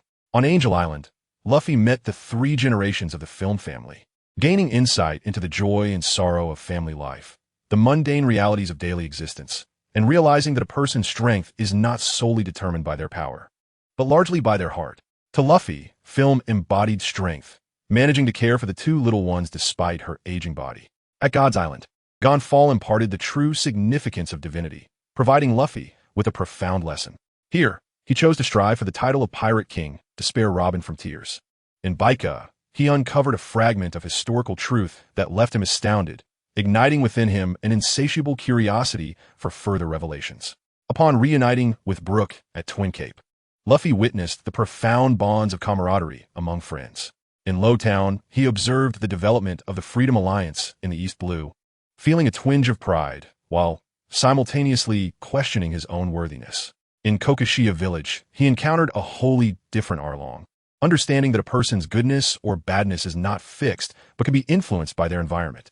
In Syrup Village, Luffy gleaned the warped worldview of the pirate realm through the lens of Usopp and Kankina, leaving him with a deep sense of helplessness. Then came Gaia Island, Lowtown, Frost Moon Village, and finally, Windmill Village. Each of these locales represented the milestones of Luffy's journey. Each individual, event, and place from his travels unfurled vividly before him. Luffy had traversed a path filled with experiences that would remain unfathomable to many throughout a lifetime. Within this narrative, there exists the peril of encountering formidable foes, the bitterness of defeat, the helplessness in confronting reality, the exhilaration of daring adventures, the joy of playful banter with companions, the anger at witnessing injustice, the thrill of fierce battles against rivals, and the naive stirrings of affection.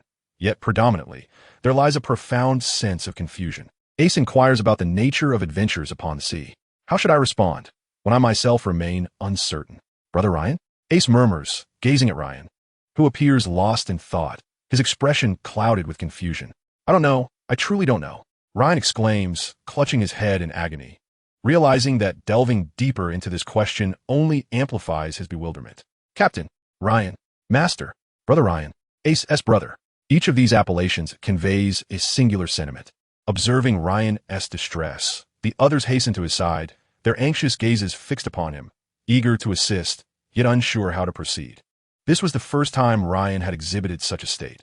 Although he had occasionally appeared pensive and bewildered before, this particular manifestation was unprecedented, leaving them somewhat at a loss. At this juncture, Bailey steadies Ryan and gently inquires, "What troubles you?" Perhaps in the minds of Kid, Killer, and the others, their captain embodies omnipotence and omniscience. Fujitora perceives him as a beacon of hope for a transformed world, while Tazaro views him as a glimmer of light amidst the darkness. In their eyes, Ryan possesses an aura of greatness.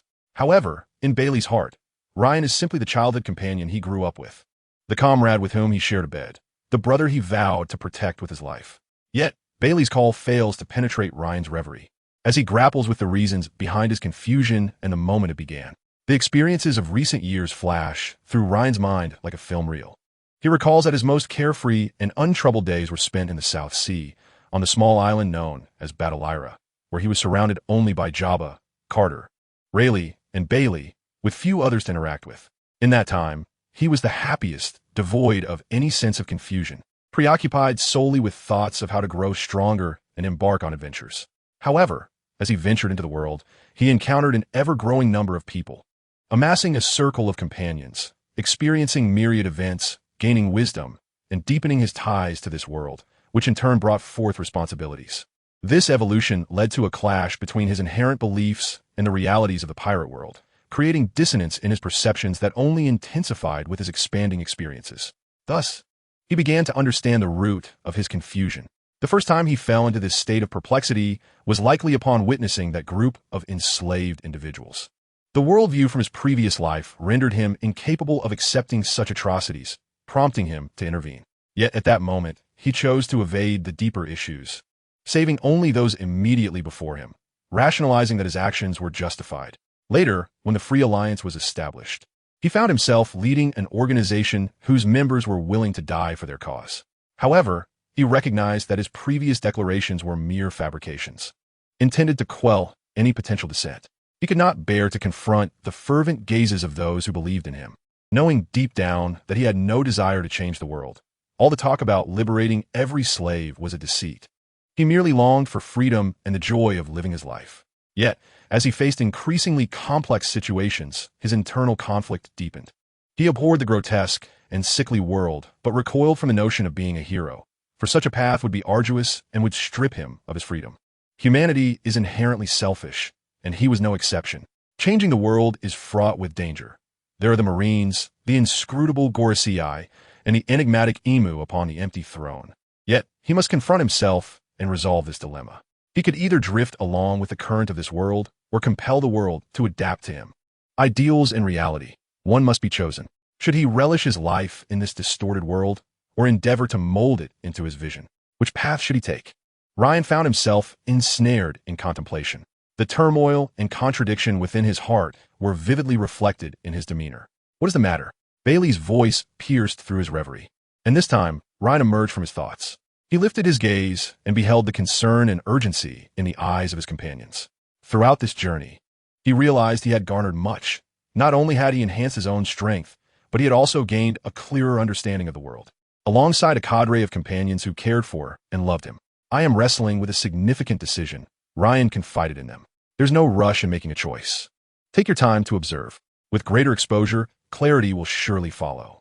I too have witnessed the darkness of this world, and thus have blinded myself.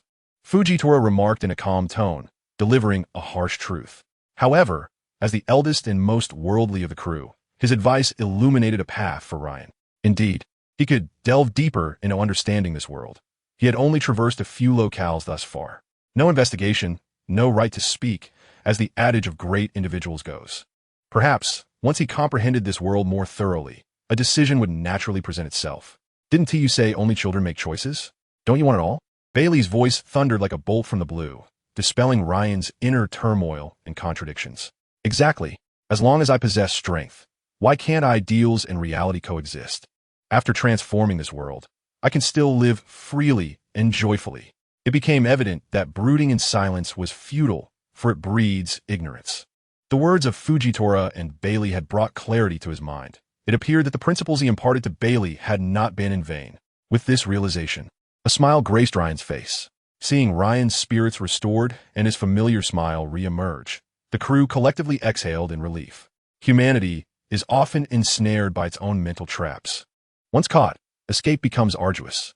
Ace patted his chest and sighed deeply, feeling a twinge of guilt, believing that Ryan's transformation stemmed from his words. In truth, Ace had completely misunderstood.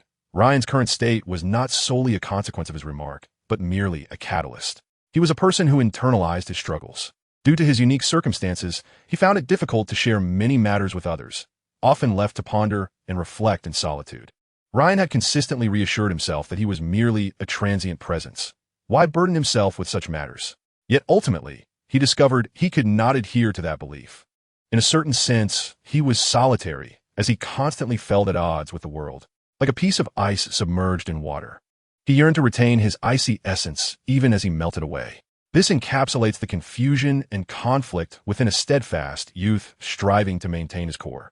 Chapter 111, A Different Roger. Despite the turmoil caused by Ryan, the festivities must continue.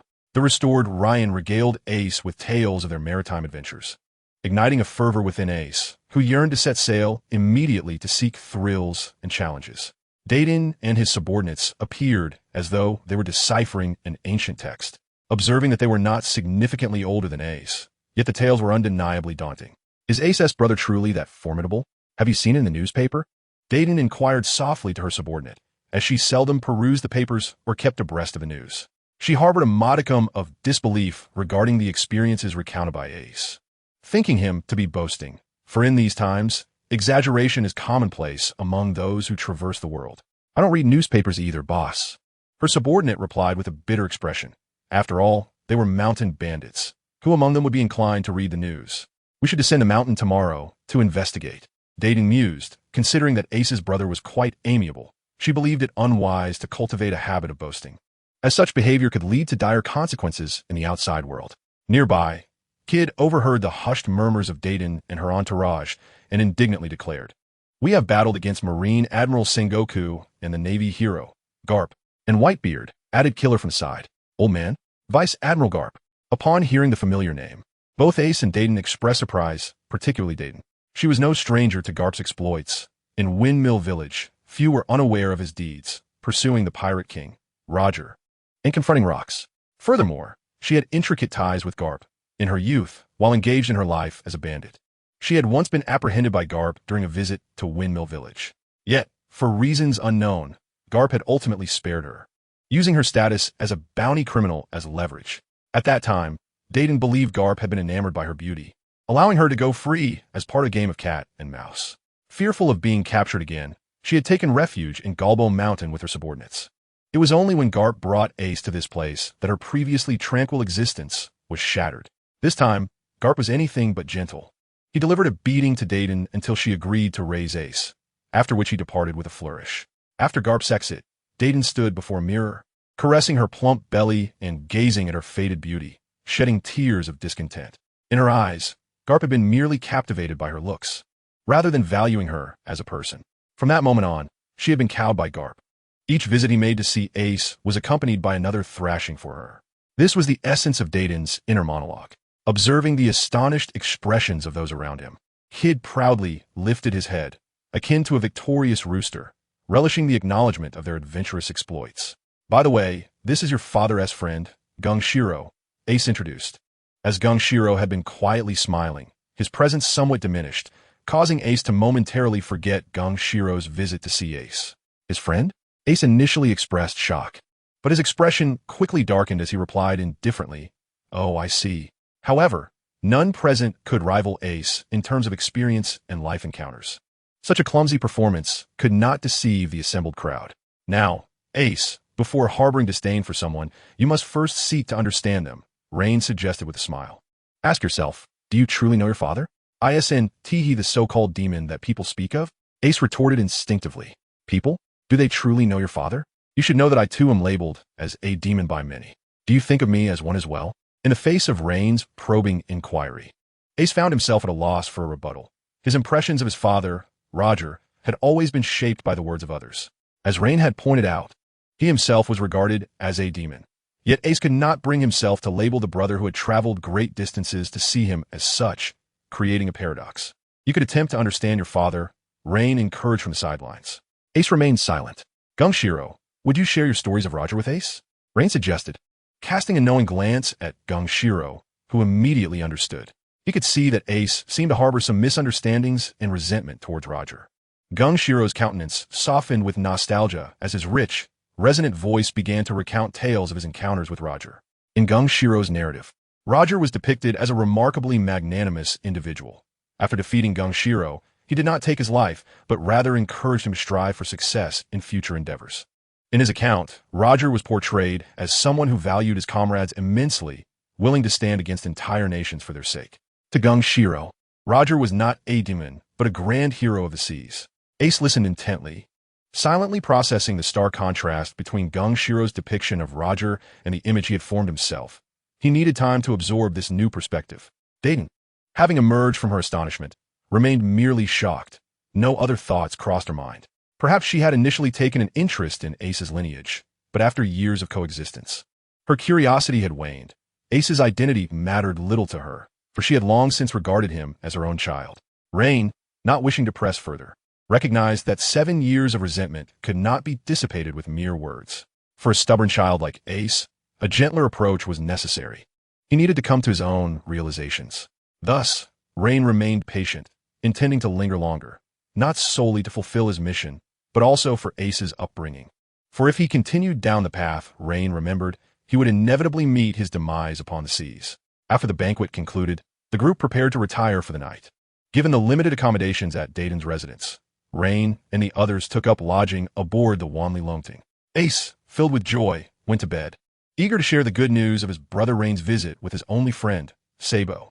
As Lain and the others drifted into slumber, Garp stood on the deck of the warship, gazing contemplatively towards the East Sea, pondering, surely that rascal Ace hasn't been led astray by Lain.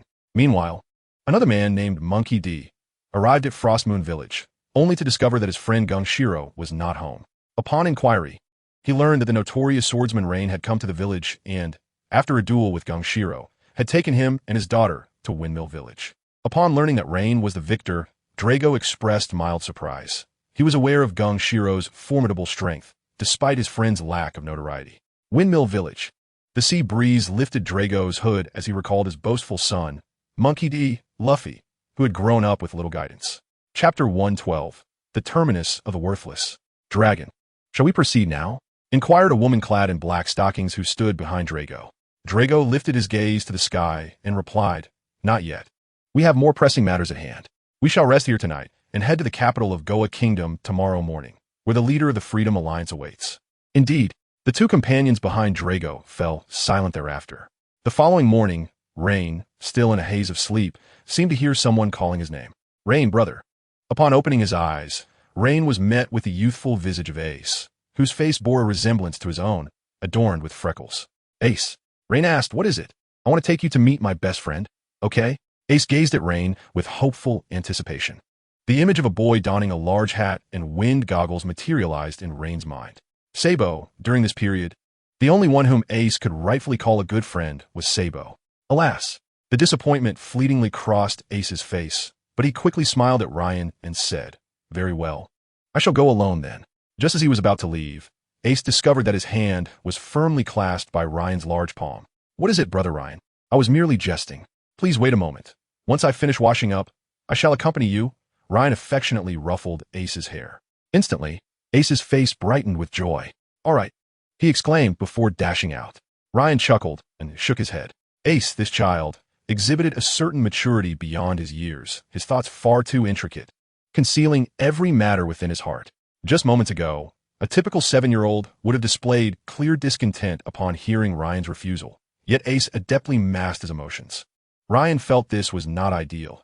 Children ought to embody the essence of youth, reveling in joy. Just like when Ace proposed inviting Ryan to meet his best friend. Was it not a child's way of sharing something they cherished with their closest companion? This realization, unbeknownst to Ace, pleased Ryan immensely. Ryan's earlier probing was merely to gauge Ace's reactions and demeanor, and through observation, he discerned that Ace was deliberately attempting to assume an adult's posture. Captain, where are you off to? Kid, observing Ryan escorting Ace away, presumed Ryan was leading Ace into an adventure. I am accompanying Ace to meet a friend, Ryan replied. Before departing with Ace, once they had walked some distance, Kid pulled Anairu aside. Shall we also descend the mountain for a stroll? Anairu's eyes lit up. It was a rare occasion when Ryan was not present, an opportunity to unwind, and he nodded in agreement. Upon leaving Galbo Mountain and traversing the forest, Ryan and Ace arrived at a desolate expanse strewn with wreckage, remnants of ships, and dilapidated furniture. To Ace, this place was a veritable paradise for adventurers. It was known as the terminus of uncertainty or the dumping ground, a place where the nobility of the Goya Kingdom discarded their refuse. It was frequented by many impoverished souls. The discarded items of the aristocracy could represent a fortune for them. With a stroke of luck, one might uncover something of value. Each time such treasures surfaced, they sparked fierce disputes among the scavengers, sometimes even resulting in fatalities. Ace and Sabo often convened here. The air was thick with a nauseating stench, yet Ryan was all too familiar with this odor, reminiscent of his time at the orphanage, evoking a sense of nostalgia. Where's Sabo? After waiting for a while without sight of his familiar companion, Ace couldn't help but grumble. Just then, a golden-haired youth adorned with a top hat sprinted towards them. It was the very person Ace wished to introduce to Ryan. Sabo, you are late today. Apologies. Sabo replied with a smile. I had a bit of a situation at home, just moments before setting out. Sabo had witnessed a group of members from the Freedom Alliance storm into his family's estate, liberating enslaved individuals. To the average citizen, the Freedom Alliance might seem a nebulous entity, but to the nobility of the Goya Kingdom, it was a well-known force. Approximately a month ago, a group dedicated to the emancipation of slaves had arrived in the Goya Kingdom, and throughout this past month, many noble households had felt their presence. Sabo, being of noble birth, was certainly aware of the Freedom Alliance, yet this was the first time he had witnessed such an organization in action. Ace, who is this? Sabo inquired, noticing an additional person accompanying Ace today. Before Ace could respond, Sabo exclaimed in surprise, the bloody swordsman. Ace beamed at Sabo's reaction. This is my brother, Ryan, and this is my best friend, Sabo. Ace introduced the two. Did you truly attack Mary Geos? Sabo's first question to Ryan, despite the news having confirmed it, slipped out in his awe. Although he held disdain for his noble lineage, he could not deny that he had been born into it. From a young age, his father, Otluk III, had aspired to mold him into an exemplary noble, destined to marry a princess and potentially ascend to kingship. Sabo resented his father's ambitions. His experiences had unveiled the grim realities of nobility, contrasting starkly with the romanticized depictions in literature. Therefore, he outwardly appeased his parents while clandestinely escaping, which ultimately led him to forge a friendship with Ace. Nobles across the world held a fanatical reverence for Mary Geos and the celestial dragons. He vividly recalled the unprecedented outburst from his father upon witnessing the news. Indeed, Ryan smiled. Chapter 113, The Meeting. Sabo's eyes sparkled with admiration as he gazed at Ryan. For Ryan had accomplished what he had longed to do, but had never dared. He had torn away the glamorous facade of nobility, exposing the ugliness beneath. Moreover, Ryan had opposed the world's aristocracy, the celestial dragons. Just as Ace and Sabo were recounting Ryan's maritime exploits, a commotion erupted at the dumping ground, where two factions confronted each other. "This is our territory. You outsiders should leave at once." A middle-aged man wielding a weapon bellowed, surrounded by dozens of armed followers. Ace recognized this group as the ruling force of the area, and he typically avoided provoking them. Who were the others? They seemed new. Ace observed a faction he had never encountered before at the dumping ground. Sabo, sharp-eyed, quickly spotted some familiar faces among the newcomers. Former slaves liberated from his home. Members of the Freedom Alliance. This promises to be entertaining. Sabo began to explain the nature of the Freedom Alliance to Ace, who smiled in response. Recognizing the clash of forces at play, such occurrences were rare at the dumping ground, where internal disputes were far more common than external ones. However, neither of them realized that the leader of the Freedom Alliance was right beside them. Ryan was not surprised that Sabo was aware of the Freedom Alliance. As a noble, Sabo naturally possessed insights beyond those of an ordinary individual. A fight broke out. One group comprised armed locals, while the other was an unarmed faction of newcomers. The locals boasted both numerical and weaponry advantages. Yet the outcome was not as Ace had anticipated. Amidst the fray, a fisherman from the Freedom Alliance wreaked havoc, akin to a tiger unleashed in a sheepfold, leaving no one unscathed. Fishman Karate, Shark Wave. With that declaration, not a single member of the local faction remained standing. Incredible. Ace gaped in astonishment. Witnessing one individual topple an entire group was a sight he had never encountered, and the brutality of it all left him awestruck. The figure before them seemed anything but human. Indeed, he was a merman. With a subtle smile, Ryan remarked, "Let us proceed." He strode forward alone toward the members of the Freedom Alliance, with Ace hastily following in his wake. Contemplating Ryan's formidable prowess and the substantial bounty on his head, Sabo momentarily hesitated before joining them. Having just emerged from a recent skirmish, the trio's advance was particularly conspicuous. While others sought refuge, they boldly approached the gathering. "It's those two youngsters, recognized by regulars of the area." Ace and Sabo were soon identified. The merman, who had just vanquished a group moments prior, sensed something amiss and turned his gaze in their direction. Upon seeing them, his expression shifted to one of shock. "Lord Ryan?" His utterance stirred a tumultuous wave of attention, drawing the gaze of over a dozen members of the Freedom Alliance. It was indeed Lord Ryan. Ace and Sabo stood frozen in astonishment. Ryan turned his attention to the merman, whose wild eyebrows and sideburns, coupled with an imposing physique and distinctive jutting teeth, marked him unmistakably. Jinbe, once a member of the Seven Warlords of the Sea, was an unexpected encounter for Ryan. "Where's Tiger?" "We initially brought these individuals here.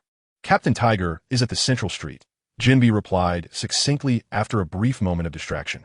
"Lead the way. I have inquiries of my own."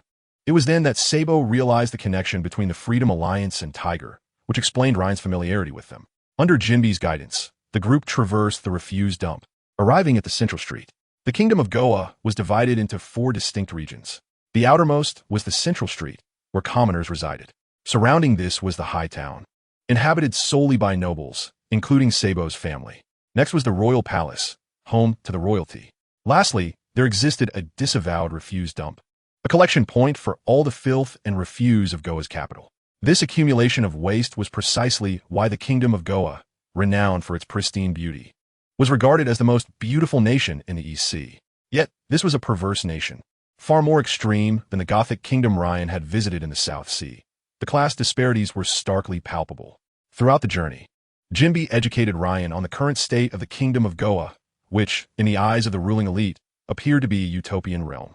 This nation, adept at eliminating unnecessary elements, was hailed as a model of societal isolation.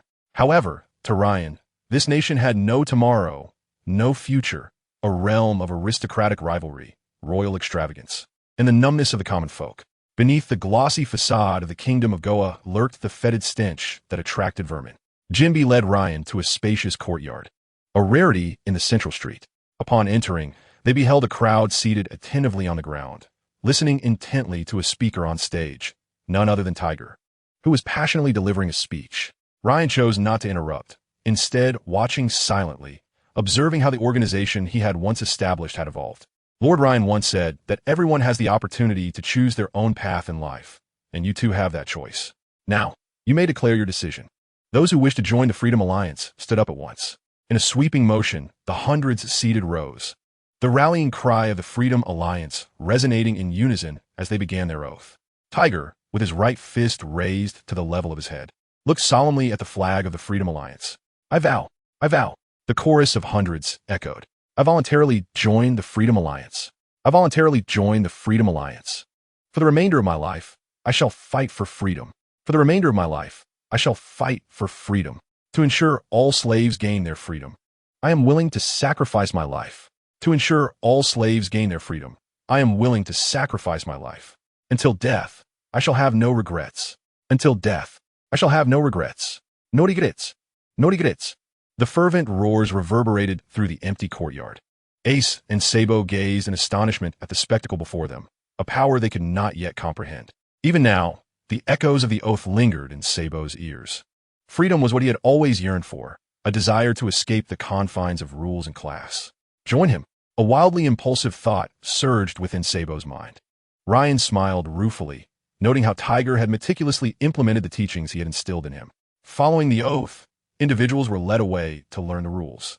Tiger, over here, Jinbe called out. Tiger's gaze lifted, and though it was but a fleeting moment, he could not contain his expression. As the current chief speaker of the Freedom Alliance, Tiger had honed his skills in expression management. But upon seeing him, the man who had transformed his life, Tiger felt an overwhelming surge of emotion. Without Ryan, he would have perished long ago in Mariewa, let alone found his ideal of sowing the seeds of freedom. Tiger rushed toward Ryan.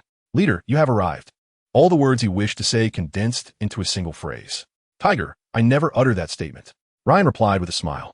Just as the two were about to reminisce, a sudden tempest of lightning erupted in the distant sky, the thunderous roar echoing even from afar. Enel. Ryan immediately thought of the thunder fruit user, for only he could conjure such a tempest. On Mount Galbo, Fujitora and the others also observed the phenomenon, recalling the absence of Enel and Kid. This spells trouble. Fujitora's expression grew grave. Given Enel's current fruit mastery, it was evident he was desperate. Chapter 114, A Battle Sparked by Child. Meanwhile, in Windmill Village, the sky was fraught with thunder, while below, Kid and several others gazed in astonishment at the elemental Enel. 30 million volts, Thunderbird. Enel, his lips tinged with blood, transformed into lightning, soaring into the sky and harnessing the tempest he had summoned, ultimately manifesting as a colossal bird of thunder, careening toward a solitary figure below. Dragon. The woman clad in black cried out anxiously.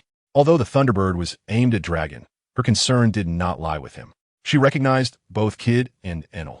While she was uncertain of Enel's identity, she knew the red-haired boy well, Kid, a member of the Bloodsword Pirates. Thus, Enel's identity was not difficult to surmise. They had initially intended to discuss matters with Tiger, and angering the infamous Bloody Swordsman Ryan would spell disaster. It was widely known that the Bloody Swordsman Ryan shared a close bond with Tiger and had once attacked Mariewa together. She was warning Dragon not to kill Enel. Nearby, a child of about 45 years old gazed up at the sky, mouth agape in excitement. How incredible! Kid shot a glance at the child, realizing that this entire conflict had been ignited by the very presence of a young boy before him. Since the departure of Ryan and Ace, Kid and Enel also descended from the mountain, for this place is the hometown of the naval hero Garp. Consequently, Kid and Enel resolved to venture to Windmill Village in search of the village chief to inquire about certain matters. They sought to uncover whether Garp had concealed the treasures of the pirates he had defeated in this very locale, and whether Garp's formidable strength was somehow linked to the uniqueness of Windmill Village. These were the inquiries that piqued their curiosity. However, upon their arrival at the entrance of Windmill Village, they encountered a snot-nosed little brat. Initially, they intended to ask the child where the chief's residence was located. Yet, for reasons unknown, Enel felt an unsettling discomfort upon laying eyes on the child, an inexplicable aversion that arose from some deep-seated intuition. Coincidentally, upon seeing Enel and Kid, the child's first words were, "Andy, who are you?" while he dug at his nose with his pinky finger. To Enel, this seemed a blatant expression of disdain towards him, prompting him to decide to teach the child a lesson. With an ominous glint of electricity sparking at his fingertips, he aimed to strike at the child. Although this attack would not prove fatal for the mere 45-year-old child, it would certainly leave him grievously injured, for he was still far too young. Despite having mellowed somewhat since following Ryan, the remnants of Enel's inherent malice and murderous intent lingered, and it was vital to remember that he was capable of obliterating an island. Just as Enel's finger was about to make contact with the carefree child, a sudden tempest swept through the once tranquil windmill village. A hooded figure emerged and sent Enel flying, spitting blood from the impact. Following closely behind were two companions. This man was none other than Dracula Mihawk, who had come to the Goa Kingdom to discuss matters with Tiger. By sheer coincidence, he had happened upon Enel attempting to harm his son. This was intolerable. Unable to overlook such an affront, Mihawk took action, though he had heard his subordinate's warning. Mihawk had no intention of letting Enel off easily. His disdain for pirates was profound, bordering on hatred. Thus he was determined to deliver a lesson to Enel. However, killing him was out of the question. As the leader of the Revolutionary Army, Mihawk bore the weight of numerous responsibilities, necessitating a calm and measured approach. He needed to weigh his options carefully. Yet, Enel too was a father. This thought propelled Mihawk toward the compromise. He would inflict severe injury, but refrain from taking a life. Dragon's Claw, Mihawk's right hand, enveloped in armament hockey, transformed into a claw-like appendage, ready to obliterate the lightning bird, banishing it from existence. With a swift motion, Mihawk lunged for Enel's chest. There was no escaping. Even elementalization would not suffice. Enel found himself in a state of panic. He was no novice, and he recognized the potency of Mihawk's armament hockey. His instincts screamed at him that evasion was futile. With eyes closed, he awaited his fate. Bang! Just as the moment arrived, a man intervened with a sword, blocking Mihawk's assault. "Am I late?" A voice, both loathed and yet unchallenged by Enel, echoed as he opened his eyes, feeling an unprecedented admiration for Ryan's striking presence. "Captain, the bloodthirsty swordsman Ryan. Captain, take them down. They are bullying me." Kid, witnessing the arrival of his captain, found his courage renewed and began to unleash a torrent of threats. "You can await your demise." The atmosphere grew palpably tense. For Ryan was no mere nobody like the currently obscure Enel. He was a notorious pirate worth over $1 billion, a figure not to be taken lightly. Silence. Ryan, brimming with indignation, had only just met with Tiger to discuss the future development of the Freedom Alliance, which was still in its infancy, with many aspects yet to be refined. Yet now, he hastily rushed to rescue someone. Fortunately, Ryan always left spatial coordinates at each location he visited, allowing him to arrive swiftly. Otherwise, Enel would have surely met his end. Mihawk regarded Ryan with a complex array of emotions. Ryan had done what he had long desired, yet feared to execute. Yet he harbored a deep-seated loathing for pirates. Having served as a naval officer for decades, Mihawk understood all too well the threat pirates posed to the world. Without hesitation, Ryan swung his sword at Mihawk, unwilling to tolerate any harm done to his comrades. Even when facing the leader of the Revolutionary Army, their weapons clashed, and the overwhelming presence of Conqueror's hockey emanated from both warriors, a manifestation of their status as elite fighters. Ryan furrowed his brow. Had Mihawk not been a naval officer? How did he possess Conqueror's hockey? It was known that such power required the spirit and potential of a king, and kings were those who could not be bound. The Navy had always been perceived as the lapdog of the world government, making the presence of Conqueror's hockey exceedingly rare within its ranks. Ryan was aware that only Sengoku held such power among the current admirals. However, considering Mihawk's current role, it seemed only fitting that the leader of the greatest rebellion would awaken such prowess. Wait, they had initiated the conflict first. Could it be that the bloodthirsty swordsman Ryan was such a character? Ryan turned to the source of the voice, his pupils constricting as he beheld the figures behind Mihawk, Bartholomew Kuma and the Okama King, Ivankov. The one who had spoken was indeed Kuma. Kuma had spotted a group of individuals rapidly approaching from a distance, with their target, Tiger, leading the charge. Thus, he wished to avoid any further conflict with Ryan. Ryan chose to disregard Kuma's words and began to assess the situation. He had acted impulsively. Would Mihawk, given his nature, truly engage in a senseless altercation with Enel and Kid? As far as he knew, Mihawk was an exceptionally low-key and composed individual. To his surprise, he noticed a small boy observing him with curious eyes. The Pirate King, Monkey D, Luffy, the destined child of this world, who had even managed to outmaneuver the formidable Buggy, a wielder of Conqueror's Haki. However, Buggy was also remarkable, having nearly single-handedly defeated Luffy had it not been for his father, Mihawk, intervening to save him. Ryan glanced between Mihawk and Luffy, and it seemed he began to comprehend the situation. What is happening? Ryan turned to Enel. What splendid weather we have today. Enel began to divert the conversation, for he could hardly confess that he had harbored an inexplicable disdain for a mere child and sought to teach him a lesson. That would be utterly humiliating. Kid, you speak. We simply wish to play with this little brat. And then they charged at us. Kid protested, feeling quite aggrieved. Even Mihawk could not help but twitch at the corners of his mouth. This was truly a case of speaking nonsense with eyes wide open. Very well. Ryan had a glimmer of understanding regarding the situation. After all, Monkey D, Luffy's ability to coin nicknames in the pirate world was unparalleled. It was likely that Luffy had assigned some monikers to Enel and Kid, expressing the most poignant truths in the most innocent manner. This was indeed the Pirate King, Luffy. Brother Ryan, Tager arrived with Ace and the others. The leader of the Freedom Alliance, Tager, was someone whom Dragon held in high esteem. Hello. Dragon bypassed Ryan and approached Tager directly, saying, May I have a word with you? Tager paused, taken aback. Isn't this an enemy? He was perplexed by Dragon's behavior. Tager clarified, the leader of the Freedom Alliance is Lord Ryan. Dragon turned his back to the crowd, allowing the gentle breeze to caress his face, concealing his thoughts. He simply wished for solitude. As Dragon turned around, everyone noticed the resolve and fearlessness in his eyes. He walked slowly towards Ryan, each step seeming to carry the weight of the world. I wish to speak with you, Dragon murmured softly. After contemplating briefly, Ryan nodded in agreement. Being aware of the truth, his anger had subsided, and he followed Dragon away from the crowd to a secluded area. The remaining individuals exchanged glances, momentarily taken aback. My apologies for the misunderstanding in the past, Dragon solemnly addressed Ryan. Understood. Please continue, Ryan replied, his expression inscrutable. Though he maintained a stoic facade, internally, he was stifling a laugh, surprised by the endearing side of Dragon, who had gone out of his way to apologize in private. I came to the East Blue to discuss a matter with you. Go on, Ryan prompted. I propose merging my revolutionary army with your Freedom Alliance. After some pleasantries, Dragon finally revealed the purpose of his visit.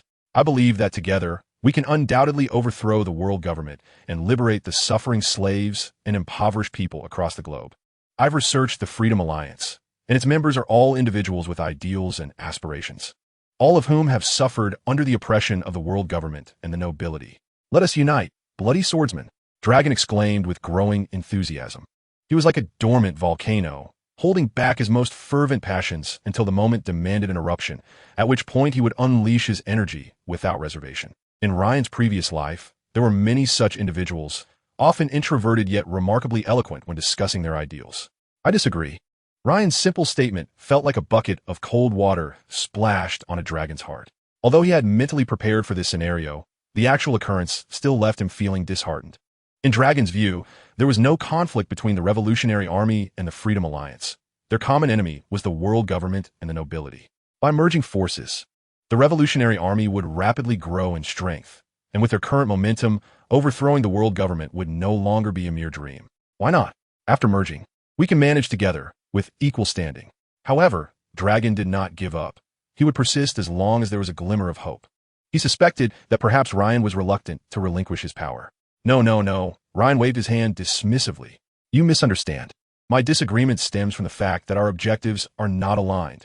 Your goal is solely to overthrow the world government. Have you considered what comes after that?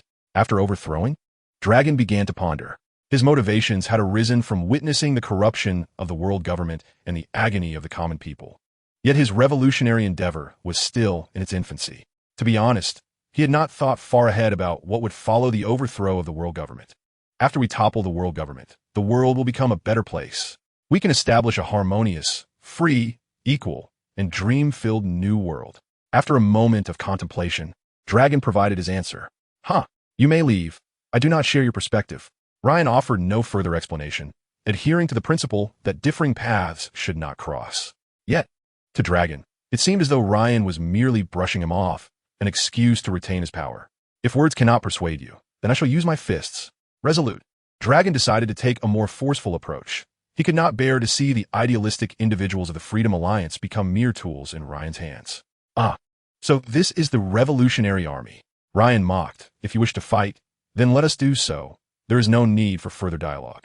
With that, they began to engage in combat, each harboring misunderstandings about the other. Dragon, perceiving Ryan as a rival akin to Rox, was instinctively wary of him due to his pirate identity. Conversely, Ryan, dismissive of the Revolutionary Army, would never entrust the organization he had built to another. The members of the Freedom Alliance held unwavering trust and admiration for him, and Ryan would not place his fate into anyone else's hands. His destiny was solely within his control. In his eyes, the Revolutionary Army was merely playing at rebellion, lacking the comprehension necessary for governance post-overthrowing the world government. In this domain, Ryan took great pride.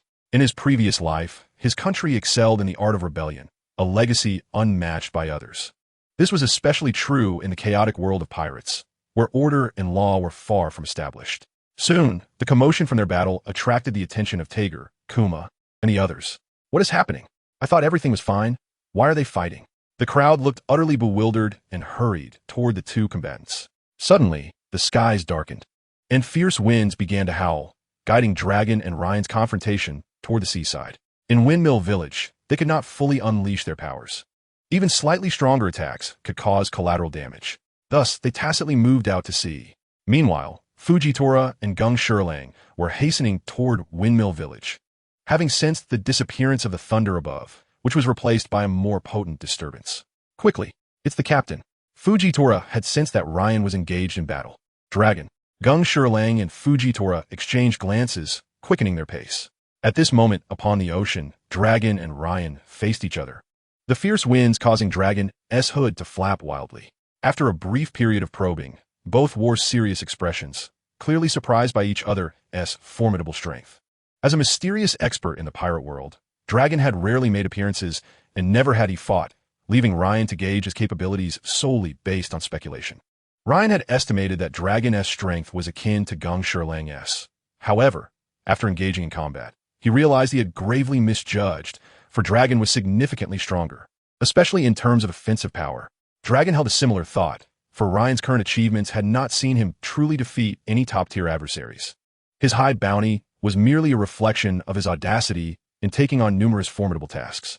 Many shared this perspective, as Ryan's battle with the Golden Lion had remained undisclosed, and his clash with Sengoku had concluded with Ryan's defeat. You are quite powerful. I shall now unleash my full strength. To expedite the battle's conclusion, Dragon resolved to employ his devil fruit abilities. Hurricane Dragon. With a thunderous roar from Dorag, an overwhelmingly powerful hurricane materialized upon the sea, its might and expanse continuously amplifying, ultimately coalescing into a dragon composed of wind. Dorag stood at the very center of this tempest, which swirled around him incessantly. The once placid sea transformed into a scene reminiscent of the apocalypse. Furious winds, towering tsunamis, and ominous clouds, with rain and lightning unleashed from the heavens, all conjured by the hurricane. This spectacle reminded Ryan of the day Dorag rescued Luffy in Road Town, a day that bore similarities, yet today was palpably more terrifying. This was the nightmare of seafarers. After all, the Golden Lion had met his downfall during the Battle of Eitver due to the ferocity of the storm. What is the greatest terror upon the ocean? Not man, but nature's wrath. Cataclysms like hurricanes and tsunamis. In the final waters of the New World, why have all who ventured there, save for Roger, failed to return? It is because they are confronted with the most fearsome and unpredictable weather known to mankind. And now, Dorag alone could conjure such a tempest, truly deserving of being the world government's foremost adversary. What power is this? Ryan instinctively inquired, though he held no expectation that Dorag would respond. I have consumed the wind fruit. Ryan mused. Why does this sound so familiar? I am the Gum Gum Man, truly a family of powers. Are you not going to flee? Dorag advanced step by step, enveloped by the hurricane.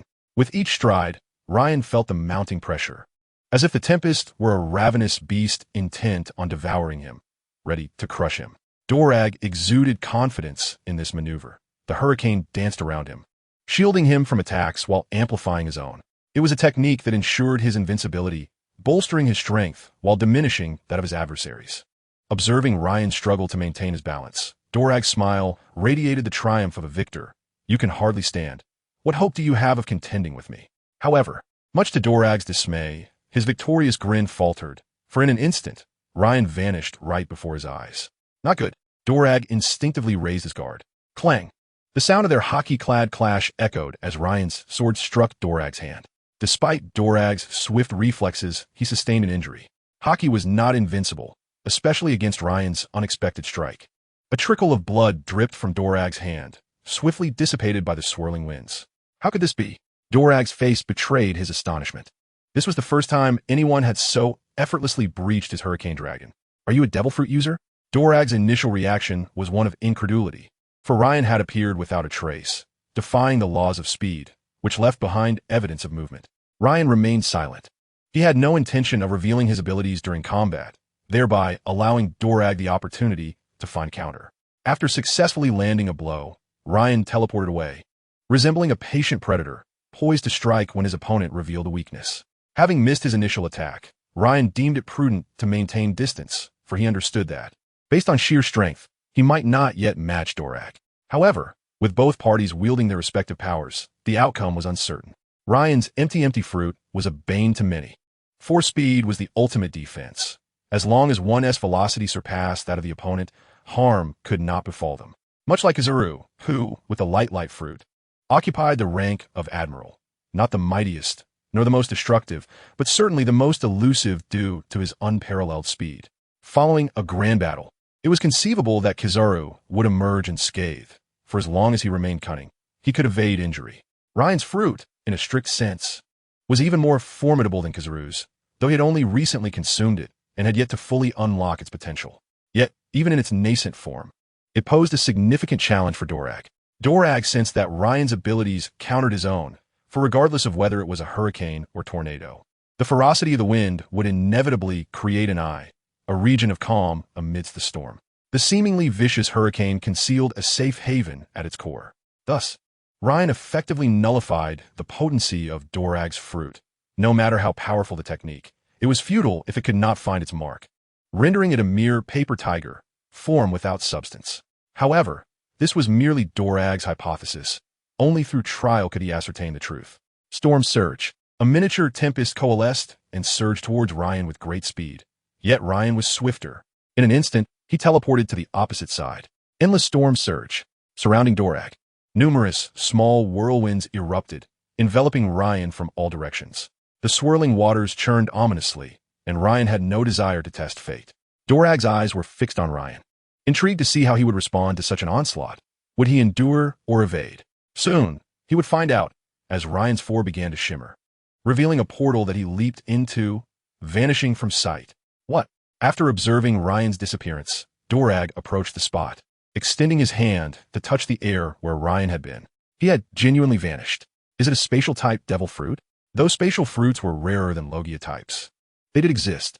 On the shore, the others witnessed Dorag spinning in circles, occasionally using the wind to probe the area. Meanwhile, Ryan found himself in the bar of Makino in Windmill Village, ordering a bottle of whiskey and beginning to drink. How did you come back? Makino exclaimed, startled by Ryan's sudden appearance and his request for a drink. Time rewound briefly. Not long after opening for the day, Makino sat at the bar awaiting patrons. The morning had been slow, and the atmosphere was quiet. Suddenly, Ryan materialized before her, startling her. Just as she regained her composure, he vanished again, leaving her in bewilderment, only for Ace and a few oddly shaped individuals to arrive shortly thereafter. Before she could inquire about the situation, Ace dashed off with them, leaving Makino perplexed. Moments later, Ryan reappeared, leading to the current scene. How do you keep doing this? Makino's curiosity was thoroughly piqued. Let us discuss this later. I'll return for that drink. Ryan brandished a wooden horse, gazing into the distance, contemplating the time should be about right. Then, Makino watched as Ryan stepped into the portal and vanished once more. I knew it. Meanwhile, on the ocean, Dorag grew increasingly impatient as he awaited Ryan's return. A sword lunged towards his lower region. I've been waiting for you. Dorag's fingers curled into a dragon's claw, enveloped in the ominous aura of Haki, flickering with traces of lightning as he aimed to shatter Ryan's blade. What is this? No good. Ryan swiftly teleported to the side. If he wasn't mistaken, that was the Conqueror's Haki entwined upon his claw. Recalling the thunder that had danced upon Dorag's talons, a chill ran down Ryan's spine. His wooden horse had not yet been fully tempered with Haki. and he had no desire to test the might of the Conqueror's haki. What if something went awry? That was unnecessary. Dorag chose not to respond. Recalling that Ryan had yet to answer his earlier question. Twin serpents. Ryan unleashed his most formidable technique. 2 streams of azure sword energy, each measuring 40 meters in length, surged towards Dorag, intertwining in the air, hinting at a fusion. This was an advanced version of the twin serpents he had recently developed, though it was not yet perfected and, coupled with his inexperience, resulted in the sword energy resembling 2 serpents entangled in an awkward embrace. The ideal manifestation of this technique would see them completely merged, forming a far more potent blade. Come forth. Seeing Ryan finally engage him in earnest, Dorag was eager to meet the challenge head-on, having found their previous exchanges rather stifling. Dragon's claw shatter. Upon their collision, Dorag staggered back a few steps while the sword energy dissipated into nothingness. Not quite enough. Dorag taunted, aware that if Ryan continued with his previous tactics, this battle would yield no resolution. Thus, he resolved to provoke the young man. Ryan remained unfazed by Dorag's taunts, gripping his sword and awaiting an opening. Both men locked eyes, yet neither made a move. Stop. You two must cease this. Amidst their standoff, Gung Shiro approached across the waves, positioning himself between them in an attempt to mediate. Ryan instinctively replied, "This won't kill anyone, will it? You've misunderstood. How did you two come to blows?" Gung Shiro began to play the peacemaker, one being his friend and the other his daughter's mentor. He had no desire to witness them clash. Dorag, what transpired? Gung Shiro inquired of Dorag. Sighing, Dorag recounted, "I happened to pass by and saw his crew attempting to bully a child. Unable to stand idly by, I intervened."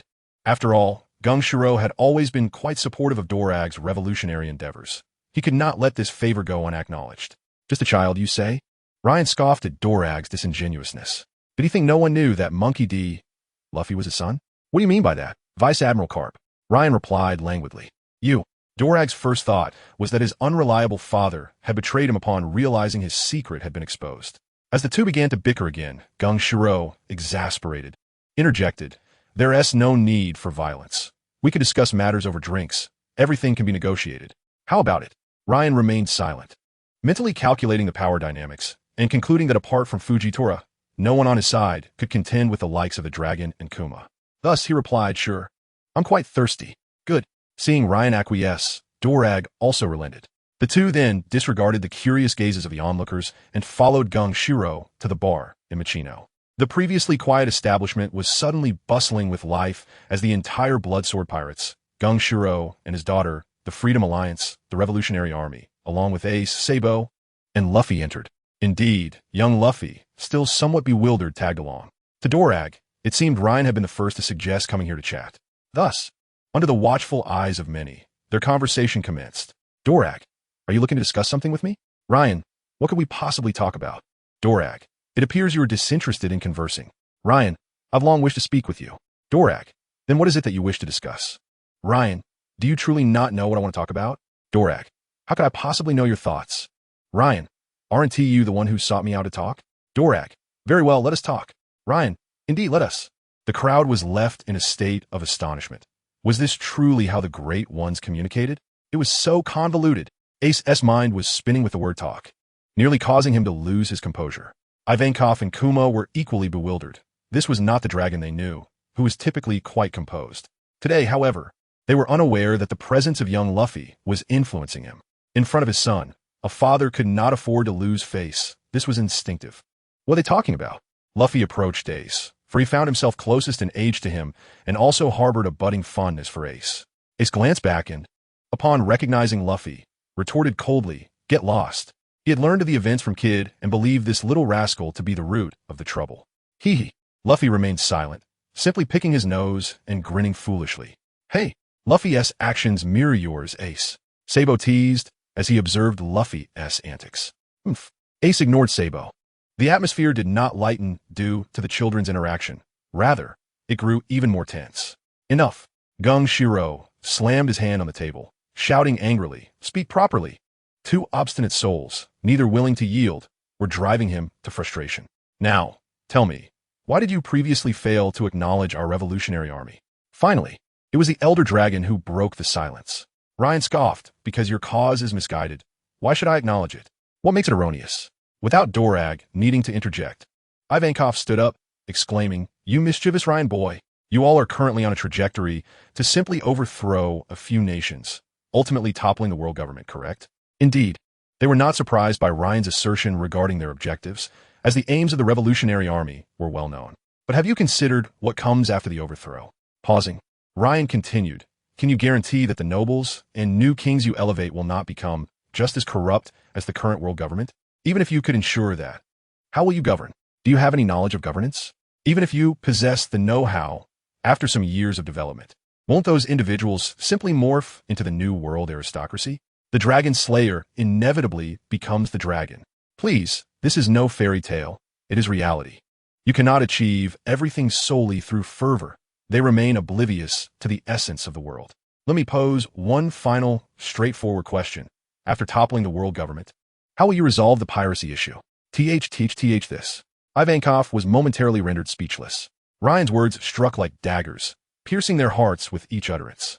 They found themselves unable to retort, for they could not even assure the validity of Ryan's first point, let alone the entirety of his claims. Can you? Dorag asked, his voice tinged with melancholy, evidently impacted by Ryan's earlier statements. I do not know, but if given the chance, I would undoubtedly do it better than you.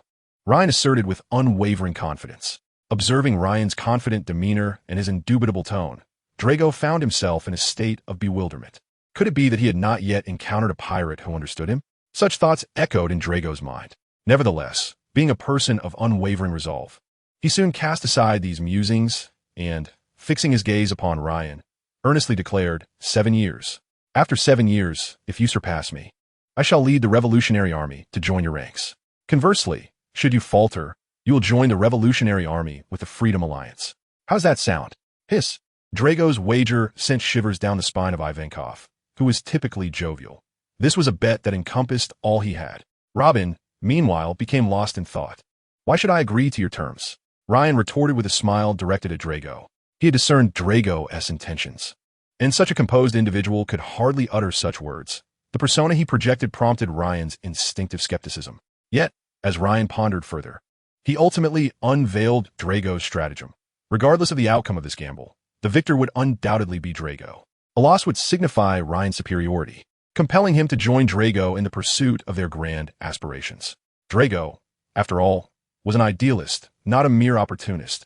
He was a man of dreams, willing to employ any means necessary to achieve his goals. Thus, the identity of the leader was of little consequence to Drago, provided they could dismantle the world government and forge a new world. Conversely, a victory would validate Drago's chosen path, granting him the support of the Freedom Alliance and the entire Bloodsword pirate crew. Ryan's prowess was acknowledged, and given his youth, it was clear that his potential was boundless. Therefore, regardless of the outcome, Drago emerged as the victor. Have I failed? Drago murmured, realizing Ryan was not easily deceived. He then turned to exit, for his mission in the East Blue remained incomplete, and there were other matters demanding his attention. Lingering here was unnecessary. Wait, I never said I wouldn't agree. Drago paused, turning back in surprise to regard Ryan. You need not be pleased. I've already perceived your intentions. Drago, perplexed, inquired. Then why? He was not particularly curious about Ryan's insight into his thoughts, for this world was not populated solely by fools. Because I know I shall prevail, Ryan replied, a beaming smile illuminating his face, radiating utmost confidence. Chapter 120. A stabbing from Ryan. The 7-year pact was not made without contemplation. Since confronting his innermost feelings the previous day, Ryan resolved to pursue both ambitions, to develop the Freedom Alliance while continuing his voyage to explore the world. Just as Fujitora had said, exposure to a myriad of experiences strengthened his resolve. So long as he was determined, the likes of Drago held no fear for him. Armed with the strongest protagonist system and the centuries-old revolutionary wisdom of his ancestors, he felt assured of success. Drago also smiled, for his objectives had been fulfilled. As both parties achieved their desired outcomes, the atmosphere lightened considerably. Even Drago, who typically abstained from alcohol, partook of a small amount today.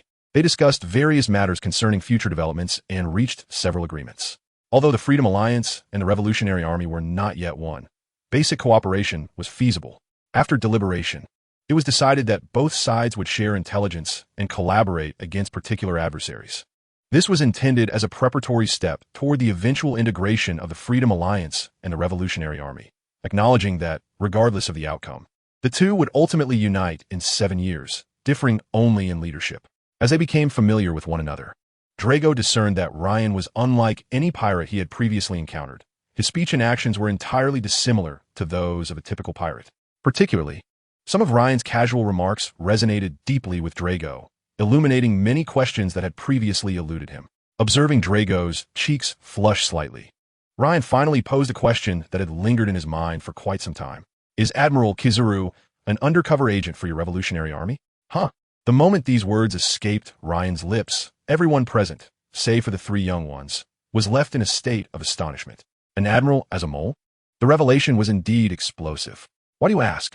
Drago did not immediately respond to Ryan's query, but rather countered with a question of his own. Ryan proceeded to recount the events from the battle in Water City, where Kizaru had seemingly allowed them to escape. Ha ha ha. You misunderstand. Admiral Borsalino is not an undercover agent sent by me, Drago reminisced, his expression reflective. Among the entire Navy, only Borsalino remains an enigma to me. I have never been able to ascertain his true intentions. Senpai, Ivankov exclaimed, leaping up to stare at Drago, having never heard him mention this before. Her intuition hinted at a significant revelation, and she was keenly aware of it. That large face, coupled with that expression, nearly led Ryan to believe she was about to bestow a lethal glare upon Drago. Would you like a taste of it, Dragon? Ryan pondered, as Drago's assertion that Kizaru was indeed not a spy left him perplexed. Many of Kizaru's actions were indeed perplexing. Otherwise, he would not have earned the moniker Monkey D. Kizaru among countless online users. Particularly in his encounters with the young Master Luffy, his leniency could have submerged the Red Line itself. Suddenly, Ryan conceived an idea. If the situation were not genuine, why not transform it into reality? One individual claiming something may be dismissed. But what of 100 or 1,000? When everyone believes it, does it not become true? Having experienced the strategic significance of the kite-flying technique, Ryan understood the immense potential of an individual like Kizaru. I had a proposal. Ryan gestured for silence, urging the crowd to listen to his thoughts. All eyes turned to him, eager to hear his insights.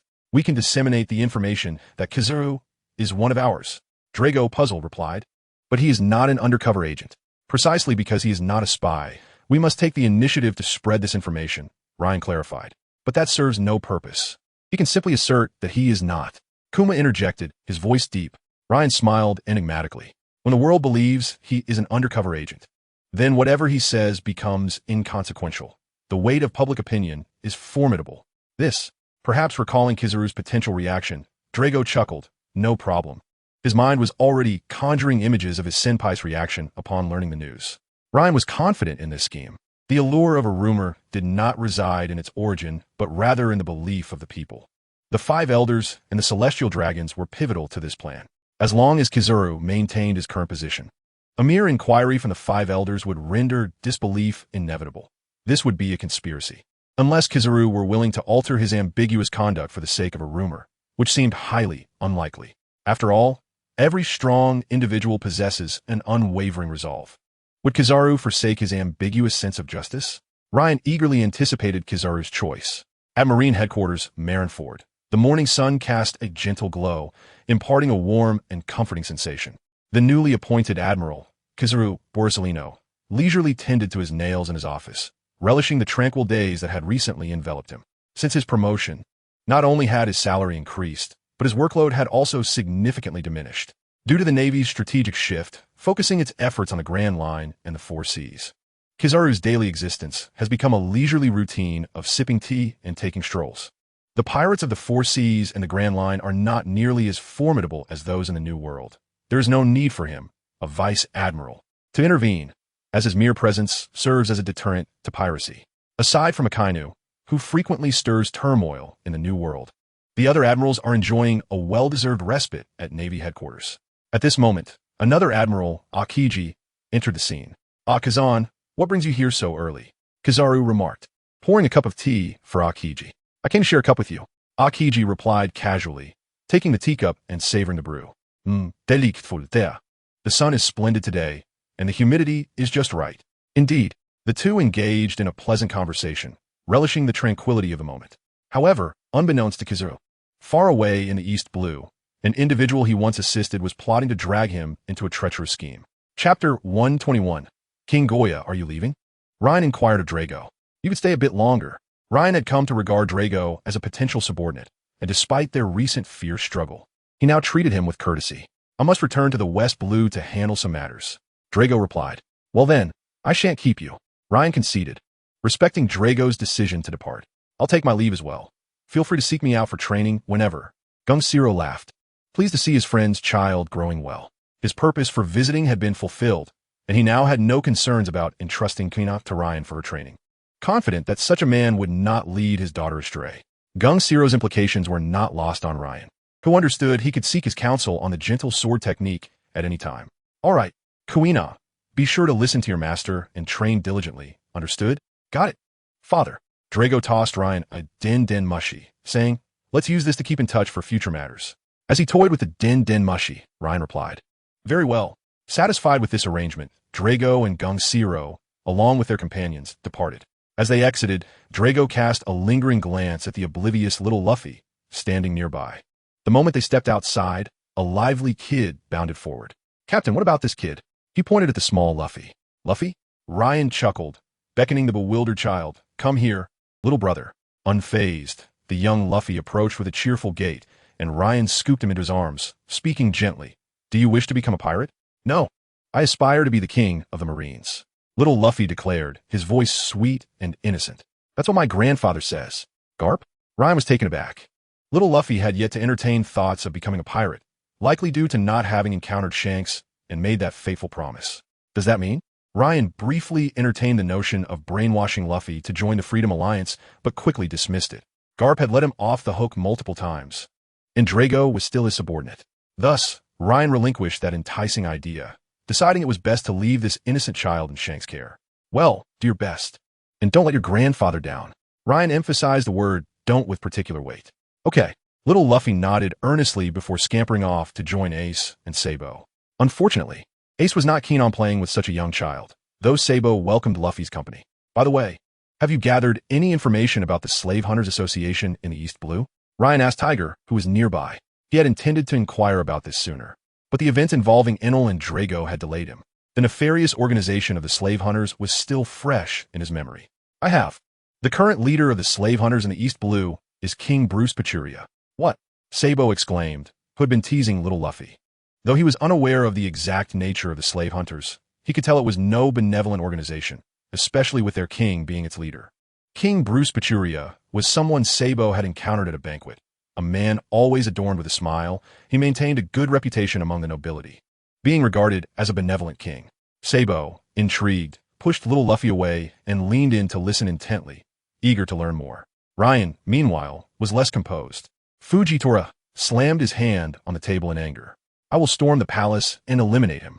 Observing Fujitora's furrowed brow, Ryan spoke softly, let us not act rashly. Upon hearing Ryan's words, Fujitora cooled down, increasingly trusting Ryan with each passing moment, particularly after witnessing the previous encounter between Ryan and Drago.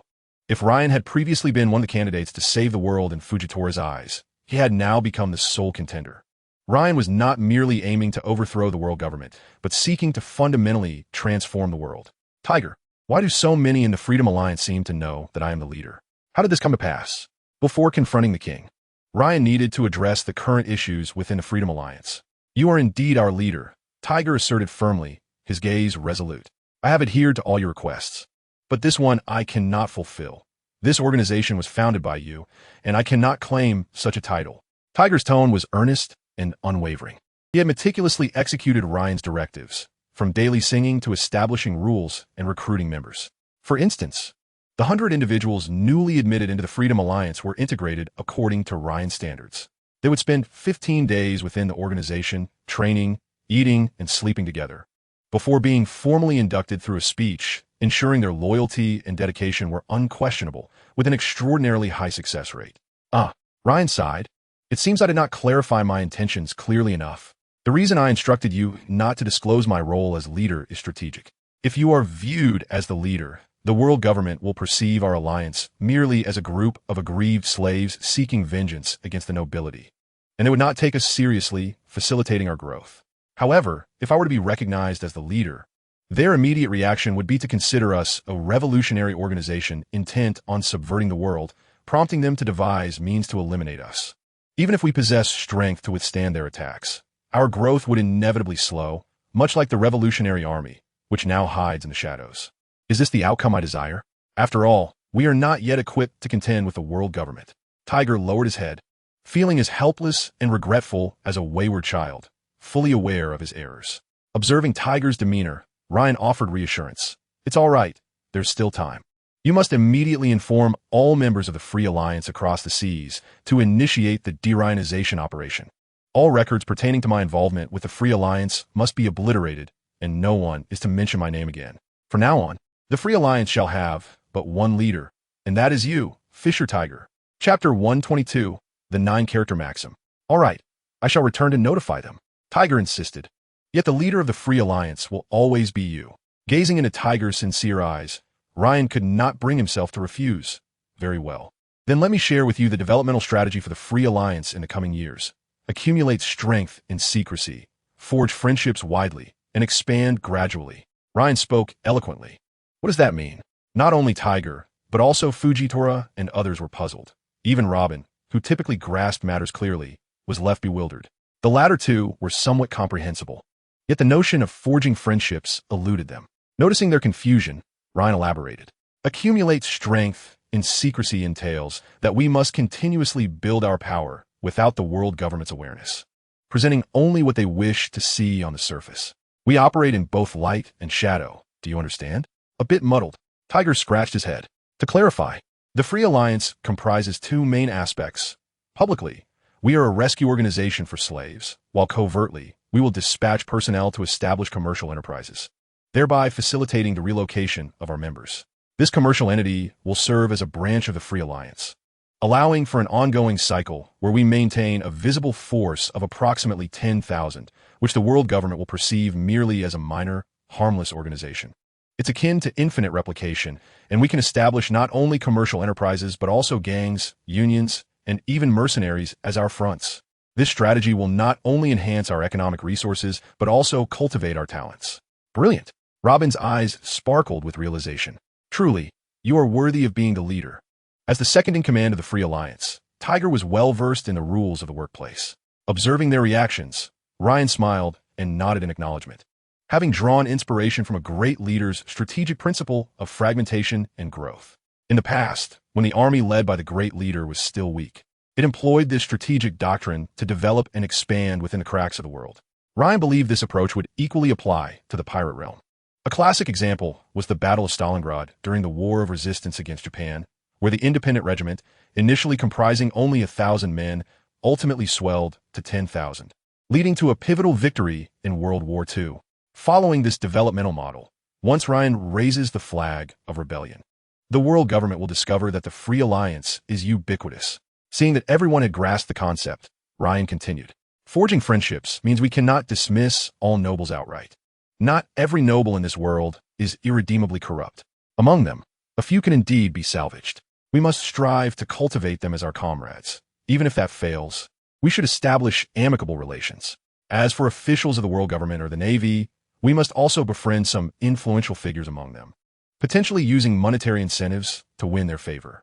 This way, our development will not face obstructions. Do not believe that this undermines our original intentions. With their assistance, our progress will accelerate. We must also build a positive reputation among the common people, allowing them to understand the nature of our organization. It is unnecessary for all to join us or to fully endorse our ideals. One crucial aspect must be achieved, that a majority believes our actions are just. In time, these individuals will become our supporters. With this triple-pronged approach, our development will be unstoppable. All these strategies were devised after Ryan's careful contemplation. After all, there are still nobles like Sabo, Mihawk, and Don Quixote da Flamingo. We cannot dismiss them all outright. Furthermore, with Charlos providing support, if we can befriend some middle-tier figures without exposing ourselves, the Free Alliance can remain concealed from the world government's gaze. As for reputation, history has shown that a ruler who wins the hearts of the people will prevail. This is no mere platitude. I have no objections to the 2 points you mentioned, leader, but I disagree with the second point. We must also befriend those parasites, as they are our oppressors, and include our enemies. Tiger spoke solemnly. Ryan sighed. This world is fair. To gain something, one must sacrifice. Nothing is perfect. For the sake of our shared ideals and to establish a world of freedom and equality. Tiger, are you willing to make sacrifices? Even if it means bowing before those you disdain, calling them brothers, would you acquiesce? I am willing. Tiger's voice was hoarse. Indeed. Ryan interrupted Tiger's words with a smile. It need not be so exaggerated. We can choose the influential figures we need to befriend. If we dislike them, we can eliminate them without compromising ourselves too much. I hope you convey this rationale. If you entertain such thoughts, surely those beneath you will as well. This matter is entrusted to you. Ryan patted Tiger's shoulder. Understood. Tiger nodded solemnly, his eyes glistening with unshed tears. So the leader has considered everything for us. I cannot believe I misjudged you. Such thoughts were unwarranted. After taking a hearty swig of drink, Ryan gradually addressed the final point. Gradual expansion. The notion of gradual expansion is quite straightforward.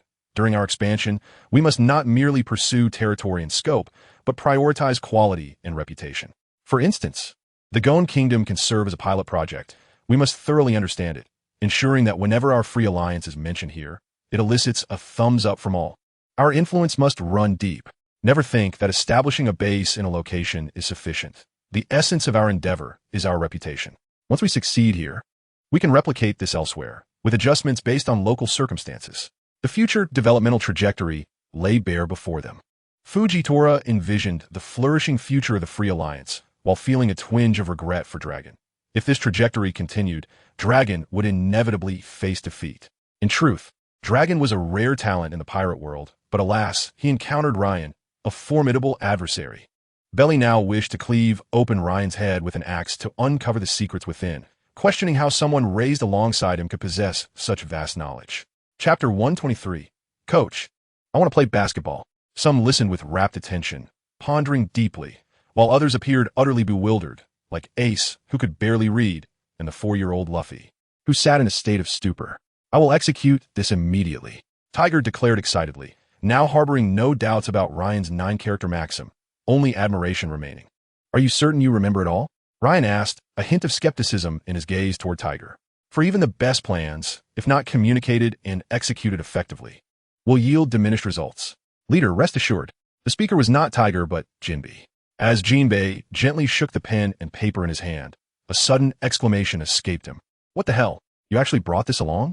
I never imagined you would carry such trivial items. Make sure to convey the message clearly, Ryan cautioned, still feeling a twinge of unease. Tiger patted his chest confidently, declaring, rest assured, Chief, I will handle it. Subsequently, Ryan began discussing various details with Tiger and the others, such as how to operate their division and how to forge connections with influential figures. After all, these were endeavors that Tiger and his companions had never undertaken before, and even Ryan had not personally executed them. Much of it was a trial-and-error process, requiring the accumulation of experience to achieve greater success. Failure is the mother of success. This is not merely a glitch. What Ryan and Tiger are striving for now is to minimize the frequency of failures and reduce losses. Brother Ace, I wish to join the Free Alliance.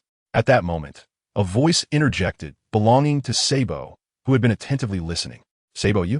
Ace replied, puzzled by his good friend's unexpected declaration, which seemed so unlike the Sabo he knew. The others turned to Sabo, a 7-year-old boy they were seeing for the first time. Oh, give me a reason. Ryan smiled at Sabo. In the original narrative, Sabo joined the Revolutionary Army after the Celestial Dragons visited the Goa Kingdom. To prevent the Celestial Dragons from witnessing the filth of their society, the king conspired with the Blue Jam Pirates to incinerate the refuse station, where Sabo fortuitously encountered the revolutionary Monkey D. Dragon. Later, having discerned the true nature of his country, Sabo stole a small fishing boat to set sail alone, leaving only a letter for Luffy. However, he was ambushed by the Celestial Dragons during their patrol in the East Blue and, after being attacked, sank, only to be rescued by Dragon, thus joining the Revolutionary Army and forgetting everything about the Goa Kingdom. Ryan was eager to understand why this Sabo, who had not undergone such experiences, wished to join the Free Alliance. I detest the hypocrisy of the nobility. I yearn for freedom. After hearing your description, I too wish to devote myself to this noble cause and contribute my own strength, Sabo declared passionately. Your own strength? Are you truly formidable? Sabo was momentarily taken aback, having never anticipated such a response from Ryan. He opened his mouth to speak, but ultimately said nothing, for at that moment, he recognized his own weakness. What could a 7-year-old child accomplish? Chief, Tiger attempted to interject, but Ryan raised his hand to silence him. Under different circumstances, Ryan might have acquiesced, but Sabo, being Ace's closest friend, joining the Free Alliance was not a child's play. It required genuine commitment. In Ryan's view, what did Sabo truly understand at this age? It seemed merely a fleeting impulse. If he were a few years older, perhaps Ryan would have considered it. Rejected, Sabo stood foolishly in place. Initially, he believed his connection to Ace would ease his acceptance, but reality dealt him a harsh blow. Unbeknownst to him, it was precisely because of Ace that Ryan declined his request. "It's all right, Sabo. We can still set sail together in the future." Ace consoled. Sabo remained silent, as if he had made a significant decision. Taking a deep breath, he addressed Ryan. "I am a noble. My status could greatly aid you." "I'm sorry, Ace. I didn't mean to deceive you." Sabo turned to Ace. Once he unveiled the secret he had harbored, Sabo felt an immense weight lift from his shoulders. Deep down, he loathed and resented his noble identity. He could not accept being a nobleman, fearing that Ace would distance himself upon learning the truth. "It's fine. We have always been good friends, haven't we?" The young Ace displayed a maturity beyond his years, showing no anger but rather comforting Sabo. "It appears you are truly resolute. I hope you do not come to regret this." Seeing Sabo's unwavering determination, Ryan chose not to impede him further. "You agree?" "Yes." Sabo leaped for joy, for his previous words were not mere pretenses. Having grown up in a noble household, he had never possessed his own ambitions. His parents viewed him as a pawn to marry a princess. His childhood dream of becoming a pirate was merely a reflection of Ace's aspirations. But today he finally discerned his own desires. Though of the same age as Ace, Sabo's education had afforded him insights that Ace lacked. "That is wonderful, Sabo." Ace rejoiced in his friend's excitement. Indeed, the two embraced tightly, forgetting all about concealing Sabo's noble status. In Machino's embrace, young Luffy observed this scene, inexplicably yearning to join in. "Shall we continue?" Tiger chuckled, pleased with Sabo's inclusion. This was a promising start for the Free Alliance, welcoming its first noble member. "Wait, I just thought a way to deal with King Bruce Patchouli of Goa." "What method? Aren't we just going to kill him?" Ryan did not respond. Instead, he retrieved a din mushy from his pocket, disregarding the yawning creature, and dialed. Billy. In Mariejois, Charles, at home in Shalilia Palace, suddenly heard his din mushy ring. "Master!" Charles exclaimed in surprise, his face quickly lighting up with joy. He possessed only one din mushy, the one connected to Ryan, and he knew it was Ryan reaching out to him. "Brother?" Shalilia Palace's gaze fell upon Charles, whose face flushed from the phone call, curious about the situation. "I have something to attend to." Without further explanation, Charles hastily departed. Once in a secluded area, Charles promptly answered the call. "Master, I am 007. Chapter 124, The Siblings' Eastern Journey." "Yes." As he recognized the familiar voice, Charles trembled with anticipation, recalling the beautiful life he once endured under Ryan's sword intent. "Master, what are your commands?" Charles asked respectfully. "Is it about that matter from last time?" Ryan was momentarily taken aback. He had genuinely forgotten what he had discussed with Charles previously. "It pertains to my sister, Shalilia Palace. Please develop her into a slave for the master." During this conversation, Ryan did not shield his words from the others. Everyone in the bar overheard the voice from the din mushy. Ryan instinctively glanced at Robin, only to find her head bowed, concealing her expression. At that moment, Ryan wanted nothing more than to rush to Mariejois and give Charles a thorough beating. Although he had encountered trickery before, being ensnared over the phone was a first. He had indeed forgotten about that matter. Clearing his throat, Ryan continued, "Not that issue. Depart from Mariejois and visit the East Blue Goa Kingdom under the guise of diplomatic envoy." "Understood."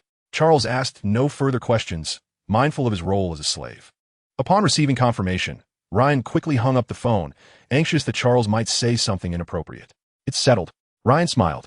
"Wonderful." The informed members, including Tiger and others, could not help but exclaim that employing the celestial dragons to address the king of the Goa Kingdom was indeed the most prudent course of action. Should the Freedom Alliance intervene, it would undoubtedly provoke an immediate response from the world government, for the death of a king from an allied nation is no trifling matter. They would certainly dispatch individuals to conduct a thorough investigation. Furthermore, merely assassinating the king would not resolve the underlying issues. The most pressing need is to uproot the Slave Hunters Association entirely.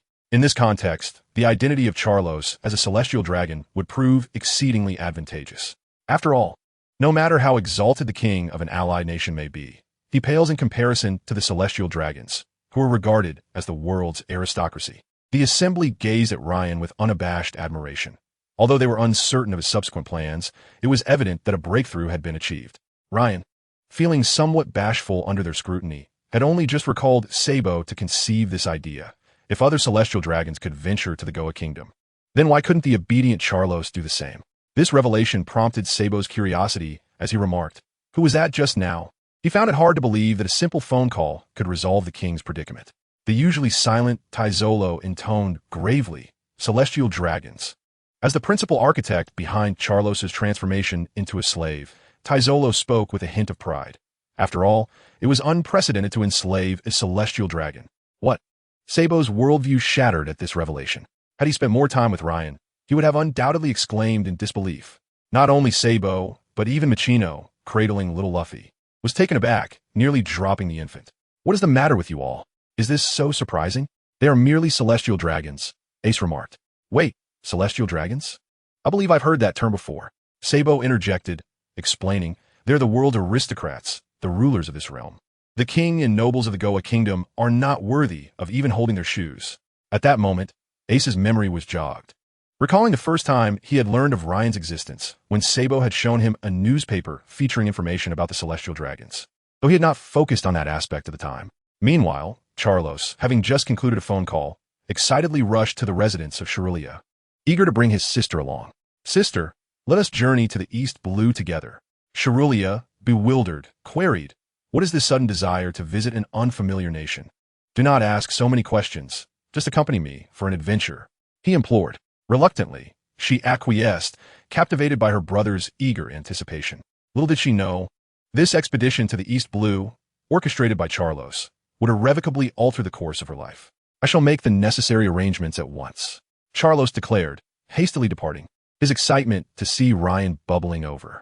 Taking Shirulia along was intended as a delightful surprise for Ryan, as he could already envision the scene of Ryan's reaction upon meeting his sister. In the world of pirates, the celestial dragon's desires are swiftly realized. Soon, a lavish fleet set sail from Mary Geos towards the East Blue, with Charlos and Shirulia aboard the flagship. Watching his children depart, Lord Roseward murmured, "Why does Charlos seem so peculiar of late?" Meanwhile, within the palace of the Goa Kingdom, King Bruce Pachuria's fingers trembled slightly as he received notice from the world government that 2 celestial dragons were en route to visit. Pachuria perceived this as a once-in-a-lifetime opportunity. At nearly 60 years of age, his greatest aspiration was to ascend to the ranks of the celestial dragons himself. Although this ambition had long been buried deep within him, he now glimpsed a glimmer of hope, a faint possibility of becoming a celestial dragon. With his heart racing at the thought, Pachuria realized that prior to the arrival of the 2 esteemed visitors, he must attend to certain matters, ensuring that no sordid affairs would tarnish their experience.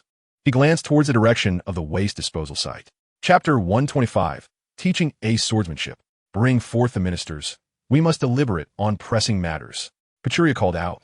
And soon 2 soldiers departed the palace to convey the king's command. In a short while, the ministers and nobles of the Goa Kingdom convened in the council chamber. A buzz of hushed discussions filled the air. It had been quite some time since such an assembly had taken place in the peaceful kingdom. Pachuria stepped forward, addressing them directly. 2 celestial dragons are scheduled to visit our nation." The mere mention of celestial dragons sent ripples of excitement through the assembly. "We must prepare adequately. An unprecedented welcoming ceremony is in order. Who might these esteemed visitors be?" One noble inquired. "I have a daughter, 16 years of age, blossoming into a striking young lady. I wonder if the gentlemen will find her appealing." Pachuria regarded the nobles with cold scrutiny as they speculated among themselves, aware that their intentions were far from pure. They undoubtedly sought to ingratiate themselves with the 2 visitors. However, he chose not to expose their motives just yet, recognizing their potential usefulness. "Silence," Pachuria commanded. "Our foremost concern is how to address the waste disposal site. We cannot allow our esteemed guests to be brought there. Foolishness. We cannot commit such an error. It must be eradicated," one voice countered. "We could incinerate it before their arrival." Thus resolving the issue, suggested a man with a distinctive mustache, none other than Sabo's father. Odaluk III. That is a commendable idea," Pachuria acknowledged with a nod. "But who shall undertake this task?" He surveyed the room, only to find that none would meet his gaze. Nobles were particularly sensitive to their reputation and would never stoop to engage in such a disreputable act, which would surely be recorded in history. "I have a notion," Let us hire pirates and bandits to carry it out. Odaluk III proposed. A splendid plan. The assembly expressed their approval of this solution, and even Pachuria, seated above, allowed a smile to surface. Then I shall entrust this matter to you. Pachuria said amiably. Do ensure your children visit the palace more often. Sally has been requesting a companion to play with. Odaluk III's delight was palpable, and he quickly replied, I will see to it that it is done splendidly. The surrounding ministers cast envious glances, for Sally was the youngest and most cherished daughter of the king. They understood the implications of such words. This was a subtle matchmaking endeavor, and as long as Odaluk III's son behaved, a future union with the princess seemed assured. Some lamented their missed opportunity, regretting not having stepped forward earlier to seize such a fortuitous chance. Pachuria's gaze swept over the assembly, his expression cold. Having occupied the throne for decades, he was adept at wielding power, but this time, the stakes had been raised considerably. Yet, contemplating the rewards of success, the prospect of joining the ranks of the world's aristocracy and becoming a celestial dragon filled Pachuria with a sense of exhilaration. Meanwhile, in Windmill Village, Ryan and Tiger had nearly finalized the details, with Jinbei having filled several pages with notes. In that case, I shall leave the matter in your capable hands. Should any issues arise, do seek me out at Galpo Mountain. I shall be there for the time being. With that, Tiger and the others took their leave, and Sabo accompanied them to register, as all new members were required to be inscribed on the roster, a task that Ryan had previously entrusted to Tiger. As they departed, the once vibrant tavern fell into a sudden hush, and Ryan's enthusiasm for drinking waned considerably. Let us return, he said, turning to Bailey behind him. Please settle the bill. Ryan then soared towards Machino and the young Luffy, whose heart raced and palms began to sweat as Ryan approached. Could it be that he intended to silence them? The thought of having inadvertently overheard numerous secrets today sparked her first instinct, that Ryan sought to eliminate both her and Luffy. Machino held the boy even tighter in her embrace. Did you see that? Remember to pay for your food. Ryan playfully rapped Luffy on the head. Do you understand? Huh? Luffy gazed at Ryan with innocent curiosity in his eyes. Ryan delivered a few more light taps, controlling his strength. That hurts, Luffy exclaimed in indignation. I'll have my grandpa beat you up, you rogue. Huh? Even if Garp were here, I would not hold back, Ryan declared with unrestrained bravado. With that, he strode out of the tavern, confident that Machino was a wise woman who understood the boundaries of discourse. Moreover, it seemed that Machino shared some indescribable connection with Shanks, and Ryan had no intention of disrupting that bond. He was merely eager to observe the unfolding drama. Still so arrogant. You dare summon help. You dare threaten Ryan. Dear brother, Ace, the last to leave, jumped up to strike Luffy's knee before huffing and walking away. At that moment, Luffy felt utterly aggrieved and helpless, longing for his grandfather who constantly chastised him. Captain, can you defeat Garp? Kid inquired on their way back. Whether I can or cannot, I must engage to find out, Ryan replied, aware that he might not stand a chance, yet he could not let his captain's authority falter. Besides, Garp was still at Marineford, and Ryan felt free to express himself. Unbeknownst to him, Garp was hastening towards their location, fearing that if he delayed even slightly, his beloved grandson, Ace, would fall victim to Ryan's whims. Robin, what troubles you? You seem rather displeased, Ryan observed, having detected something amiss through his observation haki and breathing techniques. Robin, typically adorned with a smile, maintained an icy demeanor on their journey back. I'm fine, really, Robin replied, though the truth of her feelings remained a mystery known only to her. Fine? Then why the sour face toward the captain? Kid interjected, puzzled by the situation and eager to defend Ryan's honor. In the next moment, several large hands sprouted from Kid's body, delivering a hefty smack to his rear end. Powerless to resist, Kid looked to Ryan for assistance. I am merely standing up for you, Captain. Save me. Though he spoke not a word, Ryan understood Kid's unvoiced plea. He responded with an expression of helplessness, and everything remained unspoken.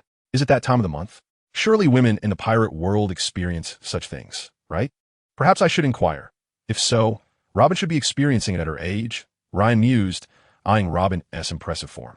However, upon seeing her expressionless and unapproachable demeanor, he dismissed the thought, valuing his life too much to provoke her ire. Upon returning to Galpo Mountain, Ryan summoned Ace, ready to attend to pressing matters as the system's tasks remained incomplete. Ace, would you like to practice swordsmanship? Can I? Ace asked, a hint of uncertainty in his voice. After witnessing Ryan's battle with Dragon earlier, he felt that his once prided abilities seemed laughable in comparison. Of course, you are my brother, after all. If you wish to learn, I shall teach you, Ryan replied with a warm smile. Transforming Ace's destiny would begin with the art of the sword. Chapter 126. Another epiphany? Seeing Ace's lack of confidence elicited a smile from Ryan. After all, being the son of Pirate King Roger, Ace's innate talent was undeniable. Whether in hand-to-hand combat or swordsmanship, he bore the legacy of a great swordsman. Yet, Ryan refrained from voicing this truth. It was better that Ace remained humble. Blind confidence could lead to perilous situations, often culminating in grave consequences, even death. Historically, Ace had been reckless, challenging Whitebeard and aspiring to confront Kaido, only to pay the ultimate price during his pursuit of Blackbeard, his life, which also led to the demise of the Whitebeard pirates. Gaining confidence through diligent practice was far more valuable than relying on misguided self-assurance. Believe in yourself, but do not be arrogant, understand? Ryan gently ruffled Ace's hair. All right, I want to be as powerful a swordsman as Brother Ryan. No, I will cultivate you into a true swordsman. A swordsman? Yes, do not rush in time. You will grasp the distinction. In Ryan's view, possessing strength without principles equated to failure. He did not wish for Ace to become that kind of person. Education, literacy, and spiritual cultivation awaited Ace, and he could not escape any of it. Come, I will first teach you the fundamentals of swordsmanship. Ryan casually selected a tree, drawing his wooden sword, and utilizing his vast expertise as a master swordsman, he crafted a wooden blade with ease, its form reminiscent of the supreme sword, the Ace. Here you go. Ace accepted the sword, elated, finding it far superior to his previous makeshift weapon. With the weapon matter resolved, Ryan gathered Ace, Chun, and Kira for their training, focusing primarily on the basics of swordsmanship. Before their eyes, Ryan demonstrated the foundational techniques, initially explaining the nuances and key points. As he delved deeper into the practice, he entered a state of flow, his movements becoming increasingly fluid and natural, exuding an aesthetic beauty that captivated the trio. To their astonishment, Ryan infused the basic sword techniques with an elegance that rendered them speechless, particularly Chun, who had long been immersed in the art of the sword. Despite her extensive training, achieving Ryan's level of proficiency felt unattainable. Have you learned? Without waiting for their response, Ryan continued, now the three of you, replicate the motions I just demonstrated. Kira, as the eldest, took the lead, followed by Kuina and Ace. Both Kira and Kina executed their movements commendably, with Kuina's form being quite precise, albeit lacking in power. Ace, however, had to be acknowledged as Roger's son, despite his many flaws. He managed to grasp the fundamental movements after just one demonstration. Impressive. Please take care of Ace, you two. Once you have honed your skills sufficiently, I shall commence teaching you the next steps. With that, Ryan swiftly departed, for he had gained new insights while demonstrating the foundational sword techniques. Basic swordsmanship serves as both the inception and culmination of the art of swordplay. Regardless of how flamboyant or impressive one's sword techniques may be, the fundamental forms of swordsmanship ultimately prevail, albeit interwoven with various embellishments or perhaps rendered slightly more intricate. It is crucial to recognize that foundational swordsmanship has been refined and distilled through generations, encapsulating the quintessence of the craft, enduring for centuries without obsolescence. A testament to its formidable nature. Seizing the fleeting sensation that lingered, Ryan promptly seated himself cross-legged, closed his eyes, and endeavored to recall the feeling he had just experienced. He aimed to retain the fluidity of that moment, the mindset he had embraced, and the distinctions between his past and present. In truth, the practice and comprehension of martial arts are not as daunting as one might presume. When one inadvertently manifests a remarkably powerful technique, it is essential to remember the sensations, force, and intricacies involved at that moment.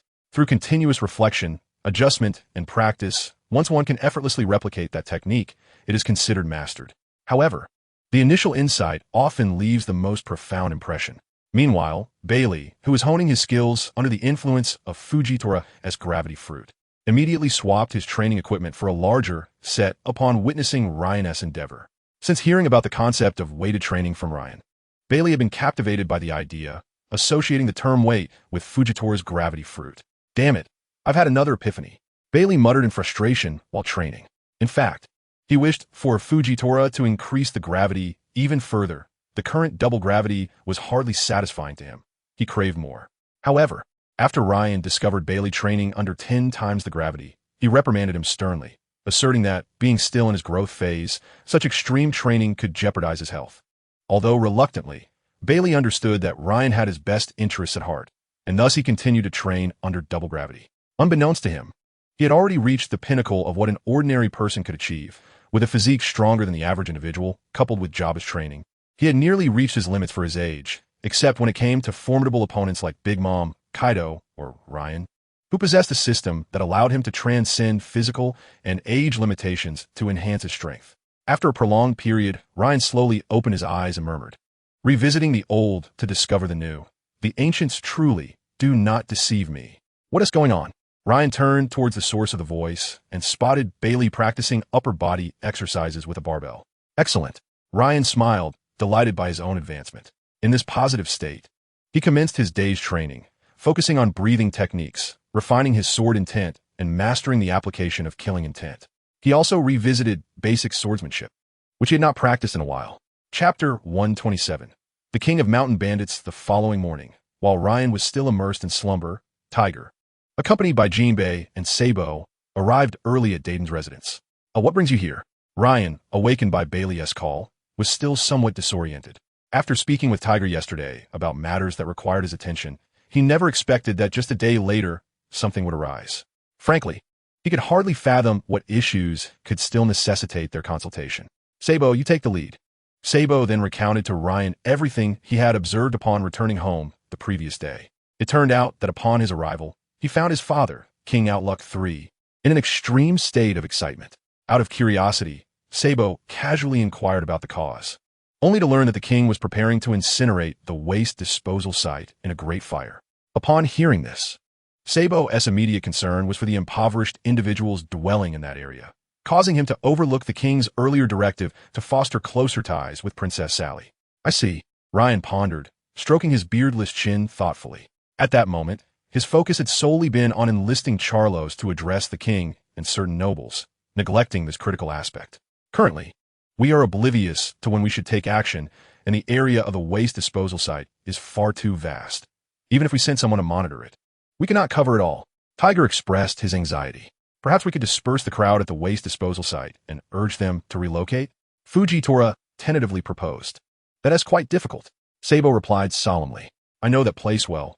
Those people have nowhere else to go. Asking them to leave would be tantamount to signing their death warrants. They would undoubtedly refuse." Fujitora's brow furrowed slightly. Among those present, Sabo possessed the deepest understanding of the waste disposal site, and his assessment indicated that their plan was indeed highly challenging to realize. "I've got it," Ryan exclaimed, noticing Fujitora's furrowed brow. "What is it? Speak quickly." The ever-concerned Fujitora was deeply invested in the safety of ordinary citizens. "The solution lies within you." Ryan beamed brightly, causing Fujitora to feel a bit flustered. Could it be? Fujitora hesitated to continue, having deciphered Ryan's intent from his expression. There was no mistaking it. This was a hallmark of Fujitora's training as an adept supporter. "Very well, I shall reside there for the next few days." For the sake of the people's lives and property, Fujitora deemed a bit of sacrifice to be reasonable. "What on earth are you all talking about?" Tiger asked, utterly bewildered. Neither Sabo nor Jinbei could comprehend the situation either, while the veteran members of the Blood Sword Pirates wore enigmatic smiles. Indeed, Ryan's plan was to have Fujitora stay at the waste disposal site as a lookout for the ship, utilizing his observation haki to monitor the area. Although he was blind, it was not necessary for him to observe every individual, as long as he could detect a fire and rush to extinguish it. Ryan opted for the most straightforward strategy of waiting for the right moment. "Rest assured, it will be fine," Ryan reassured Tiger with a pat on the shoulder. Seeing Ryan's unwavering confidence, Tiger chose to place his trust in him. "All right, I'll head back now." "Not so fast," Ryan interjected. "We'll accompany you soon." Fujitora began gathering his belongings, preparing for an extended stay. After ensuring that Fujitora was settled at the waste disposal site and leaving behind a spatial coordinate, they returned on their own, leaving him alone in that place. At least that was how Ryan perceived it. However, come on, place your bets, Buy big. Someone nearby mocked Fujitora, surprised to see a blind man participating. Open small. Alas, what a pity. Fujitora lamented, having failed to win. At the waste disposal site, the abundance of gambling establishments was notorious. The poorer individuals were often drawn to the allure of gambling, hoping to strike it rich overnight. Those who resided there long-term harbored a gambler's psyche. Their aspirations focused on unearthing something of value. Meanwhile, in Goya Kingdom's Hightown, King Outlook III welcomed two esteemed guests. The leader of the Siegfried Mountain Bandits, Sig, and Captain Brujum of the Sapphire Pirates. To ensure the utmost success in his endeavors and secure a prosperous future, Outlook III had specifically invited Sig, whose reputation was on the rise within the Goya Kingdom. As for Brujum, he is an old acquaintance of Outlook III. Many inconvenient tasks that Outlook III finds himself unable to perform are carried out by Brujum. And this is not their first collaboration. Am I to be demeaned by having to ally with pirates? Sig, clad in a brownish-red coat, slammed his knife onto the table with a resounding thud, expressing his dissatisfaction. Sig has always held a disdainful view of those so-called pirates, and he has taken the lives of many pirates like Brujum. Do you wish for death? As the saying goes, one may lose a person, but not the battle. Although Brujum is aware that Sig is not to be trifled with, he is reluctant to lose face in front of Outlook III. He still hopes to seize this opportunity to reside in the high town and elevate himself to the status of a noble. He has grown weary of the trepidation-laden life of a pirate, constantly facing challenges from rival pirate crews and threats from the Navy.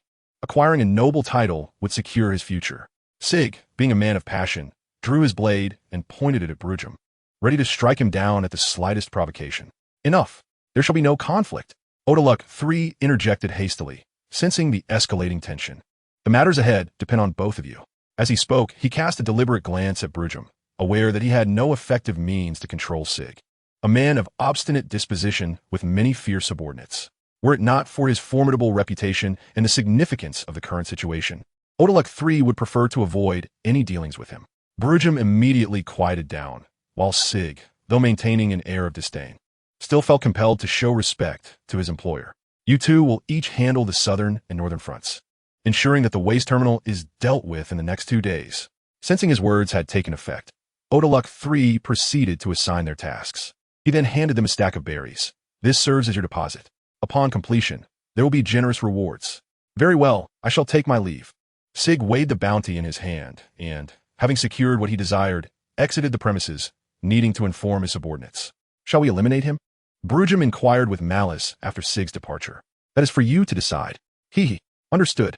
While Outlook III had not stated it explicitly, the astute Brujum quickly grasped his intent.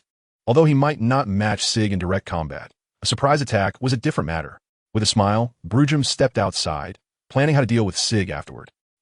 Once the two departed, Outlook III's expression darkened immediately.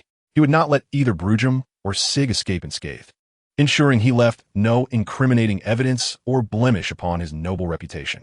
This is the self-cultivation of a noble. Chapter 128, The Fire Ignites. In the year 1507 of the Sea Circle, on the 1228th day, at 8:30 p.m., with a northeastern breeze, two factions gathered at the southern and northern ends of the waste terminal in the Kingdom of Goya, one led by Sig, comprising 57 members of the Sig Mounted Bandit crew, and the other, the Sapphire Pirate crew. At this moment, Sig exuded an air of confidence. Completing this venture would ensure his financial security for the coming year. Initially, Sig had looked down upon such trivial matters. After all, with a bounty of 7 million berries, engaging in such undertakings seemed beneath him. However, Outlook III's generous offer was too enticing to refuse. Their decision to act at night was prearranged with Brujum, as the cover of darkness would cloud vision, inciting panic and diverting attention from extinguishing the flames. Moreover, many would already be in slumber. Sig also relished the tranquility of gazing at the night sky at a 45-degree angle, feeling that only the resplendent moonlight and the boundless darkness were worthy of his excellence. Signal.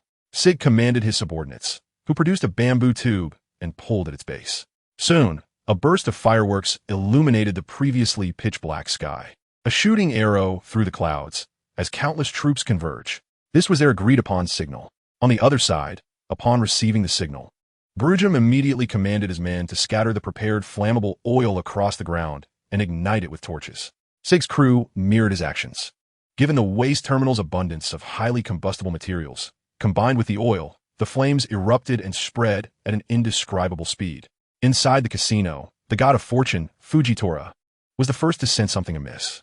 Regardless of whether the ensuing events would lead to fortune or misfortune, he dashed outside, to the south and to the north. Perceiving the rapid spread of the flames, Fujitora drew his sword and slashed the air before heading north, as he was closer to that direction. As for the south, a meteor adorned with faint sparks fell from the sky, landing not far from the Dayton family, creating a massive crater upon impact. Boom! The deafening sound startled everyone in the Dayton household, including the slumbering Ryan. A gathering formed as they discussed the source of the thunderous noise. And upon seeing the meteor in the crater, Ryan understood what had transpired. Fujitora was calling for him. An unexpected calamity had struck. Ignoring the astonished gazes of those around him, Ryan summoned a portal and arrived at the waste terminal. Upon arrival, he beheld the towering flames in the distance. Using his observation haki, he discerned the situation despite the chaos surrounding him. Without regard for the panic of the bystanders, Ryan swiftly teleported towards the north. Ha ha ha! Sig was reveling in the sight of the inferno before him, laughing maniacally. He could already envision the expressions of despair and helplessness on the faces of the people as the flames continued to consume everything in their path. Such scenes always exhilarated him, flooding his body with adrenaline. Just as Sig desired, the inhabitants of the waste terminal had become aware of the fire, with the sleeping souls startled awake, exhibiting confusion and helplessness. Meanwhile, Ryan was persistently teleporting closer to the site. Ryan would arrive at the battlefield in 30 seconds. Chapter 129. Has fate changed? The Mountain Bandit King, Sig. Upon Ryan's arrival at the scene, he immediately spotted Sig, clad in a brownish-red coat, grinning from ear to ear. It is worth noting that Sig is a star figure among pirates. Legend has it that there were 60 kings of the seas, and Sig singularly vanquished 56 of them, leaving only 4 to reign supreme upon the waves. Armed with a bottle of liquor, he stands against the 4 emperors. With one foot poised to become the future pirate king, this is undoubtedly the pinnacle of Sig's life. As a man who nearly brought the age of pirates to an end, Ryan was astounded to encounter him here. As Sig was one of Ryan's targets in the East Blue, little did he expect that before he could seek Sig out, Sig would present himself first. Nevertheless, the immediate priority was to extinguish the flames. Lacking tangible means to combat the fire, Ryan unsheathed the wooden horse from his waist and unleashed a flying slash towards the edges of the spreading flames. Soon, several deep gorges formed near the inferno, carved by his slashing attack. This was the most effective method Ryan could conceive at the moment, as the flames had yet to fully spread. It was crucial to establish a containment barrier to prevent the inferno from causing harm to others. Who are you to disrupt my affairs? Sig glared at the sword-wielding Ryan with a hint of trepidation, having witnessed Ryan's earlier actions. However, he maintained a facade of bravado in his words. Did you start this fire? Ryan did not respond directly, but rather countered with a question, a faint smile gracing his lips. Now that the immediate threat of the fire had been addressed, Ryan felt no urgency. It was indeed I who set it ablaze. What of it? Si instinctively irritated. Boss, why bother explaining? Just take him down. Sig himself remained relatively composed, yet his subordinates and a group of henchmen could no longer contain their impatience. Despite witnessing Ryan's earlier exploits, they still regarded Sig as the strongest among them. One individual stepped forward, glaring menacingly at Ryan. Stand down.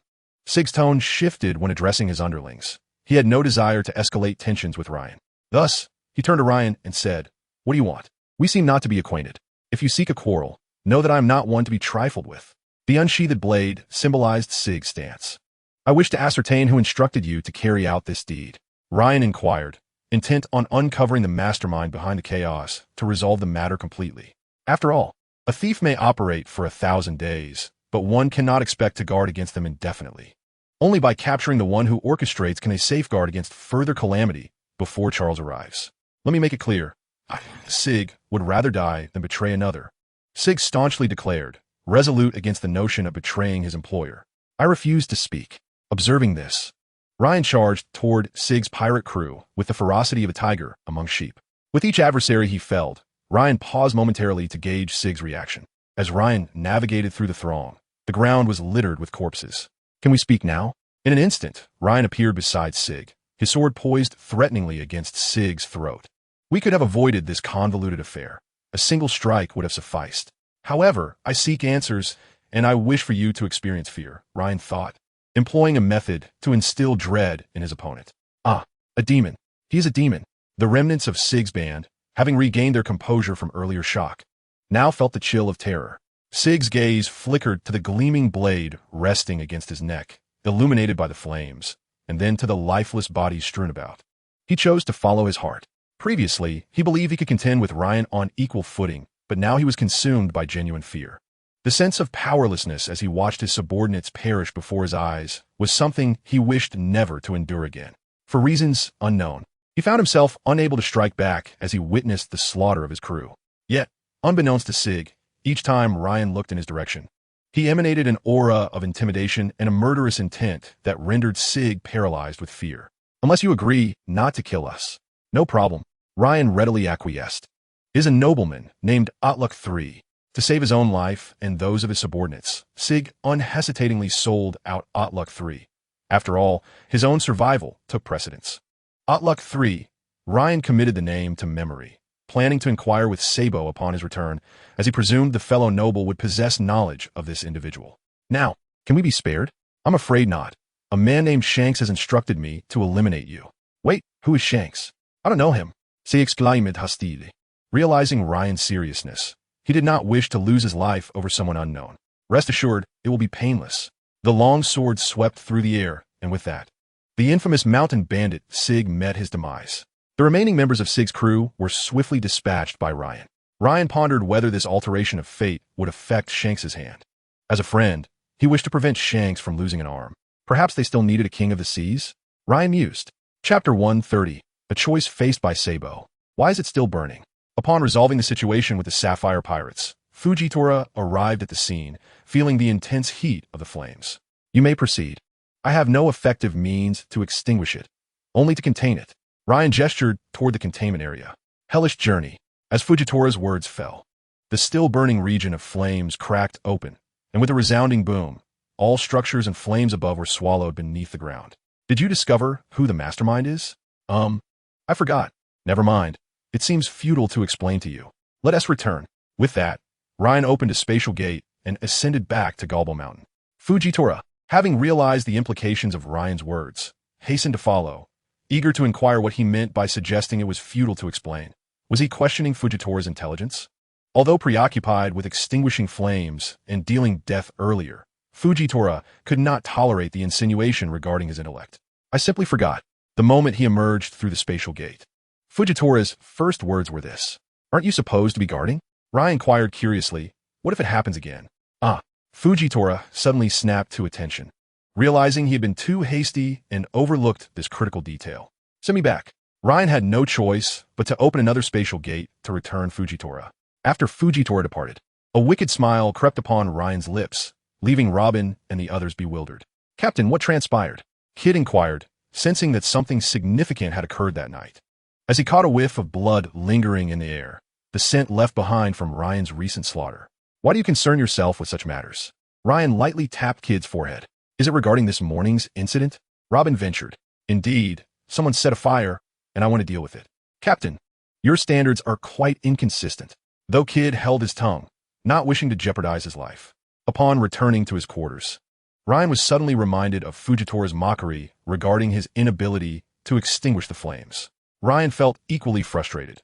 While a swordsman's might was undeniable, such matters could not be resolved through sheer strength. Was he to strike hundreds or thousands of blows? Perhaps if he could fully develop the capabilities of the space fruit, he could easily resolve such issues. Ryan contemplated. Having acquired the space fruit for too short a time, aside from the ability to slice through space, he had yet to develop any other powers. Even the ability to transfer space was a gift from the system. Although Ryan currently possessed enough attribute points to develop another ability, he was reluctant to squander them, as each endeavor required a doubling of points. It was most cost-effective to cultivate his abilities early on. Relying solely on attribute points for everything would demand millions of points. Moreover, Ryan speculated that once he had developed a sufficient number of abilities, he would awaken the fruit. He eagerly anticipated the awakening of the Paramecia fruit. Based on the transformations of Doflamingo-S string fruit and Tesla-S gold fruit, he knew that awakening a Paramecia fruit would allow one to assimilate all materials around them for personal use. The empty fruit seemingly possesses the ability to assimilate and spatialize matter, allowing its wielder to manipulate everything around them. However, it is only after Ryan awakens that the full extent of its capabilities will be revealed. At present, the possibilities seem boundless.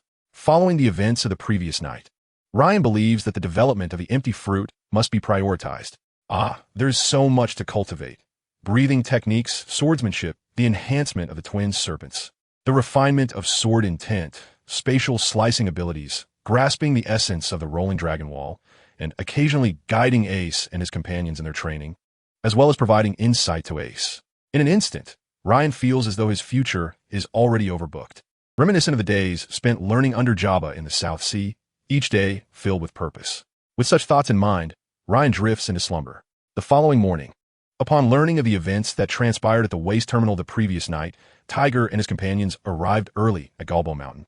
As Fujitora seemed to suggest that Ryan had likely uncovered the identity of the mastermind. Yes, upon returning, Fujitora increasingly felt something was amiss, and, after reviewing his thoughts, realized that Ryan must have indeed asked something significant, hence the peculiar remarks directed at him. When Ryan saw Sabo, he immediately inquired, "Do you know the third Outlook?" "My father," Sabo exclaimed instinctively. "The third Outlook is the mastermind?" "Indeed. But what now?" Sabo fell into a state of confusion, grappling with the revelation that the mastermind was none other than his own father. Although his father viewed him merely as a tool, Sabo had never contemplated causing him harm. However, now that the identity of the puppet master had been revealed, it was imperative to address this matter. He and Tiger had discussed a solution on the way: to kill. Ryan observed Sabo's internal struggle, sighing softly within. "What will you choose, Sabo?" "I shall return and persuade my father," Sabo finally declared, his voice tinged with a hint of melancholy after much deliberation. "You must understand. Your father will not heed your words," Ryan replied, fixing his gaze on Sabo, enunciating each word clearly. "The best course of action is to eliminate him." "Leader, please, do not speak," Tiger interjected, attempting to mediate, but was mercilessly silenced by Ryan. After a long pause, Sabo spoke again, "Yet I still wish to try." He locked eyes with Ryan, his determination unwavering. Despite his father's mistreatment, Sabo felt a sense of gratitude for the care he had received, and he could not bear the thought of witnessing that grim scenario unfold. "Ha ha ha!" Ryan laughed heartily, startling everyone present with his sudden joviality, their expressions shifting to ones of astonishment. Just moments ago, he had exuded a profound intensity, and now he erupted into laughter, leaving them bewildered. Since Ryan had introspected on that fateful day, this was the most elated he had felt, as Sabo's response instilled a glimmer of hope that the world was not as bleak as he had envisioned. If Sabo had chosen to prioritize righteousness at the expense of familial bonds, Ryan would have felt deep disappointment. While such a choice might not be inherently wrong, as a human being, one must possess emotions. One cannot be devoid of feelings altogether. Ultimately, Sabo opted for a path that balanced both, striving to protect his loved ones while understanding right from wrong. This was the answer Ryan had longed to see. "Rest assured, I do not intend to take your father's life. However, he must refrain from any actions before Charlos arrives." "Really?" Sabo's excitement was palpable upon hearing Ryan's words. If this were indeed the case, he would be immensely grateful. "Now go at once. You need not accompany me." Ryan chuckled, observing Tiger and Jinbei preparing to follow. "It is best that I handle this myself, for I have quite the notorious reputation." Inside Sabo's home, the once familiar surroundings had transformed into a chaotic scene, as if ransacked by thieves. The floor was strewn with shards and documents. The third Outlook, clutching a cherished jade vase, hesitated to smash it against the ground, his hand suspended in mid-air, reluctant to let go of a masterpiece. Just then, Outlook heard footsteps approaching. "Didn't I say not to let anyone in?" he bellowed toward the entrance. Earlier that morning, he received word that while fire had indeed broken out at the waste terminal, it had not vanished entirely. The bodies of members from the Sig Mountain Bandits and the Sapphire Pirates had been discovered there. Besides the unmistakable signs of sword wounds, no further clues could be found. With the fall of both groups, Outlook's wealth and status were likewise jeopardized, and he had yet to find anyone more capable than them to undertake such deeds. Moreover, an unseen yet powerful adversary, a swordsman, loomed over him. "Are you that enraged?" Ryan entered with Sabo, a smile on his face as he regarded Outlook. "And you are?" "The bloody swordsman, Ryan." Outlook's pupils contracted, losing grip on the vase which shattered upon hitting the floor. His most treasured possession lay in ruins. Yet Outlook felt no sorrow, for the man before him was Ryan. Having slain kings and butchered celestial dragons, Ryan remained at large despite the world government's relentless pursuit, emerging as the very embodiment of dread among the nobility. Those who studied Ryan's exploits would discover that in his presence, status held no weight. Such a lawless figure had not emerged in centuries. Among the aristocracy, Ryan was known as the nightmare of nobility. "Sabo, come here. It's dangerous." Outlook urgently called out to Sabo. "Father, I'm fine," Sabo murmured, his head lowered. Seeing his father express such concern for his safety, Sabo felt a twinge of guilt. Averting his gaze from Outlook, "You are protecting your father, Sabo," Ryan remarked, affectionately ruffling Sabo's hair, genuinely appreciating his maturity. Otluk stared in shock at the two, unable to comprehend how his son had come to associate with such a notorious figure. Without further ado, Ryan unsheathed his sword, slowly advancing toward Otluk, who stood frozen, bereft of any combat prowess, paralyzed by Ryan's conqueror's haki. As the blade inched closer, Otluk sensed the chill of death creeping in. "Move!" he silently screamed in his mind. Yet his legs refused to obey. He longed to flee but found no escape. Just as he closed his eyes, bracing for his demise, the sword halted mere inches from his throat. Gazing at the terrified Otluk, Ryan sheathed his blade and stated, "I am here to persuade you to abandon your plans to destroy the waste terminal. I hope you do not prove to be unwise. Were it not for your son, you would be a corpse by now." To ensure Otluk complied, Ryan infused his words with the power of his conqueror's haki. Upon hearing this, Otluk's thoughts became crystal clear. The mysterious swordsman who had annihilated the Sig Mountain bandits and the Sapphire Pirates was none other than Ryan. He had come to confront the puppet master behind the scenes. And after conversing with Sabo, the bloody swordsman had decided to spare his life. Indeed, that is precisely the case. Otterluck III could not help but feel a sense of pride for his own cleverness during the moment of crisis. The terrifying brush with death, indicated by the bloodstains lingering on his neck, served as a stark reminder of how narrowly he had escaped mortality. Consequently, he found himself deeply moved by Sabo's filial piety. Noticing that Otterluck III was lost in thought, Ryan felt a twinge of dissatisfaction. Was he being given a cold shoulder? Otterluck III snapped back to reality and hurriedly replied, "No problem, no problem."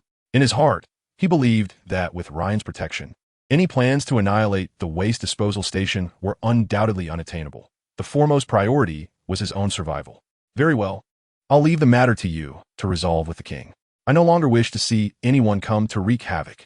After addressing the issue, Ryan vanished in an instant, leaving Otterluck III in a state of bewilderment, though fears soon followed. It would be all too easy for Ryan, who could appear and disappear at will, to take his life. Otterluck III felt a wave of relief for having made the right choice. Otherwise, he might have already departed from this world. "Father, Sabo's words were cut short, as Otterluck III enveloped him in a tight embrace. Speaking in a tone of endearment that Sabo had never before heard, "Sabo, you did well." "Thank you, my son."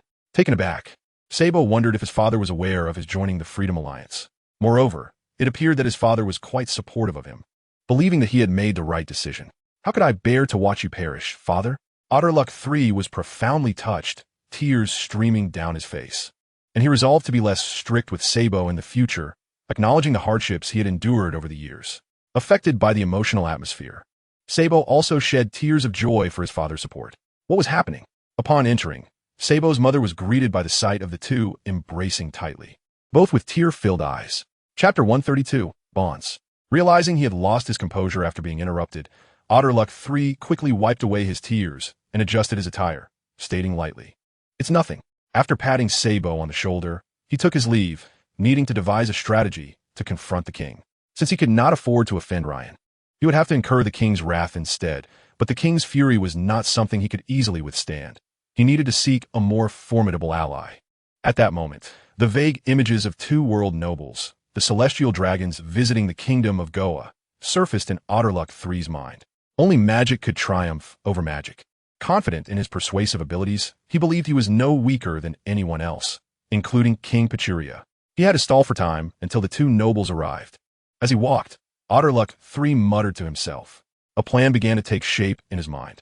Meanwhile, upon returning to the home of the Goldbow family, Ryan found Bailey measuring his height with a ruler. Upon closer inspection, Ryan was astonished. "Goodness, 1 meter 91, and he's not even 13 yet. In my previous life, he would be a veritable Yao Ming." "Ryan, you're here. Come measure yourself too," Bailey called out, noticing Ryan's presence. With no way to escape, Ryan reluctantly stepped forward for a measurement. The result was not unexpected. 1 meter 80, neither more nor less. "What prompted you to measure your height?" Ryan inquired, curious, as Bailey had never displayed such an interest before. "Well, in just a couple of days, it will be your brother Ace's 8th birthday. So I measured him first and thought I would give it a try," Bailey replied. He was quite attentive to Ace. In his eyes, whatever belonged to Ryan was also his, making Ryan's brother his brother as well. "Ace's birthday? When is it?" Ryan paused, realizing he was unaware of this detail. "January 1st. Bailey calculated on his fingers, providing Ryan with the correct answer. In just 2 days, Ryan contemplated January 1st. He recalled the New Year's Day of his homeland and realized he had longed to experience how New Year's was celebrated in the pirate world. Unfortunately, the pirate realm showed no interest in festivities, whether it was New Year's or birthdays. They were not celebrated. Having spent years either training or on the road to training, Ryan had not found the time to indulge in such matters.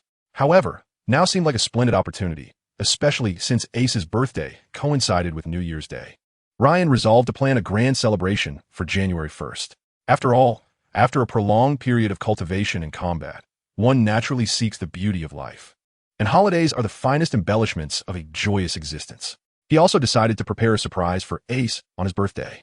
Go summon everyone to my room, except for Ace, Ryan instructed Bailey. All right.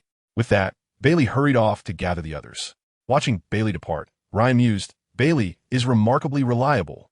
Unbeknownst to Ryan, every time he tasked Bailey with something, Bailey never asked why. He simply went to get it done. Soon, aside from Ace, who was still practicing basic swordsmanship, figures such as Fujitora, Robin, Dayton, and Kid arrived at Ryan's room. Now that everyone is here, I have an announcement to make. In 2 days, on January 1st, it will be Ace's birthday. Therefore, I plan to organize a celebration, and I wanted to inform you all in advance, as many preparations need to be made. I wish to surprise Ace. He must not find out, otherwise, it won't be a surprise, Ryan cautioned. January 1st? I remember that's also New Year's Day. Although they were indifferent to festivities, they were aware of them. Indeed, Ryan proceeded to outline his plans, and everyone contributed their suggestions, enriching the content. Robin, why are you so silent? Ryan inquired, noticing Robin's prolonged silence. Ryan pondered. Why has Robin been so distant since that day at the bar in Machino when she spoke to Charlos? It seemed as if she was deliberately ignoring him. Even if she was upset, it had been quite some time. Several days had passed. Ryan found Robin's behavior perplexing. By the way, let's hold the birthday party at Machino's bar. Bailey, you and I should descend the mountain for a bit. Faced with confusion, Ryan chose to embrace Bailey. All right. Ryan and Bailey made their way to Machino's bar, only to find Luffy playing inside, with few customers present. The bad guy is here. Upon spotting Ryan, Luffy squeaked to Machino, still recalling how Ryan had previously struck him. What's the matter? Is something wrong? Machino felt a bit apprehensive toward Ryan, knowing far too many secrets. On January 1st, I'm renting out the whole place for the day. It's Ace's birthday. Is this Ace the very good big brother? Luffy inquired. Yes. Machino looked at Luffy with disbelief, recalling who had previously jumped up to hit his knee, yet Luffy still referred to him as a good brother. Can I come? Luffy asked eagerly, his eyes sparkling at the thought of a feast. After a moment's hesitation, Ryan agreed. As Ryan and the others departed, Machino inquired of Luffy, what is it that you admire about Ace? Luffy, with an innocent and beaming smile, replied, I just like him. Ryan, standing at the doorway, was momentarily taken aback by Luffy's response. Perhaps this was fate. Despite some histories having been altered, the bonds between them remained steadfast, even in his naive state. The moment Luffy laid eyes on Ace, he felt an inexplicable fondness, as if an unseen force was urging him to draw closer to this individual, to not let him down. In this lifetime, would Ace and Luffy become brothers?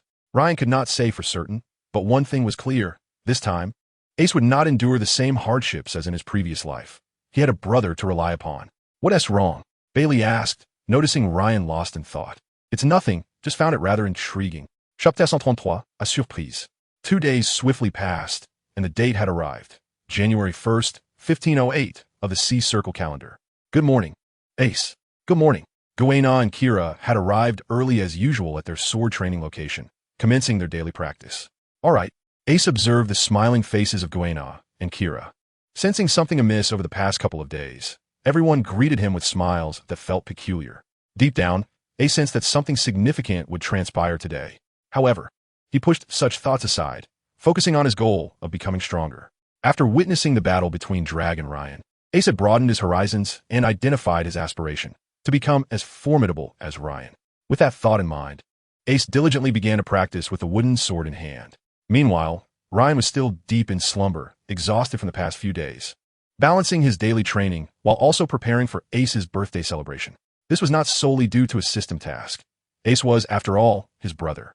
At that moment, Bailey and the others were busy setting up at Machino's bar, where an array of decorations and items adorned the space, along with 2 unfamiliar faces. As night fell, Ace, having concluded his day of training, discovered that no one had prepared dinner. Ryan and the others were nowhere to be found. Not even Dayton and her subordinates. "What's going on, Ace?" Kira said. They're coming, they're coming."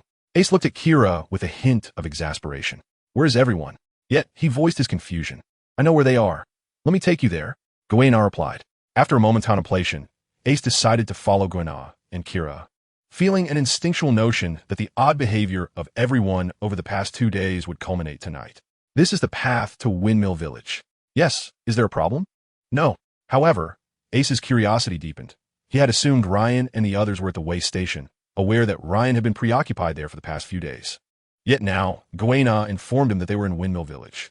He refrained from questioning Gwaina and Kira further, knowing they would not divulge the truth. With a myriad of questions swirling his mind, Ace quietly followed behind them. Here we are, Machino's bar. Ace felt a sense of relief. He knew Ryan had a fondness for alcohol. Then, he was gently pushed inside the bar. As Ace stepped into the establishment, all the lights suddenly extinguished, plunging the surroundings into darkness.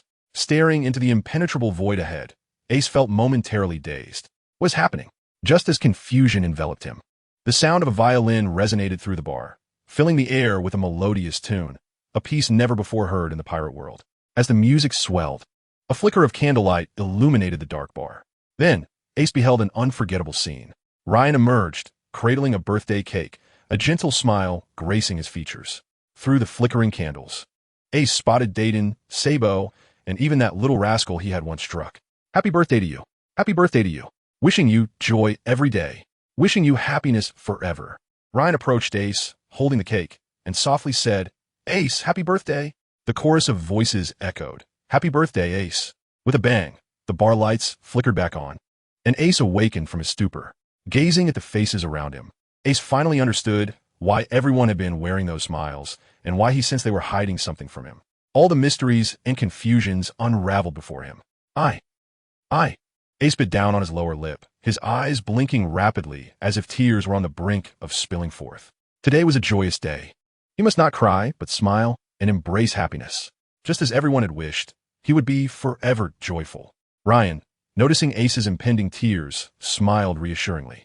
Ryan's words struck a chord. Ace could no longer contain himself, and the tears he had held back began to flow, though he hastily wiped them away. Yes. Ace managed to smile through the remnants of his tears, then bowed deeply to everyone. "Thank you all." Ryan bestowed upon Ace not only surprise and birthday wishes, but also a ray of light illuminating the darkness that had enveloped Ace's life for 7 long years. In this moment, Ace felt warmth like never before. Chapter 134, Carp's Arrival. Come now, blow out the candles, and make a wish. Oh, and remember, you must keep your wish a secret. Say it in your heart for it to come true. After Ryan had spoken, he gestured for Ace to blow out the candles. Do you need to make a wish for your birthday? Ace had never heard of such a thing, and neither had anyone else present. Yet, Ace did not doubt Ryan's words. He took a deep breath and blew out the candles on the cake, then slowly closed his eyes, silently making his wish. All right. At that moment, Ace's smile radiated with pure innocence. Now, let the festivities commence. Ryan signaled to the side, and music began to play. After all, such a joyous occasion could not be complete without the cheerful tunes of Bing Sake. Yo-ho-ho, yo-ho-ho, yo-ho-ho, yo-ho-ho. Bing Sake is a wonder, a joy to behold. As the song filled the air, the prepared feast was brought forth. Ryan, who are those two? Ace pointed towards Brooke and Coloca's, who were performing. Ace had never seen them before, especially Brooke, whose skeletal appearance would have startled him had Ryan not been by his side. They are my friends. Indeed, Brooke and Coloca's had been invited by Ryan to celebrate Ace's birthday, for Ryan believed that no celebration should be devoid of music. And Brooke was the only musician Ryan knew. As for Coloca's, he simply wanted to see Ace, and thus Ryan had not disclosed Coloca's identity to Ace. Oh, Ace regarded the two with curiosity, while Coloca's was equally observing Ace. Come, Ace, indulge in this delightful feast, Kid exclaimed, pulling Ace over and introducing him to various delicacies from around the world. These exquisite treats were made possible by Ryan's mastery of the Moku no Mi. Here you go, Luffy chimed in, handing Ace a large piece of meat from an unknown creature, still chewing on some of its flesh. Gazing into Luffy's innocent eyes, Ace accepted the offering, feeling joyous today and choosing to overlook Luffy's earlier threats concerning his brother, Ryan. Ace, what wish did you just make? Sabo inquired, tugging at Ace's sleeve. Whisper it to me. I promise not to tell anyone. Ace chuckled and replied, I won't tell you, haha. He then playfully shoved a hefty chunk of meat towards Sabo's mouth. Cough, cough, Ace, don't run away. The bar erupted into laughter as Sabo and Ace engaged in their playful banter, and Kuroka's watched with a contented smile, relieved to see the captain's children growing up happily. Unbeknownst to Kuroka's, had it not been for Ryan's arrival, Ace's childhood would have been steeped in shadows, only slightly alleviated by Luffy's presence. Near the dock of Windmill Village, a naval warship anchored, from which a group of Marines disembarked, led by the esteemed hero, Garp. Observing the desolate surroundings and the absence of any pirate vessels, Garp scoffed. It seems they truly possess a ship that can fly. Vice Admiral Garp, should we enter at this hour? His aide, Bogart, queried. No rush. I want to check on Luffy first. Garp replied as he made his way into the village. Upon entering, Garp was immediately greeted by the enticing aroma of meat and the sounds of lively revelry. Fixing his gaze, he discovered it was none other than the Machino Bar. Intrigued, Garp pushed the door open. Chapter 135, The Mightiest Armament Hockey? As the door swung open, Garp beheld the joyous crowd, including all members of the Bloodsword Pirates, the Dayton family, the Fishman Tiger, the ship's doctor from his old rival Roger's crew, and Ace. He even spotted his other grandson, Luffy. As Garp entered, Ryan and Fujitora sensed his presence, although the others remained engrossed in their merriment. The sound of the door drowned out by music and laughter. Garp? Ryan exclaimed, surprised at his arrival. He recalled having recently declared he wouldn't fear Garp, only for the old man to show up. Was this a result of his own hubris, or was Luffy indeed the destined child? Ryan's voice drew the attention of the crowd. Garp. Kuroka's demeanor shifted, his gaze fixated on Garp. Though his time with the Roger Pirates was brief, he had crossed paths with Garp multiple times and knew the veteran was no easy opponent, especially considering the captain's son was present among the pirates. Garp, sir. Old man. Grandpa. At that moment, Garp's eyes fell upon his two beloved grandsons mingling with Ryan and the others, and he noticed Kuroka's too. He was resolute that Ace would not tread the same path as a pirate, following in Roger's footsteps. Ryan, you brat. Garp's figure lunged forward, his fist enveloped in hockey, aiming a powerful blow at Ryan's chest. Legends spoke of Garp's armament hockey as the pinnacle of the pirate world, renowned for its unparalleled strength. Eager to experience the might of the strongest armament hockey firsthand, Ryan drew the wooden sword from his waist, positioning it to block Garp's furious strike. Bang! The Machino bar splintered, creating a human-sized hole as Ryan was propelled outside. Ryan, Bailey and Robin rushed out to check on him.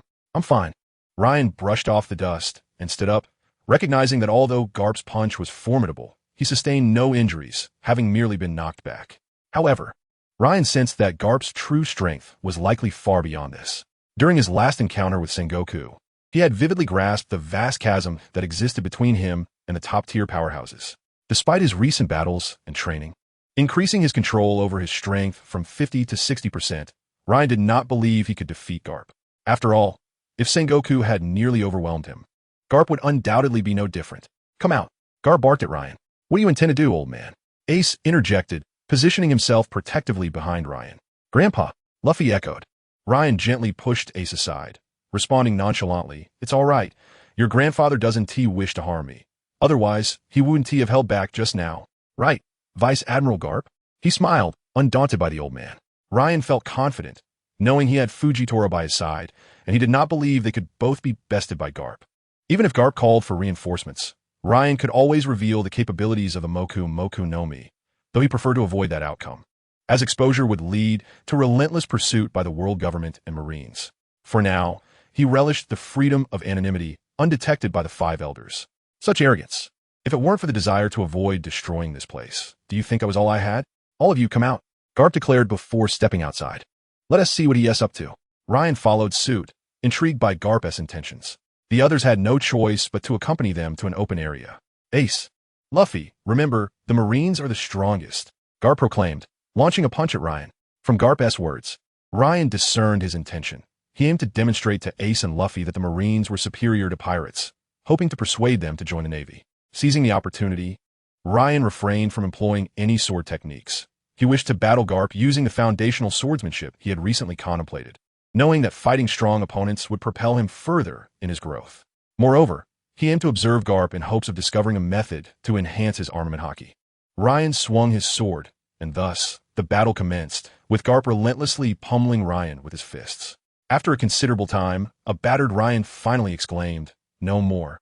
What began as a serious duel had taken a humorous turn when Garp realized that Ryan was deliberately dodging strikes aimed at his face. Once Garp recognized this, he focused solely on targeting Ryan's visage, forcing Ryan to concede, as he could not afford to mar his face and endure days of embarrassment. Having reached his objective, he saw no reason to continue. "Huh, Ace, Luffy, did you see that? Pirates are utterly ineffectual. The Marines are the strongest. I will mold you into the mightiest seaman." Chapter 136, Garp's Decision. Ryan watched Garp, who was brimming with pride, and mused to himself, 30 years in the East, 30 years in the West. Do not underestimate the youth. Unexpectedly, Garp's words did not inspire admiration for the Marines and the two boys, but rather ignited a rebellious spirit within them. "Old man, how dare you strike my brother Ryan?" Ace rushed to confront Garp. Yes, yes. Luffy joined Ace in solidarity, ready to defend their friend. Predictably, Garp's iron fist struck once more. Thud, thud. Two sizable bumps appeared on their heads. This illustrates the educational approach of the naval hero, Monkey D. Garp. What happens when a child misbehaves? A good thrashing resolves the matter. What nonsense are you spouting? What are you all doing here, reveling with pirates? Garp remains intent on correcting the two who have already been swayed by Lain. Garp, I believe you are mistaken. We are here to celebrate Ace's birthday. Kuroka's remarked languidly. Nanny? Wait a moment. Garp now finds himself in a state of confusion, needing to clarify his thoughts. You are not hosting a banquet in my honor, but rather celebrating your own birthday? After a lengthy pause, Garp directed his inquiry towards Ace. Yes, indeed. We are celebrating for Big Brother Ace. I see. I seem to have misjudged the situation. Now that I understand, I shall join in as well. Observing Garp's rapid shift in demeanor, the crowd was momentarily taken aback. Yet Lain remained unfazed, as this was typical of the Monkey D. family, save for Dragon. Perhaps deep down, Dragon shared this trait, albeit he was more reserved. For some inexplicable reason, Lain found himself contemplating this notion. However, the mere thought of Dragon behaving like Luffy and Garp painted a rather delightful image, which he dared not dwell upon further. Ignoring the bewildered expressions of those around him, Garp strode directly towards the table laden with copious amounts of meat. Let us continue. The interrupted feast resumed, albeit with an unusual twist. Meanwhile, Garp's subordinate Bogart and the other Navy personnel, stationed at the shore, were left pondering why Garp had yet to return. What brings you to the East Blue? A family visit or a vacation? Lain inquired curiously. To capture you. Lain, this day is beyond discussion. Upon posing this question, Lain chose to drink alone. Observing the jubilant Ace, he felt that this birthday celebration was indeed quite successful. However, to everyone's surprise, Garp suddenly dozed off mid-meal, snoring loudly. Captain, should we? Enel gestured towards the slumbering Garp, mimicking a throat-cutting motion towards Lain. Hiss. Your idea is rather audacious, Enel. Lain was equally astonished by Enel's suggestion. He had never considered the notion of eliminating Garp. After all, he had no conflict of interest with him, and Garp had previously shown him leniency. While Lain was not a saint, he found such actions beneath him. Had it been Sengoku, Lain might have entertained Enel's proposal. Shaking his head, Lain replied slowly, Forget it. Enel appeared somewhat disappointed, yet since Lain disapproved, he refrained from pursuing the matter further, understanding that the captain of the Bloodsword Pirates was Lain. Once the feasting had reached a satisfactory point, Lain escorted Brook and Kuroka's back to Twin Cape before returning with the others to Galbo Mountain. He chose to wait in the bar for Garp to awaken, as he had a lingering question that had been troubling him for quite some time, which he wished to pose to Garp, but felt it inappropriate in the company of others. After waiting for a while without Garp stirring, Lain delivered a swift punch to Garp's face, causing his right cheek to swell. Lain assured himself that this was not an act of retribution for Garp's earlier assault. His method proved effective, as Garp instantly woke up, surveying the empty bar with confusion. Where is everyone? Where are my two adorable grandsons? They have gone home. You fell asleep just now? Is that so? Unbothered. Garp regarded Lain with curiosity. Why haven't you left? I have a question I would like to ask you. After a brief pause, Lain continued. If, and I emphasize if, one day Ace or Luffy were to become pirates and be captured by the Navy, facing execution, would you intervene to save them? They would never choose the path of piracy. What are you talking about? Observing Garp's nonchalant demeanor, Lain solemnly reiterated. I am speaking hypothetically. Did you not understand? There are no hypotheticals. As long as I am here, Ace and the others will not become pirates.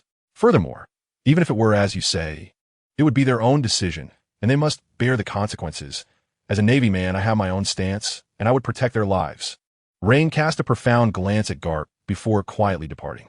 Indeed, as Garp stated, he possessed his own beliefs and principles. He was not merely a Navy man, but a naval hero, a paragon for all within the Navy. Thus, during the Marineford War, Garp could not intervene. He could not slay Akainu, nor could he stop him, though he desperately wished to. He obstructed Luffy, but refrained from taking action, which was the utmost he could do for the two brothers. It was this very restraint that allowed Luffy to rescue Ace. In the aftermath, Garp requested Sengoku to restrain him, fearing he might succumb to the urge to strike Akainu. He understood the repercussions of such actions, betraying a lifetime of convictions and shattering the morale of the entire Navy. In his previous life, when Rain watched One Piece and witnessed Ace's demise, he felt a deep urge to question Garp as to why he did not save Ace. At that time, Rain could not comprehend.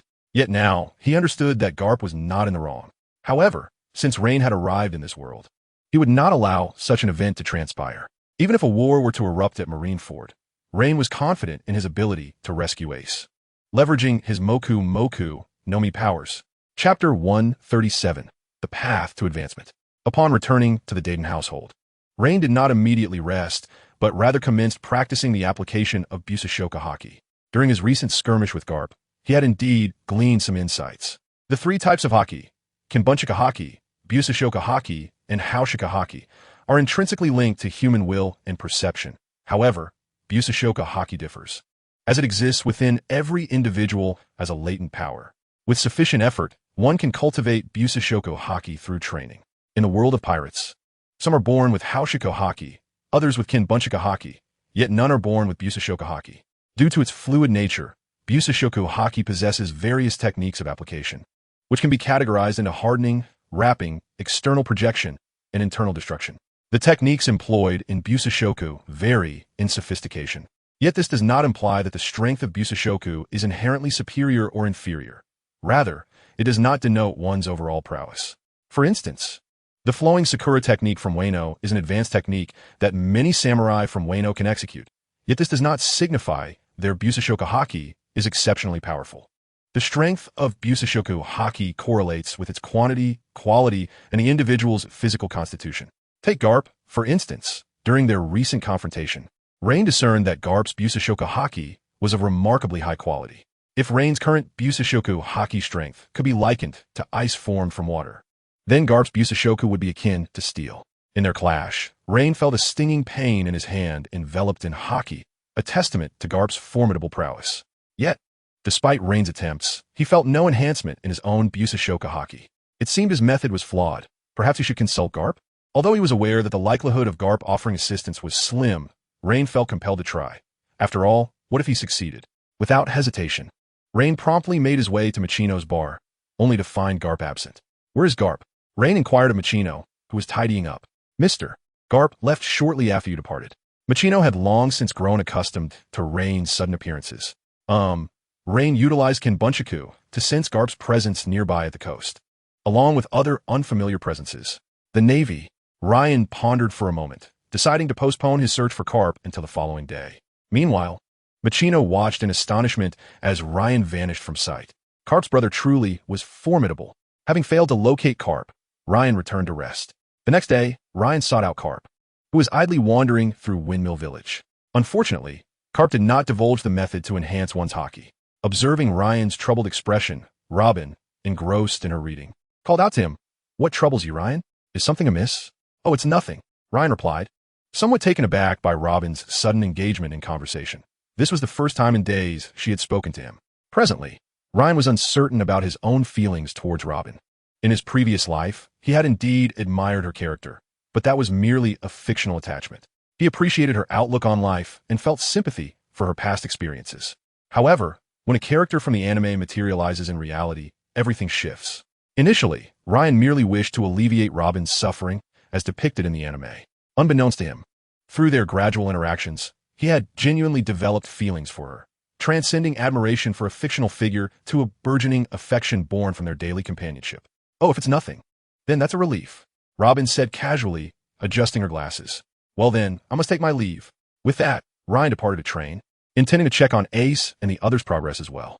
Chapter 138, Arrival. As Ryan trained, he was startled by the ringing of his Den Den Mushi. Pulling it from his pocket, He noted it was the one connected to Charles.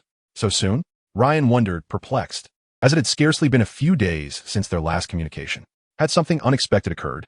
He answered the call, and Charles's familiar voice greeted him from the other end.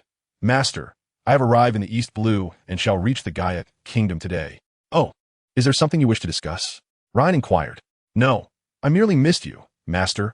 I was unsure of your whereabouts. I plan to seek you out this evening. Charles responded, with a hint of flattery. Then wait for me at a place called the House of Autoluck 3, and contact me once you arrive. Ryan instructed before ending the call. Meanwhile, Charles rose, hiding in his room and speaking softly on the phone, carefully tucked away the den mushy. His excitement palpable at the prospect of seeing Ryan soon. After hanging up, Ryan retrieved another den mushy to contact Tiger. He briefly informed Tiger about Charles's arrival and instructed him to wait at Sabo's residence later that evening. On January 2nd, 1508, in the calendar of the Sea Circle. This day was undoubtedly significant for the Gaia Kingdom. As dusk fell, a fleet of naval warships escorted an exceedingly lavish ship into the kingdom's harbor. King Bruce Pituaria, accompanied by his queen and numerous ministers, had been awaiting this arrival for some time, having received notification earlier that afternoon. All eyes were set expectantly on the grand vessel. Shortly thereafter, two figures clad in the distinctive attire of celestial dragons, complete with resin bubbles, descended from the ship. One was Charles, and the other was Shalilia. Shalilia, a golden-haired woman donning sunglasses and a silk scarf that obscured her face, walked a pug dog while casting a disdainful glance at the crowd below. She was not fond of such scenes, especially on her first outing. They have arrived, the esteemed celestial dragons, Pituaria exclaimed, rushing forward in greeting. Just as he attempted to approach, he was intercepted by guards and was left kneeling, proclaiming loudly, Pituaria, on behalf of all the nobles of the Gaia Kingdom, welcomes the esteemed Charles and Shalilia. Nobles? Shalilia scoffed, glancing at the kneeling crowd, viewing them as no different from commoners. I have prepared a sumptuous dinner. Let us proceed, Pituaria said respectfully, fully aware of Shalilia's disdainful gaze, which was precisely what he sought to overcome. Rise, I am quite famished. Lead the way. Charles waved dismissively. In Ryan's presence, he was a slave, but before these nobles, he was akin to a deity. During the meal, Pituaria incessantly hinted to Charles about the numerous beautiful female slaves at his disposal, eager to offer them to him. However, to his astonishment, Charles remained unfazed. This cannot be right. I paid a hefty sum for this information. I was told that the esteemed Charles delights in tormenting female slaves. Pituaria pondered, perplexed. Little did he know that his information pertained to the former Charles, who had long since transformed. Who is Autoluck 3? Charles inquired after their feast. The hall fell silent. All gazes directed toward the focal figure, who eagerly proclaimed, I am he. Chapter 139. You call this a surprise? Autoluck 3, frustrated by the lack of opportunity to converse with the celestial dragons, now appeared electrified, sensing the pinnacle of his life was nigh. My lord, what business do you have with me? At your command, I would traverse mountains or brave the seas, even to the point of death. Autoluck 3 understood the importance of seizing the moment and hastily recited his prepared speech. Very well, I shall rest for a while, and this evening, I will take refuge in your abode. Charles replied nonchalantly. Upon hearing this, Pituaria's expression darkened instantly. After all, he was the king. Why on earth would the esteemed Charles choose to stay at Autoluck 3's wretched home instead of the royal palace? Charles's decision unraveled all of Pituaria's meticulously laid plans, as he had intended to take this opportunity to present his already selected slaves, including one of his most beautiful wives, to Charles. Autoluck 3 has struck gold. Pituaria seethed. To ascend to the heights of the celestial dragons, he shall prosper. Why not me? I am enraged. What are you so upset about? I too would be honored to have Lord Charles visit my home. It is a moment of great privilege, the nobles below murmured, filled with envy and resentment toward Autoluck 3. It seemed a change of plans was in order. Pituaria adjusted his mindset and addressed Shalilia. My lady Shalilia, I have prepared accommodations. Shall I escort you there now? Since Charles was unavailable, Pituaria resorted to plan B, winning over Shalilia. My sister is certainly accompanying me. Shalilia interjected before Charles could respond, her voice tinged with annoyance, as she pretended to drop her bowl in frustration.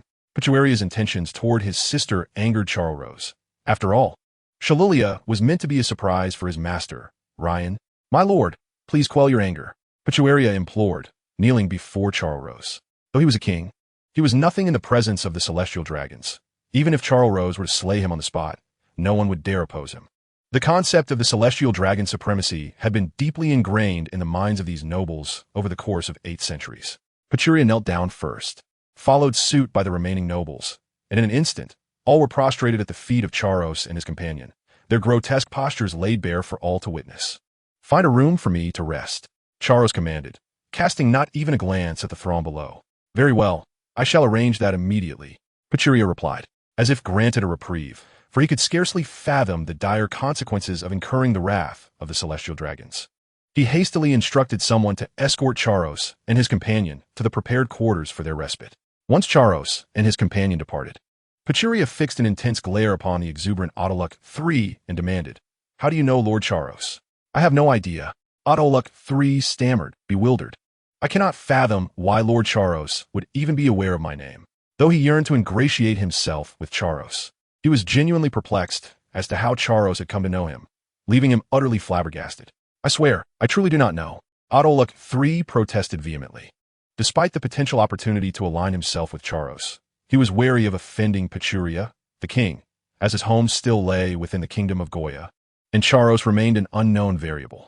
"I shall investigate thoroughly," Pachuria declared before departing, unconvinced by Autoluck III's claims. However, given Charos's presence, he could not act against him at that moment. Yet he was keen to uncover the reasons and methods behind his association with Charos. After Pachuria's exit, Autoluck III began to contemplate his next course of action. From his understanding of Pachuria, he sensed that the king had already entertained thoughts of violence. Once the celestial dragons departed, he knew a grim fate awaited him, potentially costing him his very life, for he had witnessed Pachuria's merciless nature on numerous occasions. It seemed the only glimmer of hope resided with Charos. Upon reaching their room, Charos, after a brief survey of his surroundings, discovered no one was present and promptly retrieved a transponder snail to contact Ryan. "Blibbly Bill Bill." Ryan, enjoying his dinner, recognized the call immediately. "Have you arrived?" "Yes. I will head to the location you mentioned shortly." "All right, I'll come over once I finish my meal." With that, Ryan ended the call. "Captain, who was that?" Kid inquired curiously. "Charos." Robin, who had been dining, froze at the mention of Charos's name, recalling the last time when she overheard Charos's intention to offer his sister to Ryan. After a brief interlude, Ryan finished his meal and headed directly to Sabo's residence. Meanwhile, Charos and his sister had already arrived, and his notion of resting was merely a pretext to confer with Ryan. Following their conversation, he hastened to this location, brimming with anticipation at the thought of meeting Ryan, feeling an exhilarating buzz coursing through him, as if ants were crawling beneath his skin. In the grand hall of Autoluck III's home, Charos sat idly, awaiting Ryan's arrival, while Autoluck III, at a loss for words, found himself unsure of how to break the silence. Since Charos's arrival, not a word had escaped his lips, and he dared not inquire further. "Brother, why have we come here?" Summerlia, observing Charos's eager demeanor, could no longer contain her curiosity. "To wait," Charos replied, just as a young boy in white, wielding a sword, materialized in the hall. "Bloodthirsty swordsman Ryan, what do you intend? Did we not agree you would not take my life? I have fulfilled my end of the bargain." Upon seeing Ryan, Autoluck III's legs weakened, his mind racing as he forgot that 2 celestial dragons were present. His instinct told him Ryan had come to claim his life. "I'm not here for you.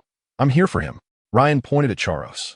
What shattered Autoluck III's worldview was the sight of the exalted celestial dragon, Charos, kneeling before Ryan, exclaiming, "Master, you have arrived." At that moment, Charos could no longer suppress his inner joy, disregarding the presence of others, and fell to his knees, eagerly licking Ryan's shoes. "Brother, how could this be?" Summerlia exclaimed, utterly shocked by Charos's transformation, for his behavior was utterly degrading, addressing Ryan as master, akin to that of a slave. "How can this be? The celestial dragon is his slave. Who then is he?" Unlike Summerlia, Autoluck III was not only astonished, but also filled with bewilderment regarding Ryan's true identity. In his understanding, only those of even greater nobility could compel a celestial dragon to willingly serve as a slave, just as he, despite being a noble himself, was willing to kneel and call a more exalted celestial dragon master. "Master, this is my sister, the surprise I mentioned over the phone." Charos obsequiously presented her. "Summerlia?" "Ryan, I did not ask for a surprise." In that instant, Ryan recalled Robin, who was approaching him with a dark expression. "This is no surprise. It is a fright." Chapter 140, A Technical Endeavor. Nonetheless, Ryan turned his gaze towards Summerlia, who stood at a height comparable to Bailey, adorned with sunglasses. Her true visage obscured by a scarf, and high-heeled boots that rendered her poised like a regal queen seated in silence.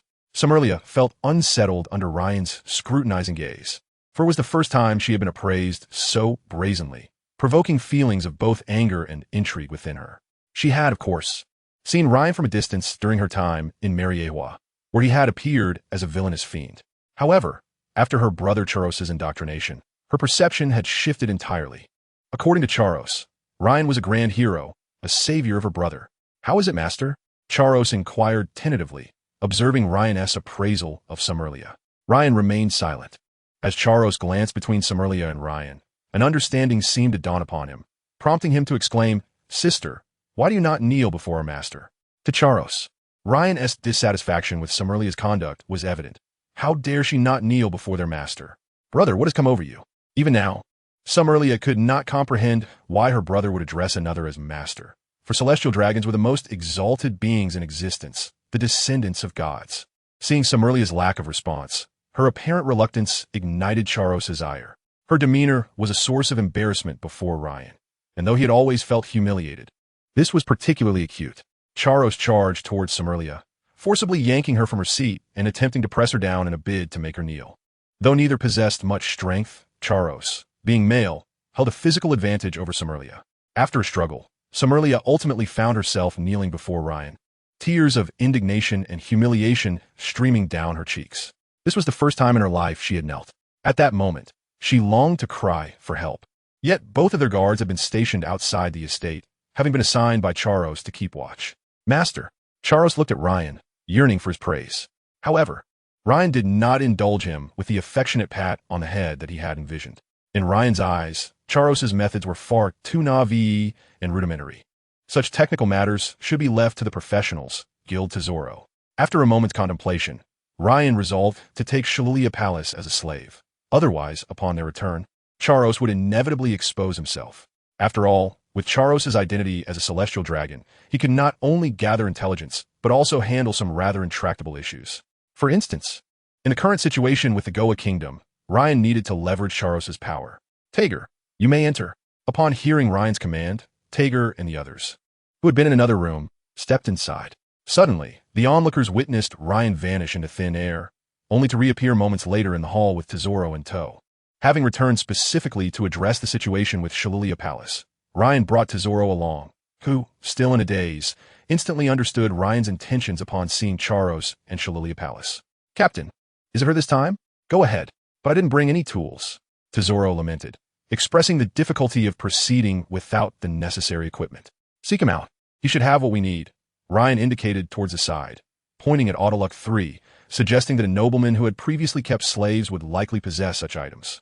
"Accompany him to find what is necessary, and do not wander off, otherwise." Although Autoluck 3 was unlikely to misbehave, Ryan still felt compelled to issue a warning. Subsequently, Tesoro followed Autoluck 3 out. "Who exactly is your captain?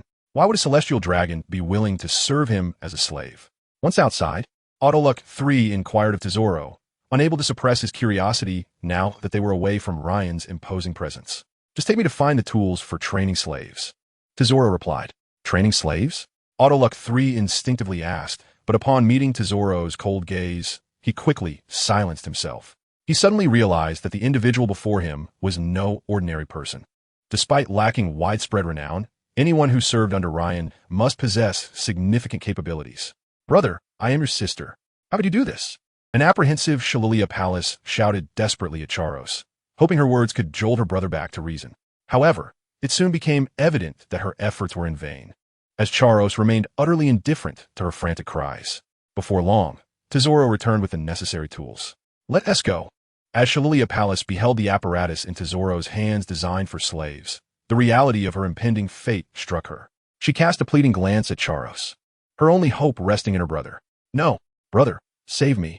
Yet, there was no change in the situation, and Shalalia Palace was gradually dragged away by Tesoro. As they entered another room, Tesoro smiled at Shalalia Palace and softly reassured, "Do not worry, I am quite skilled. I beg you do not. Please." Chapter 141.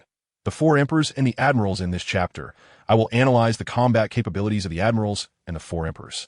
I have also noted inquiries regarding why Jabra's strength appears so diminished, and I shall address that here as well. As a member of the Pirate King's crew, Jabra's prowess should indeed be inferior to that of Rayleigh, a consensus I believe we can all agree upon. Furthermore, having been previously injured, I intentionally designed his character to be weaker, as Jabra has yet to make an appearance in the series.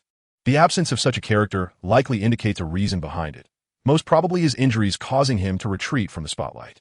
Some assert that Jabra could contend with the Admirals on equal footing, but I find this notion unrealistic. The Admirals are not that weak.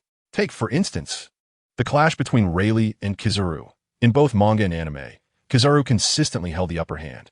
Rayleigh, having aged and suffered decline in stamina, raises the question, did Kizaru truly exert his full strength? I suspect not, as we have yet to witness him fighting at full capacity. Moreover, the 4 emperors and the 3 admirals are counterparts, essentially of equal rank. If the 4 emperors could defeat the 3 admirals, the very existence of a navy would be rendered unnecessary, as they would have long been overrun by pirates. The navy stands as a formidable force against all pirates in the world, and while there may be reasons for disunity among pirates, the navy's strength is beyond question. The latest chapter reiterated that haki serves as the passport for top-tier warriors, which undoubtedly enhances the prowess of figures like Garp, Zifa, Shanks, and Blackbeard. Among the former admirals, Akainu currently appears to be the strongest. Do not be misled by the anime. In the manga, even an aged and severely injured Whitebeard could not defeat Akainu in a one-on-one clash. Of course, if both were at their peak, the victory would undoubtedly belong to Whitebeard. This point requires no emphasis. At present, within the world of One Piece, the pinnacle of combat strength comprises Roger, Whitebeard, Garp, and Rox, one being the Pirate King, another the strongest man in the world, one a hero of the Navy, and the last the mightiest of the previous era. These represent king-level strength. Following them are Akainu, Kizaru, Akiji, Sengoku, Zifa, Shiki, Red Count, and the current Emperor's Kaido, Big Mom, Blackbeard, and Shanks, all embodying Emperor-level strength. Rayleigh resides between Emperor and Vice-Emperor levels, capable of resisting but not vanquishing foes like Odin and Barrett, who are similarly positioned. The remaining figures fall into the Vice-Emperor category, such as high-tier combatants like Marco, Karu, and Zoro. Currently, Sanji does not seem to have reached the Vice-Emperor level. I have not included Luffy in this ranking, as his battles are still ongoing, but he likely stands at a level comparable to Rayleigh. In truth, there are numerous formidable characters in One Piece, such as Wang Ji, Silver Axe, and those with the Momo Momo fruit abilities. The aforementioned rankings represent their peak capabilities. In my view, the outcomes among these powerful individuals are exceedingly difficult to predict, as numerous factors influence combat. Mindset, condition, and countering relationships all play significant roles. Moreover, at this level of strength, one can often evade the other's grasp. For example, Big Mom currently appears weakened, yet she has not truly faced defeat thus far. Law and Kid's victories can be attributed to elements of luck and underestimation. Such instances exemplify the unpredictable factors in combat. Under normal circumstances, Law and Kid would undoubtedly struggle against Big Mom. Additionally, Big Mom harbors a significant secret, and I suspect she will gain strength later on. The nun should not be considered dead, but rather alive in another form. Otherwise, if she had perished, her devil fruit would have undoubtedly vanished, with the exception of the Yami Yami fruit, which operates differently. Therefore, I hypothesize that the nun is still alive. Big Mom's most formidable abilities lie not in her fruit or haki, but rather in her physical prowess and instinct for battle. During her clashes with Kaido, she has consistently overshadowed him in terms of physical combat. This indicates that unless there is a fight to the death, these powerful adversaries are unlikely to overcome one another. As for Blackbeard's strength, some perceive him as weak. However, if we assess his paper strength, he is currently one of the strongest, possessing 2 top-tier fruits, and possibly even a third. With the most enigmatic Logia and the strongest Paramecia, one wonders whether Oda will introduce a Zoan fruit as well. Blackbeard's mastery of haki and physical combat is formidable, perhaps even exceptional. It is noteworthy that, prior to obtaining a devil fruit, Blackbeard was capable of injuring Shanks solely through his physical prowess and haki. With the addition of his devil fruit powers, Blackbeard currently appears to possess the most formidable combat strength on paper. However, he harbors a significant weakness that Whitebeard has already revealed to us: arrogance. It is likely that this flaw will ultimately be the reason Luffy is able to defeat him in the future. Regarding Shanks' combat strength following the Wano arc, he has been considerably enhanced, first with his mastery of Conqueror's haki, and the acknowledgement that hockey is the foundation for all strong fighters has further elevated his status. Additionally, a new movie featuring him has recently been released. It is apparent that as we progress further into the narrative, the bosses become increasingly powerful. Another intriguing aspect is the nation of Elbaf, the land of giants, which serves as a foreshadowing element. Joy Boy is likely of giant heritage. An enormous straw hat is a subtle hint towards this. The recurring references to Elbaf and the giant race are abundant, with it being the world's strongest nation and a place that Usopp has longed to visit. Furthermore, Big Mom suggested that with the giant's assistance, she could conquer any of the other emperors. These elements undoubtedly hint at something significant. I suspect that following the Wano arc, we will embark on the Elbaf arc. As for Mihawk's combat prowess, it remains ambiguous. It could be either low or high. Nevertheless, he is assuredly stronger than a vice admiral, especially since Luffy has yet to ascend to the title of Pirate King, and Zoro is not yet the world's greatest swordsman. These two paths are intertwined. Let us now delve into Chapter 142, Conspiracy of Nations. Hearing distant cries, Sabo inquired curiously, "What are they doing?" "Child, some questions are better left unasked." Lain remained indifferent to the agonizing screams from Shirulia, showing no sign of compassion. He was well aware of the notorious reputation of the Charlot family. They were indeed a group steeped in malevolence. This was merely a taste of the suffering that Shirulia had inflicted upon others in the past. Oh, understanding. Sabo ceased his inquiries, yet he continued to observe Charlot on the ground. This was his first encounter with the celestial dragon, and it drastically altered his perception of these so-called nobles of the world. Now, let us deliberate on how to resolve the issue of the Goa Kingdom. Lain addressed the assembly. First and foremost, we must eliminate King Pachuria. Teig asserted, having spent considerable time in the Goa Kingdom, Teig had acquired substantial knowledge regarding its affairs. King Pachuria was an exceedingly tyrannical figure, a towering mountain of oppression over the populace, and the largest slave owner in the East Blue. Thus, eliminating Pachuria was of utmost urgency. Upon hearing this, Odaluk III felt a wave of dread wash over him, slowly inching towards the door. He, who had long been entrenched in the political center of the Goa Kingdom, understood a crucial truth. Once one becomes privy to secrets that should remain hidden, death may not be far behind. If he were in Lion's position, he would undoubtedly not spare himself, for he knew far too many secrets. "What are you doing?" Odaluk III's movements did not escape Lion's keen observation. "This information is beyond my purview," Odaluk III stated, lowering his posture considerably. "No need for that. You will stay and listen," Lain replied, as he had other plans for Odaluk III, which was also a reason he had not killed him outright. "Very well. This responsibility falls to you, Charlot." "Of course, master.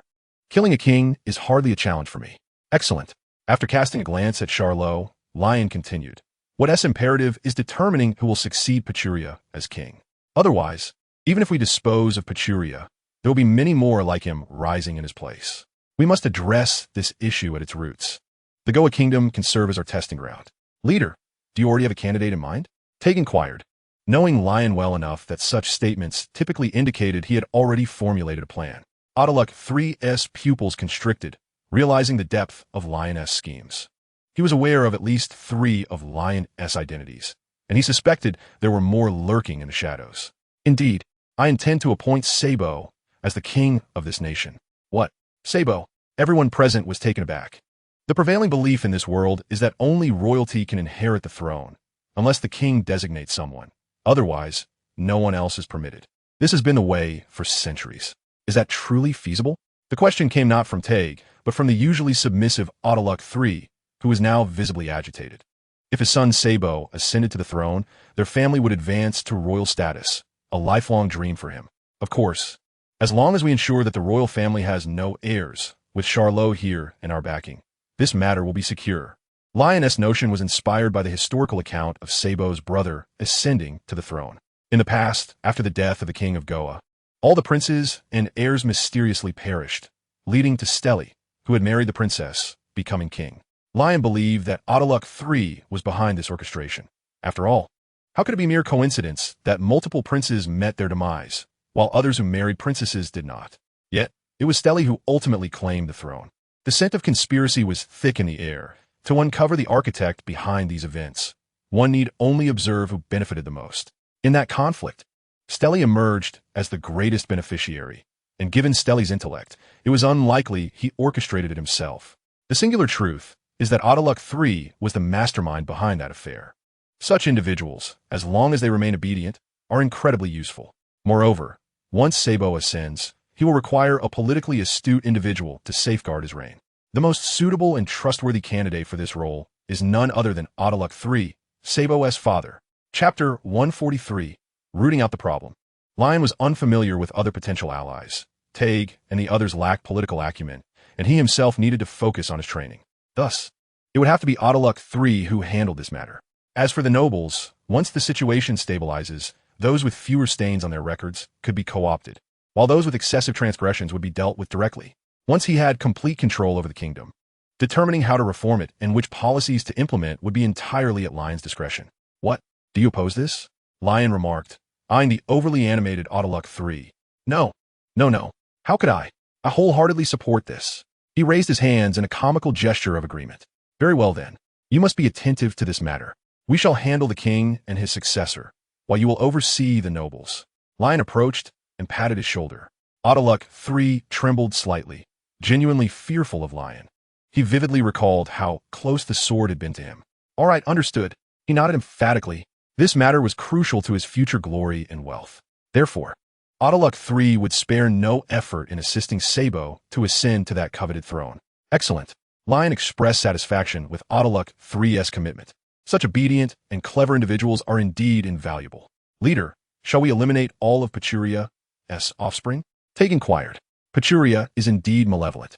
Yet his offspring appear innocent in Taeg's eyes, particularly the young children among them, evoking a sense of compassion within him. Eradicate the roots of evil. However, there can be no buts. Yet, upon witnessing Taeg's hesitation, Ryan felt compelled to elucidate further. I comprehend your sentiments, yet should they survive, ambitious individuals will undoubtedly rise under their banner to sow discord. The flames of rebellion can never be entirely extinguished. They will inevitably be rekindled. Thus, it is imperative to sever the ambitions of these malefactors. Their existence will always pose a latent threat. Taeg yearned to voice his thoughts, but Ryan's piercing gaze silenced him. Taeg and his companions may not grasp this truth, but Ryan is acutely aware that power can drive many to madness. Should his momentary mercy lead to turmoil within the kingdom of Goya, the repercussions would be dire. The path of revolution is invariably laden with sacrifice. Why should it not be the enemies who bear that burden? Some among them may indeed be innocuous due to their youth. Yet preserving their lives would only sow seeds of peril as they mature. Hatred is not easily forgotten. By sacrificing these individuals, Ryan believes he can secure a lasting peace for the kingdom of Goya, a trade he deems worthwhile. History bears witness to numerous calamities stemming from failure to eradicate threats at their inception, such as the tale of the Zhao or the folly of Xiangyu in letting the tiger return to the mountain. The examples of bloodshed are far too numerous to recount. As for narrative arcs, countless villains have met their demise after sparing the protagonist. Either refrain from action, or, if you must strike, ensure total annihilation. Never invite trouble upon yourself. This world cannot be altered solely through compassion. Bloodshed is equally indispensable. Only through destruction and rebirth can true change be wrought. As for Taeg, Ryan felt no obligation to convince him. In his previous life, Taeg's excess of kindness led to his demise.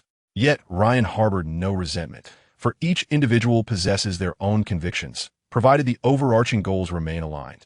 Chapter 144, A Transformative Era. Subsequently, Ryan convened with the others to deliberate on the finer details of their upcoming plans. As time slipped away, departing, what comes next? Charos. Do not forget your task, Ryan reminded. Wait, master, I wish to witness your departure, Charos interjected eagerly.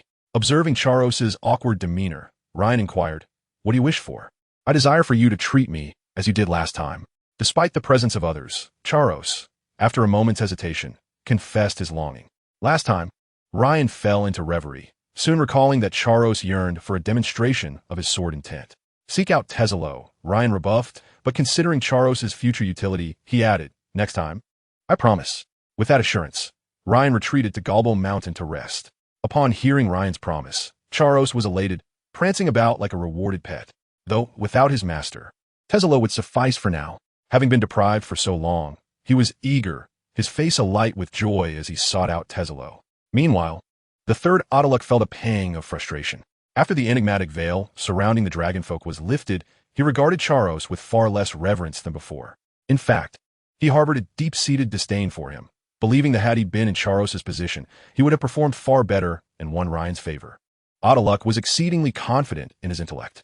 However, after witnessing Ryan's prowess and methods, coupled with a profound fear of him, Odaluk was now entirely subjugated by Ryan. He resolved to cling tightly to Ryan's coattails, for nothing else could fulfill his desire as much as seeing Sabo ascend to kingship. Odaluk was obsessively devoted to power and status, a sentiment evident in the upbringing of his son, Sabo. He had contemplated ruling himself, yet recognized its impossibility. To see his son become king would fulfill his dreams. After Ryan's departure, Tej and Jinbei left together. The Grand Hall was left with only Sabo and the third, Odaluk, their gazes locking. Sabo seized this opportunity. With that, Odaluk burst into laughter and exited, his spirits buoyed. A cup of coffee would make it all the more perfect. Leaving Sabo alone. Why didn't you ask for my opinion? Sabo lamented, resting his head in his hands, his eyes devoid of focus as he gazed at the starlit sky. The bewildered child, only 8 years old, was unprepared for kingship. In the room, a rotund man burst in. It was Charos. He glanced at his sister on the floor, then at Tezelo, and quickly deduced the situation. How are you faring? He inquired, observing his brother's mischievous grin. For a moment, Shaluria was at a loss for words. Was her training under Tezelo satisfactory? It seemed to be, but she would never divulge this to Charos. What brings you here? Where's the captain? He has returned, and sent me to find you, Charos replied eagerly. Sighing, Tezelo murmured, looks like I'm in for some overtime today. He then pulled Shaluria aside to make room for Charos. The next morning, sunlight streamed into the room. Shaluria, lying on the floor, blinked her eyes open slowly, the harsh rays illuminating her face, prompting her to awaken. Upon rising, she attempted to stand, only to be met with excruciating pain throughout her body, revealing her many wounds. Wasn't a dream? She murmured. Observing Charos still asleep, she dressed herself, donning the specially crafted resin bubble reserved for the dragonfolk. After locating a servant to guide her, she made her way to the bathing area. Though it paled in comparison to the facilities in Mariahua, she could not afford to be picky at that moment. After Charos awoke and tidied himself, he found Odaluk in the hall, diligently working on a paper filled with names, mapping out the relationships among the nobility, determining whom to ally with and whom to eliminate, an assignment entrusted to him by Ryan. Prepare something to eat. We shall depart shortly.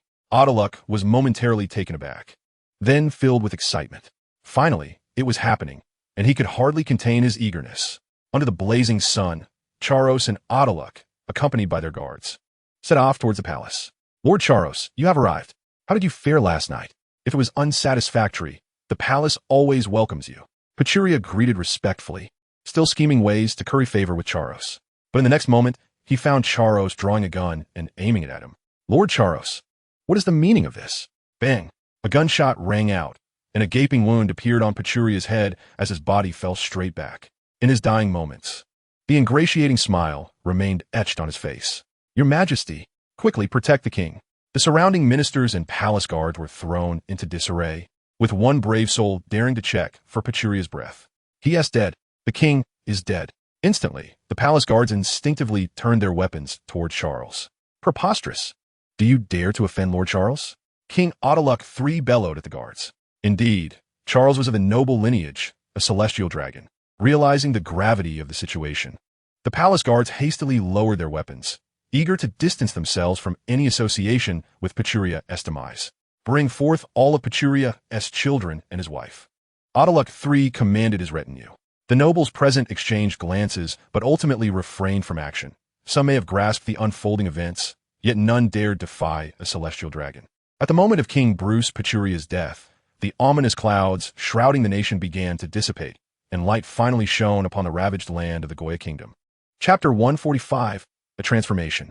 Soon, the king's wife and children were brought forth by the guards. Kill them, commanded Odaluk III, and under the watchful eyes of the gathered nobility, the guards unsheathed their blades, striking down the royal family. Dozens fell, heads severed, blood saturating the ground, a sight so gruesome that some nobles began to retch, expelling their morning meal onto the earth. These individuals, accustomed to lives of luxury, had never witnessed such brutality. Change is upon the Goya kingdom. Among the nobles, not all were frivolous, as a few understood the implications of this massacre. The nation would be left without a ruler, a power vacuum to exploit. However, their naive aspirations would undoubtedly be thwarted. Lord Charles, with Pachuria dead and the nation without a king, do you have a suitable candidate? Autoluck III boldly inquired before the assembly. I find your son, Sabo, quite promising. Charles replied, as if reciting a script. Thank you for your esteemed consideration. I shall fetch Sabo at once. Autoluck III declared to the nobles. It is difficult to refuse Lord Charles's favor. Ha. With that, he laughed heartily and departed, relishing the moment of flaunting his power before his former peers. How outrageous! Someone exclaimed in outrage. Indeed, his son is unworthy. My son, when possesses the qualities of a king, capable of bearing such a burden. Isn't it said that the world government cannot interfere in the internal affairs of member nations? Another interjected. Have you lost your mind? Don't you see that Lord Charles is present? A nearby ally quickly covered his mouth, for while that may be true in principle, it ultimately depended on the identity of the opposing party. Just as the world government publicly prohibits the slave trade, in practice, those rules hold little weight. However, his warning came too late, for he spotted Charles, adorned with an aura of authority, striding toward them. Was it you who spoke? And no, it was him. In a desperate bid to save his own life, he betrayed his companion without hesitation. Kill him. Charles pointed at the indiscreet man, who now lay trembling on the ground. Another head rolled. At that moment, a heavy silence enveloped the assembly. The celestial dragon wielded the power of life and death, and their own convictions rendered them powerless to resist. Before long, Autoluck III returned with Sabo. In the presence of all, Charles adorned Sabo with a crown, proclaiming the end of the Bruce family's reign and the dawn of the Autoluck dynasty. The 8-year-old Sabo was officially crowned the king of the Goya kingdom. With Charles in attendance, the noble ministers dared not act rashly, witnessing Sabo ascend to the throne with helpless eyes. Their thoughts varied. Some sought to curry favor with Autoluck III, while others schemed, for the celestial dragons would not remain forever, and once Charles departed, the true contender for the throne remained uncertain. Autoluck III keenly observed their expressions, committing them to memory. 7 days later, during this time, Ryan had devoted himself to training. Meanwhile, Autoluck III and Tager had compiled a list of nobles requiring elimination, totaling 56. Let's commence the cleansing, Ryan declared with steely resolve. After thorough investigation, the crimes of these individuals were egregious, massacring civilians, oppressing the populace, and harboring numerous slaves within their households. Charles and Autoluck III, accompanied by a considerable retinue, departed the palace to confront the nobles on the list, while Ryan and Tager remained concealed to avert any unforeseen incidents. That day, the high town ran red with blood, cries and pleas echoing through the air. Those nobles who had not committed grave offenses lived in dread, fearing that similar retribution might soon befall them. In Windmill Village, Vice Admiral Bogut received news from the Goya Kingdom's Navy, inquiring, Admiral Carp, shall we take any action?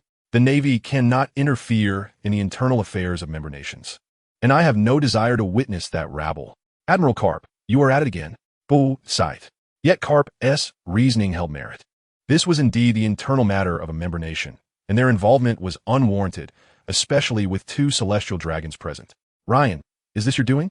Carp immediately thought of Ryan, aware that the Goya Kingdom was his homeland, and he understood the local dynamics. Without external interference, a civil conflict was improbable, particularly with the involvement of a celestial dragon, the very one the Navy had rescued from Ryan. Intertwined clues compelled Carp to suspect foul play.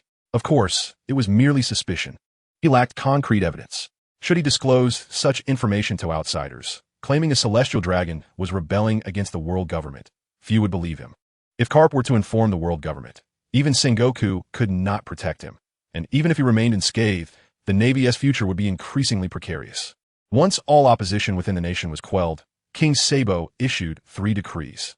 Firstly, any household harboring slaves shall be executed without mercy. Secondly, the waste disposal station shall undergo renovation to establish a livable town for its inhabitants. Thirdly, schools shall be established.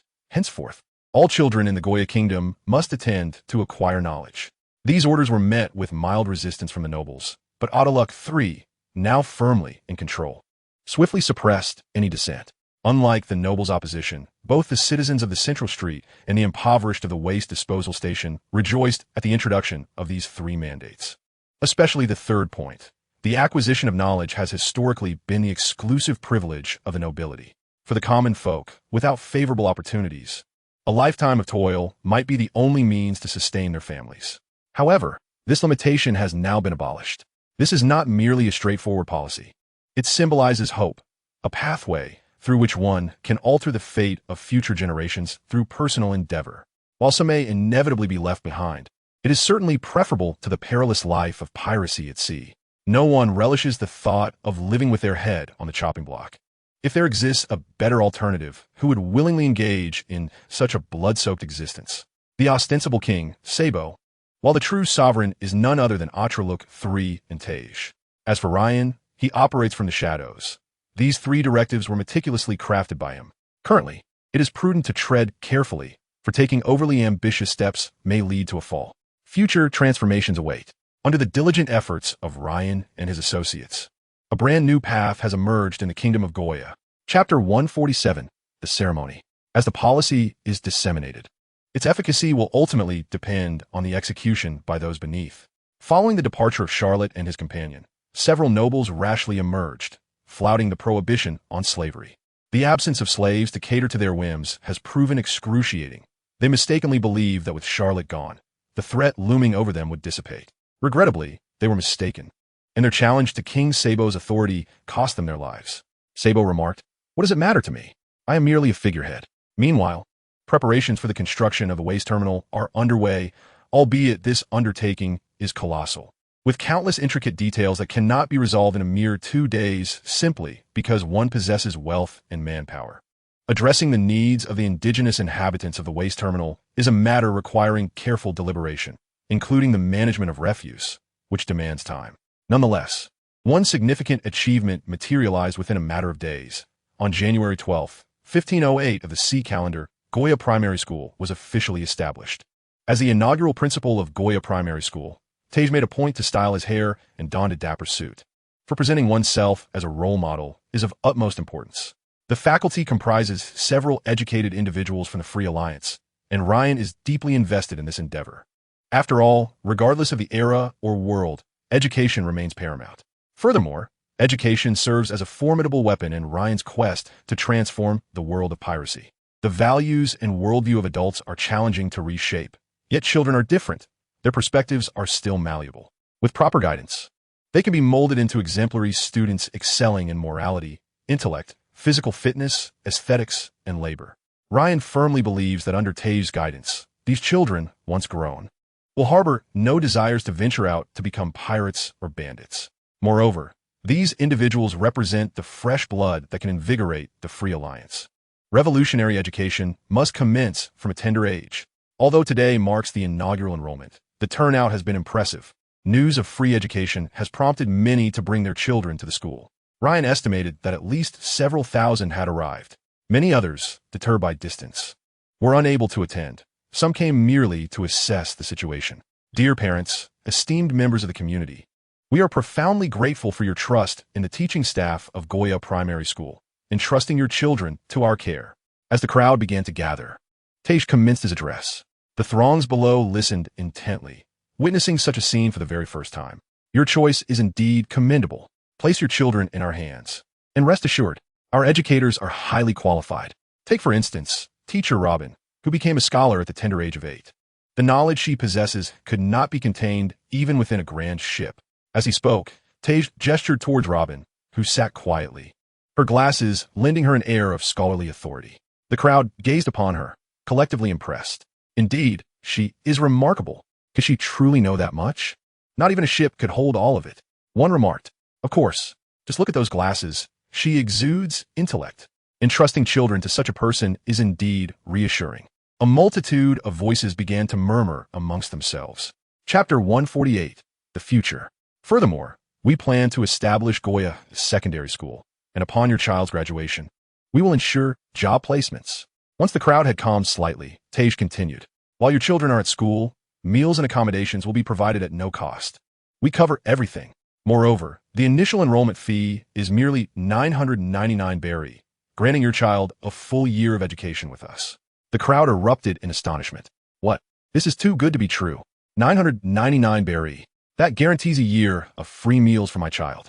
And a job placement too. My child consumes 250 berry a day. For over 300 days, that amounts to 70,000 berry per year. No, you've miscalculated. It's actually 75,000 berry. Then what are we waiting for? Hurry and enroll the child. Why are you still standing there? Believe me, or else. A man immediately grabbed his child and surged towards the registration desk. Such dialogues echoed throughout the crowd, their reasoning straightforward. Value for money is paramount. As they constantly keep accounts of their daily expenses. I want to enroll. I want to enroll. Those initially intending to simply observe could no longer resist. Don't block me. Anyone who stands in my way will feel my wrath, exclaimed a grandmother, tugging her grandson forward. In an instant, the scene devolved into chaos. Take your time, one at a time. Hey, who is groping me? Brother, you're pushing me. While the atmosphere was somewhat tumultuous, Ryan's objectives were indeed being met. What could one expect from the uneducated masses? Amidst the crowd, Carp stood dumbfounded, witnessing the unfolding spectacle. He was uncertain whether to intervene, for deep down, he believed that providing so many children with access to knowledge was undoubtedly a positive endeavor. Grandpa, should we sign up? Inquired Luffy, perched on Carp's shoulder. No, Carp retorted.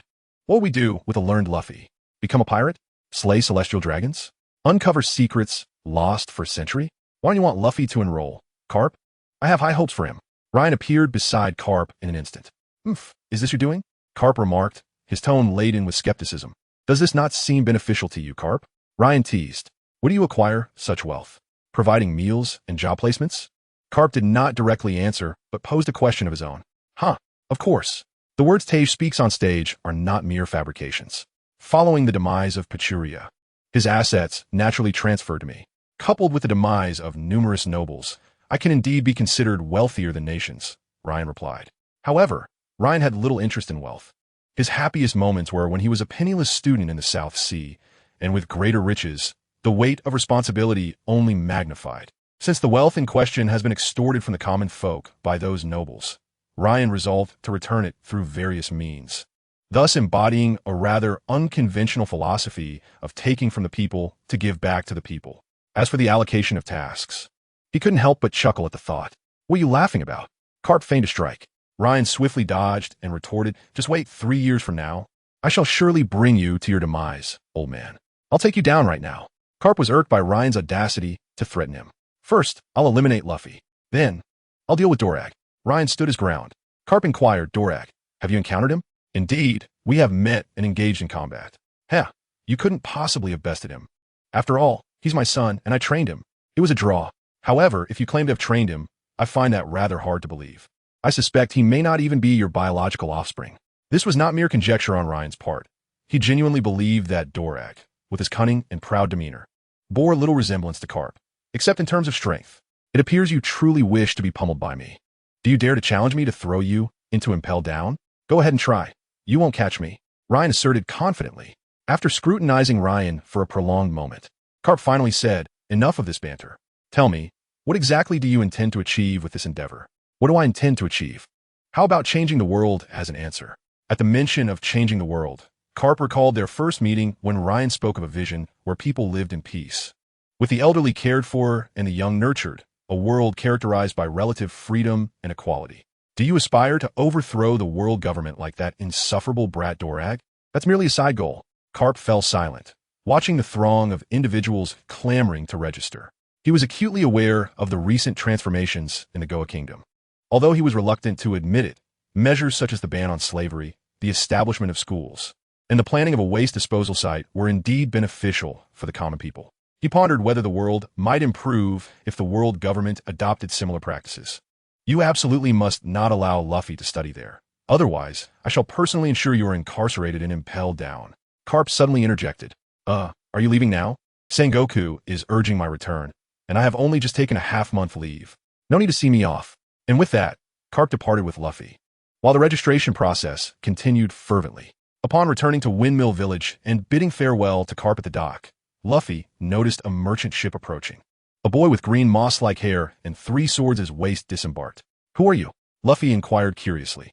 Zoro instinctively tightened his grip on the sword hilt, inexplicably yearning to strike down the boy before him, a thought he could not suppress. Who are you? Luffy's voice startled Zoro from his reverie, compelling him to suppress his violent impulse as he asked, Where's Gorba Mountain? That way. Luffy pointed toward the distant hill. Got it. Zoro jogged in that direction. What business does he have at Machino's bar? Luffy pondered, watching Zoro's agile form with intrigue. However, Luffy paid it little mind, leisurely making his way to Gorba Mountain to seek out the brother named Ace for some fun. What are you doing here? Ace, who was practicing his swordsmanship, questioned as he noticed Luffy's approach. This little brat always seemed to cling to him. I'm here to play. Has that green-haired brother not arrived yet? You asked me for directions earlier. Luffy surveyed his surroundings, but saw no trace of the familiar figure. Is it a brother named Bailey? No, it's someone with 3 swords. Upon hearing such a description, Kuina paused her training and inquired, how old is he? How tall? About a year or 2 older than me. He seems to be this tall. Luffy gestured with his hands against Ace's height. Zoro? Kuina immediately thought of Zoro from Luffy's description, and she had already deduced why he had not yet arrived. Do you know him? Ace asked. Yes, he's a junior at the one-sword school. Kuina sighed. I suppose I should go find him. Let's go together. I'm more familiar with this area. All right. Kuina accepted without hesitation. She had spent most of her time practicing and learning here, so she wasn't very familiar with the surroundings, making Ace's presence quite convenient. I'll join too, Luffy exclaimed, perceiving this as an exciting adventure. Meanwhile, Zoro found himself facing a dilemma. Following the directions from that little brat, he traversed a village and walked for quite some time, only to arrive at a location filled with ruins. Many individuals were busy hauling away debris and garbage, with carts constantly transporting the refuse elsewhere. Observing this scene, Zoro questioned, is this really Gorba Mountain? It doesn't seem to fit. He decided to inquire for clarification. Excuse me, do you know where Kuina is? I want to challenge her. Zoro approached a middle-aged man who appeared to be a leader. What? We don't have any little kid named Kuina here, and don't disturb my work. Moving a cart earns us 100 berries. The middle-aged man pushed Zoro aside with irritation. Fine, I'll ask someone else. However, all the responses he received were unhelpful, and he soon learned that this place was not called Gorba Mountain, but rather the waste disposal site. That little brat tricked me. Zoro fumed. What are you doing here? At that moment, a somewhat familiar stranger appeared before Zoro. It was Ryan, who had come to observe the progress following the enrollment at Goa Elementary. You're Kuina's master, Zoro exclaimed, relieved to see a familiar face. Tell me where Kuina is. I'm here to challenge her. Zoro was confident in his abilities and believed he could finally redeem himself by defeating Kuina. Isn't Kuina training at Gorba Mountain? Why are you here? This question incensed Zoro, who retorted, it's all because of that little brat who deceived me, claiming Gorba Mountain was here. I came, but I couldn't find Kuina. When I see him again, I swear I'll cut him down. Considering Zoro's notorious lack of direction, Ryan probed, is it possible that you simply got lost? Impossible. Absolutely impossible. I'm not that kind of person, Zoro declared emphatically. All right then, Ryan concluded, it's clear that Zoro indeed got lost and ended up here. He wondered who the unfortunate soul was that had misguided Zoro. Doing a good deed only to face the threat of being cut was truly unfortunate. Please wait here. Once I finish my tasks, I'll take you back. With that, Ryan began comparing the blueprints in his hands with the layout of the waste disposal site, preparing to transform this area into a vast industrial park. This decision had been long in the making for Ryan, primarily due to geographical considerations. Originally designated as a dumping ground, the waste disposal site was situated far from residential areas, making it highly suitable for development into an industrial complex. The second reason is that the indigenous people here are largely unemployed, lacking any source of income, and often lead a life of idleness. It is imperative to provide them with meaningful tasks. Otherwise, they may resort to becoming pirates, bandits, or vagabonds, as they possess no legitimate means of livelihood. Thus, the establishment of an industrial park serves as a solution to their employment dilemma. The third reason is to prepare for the future establishment of a Chamber of Commerce branch. Once the manufacturing sector is firmly in hand, engaging in various business endeavors will become significantly more convenient, ensuring profitability rather than losses, which is, of course, preferable. Fourthly, constructing the industrial park can, to a certain extent, stimulate the economic development of the Kingdom of Goya. As long as there is merchandise available, it can be sold both domestically and internationally, serving as a catalyst for economic growth. Merchant ships and trade associations will come to procure goods, and their presence will undoubtedly contribute to future development. Having completed his inspections, Ryan was ready to return. However, upon witnessing the scene before him, he could not help but chuckle mischievously. There, he observed Zoro pursuing Monkey D, Luffy with a wooden sword in hand, while Ace and Kuina each held one of them back. At that moment, Ryan finally understood who the instigator was that had directed Zoro's ire towards Luffy, it was none other than Luffy himself. For some inexplicable reason, Ryan recalled a scene from his previous life while watching One Piece, where Zoro, often ensnared by Luffy's antics, would vow to slash him with his sword. To his surprise, he was witnessing that very scenario unfold here. The two young men, still unfamiliar with one another, were engaged in a genuine duel. Zoro was indeed attempting to strike. "Go for it, Roronoa Zoro. Defeat Monkey D, Luffy."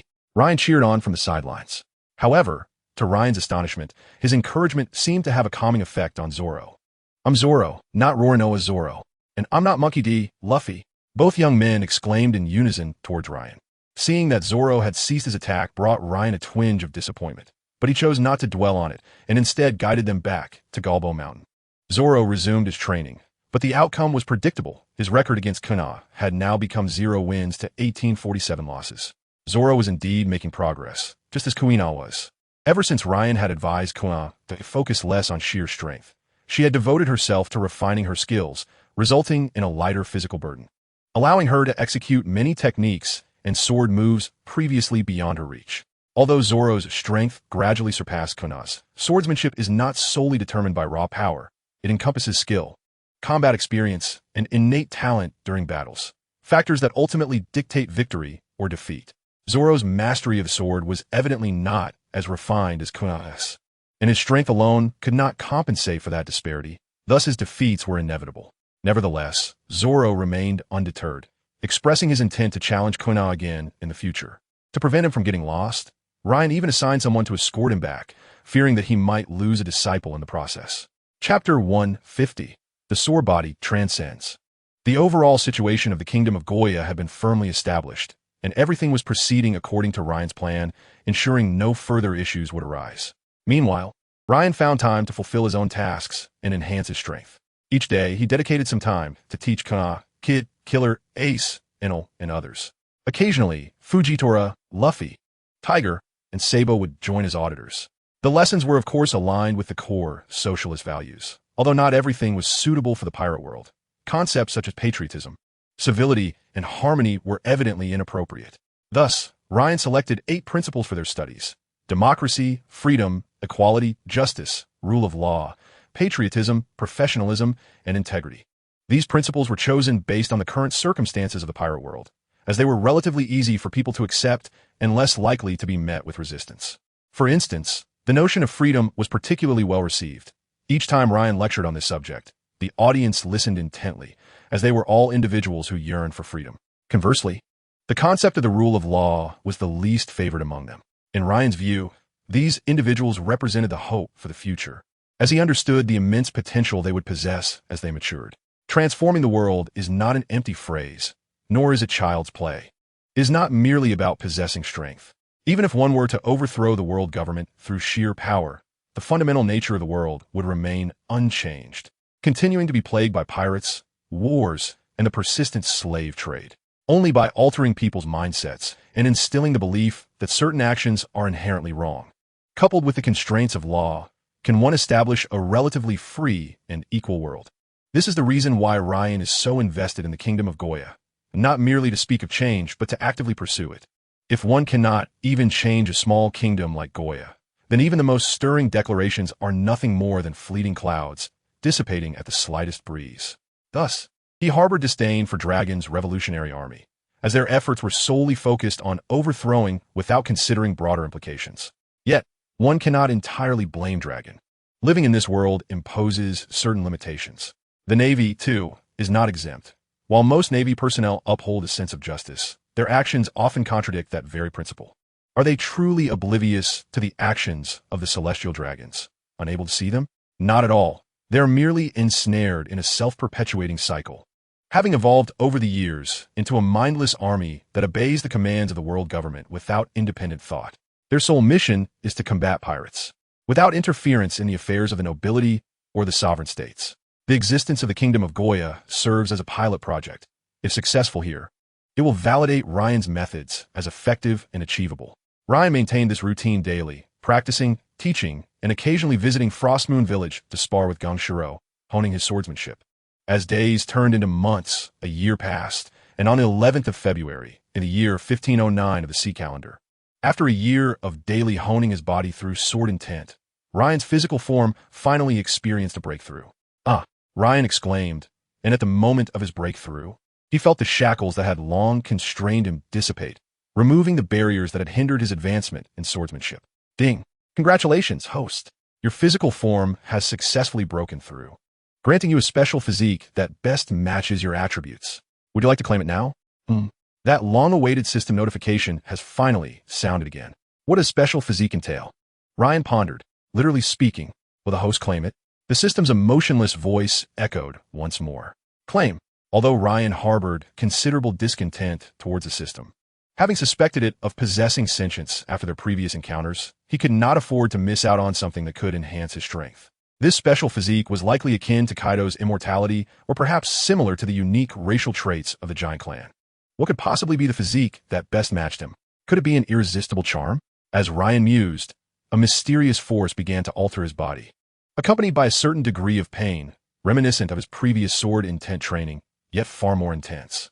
Ryan could not suppress a cry. Drawn by the commotion of his recent breakthrough, onlookers gazed at him in astonishment, witnessing his muscles quivering uncontrollably and dark, foul-smelling substances oozing from the pores of his skin. A potent sword intent radiated around him. "Captain, what is happening?" "Don't go." Kid attempted to approach, but was abruptly held back by Bailey.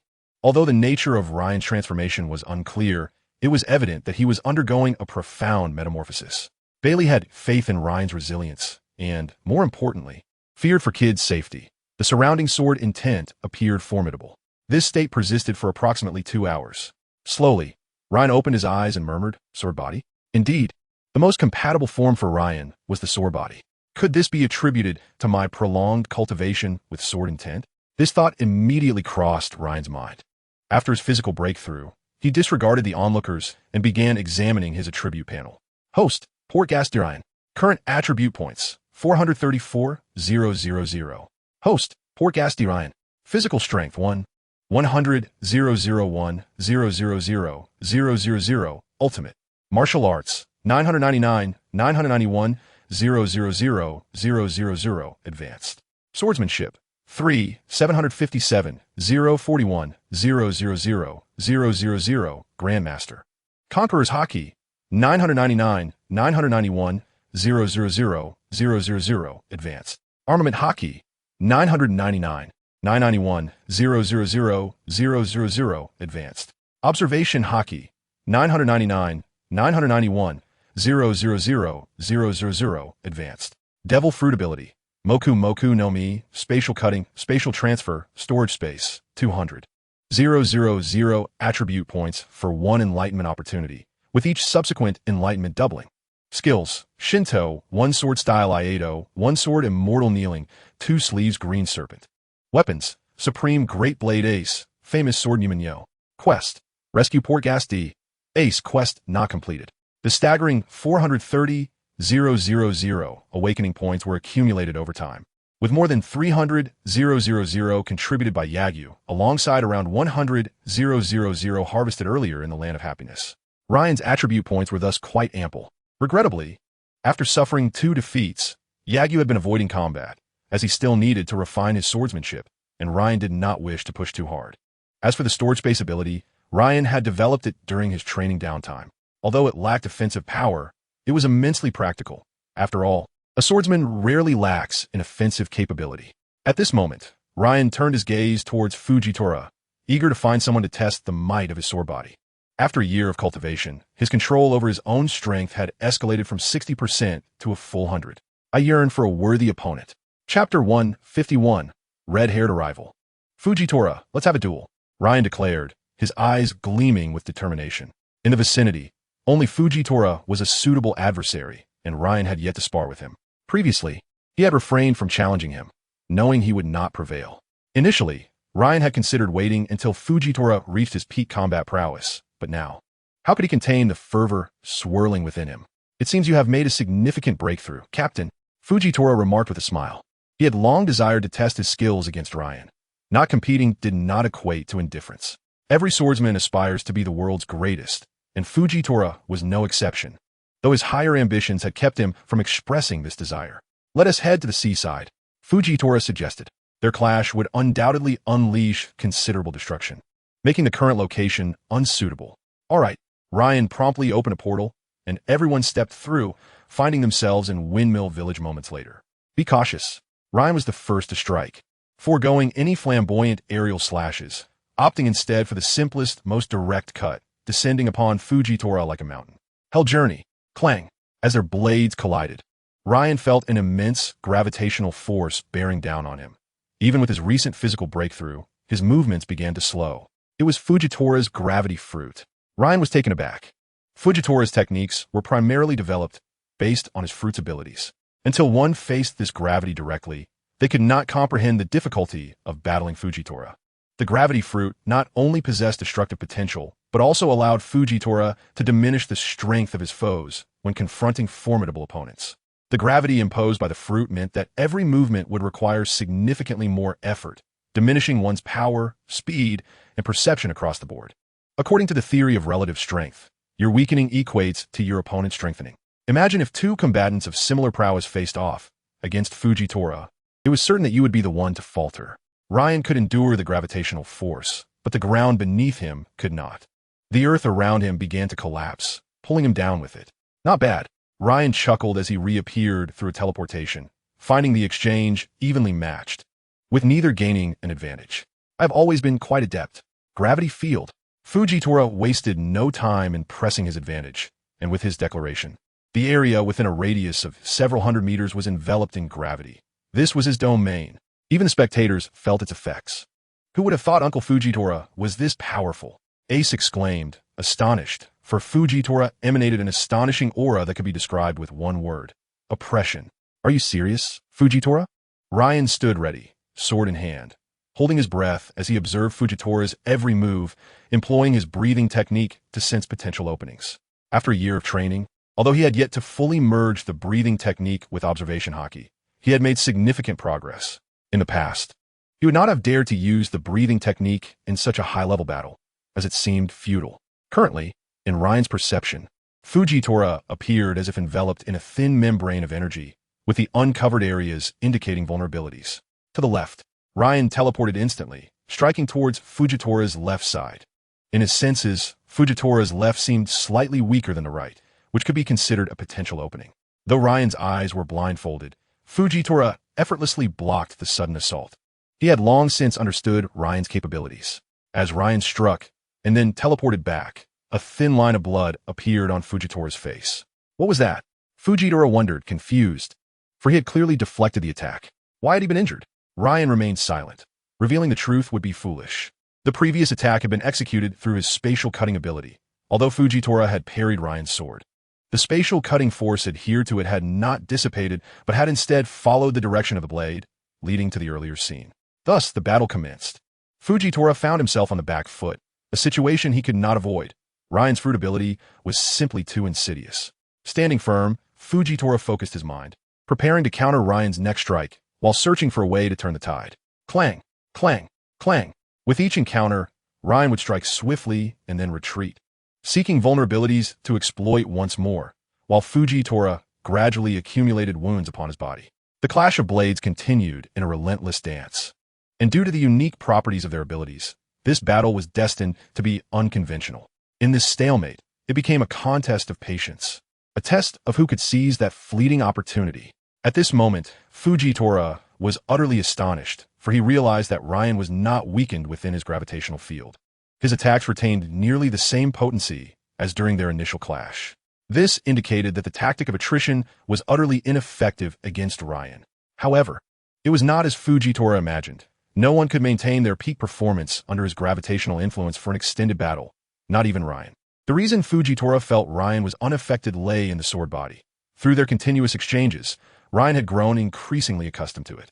The sword body not only fortified the wielder's physique to resemble steel, but also augmented their swordsmanship by a significant margin. As the sword body grew stronger, so too did its enhancements. One must not underestimate this seemingly modest increase. For the weaker, it may appear trivial, yet for the formidable, it signifies a qualitative transformation. This explained why Fujitora perceived Ryan's strikes as potent as ever, akin to a game mechanic where one's lifesteal matched their health loss. Neither could afford to prolong this any further. Both Fujitora and Ryan simultaneously harbored this thought. To Fujitora, the strategy of attrition had backfired, leaving him drained, while the hope of victory diminished with each passing moment. Conversely, Ryan, acutely aware of his adaptation, understood that further delay would lead to his own decline, prompting him to break the deadlock. Let us determine our fates, Fujitora. The aura surrounding Ryan surged higher still. In kind, Fujitora did not falter, welcoming Ryan's assault with open arms. Kneel before the sword sage. Gravitational blade, tiger's roar. Both combatants unleashed their most formidable techniques upon one another. Unexpectedly, just as their blades were about to collide, two figures materialized between Ryan and Fujitora, interrupting their strikes. Gentlemen, grant me a favor. Let us conclude this duel. A familiar silhouette appeared before Ryan. Shanks? Observing the somewhat mischievous smile and familiar words, Ryan felt a flicker of confusion, quickly realizing that the timing coincided with Shanks' arrival in the East Blue. Yet, Shanks bore evident changes since their last meeting. The three new scars on his face imparted an air of dominance, reminiscent of the climactic war at Marineford, save for an additional arm and a touch of youth. He appeared scarcely altered. Why should I grant you a favor? Ryan retorted, clearly displeased at the interruption of their sparring. Ha ha, you remain ever the same, Ryan. Shanks chuckled, unfazed. Captain, I told you, Ryan wouldn't give you any leeway. Indeed, Captain. A group disembarked from the ship, jesting at Shanks, and it dawned on everyone that the red-haired pirate's vessel had docked nearby. It was not solely Ryan and Fujitora engrossed in their duel. Others had been watching intently, resulting in their proximity without realization. Shanks, however, took no offense at Ryan's words. Instead, he laughed. I merely intervened to prevent an internal conflict. Internal conflict? Confusion reigned among all present, not just Ryan. When did we engage in internal conflict? He had thought to himself, bewildered. Strangely enough, upon seeing Shanks, he felt an inexplicable irritation, as if this red-haired man had wronged him in the past. I believe you are mistaken. My captain and I were merely sparring, Ryan explained. Shanks. The red-haired pirates. Suppressing laughter, you call that sparring? Observing the composed Fujitora, Shanks found himself momentarily at a loss for words. The commotion from Ryan's and Fujitora's engagement had caught his attention from afar, and he recognized Fujitora from his bounty poster as one of Ryan's crew. As a responsible and accountable pirate, how could Shanks stand by and witness their conflict? Thus, the earlier scene unfolded. Ha ha ha, as long as that's the case. Shanks, ever unperturbed, laughed heartily. His demeanor validated the adage. As long as you are unembarrassed, the embarrassment belongs to others. What brings you here? Ryan inquired. The reasons behind Shanks' arrival in the East Blue were a matter of speculation. Some suggested it was for Ace, others posited it was due to the mountain pirate Westgate, while yet others claimed it was in search of treasure. Rumors abounded, and Ryan was equally intrigued by the truth. Because of Ace? That notion was evidently far-fetched. Ace's identity had remained a closely guarded secret until his departure, known only to a select few, including Garp and those nearest to Ace. Would Garp disclose this to Shanks? Unthinkable. Garp had always regarded Ace as a promising marine. How could he allow him to associate with the Roger Pirates? As for Ace's closest companions, it was even less likely, as they had never ventured beyond the East Blue. I came to find you. Shanks flashed a brilliant smile, revealing his perfect white teeth. Honestly, don't deceive me. Ryan remained unimpressed by Shanks' claim of seeking him out. From his understanding of Shanks, he was not one to simply seek out others. Hadn't Luffy been gallivanting about without Shanks coming to find him? A formidable pirate, commanding respect in the New World, arriving in the weakest sea, specifically at Windmill Village, surely concealed some undisclosed secret. Furthermore, even if Ryan were not present, historically, Shanks would have arrived here regardless. Shanks' demeanor shifted slightly, growing more serious.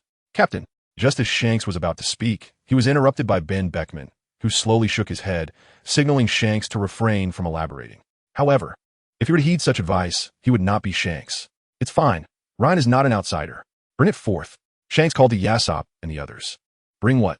Ryan's first thought was of the devil fruit that Luffy had consumed. The gum-gum fruit, also known as the Hito Hito no Mi. Mythical Zoan, Nika, sun god, form, is a fruit bearing the name of a deity. The world government has long sought to erase its existence from history, concealing this name, and it is mistakenly believed to be a paramecia type, when in fact it belongs to the Zoan category, possessing its own will. Nika's body exhibits rubber-like properties, enabling combat in any form, spreading joy wherever he goes. Nika is a liberator, also known as the sun god. When the user's body and spirit harmonize with the power, it awakens, bestowing upon the rubber physique enhanced strength and freedom. said to be the most extraordinary ability in existence, which had not awakened for centuries before Luffy. Throughout every era, the world government has endeavored to reclaim the gum-gum fruit. It has never succeeded, a pursuit spanning 800 years. In short order, as a box was presented, Ryan's suspicions were confirmed when Shanks slowly opened it, revealing a purple fruit. A devil fruit. Shanks spoke in a low voice. It is it that guided us here. Upon hearing these words, the crowd displayed expressions of utter astonishment. It is well known that devil fruits are merely treasures that enhance one's strength, devoid of any consciousness.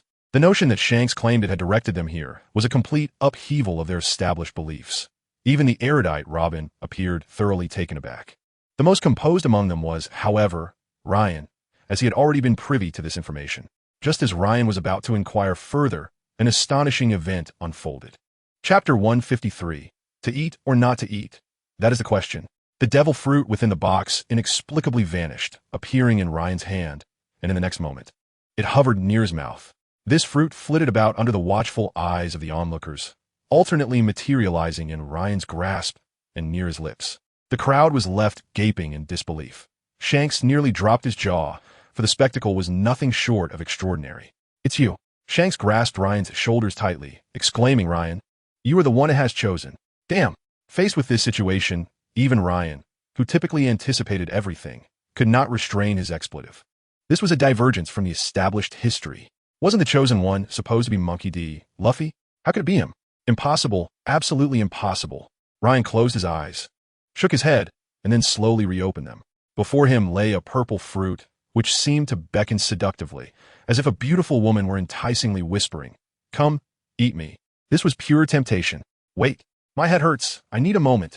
Confronted with the allure of the Nika fruit, Ryan needed to gather his thoughts. "Captain," observing Ryan's demeanor, Kid expressed concern, believing that the malevolent fruit had cast some curse upon their captain, resulting in his current state. However, Ryan paid no heed to Kid, for he was preoccupied with pondering why the Nika fruit seemed so drawn to him, considering he was not the fated child, Luffy. Was it because he was a traveler from another world? This seemed implausible, as the Nika fruit was a product of this realm, and Ryan had never interacted with it before. How could he alter history or influence outcomes?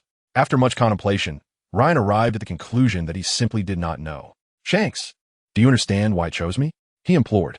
"Because you are the one it has selected." Shanks replied nonchalantly, unfazed by Ryan's irritation, for he spoke the truth. Ever since he had been located by the world government as covert organization, CP9, and subsequently transported to Mariewa, Shanks had led his crew to intercept. According to the information he had gathered, the Nika fruit possessed the ability to choose its master, and it had guided them to the East Blue. What had just transpired was merely the Nika fruit urging Ryan to consume it.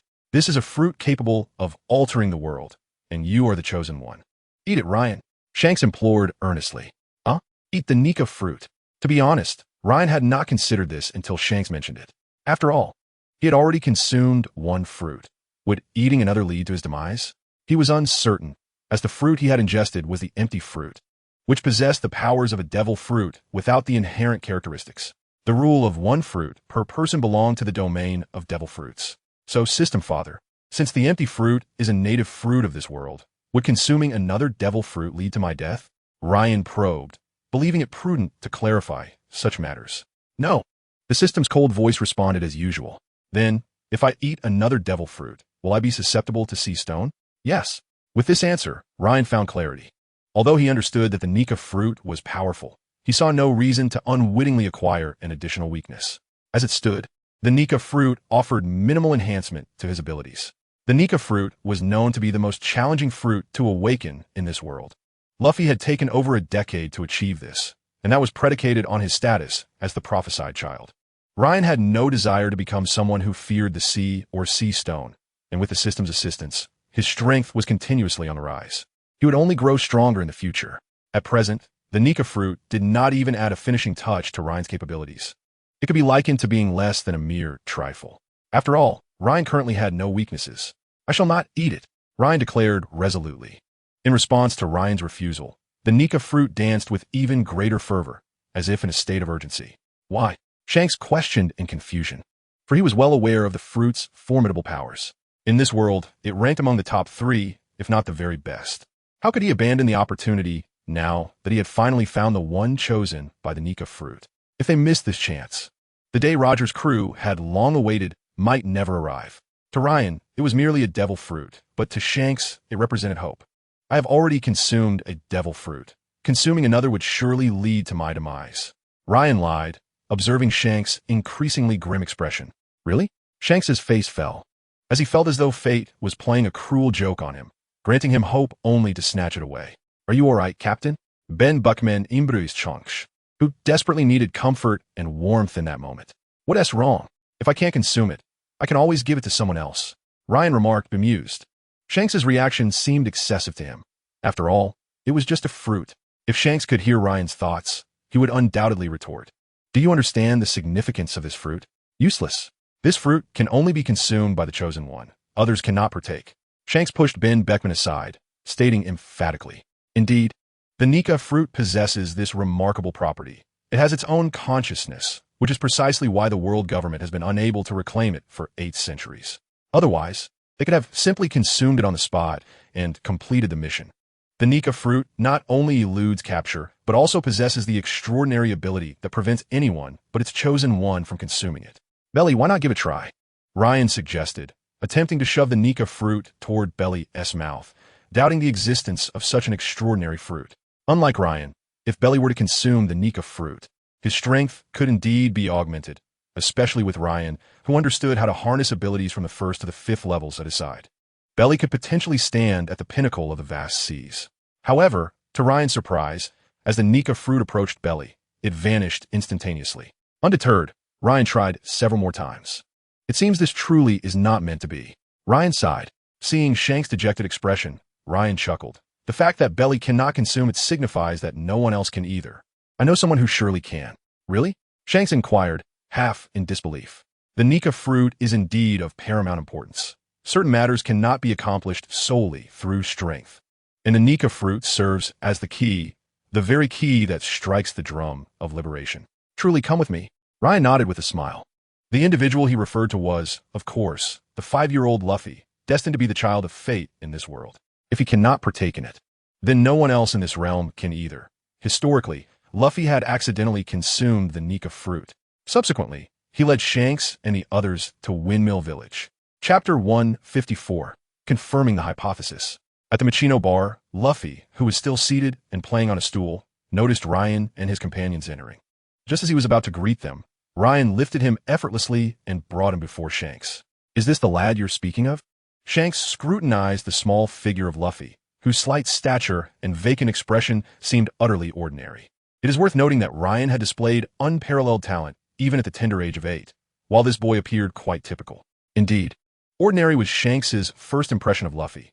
Left on the street, he would be merely a passerby. Captain, are you mistaken? This boy is the chosen one? A voice, likely kids, echoed the sentiments of disbelief shared amongst the group. What's going on? Luffy inquired, observing the peculiar scene before him with a grin. Is that Captain Roger? The moment Shanks beheld Luffy's smile, he was reminded of his most revered captain, Roger, for their smiles bore an uncanny resemblance. Perhaps, just perhaps, this boy truly possesses potential. Shanks couldn't help but entertain such a notion.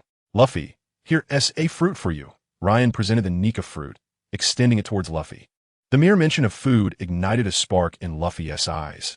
Eating was his utmost delight, and indulging in delicious offerings brought him unbridled joy. Grasping the Nika fruit, Luffy bit into it under the watchful gaze of the onlookers. How disgusting! He exclaimed, you trickster, you big liar. Feeling utterly deceived, Luffy exaggeratedly mimicked retching, but to no avail. The moment he consumed the devil fruit, its effects had already taken hold. Luffy's face contorted into a grimace reminiscent of a bitter melon. I feel like I will never love again. This encapsulated Luffy's current sentiments. Meanwhile, the onlookers, particularly Shanks, were left in a state of bewilderment. Could it be that there were 2 chosen ones for the Nika fruit? What a joke! Enel could hardly believe it. After all, not only had Bailey and others who had not consumed a devil fruit attempted it, but it had been proven that only those recognized could obtain such a fruit. Yet, Luffy had consumed it, indicating that he, like their captain Ryan, was indeed a chosen one. Luffy, whom Enel harbored a dislike for, often smiled at him. But for reasons unknown, Enel found himself disliking Luffy from the depths of his heart. He really resembles the captain. Shanks gently ruffled Luffy's hair. What? The entire crew of the red-haired pirates looked on in astonishment, for Shanks's assessment was exceedingly lofty, and they were all aware of who his captain was. The Pirate King, Gold. Roger? Bailey murmured. Though he had previously been unaware of Shanks' captain, after all that had transpired, how could he still be ignorant? Shanks had once sailed alongside Jabba, who was Roger's first mate. Indeed, he bears a striking resemblance. Shanks' gaze grew increasingly affectionate.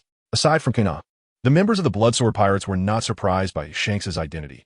As former crew members of the Pirate King, they had encountered many renowned figures, including Buggy, alongside the likes of the Golden Lion, Whitebeard, Garp, and Sengoku, all of whom they had dealings with. His crew? Ace scrutinized the red-haired man in the straw hat, then glanced at Luffy, who was still grimacing from the unpleasant taste. Ace felt a newfound reason to adore Luffy. Luffy is Roger. I hit Luffy, I hit Roger. Ace quickly formulated this logic, smiling at Luffy. Ryan tugged at Luffy's arm, discovering that it indeed possessed the characteristics of rubber, capable of stretching and elongating. What is happening? Luffy curiously observed his arm extend, finding the experience rather amusing. Before Shanks could speak, Ryan interjected. You have consumed the rubber fruit and are now a rubber man. When you attack, you must shout Goma Gomu, and under no circumstances should you say Nika Nika. Understood?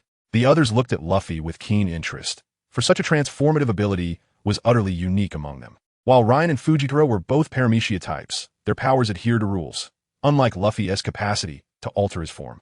Kid, too, was of a different class, and Enel, being of the Logia type, was entirely dissimilar. Robin's fruit somewhat paralleled Luffy's, yet remained distinct.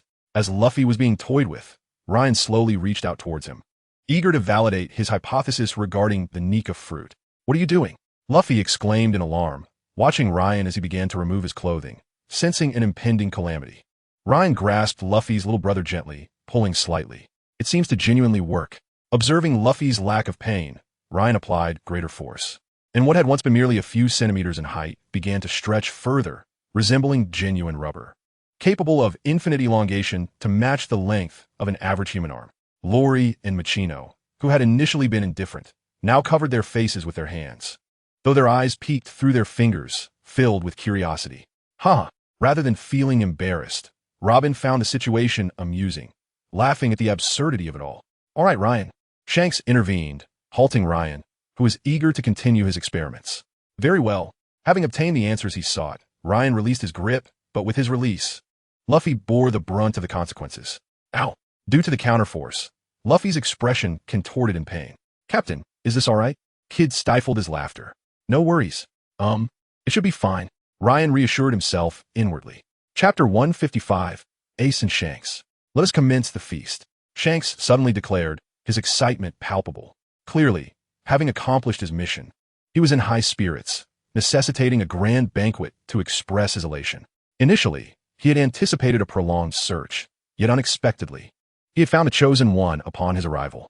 Although there had been some twists along the way, it ultimately culminated in a satisfying resolution, was it not? A feast.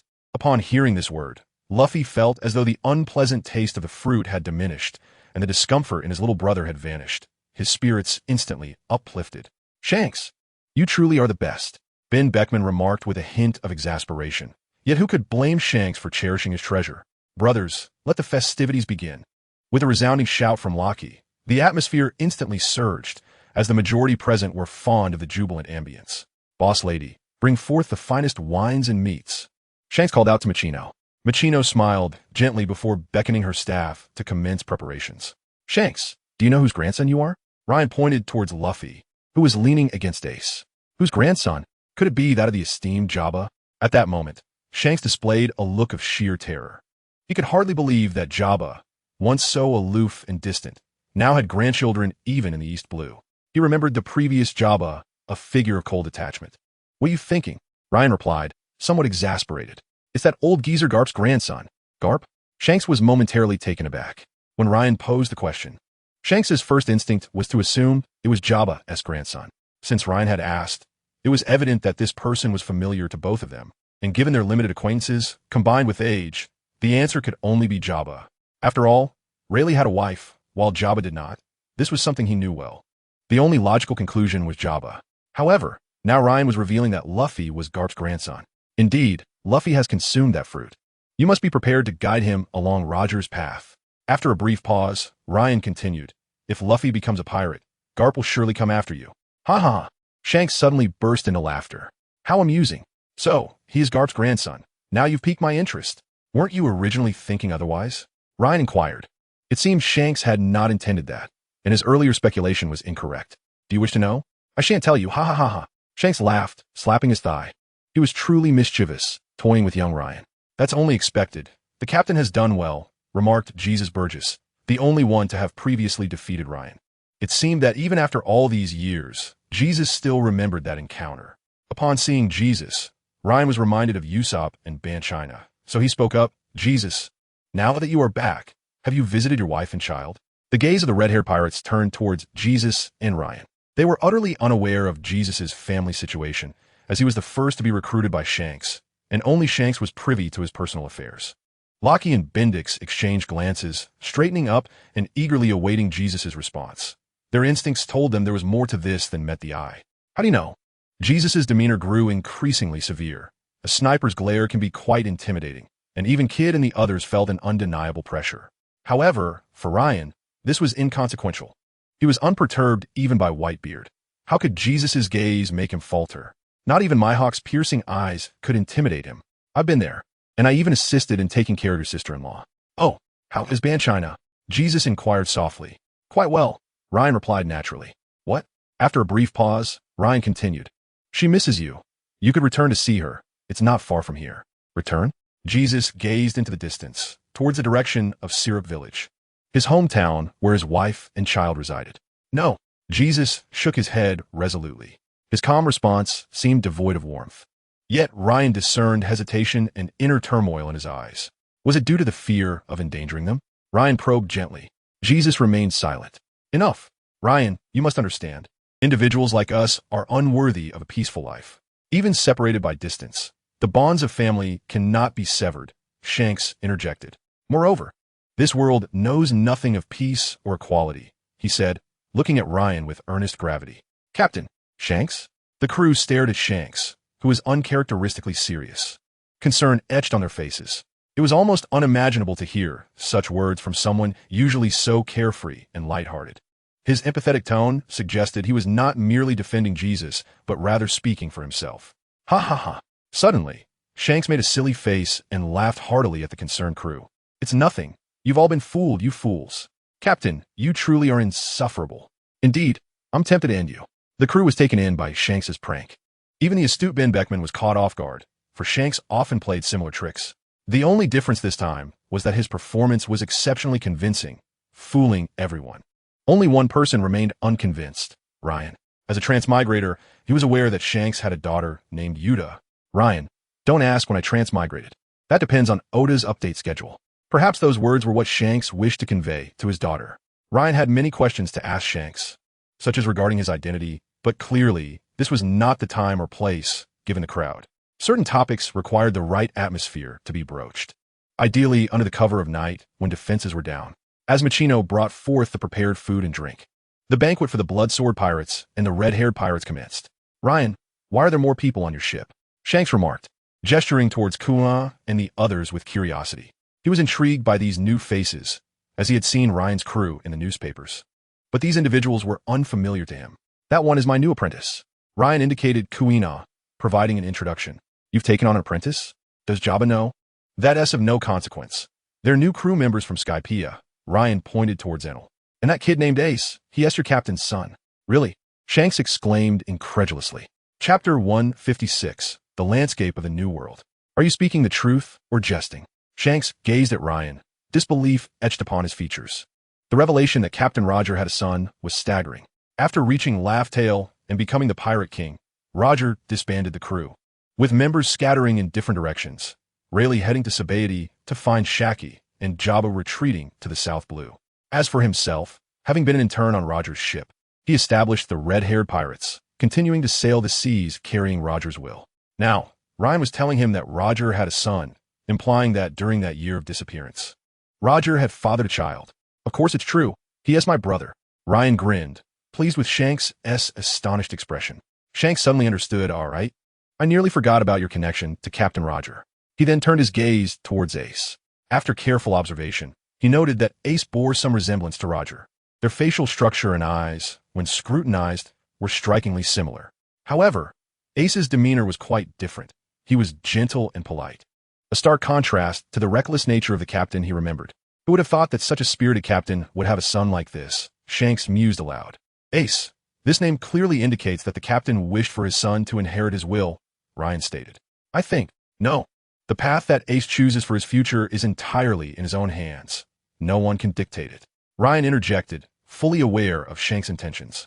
He knew Shanks was merely suggesting that Ace follow in Roger's footsteps. Although this advice came from a place of goodwill, Ryan would not acquiesce.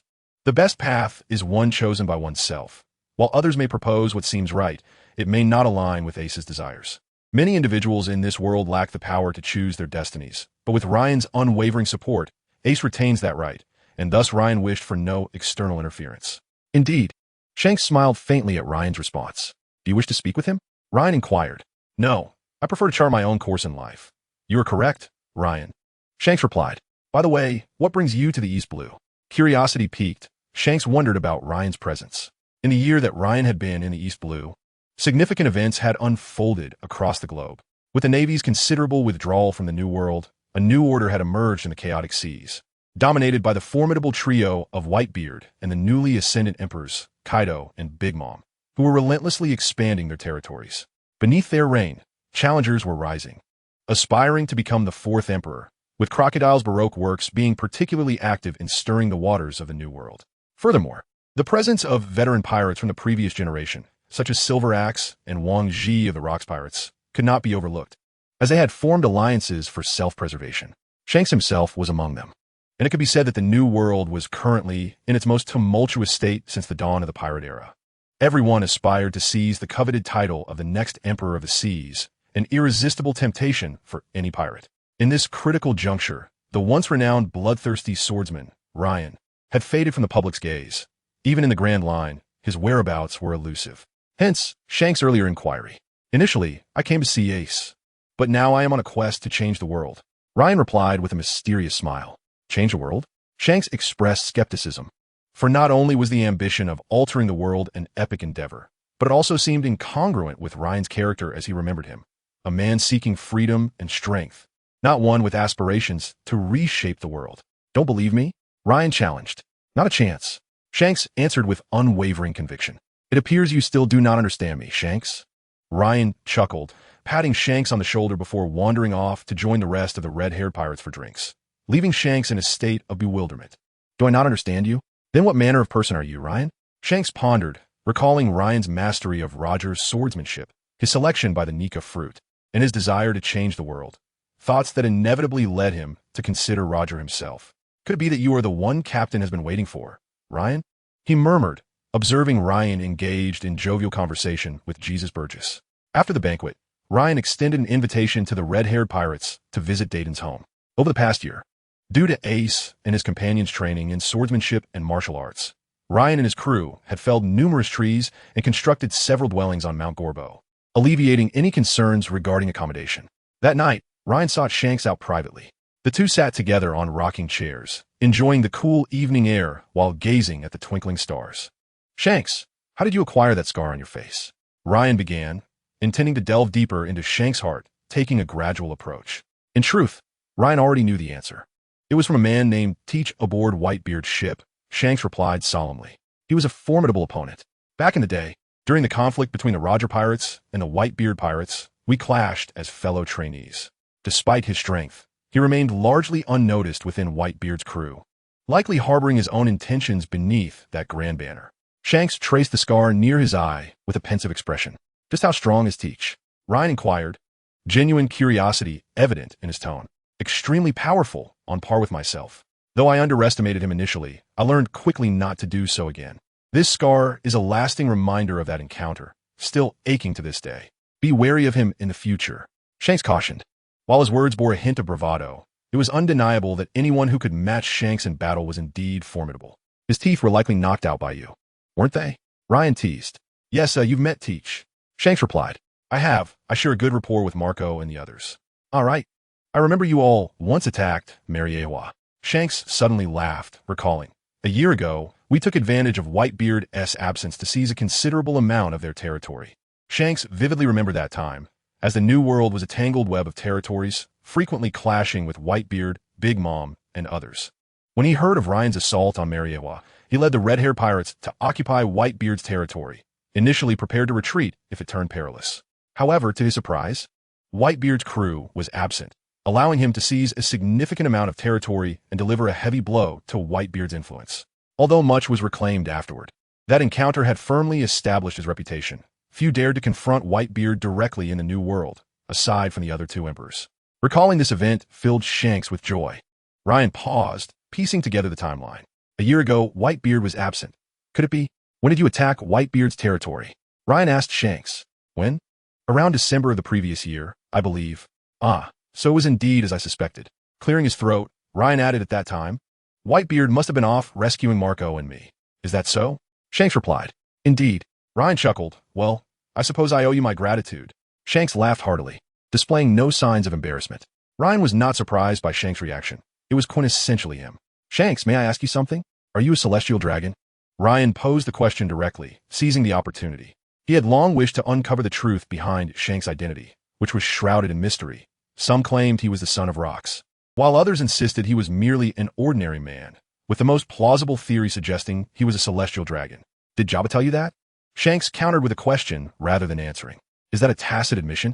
Ryan inquired, uncertainty lacing his tone. Are you acknowledging it? I am not. That would be buggy. Ryan exclaimed, his eyes widening in disbelief. Chapter 158. Seeds of Hope. What?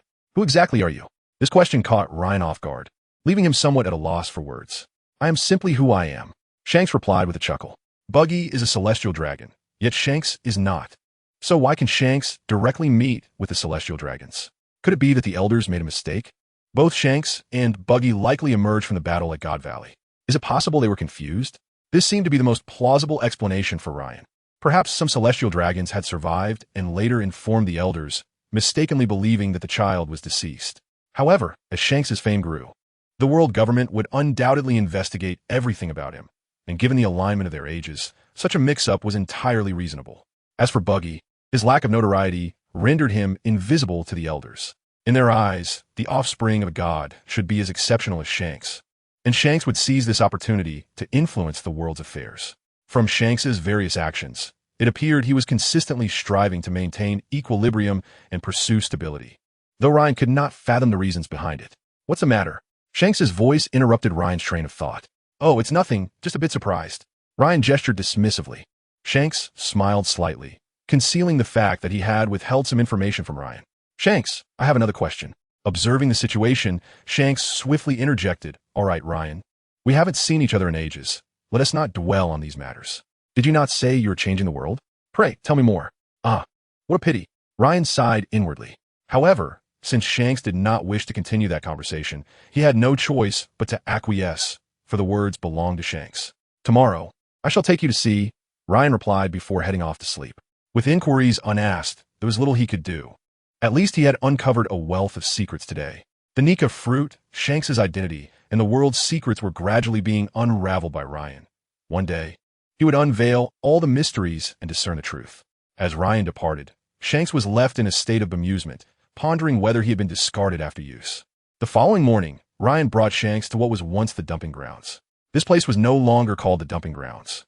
It had acquired a new name, the Future Industrial Park. Countless buildings now stood erect, and the foul stench and refuse of the past were nowhere to be seen. At this hour, throngs of people were making their way to their workplaces. Their smiles indicated a profound satisfaction with their current lives, having escaped the previous existence of scarcity, now aspiring for greater ambitions, namely, family life. Perhaps this generation could settle for mere sustenance, but the next could strive for more. What is this? Shanks asked, momentarily taken aback. Such a scene was unprecedented in the world of pirates. Let us continue observing. Ryan responded, leading Shanks to Goya Primary School. Here, Shanks witnessed the carefree laughter of children and the cheerful sounds of reading, leaving him utterly astonished. Is all of this you're doing? Indeed, this is where the seeds of hope are sown. Chapter 159. Transformation. Seeds of hope? Shanks mused softly. Yes, hope for the next generation. Ryan's words elicited a nod of agreement from Shanks. Throughout his life, he had witnessed too much suffering and tragedy. Otherwise, he would not have declared that peace and equality did not truly exist in this world, a testament to his utter disillusionment. Sometimes, knowing too much can be a burden. The more one understands, the more one suffers. The more one learns, the more one is torn apart. Yet, with increased knowledge comes a deeper understanding of the truth, such as the darkness of society, the distortion of humanity, and the degradation of morality. However, it is not these negatives that cause pain, but rather one's own impotence, as one realizes their inability to effect change. Some may shy away from confronting this reality. Take the Red Count, Bartholomew Kuma, for instance. Endowed with the innate ability to hear the thoughts of others, he found his powers both helpful in battle and repulsive as he became privy to the darkness hidden within people's hearts. Thus, he chose to escape, isolating himself, for he knew that companions were hardly trustworthy. Perhaps he once placed his trust in others, but after witnessing and hearing too much, he became disillusioned. The same can be said for Fujitora, who, unable to bear the world's ugliness, blinded himself. Yet, even in his evasion, he sought hope, with Ryan embodying that hope. Historically, Shanks was not dissimilar. Feeling powerless to change the world, he placed his hope and future in Luffy. Hope resides within you as well, Ryan, Shanks earnestly stated. Gazing at Ryan. Me? Ryan was momentarily taken aback, then replied, Hope resides within you too, Shanks. Changing the world cannot be accomplished by one individual alone. It is only through collective unity that true strength can manifest. This endeavor is not solely reliant on me. Figures like Tiger, Fujitora, and others have contributed significantly. Observing Shanks, Ryan expressed his reflections. He noticed that the Shanks of today seemed different from the Shanks of years past. The former believed he could change everything, while the latter had placed hope in others. This was evident not only in his regard for the Nika fruit, but also in his recent words. Thus, Ryan sought to enlighten Shanks, and he spoke truthfully. The transformation within the Goya kingdom over the course of a single year, while influenced by his foresight, was also a result of the efforts of Tiger, Fujitora, and others. Without diligent execution, even the finest plans would be in vain. It is akin to football in the Celestial Empire. No matter how exceptional the tactics, coaching, or training environment, if the players do not measure up, the desired outcomes will remain elusive. In plain terms, if the individuals lack ambition, fail to adhere to rigorous training regimens, or do not approach each match with seriousness, defeat is inevitable. You speak the truth. Shanks smiled. Indeed, did not Captain Roger's initiation of the Great Pirate Era aim to achieve such an outcome? Ryan, you have truly transformed. And so have you. Shanks sighed inwardly, acknowledging that Ryan's changes were for the better while his own. Picking up a textbook from Goya Primary School, Shanks began to examine it, curious about what the children were learning. His expression shifted dramatically, displaying shock, confusion, reflection, joy, and relaxation. To him, it appeared to be a treatise against the world government, as the content directly contradicted the actions of the current regime. However, one thing intrigued him. Why does this book contain so many phrases attributed to Mr. Ryan? Ahem, it was compiled by others. Ryan quickly diverted the topic, as he realized he had not taken the time to explore thoroughly amid his rigorous training schedule. Very well, Ryan led Shanks down the main street. The central street, the high town, the palace, these places were replete with the footprints of Ryan and Shanks. As they completed their journey and arrived at the base of the Free Alliance to meet with Tiger, Shanks finally grasped the profound meaning behind Ryan's words about changing the world. The kingdom of Goa had transcended the era of rampant aristocratic tyranny, where the nobility held absolute power. The status of commoners had gradually risen. Although nobility still existed, their diminishing authority had considerably weakened. Remarkably, Shanks had not encountered a single slave in this place. Upon inquiring with Ryan, he learned about the recent abolition of slavery. The industrial zone, once regarded as a desolate dumping ground, had transformed dramatically. Unlike the commoners in other nations, those here radiated hope in their eyes, a yearning for the future and an aspiration for tomorrow. If there were a happiness index, the citizens of the Kingdom of Goa would undoubtedly score at least 60 points. A score below 60 denotes unhappiness, while 60 to 85 signifies an average level of contentment. 85 to 95 indicates happiness, and scores above 95 reflect great joy. One must not underestimate the significance of a mere 60 points. In the tumultuous world of pirates, beset by war, economic strife, piracy, nobility, and gang violence, nearly every nation languished below this threshold of happiness. thus achieving a passing score positioned the Kingdom of Goa among the most prosperous in the world. This is Tiger. This is Shanks. Ryan introduced. The Free Alliance? After greeting Tiger, Shanks noticed the 5 bold characters beneath the fiery red flag. Chapter 160, Elder Shanks. Is this the organization you established? Shanks inquired curiously, glancing at Ryan. Due to the relatively low-key development of the Free Alliance and its focus over the past year on the 4 Seas, Shanks, who was far away in the New World, had never heard of its name.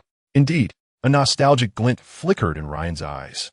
What once seemed like an inconsequential decision had now blossomed into something remarkable. Come in and sit.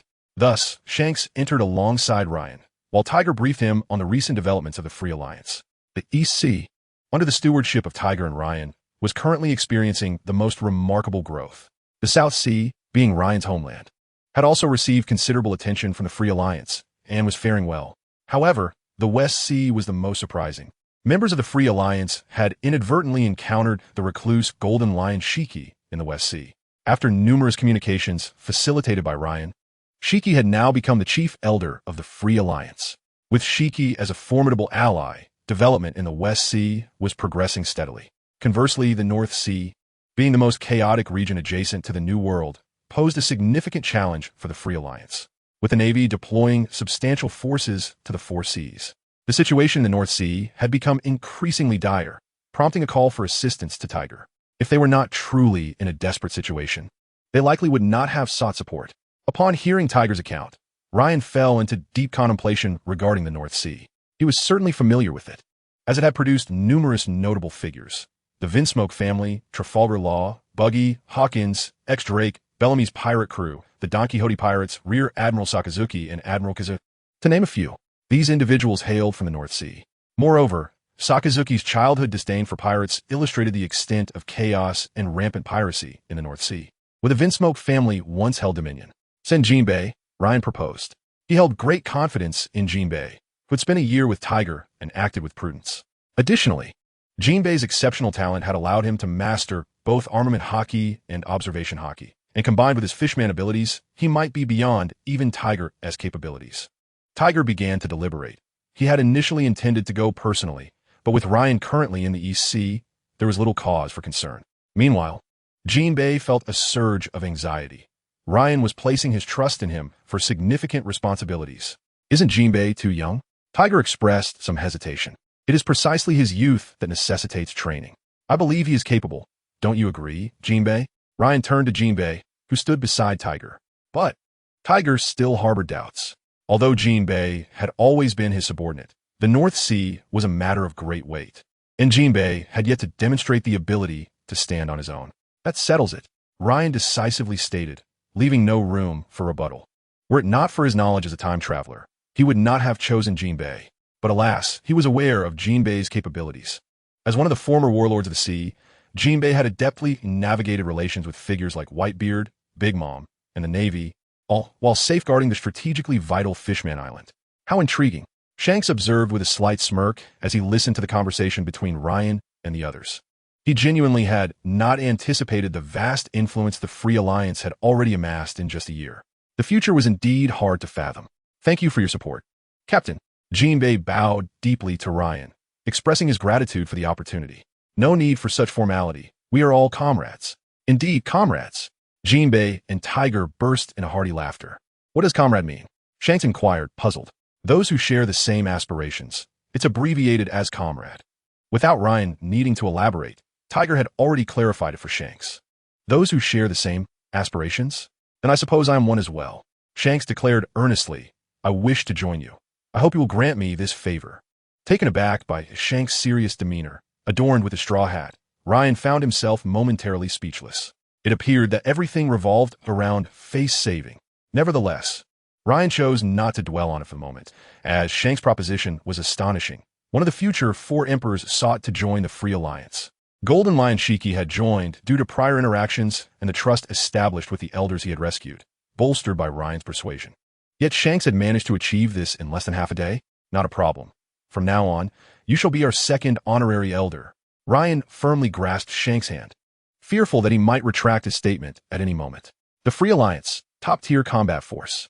Unlike Golden Lion, Shanks, in terms of both strength and the influence of his subordinates, surpassed the now diminished Golden Lion. Second Elder? Who is the Chief Elder? Golden Lion Shiki. Very well. My apologies for intruding. For Shanks, who had participated in the Battle of Edward, Golden Lion was indeed deserving of the title of Chief Elder. What is the role of an elder? Shanks finally grasped the significance of the title. Despite his extensive travels, he had not encountered this designation before. Elders are appointed personally by the leader, independent of any other position, holding an equivalent status to that of the leader within the Free Alliance. Tiger explained. Sound impressive. Shanks' eyes sparkled with excitement.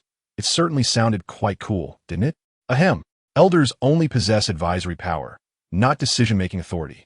Ryan shot a glare at Tiger, then proceeded to clarify. Tiger seemed to only highlight the positives, neglecting to mention the drawbacks, which left Ryan somewhat exasperated. Perhaps he had delivered too many speeches. However, Shanks remained oblivious to the message that Ryan intended to convey, still caught up in the exhilaration of his newly appointed position as an elder. It was indeed Ryan's wish to appoint Shanks as an elder, not out of pettiness, nor a desire to exclude them from the decision-making processes of the Free Alliance. Rather, it was a recognition that for any nascent organization, particularly in its formative stages, centralization of power is the most prudent path. Only in an environment devoid of dissenting voices can the Free Alliance truly unify its efforts. It is essential to understand that both Shanks and the Golden Lion are seasoned individuals, having weathered numerous storms, each possessing their own distinct methodologies of thought. Allowing them to partake in decision-making could easily lead to discord. At present, the Free Alliance operates as a unilateral entity under Ryan's guidance. Much like the recent matter with Tiger, one may have alternative ideas, which is entirely acceptable, yet one must ultimately defer to Ryan's vision. Any dissent must be stifled. Ryan had invested considerable effort into nurturing this organization, and it was imperative that it followed the trajectory he had meticulously planned. With Shanks proactively expressing his desire to join, Ryan's mind began to entertain further possibilities. Currently, there are 2 elders, and the establishment of a council of elders could certainly be on the horizon. Figures such as Mihawk, Marco, Vista, Jozu, and even Buggy could be potential candidates. While the Free Alliance thrives in the 4 seas, its future undoubtedly beckons towards the Grand Line and the New World. With the assistance of such esteemed individuals, the advancement of the Free Alliance would be significantly bolstered. The concept of an Elder Council emerged in Ryan's thoughts, although it remains in its infancy. Who can foresee what the future holds? Chapter 161. Anticipation for the Future. Isn't it nearly time for the enrollment at Goya Primary School? Ryan inquired. The day after tomorrow. I truly wonder how many will show up this time. Tiger exclaimed, exhilarated. In his year as principal, he felt he had discovered the essence of his existence. He relished the sensation of conveying his ideas to others. Here, he envisioned the aspirations of countless ancestors from Fishman Island, a world where fishmen and merfolk coexist joyfully under the sun, living in harmony with humans, devoid of discrimination and harm. This vision echoed the deepest ideals he shared with Princess Odoheim. He saw hope in the eyes of these children, not the intangible hope of the past, but a tangible one, as if he could reach out and touch it, nurtured by his own dedication. One of the most formidable challenges in life is instilling one's thoughts into the minds of others. Yet Tiger had achieved this. Indeed, today should witness an even greater turnout. Ryan asserted firmly. To be candid, the world is still lacking fertile ground for revolution. The common folk have grown accustomed to submission, too fearful to resist the exploitation imposed by the nobility. These ideologies are deeply entrenched, a habit forged by the 8 centuries of rule by the celestial dragons. Much like the Navy, which possesses immense power, yet has never contemplated enacting change, as their minds have long been imprisoned. Carp stands as a quintessential example within the Navy, rebellious and unconventional, but even he has never exhibited any overt resistance against the world government. Perhaps he harbors such thoughts internally, which is why he does not obstruct Dragon's revolutionary endeavors. If the Navy embodies this ethos, the common people are even more so, whether in Alabasta or Dressrosa. While these nations may experience internal strife and warfare, the thought of rebelling against the world government never crosses their minds. Instead, they attribute all grievances to the rulers of their kingdoms, never contemplating whether the fault lies with the world government itself. The role of the Revolutionary Army is to incite insurrections in non-world government territories, toppling regimes and installing new leaders, yet the fundamental issues remain unaddressed. They target only the underprivileged, those at the lowest echelons of society, instilling within them a sense of rebellion. One revolutionary cadre, Belabedi, a paramecia-type user of the Inspire fruit, can awaken latent strength within the oppressed, emboldening them to rise against their oppressors and even enabling an outpouring of power from those inspired. In moments when courage falters, Belabedi's abilities ignite the inner strength of those who feel powerless, compelling them to take up arms. However, such fruit-based abilities are transient. What comes next? Most of those individuals will revert to their previous complacency, resistant to change unless their lives are directly threatened. While the Revolutionary Army's initiatives are undoubtedly significant, Ryan perceives them as superficial, yielding only temporary results, palliative rather than curative. If the Revolutionary Army merely strips the world government's veneer, the Free Alliance seeks to undermine its very roots. When the prevailing ideologies instilled in people from a young age encompass democracy, freedom, equality, and justice, they will inherently become agents of resistance. The day the world resembles the Goya kingdom, true transformation will occur. It is akin to the 21st century. If slavery were to resurface, it would be met with global condemnation and eradication. Similarly, should democratic ideals arise in a society steeped in slavery, they too would be extinguished as heretical. This is the stark reality. When one stands at odds with the world, it will invariably deem the individual to be in error, regardless of their correctness. Societal advancement is a relentless march towards progress, yet it demands both blood and suffering as its nourishment, as well as time for adaptation. The current world of pirates has yet to reach such a juncture, although nascent ideas are beginning to take root, albeit faintly. Ryan's mission is to expedite this process, guiding it swiftly toward the world of his aspirations. The moment the majority embrace his philosophies, the world shall undergo a profound metamorphosis. Ryan eagerly anticipates the arrival of that day. Chapter 162, A Clash with Red-Haired Shanks. Elsewhere, while not as overtly as in the Goya kingdom, individuals are nonetheless pursuing their ideals through alternative means.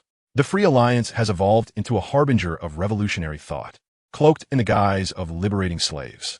However, the liberation of slaves remains a crucial aspect of its mission, which Ryan has not forsaken. He has merely integrated it with broader objectives.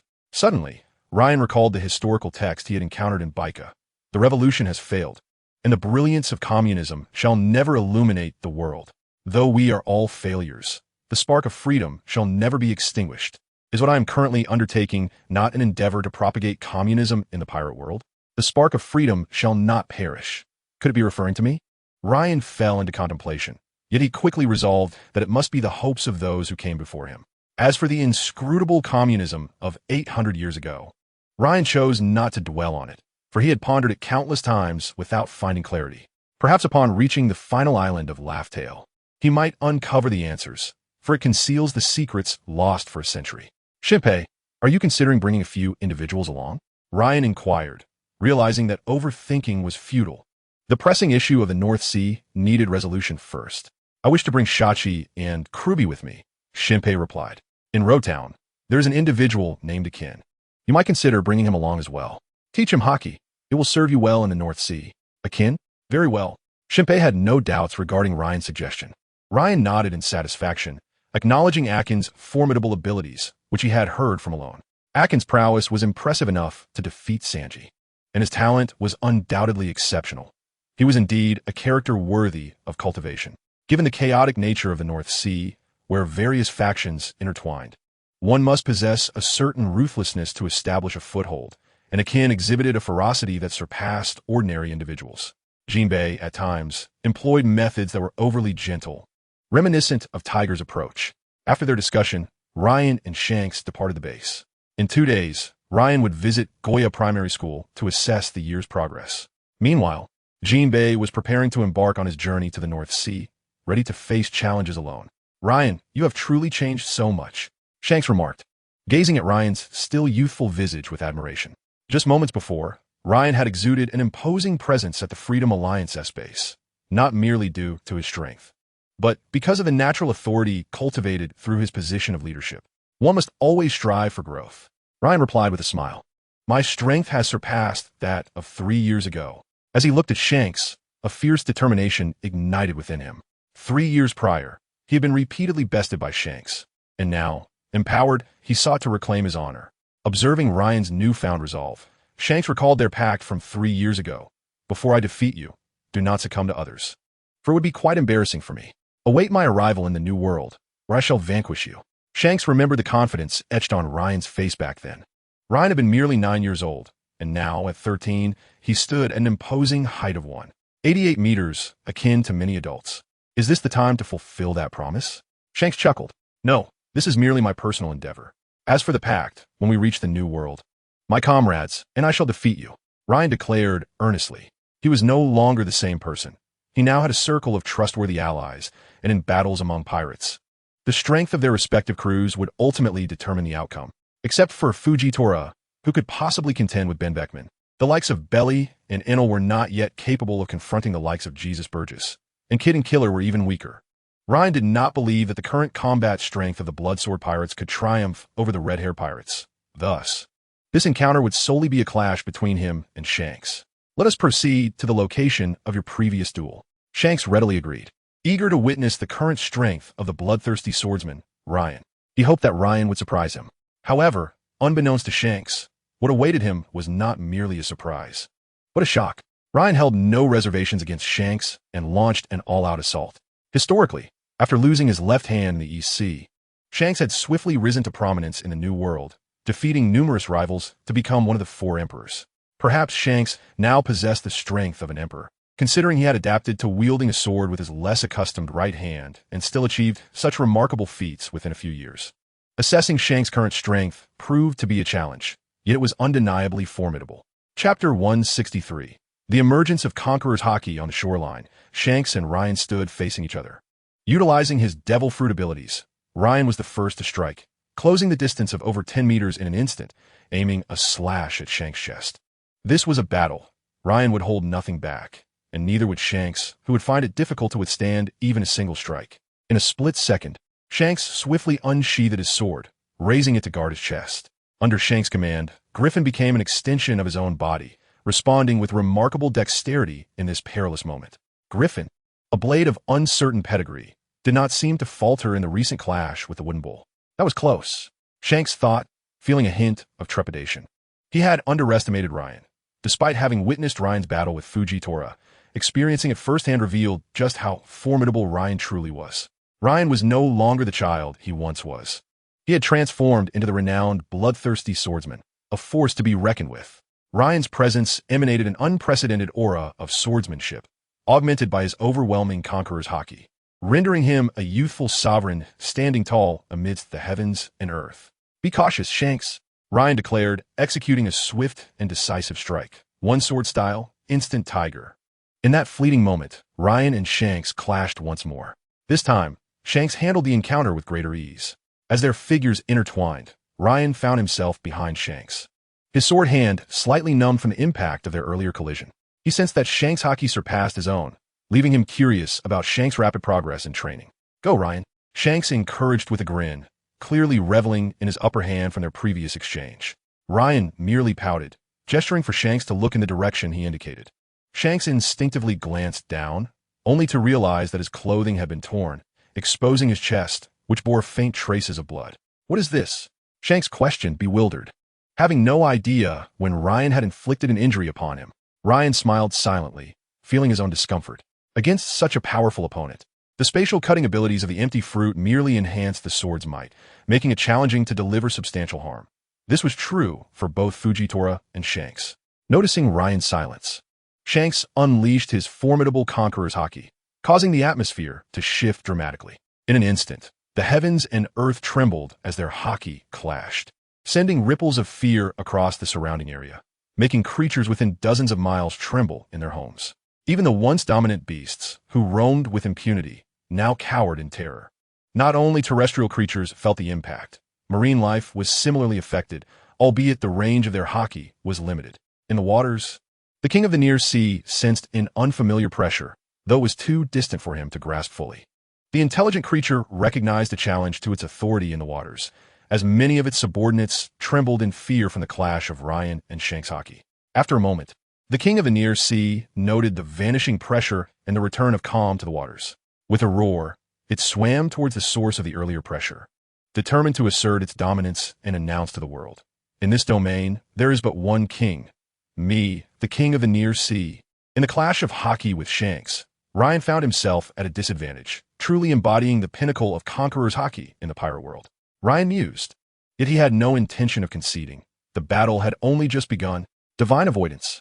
Ryan unleashed a lethal strike, empowered by the continuous growth of his three-color Haki. Ha! Shanks laughed heartily. Divine Avoidance.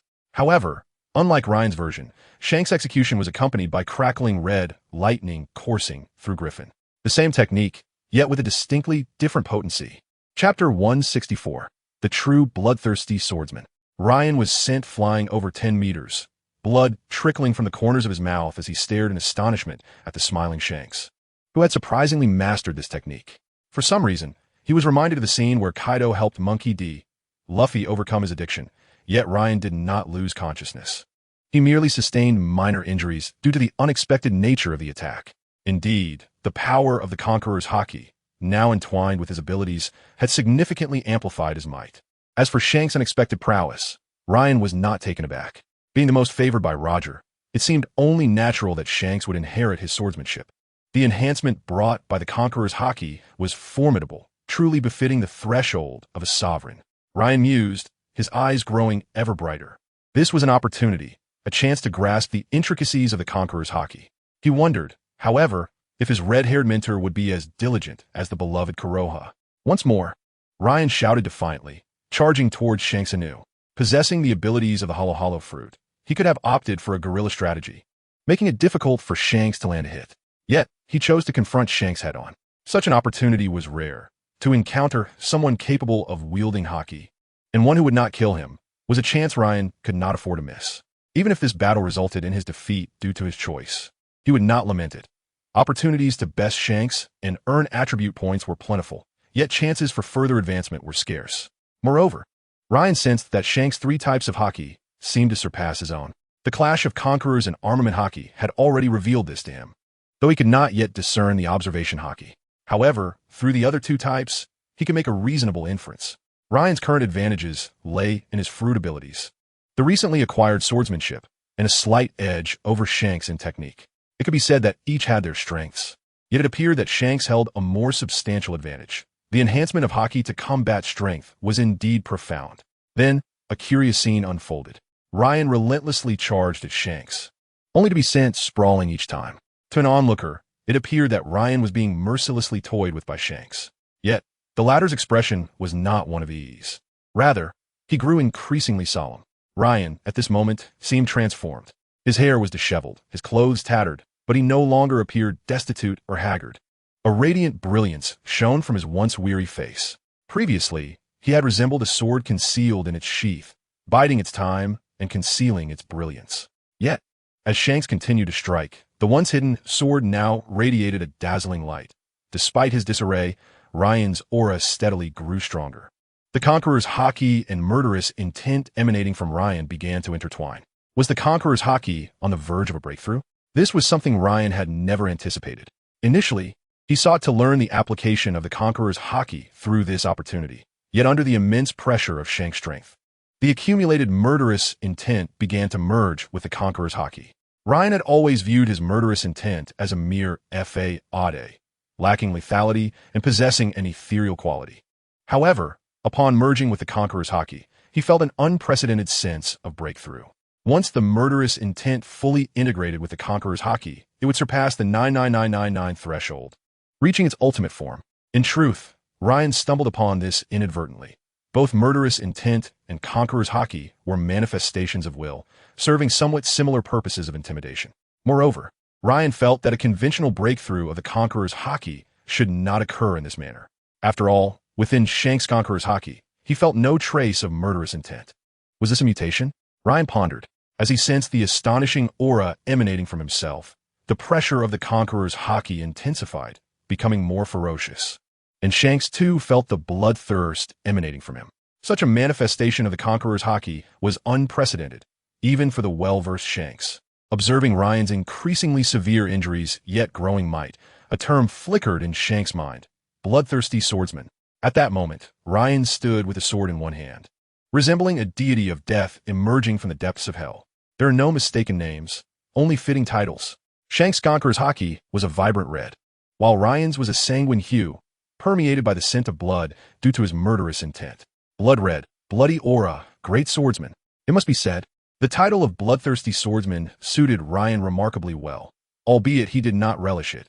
Chapter 165. Come here. Bring it on, Shanks. I feel stronger than ever. Ryan provoked with overflowing confidence, determined to use this battle to catalyze the complete transformation of his Conqueror's haki into its ultimate form. All right. Shanks gripped his sword, the Griffin, recognizing Ryan's intent to use him as a stepping stone for his breakthrough. If that was the case, then why not assist him? Shanks possessed absolute confidence in his strength. Even if Ryan were to break through, he would not become his equal. However, Shanks was genuinely astonished that Ryan could find an avenue to advance his Conqueror's haki amidst their duel. One must understand, the Conqueror's haki, being the most unique of the three types, is notoriously difficult to elevate. The Conqueror's haki is an intangible, ethereal presence, and those who awaken it often do so unconsciously. Due to its uniqueness, the Conqueror's haki cannot be enhanced through personal cultivation like observation and armament haki. It can only be strengthened when the spirit of the wielder is elevated. Thus, when Ryan's Conqueror's haki grew stronger in battle, it was no wonder Shanks was so taken aback. This was an entirely new path. Of course, Shanks remained focused during the fight, his attention solely on Ryan's next move. What was happening? Shanks was bewildered. Just as Ryan's aura peaked, preparing to strike, it suddenly deflated like a punctured balloon. Shanks exclaimed, "I've bared it all for this." The instigator, Ryan, was equally perplexed. What had just transpired?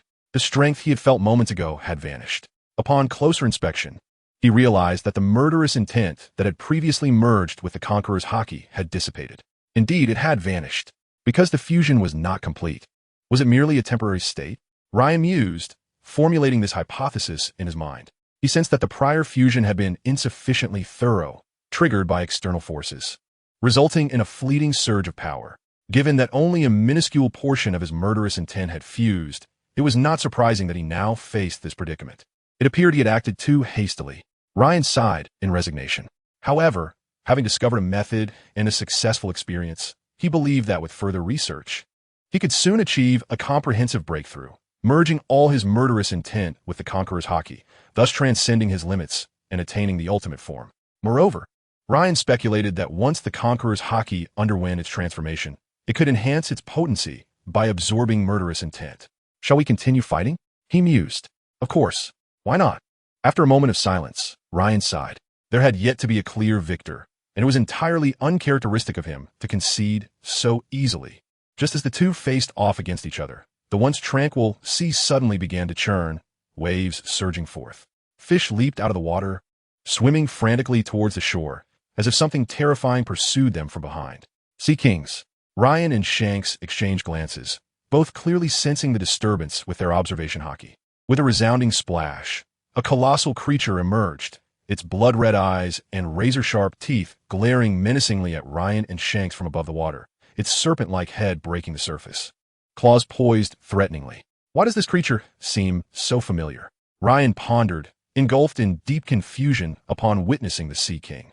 Do you recognize it? Shanks inquired, moving closer. Ah. Ryan glanced back at the distant beast, then at Shanks's still intact left hand, and suddenly realized, wasn't this the near Sea King? How fortuitously it had presented itself.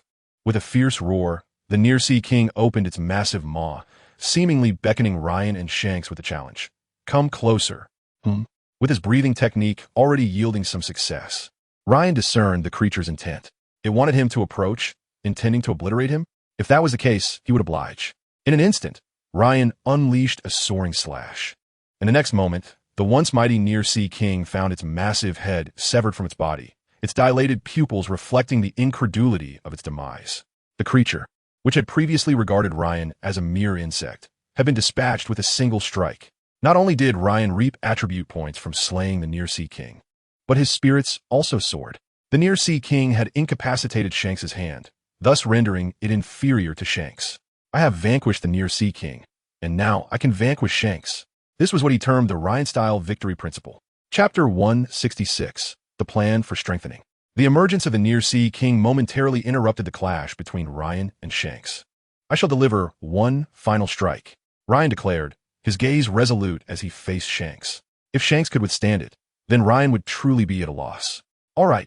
Though appearing battered, Shanks's fighting spirit remained undiminished as he nodded slowly. Azure Serpent of the Twin Sleeves. Ryan shouted.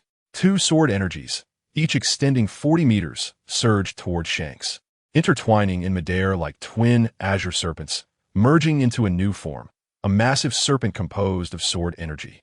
The atmosphere shifted dramatically, the surrounding air tearing apart in the wake of this sword energy.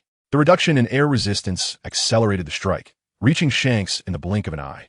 Taking a deep breath, Shanks transitioned from wielding his sword with one hand to using both, his expression grave as he steadied his gaze forward. Slash! With all his might, Shanks swung his blade, his armament and Conqueror's haki coiling around it, finally clashing with Ryan's sword energy. A resounding boom echoed, accompanied by a cloud of dust. And Shanks vanished from Ryan's sight. After a moment, as the smoke cleared, Shanks re-emerged.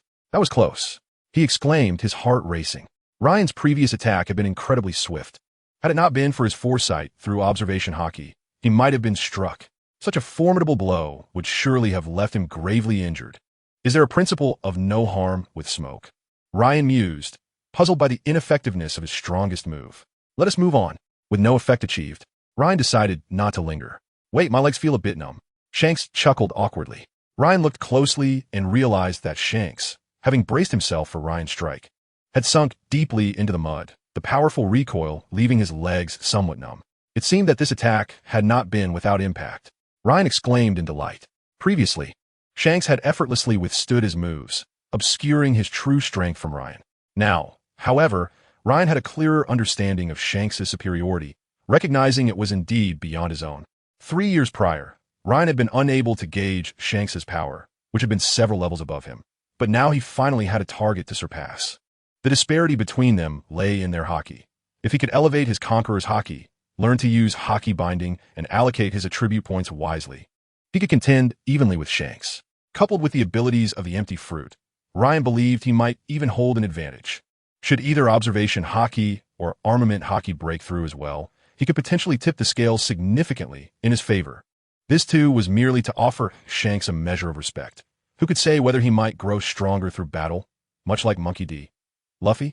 Giving him a small advantage seemed reasonable. Once his Conqueror's haki advanced, he would bolster his abilities. Gazing at the vast pool of attribute points displayed on his system panel, Ryan felt a surge of excitement. Previously, he had wished to allocate points but could only apply them to swordsmanship. If he were to invest all points solely in swordsmanship, the enhancement in combat power would not be significantly evident. Thus, Ryan had held off until now. His physique had already achieved a breakthrough, and he was simply awaiting the advancement of his Conqueror's haki. He intended to seek Shanks' guidance on haki binding upon returning. In a flash, Ryan mapped out the forthcoming events. Let us go. Ryan gestured, and a portal of space materialized. He and Shanks stepped through, and in the next instant, they found themselves atop Gobble Mountain. Chapter 167, The Fruits of Labor. Ryan, what happened to you? The onlookers gaped at the sudden appearance of the duo, particularly at Ryan, whose white cloak was tattered and stained with still-drying blood. Upon witnessing this, Robin cast a penetrating gaze at Shanks, one that felt akin to a stare from the abyss, causing him to shudder. Shanks glanced at Ryan, then turned to Robin, his experience lending him insight into the situation. How careless can you be? Robin scolded. Ryan rubbed the back of his head awkwardly. It was an accident. You're in trouble. You've fallen in love. With that remark, Shanks hastily departed, leaving Ryan and Robin locked in a gaze. Thump, thump, thump. Ryan's heart raced powerfully, akin to a cat caught pilfering fish. At that moment, he wished to utter something. Robin, all right, I must head to Goya Primary School to teach the children. As a history teacher, Robin turned away without looking back. Yet, as she pivoted, she released a long sigh. She felt that the current situation was quite satisfactory. Some things lose their charm when articulated, until the blind box is opened. No one knows whether it contains joy or sorrow. Her childhood experiences had instilled in her a sense of trepidation, rather than desiring to gain. She was more focused on what she wished to retain. Tenderly safeguarding this hard-won relationship was all Robin could do at present. Sigh, not again, Ryan lamented. Such circumstances have arisen more than once throughout this year, leaving him in a state of helplessness. Each time he mustered the courage to voice his thoughts, he was deftly brushed aside by Robin. Perhaps it is best to return and strive to break through the Conqueror's haki. 2 days later, an aura of murderous intent enveloped Ryan. This marked his 365th attempt to merge his entire murderous energy with the Conqueror's haki, yet, without exception, he faced failure. While he had succeeded in achieving a partial fusion, the greater the number of energies he tried to control, the stronger the required focus became, a realm where Ryan historically faltered. His prolonged inability to master his own power to a full extent had led to his current predicament. It seems reliance on ink wash techniques is necessary. One more attempt. Concentrating his mind, Ryan endeavored to control the murderous energy, merging it gradually with the Conqueror's haki. However, when he reached a fusion of 600 strands, he ultimately lost control once more, resulting in another failure. Merging a single strand of murderous intent was relatively straightforward for Ryan, but as the number increased, the likelihood of error escalated, demanding an acute concentration throughout the process. Engaging in repetitive tasks often reveals their inherent challenges. It was akin to threading a needle. One must execute the task flawlessly in one go. Success may come easily at first, but as time wears on and focus wanes, mistakes become more likely. This was precisely the dilemma Ryan was facing. "Ryan, Tiger has arrived," Bailey announced as he entered the room. "Come on, let us assess the fruits of our labor over the past year." Ryan gradually stood up. At Goya Primary School, the scene was already a bustling throng. Had it not been for the power of the empty fruit, Ryan would have struggled to gain entry. There must be at least 100,000 people here. At least several 100,000. Absurd. It is worth noting that Goya Primary School was originally designed to accommodate a substantial number of students, capable of hosting several thousand. However, Ryan had underestimated their enthusiasm. The streets and alleys surrounding Goya Primary School were filled to capacity. From an aerial view, one would observe that the school was besieged by a sea of people, the dense crowd continuously surging inward. Why are there so many people? Even though Ryan had anticipated a larger turnout than last year, he was still taken aback. He had expected perhaps a few multiples more, but it appeared he was gravely mistaken. This was not merely a few times. It was dozens of times. Many people arrived here last night, Tiger pointed out, gesturing towards a group carrying bedding. The crowd murmured, "It seems today will be arduous." Although the words expressed hardship, Tiger's face radiated excitement rather than dismay. This was their achievement, a testament to the community's recognition of their efforts over the past year. Otherwise, so many parents would not be so eager to send their children here. Those who had registered last year were now at the periphery, leisurely observing the chaos. "Dear, sending our child here last year was indeed a wise decision." The man jested. "Indeed, who in the surrounding areas does not praise my keen judgment and decisiveness? The greatest mistake of my life was marrying you," the man's wife proudly declared. "My most correct choice was marrying you," she added, playfully whispering in her husband's ear. "You shall receive a proper reward when we return." Chapter 168. The Sword Domain. Despite the throng, the enrollment process remained orderly under the supervision of the Free Alliance. As time passed into the evening, many people began to disperse, and the enrollment process was more than halfway complete. Ryan glanced at the note that Tiger handed him, which detailed the enrollment statistics, 20,000 in total. This figure was recorded even before the completion of the enrollment process. If one accounted for those still eager to register, the number would likely approach 40,000. "It seems the school will require expansion," Tiger remarked with evident excitement. "Let us act swiftly. For financial matters, consult Autoluke 3, Ryan instructed. Both he and Tiger were elated by the overwhelming turnout of parents eager to enroll their children. Upon reflection, it was not difficult to comprehend. When presented with something novel, most people's initial reaction is cautious observation, with only a small fraction willing to take the plunge. The current situation exemplified this. When Goya Primary School was first established, despite its alluring conditions, the general populace harbored a subconscious distrust. However, after witnessing others' experiences, the answers were revealed, leading to today's extraordinary scene. What a prosperous era. Shanks sighed, genuinely impressed. Perhaps Ryan truly has the potential for success. Observing Ryan's silhouette, Shanks murmured.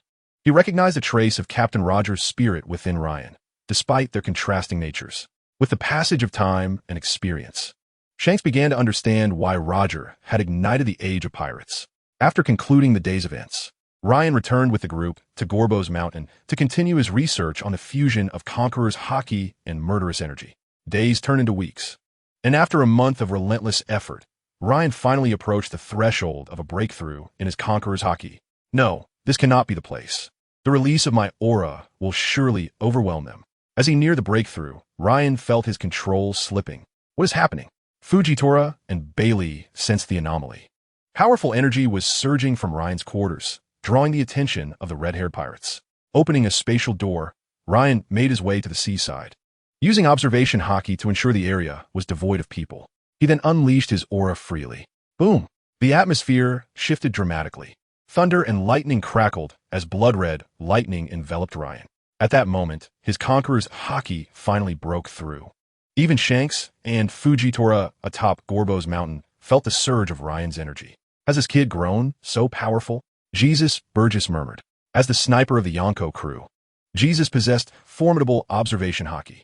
Despite the distance, he could distinctly sense the overwhelming aura of slaughter emanating from Ryan. It must have been a sight to behold. He felt as though he would never reclaim the honor lost 3 years ago when Ryan had defeated him. Ryan is growing stronger.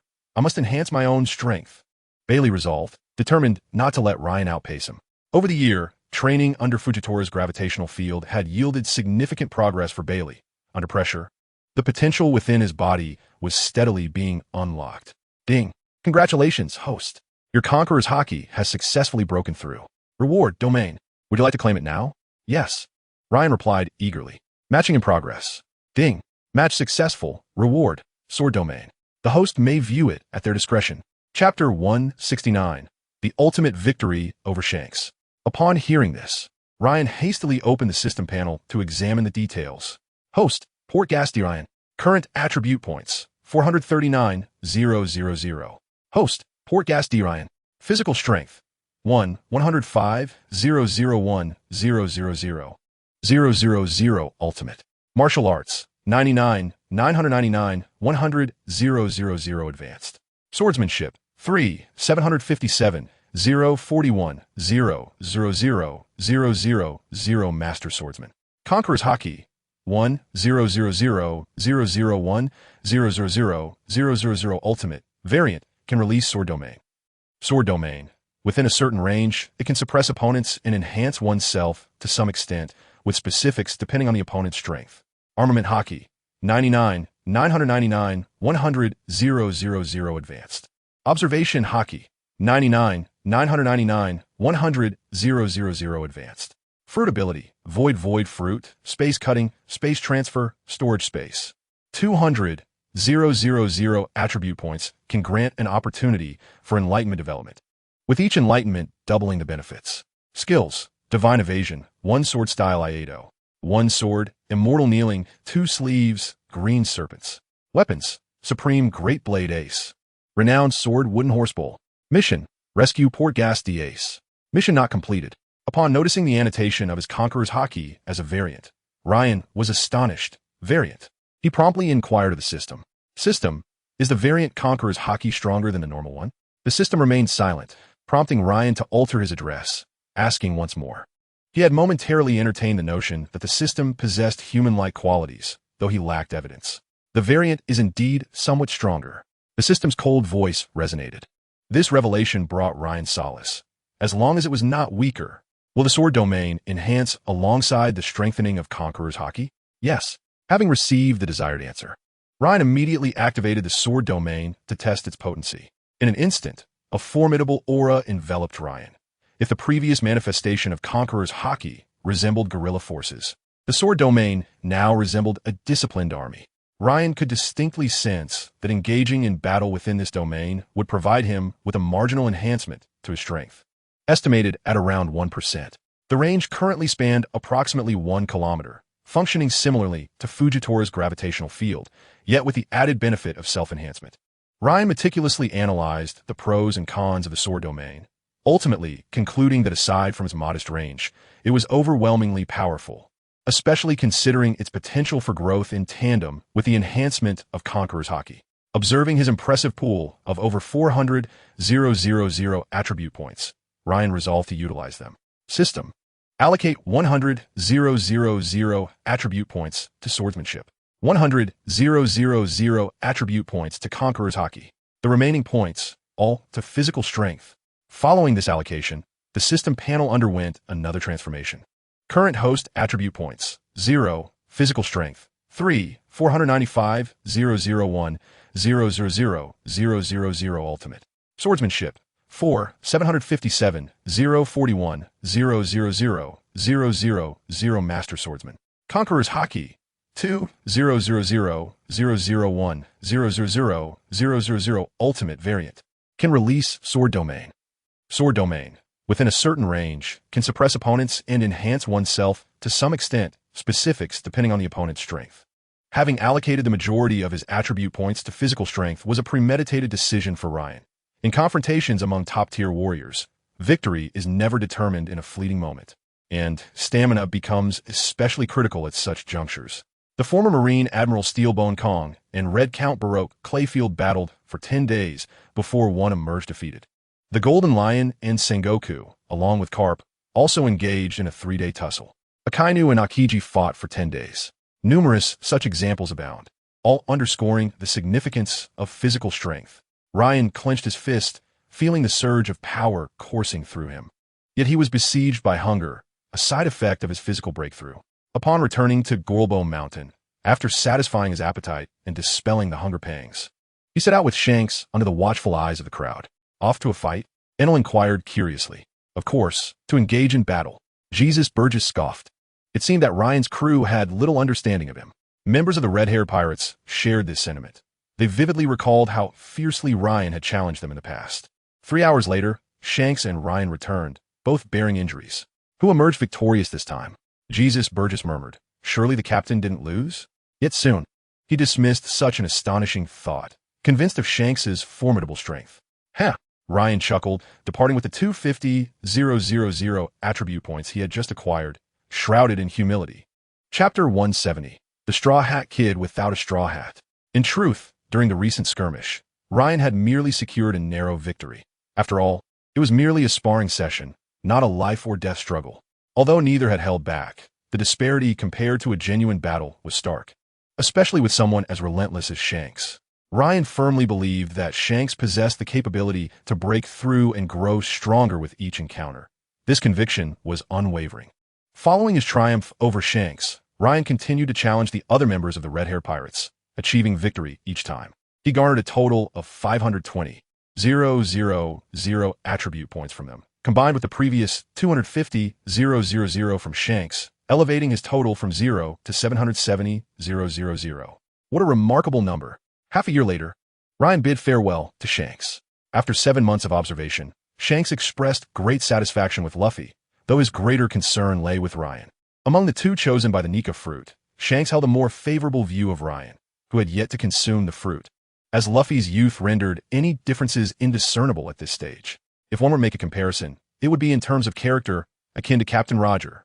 Everything Ryan had accomplished in the Goa Kingdom had been witnessed by Shanks, who realized that he himself could not have achieved such feats. At the small dock near Windmill Village, a throng of people had gathered to bid farewell to the red-haired pirates. Over the past 6 months, the Bloodsword Pirates and the red-haired pirates had forged deep friendships. Fujitora and Jesus Burgess found common ground in their conversations. Ben Beckman greatly admired Robin's intellect. As for Law and the others, they mingled well with Kid and Enel. You're leaving, huh?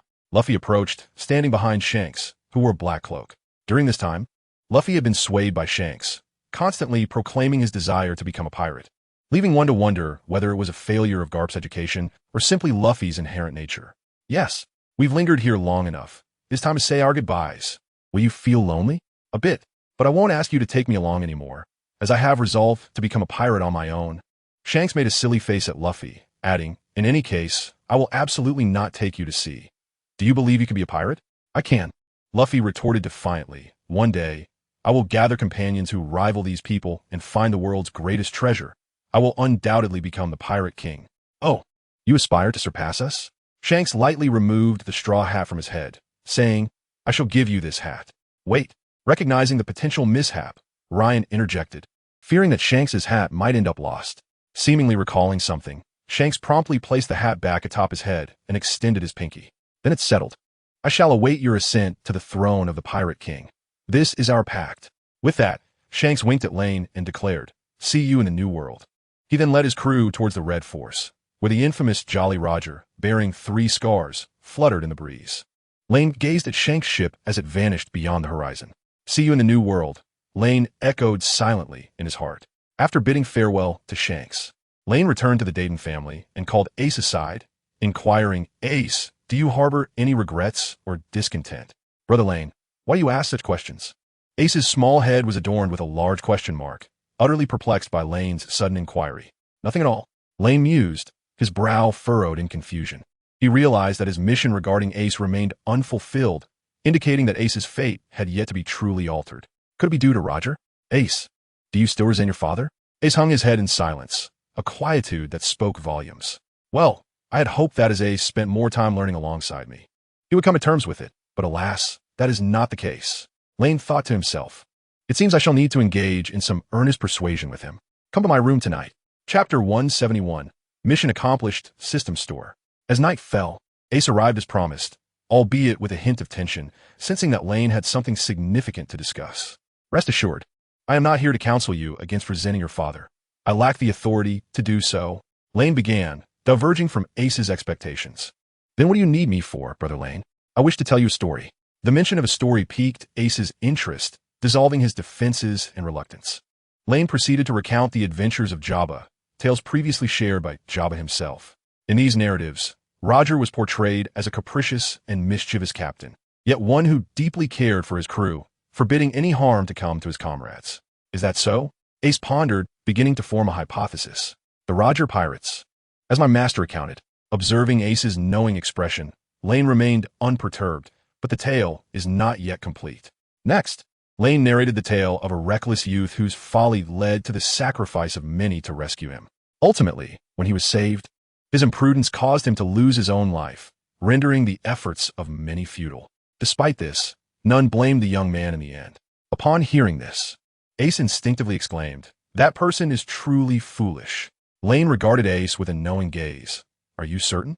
Absolutely. Your perspective is quite commendable. Lain affectionately tousled Ace's hair. From then on, whenever time permitted, Lain would summon Ace to his side, sharing stories of dire consequences stemming from reckless actions. Ace sensed that Lain was hinting at something, but alas, he lacked the evidence to substantiate his feelings. Eventually, he attributed it to Lain's peculiar inclinations. Half a year swiftly passed, leading to April of the 1510th year of the Sea Circle calendar. While immersed in training, Lain suddenly heard the system's voice. Ding! Congratulations, host, you have completed the mission. Ace's destiny has been altered. Upon hearing this, Lain sighed deeply, realizing that all those nights of heartfelt discussions with Ace had not been in vain. After over 2 years, the mission had finally reached its conclusion. Ding! Reward. Unlocking store functionality. Store functionality? Lain was still pondering when the system issued the next mission. Ding! As a renowned pirate of the world, how can one be without their own territory? Mission issued. Establish a nation. Establish a nation? Another peculiar task. Lain set this one aside for the moment and began to explore the newly unlocked store functionality. To his astonishment, Lain discovered a plethora of incredible items within the system store. Durex, 60 attribute points each. Woolyanya, 200 attribute points per bottle. Type 92 machine gun, 3,000 attribute points each. Little boy, 2 million attribute points each. Aircraft carrier, 10 million each. Faced with the dazzling array of goods, Lain found himself in a state of bewilderment. It seemed as though everything from his previous world had been transported here. Was this system truly suggesting that a mere boy could obliterate Mariewa? The thought ignited excitement within Lain. If it could indeed launch a strike to annihilate the entirety of Mariewa, it would be no small feat, eliminating the 5 elders, vanquishing Emu, and obliterating all celestial dragons. Such notions sent shivers of exhilaration down his spine. Yet, he was acutely aware that this world possessed the ability of observation hockey, enabling foresight, rendering such endeavors in the heavily fortified Mariewa a daunting challenge. Nevertheless, Lain felt compelled to attempt it. What if he succeeded? With 1 million attribute points still out of reach, he could at least experiment with a small missile. If successful, he could always resort to nuclear weapons to flatten Mariewa. Glancing at his dwindling attribute points, Lain began to check the price of missiles. Kamikaze 31 ballistic missile, 500,000 attribute points. Well, it seemed he was currently lacking funds. Even defeating Fujitora would not suffice. Host, Portgas D. Lain. Current attribute points, 30,000. Host, Portgas D. Lain. Physique, 999, 999 000, 000, ultimate. Martial arts, 999, 991-100-000 Advanced. Swordsmanship 486, 752-1, 000-000 Great Swordsman. Conqueror's Haki 300-0001, 000-000 Ultimate, Mutated, Sword Domain Release Possible. Sword Domain. Within a certain range, it can suppress opponents and enhance oneself to a degree, contingent on the opponent's strength. Armament Haki 999, 991-100-000 Advanced.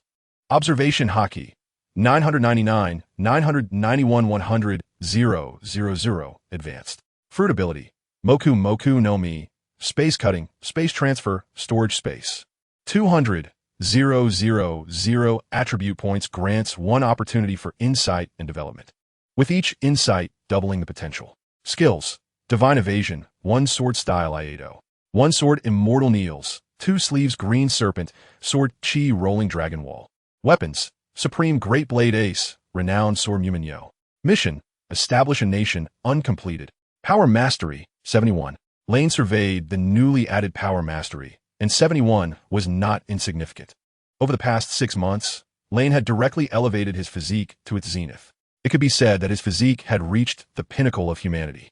Even severe injuries would not be fatal. Yet, he wondered how he would measure up against Kaido, the strongest creature. It was well known that Kaido's physique represented the apex of the pirate world, endowed with the unique racial talents and the mythical Zoan-type fish fruit, Azure Dragon form. Even a fall from 10,000 meters would not result in death or even serious injury. He might emerge unscathed. This was the world's strongest creature. Kaido, the Beast, a man who desires to end his own life, yet finds himself unable to do so. Chapter 172, Preparing to Set Sail. In the pirate world, survival is the foremost principle. As long as one endures, with the system's assistance, Lain will inevitably ascend to the pinnacle of the world. Moreover, the enhancement of his physical prowess has comprehensively fortified Ryan's overall capabilities, be it speed, stamina, strength, resilience, or reflexes. All these attributes have seen significant augmentation due to his physical improvements. This is precisely why Ryan chose to fully invest in his physicality. To live is to possess everything. Although Ryan may not yet boast the most formidable offensive power, his physicality alone suffices to place him among the elite ranks of formidable warriors. After all, Ryan is not lacking in other areas. His swordsmanship and Conqueror's Haki are exceptionally potent. Furthermore, he has now adeptly mastered the advanced application of Conqueror's Haki in a binding technique, rendering him undeniably powerful, particularly in the realm of swordsmanship. There are perhaps only a handful of individuals in this world who surpass Ryan's skill with the blade. Among them is the sword-wielding Elder from the Five Elders. Although Ryan is currently unaware of others, this world is rife with hidden talents, and one cannot fathom how many formidable warriors remain obscure. The likes of Gung Siro and Fujitora serve as prime examples of such strength. Before joining the Bloodsword Pirates, Fujitora was virtually unknown to the world. Historically, a significant conscription could potentially yield 2 admirals for the Navy, leading Ryan to believe that many such individuals exist, simply choosing to remain inconspicuous. Moreover, over the past 6 months, Ryan has comprehended the sword technique known as the Rolling Dragon Wall. The 4 great sword techniques of sword god Li Chuangang were born from his insights at various realms. 1. The Diamond Sutra, Sword Immortals Kneel. 2. The Mystic Realm, 2 Sleeves of Azure Serpents. 3. The Celestial Phenomenon Realm, Rolling Dragon Wall. 4. The Land Sword Immortal Realm. 1 sword opens the Heavenly Gate. The Rolling Dragon Wall unleashes an invisible sword aura that traverses underground, producing 2 intertwining streams of intangible sword energy at the surface, unceasingly relentless, unless interrupted by overwhelming force. This technique remains invincible. However, Li Chuangang has employed this technique on only a few occasions. In his middle age, he ventured to the West Shu to confront the Sword Saint of West Shu, utilizing the Rolling Dragon Wall to dispatch 16 formidable opponents, ultimately defeating the Sword Saint in the Royal Palace. Later, in Jiangnan, he encountered the esteemed official Cao Changqing and unleashed this very technique. At that moment, even the 3rd most powerful man in the world, Cao Changqing, dared not approach easily, wary of its lethal edge. Rarely showcased, its potency is indisputable. "It's time to set sail," Ryan murmured softly, gazing into the distance. The year 1507 in the Sea Circle calendar marked Ryan's arrival in the East Sea. And now, it is March 1510. Over the course of nearly 2 years and 4 months, Ryan not only accomplished the task concerning Ace, but also made remarkable strides in his strength, transforming the kingdom of Goya into a veritable paradise within the pirate world. He summoned Tiger, gathering everyone together. Observing the significant growth in the crew over these 2 years, Ryan spoke, "Prepare yourselves. We are about to embark on a new voyage." "Really, Captain? Are we setting sail for adventures again?" Kid exclaimed, brimming with excitement. In the span of 2 years, his faction had undergone a revolutionary transformation, and his devil fruit abilities had developed considerably. He had long yearned to venture forth and conquer the seas. However, each previous request had been callously denied by Ryan. Now that Ryan himself declared the intention to set sail again, how could the long-suffering Kid not be elated? Not only Kid, but Enel shared the same enthusiasm. Both were individuals prone to mischief, unable to contain their impatience. Had it not been for Ryan's restraint, they would surely have caused chaos. Chapter 173. Entrusting Ace to Ace. We are indeed setting sail again. Robin smiled warmly. Although teaching here allows her to pass on the knowledge of O'Hara, she still yearns to uncover the secrets of the blank century, a wish that embodies the sacrifices of all the scholars from O'Hara. Master, Goena displayed a reluctant expression. It was Ryan who instilled in her the belief that even a woman could become the world's greatest swordsman, offering her hope. "I believe in you. You must believe in yourself as well. If you find a suitable devil fruit, I will bring it back for you." Ryan affectionately ruffled Goena's hair. The Zoan-type devil fruits, especially those of the mythical beast variety, represent a means to address Goena's shortcomings in strength as a woman. Being petted in front of so many, Goena felt her cheeks flush. She was no longer the naive girl of years past, especially after hearing the crude jokes from the red-haired pirates, which often left her blushing. Ace, are you not happy?" Ryan turned to the silent Ace, standing nearby. "No. I understand that brother Ryan has his own dreams and cannot remain by my side forever," Ace replied, though his unspoken words lingered in the air. "Understood by those who knew. Regardless of where you are, you will always be my brother. The bond between family is unbreakable, and I will be waiting for you ahead." Ryan smiled. He empathized with Ace's feelings. Having finally found warmth in a family member, the thought of separation was difficult to bear. Yet in the pirate world, there exists a saying, "No reason can prevent a man from pursuing the sea." Ryan retrieved a sword from the system space and presented it to Ace, speaking solemnly. "It is time to entrust this sword to you. After more than 2 years of sword training, while Ace may not yet be able to unleash flying slashes or reach the level of swordmaster, his prowess is undoubtedly among the elite in the EC. The talent of the son of Roger cannot be underestimated. After all, he began his sword training from scratch and even awakened the basic forms of observation hockey and armament hockey, a stark contrast to the original Ace's abilities at this age. This sword, once wielded by Roger, deserves a worthy heir. "What is this?" Ace inquired, puzzled by the sword Ryan had produced from seemingly nowhere. "This is the sword of Pirate King Roger, one of the 12 supreme grade swords, named Ace. It is also the origin of your name. A sword with the same name as mine." At that moment, Ace was oblivious to the significance of one of the 12 supreme grade swords. His mind consumed by the thought of Roger's sword named Ace. This also embodies Roger's hopes for you, wishing that you can, like this sword, cut through the obstacles and confusion that lie ahead. "Take it." Ace reached out to accept the sword, gently caressing its blade. Observing from the side, Killer felt a pang of envy. The supreme grade sword is a coveted weapon, with only 12 existing in the world, each a dream for every swordsman. However, Killer's envy was devoid of jealousy. Although Ryan's gifts of Snow Walk and Sandai Kitetsu may be inferior, there remain exceptional swords that he wields with remarkable ease. "Zoro, have you considered my feelings?" After a brief wait, Tiger, Sabo, and Ultric III hurriedly arrived. "Captain, are you really leaving now?" Ryan was taken aback. Was it implied that he had overstayed his welcome? "Yes, I called you here to inform you that the Free Alliance will soon expand into the Grand Line." "So soon?" "We are finally expanding." In stark contrast to Tiger's demeanor, Ultric III appeared positively exhilarated. Once he had firmly established control over the kingdom of Goya, his ambitions had only swelled. A mere kingdom was insufficient. The EC would serve as his grand stage. However, here, with Ryan and Tiger exerting pressure from above, he had been given no opportunity. Now, with the chance at hand, Ryan was poised to embark on a daring venture. The expansion of the Grand Line necessitated a capable leader, and Tiger was the most suitable candidate. "Ha ha! The moment that belongs to me is approaching. I shall become the sovereign of the East Blue." Odaluk 3 laughed maniacally within. Such is human nature. Desire and ambition are insatiable. Once one possesses 1,000,000, the yearning for 10,000,000 arises. When one holds the position of director, aspirations turn toward becoming chairman. This is an irresistible pursuit for any ambitious soul. The time has come. Tiger, you and Odaluk 3 will oversee the expansion of the Grand Line. Ryan declared. No problem, with him assisting me. The task will unfold smoothly. Tiger readily acquiesced, recognizing Odaluk 3's capabilities, which included cunning and ruthlessness that he himself lacked. Their collaboration was indeed complementary and quite promising. Very well, then it is settled, Ryan asserted decisively. Odaluk 3 thought to himself, why not consult me? Shouldn't you inquire about the thoughts of the party involved? Yet, he refrained from voicing such sentiments, for he was far from foolish. Instead, he chose to comply with the arrangements and cultivate a favorable impression. Ryan cast a casual glance at the smiling Odaluk 3. For some inexplicable reason, a chill ran through his heart, as if Ryan's calm, unruffled gaze had penetrated the depths of his thoughts. Chapter 174. Changes brought about by Ryan.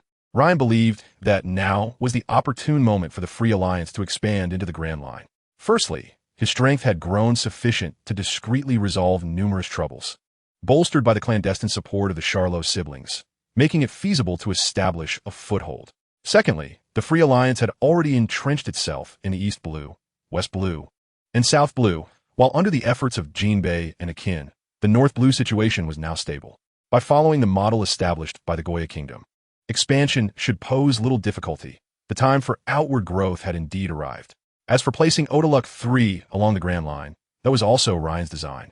Such a figure must be assigned tasks to prevent them from becoming a nuisance, and the expansion of the Free Alliance required talents like him, individuals firmly under one's control. Were Odaluk 3 to remain in the East Blue, one could only speculate on the mischief he might concoct. Overtly, he would not dare, but what of in the shadows? And what about me? Sabo inquired, eager to venture into the Grand Line. Although Sabo had matured significantly over the past 2 years, he remained a youth at heart, filled with curiosity and boundless imagination regarding the outside world.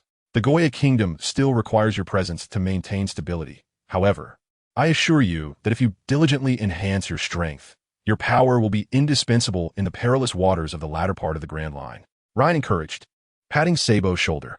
A shoulder pat. Sabo felt a surge of joy. He knew he had become a veteran of the Free Alliance and was aware of the organization's adage. When the leader pats your shoulder, it signifies a promising future ahead. Though Sabo was indifferent to his prospects, this confirmed that Ryan had not deceived him. When the Free Alliance ventures into the New World, he would be at the forefront. Rest assured, I will diligently train to enhance my strength. Sabo beamed. Not only strength, but this nation will also be entrusted to your governance. You cannot falter. Upon hearing this, Sabo's smile vanished. He understood, well, the immense effort it took for the Goya Kingdom to be regarded as a paradise. Sabo spoke earnestly. I promise to complete the task. He then thumped his chest twice, a gesture full of significance, one that every member of the Free Alliance would recognize. Very well, I entrust this to you. I hope that when I return, the people here will still be as happy, if not more so. Tiger, let's take a stroll. There are matters I need to discuss with you. As the spatial door vanished, Ryan and Tiger found themselves in the future industrial park. They wandered aimlessly through the park, which was nearly devoid of pedestrians during work hours.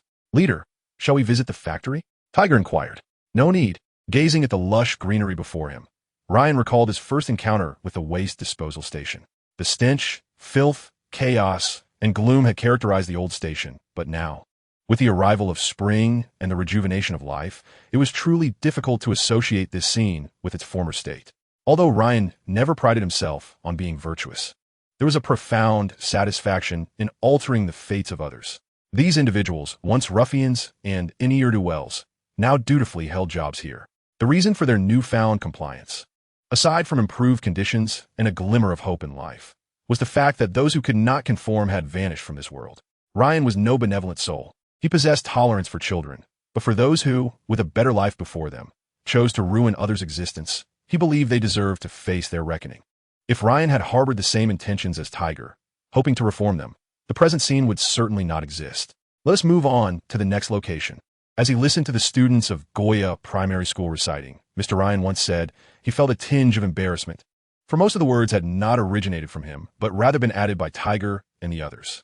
After touring Goya Primary School, Ryan arrived at the Free Alliance's base, which had been completely filled with various supplies. Machines, production tools, medicines, printing presses, and even some weaponry were all piled in the courtyard, all acquired through the exchange of attribute points. He had exhausted all 30,000. Leader, what is all this? Take it with you when you go to the Grand Line. These are useful items you may not have seen before, and they come with instructions for use. With that, Ryan departed. He was ready to set sail for the Grand Line, for the New World. Chapter 175, Returning to the Initial Starting Point. Upon returning to Gobble Mountain, Ryan retrieved the Wanli Longting from his storage space. Since he had mastered the ability of spatial storage, he had kept the ship within, and it had not sailed for over 2 years. Today, however, it was set to unfurl its sails. Goena, you shall accompany me. I will escort you home. Ryan invited the others aboard the Wanli Longting, and as Enel summoned electric sparks from his hands, the power system charged, and the ship began to ascend slowly. Roar, roar. Suddenly, 2 strange yet familiar calls echoed as a bird alighted upon the ship. Is that the guidance bird? Upon seeing the familiar figure, Ryan and the others almost forgot about its existence.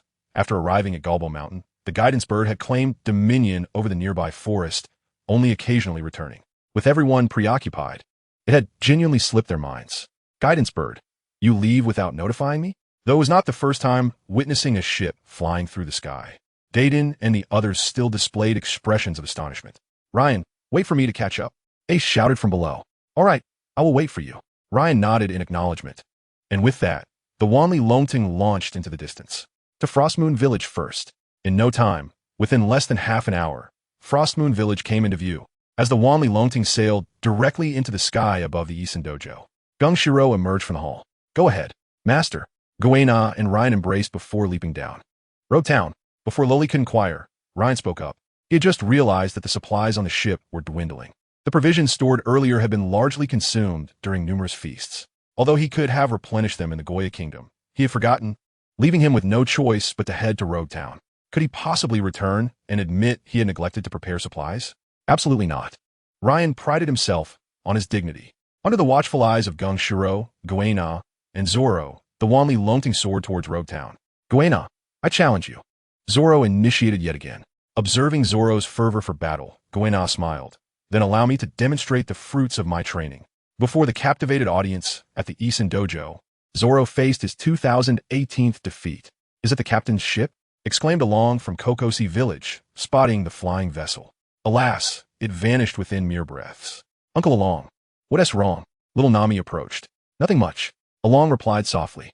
After several hours of navigation, Ryan and his companions finally arrived at Road Town.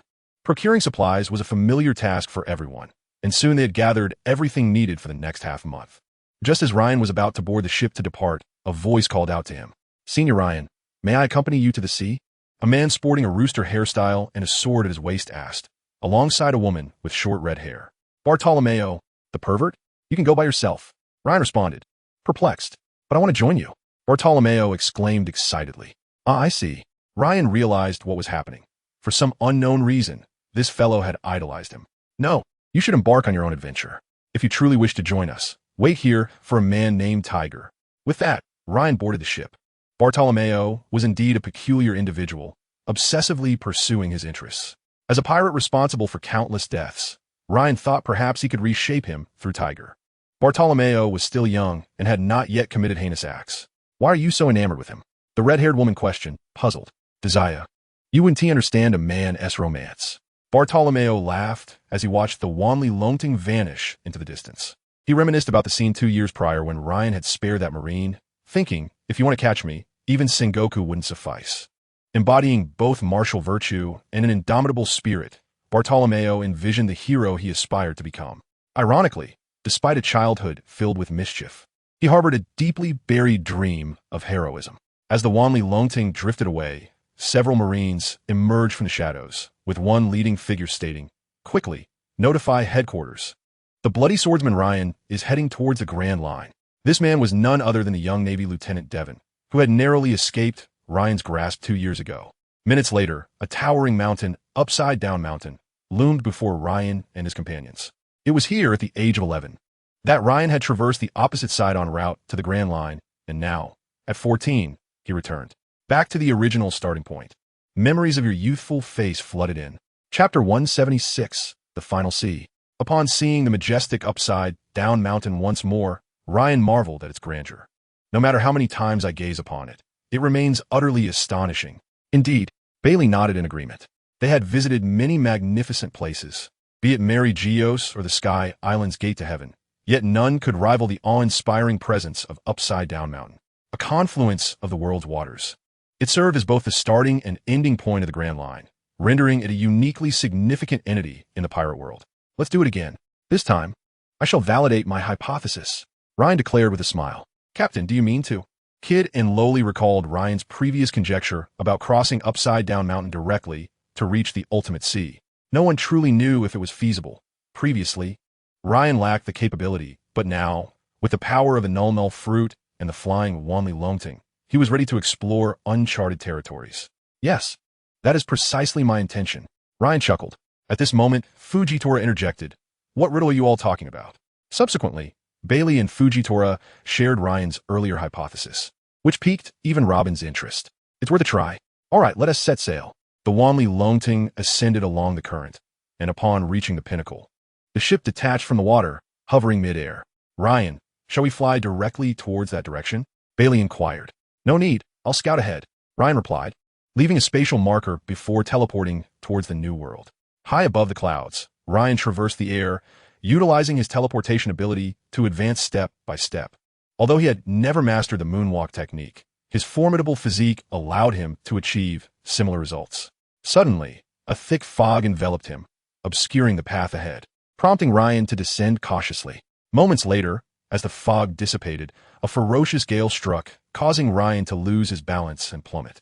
Thanks to the Null fruit's abilities, he was not in immediate peril, yet progress became arduous.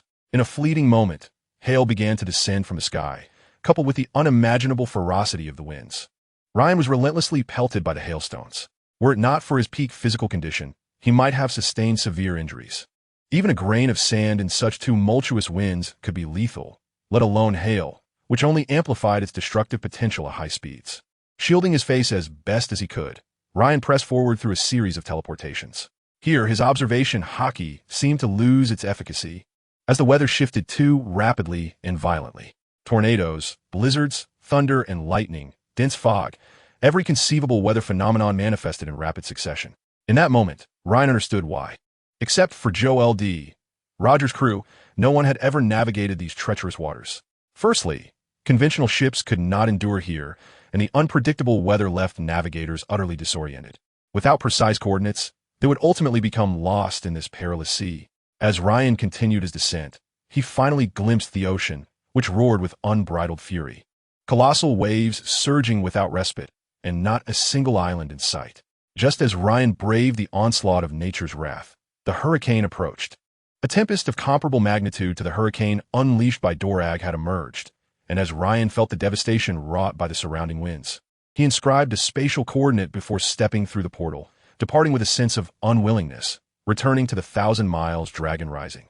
Captain, Ryan, what has happened to you? The crew exclaimed in astonishment at Ryan's sudden appearance, for he no longer embodied the suave figure they were accustomed to.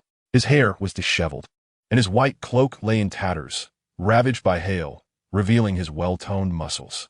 His skin bore numerous wounds, which were visibly scabbing over at an alarming rate. He appeared as one who had narrowly escaped death, utterly subdued by the forces of nature. With an air of embarrassment, Ryan recounted the scenes he had encountered beyond the Upside-Down Mountain. It seemed Roger must possess some knowledge, otherwise he would not have sought Tom to construct the Oro Jackson. Upon reaching that maritime expanse, Ryan recognized the significance of a vessel crafted from the few remaining resilient trees in the world, the Atom Tree. Had it been a conventional ship, it would have surely been obliterated. Although Ryan felt a tinge of regret for not discovering the fabled final island of Raftel, he accepted the reality. Since there were no shortcuts, he resolved to seek out the 4 red poneglyphs, for they served as markers directing the way to Raftel. Chapter 177.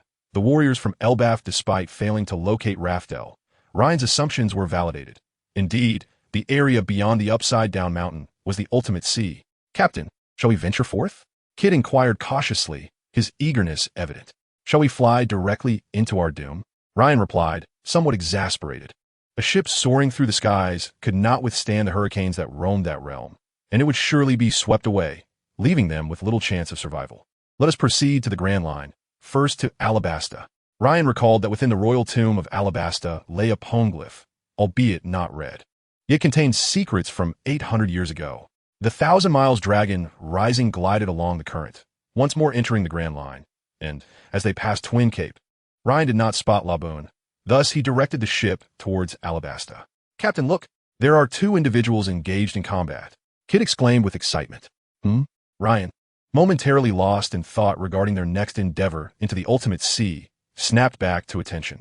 Although this attempt had not borne fruit, he had not entirely relinquished hope, hence why he had left the spatial coordinates. Ryan turned towards the direction Kid pointed, observing 2 colossal giants below, one wielding a sword and the other an axe. Engaged in a vigorous duel, a true battle of men. The giants were none other than the blue demon Dory and the red demon Broggy of the giant warrior pirate crew. Ryan realized they were the 2 leaders of this infamous crew that had roamed the seas over 90 years ago, embroiled in a dispute sparked by a young girl's question about who could hunt the larger prey, leading to a duel that had persisted for a century. Initially, their conflict was over a mere contest, yet as time passed, they forgot the reason behind their duel, only recalling that it was for the honor of being warriors, believing that the gods of Elbaf would favor the victor. This prolonged rivalry ultimately fragmented the once mighty giant warrior pirate crew, with many warriors returning to Elbaf, awaiting the resolution of this duel, while others wandered the seas, including the 2 giants stationed at Judicial Island. Ryan cast a glance at them, preparing to depart. He had no desire to entangle himself with their affairs, for he was not well acquainted with them. "Dory, look, there is a ship flying in the sky." Broggy halted his actions, addressing Dory, having spotted the 1,000 Miles dragon rising hovering above them. Are you attempting to deceive me again?" Dory retorted dismissively. "I'm not. Look for yourself." Broggy, unable to resist his curiosity, glanced upwards. "There truly is a flying ship, Broggy. I feel as though I have heard of such a vessel before." Dory pondered, lost in contemplation. "I believe I have heard of it too," Broggy echoed, equally perplexed. Yet, in that moment, they could not recall, for throughout their lengthy existence, they had encountered, seen, and heard countless things, leading to a multitude of memories, rendering most of them rather obscure except for the most significant events. "Let us engage it and investigate." With that, Broggy hurled his axe towards the 1,000 Miles dragon rising. The massive axe, propelled by Broggy's strength, whistled through the air, seemingly on a collision course with the ship. Even though Broggy's axe had lost much of its destructive power after 90 years of combat, it should not be underestimated. "Bull move!" A furious shout erupted from Bailey as he leaped into the air, his armament hockey enveloping the axe, effortlessly deflecting it back. Clang! Dory parried the returning axe with his sword, chuckling. "You are truly useless, Broggy. It appears my prowess is unmatched." With that, he leapt, sword in hand, aiming to cleave the 1,000 Miles dragon rising. Another attack. Ryan, feeling a surge of irritation, had intended to depart, yet they persisted in attempting to assault his vessel. In a flash, the sword's brilliance flickered, and with a resounding crack, Dory's sword shattered into 2 pieces. This weapon, which had accompanied Dory for over a century, was thus destroyed. Ha ha ha! Initially incensed by Dory, Broggy erupted into laughter upon witnessing his rival's misfortune, tears streaming down his face from mirth. As a proud Elbaf warrior, he rarely laughed unless he could not contain himself. "Ha ha, Dory, you are truly pathetic." Chapter 178. Punishment. 1,000-year kill. With his weapon obliterated, Dory was visibly incensed, and Broggy's relentless mockery turned his once blue visage crimson, indicating that he had reached the pinnacle of fury. What does it mean for a giant who roams the seas to be enraged? As the mightiest warriors from Elbaf, all who ventured forth either joined the navy or became pirates, with only a handful captured and enslaved. Undeniably, they all possessed formidable strength, and Dory, as a leader, was no exception. Dory howled at the heavens, bending his knees to the ground, gathering strength, and leaping dozens of meters high, his hands reaching for the 1,000 Miles dragon rising, intent on seizing the floating ship. "Captain, allow me." Enel volunteered eagerly. Knowing well his combative nature, since joining Ryan's crew, he had often found himself without an opportunity to fight, or faced adversaries he could not overcome. He had challenged members of the red-haired pirates, only to be soundly defeated. However, Enel had grown more resolute over the past 2 years, not only honing his devil fruit abilities, but also mastering both the armament hockey and observation hockey. particularly with observation haki. He possessed an extraordinary talent, having advanced it to a profound level, and now, combined with his devil fruit powers, Enel could anticipate his opponent's moves, drawing closer to the ability to see the future. No, I shall handle this personally. Provoked repeatedly by Dory and Broggy, Ryan resolved to teach them a lesson. Was not the pride of the giant race their strength? He would defeat them in their most formidable aspect. In an instant, Ryan materialized before Dolly. Disregarding his astonished expression, seized Dolly's hand and executed a shoulder throw, slamming him forcefully to the ground. A resounding crash echoed as the once solid earth was shattered, leaving Dolly embedded within a gaping hole. In another flash, Ryan reappeared, yanking Dolly from the depths below and propelling him skyward. In midair, Ryan unleashed a flurry of combined strikes. The Lushan Rising Dragon, the Pegasus Meteor Fist, and the 1,000-Year Kill. With the final punch delivered, accompanied by Dolly's piercing scream, the battle reached its conclusion, leaving Dolly sprawled on the ground. His face contorted in agony, as if his body had borne an unbearable torment. Utterly defeated, Broggy exclaimed in shock. Dolly, how are you holding up? Though adversaries, Broggy instinctively aligned himself with Dolly in this moment of crisis. I just want some peace. Dolly weakly gazed at the sky. Come on, rally yourself. How can a warrior from Elbaf concede so easily? Broggy, frustrated by Dolly's despondency, began to shake him vigorously. The once listless Dolly abruptly sat up, gripping Broggy and retorting, Do you understand that kind of pain? I do not wish to endure it a second time. Recalling Ryan's relentless barrage of punches and kicks, along with the excruciating agony, a chill ran down Dolly's spine, especially at the thought of that final move, the 1,000-Year Kill, the most formidable technique he had ever encountered. It seems you have fallen. Broggy's gaze was resolute as he declared, A warrior of Elbaf shall never yield. Grasping his axe, Broggy shouted towards Ryan and his companions. Bring forth an opponent to duel with me. Allow me, Captain. Enel promptly volunteered. As a result, Bailey leaped down without hesitation. The towering Bailey, at 2.1 meters, formed a striking contrast against the colossal Broggy, who stood 10 times his height.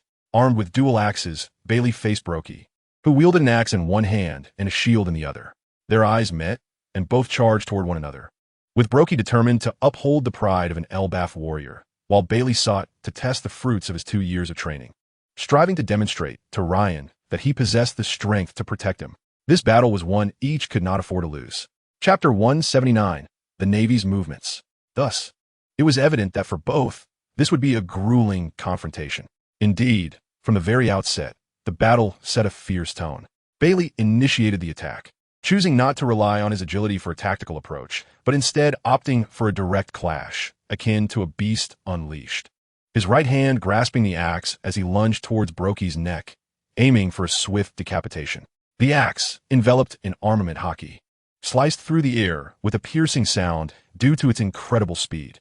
Having fought for 90 years in the Little Garden, Broggy's battle experience was vast. He raised his shield with his left hand to block, leaning slightly forward, while his right arm swung the axe down like a mountain crashing down. He intended to use his immense strength to force Bailey back, seizing the opportunity to catch him off guard in the process. Clang! Clang! The metallic sounds of their axes colliding rang out. Noticing his strategy had faltered, Broggy felt a tinge of regret. He had underestimated Bailey's strength and resolve. As a direct disciple of Jabba, Bailey's fighting style mirrored that of his mentor, a straightforward, unyielding approach. His inherited haki-infused axe techniques were immensely powerful. The combat prowess of the giant race was undeniable. Their exchanges intensified as they engaged in a fierce back and forth, their strengths closely matched, igniting the battle into a fervent blaze akin to dry tinder meeting a roaring fire. It seems Bailey has grown considerably stronger, Ryan mused as he observed Bailey fighting valiantly. Bailey had always exerted great effort, and his innate talent was indeed formidable. Although he lacked the systematic enhancements that Ryan possessed, his strength had steadily progressed. It is worth noting that Broggy was no mere novice. Warriors emerging from Elbaf typically held the caliber of Navy rear admirals or vice admirals, not to mention Broggy, one of the leaders of the giant Marine Brigade. Meanwhile, as Bailey and Broggy fiercely clashed, a call rang out from the Admiral's office at Marine headquarters in Marineford. Billy, Billy, Billy, Billy. A call from the East Blue branch. Sengoku furrowed his brow, wondering if something had transpired in the East Blue. It should not be the case, as the East Blue, known as the weakest of the four seas, had always been relatively stable, rarely encountering turmoil. Admiral Sengoku, This is Major Devon from the Logtown branch in the East Blue. I have critical intelligence to report. The youthful voice of Devon emanated from the transponder snail. Speak. The infamous bloody swordsman Ryan has just departed from the East Blue en route to the Grand Line. What? Understood, I comprehend. Sengoku felt a twinge of pain in his head. Why did this rogue choose to emerge at such a pivotal moment? Ryan was one of those who had escaped from Sengoku's grasp, and his notorious deeds left a lasting impression on Sengoku. Presently, the Grand Line was nearly devoid of notorious pirates, either captured by the Navy or venturing into the New World. Furthermore, the forthcoming World Conference was just around the corner. Sengoku had long prepared to propose his well-thought-out warlord system during this meeting. Yet, at this crucial juncture, Ryan had resurfaced. Why did he choose this moment to appear? It has truly presented me with a dilemma, Sengoku murmured. With only 5 days remaining until the World Conference on April 22nd, many of the Navy's forces have been dispatched to escort the kings attending the meeting to Mary Geos. Ryan's previous actions filled Sengoku with unease. Who could say if he intended to disrupt the World Conference? Given Ryan's reckless disposition, Sengoku believed such a possibility was not only present but significant. He was well aware of Ryan's strength. Capturing him without sufficient power would be exceedingly difficult. The names of Carp, Kazan, Polysolino, Zifa, and Akainu flitted through Sengoku's mind. Carp and Polysolino were out of the question. He vividly recalled their nonchalant attitudes during Ryan's capture. Kazan had become increasingly lethargic of late. Zifa would have been an excellent choice, but he was stationed at Mary Geos to maintain order. Ultimately, he reached his decision. Summon Admiral Akainu. Sengoku instructed the messenger at the door. During this World Conference, he wished to avoid any unforeseen incidents. As it pertained to his grand plan to eradicate the era of pirates, which was non-negotiable, the 5 characters behind Sengoku gleamed with resolute brilliance, absolute justice. Chapter 180. Akainu departs, Broki's friendship. Admiral Sengoku, you summon me? Akainu strode in with a cigar clenched between his teeth, his gait as straight as his demeanor. Akainu, you remain as formal as ever, Sengoku remarked. Though he held reservations about Akainu's methods, he could not deny that, compared to Kazan and Polysolino, he was indeed a competent soldier, exuding an ironclad resolve. The bloody swordsman Ryan has come to the Grand Line. I understand. I will apprehend him and bring him to Impel Down. Without waiting for Sengoku to finish, Akainu stated resolutely. Not only is there the option to capture individuals and Impel Down, but there exists the opportunity to eliminate them outright. As for the celestial dragons, with my presence, do you comprehend my meaning? Sakazuki's eyes sparkled with interest. What Sengoku had just articulated resonated deeply with him. If direct assassination were feasible, why bother with the confinement in Impel Down? It is crucial to note that the infamous swordsman, Ryan, is not a devil fruit user. The order to detain him in Impel Down originates from the celestial dragons, who desire a public execution for Ryan, the one who dares to challenge the dignity of the world's nobility. Very well, I shall depart at once. Indeed, go forth. As Sakazuki exited the marshal's office, a smile graced his lips. Since Sengoku assumed the role of marshal, his methods have increasingly aligned with Sakazuki's preferences. This is excellent. The eradication of evil is a matter of course, a belief in which Sakazuki remains unwavering. Meanwhile, the battle between Bailey and Broggy raged on. The spectators were tense, fixated upon the 2 combatants below, as the clash had persisted for 4 hours, spanning from noon until dusk. Bathed in the waning light of the setting sun, the figures of the large and small warriors engaged in fierce combat had transformed from a mere contest of strength to a profound confrontation of wills. Both had sustained significant injuries. Bailey bore blood at the corner of his mouth, having been struck to the ground by Broggy's shield during one of their exchanges, narrowly escaping a fatal blow from an axe. Had it not been for the enhancements to his observation haki through 2 years of rigorous training, Bailey might have succumbed to his adversary's onslaught. Though he evaded the lethal strike, his internal organs were severely rattled, while Broggy was not without his own scars. A long gash across his chest serving as a token from Bailey. Ryan's unwavering gaze remained fixed on the duel below. Should the situation deteriorate, he would intervene, even though such an act would breach the unspoken rules of dueling. However, the lives of his comrades took precedence over any customary regulations. Moments ago, Ryan had nearly acted, yet Bailey managed to evade the fatal blow. How about it, lad? Are you still able to continue fighting? Broggy boomed, indifferent to the pain his laughter inflicted upon his wounds. Bailey offered no reply, merely tightening his grip on his twin axes. Ahaha, I Broggy acknowledge you. You are a valiant warrior. Clearly, Broggy had noted Bailey's determined stance. Unlike that coward, Dory. Let us continue. With that, the two resumed their fierce clash. Seated on the ground, Dory felt an urge to retaliate. Even at this juncture, Broggy continued to taunt him. It must be noted that in the land of giants, calling someone a coward is the gravest insult one can bestow upon an Elbaf warrior. Hours passed, and as night fell, bonfires were ignited in the surroundings. Ultimately, the battle concluded with Broggy's axe shattering. The balance had shifted, and the side without a weapon stood no chance. I concede, Broggy declared, his voice laced with frustration. Though his weapon was of exceptional quality, it had withstood the rigors of 90 years of combat and could not endure such a fierce clash. Yet defeat was merely defeat.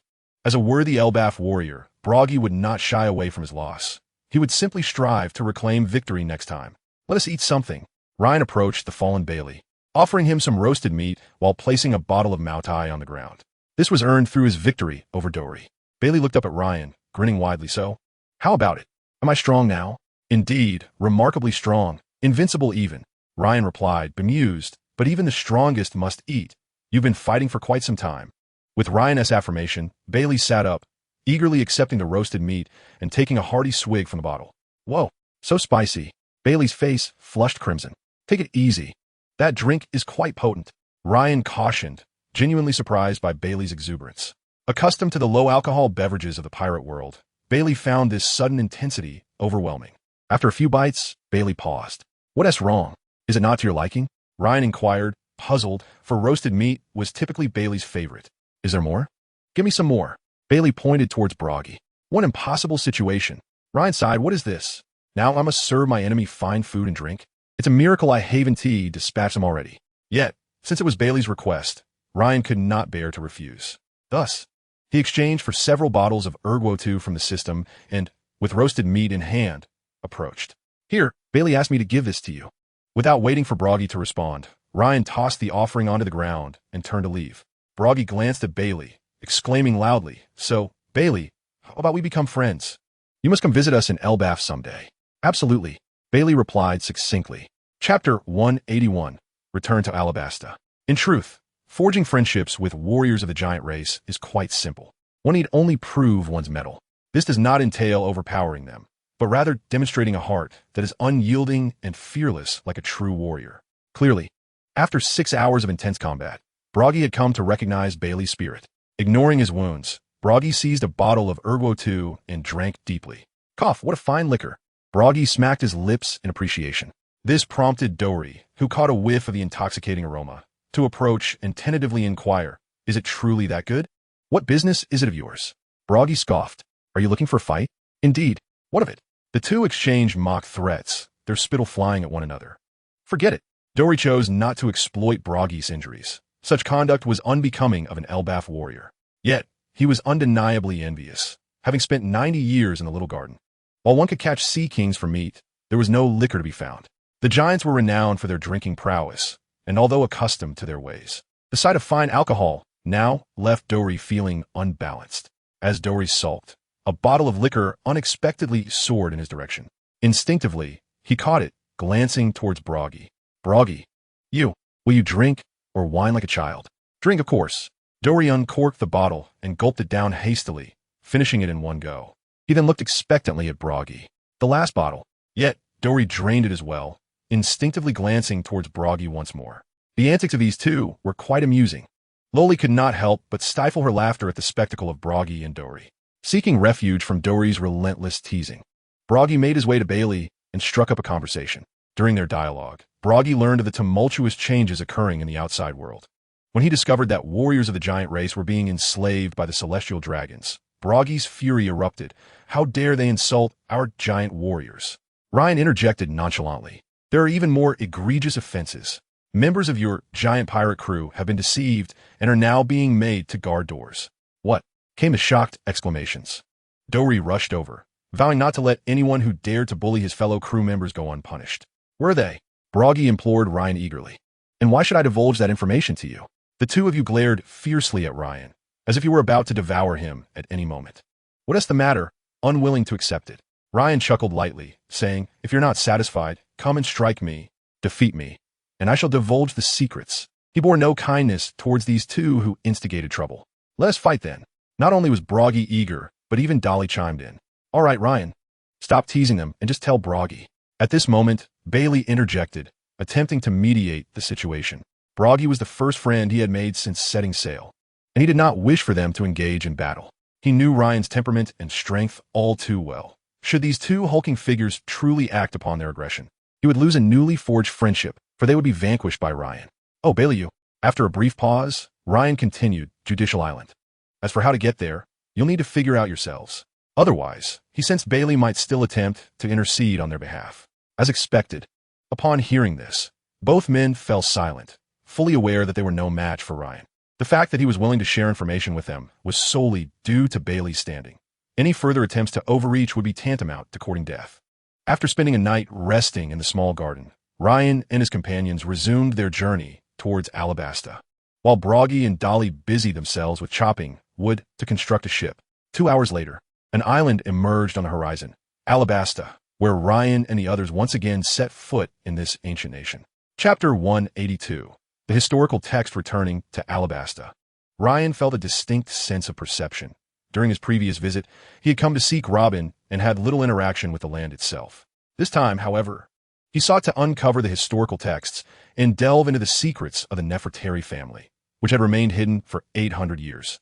Questions lingered in his mind. Why did they not reside in Mariewa, forsaking the opportunity to become celestial dragons, resulting in the current existence of only 19 families in Mariewa? If their disdain for the other 19 families was the motive, then why had they formed an alliance with them 8 centuries ago? Based on the information Ryan possessed, it was evident that Joy Boy and the present celestial dragons were at odds, yet the actions of the Nefertari family did not align with those of Joy Boy's enemies. The contradictions were manifold and profoundly intriguing. Following Ryan's guidance, Bailey steered the Thousand Sunny directly towards the royal capital of Alabasta, Alyabarna. Ironically, at this moment, King Nefertari Cobra was troubled by recent pirate attacks on coastal cities. In his thoughts, he recalled the man Crocodile, the hero of Alabasta. Due to Ryan's intervention, Crocodile had concealed his ambitions of usurping the nation, and thus, in the hearts of the citizens of Alabasta, he remained the guardian hero. Since Crocodile, along with MR1, ventured into the New World, Alabasta had once again faced relentless assaults and disturbances from pirates. Coupled with the Navy's actions over the past 2 years, Alabasta, positioned at the forefront of the Grand Line, found itself in dire straits. After all, the closer one got to the Navy's headquarters at Mariewa, the stronger their control over the seas, which diminished the space for pirate existence. Any wrongdoing would summon the Navy's forces with unprecedented speed.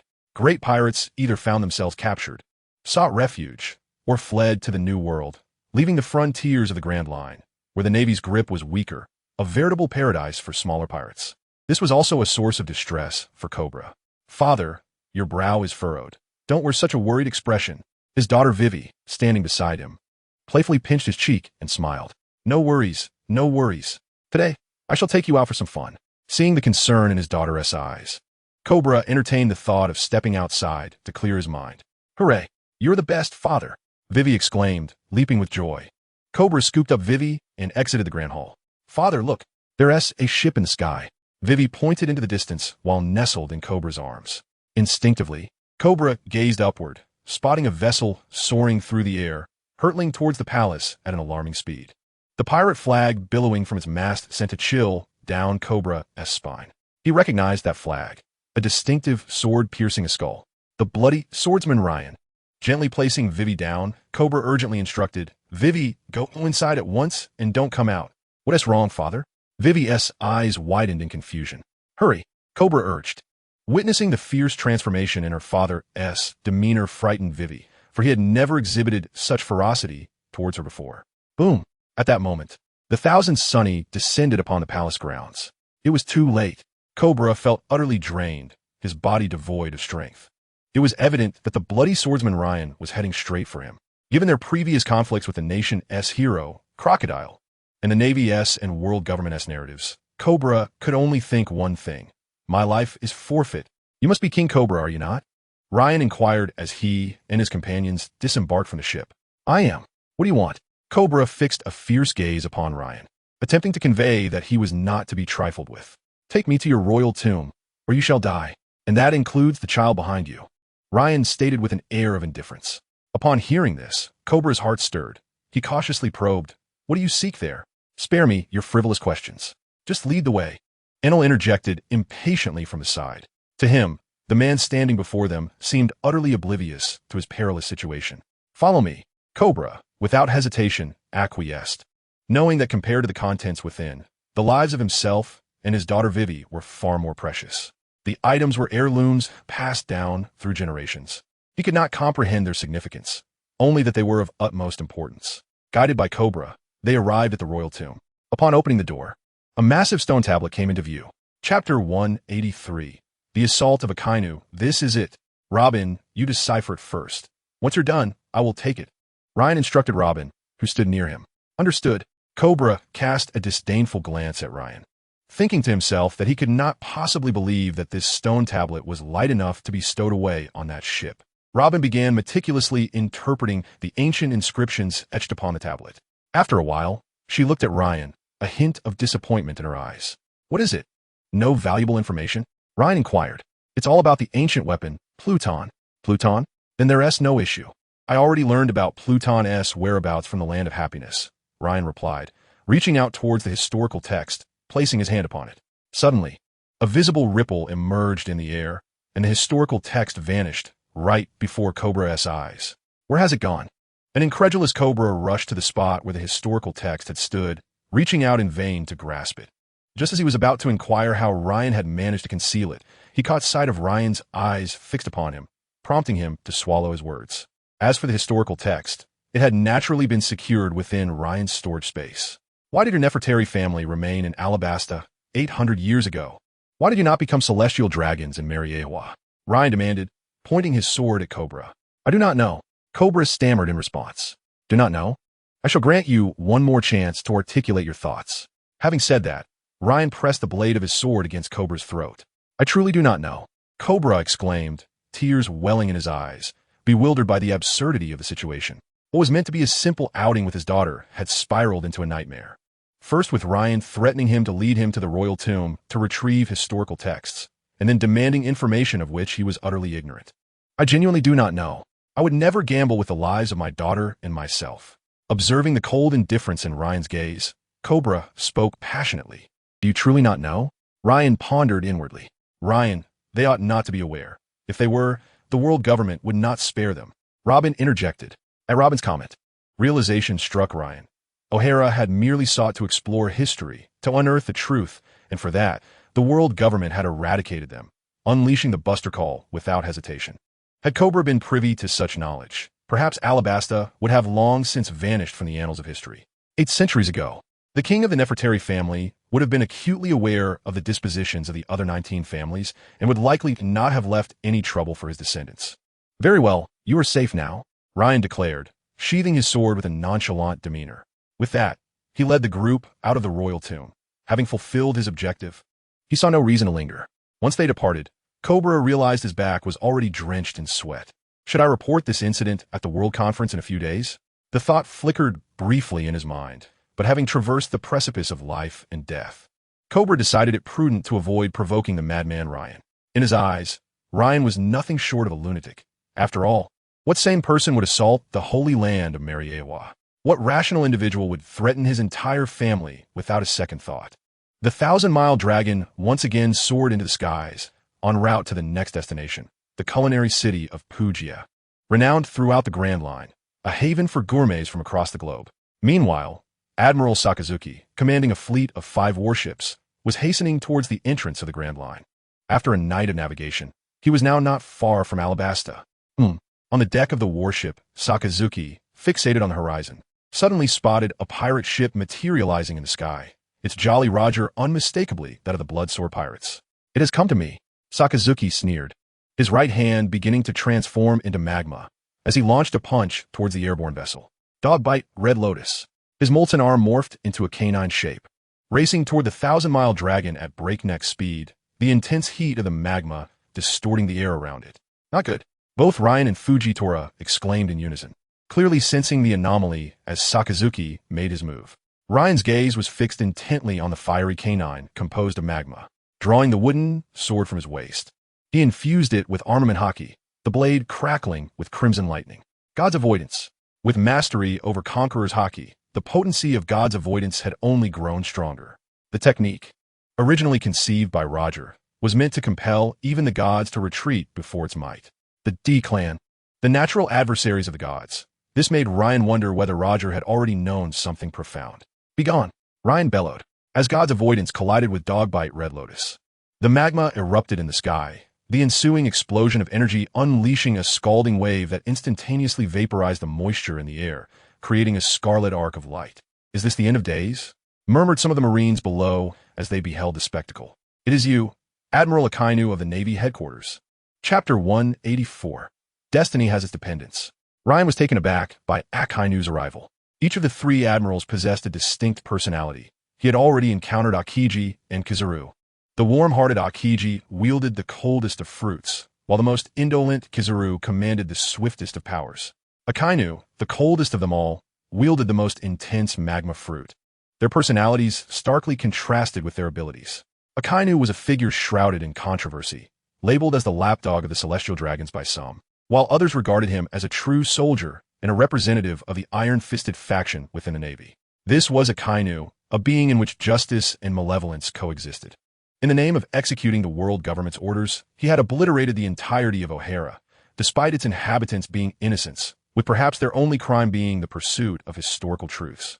As a soldier, he was justified, yet as a human, he was profoundly misguided. This dichotomy was the crux of the controversy surrounding Akainu. His brand of justice was excessively extreme.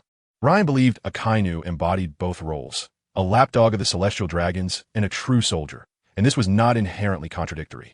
In his previous life, Ryan would have undoubtedly harbored disdain for Akainu, as he stood opposed to the protagonist, Monkey D, Luffy. However, living within the world of pirates, Ryan came to understand that Akainu's actions were not without justification. The Navy's eradication of pirates was a natural order, just as pirates slaying Navy personnel was equally so. These two factions were intrinsically opposed, leaving no room for reconciliation. Setting aside personal emotions, Ryan realized that had he been Akainu, he would have similarly executed Ace and Whitebeard. There was no moral high ground, only differing stances. Yet, Akainu failed to grasp that even if he annihilated Ace and Whitebeard, even if he eradicated all four emperors, the era of pirates would not cease, for such a tide was inescapable.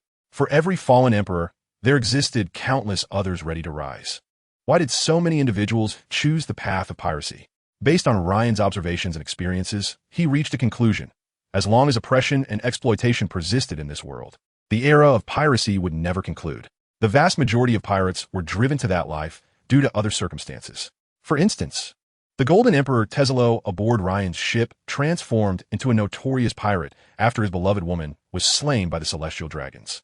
Similarly, the Emperor Charlotte Linlin was abandoned by her parents for being different and was taken in by a human trafficker in league with the world government. Then there was Don Quixote da Flamingo, who, in his youth, was not inherently malevolent. However, due to his celestial dragon lineage, the world unleashed its wrath upon him and his family, attempting to burn them alive. The trauma from such experiences fostered a deep-seated hatred for the world within da Flamingo, transforming him into the fearsome Don Quixote da Flamingo. Not everyone possesses the fortitude of Rosinante, who repays the world's suffering with a smile. The majority resemble da Flamingo instead. Examples abound, such as the likes of Shiki the Golden Lion and Ember of Calamity. Some may have initially been victims of persecution, yet ultimately succumbed to a path of villainy. Such examples are innumerable. The historical figures Kid, Tezelo, Killer, and Enel aboard Ryan's ship have already diverged significantly from their past selves. Perhaps their tempers remain unchanged, but they no longer engage in indiscriminate slaughter or perceive civilians as mere tools for their notoriety. If da Flamingo had lived in a different environment, would his fate have altered? Would there be fewer pirates if the world were not as dire as it currently is? While some ambitious individuals and those inclined towards destruction might still become pirates, their mere presence would not constitute a problem. For wherever there is light, darkness inevitably lurks. Darkness cannot be eradicated. However, as long as light prevails over darkness, it heralds a prosperous era. Chapter 185. Intense battle, advantage on my side. Gazing at the bloodthirsty pirates emerging from the vessel above, Sakazuki's eyes glinted with cold resolve. Bloody swordsman, Nico Robin, Today, you shall surely meet your demise here. Nico Robin. The woman whose survival a decade ago was owing to the meddling of the naive and Hachiman D. Sol had been a thorn in his side ever since. Today marks the moment for him to rectify past mistakes. He must eliminate Nico Robin here and now. Enough with the prattle. Let us engage in combat, Ryan stated solemnly. Since they were adversaries, there was no need for idle talk. He was aware that reasoning with someone like Akainu was futile. The only recourse was to battle. Moreover, the thought of killing Robin ignited a fierce determination within him. Touch a dragon's reverse scale, and death is inevitable. Kid prepared to fire the cannons. Ryan called out to Kid, who was spectating from behind.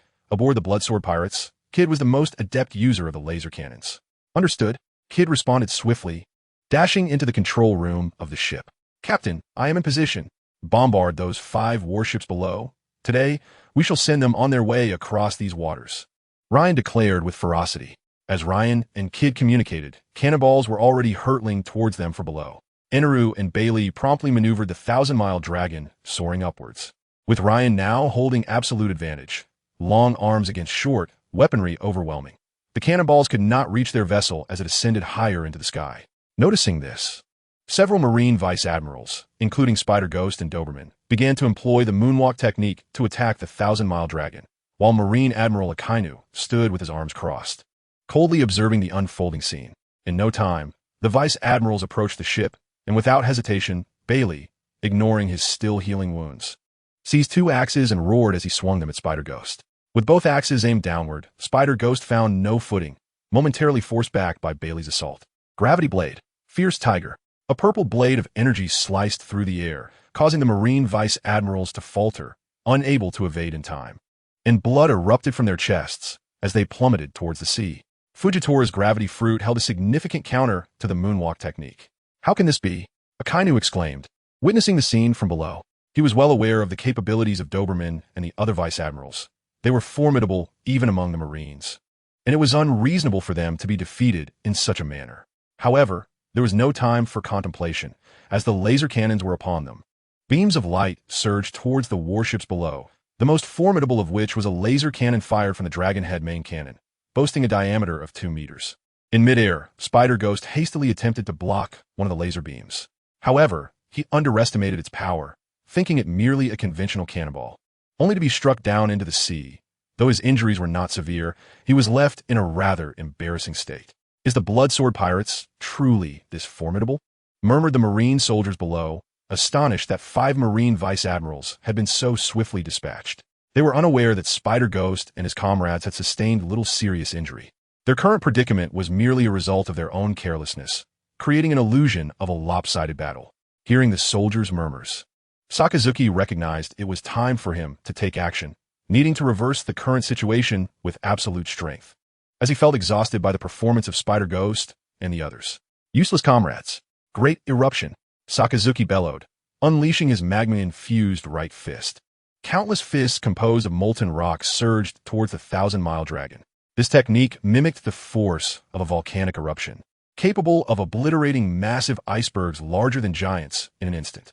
Moreover, upon exploding, it would transform into numerous volcanic projectiles, each powerful enough to easily destroy a colossal warship.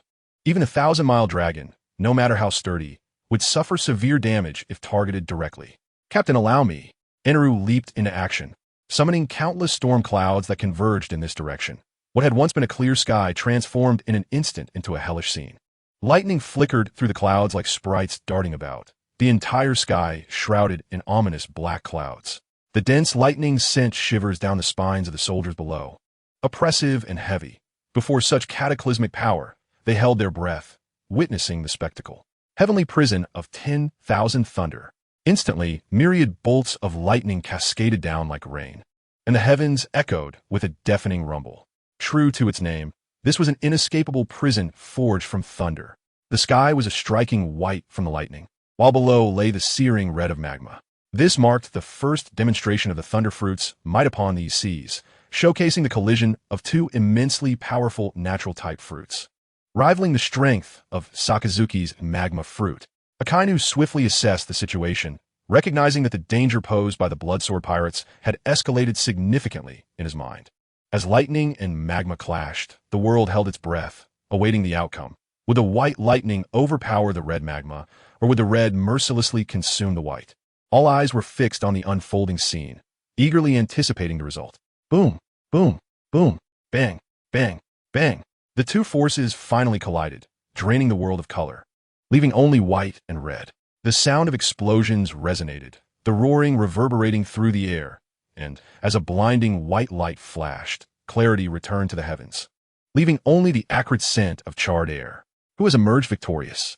Kid whispered, gazing at the spectacle before him. This round is a draw. Ryan was not exaggerating. Since arriving in the Grand Line, Inaru had grown stronger. The unpredictable weather of the Grand Line endowed Inaru with significant advantages, as storm clouds were ubiquitous. In the Four Seas, Inaru's technique was not as formidable. However, having taken the initiative, his mastery of observation haki allowed him to track Akinu's attack trajectory, enabling the precise strike of lightning that led to this outcome. Little did he expect that Inaru had become so powerful. The promise of working together with the captain had turned into a surprise advancement. Kid felt drained and, seizing the moment while everyone was still captivated by the clash of thunder and magma, he launched an attack on the warships below. Oh no! Sakazuki, momentarily lost in thought, snapped back to reality, but it was too late. The laser cannon speed was too swift, and it was exceedingly difficult to intercept without prior preparation. Bang! A warship was severely damaged, billowing thick black smoke as the shot pierced through its hull, causing it to begin sinking. Kid's accidental strike had severed the connection between the control room and the warship by hitting its gears. Damn it! Seeing the warship's destruction, Sakazuki could no longer contain his fury and began to curse vehemently. Captain, am I not the impressive one? You all have been fighting for ages with no effect. Yet my single strike yields immediate results. Kid's triumphant voice echoed from the control room. Upon hearing this, Inaru turned sharply, feeling as though he had been stabbed in the back by a brother. Ryan, shall we retreat? Robin inquired, harboring a profound fear for Akainu, the one responsible for the devastation of his homeland. No need, the advantage lies with me. Chapter 186, An Absurd Length of Time. At this moment, several rear admirals, including Doberman and Spider, who had fallen into the sea, finally scrambled aboard the warship. They gazed at the ravaged vessel and the lingering acrid scent in the air. Their proud heads bowed in shame. Admiral Sakazuki. The group looked at Akainu with remorse, feeling they had failed to meet his expectations. What happened?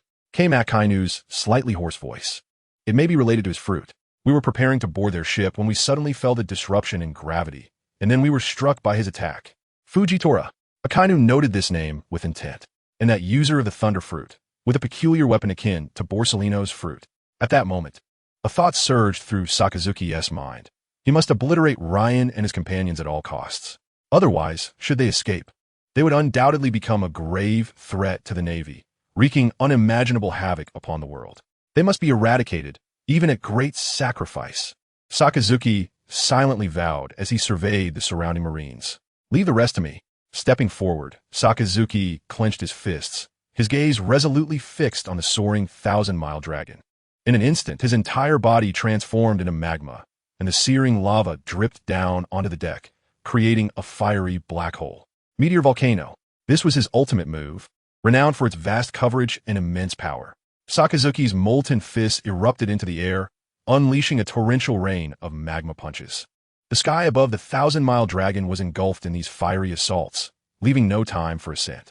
Should I teleport away? The thought briefly crossed Ryan's mind, only to be extinguished instantly. It was evidently not the right moment to reveal himself. He was not yet invincible in this world. The three emperors of the sea, the four admirals, the Gorosei, and many others stood as his adversaries. He lacked the strength to crush them, and revealing himself now would significantly hinder his upcoming ventures. Since evasion was not an option, he would have to confront them head-on. Fujitora, protect them. Ryan leaped into the air, his sword resonating with a gentle hum. The sword domain formed after breaking through the Conqueror's haki enveloped everyone present, while Belly and others felt little impact due to Ryan's deliberate care. The Navy below endured great suffering. One by one, the Marines began to collapse onto the deck, their willpower insufficient to remain conscious within Ryan's sword domain. Conqueror's haki. Spider intoned gravely. This is not ordinary Conqueror's haki. Doberman added. A metallic scent of blood filled the air, and Sakazuki felt a faint binding sensation, furrowing his brow. Although he did not possess it himself, he had witnessed Conqueror's haki in the New World, having dealt death to numerous pirates endowed with it. Yet, He had never encountered someone like Ryan before. This manifestation of power was strikingly unique. However, his curiosity was merely a fleeting distraction. In his view, Ryan's priority should not be to display his conqueror's haki, but rather to find a way to survive before his meteor volcano. Sword Chi, rolling dragon wall. Under the watchful eyes of all, Ryan finally made his move. He pointed his long sword to the sky. The sea began to churn, and streaks of pale blue sword chi burst forth, harmonizing with the blood-red sword chi emanating from Ryan's blade. The two energies intertwined and surged towards the impending magma punches. Heavenly strike against earthly obliteration. This was a clash of top-tier natural fruit abilities and supreme swordsmanship. Within Ryan's sword domain, sword chi permeated the air, continuously rushing towards the approaching magma punches under his command. Sword chi was swifter than magma punches, and before the latter could reach their target, the former had already struck. Boom! The explosive sound reverberated, leaving everyone's eardrums ringing, and this tumult persisted as magma punches continued to rain down while sword chi surged forth. Seemingly in a contest of might, both factions witnessed a dazzling display of fireworks, albeit one that was rather terrifying. Ugh! Loli began to retch, overwhelmed by the nauseating combination of the metallic scent of blood and the acrid smoke from the explosions. The assault on her senses was unbearable. Can you continue, Sakazuki? Ryan chuckled lightly, deliberately emphasizing the title of Admiral. Sakazuki's fist swung once more, and the air filled with countless magma punches again. Although this grand move drained considerable energy, Sakazuki showed no hesitation. Ryan was clearly provoking him. As a Navy admiral, Sakazuki dealt mercilessly with any challenger. He would demonstrate to Ryan the true meaning of strength. Indeed, while his ultimate move demanded energy, did Ryan not expend any? If he wished to drag this out, so be it. He was the most enduring man in the Navy. Sakazuki remained expressionless, but internally, he mocked Ryan. Ryan retorted, apologies, but this swordsmanship is relentless, with boundless energy and ceaseless sword chi. And I am a man at the pinnacle of physical prowess. Thus, the previously tense atmosphere became oddly serene. Aside from the acrid odor and the heat waves from the turbulent air, the spectacle remained remarkably beautiful. None dared to intervene, though the fireworks were stunning. Their deceptive exterior concealed a destructive energy capable of annihilating a warship, leaving nothing but ash in its wake. As time passed, beads of sweat began to form on Sakazuki's forehead, yet each droplet was swiftly evaporated by the searing heat of the magma, continuously unleashing grand moves. He sensed something amiss. While he was indeed enduring, he could not maintain this level of output indefinitely. Sakazuki's intuition proved correct. If he was the most enduring man in the Navy, then Ryan was the most enduring man in the world. Kaido's teachings were not to be disregarded. I must probe deeper into his capabilities. Sakazuki mused. Half an hour later, damn it, am I to concede? How could I yield before Pirate? The inner turmoil within Akainu raged, yet to outsiders, he appeared calm and composed. My endurance is absurdly prolonged. Ryan smiled at Sakazuki, occasionally casting glances at Robin, as if hinting at something. Sakazuki's stamina was indeed formidable, having battled Akiji for 10 days and nights, yet he erred by falling into Ryan's rhythm. While stamina had not been Ryan's strong suit in the past, it was now. Chapter 187, Suppression. After yet another hour, Sakazuki could no longer sustain himself and came to a halt. He still possessed the energy to continue, but Ryan's seemingly boundless stamina unnerved him. The battle was far from over. He could not afford to squander his strength on this.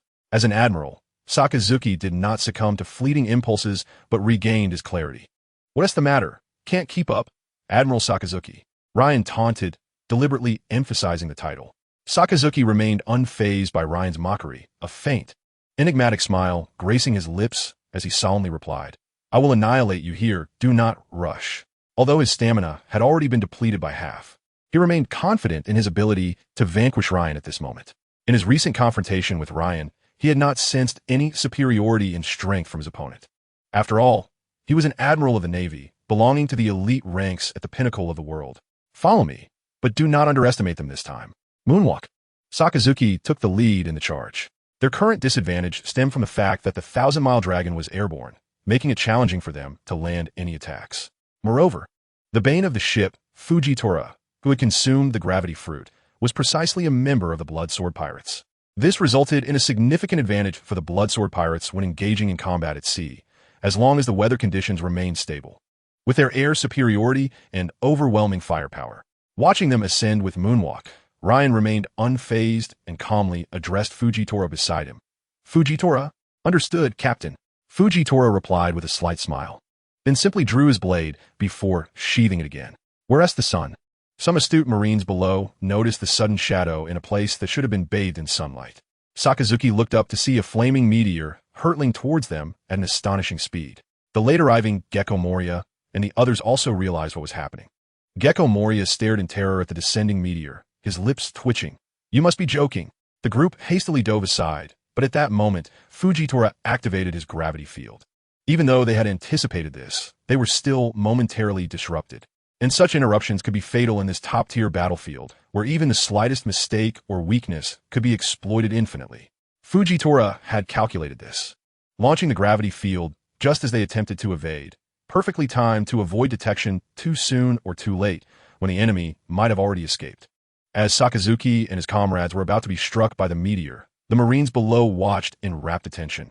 The events unfolding today felt almost dreamlike, leaving them somewhat dazed. It was exceedingly rare to witness an admiral and 5 vice-admirals being pushed back by their adversaries.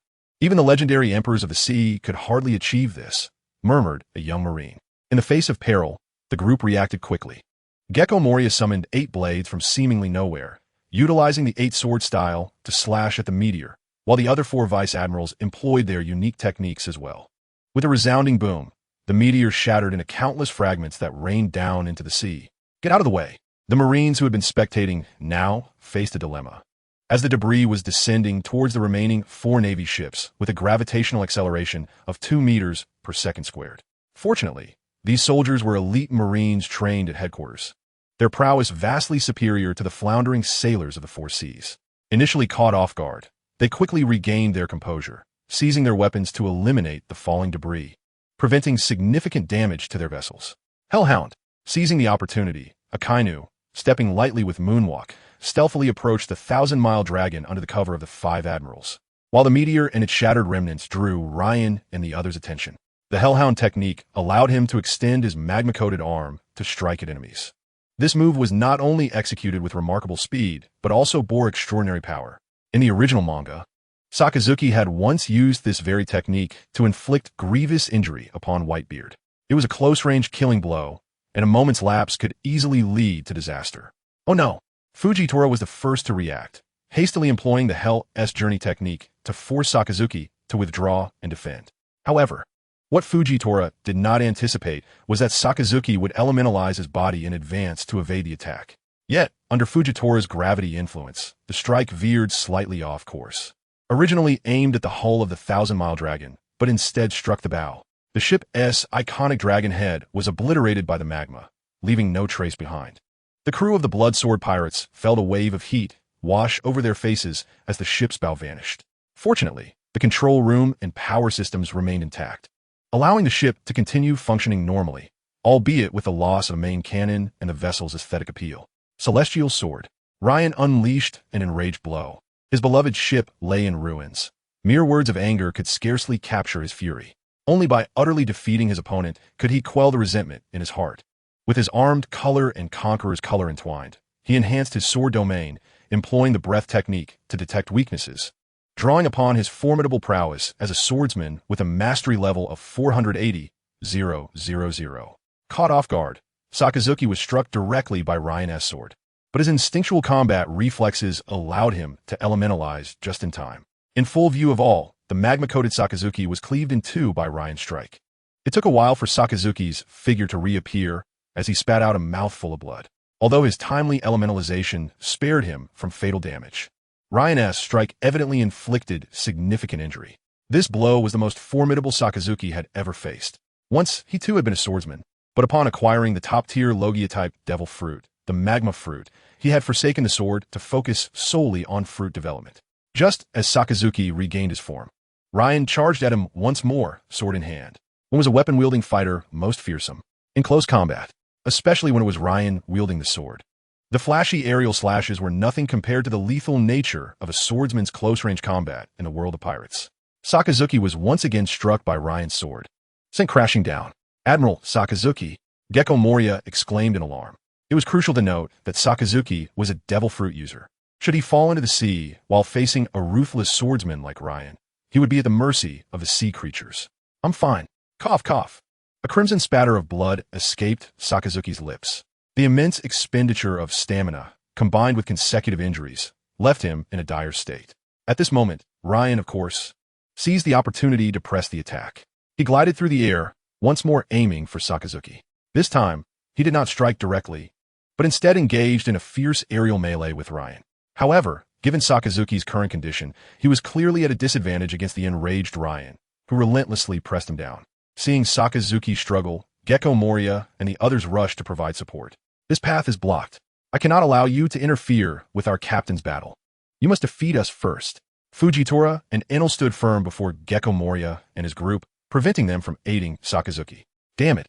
Gecko Moria was in a state of panic, yet there was no alternative. They had to defeat the two before they could assist Sakazuki. Gecko Moria unleashed the eight-sword style upon Enel. Unfortunately, Enel had already transformed into lightning, dodging to the side. Meanwhile, Fujitora held his ground against four opponents, showing no signs of faltering and even managing to exert some pressure, fueled by rage over the destruction of his beloved main cannon. Kid unleashed his fury upon the Navy ships below. In an instant, the Navy, led by Admiral Sakazuki, found themselves thoroughly on the back foot. Chapter 188. The Defeat of Sakazuki. Overwhelmed and outmatched, Sakazuki was consumed by fury. As an admiral of the Navy, the humiliation of being subdued by a pirate was utterly disgraceful. Yet, he found himself powerless. Sakazuki had never felt so utterly helpless. On the other side, the five vice admirals, including Ghost Spider, were facing dire challenges. Fujitora was naturally formidable, and Enel, utilizing the powers of his Rumble fruit, exhibited remarkable prowess in combat against them. One cannot deny the overwhelming nature of the Rumble fruit.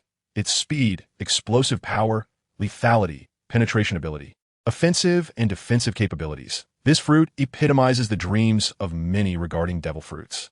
Historically, Enel possessed an exceptional fruit and extraordinary observation hockey.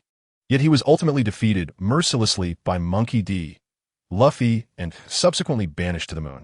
This remains a significant regret, for the Rumble fruit is not inferior to the top-tier Logia fruits wielded by the three admirals. Now Enel, the god from Skypiea with his fruit, finally illuminated this vast ocean. Regardless of the battle's outcome, after today, Enel would be renowned across the seas, establishing his presence in the world. Blood-type Swordsman Ryan. Today, I shall surely slay you.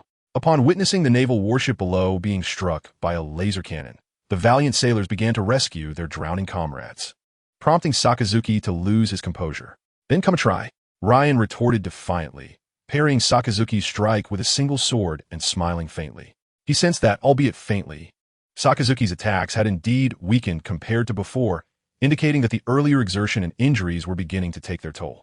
He felt a surge of excitement. Today, he would triumph over the Marine Headquarters Admiral Akainu. Though various factors contributed to this, what did it matter? The clash between the two continued from morning until afternoon. With the sun now setting, both Sakazuki and Ryan bore injuries, but it was evident that Sakazuki appeared more disheveled. His navy cloak of justice was nowhere to be seen, and the iconic red rose on his chest, soaked in blood, appeared even more enchanting. Am I about to be defeated? Sakazuki gazed at Ryan with deep reluctance, feeling an overwhelming sense of powerlessness. He was filled with rage, blaming his misjudgment for not only failing to vanquish his opponent, but also leading his side into a disadvantageous position, resulting in the sacrifice of many young sailors.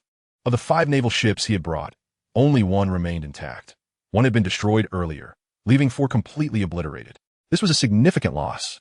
The Bloodsword pirates occupied the absolute high ground, leaving the Navy below in despair. They could neither reach their opponents nor retaliate effectively. While there were naval officers attempting to ascend, they faced the formidable trio of the Red-Green Light, alongside Robin and Tesoro offering support, rendering all assaults futile. Consequently, the Navy found itself in a passive position, enduring relentless attacks.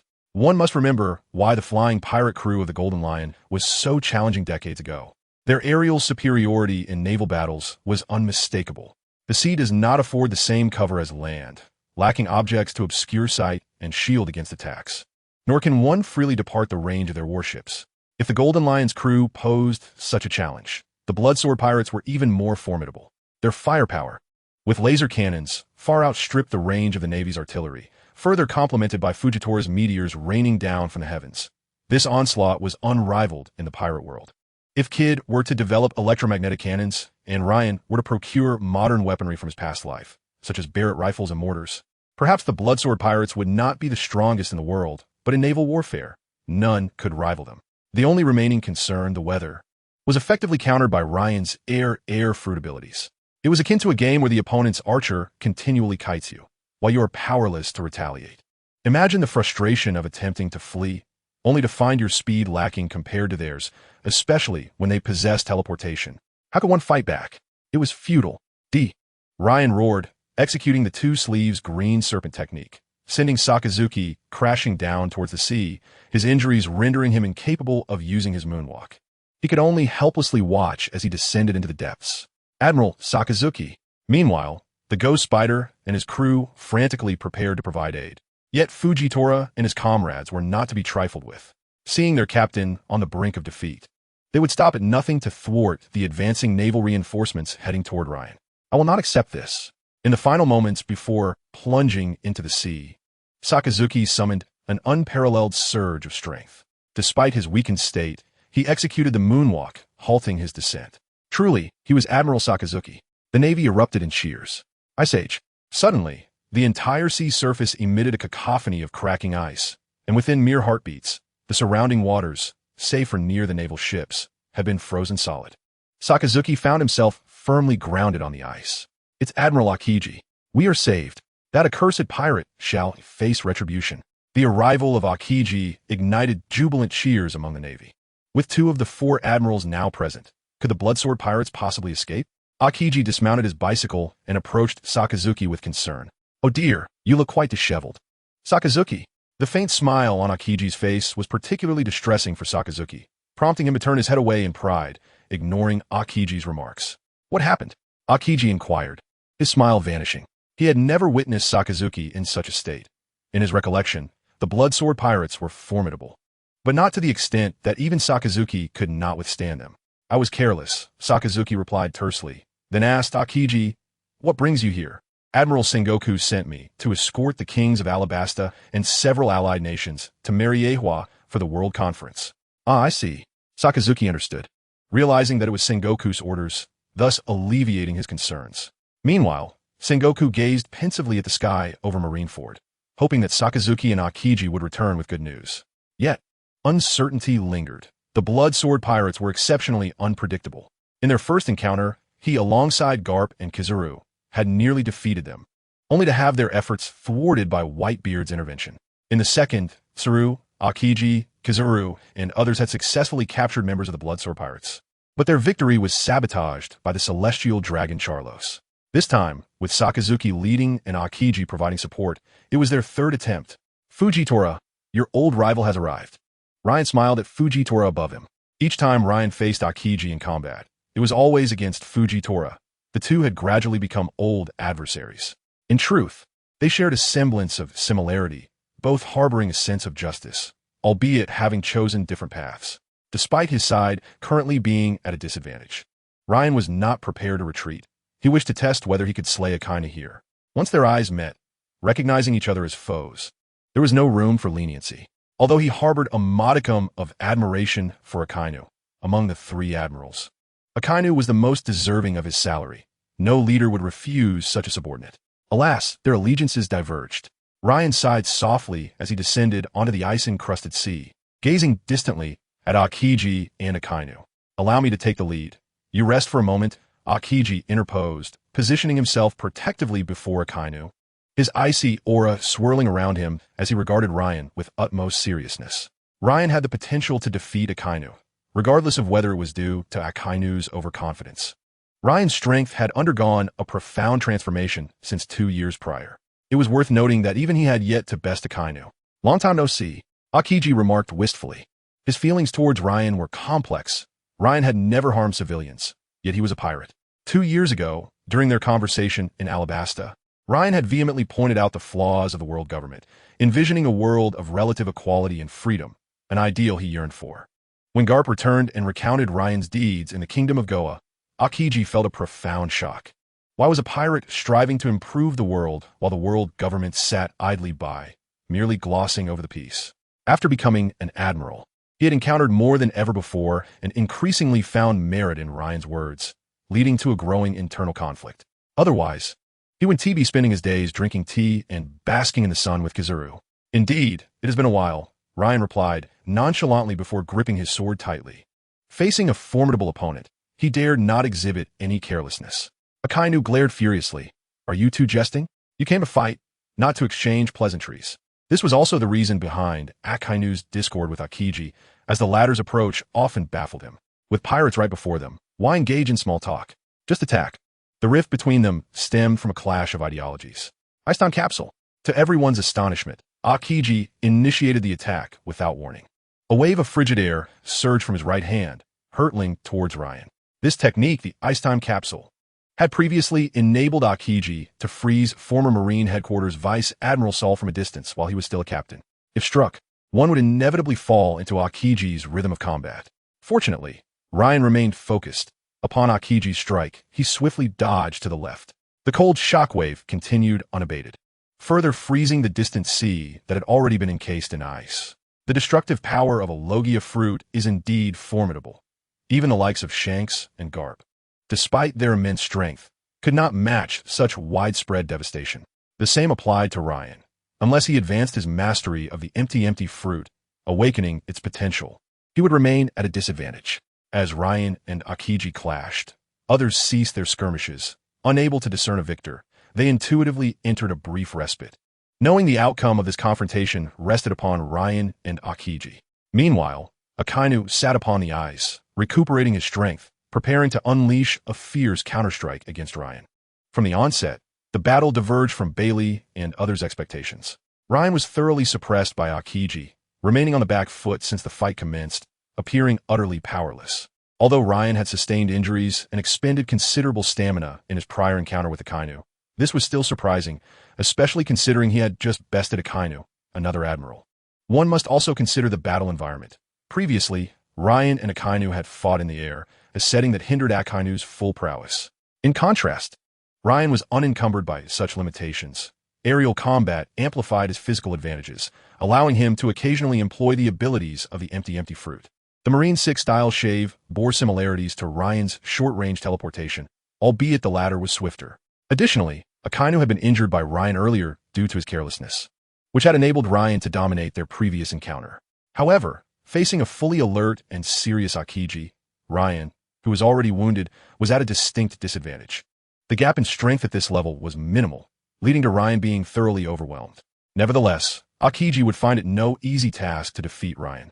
The latter's greatest advantage lay in his considerable endurance. Hellhound, seizing the opportunity presented by Akiji's freezing of Ryan's right foot, Akainu launched a surprise attack while resting on the ice. Captain, the crew aboard the 1,000 Miles Dragon cried out in unison, desperate to alert Ryan. I've been waiting for you. Ryan was unfazed by Akainu's ambush. This man would employ any means necessary to secure victory. Ryan's conqueror's haki enveloped his sword, blocking Akainu's strike. Yet he was still sent plummeting into the water. Chapter 190. A resounding victory as Ryan plunged into the sea. The surface lay tranquil and undisturbed. As time ticked by, Ryan had yet to resurface, prompting expressions of concern among the onlookers. Has he sustained severe injuries? Akainu mused, scrutinizing his own hands with disbelief. It seemed implausible that he could incapacitate his opponent with a single blow. He himself was not convinced, having previously engaged with Ryan. Despite his reluctance to admit it, he had internally acknowledged Ryan's strength.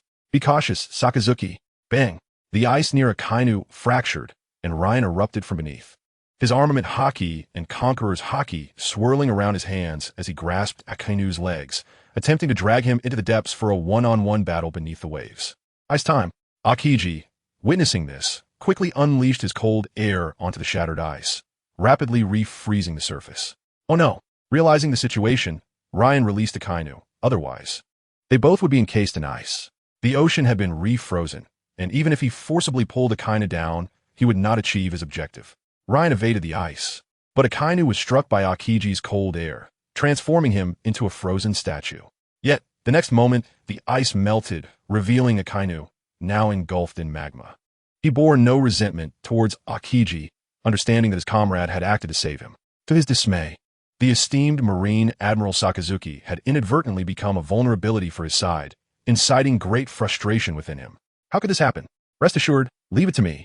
Akainu had never felt Akiji to be so reliable. However, this fleeting thought vanished almost immediately. Wait, isn't the captain a devil fruit user? Kid, observing from above, inquired curiously, gazing down at the drenched Ryan.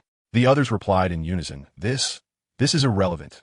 What matters is that Ryan is currently at a disadvantage. Bailey remarked, furrowing his brow. If this battle continues, Ryan's injuries will only worsen. However, at this moment, Ryan is unconcerned with such matters. He is yet to reach his limits. Nor has he succeeded in vanquishing Akainu. Thus ensues a remarkable clash between Ryan and Akiji, with Ryan intent on killing, while Akiji strives to protect. Yet, as Akainu's strength gradually returns, Ryan finds himself increasingly overwhelmed. Bang! Ryan is sent flying, using the force to distance himself from the two. After being subjected to a dual assault of ice and fire from Akainu and Akiji, Ryan's left side is scorched, while his right feels as if it has plunged into a frigid abyss, his skin adorned with shards of ice. Fortunately, his lower body remains unscathed. Our paths shall cross again, someday. With that, Ryan takes to the air, aiming for the 1,000-mile dragon. No, he asks, making his escape. Though Ryan's words are lost on Akainu, his movements are crystal clear. Stop him, Akiji. Just as Akiji prepares to act, a meteor descends from the sky towards them, indicating that their old adversary Fujitora has intervened. Quickly retreat. Akiji warns, having observed Akainu's body transforming into magma, poised to intercept Ryan. Akiji, recognizing the danger, forms an ice shield above Akainu for protection. Meanwhile, the members of the Ghost Spider crew engage Ryan in aerial combat. Nevertheless, even if Ryan wishes to flee, they are incapable of hindering him, especially with the cover of Enel and Fujitora. After a fierce skirmish, Ryan safely returns to the 1,000-mile dragon. Bailey promptly elevates the ship to a secure altitude. Injured yet undeterred, Ryan beckons Enel and the others to his side, whispering a few words that elicit expressions of exhilaration from them. Ah, they escaped again. Akiji sighs in resignation. Yet, this remark may deceive Sakazuki, for deep down, he does not truly wish for Ryan to be captured. He yearns to witness how Ryan will transform this world. However, he did not relent in their recent battle. If Ryan cannot overcome his challenges, then he deserves to perish here, and Akiji is acutely aware of this. Should Ryan later commit acts contrary to Akiji's sense of justice, he will exert every effort to ensure Ryan is imprisoned and impelled down. Watch out. Both Akiji and Akainu caution. The 1,000-mile dragon unleashes 4 laser cannons at the last remaining Navy ship, aiming to obliterate it. The Ghost Spider and the 4 vice admirals work together to intercept the lasers midair. At that moment, Ryan, having just returned to the 1,000-mile dragon, appears above the Navy ship, sword in hand, and strikes downward. Twin serpent blades, 2 streams of azure sword energy, each 40 meters long, slice towards the vessel. The remaining vice admiral, Doberman, attempts to withstand one of the sword strikes, but is struck in the chest, not only severing his weapon, but also fracturing his ribs. Doberman spills blood as he plummets into the sea. The other sword strike cleaves the last Navy ship in 2, sending sailors tumbling into the water. Thus, all 5 ships brought by Sakazuki lie in ruins. Damn it, how infuriating. Sakazuki's visage contorts with rage, resembling a fearsome beast. Yet, the ordeal is far from over. Enel, having ascended into the clouds, transforms into lightning. 50 million volts, Thunderbird. A bird of pure thunder arcs towards the ocean. The soldiers who fell into the water become rigid, losing consciousness as they are electrocuted. The seawater conducts electricity. Although the impact is diminished in the water, the area of effect has inflicted severe casualties among the Navy. Quick, save them. Some officers who remain unscathed dive into the sea to rescue their comrades, striving to save as many as possible. This battle has evidently taken a heavy toll on the Navy. Ha ha ha! With Ryan's laughter echoing, the 1,000-mile dragon sails into the distance. Chapter 191, Gourmet City Puglia. Ryan departs with an air of nonchalance, his pockets filled with the 300,000 attribute points gained from defeating Akainu. Despite his injuries, Ryan feels an undeniable joy. The remnants of Akainu and his crew survey the devastated battlefield, unable to reconcile the devastation they have suffered. The loss of their ships is but one aspect.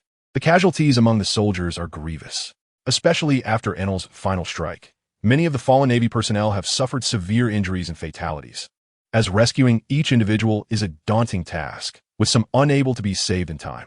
Akainu begins to reflect on his mistakes, acknowledging his principal responsibility for this defeat. His initial confidence in his stamina led to an early drain of his strength, and his eagerness to destroy the enemy's vessels resulted in being struck by Ryan's sword. Subsequently, engaging in aerial combat, an area where he is not adept, ultimately led to his downfall. Unlike Aokiji, who is unperturbed by the sea and can manipulate the terrain to his advantage, Akainu is not as versatile. He cannot perform as flawlessly as Kizaru, whose abilities shine in any environment.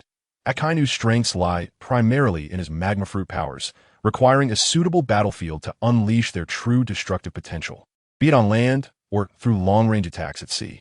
Let us go. Where to? To the nearest Alabasta. After rescuing the submerged sailors and retrieving the bodies of the fallen, the group set sail towards Alabasta, followed closely by Aokiji, who rides a bicycle. Should anyone recognize them, they would undoubtedly be astounded. 2 admirals accompanied by 5 vice-admirals returning in such disarray would send shockwaves through the world. Just as they journey towards Alabasta, a phone call comes through, and Ghost Spider hands a transponder snail to Akainu. Upon seeing the transponder's appearance, Akainu realizes it is Fleet Admiral Sengoku, inquiring about the situation. A bitter smile crosses Akainu's resolute face as he sighs, ultimately deciding to answer. Sakazuki, what is the situation? Silence. Sengoku, donning his seagull hat, seems to sense something amiss. Rising to pace within his office. Has something gone awry? Sengoku probes cautiously. The bloody pirates suffered no captures. Our navy has sustained heavy losses, and all 5 ships have been destroyed. Akainu's voice, slightly hoarse, reaches Sengoku's ears. What? The calm demeanor Sengoku typically possesses evaporates, replaced by disbelief. This is utterly inconceivable. How could a force of 2 admirals and 5 vice-admirals achieve nothing against them? He struggles to comprehend the situation. Please elaborate on the specifics.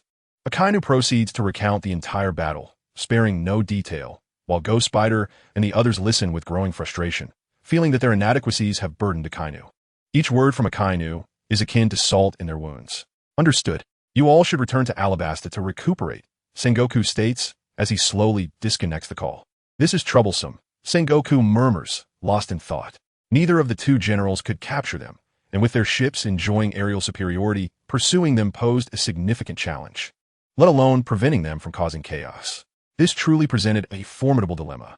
He had previously battled against the Flying Sky pirate crew, led by the Golden Lion, and was acutely aware of the difficulties posed by pirates with control over the skies, especially considering their firepower rivaled that of the Flying Sky pirates, if not exceeding it. Suddenly, an image of a lecherous man clad in a yellow suit flashed through Sengoku's mind. Borsalino. If Borsalino were to accompany them, he could effectively thwart any disruptions from the Bloodsword pirates during the World Conference. The abilities bestowed by the Light Fruit would render Borsalino more than capable of this task.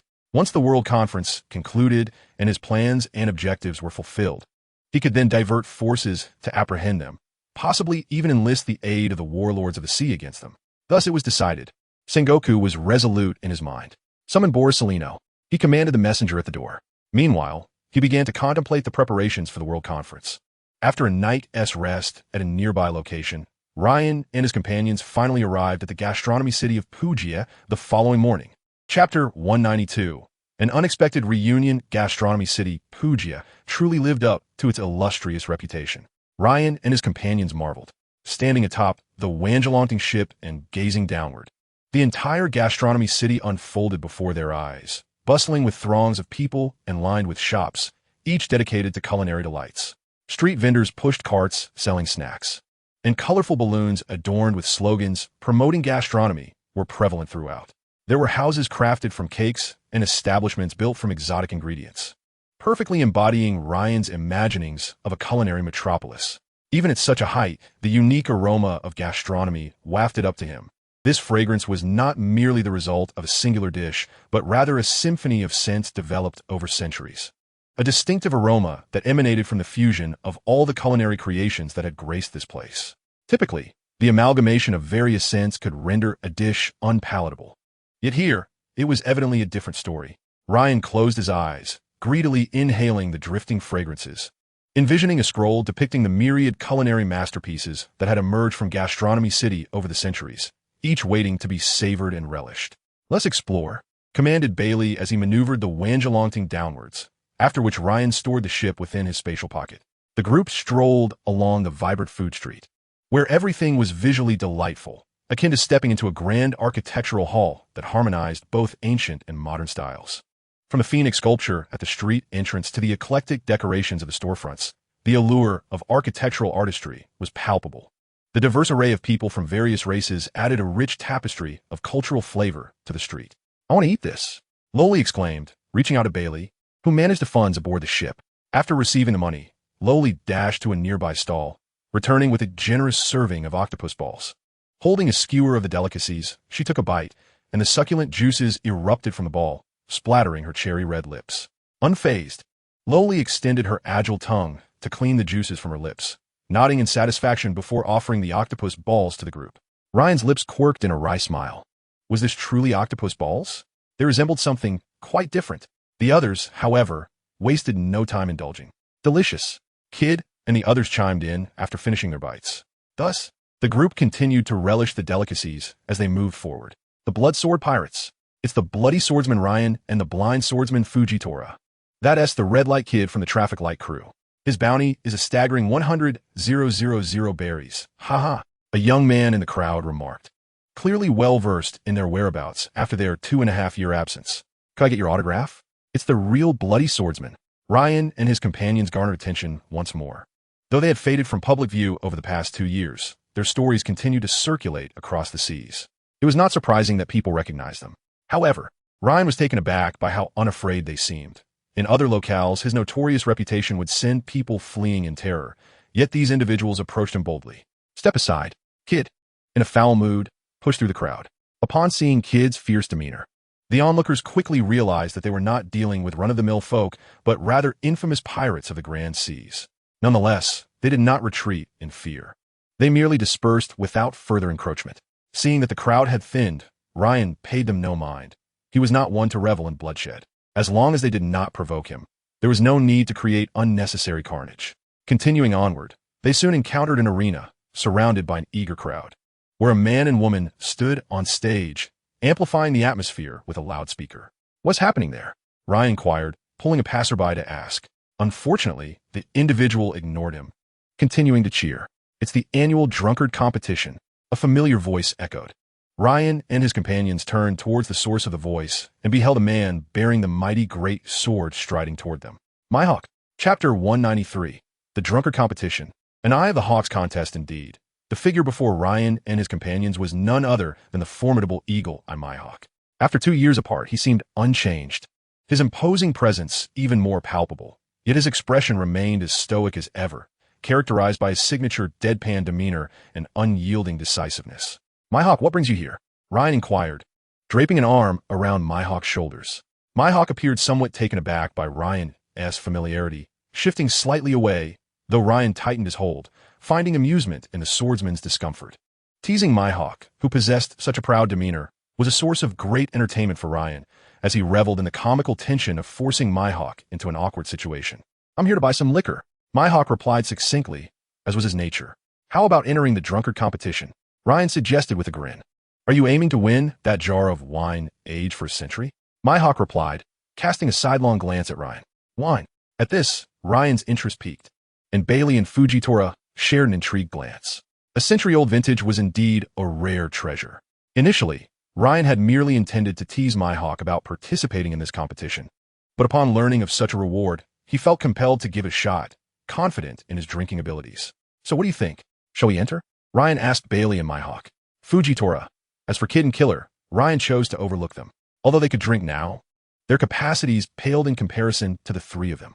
With his physique reaching its peak, not only had Ryan gained strength, but his body's ability to metabolize alcohol had also improved significantly. He could now drink far more than before. "Bailey, let us do it." Fujitora. "Absolutely. Rather than join this, I'd prefer to have a duel with you." Hawkeye's gaze burned intensely as he fixed his eyes on Ryan. He had recently encountered Shanks, who had revealed to him that he had been defeated by Ryan.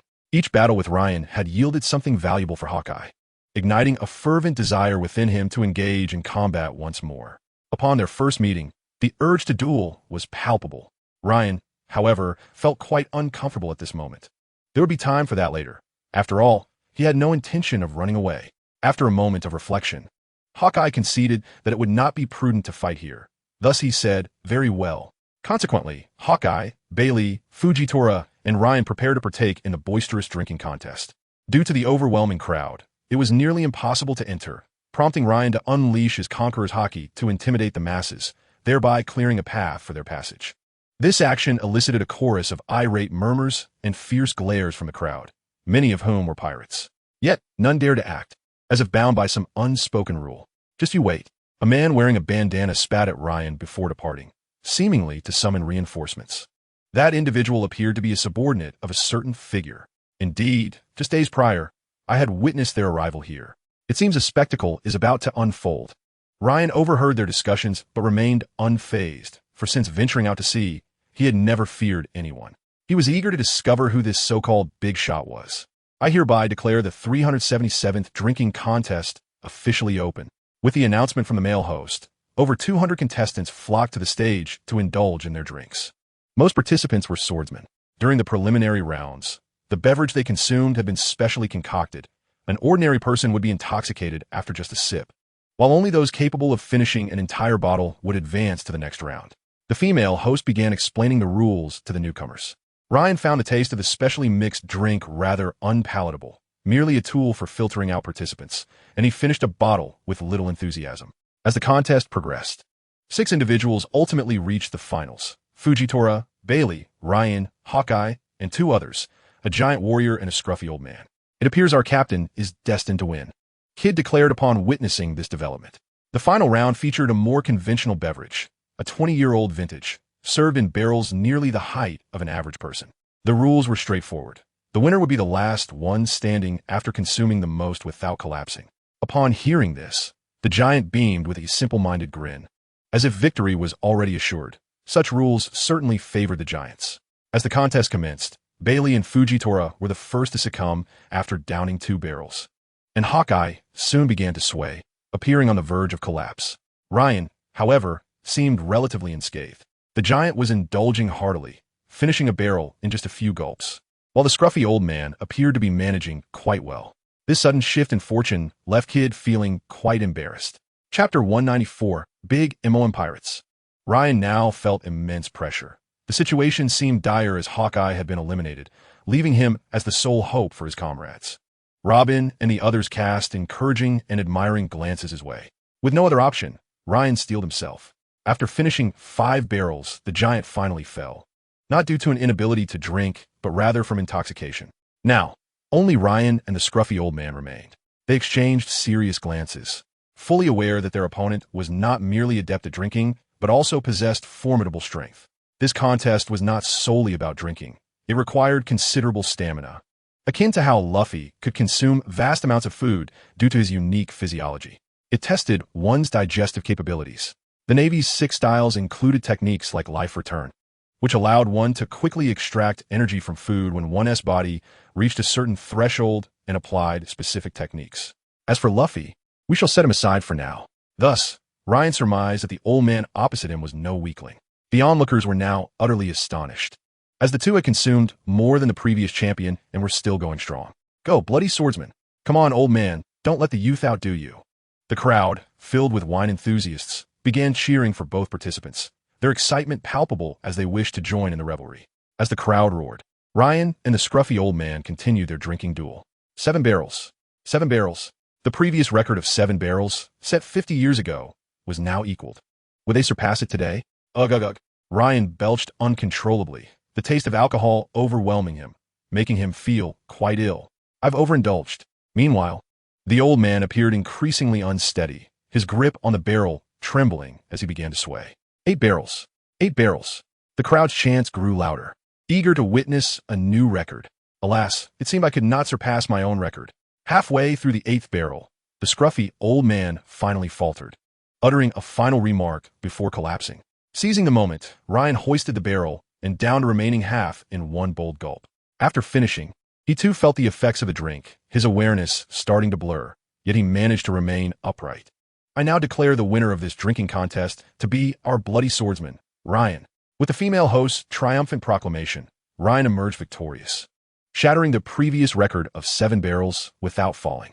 While he was uncertain of the highest record from the last 3 centuries, it was undoubtedly more than 8 barrels. Otherwise, the host would not have made such a statement, merely breaking the nearly 50-year-old record. 2 men approached, bearing a large barrel, which was the reward for the contest. 100-year-old vintage. Though the journey to obtain it had its challenges, Ryan had finally secured it. Accepting the barrel, Ryan promptly stowed it away in his storage space before the eyes of hundreds. What just happened? Is this an illusion? The crowd erupted in speculation, and it was at this moment that Ryan realized he had inadvertently revealed his abilities. Thus, with a smile, he addressed the crowd. This is magic. In an instant, the barrel reappeared in his hands, leaving the onlookers in awe. They would remember this term. Magic. The bloody swordsman, Ryan, possesses magic. Stand back. What are you doing? Be careful. Don't provoke them. Suddenly, a commotion erupted at the edge of the crowd as a group approached the stage, led by the very man who had vowed to summon reinforcements after his earlier confrontation with Ryan. Now, he had indeed returned with his older brother to seek retribution. Ryan gazed ahead, his vision slightly blurred. A man donned in sunglasses, a pink suit, and a yellow bow tie, his lower half clad in egg-shaped trousers and black shoes, brandishing a cane sword, approached with the swagger of a French gentleman, complete with a distinctive mustache, striding forward with an air of confidence. Why does this seem so familiar? Ryan muttered, slightly inebriated and unable to recall the reason. If he were sober, he would recognize the figure before him as Baron Egg, a member of the Big Mom Pirates. Who dares to provoke someone from the Big Mom Pirates? Despite the Baroness' voice being somewhat subdued, it exuded an undeniable air of dominance. Chapter 195, Enel versus Baron Egg. The image of an exceedingly corpulent woman surfaced in Ryan's mind. Big Mom. He was somewhat disoriented. After all, they hadn't even reached the new world yet. Yet he found himself face-to-face with Baron Egg. Are you the so-called bloody swordsman, Ryan? Baron Egg's tone dripped with disdain, showing little regard for Ryan's bounty of 413 billion. This bounty was a result of the attack on Mariehua, and he had never heard of Ryan achieving any notable victories over renowned pirates.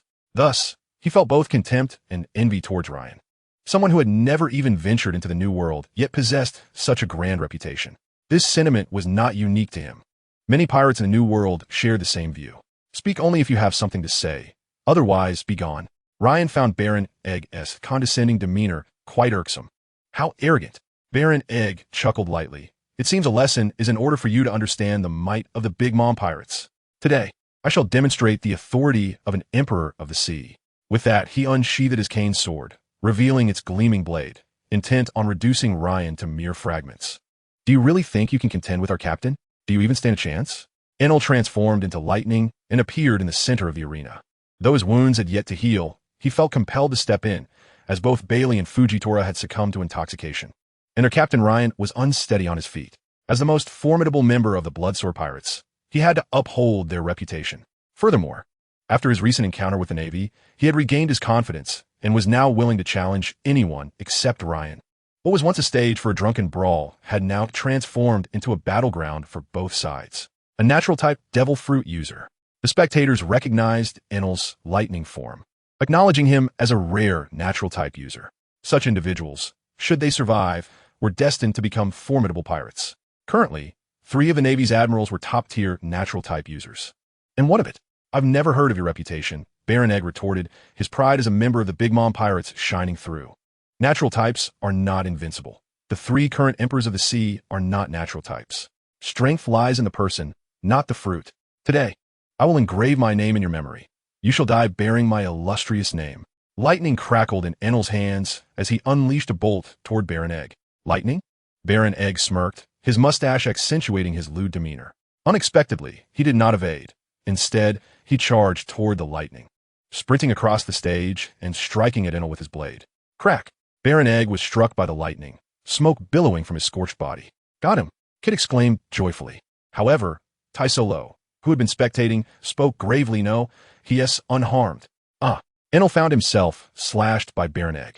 His figure reappeared elsewhere as he wiped the blood from his mouth, relieved that he had elementalized just in time. Otherwise, that blow would have grievously injured him.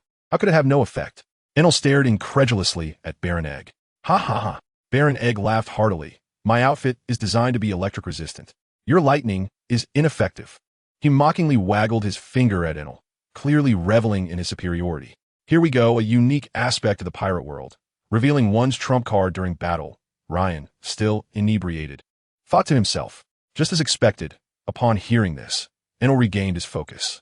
Initially believing that Baron Egg was immune to his lightning, he was taken aback, realizing it was merely an electric-resistant suit. Then I'll just increase my voltage, Enel murmured to himself. His previous lightning attack had been relatively weak, merely a precursor. Now, he would shift into serious mode. Old man, are you not going to move aside? Ryan glanced at the disheveled old man who had been startled awake by their confrontation. Just protect me, old man. Chapter 196. Second form of the chick count. Protect you? Not a chance. Ryan cursed inwardly, dismissing the old man, as his instincts warned him that this individual was not ordinary. While they conversed, Enel commenced a tactical battle with Baron Egg, displaying remarkable caution. He continuously utilized his speed advantage, unleashing lightning to bombard Baron Egg and gauge the limits of his electric-resistant attire. Baron Egg, unable to match Enel's speed, grew increasingly frustrated as he was harried. Typically a paragon of gentlemanly conduct, he now resorted to expletives. Why don't you face me head-on? What kind of cowardice is this? Patience. Enel replied with a slight smile. He was no longer the same. Captain Ryan had taught him that one must leverage their advantages in combat rather than recklessly confronting an opponent's strengths with one's weaknesses. Such behavior was irrational. Thus, in this encounter, he employed his speed and agility to keep Baron Egg on the defensive, denying him any opportunity to retaliate. All right, after extensive testing, Enel discerned the threshold of Baron Egg's electric-resistant attire, estimating it could withstand approximately 20 million volts. Thunderbird at 30 million volts. Enel conjured lightning in his hands, transforming it into a phoenix-shaped bolt that surged toward Baron Egg. Baron Egg remained dismissive, having already claimed that lightning had no effect on him. Why would he waste his stamina on such an attack? To the astonishment of all, Baron Egg, enveloped in smoke, was charred by the electricity. No way, Kid exclaimed joyfully, bouncing in celebration of his comrade's success. It is said that the joys and sorrows of individuals vary greatly. Oh yeah, Enel's excitement was palpable. This was the first time he encountered someone unfazed by his lightning attacks. Oi, Luffy, what are you barking about? Enel called out. 100 million volts, Thunder God. As his words faded, a colossal lightning giant, resembling Enel, manifested on the stage. This was his most powerful technique, unleashing 100 million volts of electricity and enveloping himself in it, transforming into the form of a mighty thunder god, significantly amplifying his attack power. With his earlier assault proving effective, Enel found the subsequent battle considerably simpler. He relentlessly bombarded Baron Egg with his ultimate moves. And thanks to the speed derived from the thunder, Baron Egg could hardly lay a finger on him. 40 million volts of Raijin, 60 million volts of Raijin Dragon. Eneru relentlessly unleashed his formidable attacks, causing Baron Egg to collapse to the ground, his shell beginning to crack. Is he dead? Eneru pondered, but remained cautious, refraining from approaching to investigate. His advantage was considerable, and there was no need to take unnecessary risks, particularly considering the possibility of being lured into a fatal trap. Crack! The shell enveloping Baron Egg shattered completely. His suit tore apart, revealing a remarkable transformation. His visage morphed into that of a chick, his suit turning a vibrant yellow, symbolizing the plumage of a fledgling. His hands transformed into wings, presenting the audience with the sight of a yellow chick. What is this? Eneru stood in stunned silence, realizing that this was a manifestation of the egg hatching into a chicken. Would it be a chicken that lays eggs next? This is my second form, the Chick Viscount form. With each metamorphosis, my strength increases, declared the Chick Viscount with pride. To those present, this revelation felt overwhelmingly despairing, suggesting that he possessed an immortal body capable of infinite transformations, with each iteration growing ever more powerful. How could they possibly contend with such a foe? Eneru, could he prevail? Kid's confidence wavered, shaken by the Chick Viscount's demoralizing proclamation. No, your transformations must have limits. Eneru's eyes gleamed not with despair, but with a fierce fighting spirit. This opponent, comparable in strength, ignited a thrill within him, a battle he relished. Despite his injuries and fatigue, Eneru was determined to overcome his adversary. Chapter 197. Growing Stronger Through Battle. Realizing Potential. With the transformation of Baron Egg into the Chick Viscount, it was not merely strength that was augmented. Speed and agility were also significantly enhanced. The cane sword in his grasp morphed into dual swords, representing a comprehensive enhancement. Meanwhile, Inaru found himself at a disadvantage, having exhausted his formidable attacks, relying solely on his observation haki to evade and counterattack. The Chick Viscount spun rapidly, resembling a top as he charged across the arena, seemingly in a realm devoid of adversaries. Inaru had no choice but to continuously evade the Chick Viscount's onslaught. One side experienced comprehensive enhancement, while the other slowly deteriorated. As the disparity grew, Inaru resolved to make a desperate stand. 100 million volts of Raijin. Activating his Raijin form once more, Inaru was all in. Observing this, Ryan gripped his sword tightly, prepared to intervene. The fervor of youth in battle is truly exhilarating. The elderly man mused, reminiscent of his own past glories. Ryan's mind felt as though it had been struck. He realized that his guidance of Inaru, Kid, and the others had been flawed. Take Kid, for instance, inherently gifted. He possessed the potential for Conqueror's haki, yet after all this time, there were no signs of awakening. This was unexpected. Furthermore, given the training from Ryan and his peers, Kid's strength should have surpassed his current state, yet he remained underwhelming. Previously unnoticed by Ryan, the Elder's words struck a chord, illuminating the truth. He had coddled them too much. In encounters with formidable foes, it was always he and Fujitora who took the front line. Even if the younger ones faltered, they had Bailey to rely on against lesser enemies. Kid and Killer had seldom faced true challenges, never enduring significant injuries. It was Ryan, their captain, who bore the brunt of the battles. Ryan had always played the role of a guardian within the Bloodsword Pirates, which was not without merit, but it posed a hindrance to the growth of others. If this continued, they might become reliant on him, achieving mediocrity despite their inherent talents. Becoming a top-tier powerhouse would be nearly impossible without the crucible of battle. Too much nurturing begets weakness.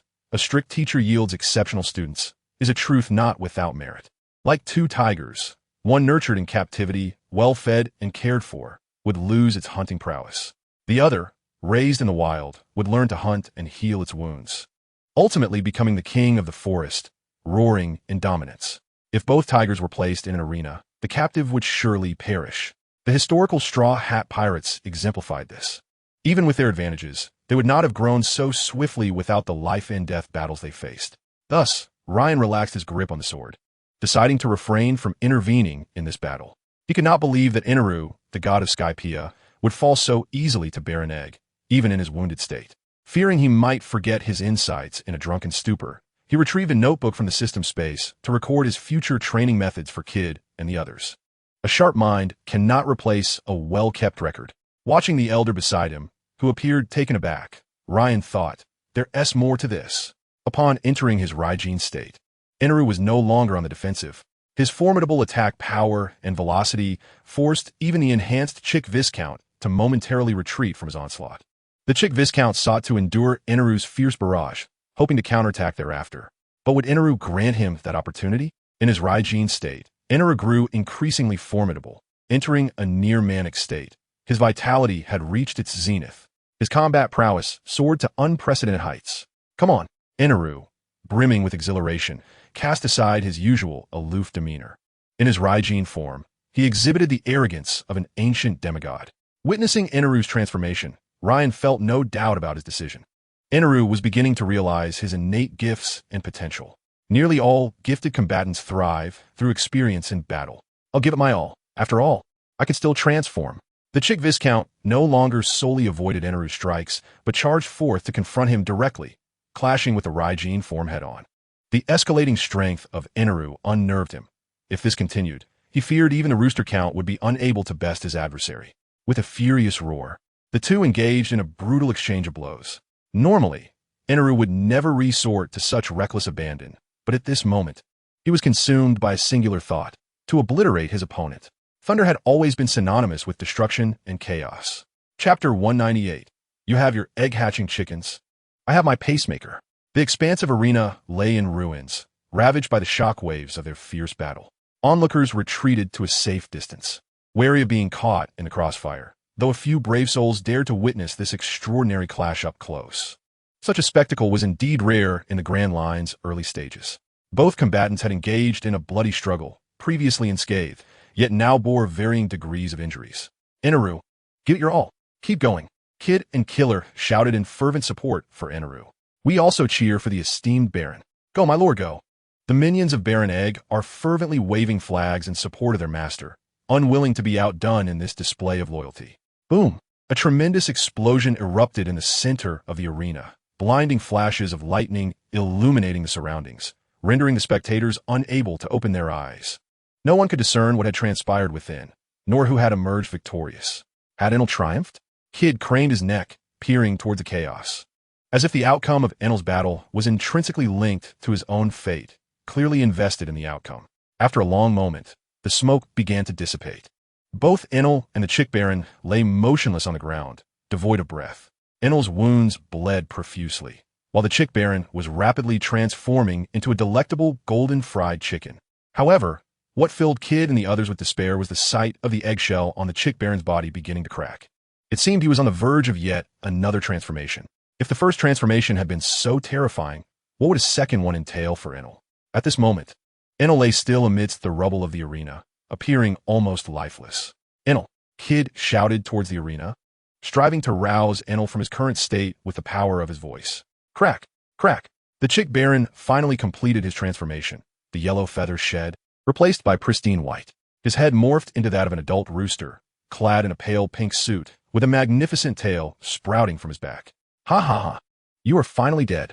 I have won. Behold my third form, Count Rooster. Cock-a-doodle-doo. The triumphant crowing echoed throughout the arena, invigorating Baron Egg's followers. Dead. Enel is dead. Kid could hardly believe the words uttered by Count Rooster. Rising to his feet, he felt an overwhelming urge to charge at Count Rooster and tear him apart in vengeance for his fallen comrade. Kira, Ababa, don't rush. A hand clasped firmly on Kid's shoulder, restraining his movements. Upon hearing the familiar voice, Kid's heart soared. Uncle Fujitora, is there still hope for Enel? It was the previously incapacitated Fujitora, now awake, having truly overindulged in drink. Otherwise, with his keen observation haki, he would have sensed the commotion from the battle between Enel and Baron Egg long before now. There is hope. The words did not come from Fujitora, but from Mihawk. Zing! Electricity crackled around Enel's body, emitting a series of popping sounds. The electric currents converged at his chest. Boom! Boom! Boom! It was as if everyone could hear the rhythmic thumping of Enel's heart, the surge of lightning beginning to massage his left chest. In an instant, Enel sprang up from his prone position, exclaiming, Enel, have returned. Ha ha ha! How is this possible? Count Rooster could not continue his declaration, for Enel was indeed alive, though he felt the unmistakable absence of Enel's heartbeat. It is well known in the world of pirates that a still heart signifies death, yet Enel defied this norm. Unbeknownst to Count Rooster, Enel had utilized electricity to perform a defibrillation on his own heart, coaxing it back to life. This was the extraordinary ability of the top-tier Logia fruit, the Rumble Rumble fruit. You have your egg to chicken, and I have my pacemaker. Both possessed extraordinary and unconventional powers. Chapter 199. Will you take me as your husband? Continue. Let's inflict mutual harm. Covered in blood, Enel spoke with an air of undeniable dominance. This, while he understood that Enel's current state was indeed formidable. The notion of resurrection was simply too surreal, instilling within him a profound sense of trepidation. Yet, he was Baron Egg, representing not only himself, but also the esteemed image of the Big Mom Pirates. He could not afford to back down. As the two rose to their feet once more, it appeared a third round was about to commence. Let me take the lead. Weren't you initially seeking me? Ryan teleported directly before Enel. Captain. Enel remained silent, instinctively stepping back. He had already achieved much today, and his injuries were not conducive to further combat. Engaging in battle under such circumstances could result in irreparable damage. The combination of new injuries atop old ones was the most perilous and lethal. He had already sustained significant wounds during his previous encounter with the Spider Demon, an elite vice admiral of the Navy, who had been in a state of frenzy while attempting to assist Sakazuki. It was evident how arduous it had been for Enel to contend with such a formidable opponent. Thus, Enel willingly stepped back, and Ryan, as captain, naturally assumed the role of protector. Come, your next opponent is me. Count Rooster was eager to strike. Damn it, even an insignificant crew member of the Bloodsore Pirates proved to be a formidable foe, and now with the captain intervening, did he still have any chance of survival? He had cast aside any notions of underestimating Ryan, replaced instead by fear. Enel's attitude towards Ryan spoke volumes. In these waters, strength was the ultimate currency. and the captain undoubtedly held the greatest power aboard the ship. What to do? I'm anxiously awaiting an answer. This encapsulated Count Rooster's current sentiments. My lord, he is bullying me. At that moment, the minion who had been intimidated by Ryan's conqueror's haki jumped forth, pointing at Ryan to report to Count Rooster. It was no surprise he was merely a subordinate, recklessly leaping into the fray without grasping the situation, bringing trouble upon Count Rooster. Count Rooster, I thank you. I thank your entire family. Withdraw. Count Rooster reprimanded. This is no place for you to speak. Our Big Mom pirates have always valued talent. Lord Bloodsword, you are most welcome to visit our nation. Count Rooster adopted an exceedingly humble demeanor. A true gentleman knows when to yield. Acknowledging defeat in this moment was a wise choice. He could not afford another transformation. The rooster form was his ultimate state. Should he perish now, it will be the end for him. In the face of his own life, all dignity was rendered meaningless. Otherwise, he would not have referred to Ryan as my lord, a title typically reserved for those of lower status addressing their superiors. As long as he could survive, he might even dare to push further. It was quite ironic that one of the most capable survivalists in the pirate world would display such a fear of death. The egg fruit granted him tremendous power, yet it also instilled in him a reluctance to risk his life. Having lost the heart that defies death, his achievements would remain limited. Otherwise, with the unique capabilities of his Zoan egg fruit, if he could muster a bit more courage, his strength would increase significantly. This egg fruit was undoubtedly a protagonist-level fruit, naturally enhancing his abilities the more he fought. Provided his own strength was sufficient, should the fruit awaken, he would undoubtedly become a top-tier powerhouse. Not to mention he could rival even the Yonko or their commanders. Enough talk. How do you wish to die? Ryan remained unfazed. To him, the enemy was best left dead. Moreover, you expect me to be your guest? I am well aware of how your master treats others. Just envisioning Big Mom's corpulent figure sent a shiver down Ryan's spine. Wait. Seeing Ryan preparing to strike, Count Rooster hastily produced a den mushy, swiftly dialing a number. And soon an incredibly unsettling laugh echoed forth, Mama Mama. What is it, Tamago? It is as follows, Mother. The bloodthirsty swordsman, Ryan, intends to pay a visit to our Wano. The Rooster Count speaks without a hint of shame. At this moment, only you, the Empress of the Seas, can save his proverbial chicken life. In his eyes, during the first half of the Grand Line, no pirate would dare to disrespect you. You have undeniably become his lifeline. Oh, this shift in tone has evidently piqued Big Mom's interest. Really now, the bloodthirsty swordsman, is it? When do you plan to visit Wano? Goodness, it is well known that Whitebeard delights in fathering sons, while Big Mom revels in marrying husbands. When do you intend to come to Wano? Are you not inquiring when you might become one of my husbands, only to be completely consumed and turned into mere bones? Chapter 200. Do you even deserve it? Given Big Mom's formidable physique, Ryan believes he would not withstand her. After all, her former husbands must number in the dozens, and she is bound to give birth to a formidable figure in Wano. In her Tato land kingdom, nearly every race exists, save for the giants. Thus, without a moment's hesitation, Ryan firmly declined, stating, Who told you I was going to your Wano? You are overthinking things. Do not flatter yourself here. Ryan's rejection was so abrupt that the phone snail fell into silence. The atmosphere thickened with tension. People held their breath, for this was none other than Big Mom, the Empress of the Seas, with a bounty soaring to 838 billion, a figure standing atop all pirates, the strongest woman among them, ruthless and powerful. Such is the world's impression of her. It is said that those who show fear before Big Mom have their lifespans snatched away. How bold of the bloodthirsty swordsman to speak to her in such a manner. Does he not fear death? This was the collective thought of nearly everyone present. A few natives from the Food Islands observed the scene with eager eyes. Ryan's reputation was grand, and a clash with Big Mom would be a spectacle to behold. Mama Mama, bloodthirsty swordsman, would it not be a fine experience to visit Wano? Has Baron Egg provoked you? Big Mom's enchanting voice reverberated once more. Ryan paused, pondering whether Big Mom was incapable of understanding human language or she had ulterior motives. The former notion was quickly dismissed. Big Mom was evidently lucid now and not under the influence of her hunger pangs. Thus, the latter hypothesis held true. Big Mom was coveting him. Baron Egg's expression was quite the spectacle. As Ryan unflinchingly rejected Big Mom, he felt a sense of despair, for Ryan had not afforded her the respect he had anticipated. Yet, Big Mom's reaction was even more unexpected. Despite being insulted, she remained composed and engaged Ryan in conversation, which was far from the image he had of her. Moreover, from her words, It appeared she intended to sell herself. At this moment, Baron Egg was teetering on the brink of despair. In truth, Ryan misjudged. Big Mom's courtesy stemmed not from desire for his form, but rather from his past act of rescuing several giant slaves in Mariewa. Her Tato Land kingdom was lacking in giants, as her childhood in Elbaf had seen her rampaging in hunger and slaying countless giant warriors, leading to their deep-seated animosity towards her, dubbing her the evil god. Yet Big Mom, due to her childhood experiences, held a peculiar fondness for giants, many of whom were childhood playmates, though she did not recall the harm she had inflicted upon them. This resulted in her current attitude towards the giants resembling that of an infatuated admirer. Otherwise, with her strength, capturing a few giant warriors would be a trivial matter. What she sought was their willing allegiance to her Wano. Hence, her polite demeanor towards Ryan was not as he had envisioned. The warriors of the giants were known for their deep sense of gratitude. If she could bring the giants whom Ryan had rescued into her Tato land, her dream of Wano might truly be realized. Otherwise, given her relationship with the giants, barring any unforeseen circumstances, it would be impossible for any giants to come to her kingdom. Everyone present awaited Ryan's response.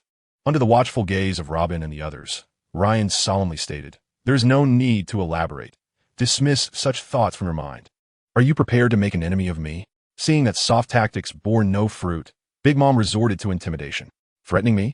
Since she regarded herself as such, there was no reason for Ryan to be courteous. Others may fear her, but he did not. He had battled strong foes before, and the outcome was yet to be determined. Threatening me? Do you even deserve it? The atmosphere turned so tense one could hear a pin drop. Even the sound of someone swallowing hard echoed in the silence. A declaration of war loomed as the Bloodsword Pirates and Big Mom Pirates faced off, with their captains in conflict. Mama.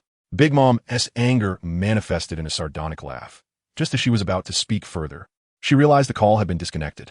Ryan had no desire to listen to her incessant barking. After severing the connection, Ryan advanced towards Baron Egg, sword in hand. Stay calm. You cannot bear the consequences of offending Big Mom. If you merely admit your fault, given her fondness and esteem for you, she would surely forgive you. In the face of impending doom, Baron Egg began to utter nonsensical words. His statements only solidified Ryan's resolve to end his life, particularly the final remark. To Ryan, it was a provocation. Do I, Ryan, look like someone who feeds off others? Chapter 201, Death and Annihilation. One sword style, II/. Without further ado, Ryan struck with his blade. In an instant, Baron Egg's left wing was severed.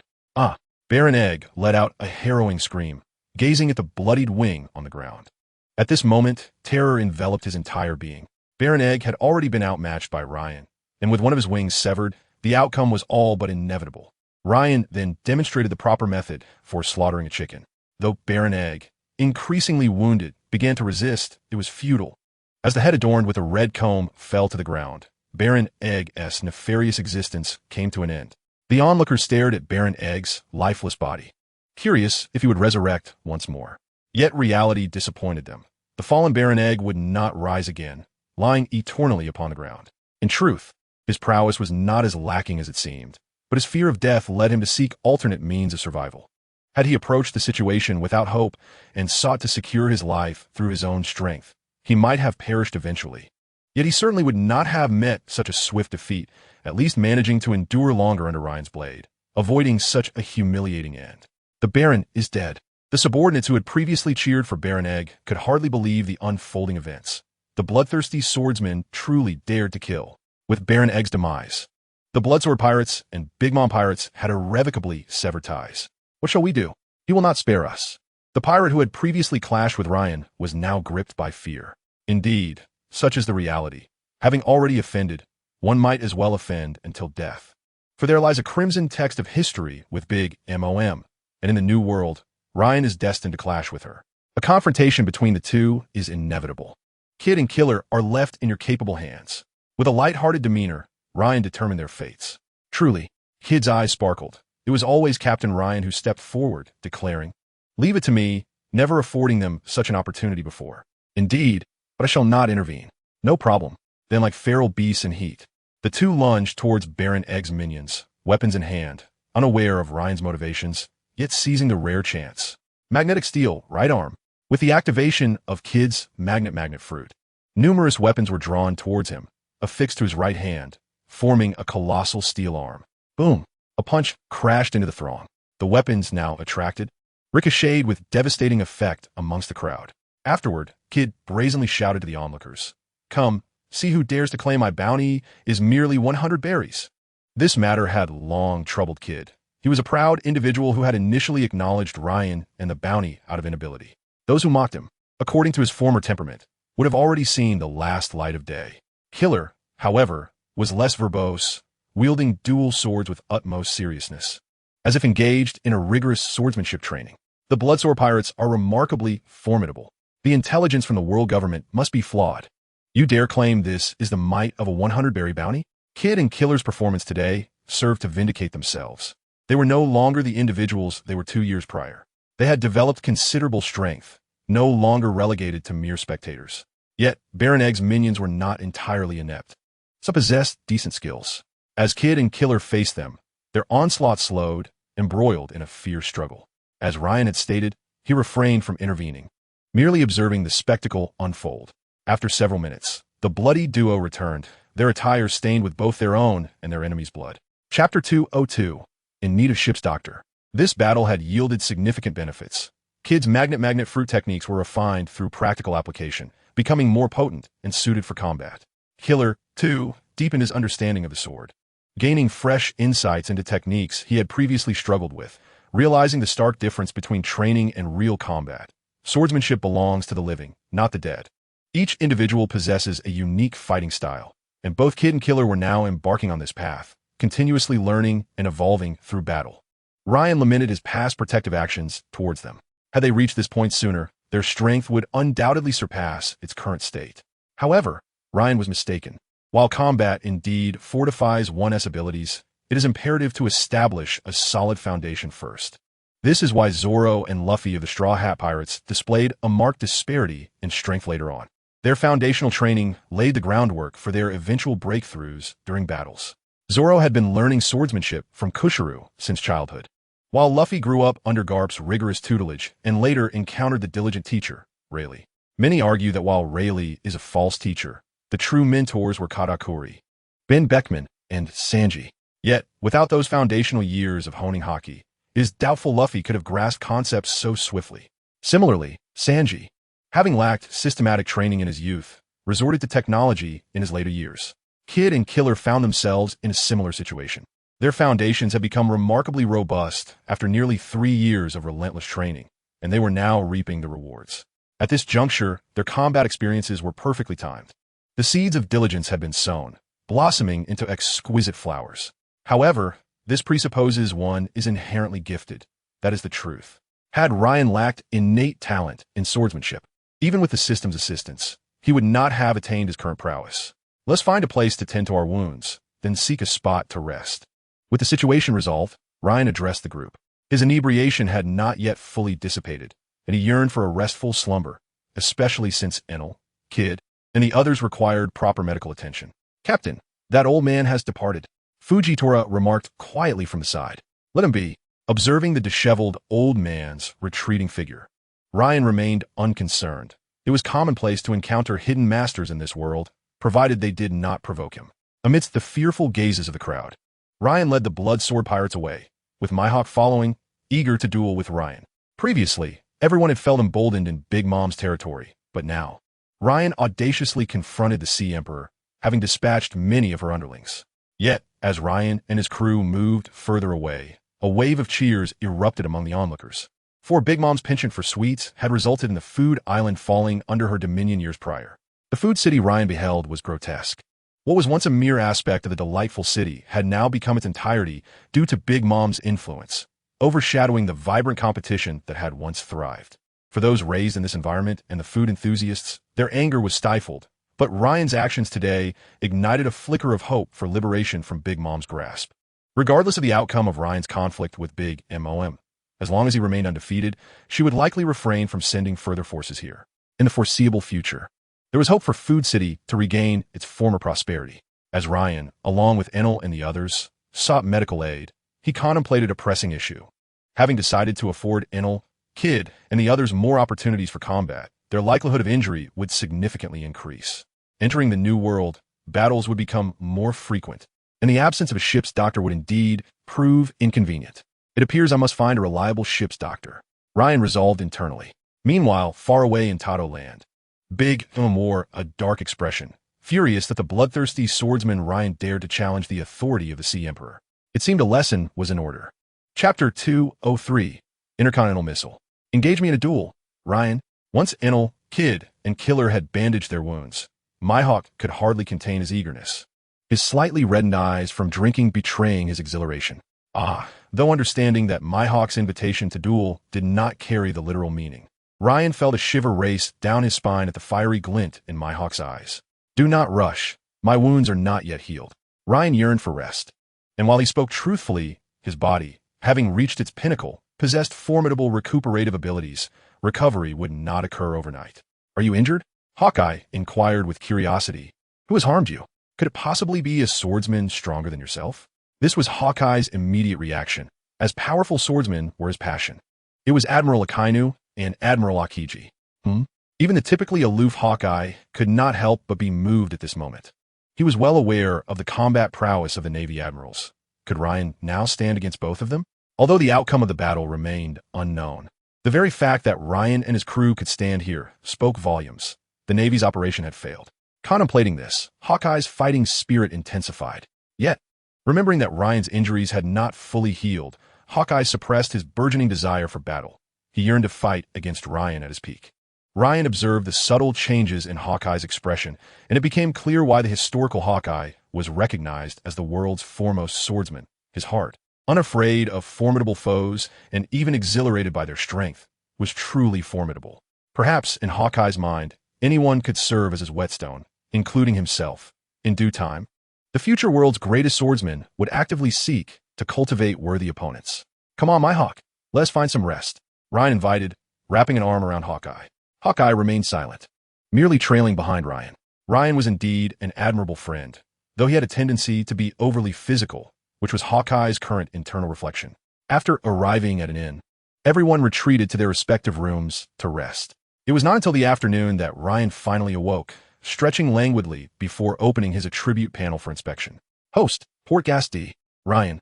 Current attribute points, 394,000. Host, Portgas D. Ryan. Physique, 999, 999,100,000. Ultimate. Martial arts, 999, 991,100,000. Advanced.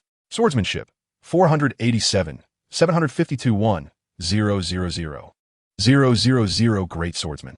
Conqueror's Haki, 300,001,000,000. Ultimate. Variant. Can release sword domain, within a certain range.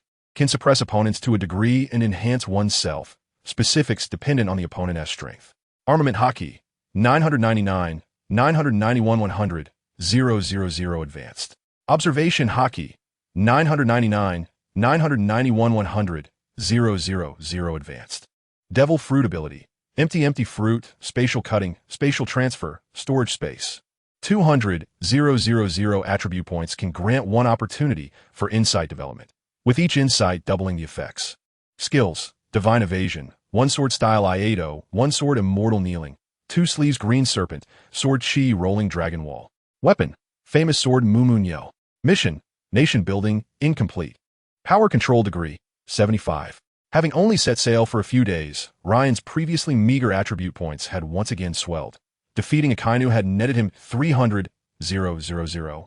Triumphing over Don Quixote Doflamingo earned him 50,000, while vanquishing Baron Ed garnered 40,000, along with contributions from several Marines, bringing Ryan's attribute points close to 400,000. Indeed, this system thrived on continuous combat for enhancement. However, he still lagged behind the young boy, the Shinkansen 31 ballistic missile still lacking over 100,000 points. This left Ryan in an awkward position, as it seemed he would have to settle for slightly inferior missiles. After browsing the shop for a while, he finally stumbled upon a relatively suitable option, the A-10 Intercontinental Missile. It required only 200,000 attribute points. While its power could not compare to the Shinkansen missile, it was economically viable with a commendable striking range, making it ideal for targeting Mariewa. However, planning was essential, as Ryan was not particularly adept at utilizing such armaments. Even with a manual, accurate strikes would be challenging. These devices necessitated the expertise of trained professionals for operation. As Ryan pondered the exchange of the A-10 intercontinental missile for an assault on Mariehua, Tiger, following Ryan's instructions, arrived at East Blue's load town and encountered the promising young man Ryan had mentioned over the phone. "Are you the person that Senior Ryan spoke of?" Bartolomeo exclaimed, excitement illuminating his features as he approached Tiger. He had waited several days here, finally anticipating Ryan's arrival. "Yes, come with me." Tiger extended his hand toward Bartolomeo, smiling. This young man had been marked for special training by the captain, and Tiger was determined to fulfill this task, the first step being to win Bartolomeo's favor. Thus, the current scene unfolded. Having served as a principal for several years, Tiger had acquired ample experience in educating troubled youths, and Bartolomeo, a problem child, was no exception. "Finally, I can follow in Senior Ryan's footsteps and roam the seas," Bartolomeo exclaimed, his spirits soaring. He believed he was destined to become a pirate, envisioning scenes of himself teaching those who disrespected Senior Ryan a lesson out on the ocean. Tiger and Bartolomeo exchanged smiles, two individuals with divergent thoughts boarding the merchant ship, setting sail for the Grand Line. The saying goes, in Logue Town, encountering Ryan can alter one's destiny for a lifetime. This would become an accurate reflection of Bartolomeo's fate. From the moment he boarded Tiger's vessel, he bid farewell to his former self. The troubled youth Bartolomeo was no more, replaced by a comrade of the Free Alliance.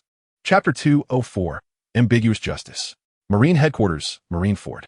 Kizaru emerged from Sengoku's office, feeling disenchanted.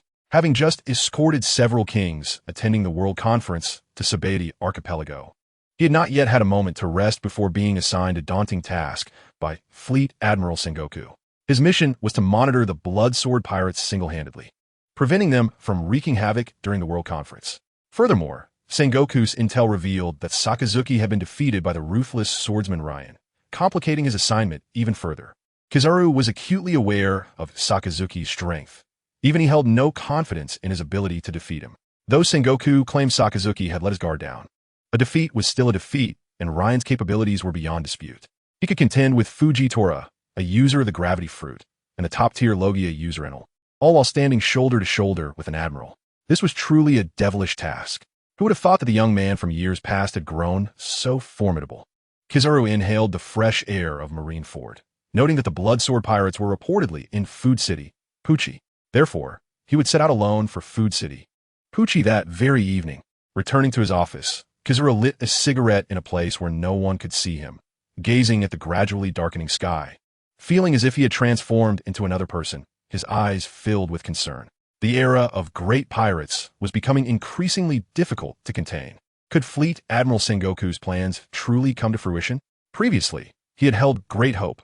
Otherwise, he would not have stood alongside Sengoku. In recent years, the Grand Line had indeed stabilized significantly compared to the past, with the number of great pirates dwindling, either fleeing to the New World or vanishing altogether. However, the emergence of the Blood Sword pirates shattered the illusions of many. The era of great pirates was merely suppressed, with its end still far off. As the younger generation of pirates continued to grow, as long as pirates can evade capture and extermination by the Navy, they will become increasingly formidable. The Blood Sword pirates merely emerged first. Who can guarantee that another such pirate crew will not appear upon the vast seas? These marauders are merely lying in wait, rather than being eradicated. One day, they will undoubtedly return with a vengeance. In silence, they will either perish or explode forth. If the Navy ever finds itself overwhelmed, it will spell disaster for the world. Pirates, heavily suppressed by the Navy, will unleash their ferocity upon the seas like famished beasts. While others may overlook the dangers concealed beneath the tranquil surface of the ocean, Borisolino perceives them. In his youth, he too was an impassioned lad. Despite his mature demeanor, his sense of justice was no less fervent than anyone else's, which is why he maintained a decent rapport with the Kainu. In their younger days, their ideals were quite similar, both willing to go to any lengths to eradicate pirates and obliterate evil. However, as he ascended the ranks, he became increasingly aware of the complexities of the world around him. It was far from the simplicity it once appeared. His conception of justice faced unprecedented challenges. Time and again, he witnessed the very justice he upheld being ruthlessly trampled by the world government, while the innocents he sought to protect suffered under the tyranny and oppression of the celestial dragons. As time passed, his approach became enigmatic, giving rise to a new, ambiguous interpretation of justice. Unlike a Kainu, who staunchly adhered to his initial convictions, or Kizaru, who succumbed to confusion and chose a divergent path, Borsalino's choice was to lie back. Since he could not alter the course of events, why should he invite further distress? His understanding of justice began to blur. What is justice? There is no definitive answer. Not even for him. Yet, he continues to serve the Navy, fulfilling his obligations. When encountering pirates who have not committed heinous acts, he may occasionally allow a minor reprieve. For there are certain actions he, as a Navy officer, cannot undertake, yet others can. His decision to show leniency during the capture of Ryan stemmed from this reasoning. He possesses a wealth of knowledge about the records of nearly all pirates, their past deeds, and their personalities. Thus, within the Navy, there exists a Borsalino who dutifully clocks in each day. Chapter 205, Fujitora's Illusion within the Navy. Kizaru occupies a somewhat awkward position. He does not belong to either of the two dominant factions, the Hawks or the Doves, but rather to a centrist camp. Therefore, following the abdication of Sengoku, the struggle for the position of Fleet Admiral did not involve him, partly due to his own reluctance to contest, but also due to the lack of substantial support. No one is willing to entrust the future of the Navy to someone whose stance on justice is so ambiguous. Nevertheless, he remains unconcerned by all this, simply clocking in each day and earning his share of the salary, having relinquished many of his aspirations. Perhaps in his youth, he possessed remarkable ambitions, but those were mere echoes now, as all his fervor has been dulled by the passage of time and experience. Yet this time, he is determined to give it his all. Otherwise, he would not have accepted the daunting task of preventing Ryan from causing havoc, for within the Navy's hierarchy, a general's authority is substantial. Historically, Fujitora dared to openly defy Akainu's orders. How much more so would Borsalino, who is not a latecomer like Fujitora?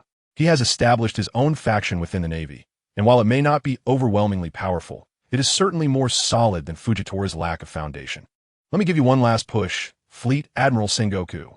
With that proclamation, he sees the eternal pointer pointing towards Gourmet City and transformed into a streak of light, racing towards the horizon, leaving behind a solitary cigarette, but still smoldering at its base.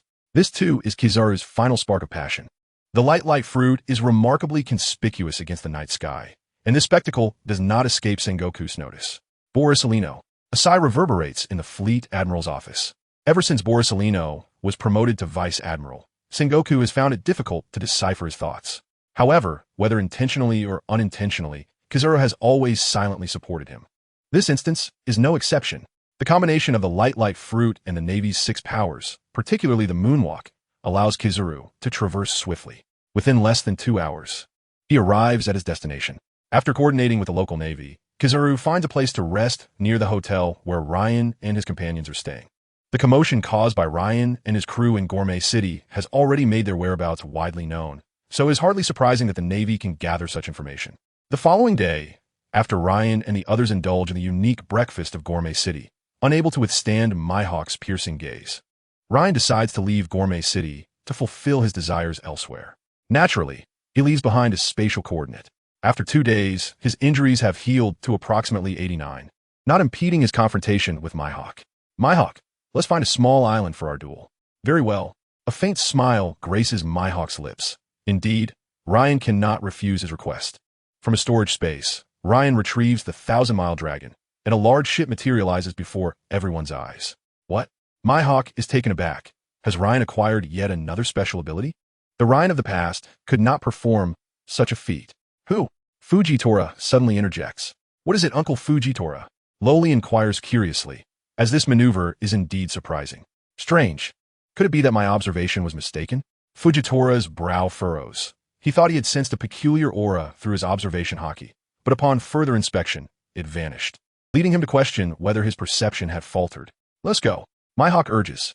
Thus, the group boards the 1,000-mile dragon, heading toward Water City, where the ship's bow requires repairs.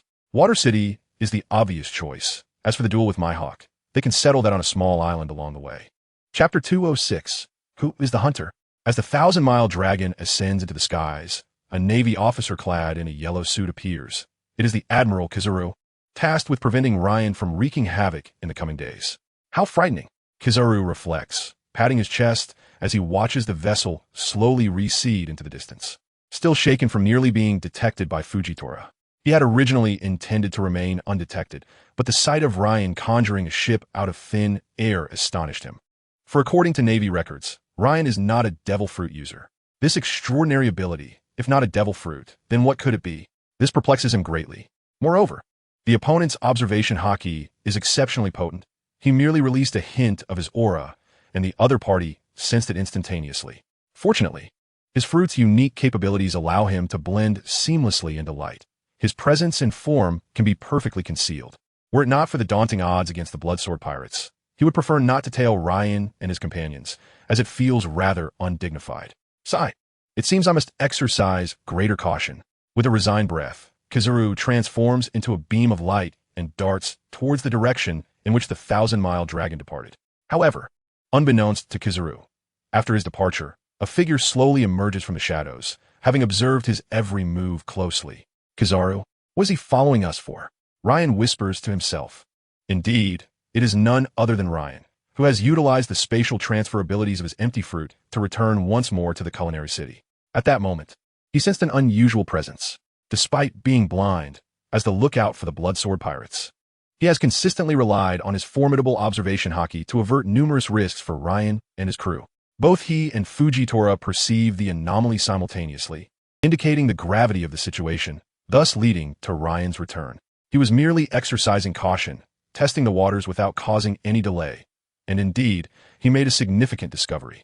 The Marine Admiral Kizaru had been trailing them all along, and judging by Kizaru's reaction, it was evident that this had occurred within the last day, as he had nearly been exposed due to Ryan's spatial abilities. Kizaru, I hope you do not provoke me. Ryan opened the spatial door and returned to the 1,000-mile dragon, his voice echoing in the air. He held a certain fondness for Kizaru and wished to spare him unnecessary trouble, should it not be imperative. The roles of hunter and prey are ever shifting. Meanwhile, Kizaru hovered in the sky, perplexed by the sudden halt of the 1,000-mile dragon. Why has it stopped? Yet, he dared not draw closer for fear of being discovered, having narrowly escaped exposure moments ago. Captain, the crew inquired upon Ryan's return. What happened? Ryan gestured for silence before slowly recounting his observations. Is Admiral Kizaru? Then let us find him and eliminate him at once. Kid declared, feeling unsettled by the prospect of being followed by a Marine Admiral. No, Ryan firmly rejected Kid's suggestion, explaining his fruit ability is far too formidable. We would stand no chance of capturing him, let alone defeating him. This situation is actually preferable. At least he remains unaware that he has been exposed. If we were to attempt to draw him out, we would need to devise a careful plan. Ryan was keen to keep his empty fruit abilities concealed, and even if they would be revealed, capturing Kizaru seemed highly improbable. In this world, if Kizaru wished to escape, no one could detain him, not even the one who consumed the Pika Pika Nomi. Thus, it was better this way. At least Kizaru was oblivious to his exposure, and Ryan had taken precautions. Should Kizaru launch a surprise attack, it would be uncertain who would ultimately bear the brunt of misfortune. Yet, where could he be? Although Ryan's observation haki could not detect him, the most likely hiding spot for Kizaru should be. Ryan suddenly glanced upward, and at that moment, Kizaru was also observing the 1,000-mile dragon amidst the clouds. The two had inadvertently locked eyes. Chapter 207, Salutations to Lord Ryan. Well, I cannot see. The clouds obscured Ryan's view. Since he could not locate Kizaru, Ryan decided not to pursue further. He had a sense of the situation. After navigating toward Water City for a while longer, a small island finally came into view. This is the place, Ryan, Mihawk exclaimed with delight. Excellent. Ryan nodded in agreement, then turned to Fujitora, saying, keep an eye on Kizaru's movements. Leave it to me. Fujitora replied solemnly. Is there a fight occurring? Ryan's observation haki sensed some commotion on the island. As the 1,000-mile dragon continued its approach, the crew spotted two factions engaged in combat, numbering approximately 1,000 individuals. Ryan, that pirate flag looks eerily similar to ours, Bailey remarked, unable to contain himself. Indeed, I find it quite reminiscent. Kid concurred. It's not just similar. That is our pirate flag. A cold glint flashed in Ryan's eyes. To dare to flaunt his emblem was tantamount to seeking death. Let us descend and investigate. The 1,000-mile dragon gradually lowered its altitude under Bailey's guidance, drawing the attention of the pirates below. What is that? One pirate gazed at the 1,000-mile dragon, a contemplative expression crossing his face. Our captain has arrived. It is Lord Ryan. Truly, it is Lord Ryan. As the 1,000-mile dragon descended slowly, the crew's distinctive pirate flag became increasingly visible. An excited pirate clad in a black suit exclaimed, "You can all await your doom. Lord Ryan has arrived." His tone was brash, startling the opposing pirates. A name carries weight. In the first half of the Grand Line, a figure like Ryan is undoubtedly a formidable overlord. Initially, they believed the tales of the bloodthirsty swordsman to be mere fabrications, but the circumstances suggested an authenticity that was hard to feign. Captain, should we flee? I have heard that the bloodthirsty swordsman does not hesitate to kill. Ah, your suggestion is quite astute. Let's retreat. The captain of the Seagull Pirates, momentarily flustered, readily accepted the advice of his subordinate. Let us go, crew. As captain, he led the charge to escape, sprouting a pair of wings beneath his feet and transforming into a seagull as he soared away. His remaining crew promptly followed suit. Shall we intercept them? No hurry. With Lord Ryan present, they cannot escape, the suited pirate asserted confidently. His assurance instilled a sense of disdain among his followers as they watched the fleeing Seagull Pirates. The 1,000-mile dragon successfully landed on the small island. Immediately, the pirates surrounded the ship, their gazes filled with admiration. Welcome, Lord Ryan. Under the leadership of the suited pirate, hundreds of pirates bowed in reverence to Ryan's arrival. Many had only seen Ryan in newspapers and news articles, and finally witnessing him in person was exhilarating. Hundreds of voices rose in unison. Welcome, Lord Ryan. This startled the members of the Bloodsword Pirates, who were preparing to disembark. Captain, do we know them? Enel, who had joined later, inquired. Shouldn't we? Kid replied uncertainly, as he indeed did not recognize them, but the admiration in their eyes seemed genuine. Don't look at me. I have no idea. Ryan held up his hands. Let us go down and inquire. Thus, the crew disembarked and approached the suited pirate. Chapter 208. Ryan versus Mihawk for the third time. Who are you? Ryan asked, observing the excitement in the suited pirate's eyes, bewildered. Ah, Lord Ryan, you do not remember me.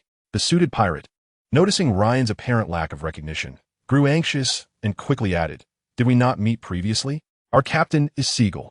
Seagull. Upon hearing the name, Ryan recalled a figure, a suit-clad gentleman who often came to mind whenever he utilized the eternal pointers and record pointers aboard the ship. This individual hardly resembled a pirate.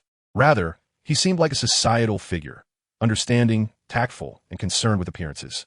To be frank, without Seagull's provision of those pointers, Ryan would have faced considerable challenges navigating the first half of the Grand Line. Are you from the Black Hand Pirates? Yes, Lord Ryan, you finally remember us. The suited pirate exclaimed, tears of joy welling in his eyes. When Ryan did not recognize him, his heart felt shattered. Given the increasing number of significant events triggered by Ryan, he had become Ryan's devoted admirer, his admiration only second to that of Captain Seagull. Where's your captain, Seagull? Ryan inquired. Alas, the suited pirate sighed. Our captain has gone to the New World, leaving us behind here. Subsequently, he began to recount the trials faced by their Black Hand Pirates.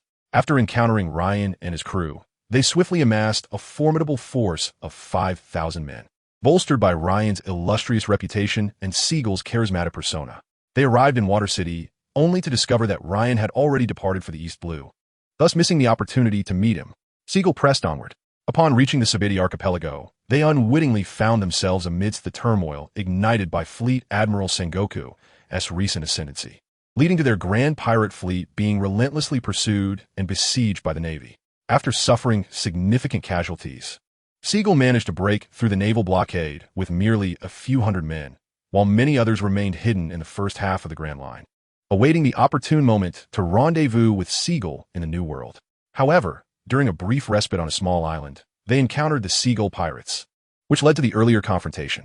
5,000 pirates! Ryan exclaimed, astounded. It appears Seagull possesses quite the talent for persuasion. I nearly emptied my coffers back then, and with so few men, I never anticipated such growth. To Ryan's surprise, he was well aware of Seagull's limitations and strength. His strengths lay in his ability to assess situations, and he had not previously recognized Seagull's gift for manipulation. Why are you flying the flag of the Bloodsword Pirates? Bailey retorted coldly, his irritation palpable. The Bloodsword Pirates were the fruits of his and Ryan's labor, and he would not tolerate others profaning their name. The man in the suit appeared perplexed, questioning, Didn't Lord Ryan bring us under his banner? Is it not permissible for us to use the Bloodsword Pirates flag? Well, it was Seagull who said it. Ryan needed not ponder the matter to understand the situation. Ryan found himself both amused and exasperated by these charming fools. Go ahead and fight, he mused. Truth be told, they have not wronged me, but I cannot allow them to exploit my name for deception. As for Seagull, he would settle that score upon reaching the New World. You've used it well, but it shall be forbidden henceforth. Since Lord Ryan has spoken, I shall comply. The man in the suit promptly commanded his subordinates to stow away the blood sword pirate's flag. He carefully folded the pirate banner and cradled it close, revealing his genuine reluctance to part with it. Go about your business. I have matters to attend to, Ryan declared, eager to dismiss them now that the flag was secured. What matters? We are at your service. The man in the suit stepped forward, eager to serve Ryan. Ryan regarded him with a bemused expression, chuckling lightly. Are you certain? I'm certain.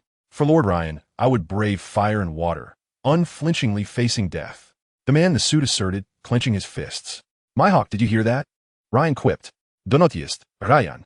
Our duel cannot be fought by proxies. The man in the suit swallowed hard. Realizing that Ryan had just referred to his impending duel with the legendary swordsman, Hawkeye Mihawk, a contest he felt ill-prepared for. Just as the man in the suit hesitated, Ryan inquired, what is your name? Ryan found this individual intriguing. I'm Monta. I was by Seagull's side when I first encountered Lord Ryan. The man in the suit exclaimed excitedly, thrilled that Ryan remembered his name, a point of pride for him. Very well, keep your distance. With that, Ryan turned his gaze toward Hawkeye. Their eyes locked, and the air crackled with the tension of impending combat. Ryan was eager to ascertain the current state of Hawkeye's swordsmanship. Each encounter with Hawkeye had yielded valuable insights. In their first clash, Ryan had successfully surpassed the great swordsman. In their second, he had grasped the significance of foundational sword techniques, paving the way for his evolution into a formidable combatant. Now, this marked their third engagement. The space around them ignited with the deadly aura born of the fusion of Conqueror's haki and killing intent, causing several onlookers to faint under its oppressive ferocity. This was under Ryan's deliberate restraint. Had he unleashed his full power, very few from the Black Hand Pirates would have remained standing. What is this? Hawkeye's eyes gleamed as he sensed the peculiar aura emanating from Ryan. A feeling of his own strength being subtly constrained, as if an invisible shackle had been placed upon him. Yet, the more formidable Ryan appeared, the more exhilarated Hawkeye became. Drawing his supreme sword, the knight, which he had acquired in Alabasta, Hawkeye prepared to strike first. He could not afford to remain passive any longer. Come on. Ryan's expression brightened. From the ferocity of Hawkeye's strike, he could discern the significant progress his rival had made over the years, particularly in swordsmanship. Without flinching, Ryan met Hawkeye's oncoming strike head-on, parrying it with his own blade and redirecting it skyward. At that moment, Kizaru, who had been watching the spectacle with great interest, muttered a curse as he sidestepped the flying slash aimed at him. Captain Fujitora, who had been using observation haki to survey their surroundings, suddenly spoke up. Ryan nodded. Saying nothing further, his suspicions were confirmed. Kizaru was indeed present above them. The earlier strike had been a deliberate ploy on Ryan's part. Unbeknownst to Kizaru, his movements were gradually being revealed to Ryan. The tables had turned. Ryan was in the shadows while Kizaru remained oblivious to the danger lurking above. Having gauged each other's strength through their initial exchanges, both Ryan and Hawkeye, without hesitation, engaged in close combat. A duel between swordsmen that revolved solely around slashes would lack excitement. The essence of manly romance lay in the thrill of direct confrontation, the tension and exhilaration of life and death moments that could elevate one's adrenaline to dizzying heights. It was during such times that one was most inclined to transcend their limits. The two engaged in a fierce back and forth, though Hawkeye found himself increasingly on the defensive. This was not to imply that Hawkeye's growth had stagnated. Rather, Ryan's advancements over the past 2 years had been nothing short of monumental. For Hawkeye to hold his own against Ryan, despite being at a disadvantage, was commendable in its own right. His combat style reminded Ryan of a rational yet ferocious beast, making the most astute choices with each attack, timing his strikes to perfection. Boom! Hawkeye was sent reeling backwards. Despite his formidable prowess, he ultimately fell short against Ryan. Yet, undeterred, he regained his footing and charged at Ryan once more. For Hawkeye's duels were not mere sparring. They were battles where the stakes of life and death were truly at play. With such momentum, Hawkeye's strength remarkably increased. Although it was just a slight enhancement, Ryan could distinctly sense it. His opponent was indeed growing stronger in the midst of battle. To be candid, once you have engaged with such an adversary, you comprehend the nauseating feeling it invokes. As long as they are not vanquished, they will incessantly evolve, leveraging their astounding adaptability and learning capabilities to ultimately overpower you. While Ryan did not believe he would be defeated by Hawkeye, the sensation was undeniably disconcerting. In the face of a mortal threat, individuals often unleash tremendous potential, and those who can transform that potential into combat prowess are deemed geniuses. those who can consistently manifest their latent abilities and convert them into fighting strength. Such individuals are generally referred to as overachievers, and Ryan had now encountered one of these overachievers. If it were a life-and-death struggle against an enemy, he would not afford his opponent a moment to breathe. However, Hawkeye was not his enemy, and he could not genuinely harm him. Thus, despite Hawkeye accumulating more wounds, his strength continued to escalate, making the confrontation appear evenly matched.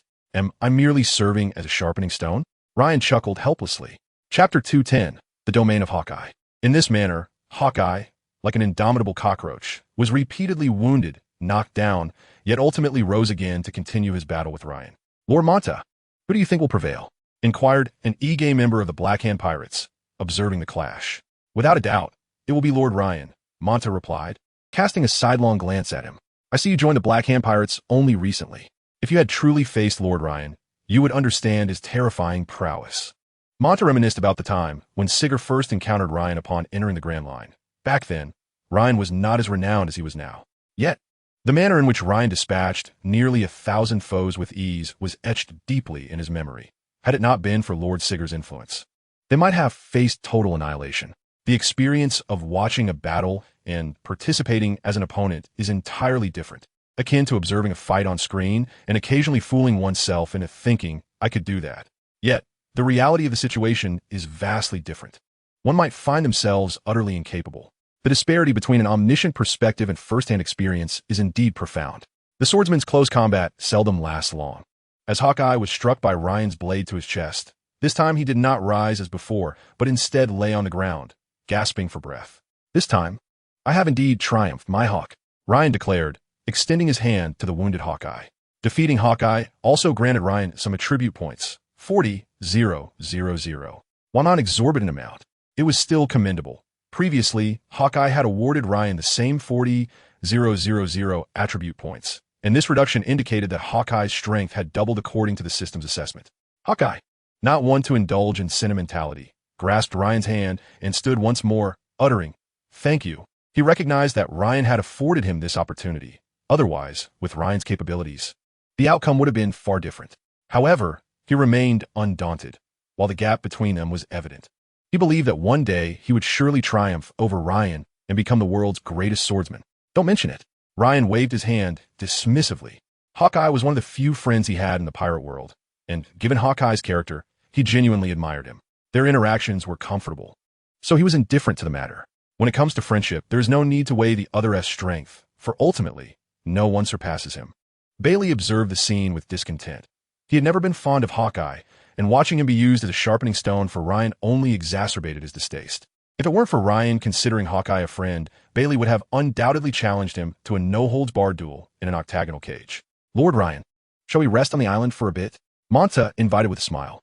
Upon seeing the injured Hawkeye, who appeared to have gained some insight, and reflecting on his upcoming plans, Ryan responded, then lead the way. This was also a fortuitous opportunity for Ryan to exchange for the 810 Intercontinental Missile and allow Kid to study it. Indeed, Ryan decided to entrust the crucial task of controlling the 810 Intercontinental Missile to Kid.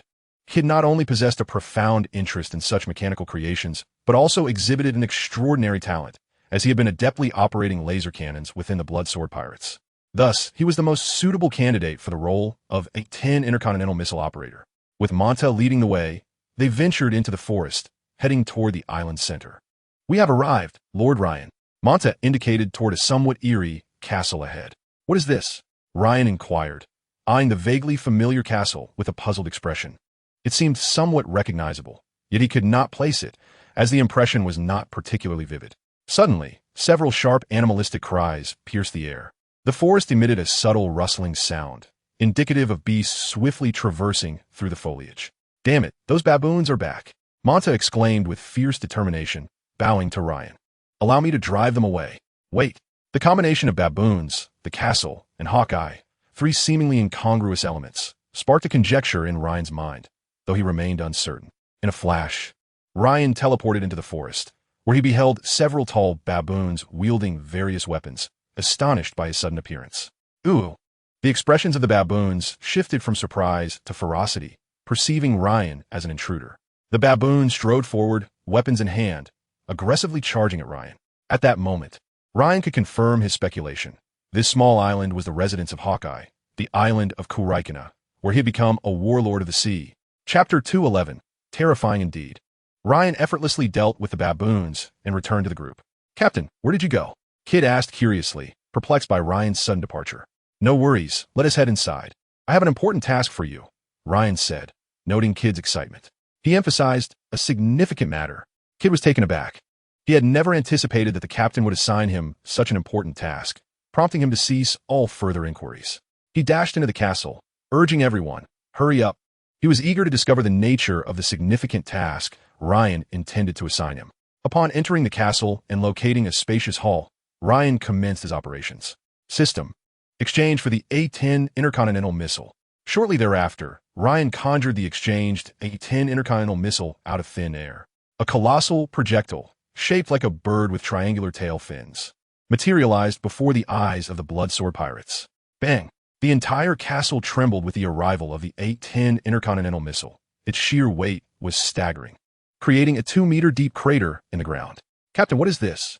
the crew inquired, their curiosity piqued as they gazed at the imposing object. Enel summoned lightning from his right hand, while Kid extended his hand, eager to test the effects of his magnetic fruit on this metallic creation. "Don't move," Ryan exclaimed, startled by their actions. If the A-10 intercontinental missile were to suddenly detonate here, the individuals situated at ground zero, utterly unprepared, would likely meet their demise. Everyone in this castle, save for him, would perish. This is no jest. Although Ryan may not fully comprehend the magnitude of such a strategic weapon, he can certainly fathom its formidable power. "Hurry over. Do you wish to die?" Ryan's voice was laced with a trace of fury. Kid and Enel exchanged bewildered glances. Ryan had never exhibited such anger within the Bloodsword pirates, and here he was, rebuking them. "Ryan, what exactly is this thing? Why does it invoke such alarm in you?" Robin, the most astute member of the Bloodsword pirates, perceptively recognized that Ryan's agitation stemmed from this peculiar contraption before them. "The A-10 intercontinental missile," Ryan asserted earnestly. "It is an exceptionally powerful weapon. The Nazi Germany's A-10 intercontinental ballistic missile program was a groundbreaking endeavor, marking humanity's first multi-stage, long-range intercontinental ballistic missile. Its impact on the subsequent evolution of aerospace and military technology has been monumental. The brilliance of the A-10 is reflected in the large carrier rockets and long-range intercontinental ballistic missiles of the world's major military powers. The A-10 intercontinental missile, developed by Nazi Germany in the latter stages of World War II, emerged partly in response to the relentless bombardments from Allied aircraft. Given that most of these bombers were American, Hitler dreamt of exacting vengeance upon the United States, which catalyzed the creation of the A-10. This missile was capable of traversing the vast Atlantic Ocean, directly striking the American homeland. It was conceived by a research team led by the renowned German rocket scientist Wernher von Braun at the end of 1944. Regrettably, by the time the A-10 was ready for its second round of testing, Germany had already succumbed to defeat, preventing its deployment against the United States. The experimental data indicated that the A-10 could reach speeds of 300 meters per second, with an operational range of 5,000 kilometers and a maximum flight altitude of 338 kilometers, capable of covering the entire eastern seaboard of the United States. Here is the manual. Take a look at how to operate it. Ryan handed the instruction manual to Kid.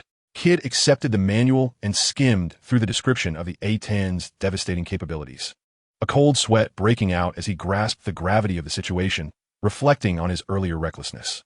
The entire A-10 missile weighed 85 tons, with a warhead carrying 1 ton of high explosive material.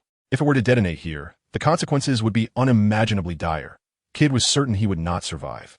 Even before finishing the manual, he was overwhelmed with shock. "Captain, where on earth did you acquire this? It's utterly terrifying," he exclaimed. "Truly frightening," Kid reiterated. Chapter 212. The operation commences. Kid's exclamation instantly piqued the curiosity of everyone present, including Mihawk, who had initially intended to tend to his wounds, but found himself captivated by the sight of this formidable apparatus, eager to ascertain the extent of its destructive power. As for the members of the Black Hand Pirates, they were equally awestruck by the A-10, which was simply too immense and weighty. The indentations in the ground served as irrefutable evidence of its sheer size. "You ought to see for yourselves. The A-10 intercontinental missile could obliterate an island of modest size." Kid handed the manual to the others. His mind was consumed by the thought of that 1-ton high explosive warhead. To put it into perspective, The explosive charge in a naval shell typically weighs only a few kilograms. Furthermore, the 810 was loaded with high explosives, far more potent than the conventional explosives used in naval shells. Until witnessing the missile's explosion firsthand, one could only imagine its devastating potential. As the group gathered around to scrutinize the manual, the members of the Bloodsword Pirates fixated on the text, anxious not to miss any crucial information. The Black Hand Pirates, mindful of their place, respectfully refrained from crowding around. Upon finishing their reading, Robin and the others collectively gasped in astonishment. His goodness, Mihawk, gripping the manual tightly, felt a surge of impulse to attempt cleaving the A10 in two with a single stroke. However, in his pursuit of becoming the world's greatest swordsman, he quelled his inner desire and regained his composure. Such a weapon exists in this world, Robin mused. Yet, they refrained from probing into the origins of this weapon. They were not naive. Having spent ample time with Ryan, they were well aware of the multitude of secrets he harbored. However, as comrades, and with Ryan as their captain, they respected his silence, understanding that everyone possesses their own secrets, be it Fujitora's background or Kid and Killer's past experiences.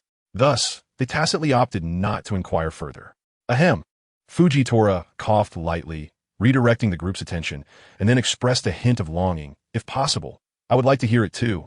In truth, it was easy to forget that Fujitora, being the lookout on the ship, excelled in his position despite being blind.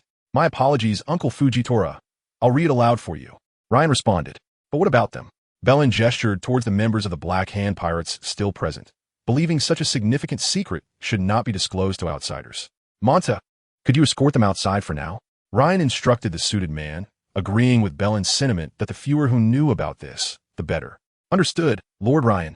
Monta promptly led the hundreds of Black Hand Pirates out of the castle. Once they had all departed, Lori began to read the manual aloud to Fujitora. After listening, Fujitora was momentarily taken aback, though he had mentally prepared himself for this revelation. Captain, what is your intent in presenting this? He was more concerned about Ryan's purpose for the weapon than its destructive capacity. To obliterate the Holy Land, Ryan replied succinctly. The Holy Land, in the world of pirates. There exists but one Holy Land, the residence of the Celestial Dragons. Mariehua. Now you've captured everyone's interest, they thought, harboring no fondness for the Celestial Dragons who rule over this world. The potential devastation wrought by this weapon upon the Holy Land was an intriguing prospect indeed. Kid, your task is to comprehend the operation of this device. Once you master it, we shall proceed. Ryan encouraged as he patted Kid's shoulder. Captain, leave this task to me.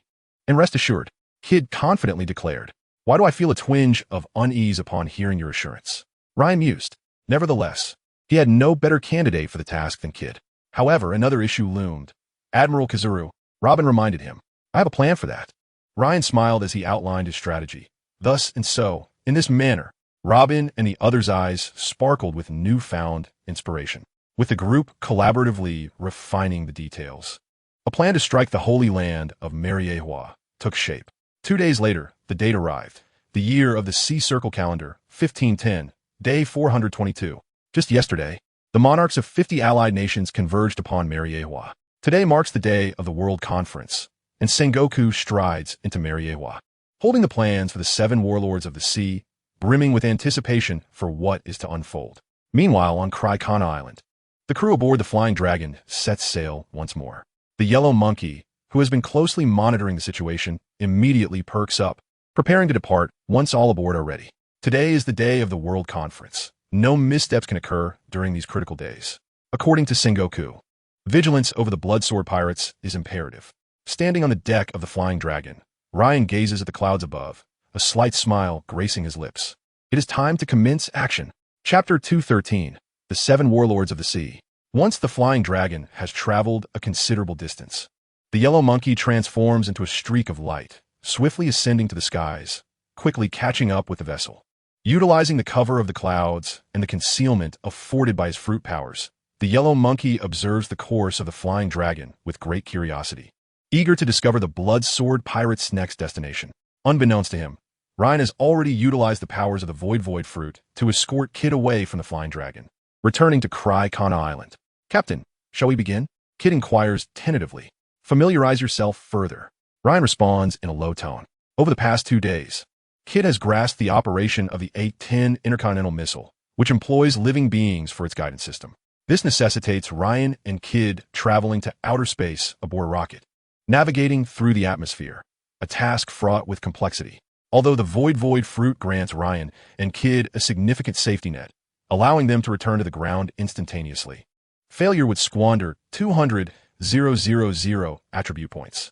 Moreover, with the yellow monkey not having ventured far, should he discover them, a single laser strike could spell disaster. Understood, Captain.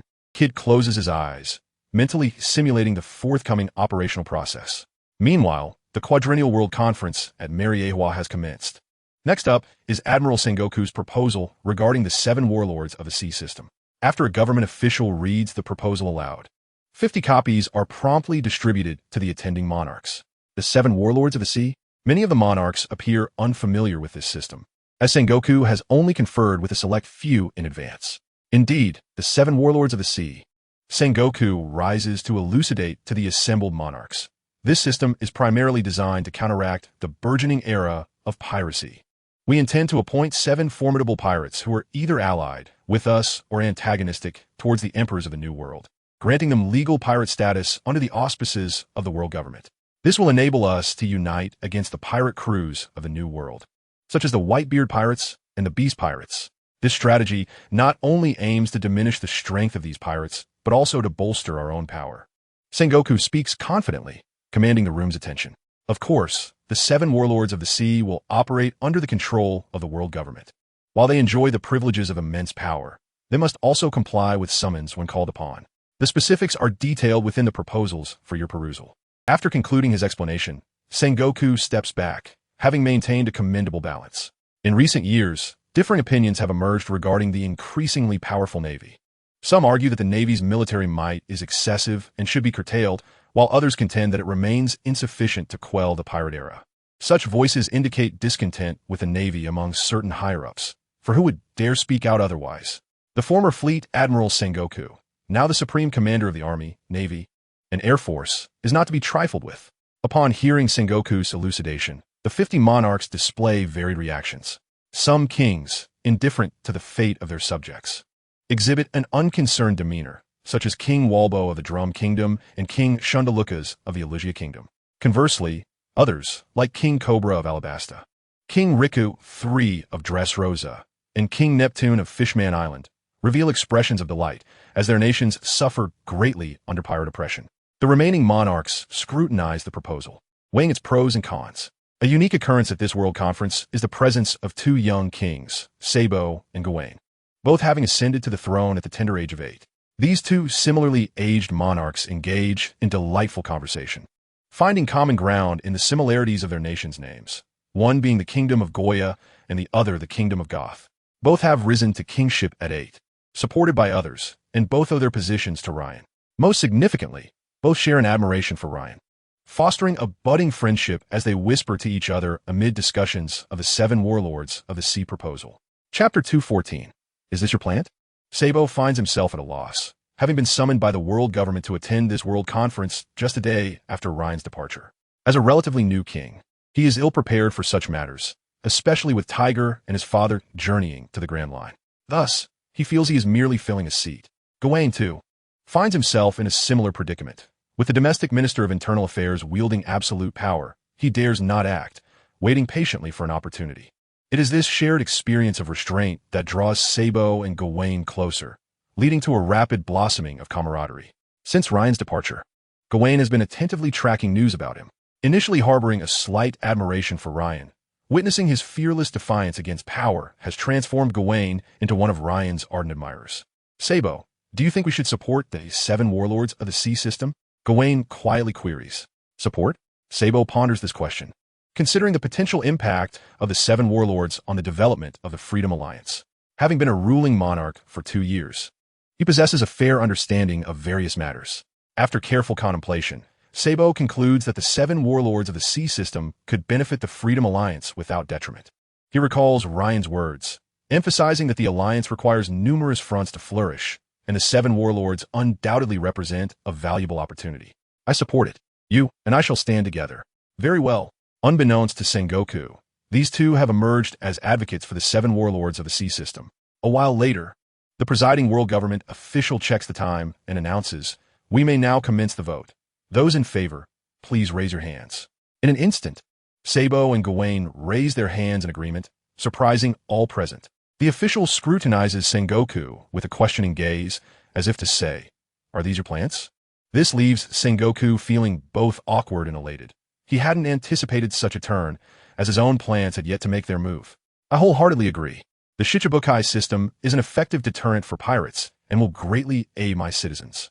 The king of the Sorbet Kingdom, Bartholomew Kuma, who holds the Bible, was the third to rise in support. Sengoku looked on, nodding in satisfaction within. This was precisely the ally he had sought. However, unbeknownst to him, Bartholomew Kuma harbored ulterior motives. I support it. I support it. Immediately, nearly half of the kings rallied behind the Shichibukai system, which emboldened other monarchs who had been hesitant. As following the crowd is a common trait among many. With their backing, the momentum shifted overwhelmingly in favor. Very well, the Shichibukai system has passed. We shall now proceed to the next proposal. At this moment, Sengoku's anxious heart finally found solace. Meanwhile, far away on Cry Kenan Island, Ryan and Kid enter the cockpit, preparing for takeoff. Boom! As the A-10 intercontinental missile ignited, the entire castle was obliterated, reduced to ruins by the force of the launch. It's over. Mihawk's home is gone. The A-10 intercontinental missile surged towards the atmosphere at a staggering speed of 2,200 meters per second, and in mere moments, Ryan and Kid ascended to an altitude of tens of thousands of miles. At this point, the A-10 shed its heavy casing, accelerating further to 3,300 meters per second, now dozens of kilometers above the ground. Now is the moment. When they were 90 kilometers from the ground, Kid pressed the button, locking onto Mary Geos. This had now entered the realm of low-orbit manned spaceflight. Thus, a missile laden with 1 ton of high explosives hurtled towards the Earth, aimed at Mary Geos. Chapter 215, M Awakens. At this moment, Ryan, who was in the control cabin alongside Kid, was intensely focused. He needed to vacate the A-10 missile's control cabin with Kid in the brief seconds after locking onto Mary Geos, just before impact. This exemplified the power of Ryan's Suk no Mi. Otherwise, escaping would be nearly impossible. When DG constructed the A-10 missile, precision was paramount, necessitating the most meticulous manual control methods. This meant the individual at the helm of the A-10 was destined for demise, but in that era, DG's selection of such daredevils was surprisingly facile. Meanwhile, Kizaru, who had been entrusted with a significant task by Sengoku, was en route to Water City aboard the Thousand Sunny. Within the Panga city of Mary Geos, the Gorosei sat in the hall, observing the kings from around the world engaged in heated discussions. Although they refrained from participating, they held veto power over any proposals they disapproved of. The Shichibukai system proposed by Sengoku was indeed commendable, remarked an elderly man in a black suit, a scar running down his left cheek. Indeed, it was evident they were favorably inclined towards Sengoku's pacification plan. The Gorosei perceived the Shichibukai system merely as a means to toss out a few scraps for the pirates to scramble over. Once the proposal for the Shichibukai system was approved, Sengoku departed the conference room, stepping outside. Today could be deemed a success. There were no disruptions, and his plan had come to fruition. What's the situation? Zephyr, responsible for security in Mary Geos, inquired upon seeing Sengoku emerge.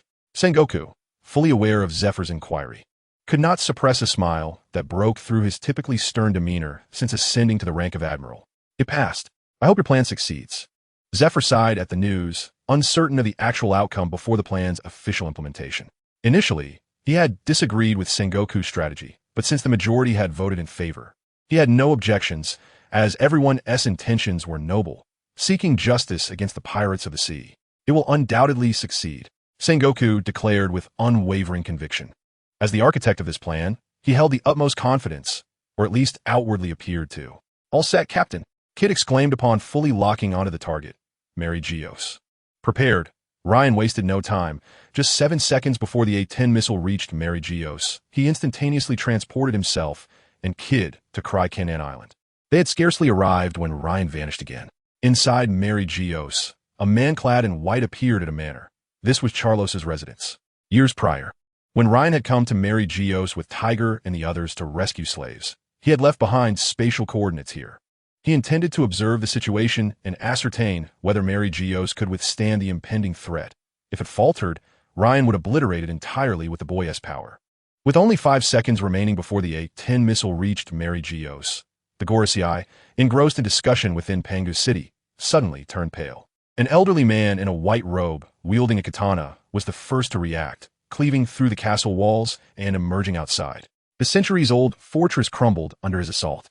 With his observation haki, he perceived the imminent arrival of a colossal projectile that would devastate Mary Geos, annihilating its structures and resulting in catastrophic casualties among the celestial dragons, including the 50 monarchs attending the conference from around the world.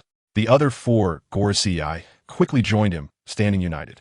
With only 3 seconds remaining until the A-10 missile's arrival, Sengoku and Zephyr noticed something amiss and looked up at the sky. The bearded elder in a suit was the first to act, transforming into a towering tree, its numerous branches rapidly expanding to shield Mary Geos with his strength. As Ryan, observing the situation at Charlos's residence, witnessed this phenomenon, a name flashed into his mind: the Moku no Mi. There was no time to lose.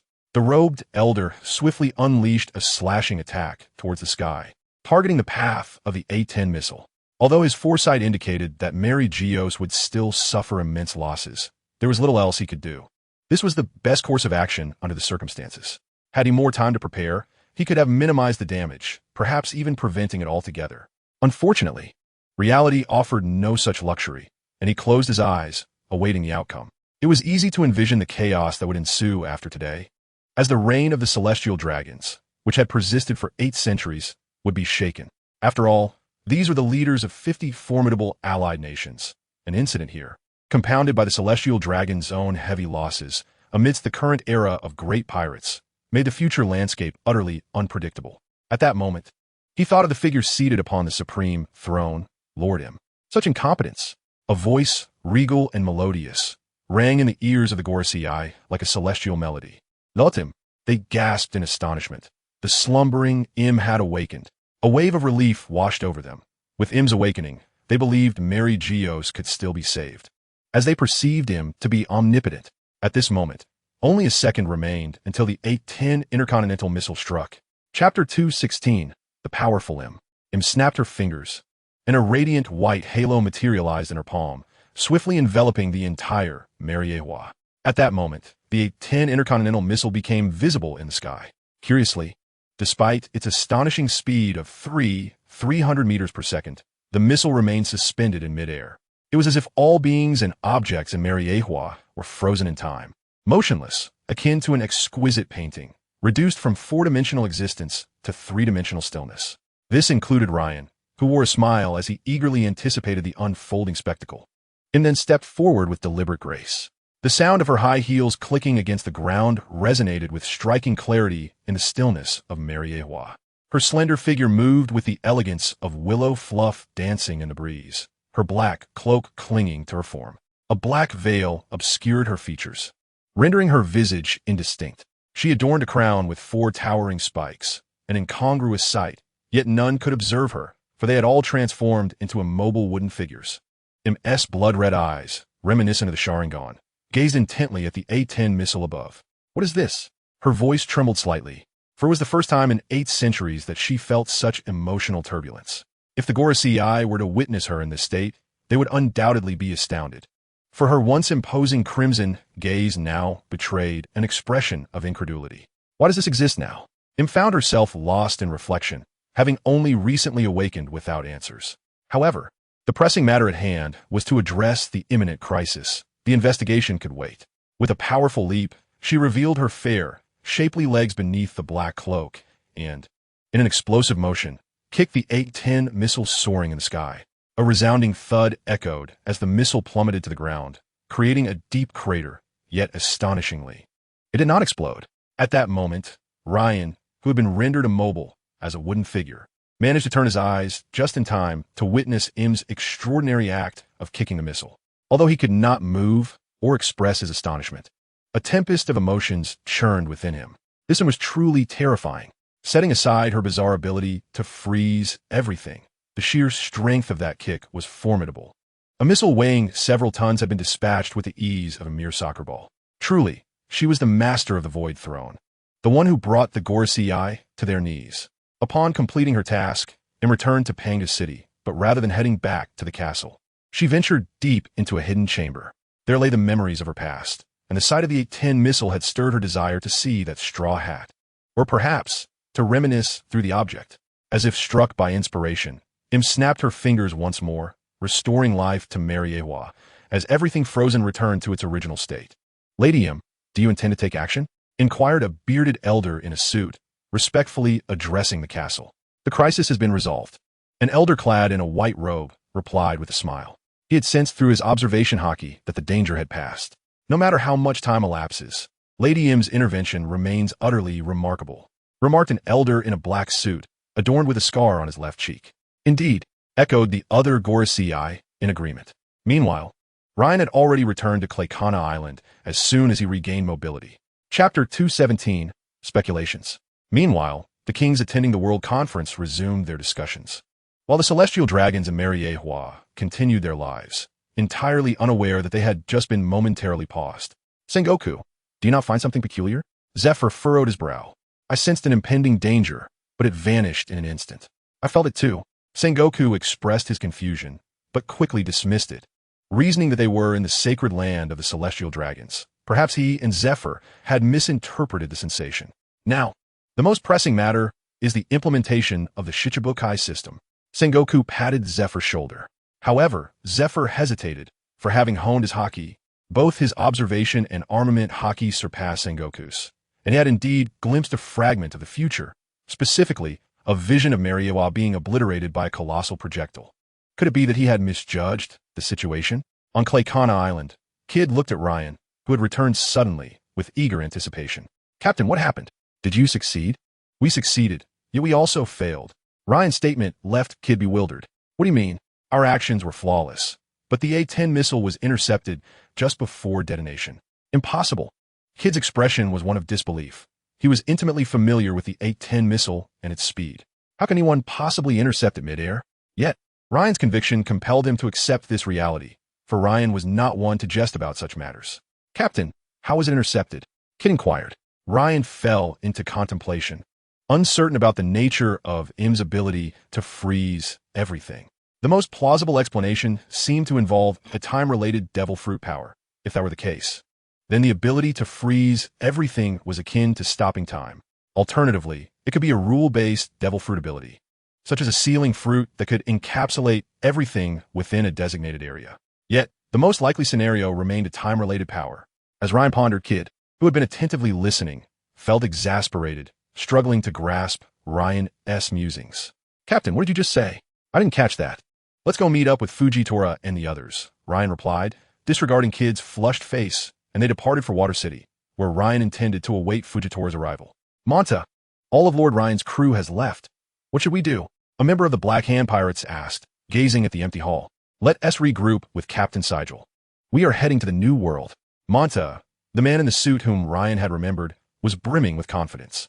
Resolute, Monta led several hundred subordinates on their journey to the New World. The Blood Sword Pirates, after several hours of navigation, also arrived at Water City. Amidst the astonished gazes of dockworkers and pirates, Bailey maneuvered the ship, the Wanli Longting, directly into dock number 1. That is the flag of the Blood Sword Pirates. The Bloody Swordsman Ryan has returned. Quickly report to headquarters. The pirate flag of the Wanli Longting fluttered in the wind, revealing their identity. Although 2 years had passed, Ryan's name still resonated loudly in Water City. Water City? The yellow monkey, hovering in the air, paused momentarily before following suit into Water City. Meanwhile, Ryan, deep in thought at Tom's workplace, also caught sight of the Wanli Longting. With a swift movement, he appeared on the deck. Billably. Chapter 218, Conspiracy. The phone bug nestled in Ryan's arms began to ring, and not just once but twice. Extracting the device, Ryan examined it. One was a call from Sabo, while the other connected him to Charlos. After a moment's contemplation, Ryan opted to answer the call from Sabo first. Lord Ryan, Sabo's voice resonated through the receiver. Yes. What is amiss in the kingdom of Goa? Ryan surmised that Sabo must have encountered an insurmountable issue in Goa, prompting his call, which justified Ryan's decision to prioritize Sabo's communication. There is nothing amiss in the kingdom of Goa. I am currently in Mariewa, having just attended the World Conference, and there is something of great importance I wish to discuss with you. Sabo spoke rapidly, articulating his purpose without pause. The World Conference convened today? Ryan inquired, casting a questioning glance at the members of the Bloodsword Pirates, aware of the conference's existence, yet oblivious to its specific date. Indeed, the world government convenes this conference once every 4 years, and today marks the year 422, Robin interjected, elucidating for Ryan. Ah, Sabo, please continue. Today, Admiral Sengoku proposed the establishment of the Warlords of the Sea, and I, along with Cavendish, cast our votes in favor. The Warlords of the Sea are...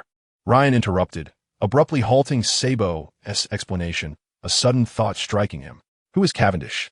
Cavendish is the king of the Goth Kingdom, roughly my age. And he greatly admires you, Lord Ryan. Sabo clarified.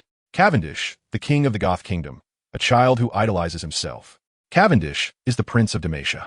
The Goth Kingdom is where I slaughtered the navy, and the king was also executed by my hand. Ryan was familiar with these terms, yet their connections eluded him. I'm not acquainted. How could that be? Wait, I shall summon Cavendish. Sabo, unwilling to concede, believed Cavendish to be a decent individual, and thus, Ryan could not possibly be mistaken. He felt compelled to clarify the situation lest he lose a friend. Ryan, after a brief interval, a youthful and somewhat stammering voice emerged. Lord Ryan, I was watching when you took my father hostage. This was Cavendish's first interaction with Ryan, and he appeared quite nervous. But wait, I've already killed your father. Why do you admire me? Subsequently, Cavendish elucidated the sequence of events to Ryan. I see. Now it is clear why there was such a long pause when you mentioned father. Reflecting on Cavendish's identity and experiences, Ryan advised Sabo, very well. You should nurture your relationship with Cavendish. Both of you are remarkable kings. Do you understand? I understand. As a member of the Freedom Alliance, fostering camaraderie is fundamental. Sabo instantly grasped Ryan's intention. Then, that shall be the course of action. Upon concluding, Ryan ended the call. At that moment, Charlos's phone rang once more. Bidi bidi. What is it? Master, it is the warlord. Before Charlos could finish, Ryan interjected, I am already aware of the matter. And then the call was terminated. Charlos, currently in Mariewa, was taken aback, suddenly slapping his thigh in frustration, exclaiming, it must be that 00106 is already reported to the master. Although the World Conference had just concluded, and the news had yet to be announced to the world, many had already received word of the establishment of the Warlords of the Sea, including Drac, who had just finished a call with Bartholomew Kuma. This presents an excellent opportunity to infiltrate the enemy. Similarly contemplating, Ryan pondered who among his ranks would be best suited to contend for the position of Warlord of the Sea. Chapter 219, The World's Reaction. Captain, what exactly is the Warlords of the Sea? Fujitora inquired, puzzled. Each time Sabo attempted to explain, he had been ruthlessly interrupted by Ryan, leaving the crew with only a fragmented understanding. It is a system designed to maintain balance and resist the era of great pirates. Ryan then proceeded to provide a succinct overview of its pros and cons. Isn't this utter nonsense from the Navy?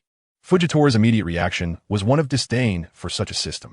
Although he identified as a pirate and held an adversarial stance toward the Navy, he did not harbor a deep-seated animosity towards them. In fact, he held a considerable admiration for those in the Navy who steadfastly upheld their sense of justice. Indeed, it is quite absurd, Ryan concurred. The Warlords of the Sea system may seem an effective means of counterbalance in the short term, enabling one to bolster their own strength while diminishing that of others. However, in the long run, it nurtures a perilous situation. Let's not forget, pirates will always remain pirates, and those among them of considerable power can utilize the title of warlord to develop and enhance their capabilities without restriction. A prime example being Doflamingo and Hancock. Doflamingo leveraged his status as a warlord and his previously established connections to become the Joker of the underworld, controlling a significant portion of arms trafficking and emerging as the most formidable arms dealer in the pirate realm. Conversely, those who faltered, such as Crocodile and Gecko Moria, failed to advance their strength and influence while fixating on the ancient weapon Pluton. Given the geographical position of Alabasta, he could have recruited many promising talents newly arrived in the Grand Line. However, his Baroque works, established over a decade, remained mediocre at best, particularly when compared to the formidable individuals of the New World. As for Mihawk, he is an exception. He merely believes that becoming a warlord would spare him considerable trouble. Nevertheless, for the advancement of our Freedom Alliance, the title of Warlord of the Sea bears significant utility. Ryan remarked with a smile. With a legitimate identity, our endeavors will be much more straightforward. Then, Captain, who do you intend to send? This question caught Ryan off guard. He had several candidates in mind, including Tiger, Jinbe, Akin and other members of the Freedom Alliance, alongside his close ally Mihawk, and even Hancock could be considered. Mihawk, do you have any desire to become a warlord? Me? I am indifferent. However, considering we have previously attacked Mariewa, I doubt the world government would agree. Mihawk replied nonchalantly, we can give it a try. Whether they agree or not remains to be seen. Ryan had an inkling that it would be challenging for both Tiger and Mihawk, yet since Mihawk had no objections, he thought it worth a shot. That afternoon, the World News Organization published certain resolutions from the World Conference, with the establishment of the Warlords of the Sea prominently featured in the headlines. In a new world, a man with golden hair, donning sunglasses, and clad in a pink feather coat and cropped trousers, gazed at the freshly delivered newspaper and chuckled. Hey, how intriguing, the Warlords of the Sea. Young master, shall we vie for it? Inquired Torpole, who stood beside him, his feet shackled and a trail of drool escaping his lips. The man referred to as young master was none other than the current supernova of the new world, the Flamingo, Da Flamingo. Hey. Da Flamingo offered no reply, merely gazing toward the direction of Mariewa with a laugh, leaving no one to discern his thoughts hidden behind the dark lenses. Meanwhile, in a vast region of the New World, characterized by arid islands, lay the headquarters of the Baroque works. Crocodile, Bonnie, and Mr. One sat together, sipping wine, while engaging in a discourse about the 7 warlords of the sea. Surrounding them were members of the Baroque works. Since his defeat to Luffy in Alabasta a few years ago, Crocodile had brought Bonnie and Mr. One to the New World. Having mastered both armament hockey and observation hockey, coupled with his formidable Logia fruit powers, Crocodile's strength had surged far beyond what it was 2 years prior. Although Bonnie had faced defeats against Shanks and Luffy, his prowess remained formidable, and after regaining his confidence, he had taken strides in his strength. Mr. One, through relentless battles, had also steadily progressed in power. With the formidable strength of this trio, Baroque Works had attracted many subordinates, establishing a foothold in the New World and laying down a foundation. With the might of Baroque Works, they were indeed strong contenders for the title of the next Emperor of the Sea. Boss, what else you take? Mr. One inquired indifferently. The world government's tricks are nothing but illusions. My ambition is to reign as the sovereign of these seas. Crocodile replied, exhaling a puff of smoke with a smirk. Bonnie, observing Crocodile's unwavering confidence, smiled in return. Over the years, he had come to recognize his own shortcomings. Despite his strength, he lacked the ambition to conquer and was more suited to the role of a second-in-command, supporting others.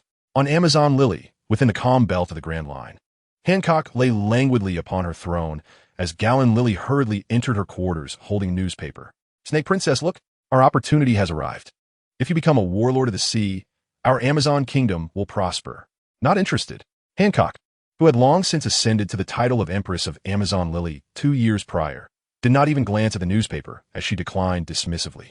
Gallon Lily, accustomed to Hancock's demeanor, skillfully began to elaborate on the advantages of becoming one of the 7 warlords. Suddenly, Hancock sat up, her bosom swaying, and coldly stated, under the world government? No way. All right then, I'll have to coax you slowly. Gallon Lily replied. Meanwhile, Moonlight Moria, newly arrived at the mysterious Florian Triangle, remained oblivious to the happenings outside. He gazed at the drifting corpses aboard the pirate ships and erupted into manic laughter. Ha, this place is truly a paradise for me.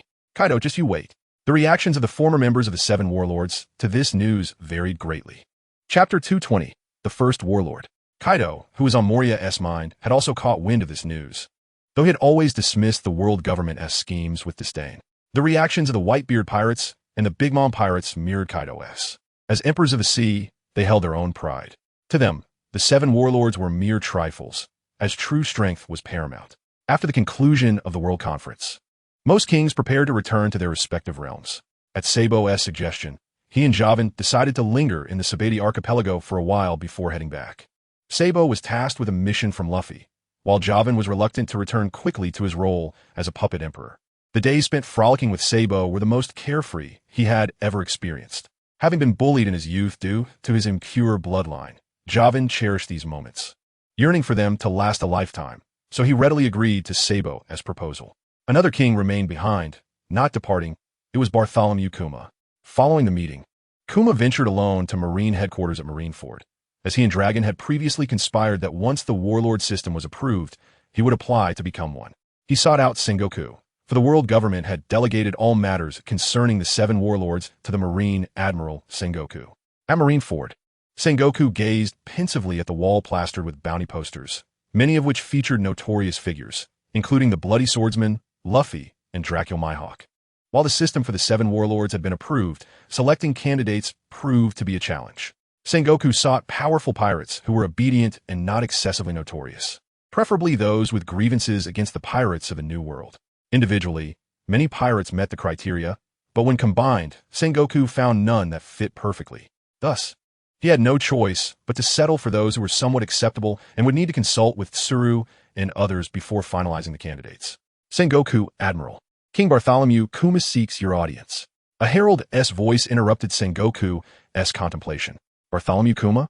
Let him in. I wish to become a warlord of the sea. Kuma stated directly upon entering. What? Sengoku was initially taken aback, but then enlightenment dawned upon him. How could he have forgotten about him? Although Kuma was a pirate, his royal status had kept Sengoku from considering him in that light.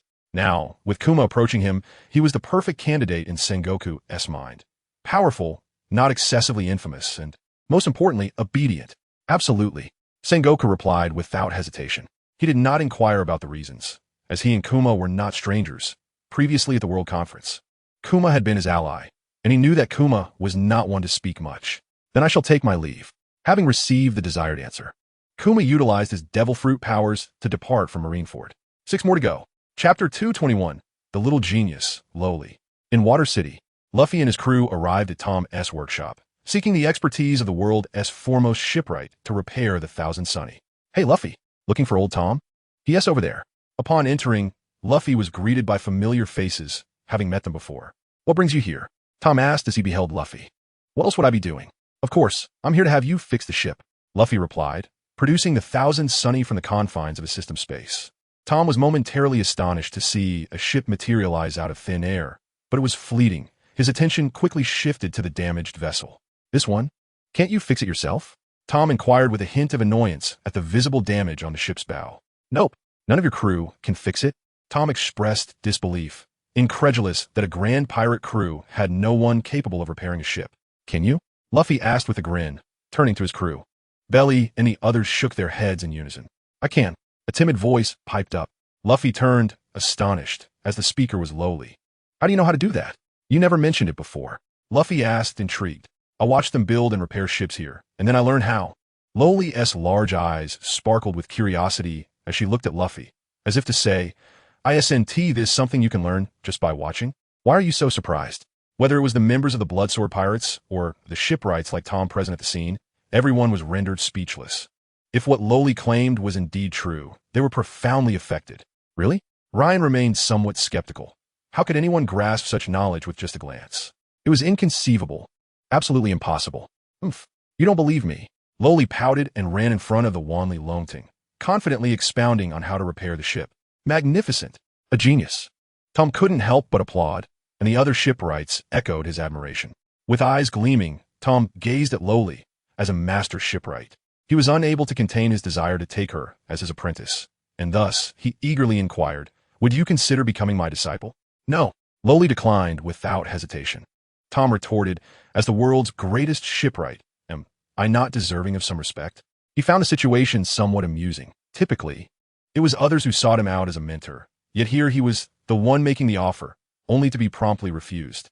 Shaking his head, he chose not to press the matter further, as he still had his pride, and moreover, Ryan was akin to his savior. It would not be appropriate to poach his crew members, especially since his initial excitement was merely a fleeting impulse. You're such a show-off. Do your parents know? Ryan had a strong urge to exclaim this, yet he refrained, for it seemed that Lowly had been without parents since birth. As the ship's navigator and cook, Lowly had now taken on yet another role as a shipwright. You truly are a little prodigy.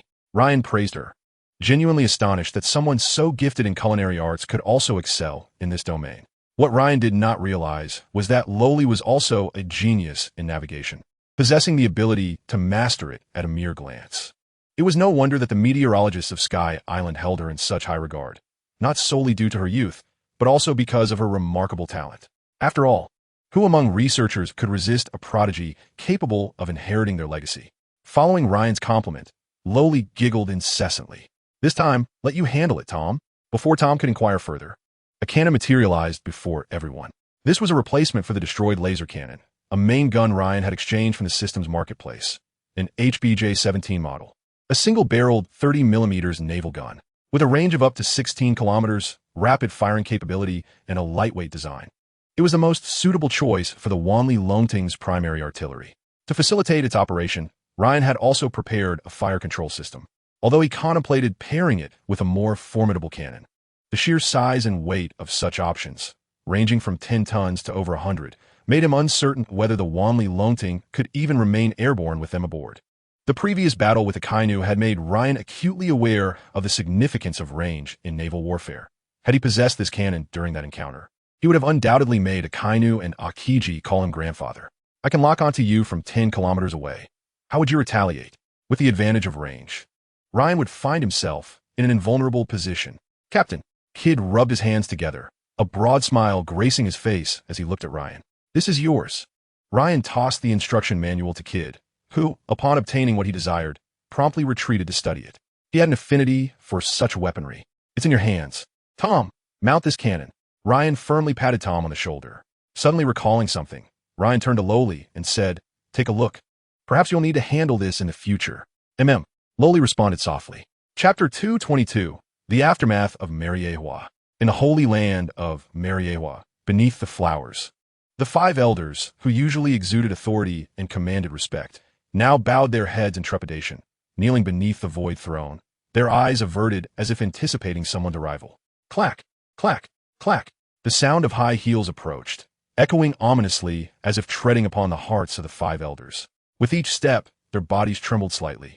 Im walked up the steps from the entrance, effortlessly taking her seat upon the throne. Speak. What is the situation? A voice filled with formidable authority resonated from above. The 5 elders raised their gaze to meet Im's icy, merciless red eyes, and an overwhelming sense of subservience surged within them. The 5 elderly men exchanged glances. Finally, the one clad in a black suit, bearing a scar on his left cheek, spoke up. We do not know. Bowing his body low, he awaited Im's reprimand. As anticipated, upon hearing this, Im replied, You do not know? What use are you to me? Lord Im, we truly do not know. Another elder, dressed in a white robe and wielding katana, stepped forward to explain. This incident occurred without any warning, and we have no knowledge of where the missile was launched from. Indeed, Im responded indifferently. She was already aware of the missile's nature, the capability to claim lives from thousands of miles away, so her inquiry was merely rhetorical, as she did not expect the 5 elders to provide her with a satisfactory explanation. Has anything significant transpired in the last decade? Im's last awakening had been over 10 years ago when a young man named Joel D. Roger reached the legendary final island, Raftel, becoming the Pirate King. This recent awakening had been entirely coincidental, triggered by the Elder's commotion and her innate sensitivity to danger. Major events? The emergence of the 3 Emperors of the Sea? The recent rise of the Revolutionary Army? None of these seemed particularly noteworthy. Suddenly, the Elder in the white robe recalled something and spoke up. 3 years ago, a masked individual arrived here. A flicker of anger appeared in Im's red eyes as she commanded, elucidate the specifics. 3 years ago, a group of pirates launched a nighttime raid on the Holy Land, liberating many slaves and causing significant chaos. While we were engaged in subduing them, a masked figure in black arrived and nearly awakened you, my lord. The scarred elder explained. From what you say, you still have not captured him.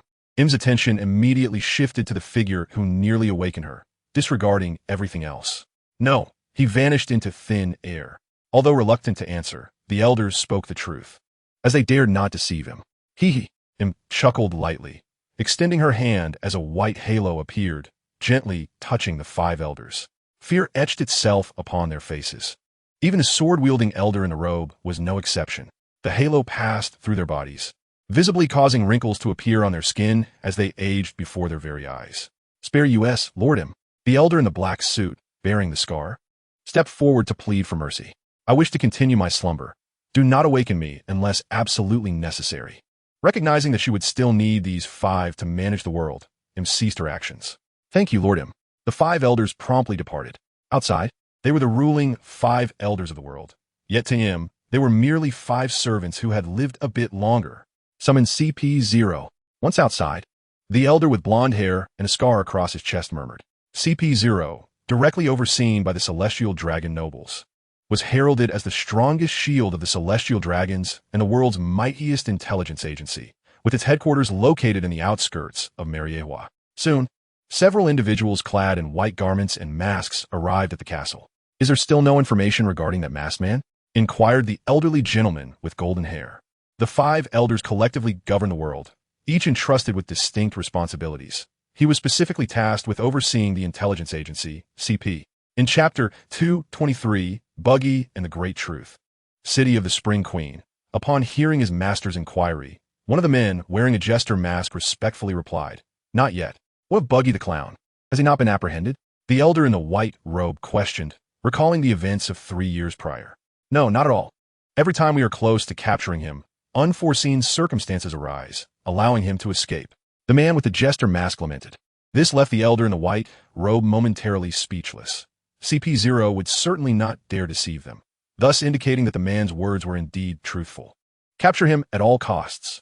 Furthermore, continue investigating the identity of the masked man, commanded the golden-haired elder, gesturing for the CP0 members to take their leave.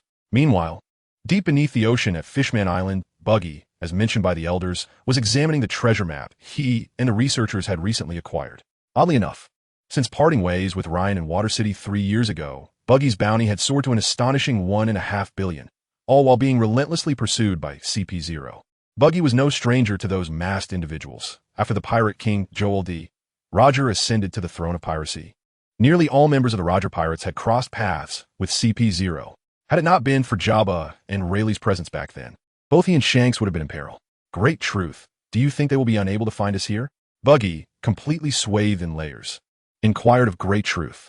The latter glanced at Buggy with a look of exasperation and sighed. "If your red nose were not protruding, they might indeed struggle to locate us." After nearly 3 years of companionship, Great Truth had seen through all of Buggy's antics. He felt utterly fatigued. Buggy's strength was far from what it appeared. Quite the contrary. It was ludicrously lacking. Every time the Navy and CP sought to apprehend them, it was Great Truth who stood up to battle, ensuring Buggy's escape.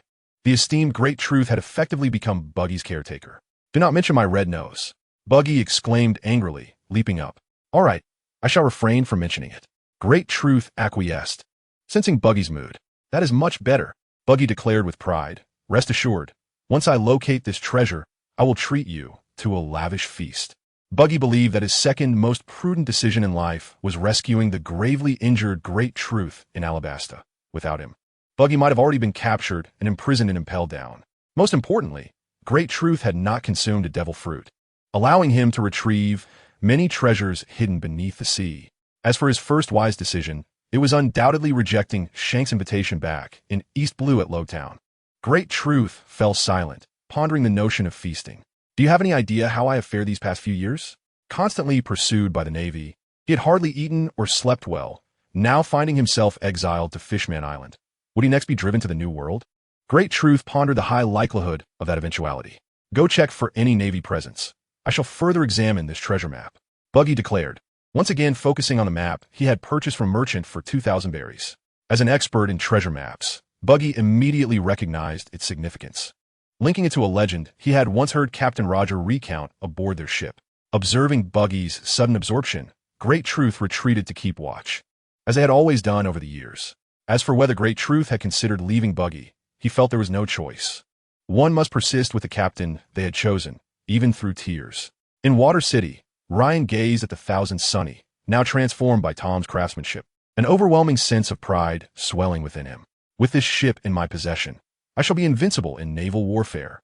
The bow had been altered, and the sleek, dark iron cannon barrels suggested formidable power. These high-tech innovations were indeed reliable. Yet, these advancements came at the cost of his attribute points. After several exchanges since setting sail, only a few thousand remained from the hundreds of thousands he had initially possessed. Ryan resolved in his heart to refrain from excessive spending in the future. The allure of online shopping was simply too tempting. "Captain, where shall we head next?" Kid would invariably inquire at every departure. "To here," Ryan pointed to a location on the map. City of the Spring Queen. In Chapter 224, Queen Evelyn, Tom approached with a pile of timber, using the extraordinary strength of fishmen to toss it before Ryan. "What is this?" Ryan asked. "Branches of the Atom Tree. In the future, should any issues arise aboard, you may have Frankie assist with repairs." Tom sighed. How did someone like Frankie end up following you? Ryan wished to suggest that Tom rephrase his thoughts, but ultimately refrained, recognizing that he was, after all, assisting with the ship's repairs. Thus, Ryan silently stored the Atom Tree branches in his inventory. Let's set sail. With that, Ryan and the others boarded the ship, and 1,000 Sunny embarked once more, prompting Kizaru, who had been lurking in the distance, to spring into action. "Ah, I haven't even had my lunch yet," Kizaru lamented.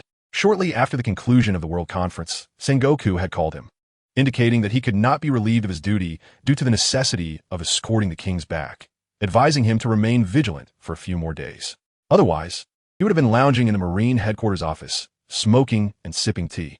"Oh dear," Kizaru sighed, continuing with his task. However, after a while, he sensed something amiss. Why were they heading back? Something felt very wrong. Yet what could he do? His mission was merely to prevent Ryan from causing destruction. Contemplating the reasons behind it was too taxing. On the journey to the city of the Spring Queen, Ryan pondered strategies to contend with Im. Currently, it appeared that Im's abilities and strength were somewhat insurmountable. With observation haki and her bizarre powers, it was nearly impossible to land a hit on her, as she could freeze time or seal entire areas, rendering one vulnerable and at her mercy. However, to alter the world, Ryan would inevitably have to confront him, a challenge he could not evade. The only silver lining at present was that after 2 probing encounters, Ryan had gained a general understanding of the Elders and Im's strengths. Moreover, Ryan operated from the shadows, while they were in plain sight. This was his current advantage. Ryan had mentally rehearsed countless strategies to defeat Im, but each scenario led to his inevitable defeat, unless he acquired the Dark Fruit, which was the only known potential means to vanquish him. The Dark Fruit was reputed to be the nemesis of all devil fruits. After all, Ryan surmised that Im's peculiar abilities were likely derived from a devil fruit. Yet he currently had no knowledge of the Dark Fruit's whereabouts. According to the original history, the Dark Fruit would appear in the hands of Sachi, the 5th captain of the Whitebeard Pirates, a decade hence. However, history has been profoundly altered by Ryan, leaving the future of the Dark Fruit's whereabouts uncertain. Sighing inwardly, Ryan contemplated the necessity of enhancing his own strength, pondering whether Raftel might hold a means to confront him. He was averse to placing his hopes in the unpredictable. Yet given the current circumstances, he had little choice. After several hours of travel, Ryan and his companions finally arrived at the city of Queen Spring. In the pirate world, the city of Queen Spring is renowned alongside Pleasure Street as one of the 2 principal havens of debauchery. Ryan had long anticipated this visit. His previous attempts had been thwarted by various circumstances, and now he could finally indulge his curiosity. With no ulterior motives, he merely sought to broaden his horizons. The city of Queen Spring, St. Poplar, bore a resemblance to the architectural splendor of medieval Paris as seen from above. The bustling port was alive with activity. Dock workers tirelessly unloaded an endless stream of vessels, bringing forth an array of peculiar fruits, boxes of jewels, and vast quantities of fresh water to be loaded onto outgoing ships. Since the onset of the Great Pirate Era over a decade ago, the Grand Line had become a veritable sea of pirates, with no route spared from this congestion. It is rather ironic that while people despise pirates, they simultaneously anticipate their arrival, for a multitude of pirates brings a measure of economic prosperity to these locales.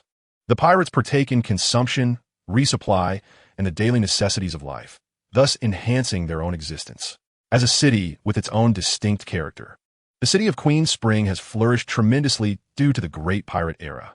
However, prosperity has its duality. With affluence comes the frequent threat of pirate raids. Ryan observed the armored soldiers patrolling the docks, ever vigilant, ready to converge at the slightest sign of trouble. The sight of the soaring dragon's flight was not lost on them. "Halt!"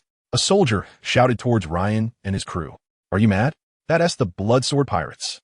Another soldier, sharp-eyed, swiftly covered the mouth of the first upon noticing the pirate flag billowing from the dragon's flight. News of Ryan's bold act of slaying Baron Egg, a member of the Big Mom Pirates, had rapidly spread, becoming common knowledge over the past few days. Ryan chuckled softly, disregarding the soldier's warning, and directed the ship further into the harbor. A colossal bell tower loomed at the city's center, and the dragon's flight docked steadily at the square before it. No sooner had they disembarked than a contingent of soldiers rushed over. "Lord Bloodsword, our queen, Lady Evelyn, invites you to the palace for dinner." An officer, adorned with a sailor's hat topped with a red pom-pom, stated respectfully. Such promptness. Ryan mused internally. Just as they arrived, an invitation was extended. "I shall not attend," Ryan replied coolly. After uttering this, he stowed the dragon's flight and led his companions toward the street. He was merely here for sightseeing. There was no obligation to entertain the Queen's invitation, and he wished to avoid entanglements. The officer was taken aback, clearly unprepared for such an unexpected response. "Wait," he called, hastily stepping forward to block Ryan's path. "Do you wish to court death?" Bailey glared at the officer, his tone icy. The officer trembled, suddenly reminded of the formidable nature of those before him. After all, they were the ones who dared to confront the Empress of the Sea, Big Mom. Moreover, Bailey, having awakened his conqueror's haki, exuded an aura of regal authority. Realizing his blunder, the officer quickly stepped aside, allowing Ryan and his crew to proceed. "Captain, where to next?" "To the Puteroni Tea Gardens," Ryan replied in a low voice. Feeling something was still amiss, he added, "We simply seek to broaden our horizons." His instincts were indeed correct. As he mentioned the Puteroni Tea Gardens, the two women aboard, Lori and Robin, exchanged curious glances, for the tea garden was traditionally a haven for men. "Let's go." Ryan led the charge, and the group marched toward the Puteroni Tea Gardens with an air of authority, parting the crowd as they went. The Puteroni Tea Gardens, a significant contributor to the economy of the city of Queen Spring, was famed alongside Pleasure Street as one of the world's two great dens of vice. Despite its modest size of merely 800 square meters, it accounted for nearly 70% of the city's economic output. As Ryan and his companions approached the gardens, they moved through the throngs like bullies on the prowl, with people instinctively yielding a wide berth. Meanwhile, within the palace of the city of Queen Spring, a striking woman clad in tight leather wielded a whip, striking the man kneeling before her. If the members of the Bloodsword Pirates were present, they would recognize him as the very officer who had invited them to the palace. The leather-clad woman was none other than Queen Evelyn herself. "A useless dog, unable to even procure a guest." Evelyn paused, seemingly fatigued, and scolded him softly. Though she ceased her punishment, the young officer remained on his knees, paralyzed by both his desires and his fear of Evelyn. "It seems I must pay a personal visit." Evelyn gazed toward the palace gates, as though her penetrating gaze could see through the multitude of obstacles, locking onto Ryan and his companions. At that moment, Ryan had arrived at the Puteroni Tea Gardens. Standing at the entrance, they marveled at the palatial architecture, exclaiming in awe. It hardly resembled a tea garden, but rather a royal palace.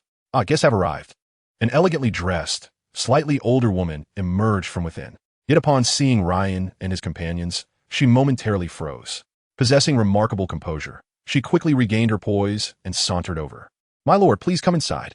Ryan, feeling no need for pretense, followed the woman into the gardens, where she diligently began to introduce the various offerings of the Puteroni Tea Gardens. Robin and Lori, however, found themselves blushing profusely as numerous women flirtatiously approached Ryan, some even daring to leap on him. Thankfully, Robin's flower fruit kept every bold advance at bay, ensuring that each woman who lunged at Ryan was met with unyielding resistance. The women here indulged in elaborate bathing rituals thrice daily, purchasing expensive antibacterial soaps, spritzing the most fashionable perfumes, and meticulously grooming their intimate areas, with each garment tailored to perfection. It can be said that the pursuit of refinement and luxury has reached its zenith here, and it is not solely inhabited by humans. Other races also dwell within this realm. Here, one can indulge in the pleasures brought forth by women of various species, and even explore the delights of different genders. Should you desire to experience some unique services, they are readily available to cater to your particular inclinations. In this place, as long as you possess berries, you are free to indulge your whims, and coincidentally, Ryan has an abundance of them. Ryan surveyed his surroundings and discerned a diverse assembly of individuals. It was a veritable mlang of society. Nobles frequently entered and exited, while raucous pirates, devoid of any decorum, could be heard bellowing. Government officials often visited as well, seeking relaxation and leisure. "Captain, why are they all dressed so lightly?" Kid inquired, his gaze fixated on the exposed skin of the women, curiosity evident in his voice. This was indeed beyond his comprehension. "Perhaps it is simply more convenient," Fujitora remarked. "Do not assume that just because I do not see you, I am unaware of your thoughts. Madam, please come inside." A middle-aged woman led Ryan and his companions into a dimly lit room, decorated in an intriguing manner, with an array of props that one couldn't envision. Ryan casually picked up a rounded ram's horn and began to toy with it. However, after a brief moment, he cast it aside in disdain, realizing that its size was rather inadequate. As soon as Ryan and his party settled, a throng of young women entered. "Mother." They greeted the middle-aged woman with a respectful nod before positioning themselves before Ryan and his companions, ready for selection. Is the pace so swift? Ryan found himself somewhat taken aback. These are the stars of our tea garden. One of them was even a princess, the woman pointed out, indicating a lady clad in red.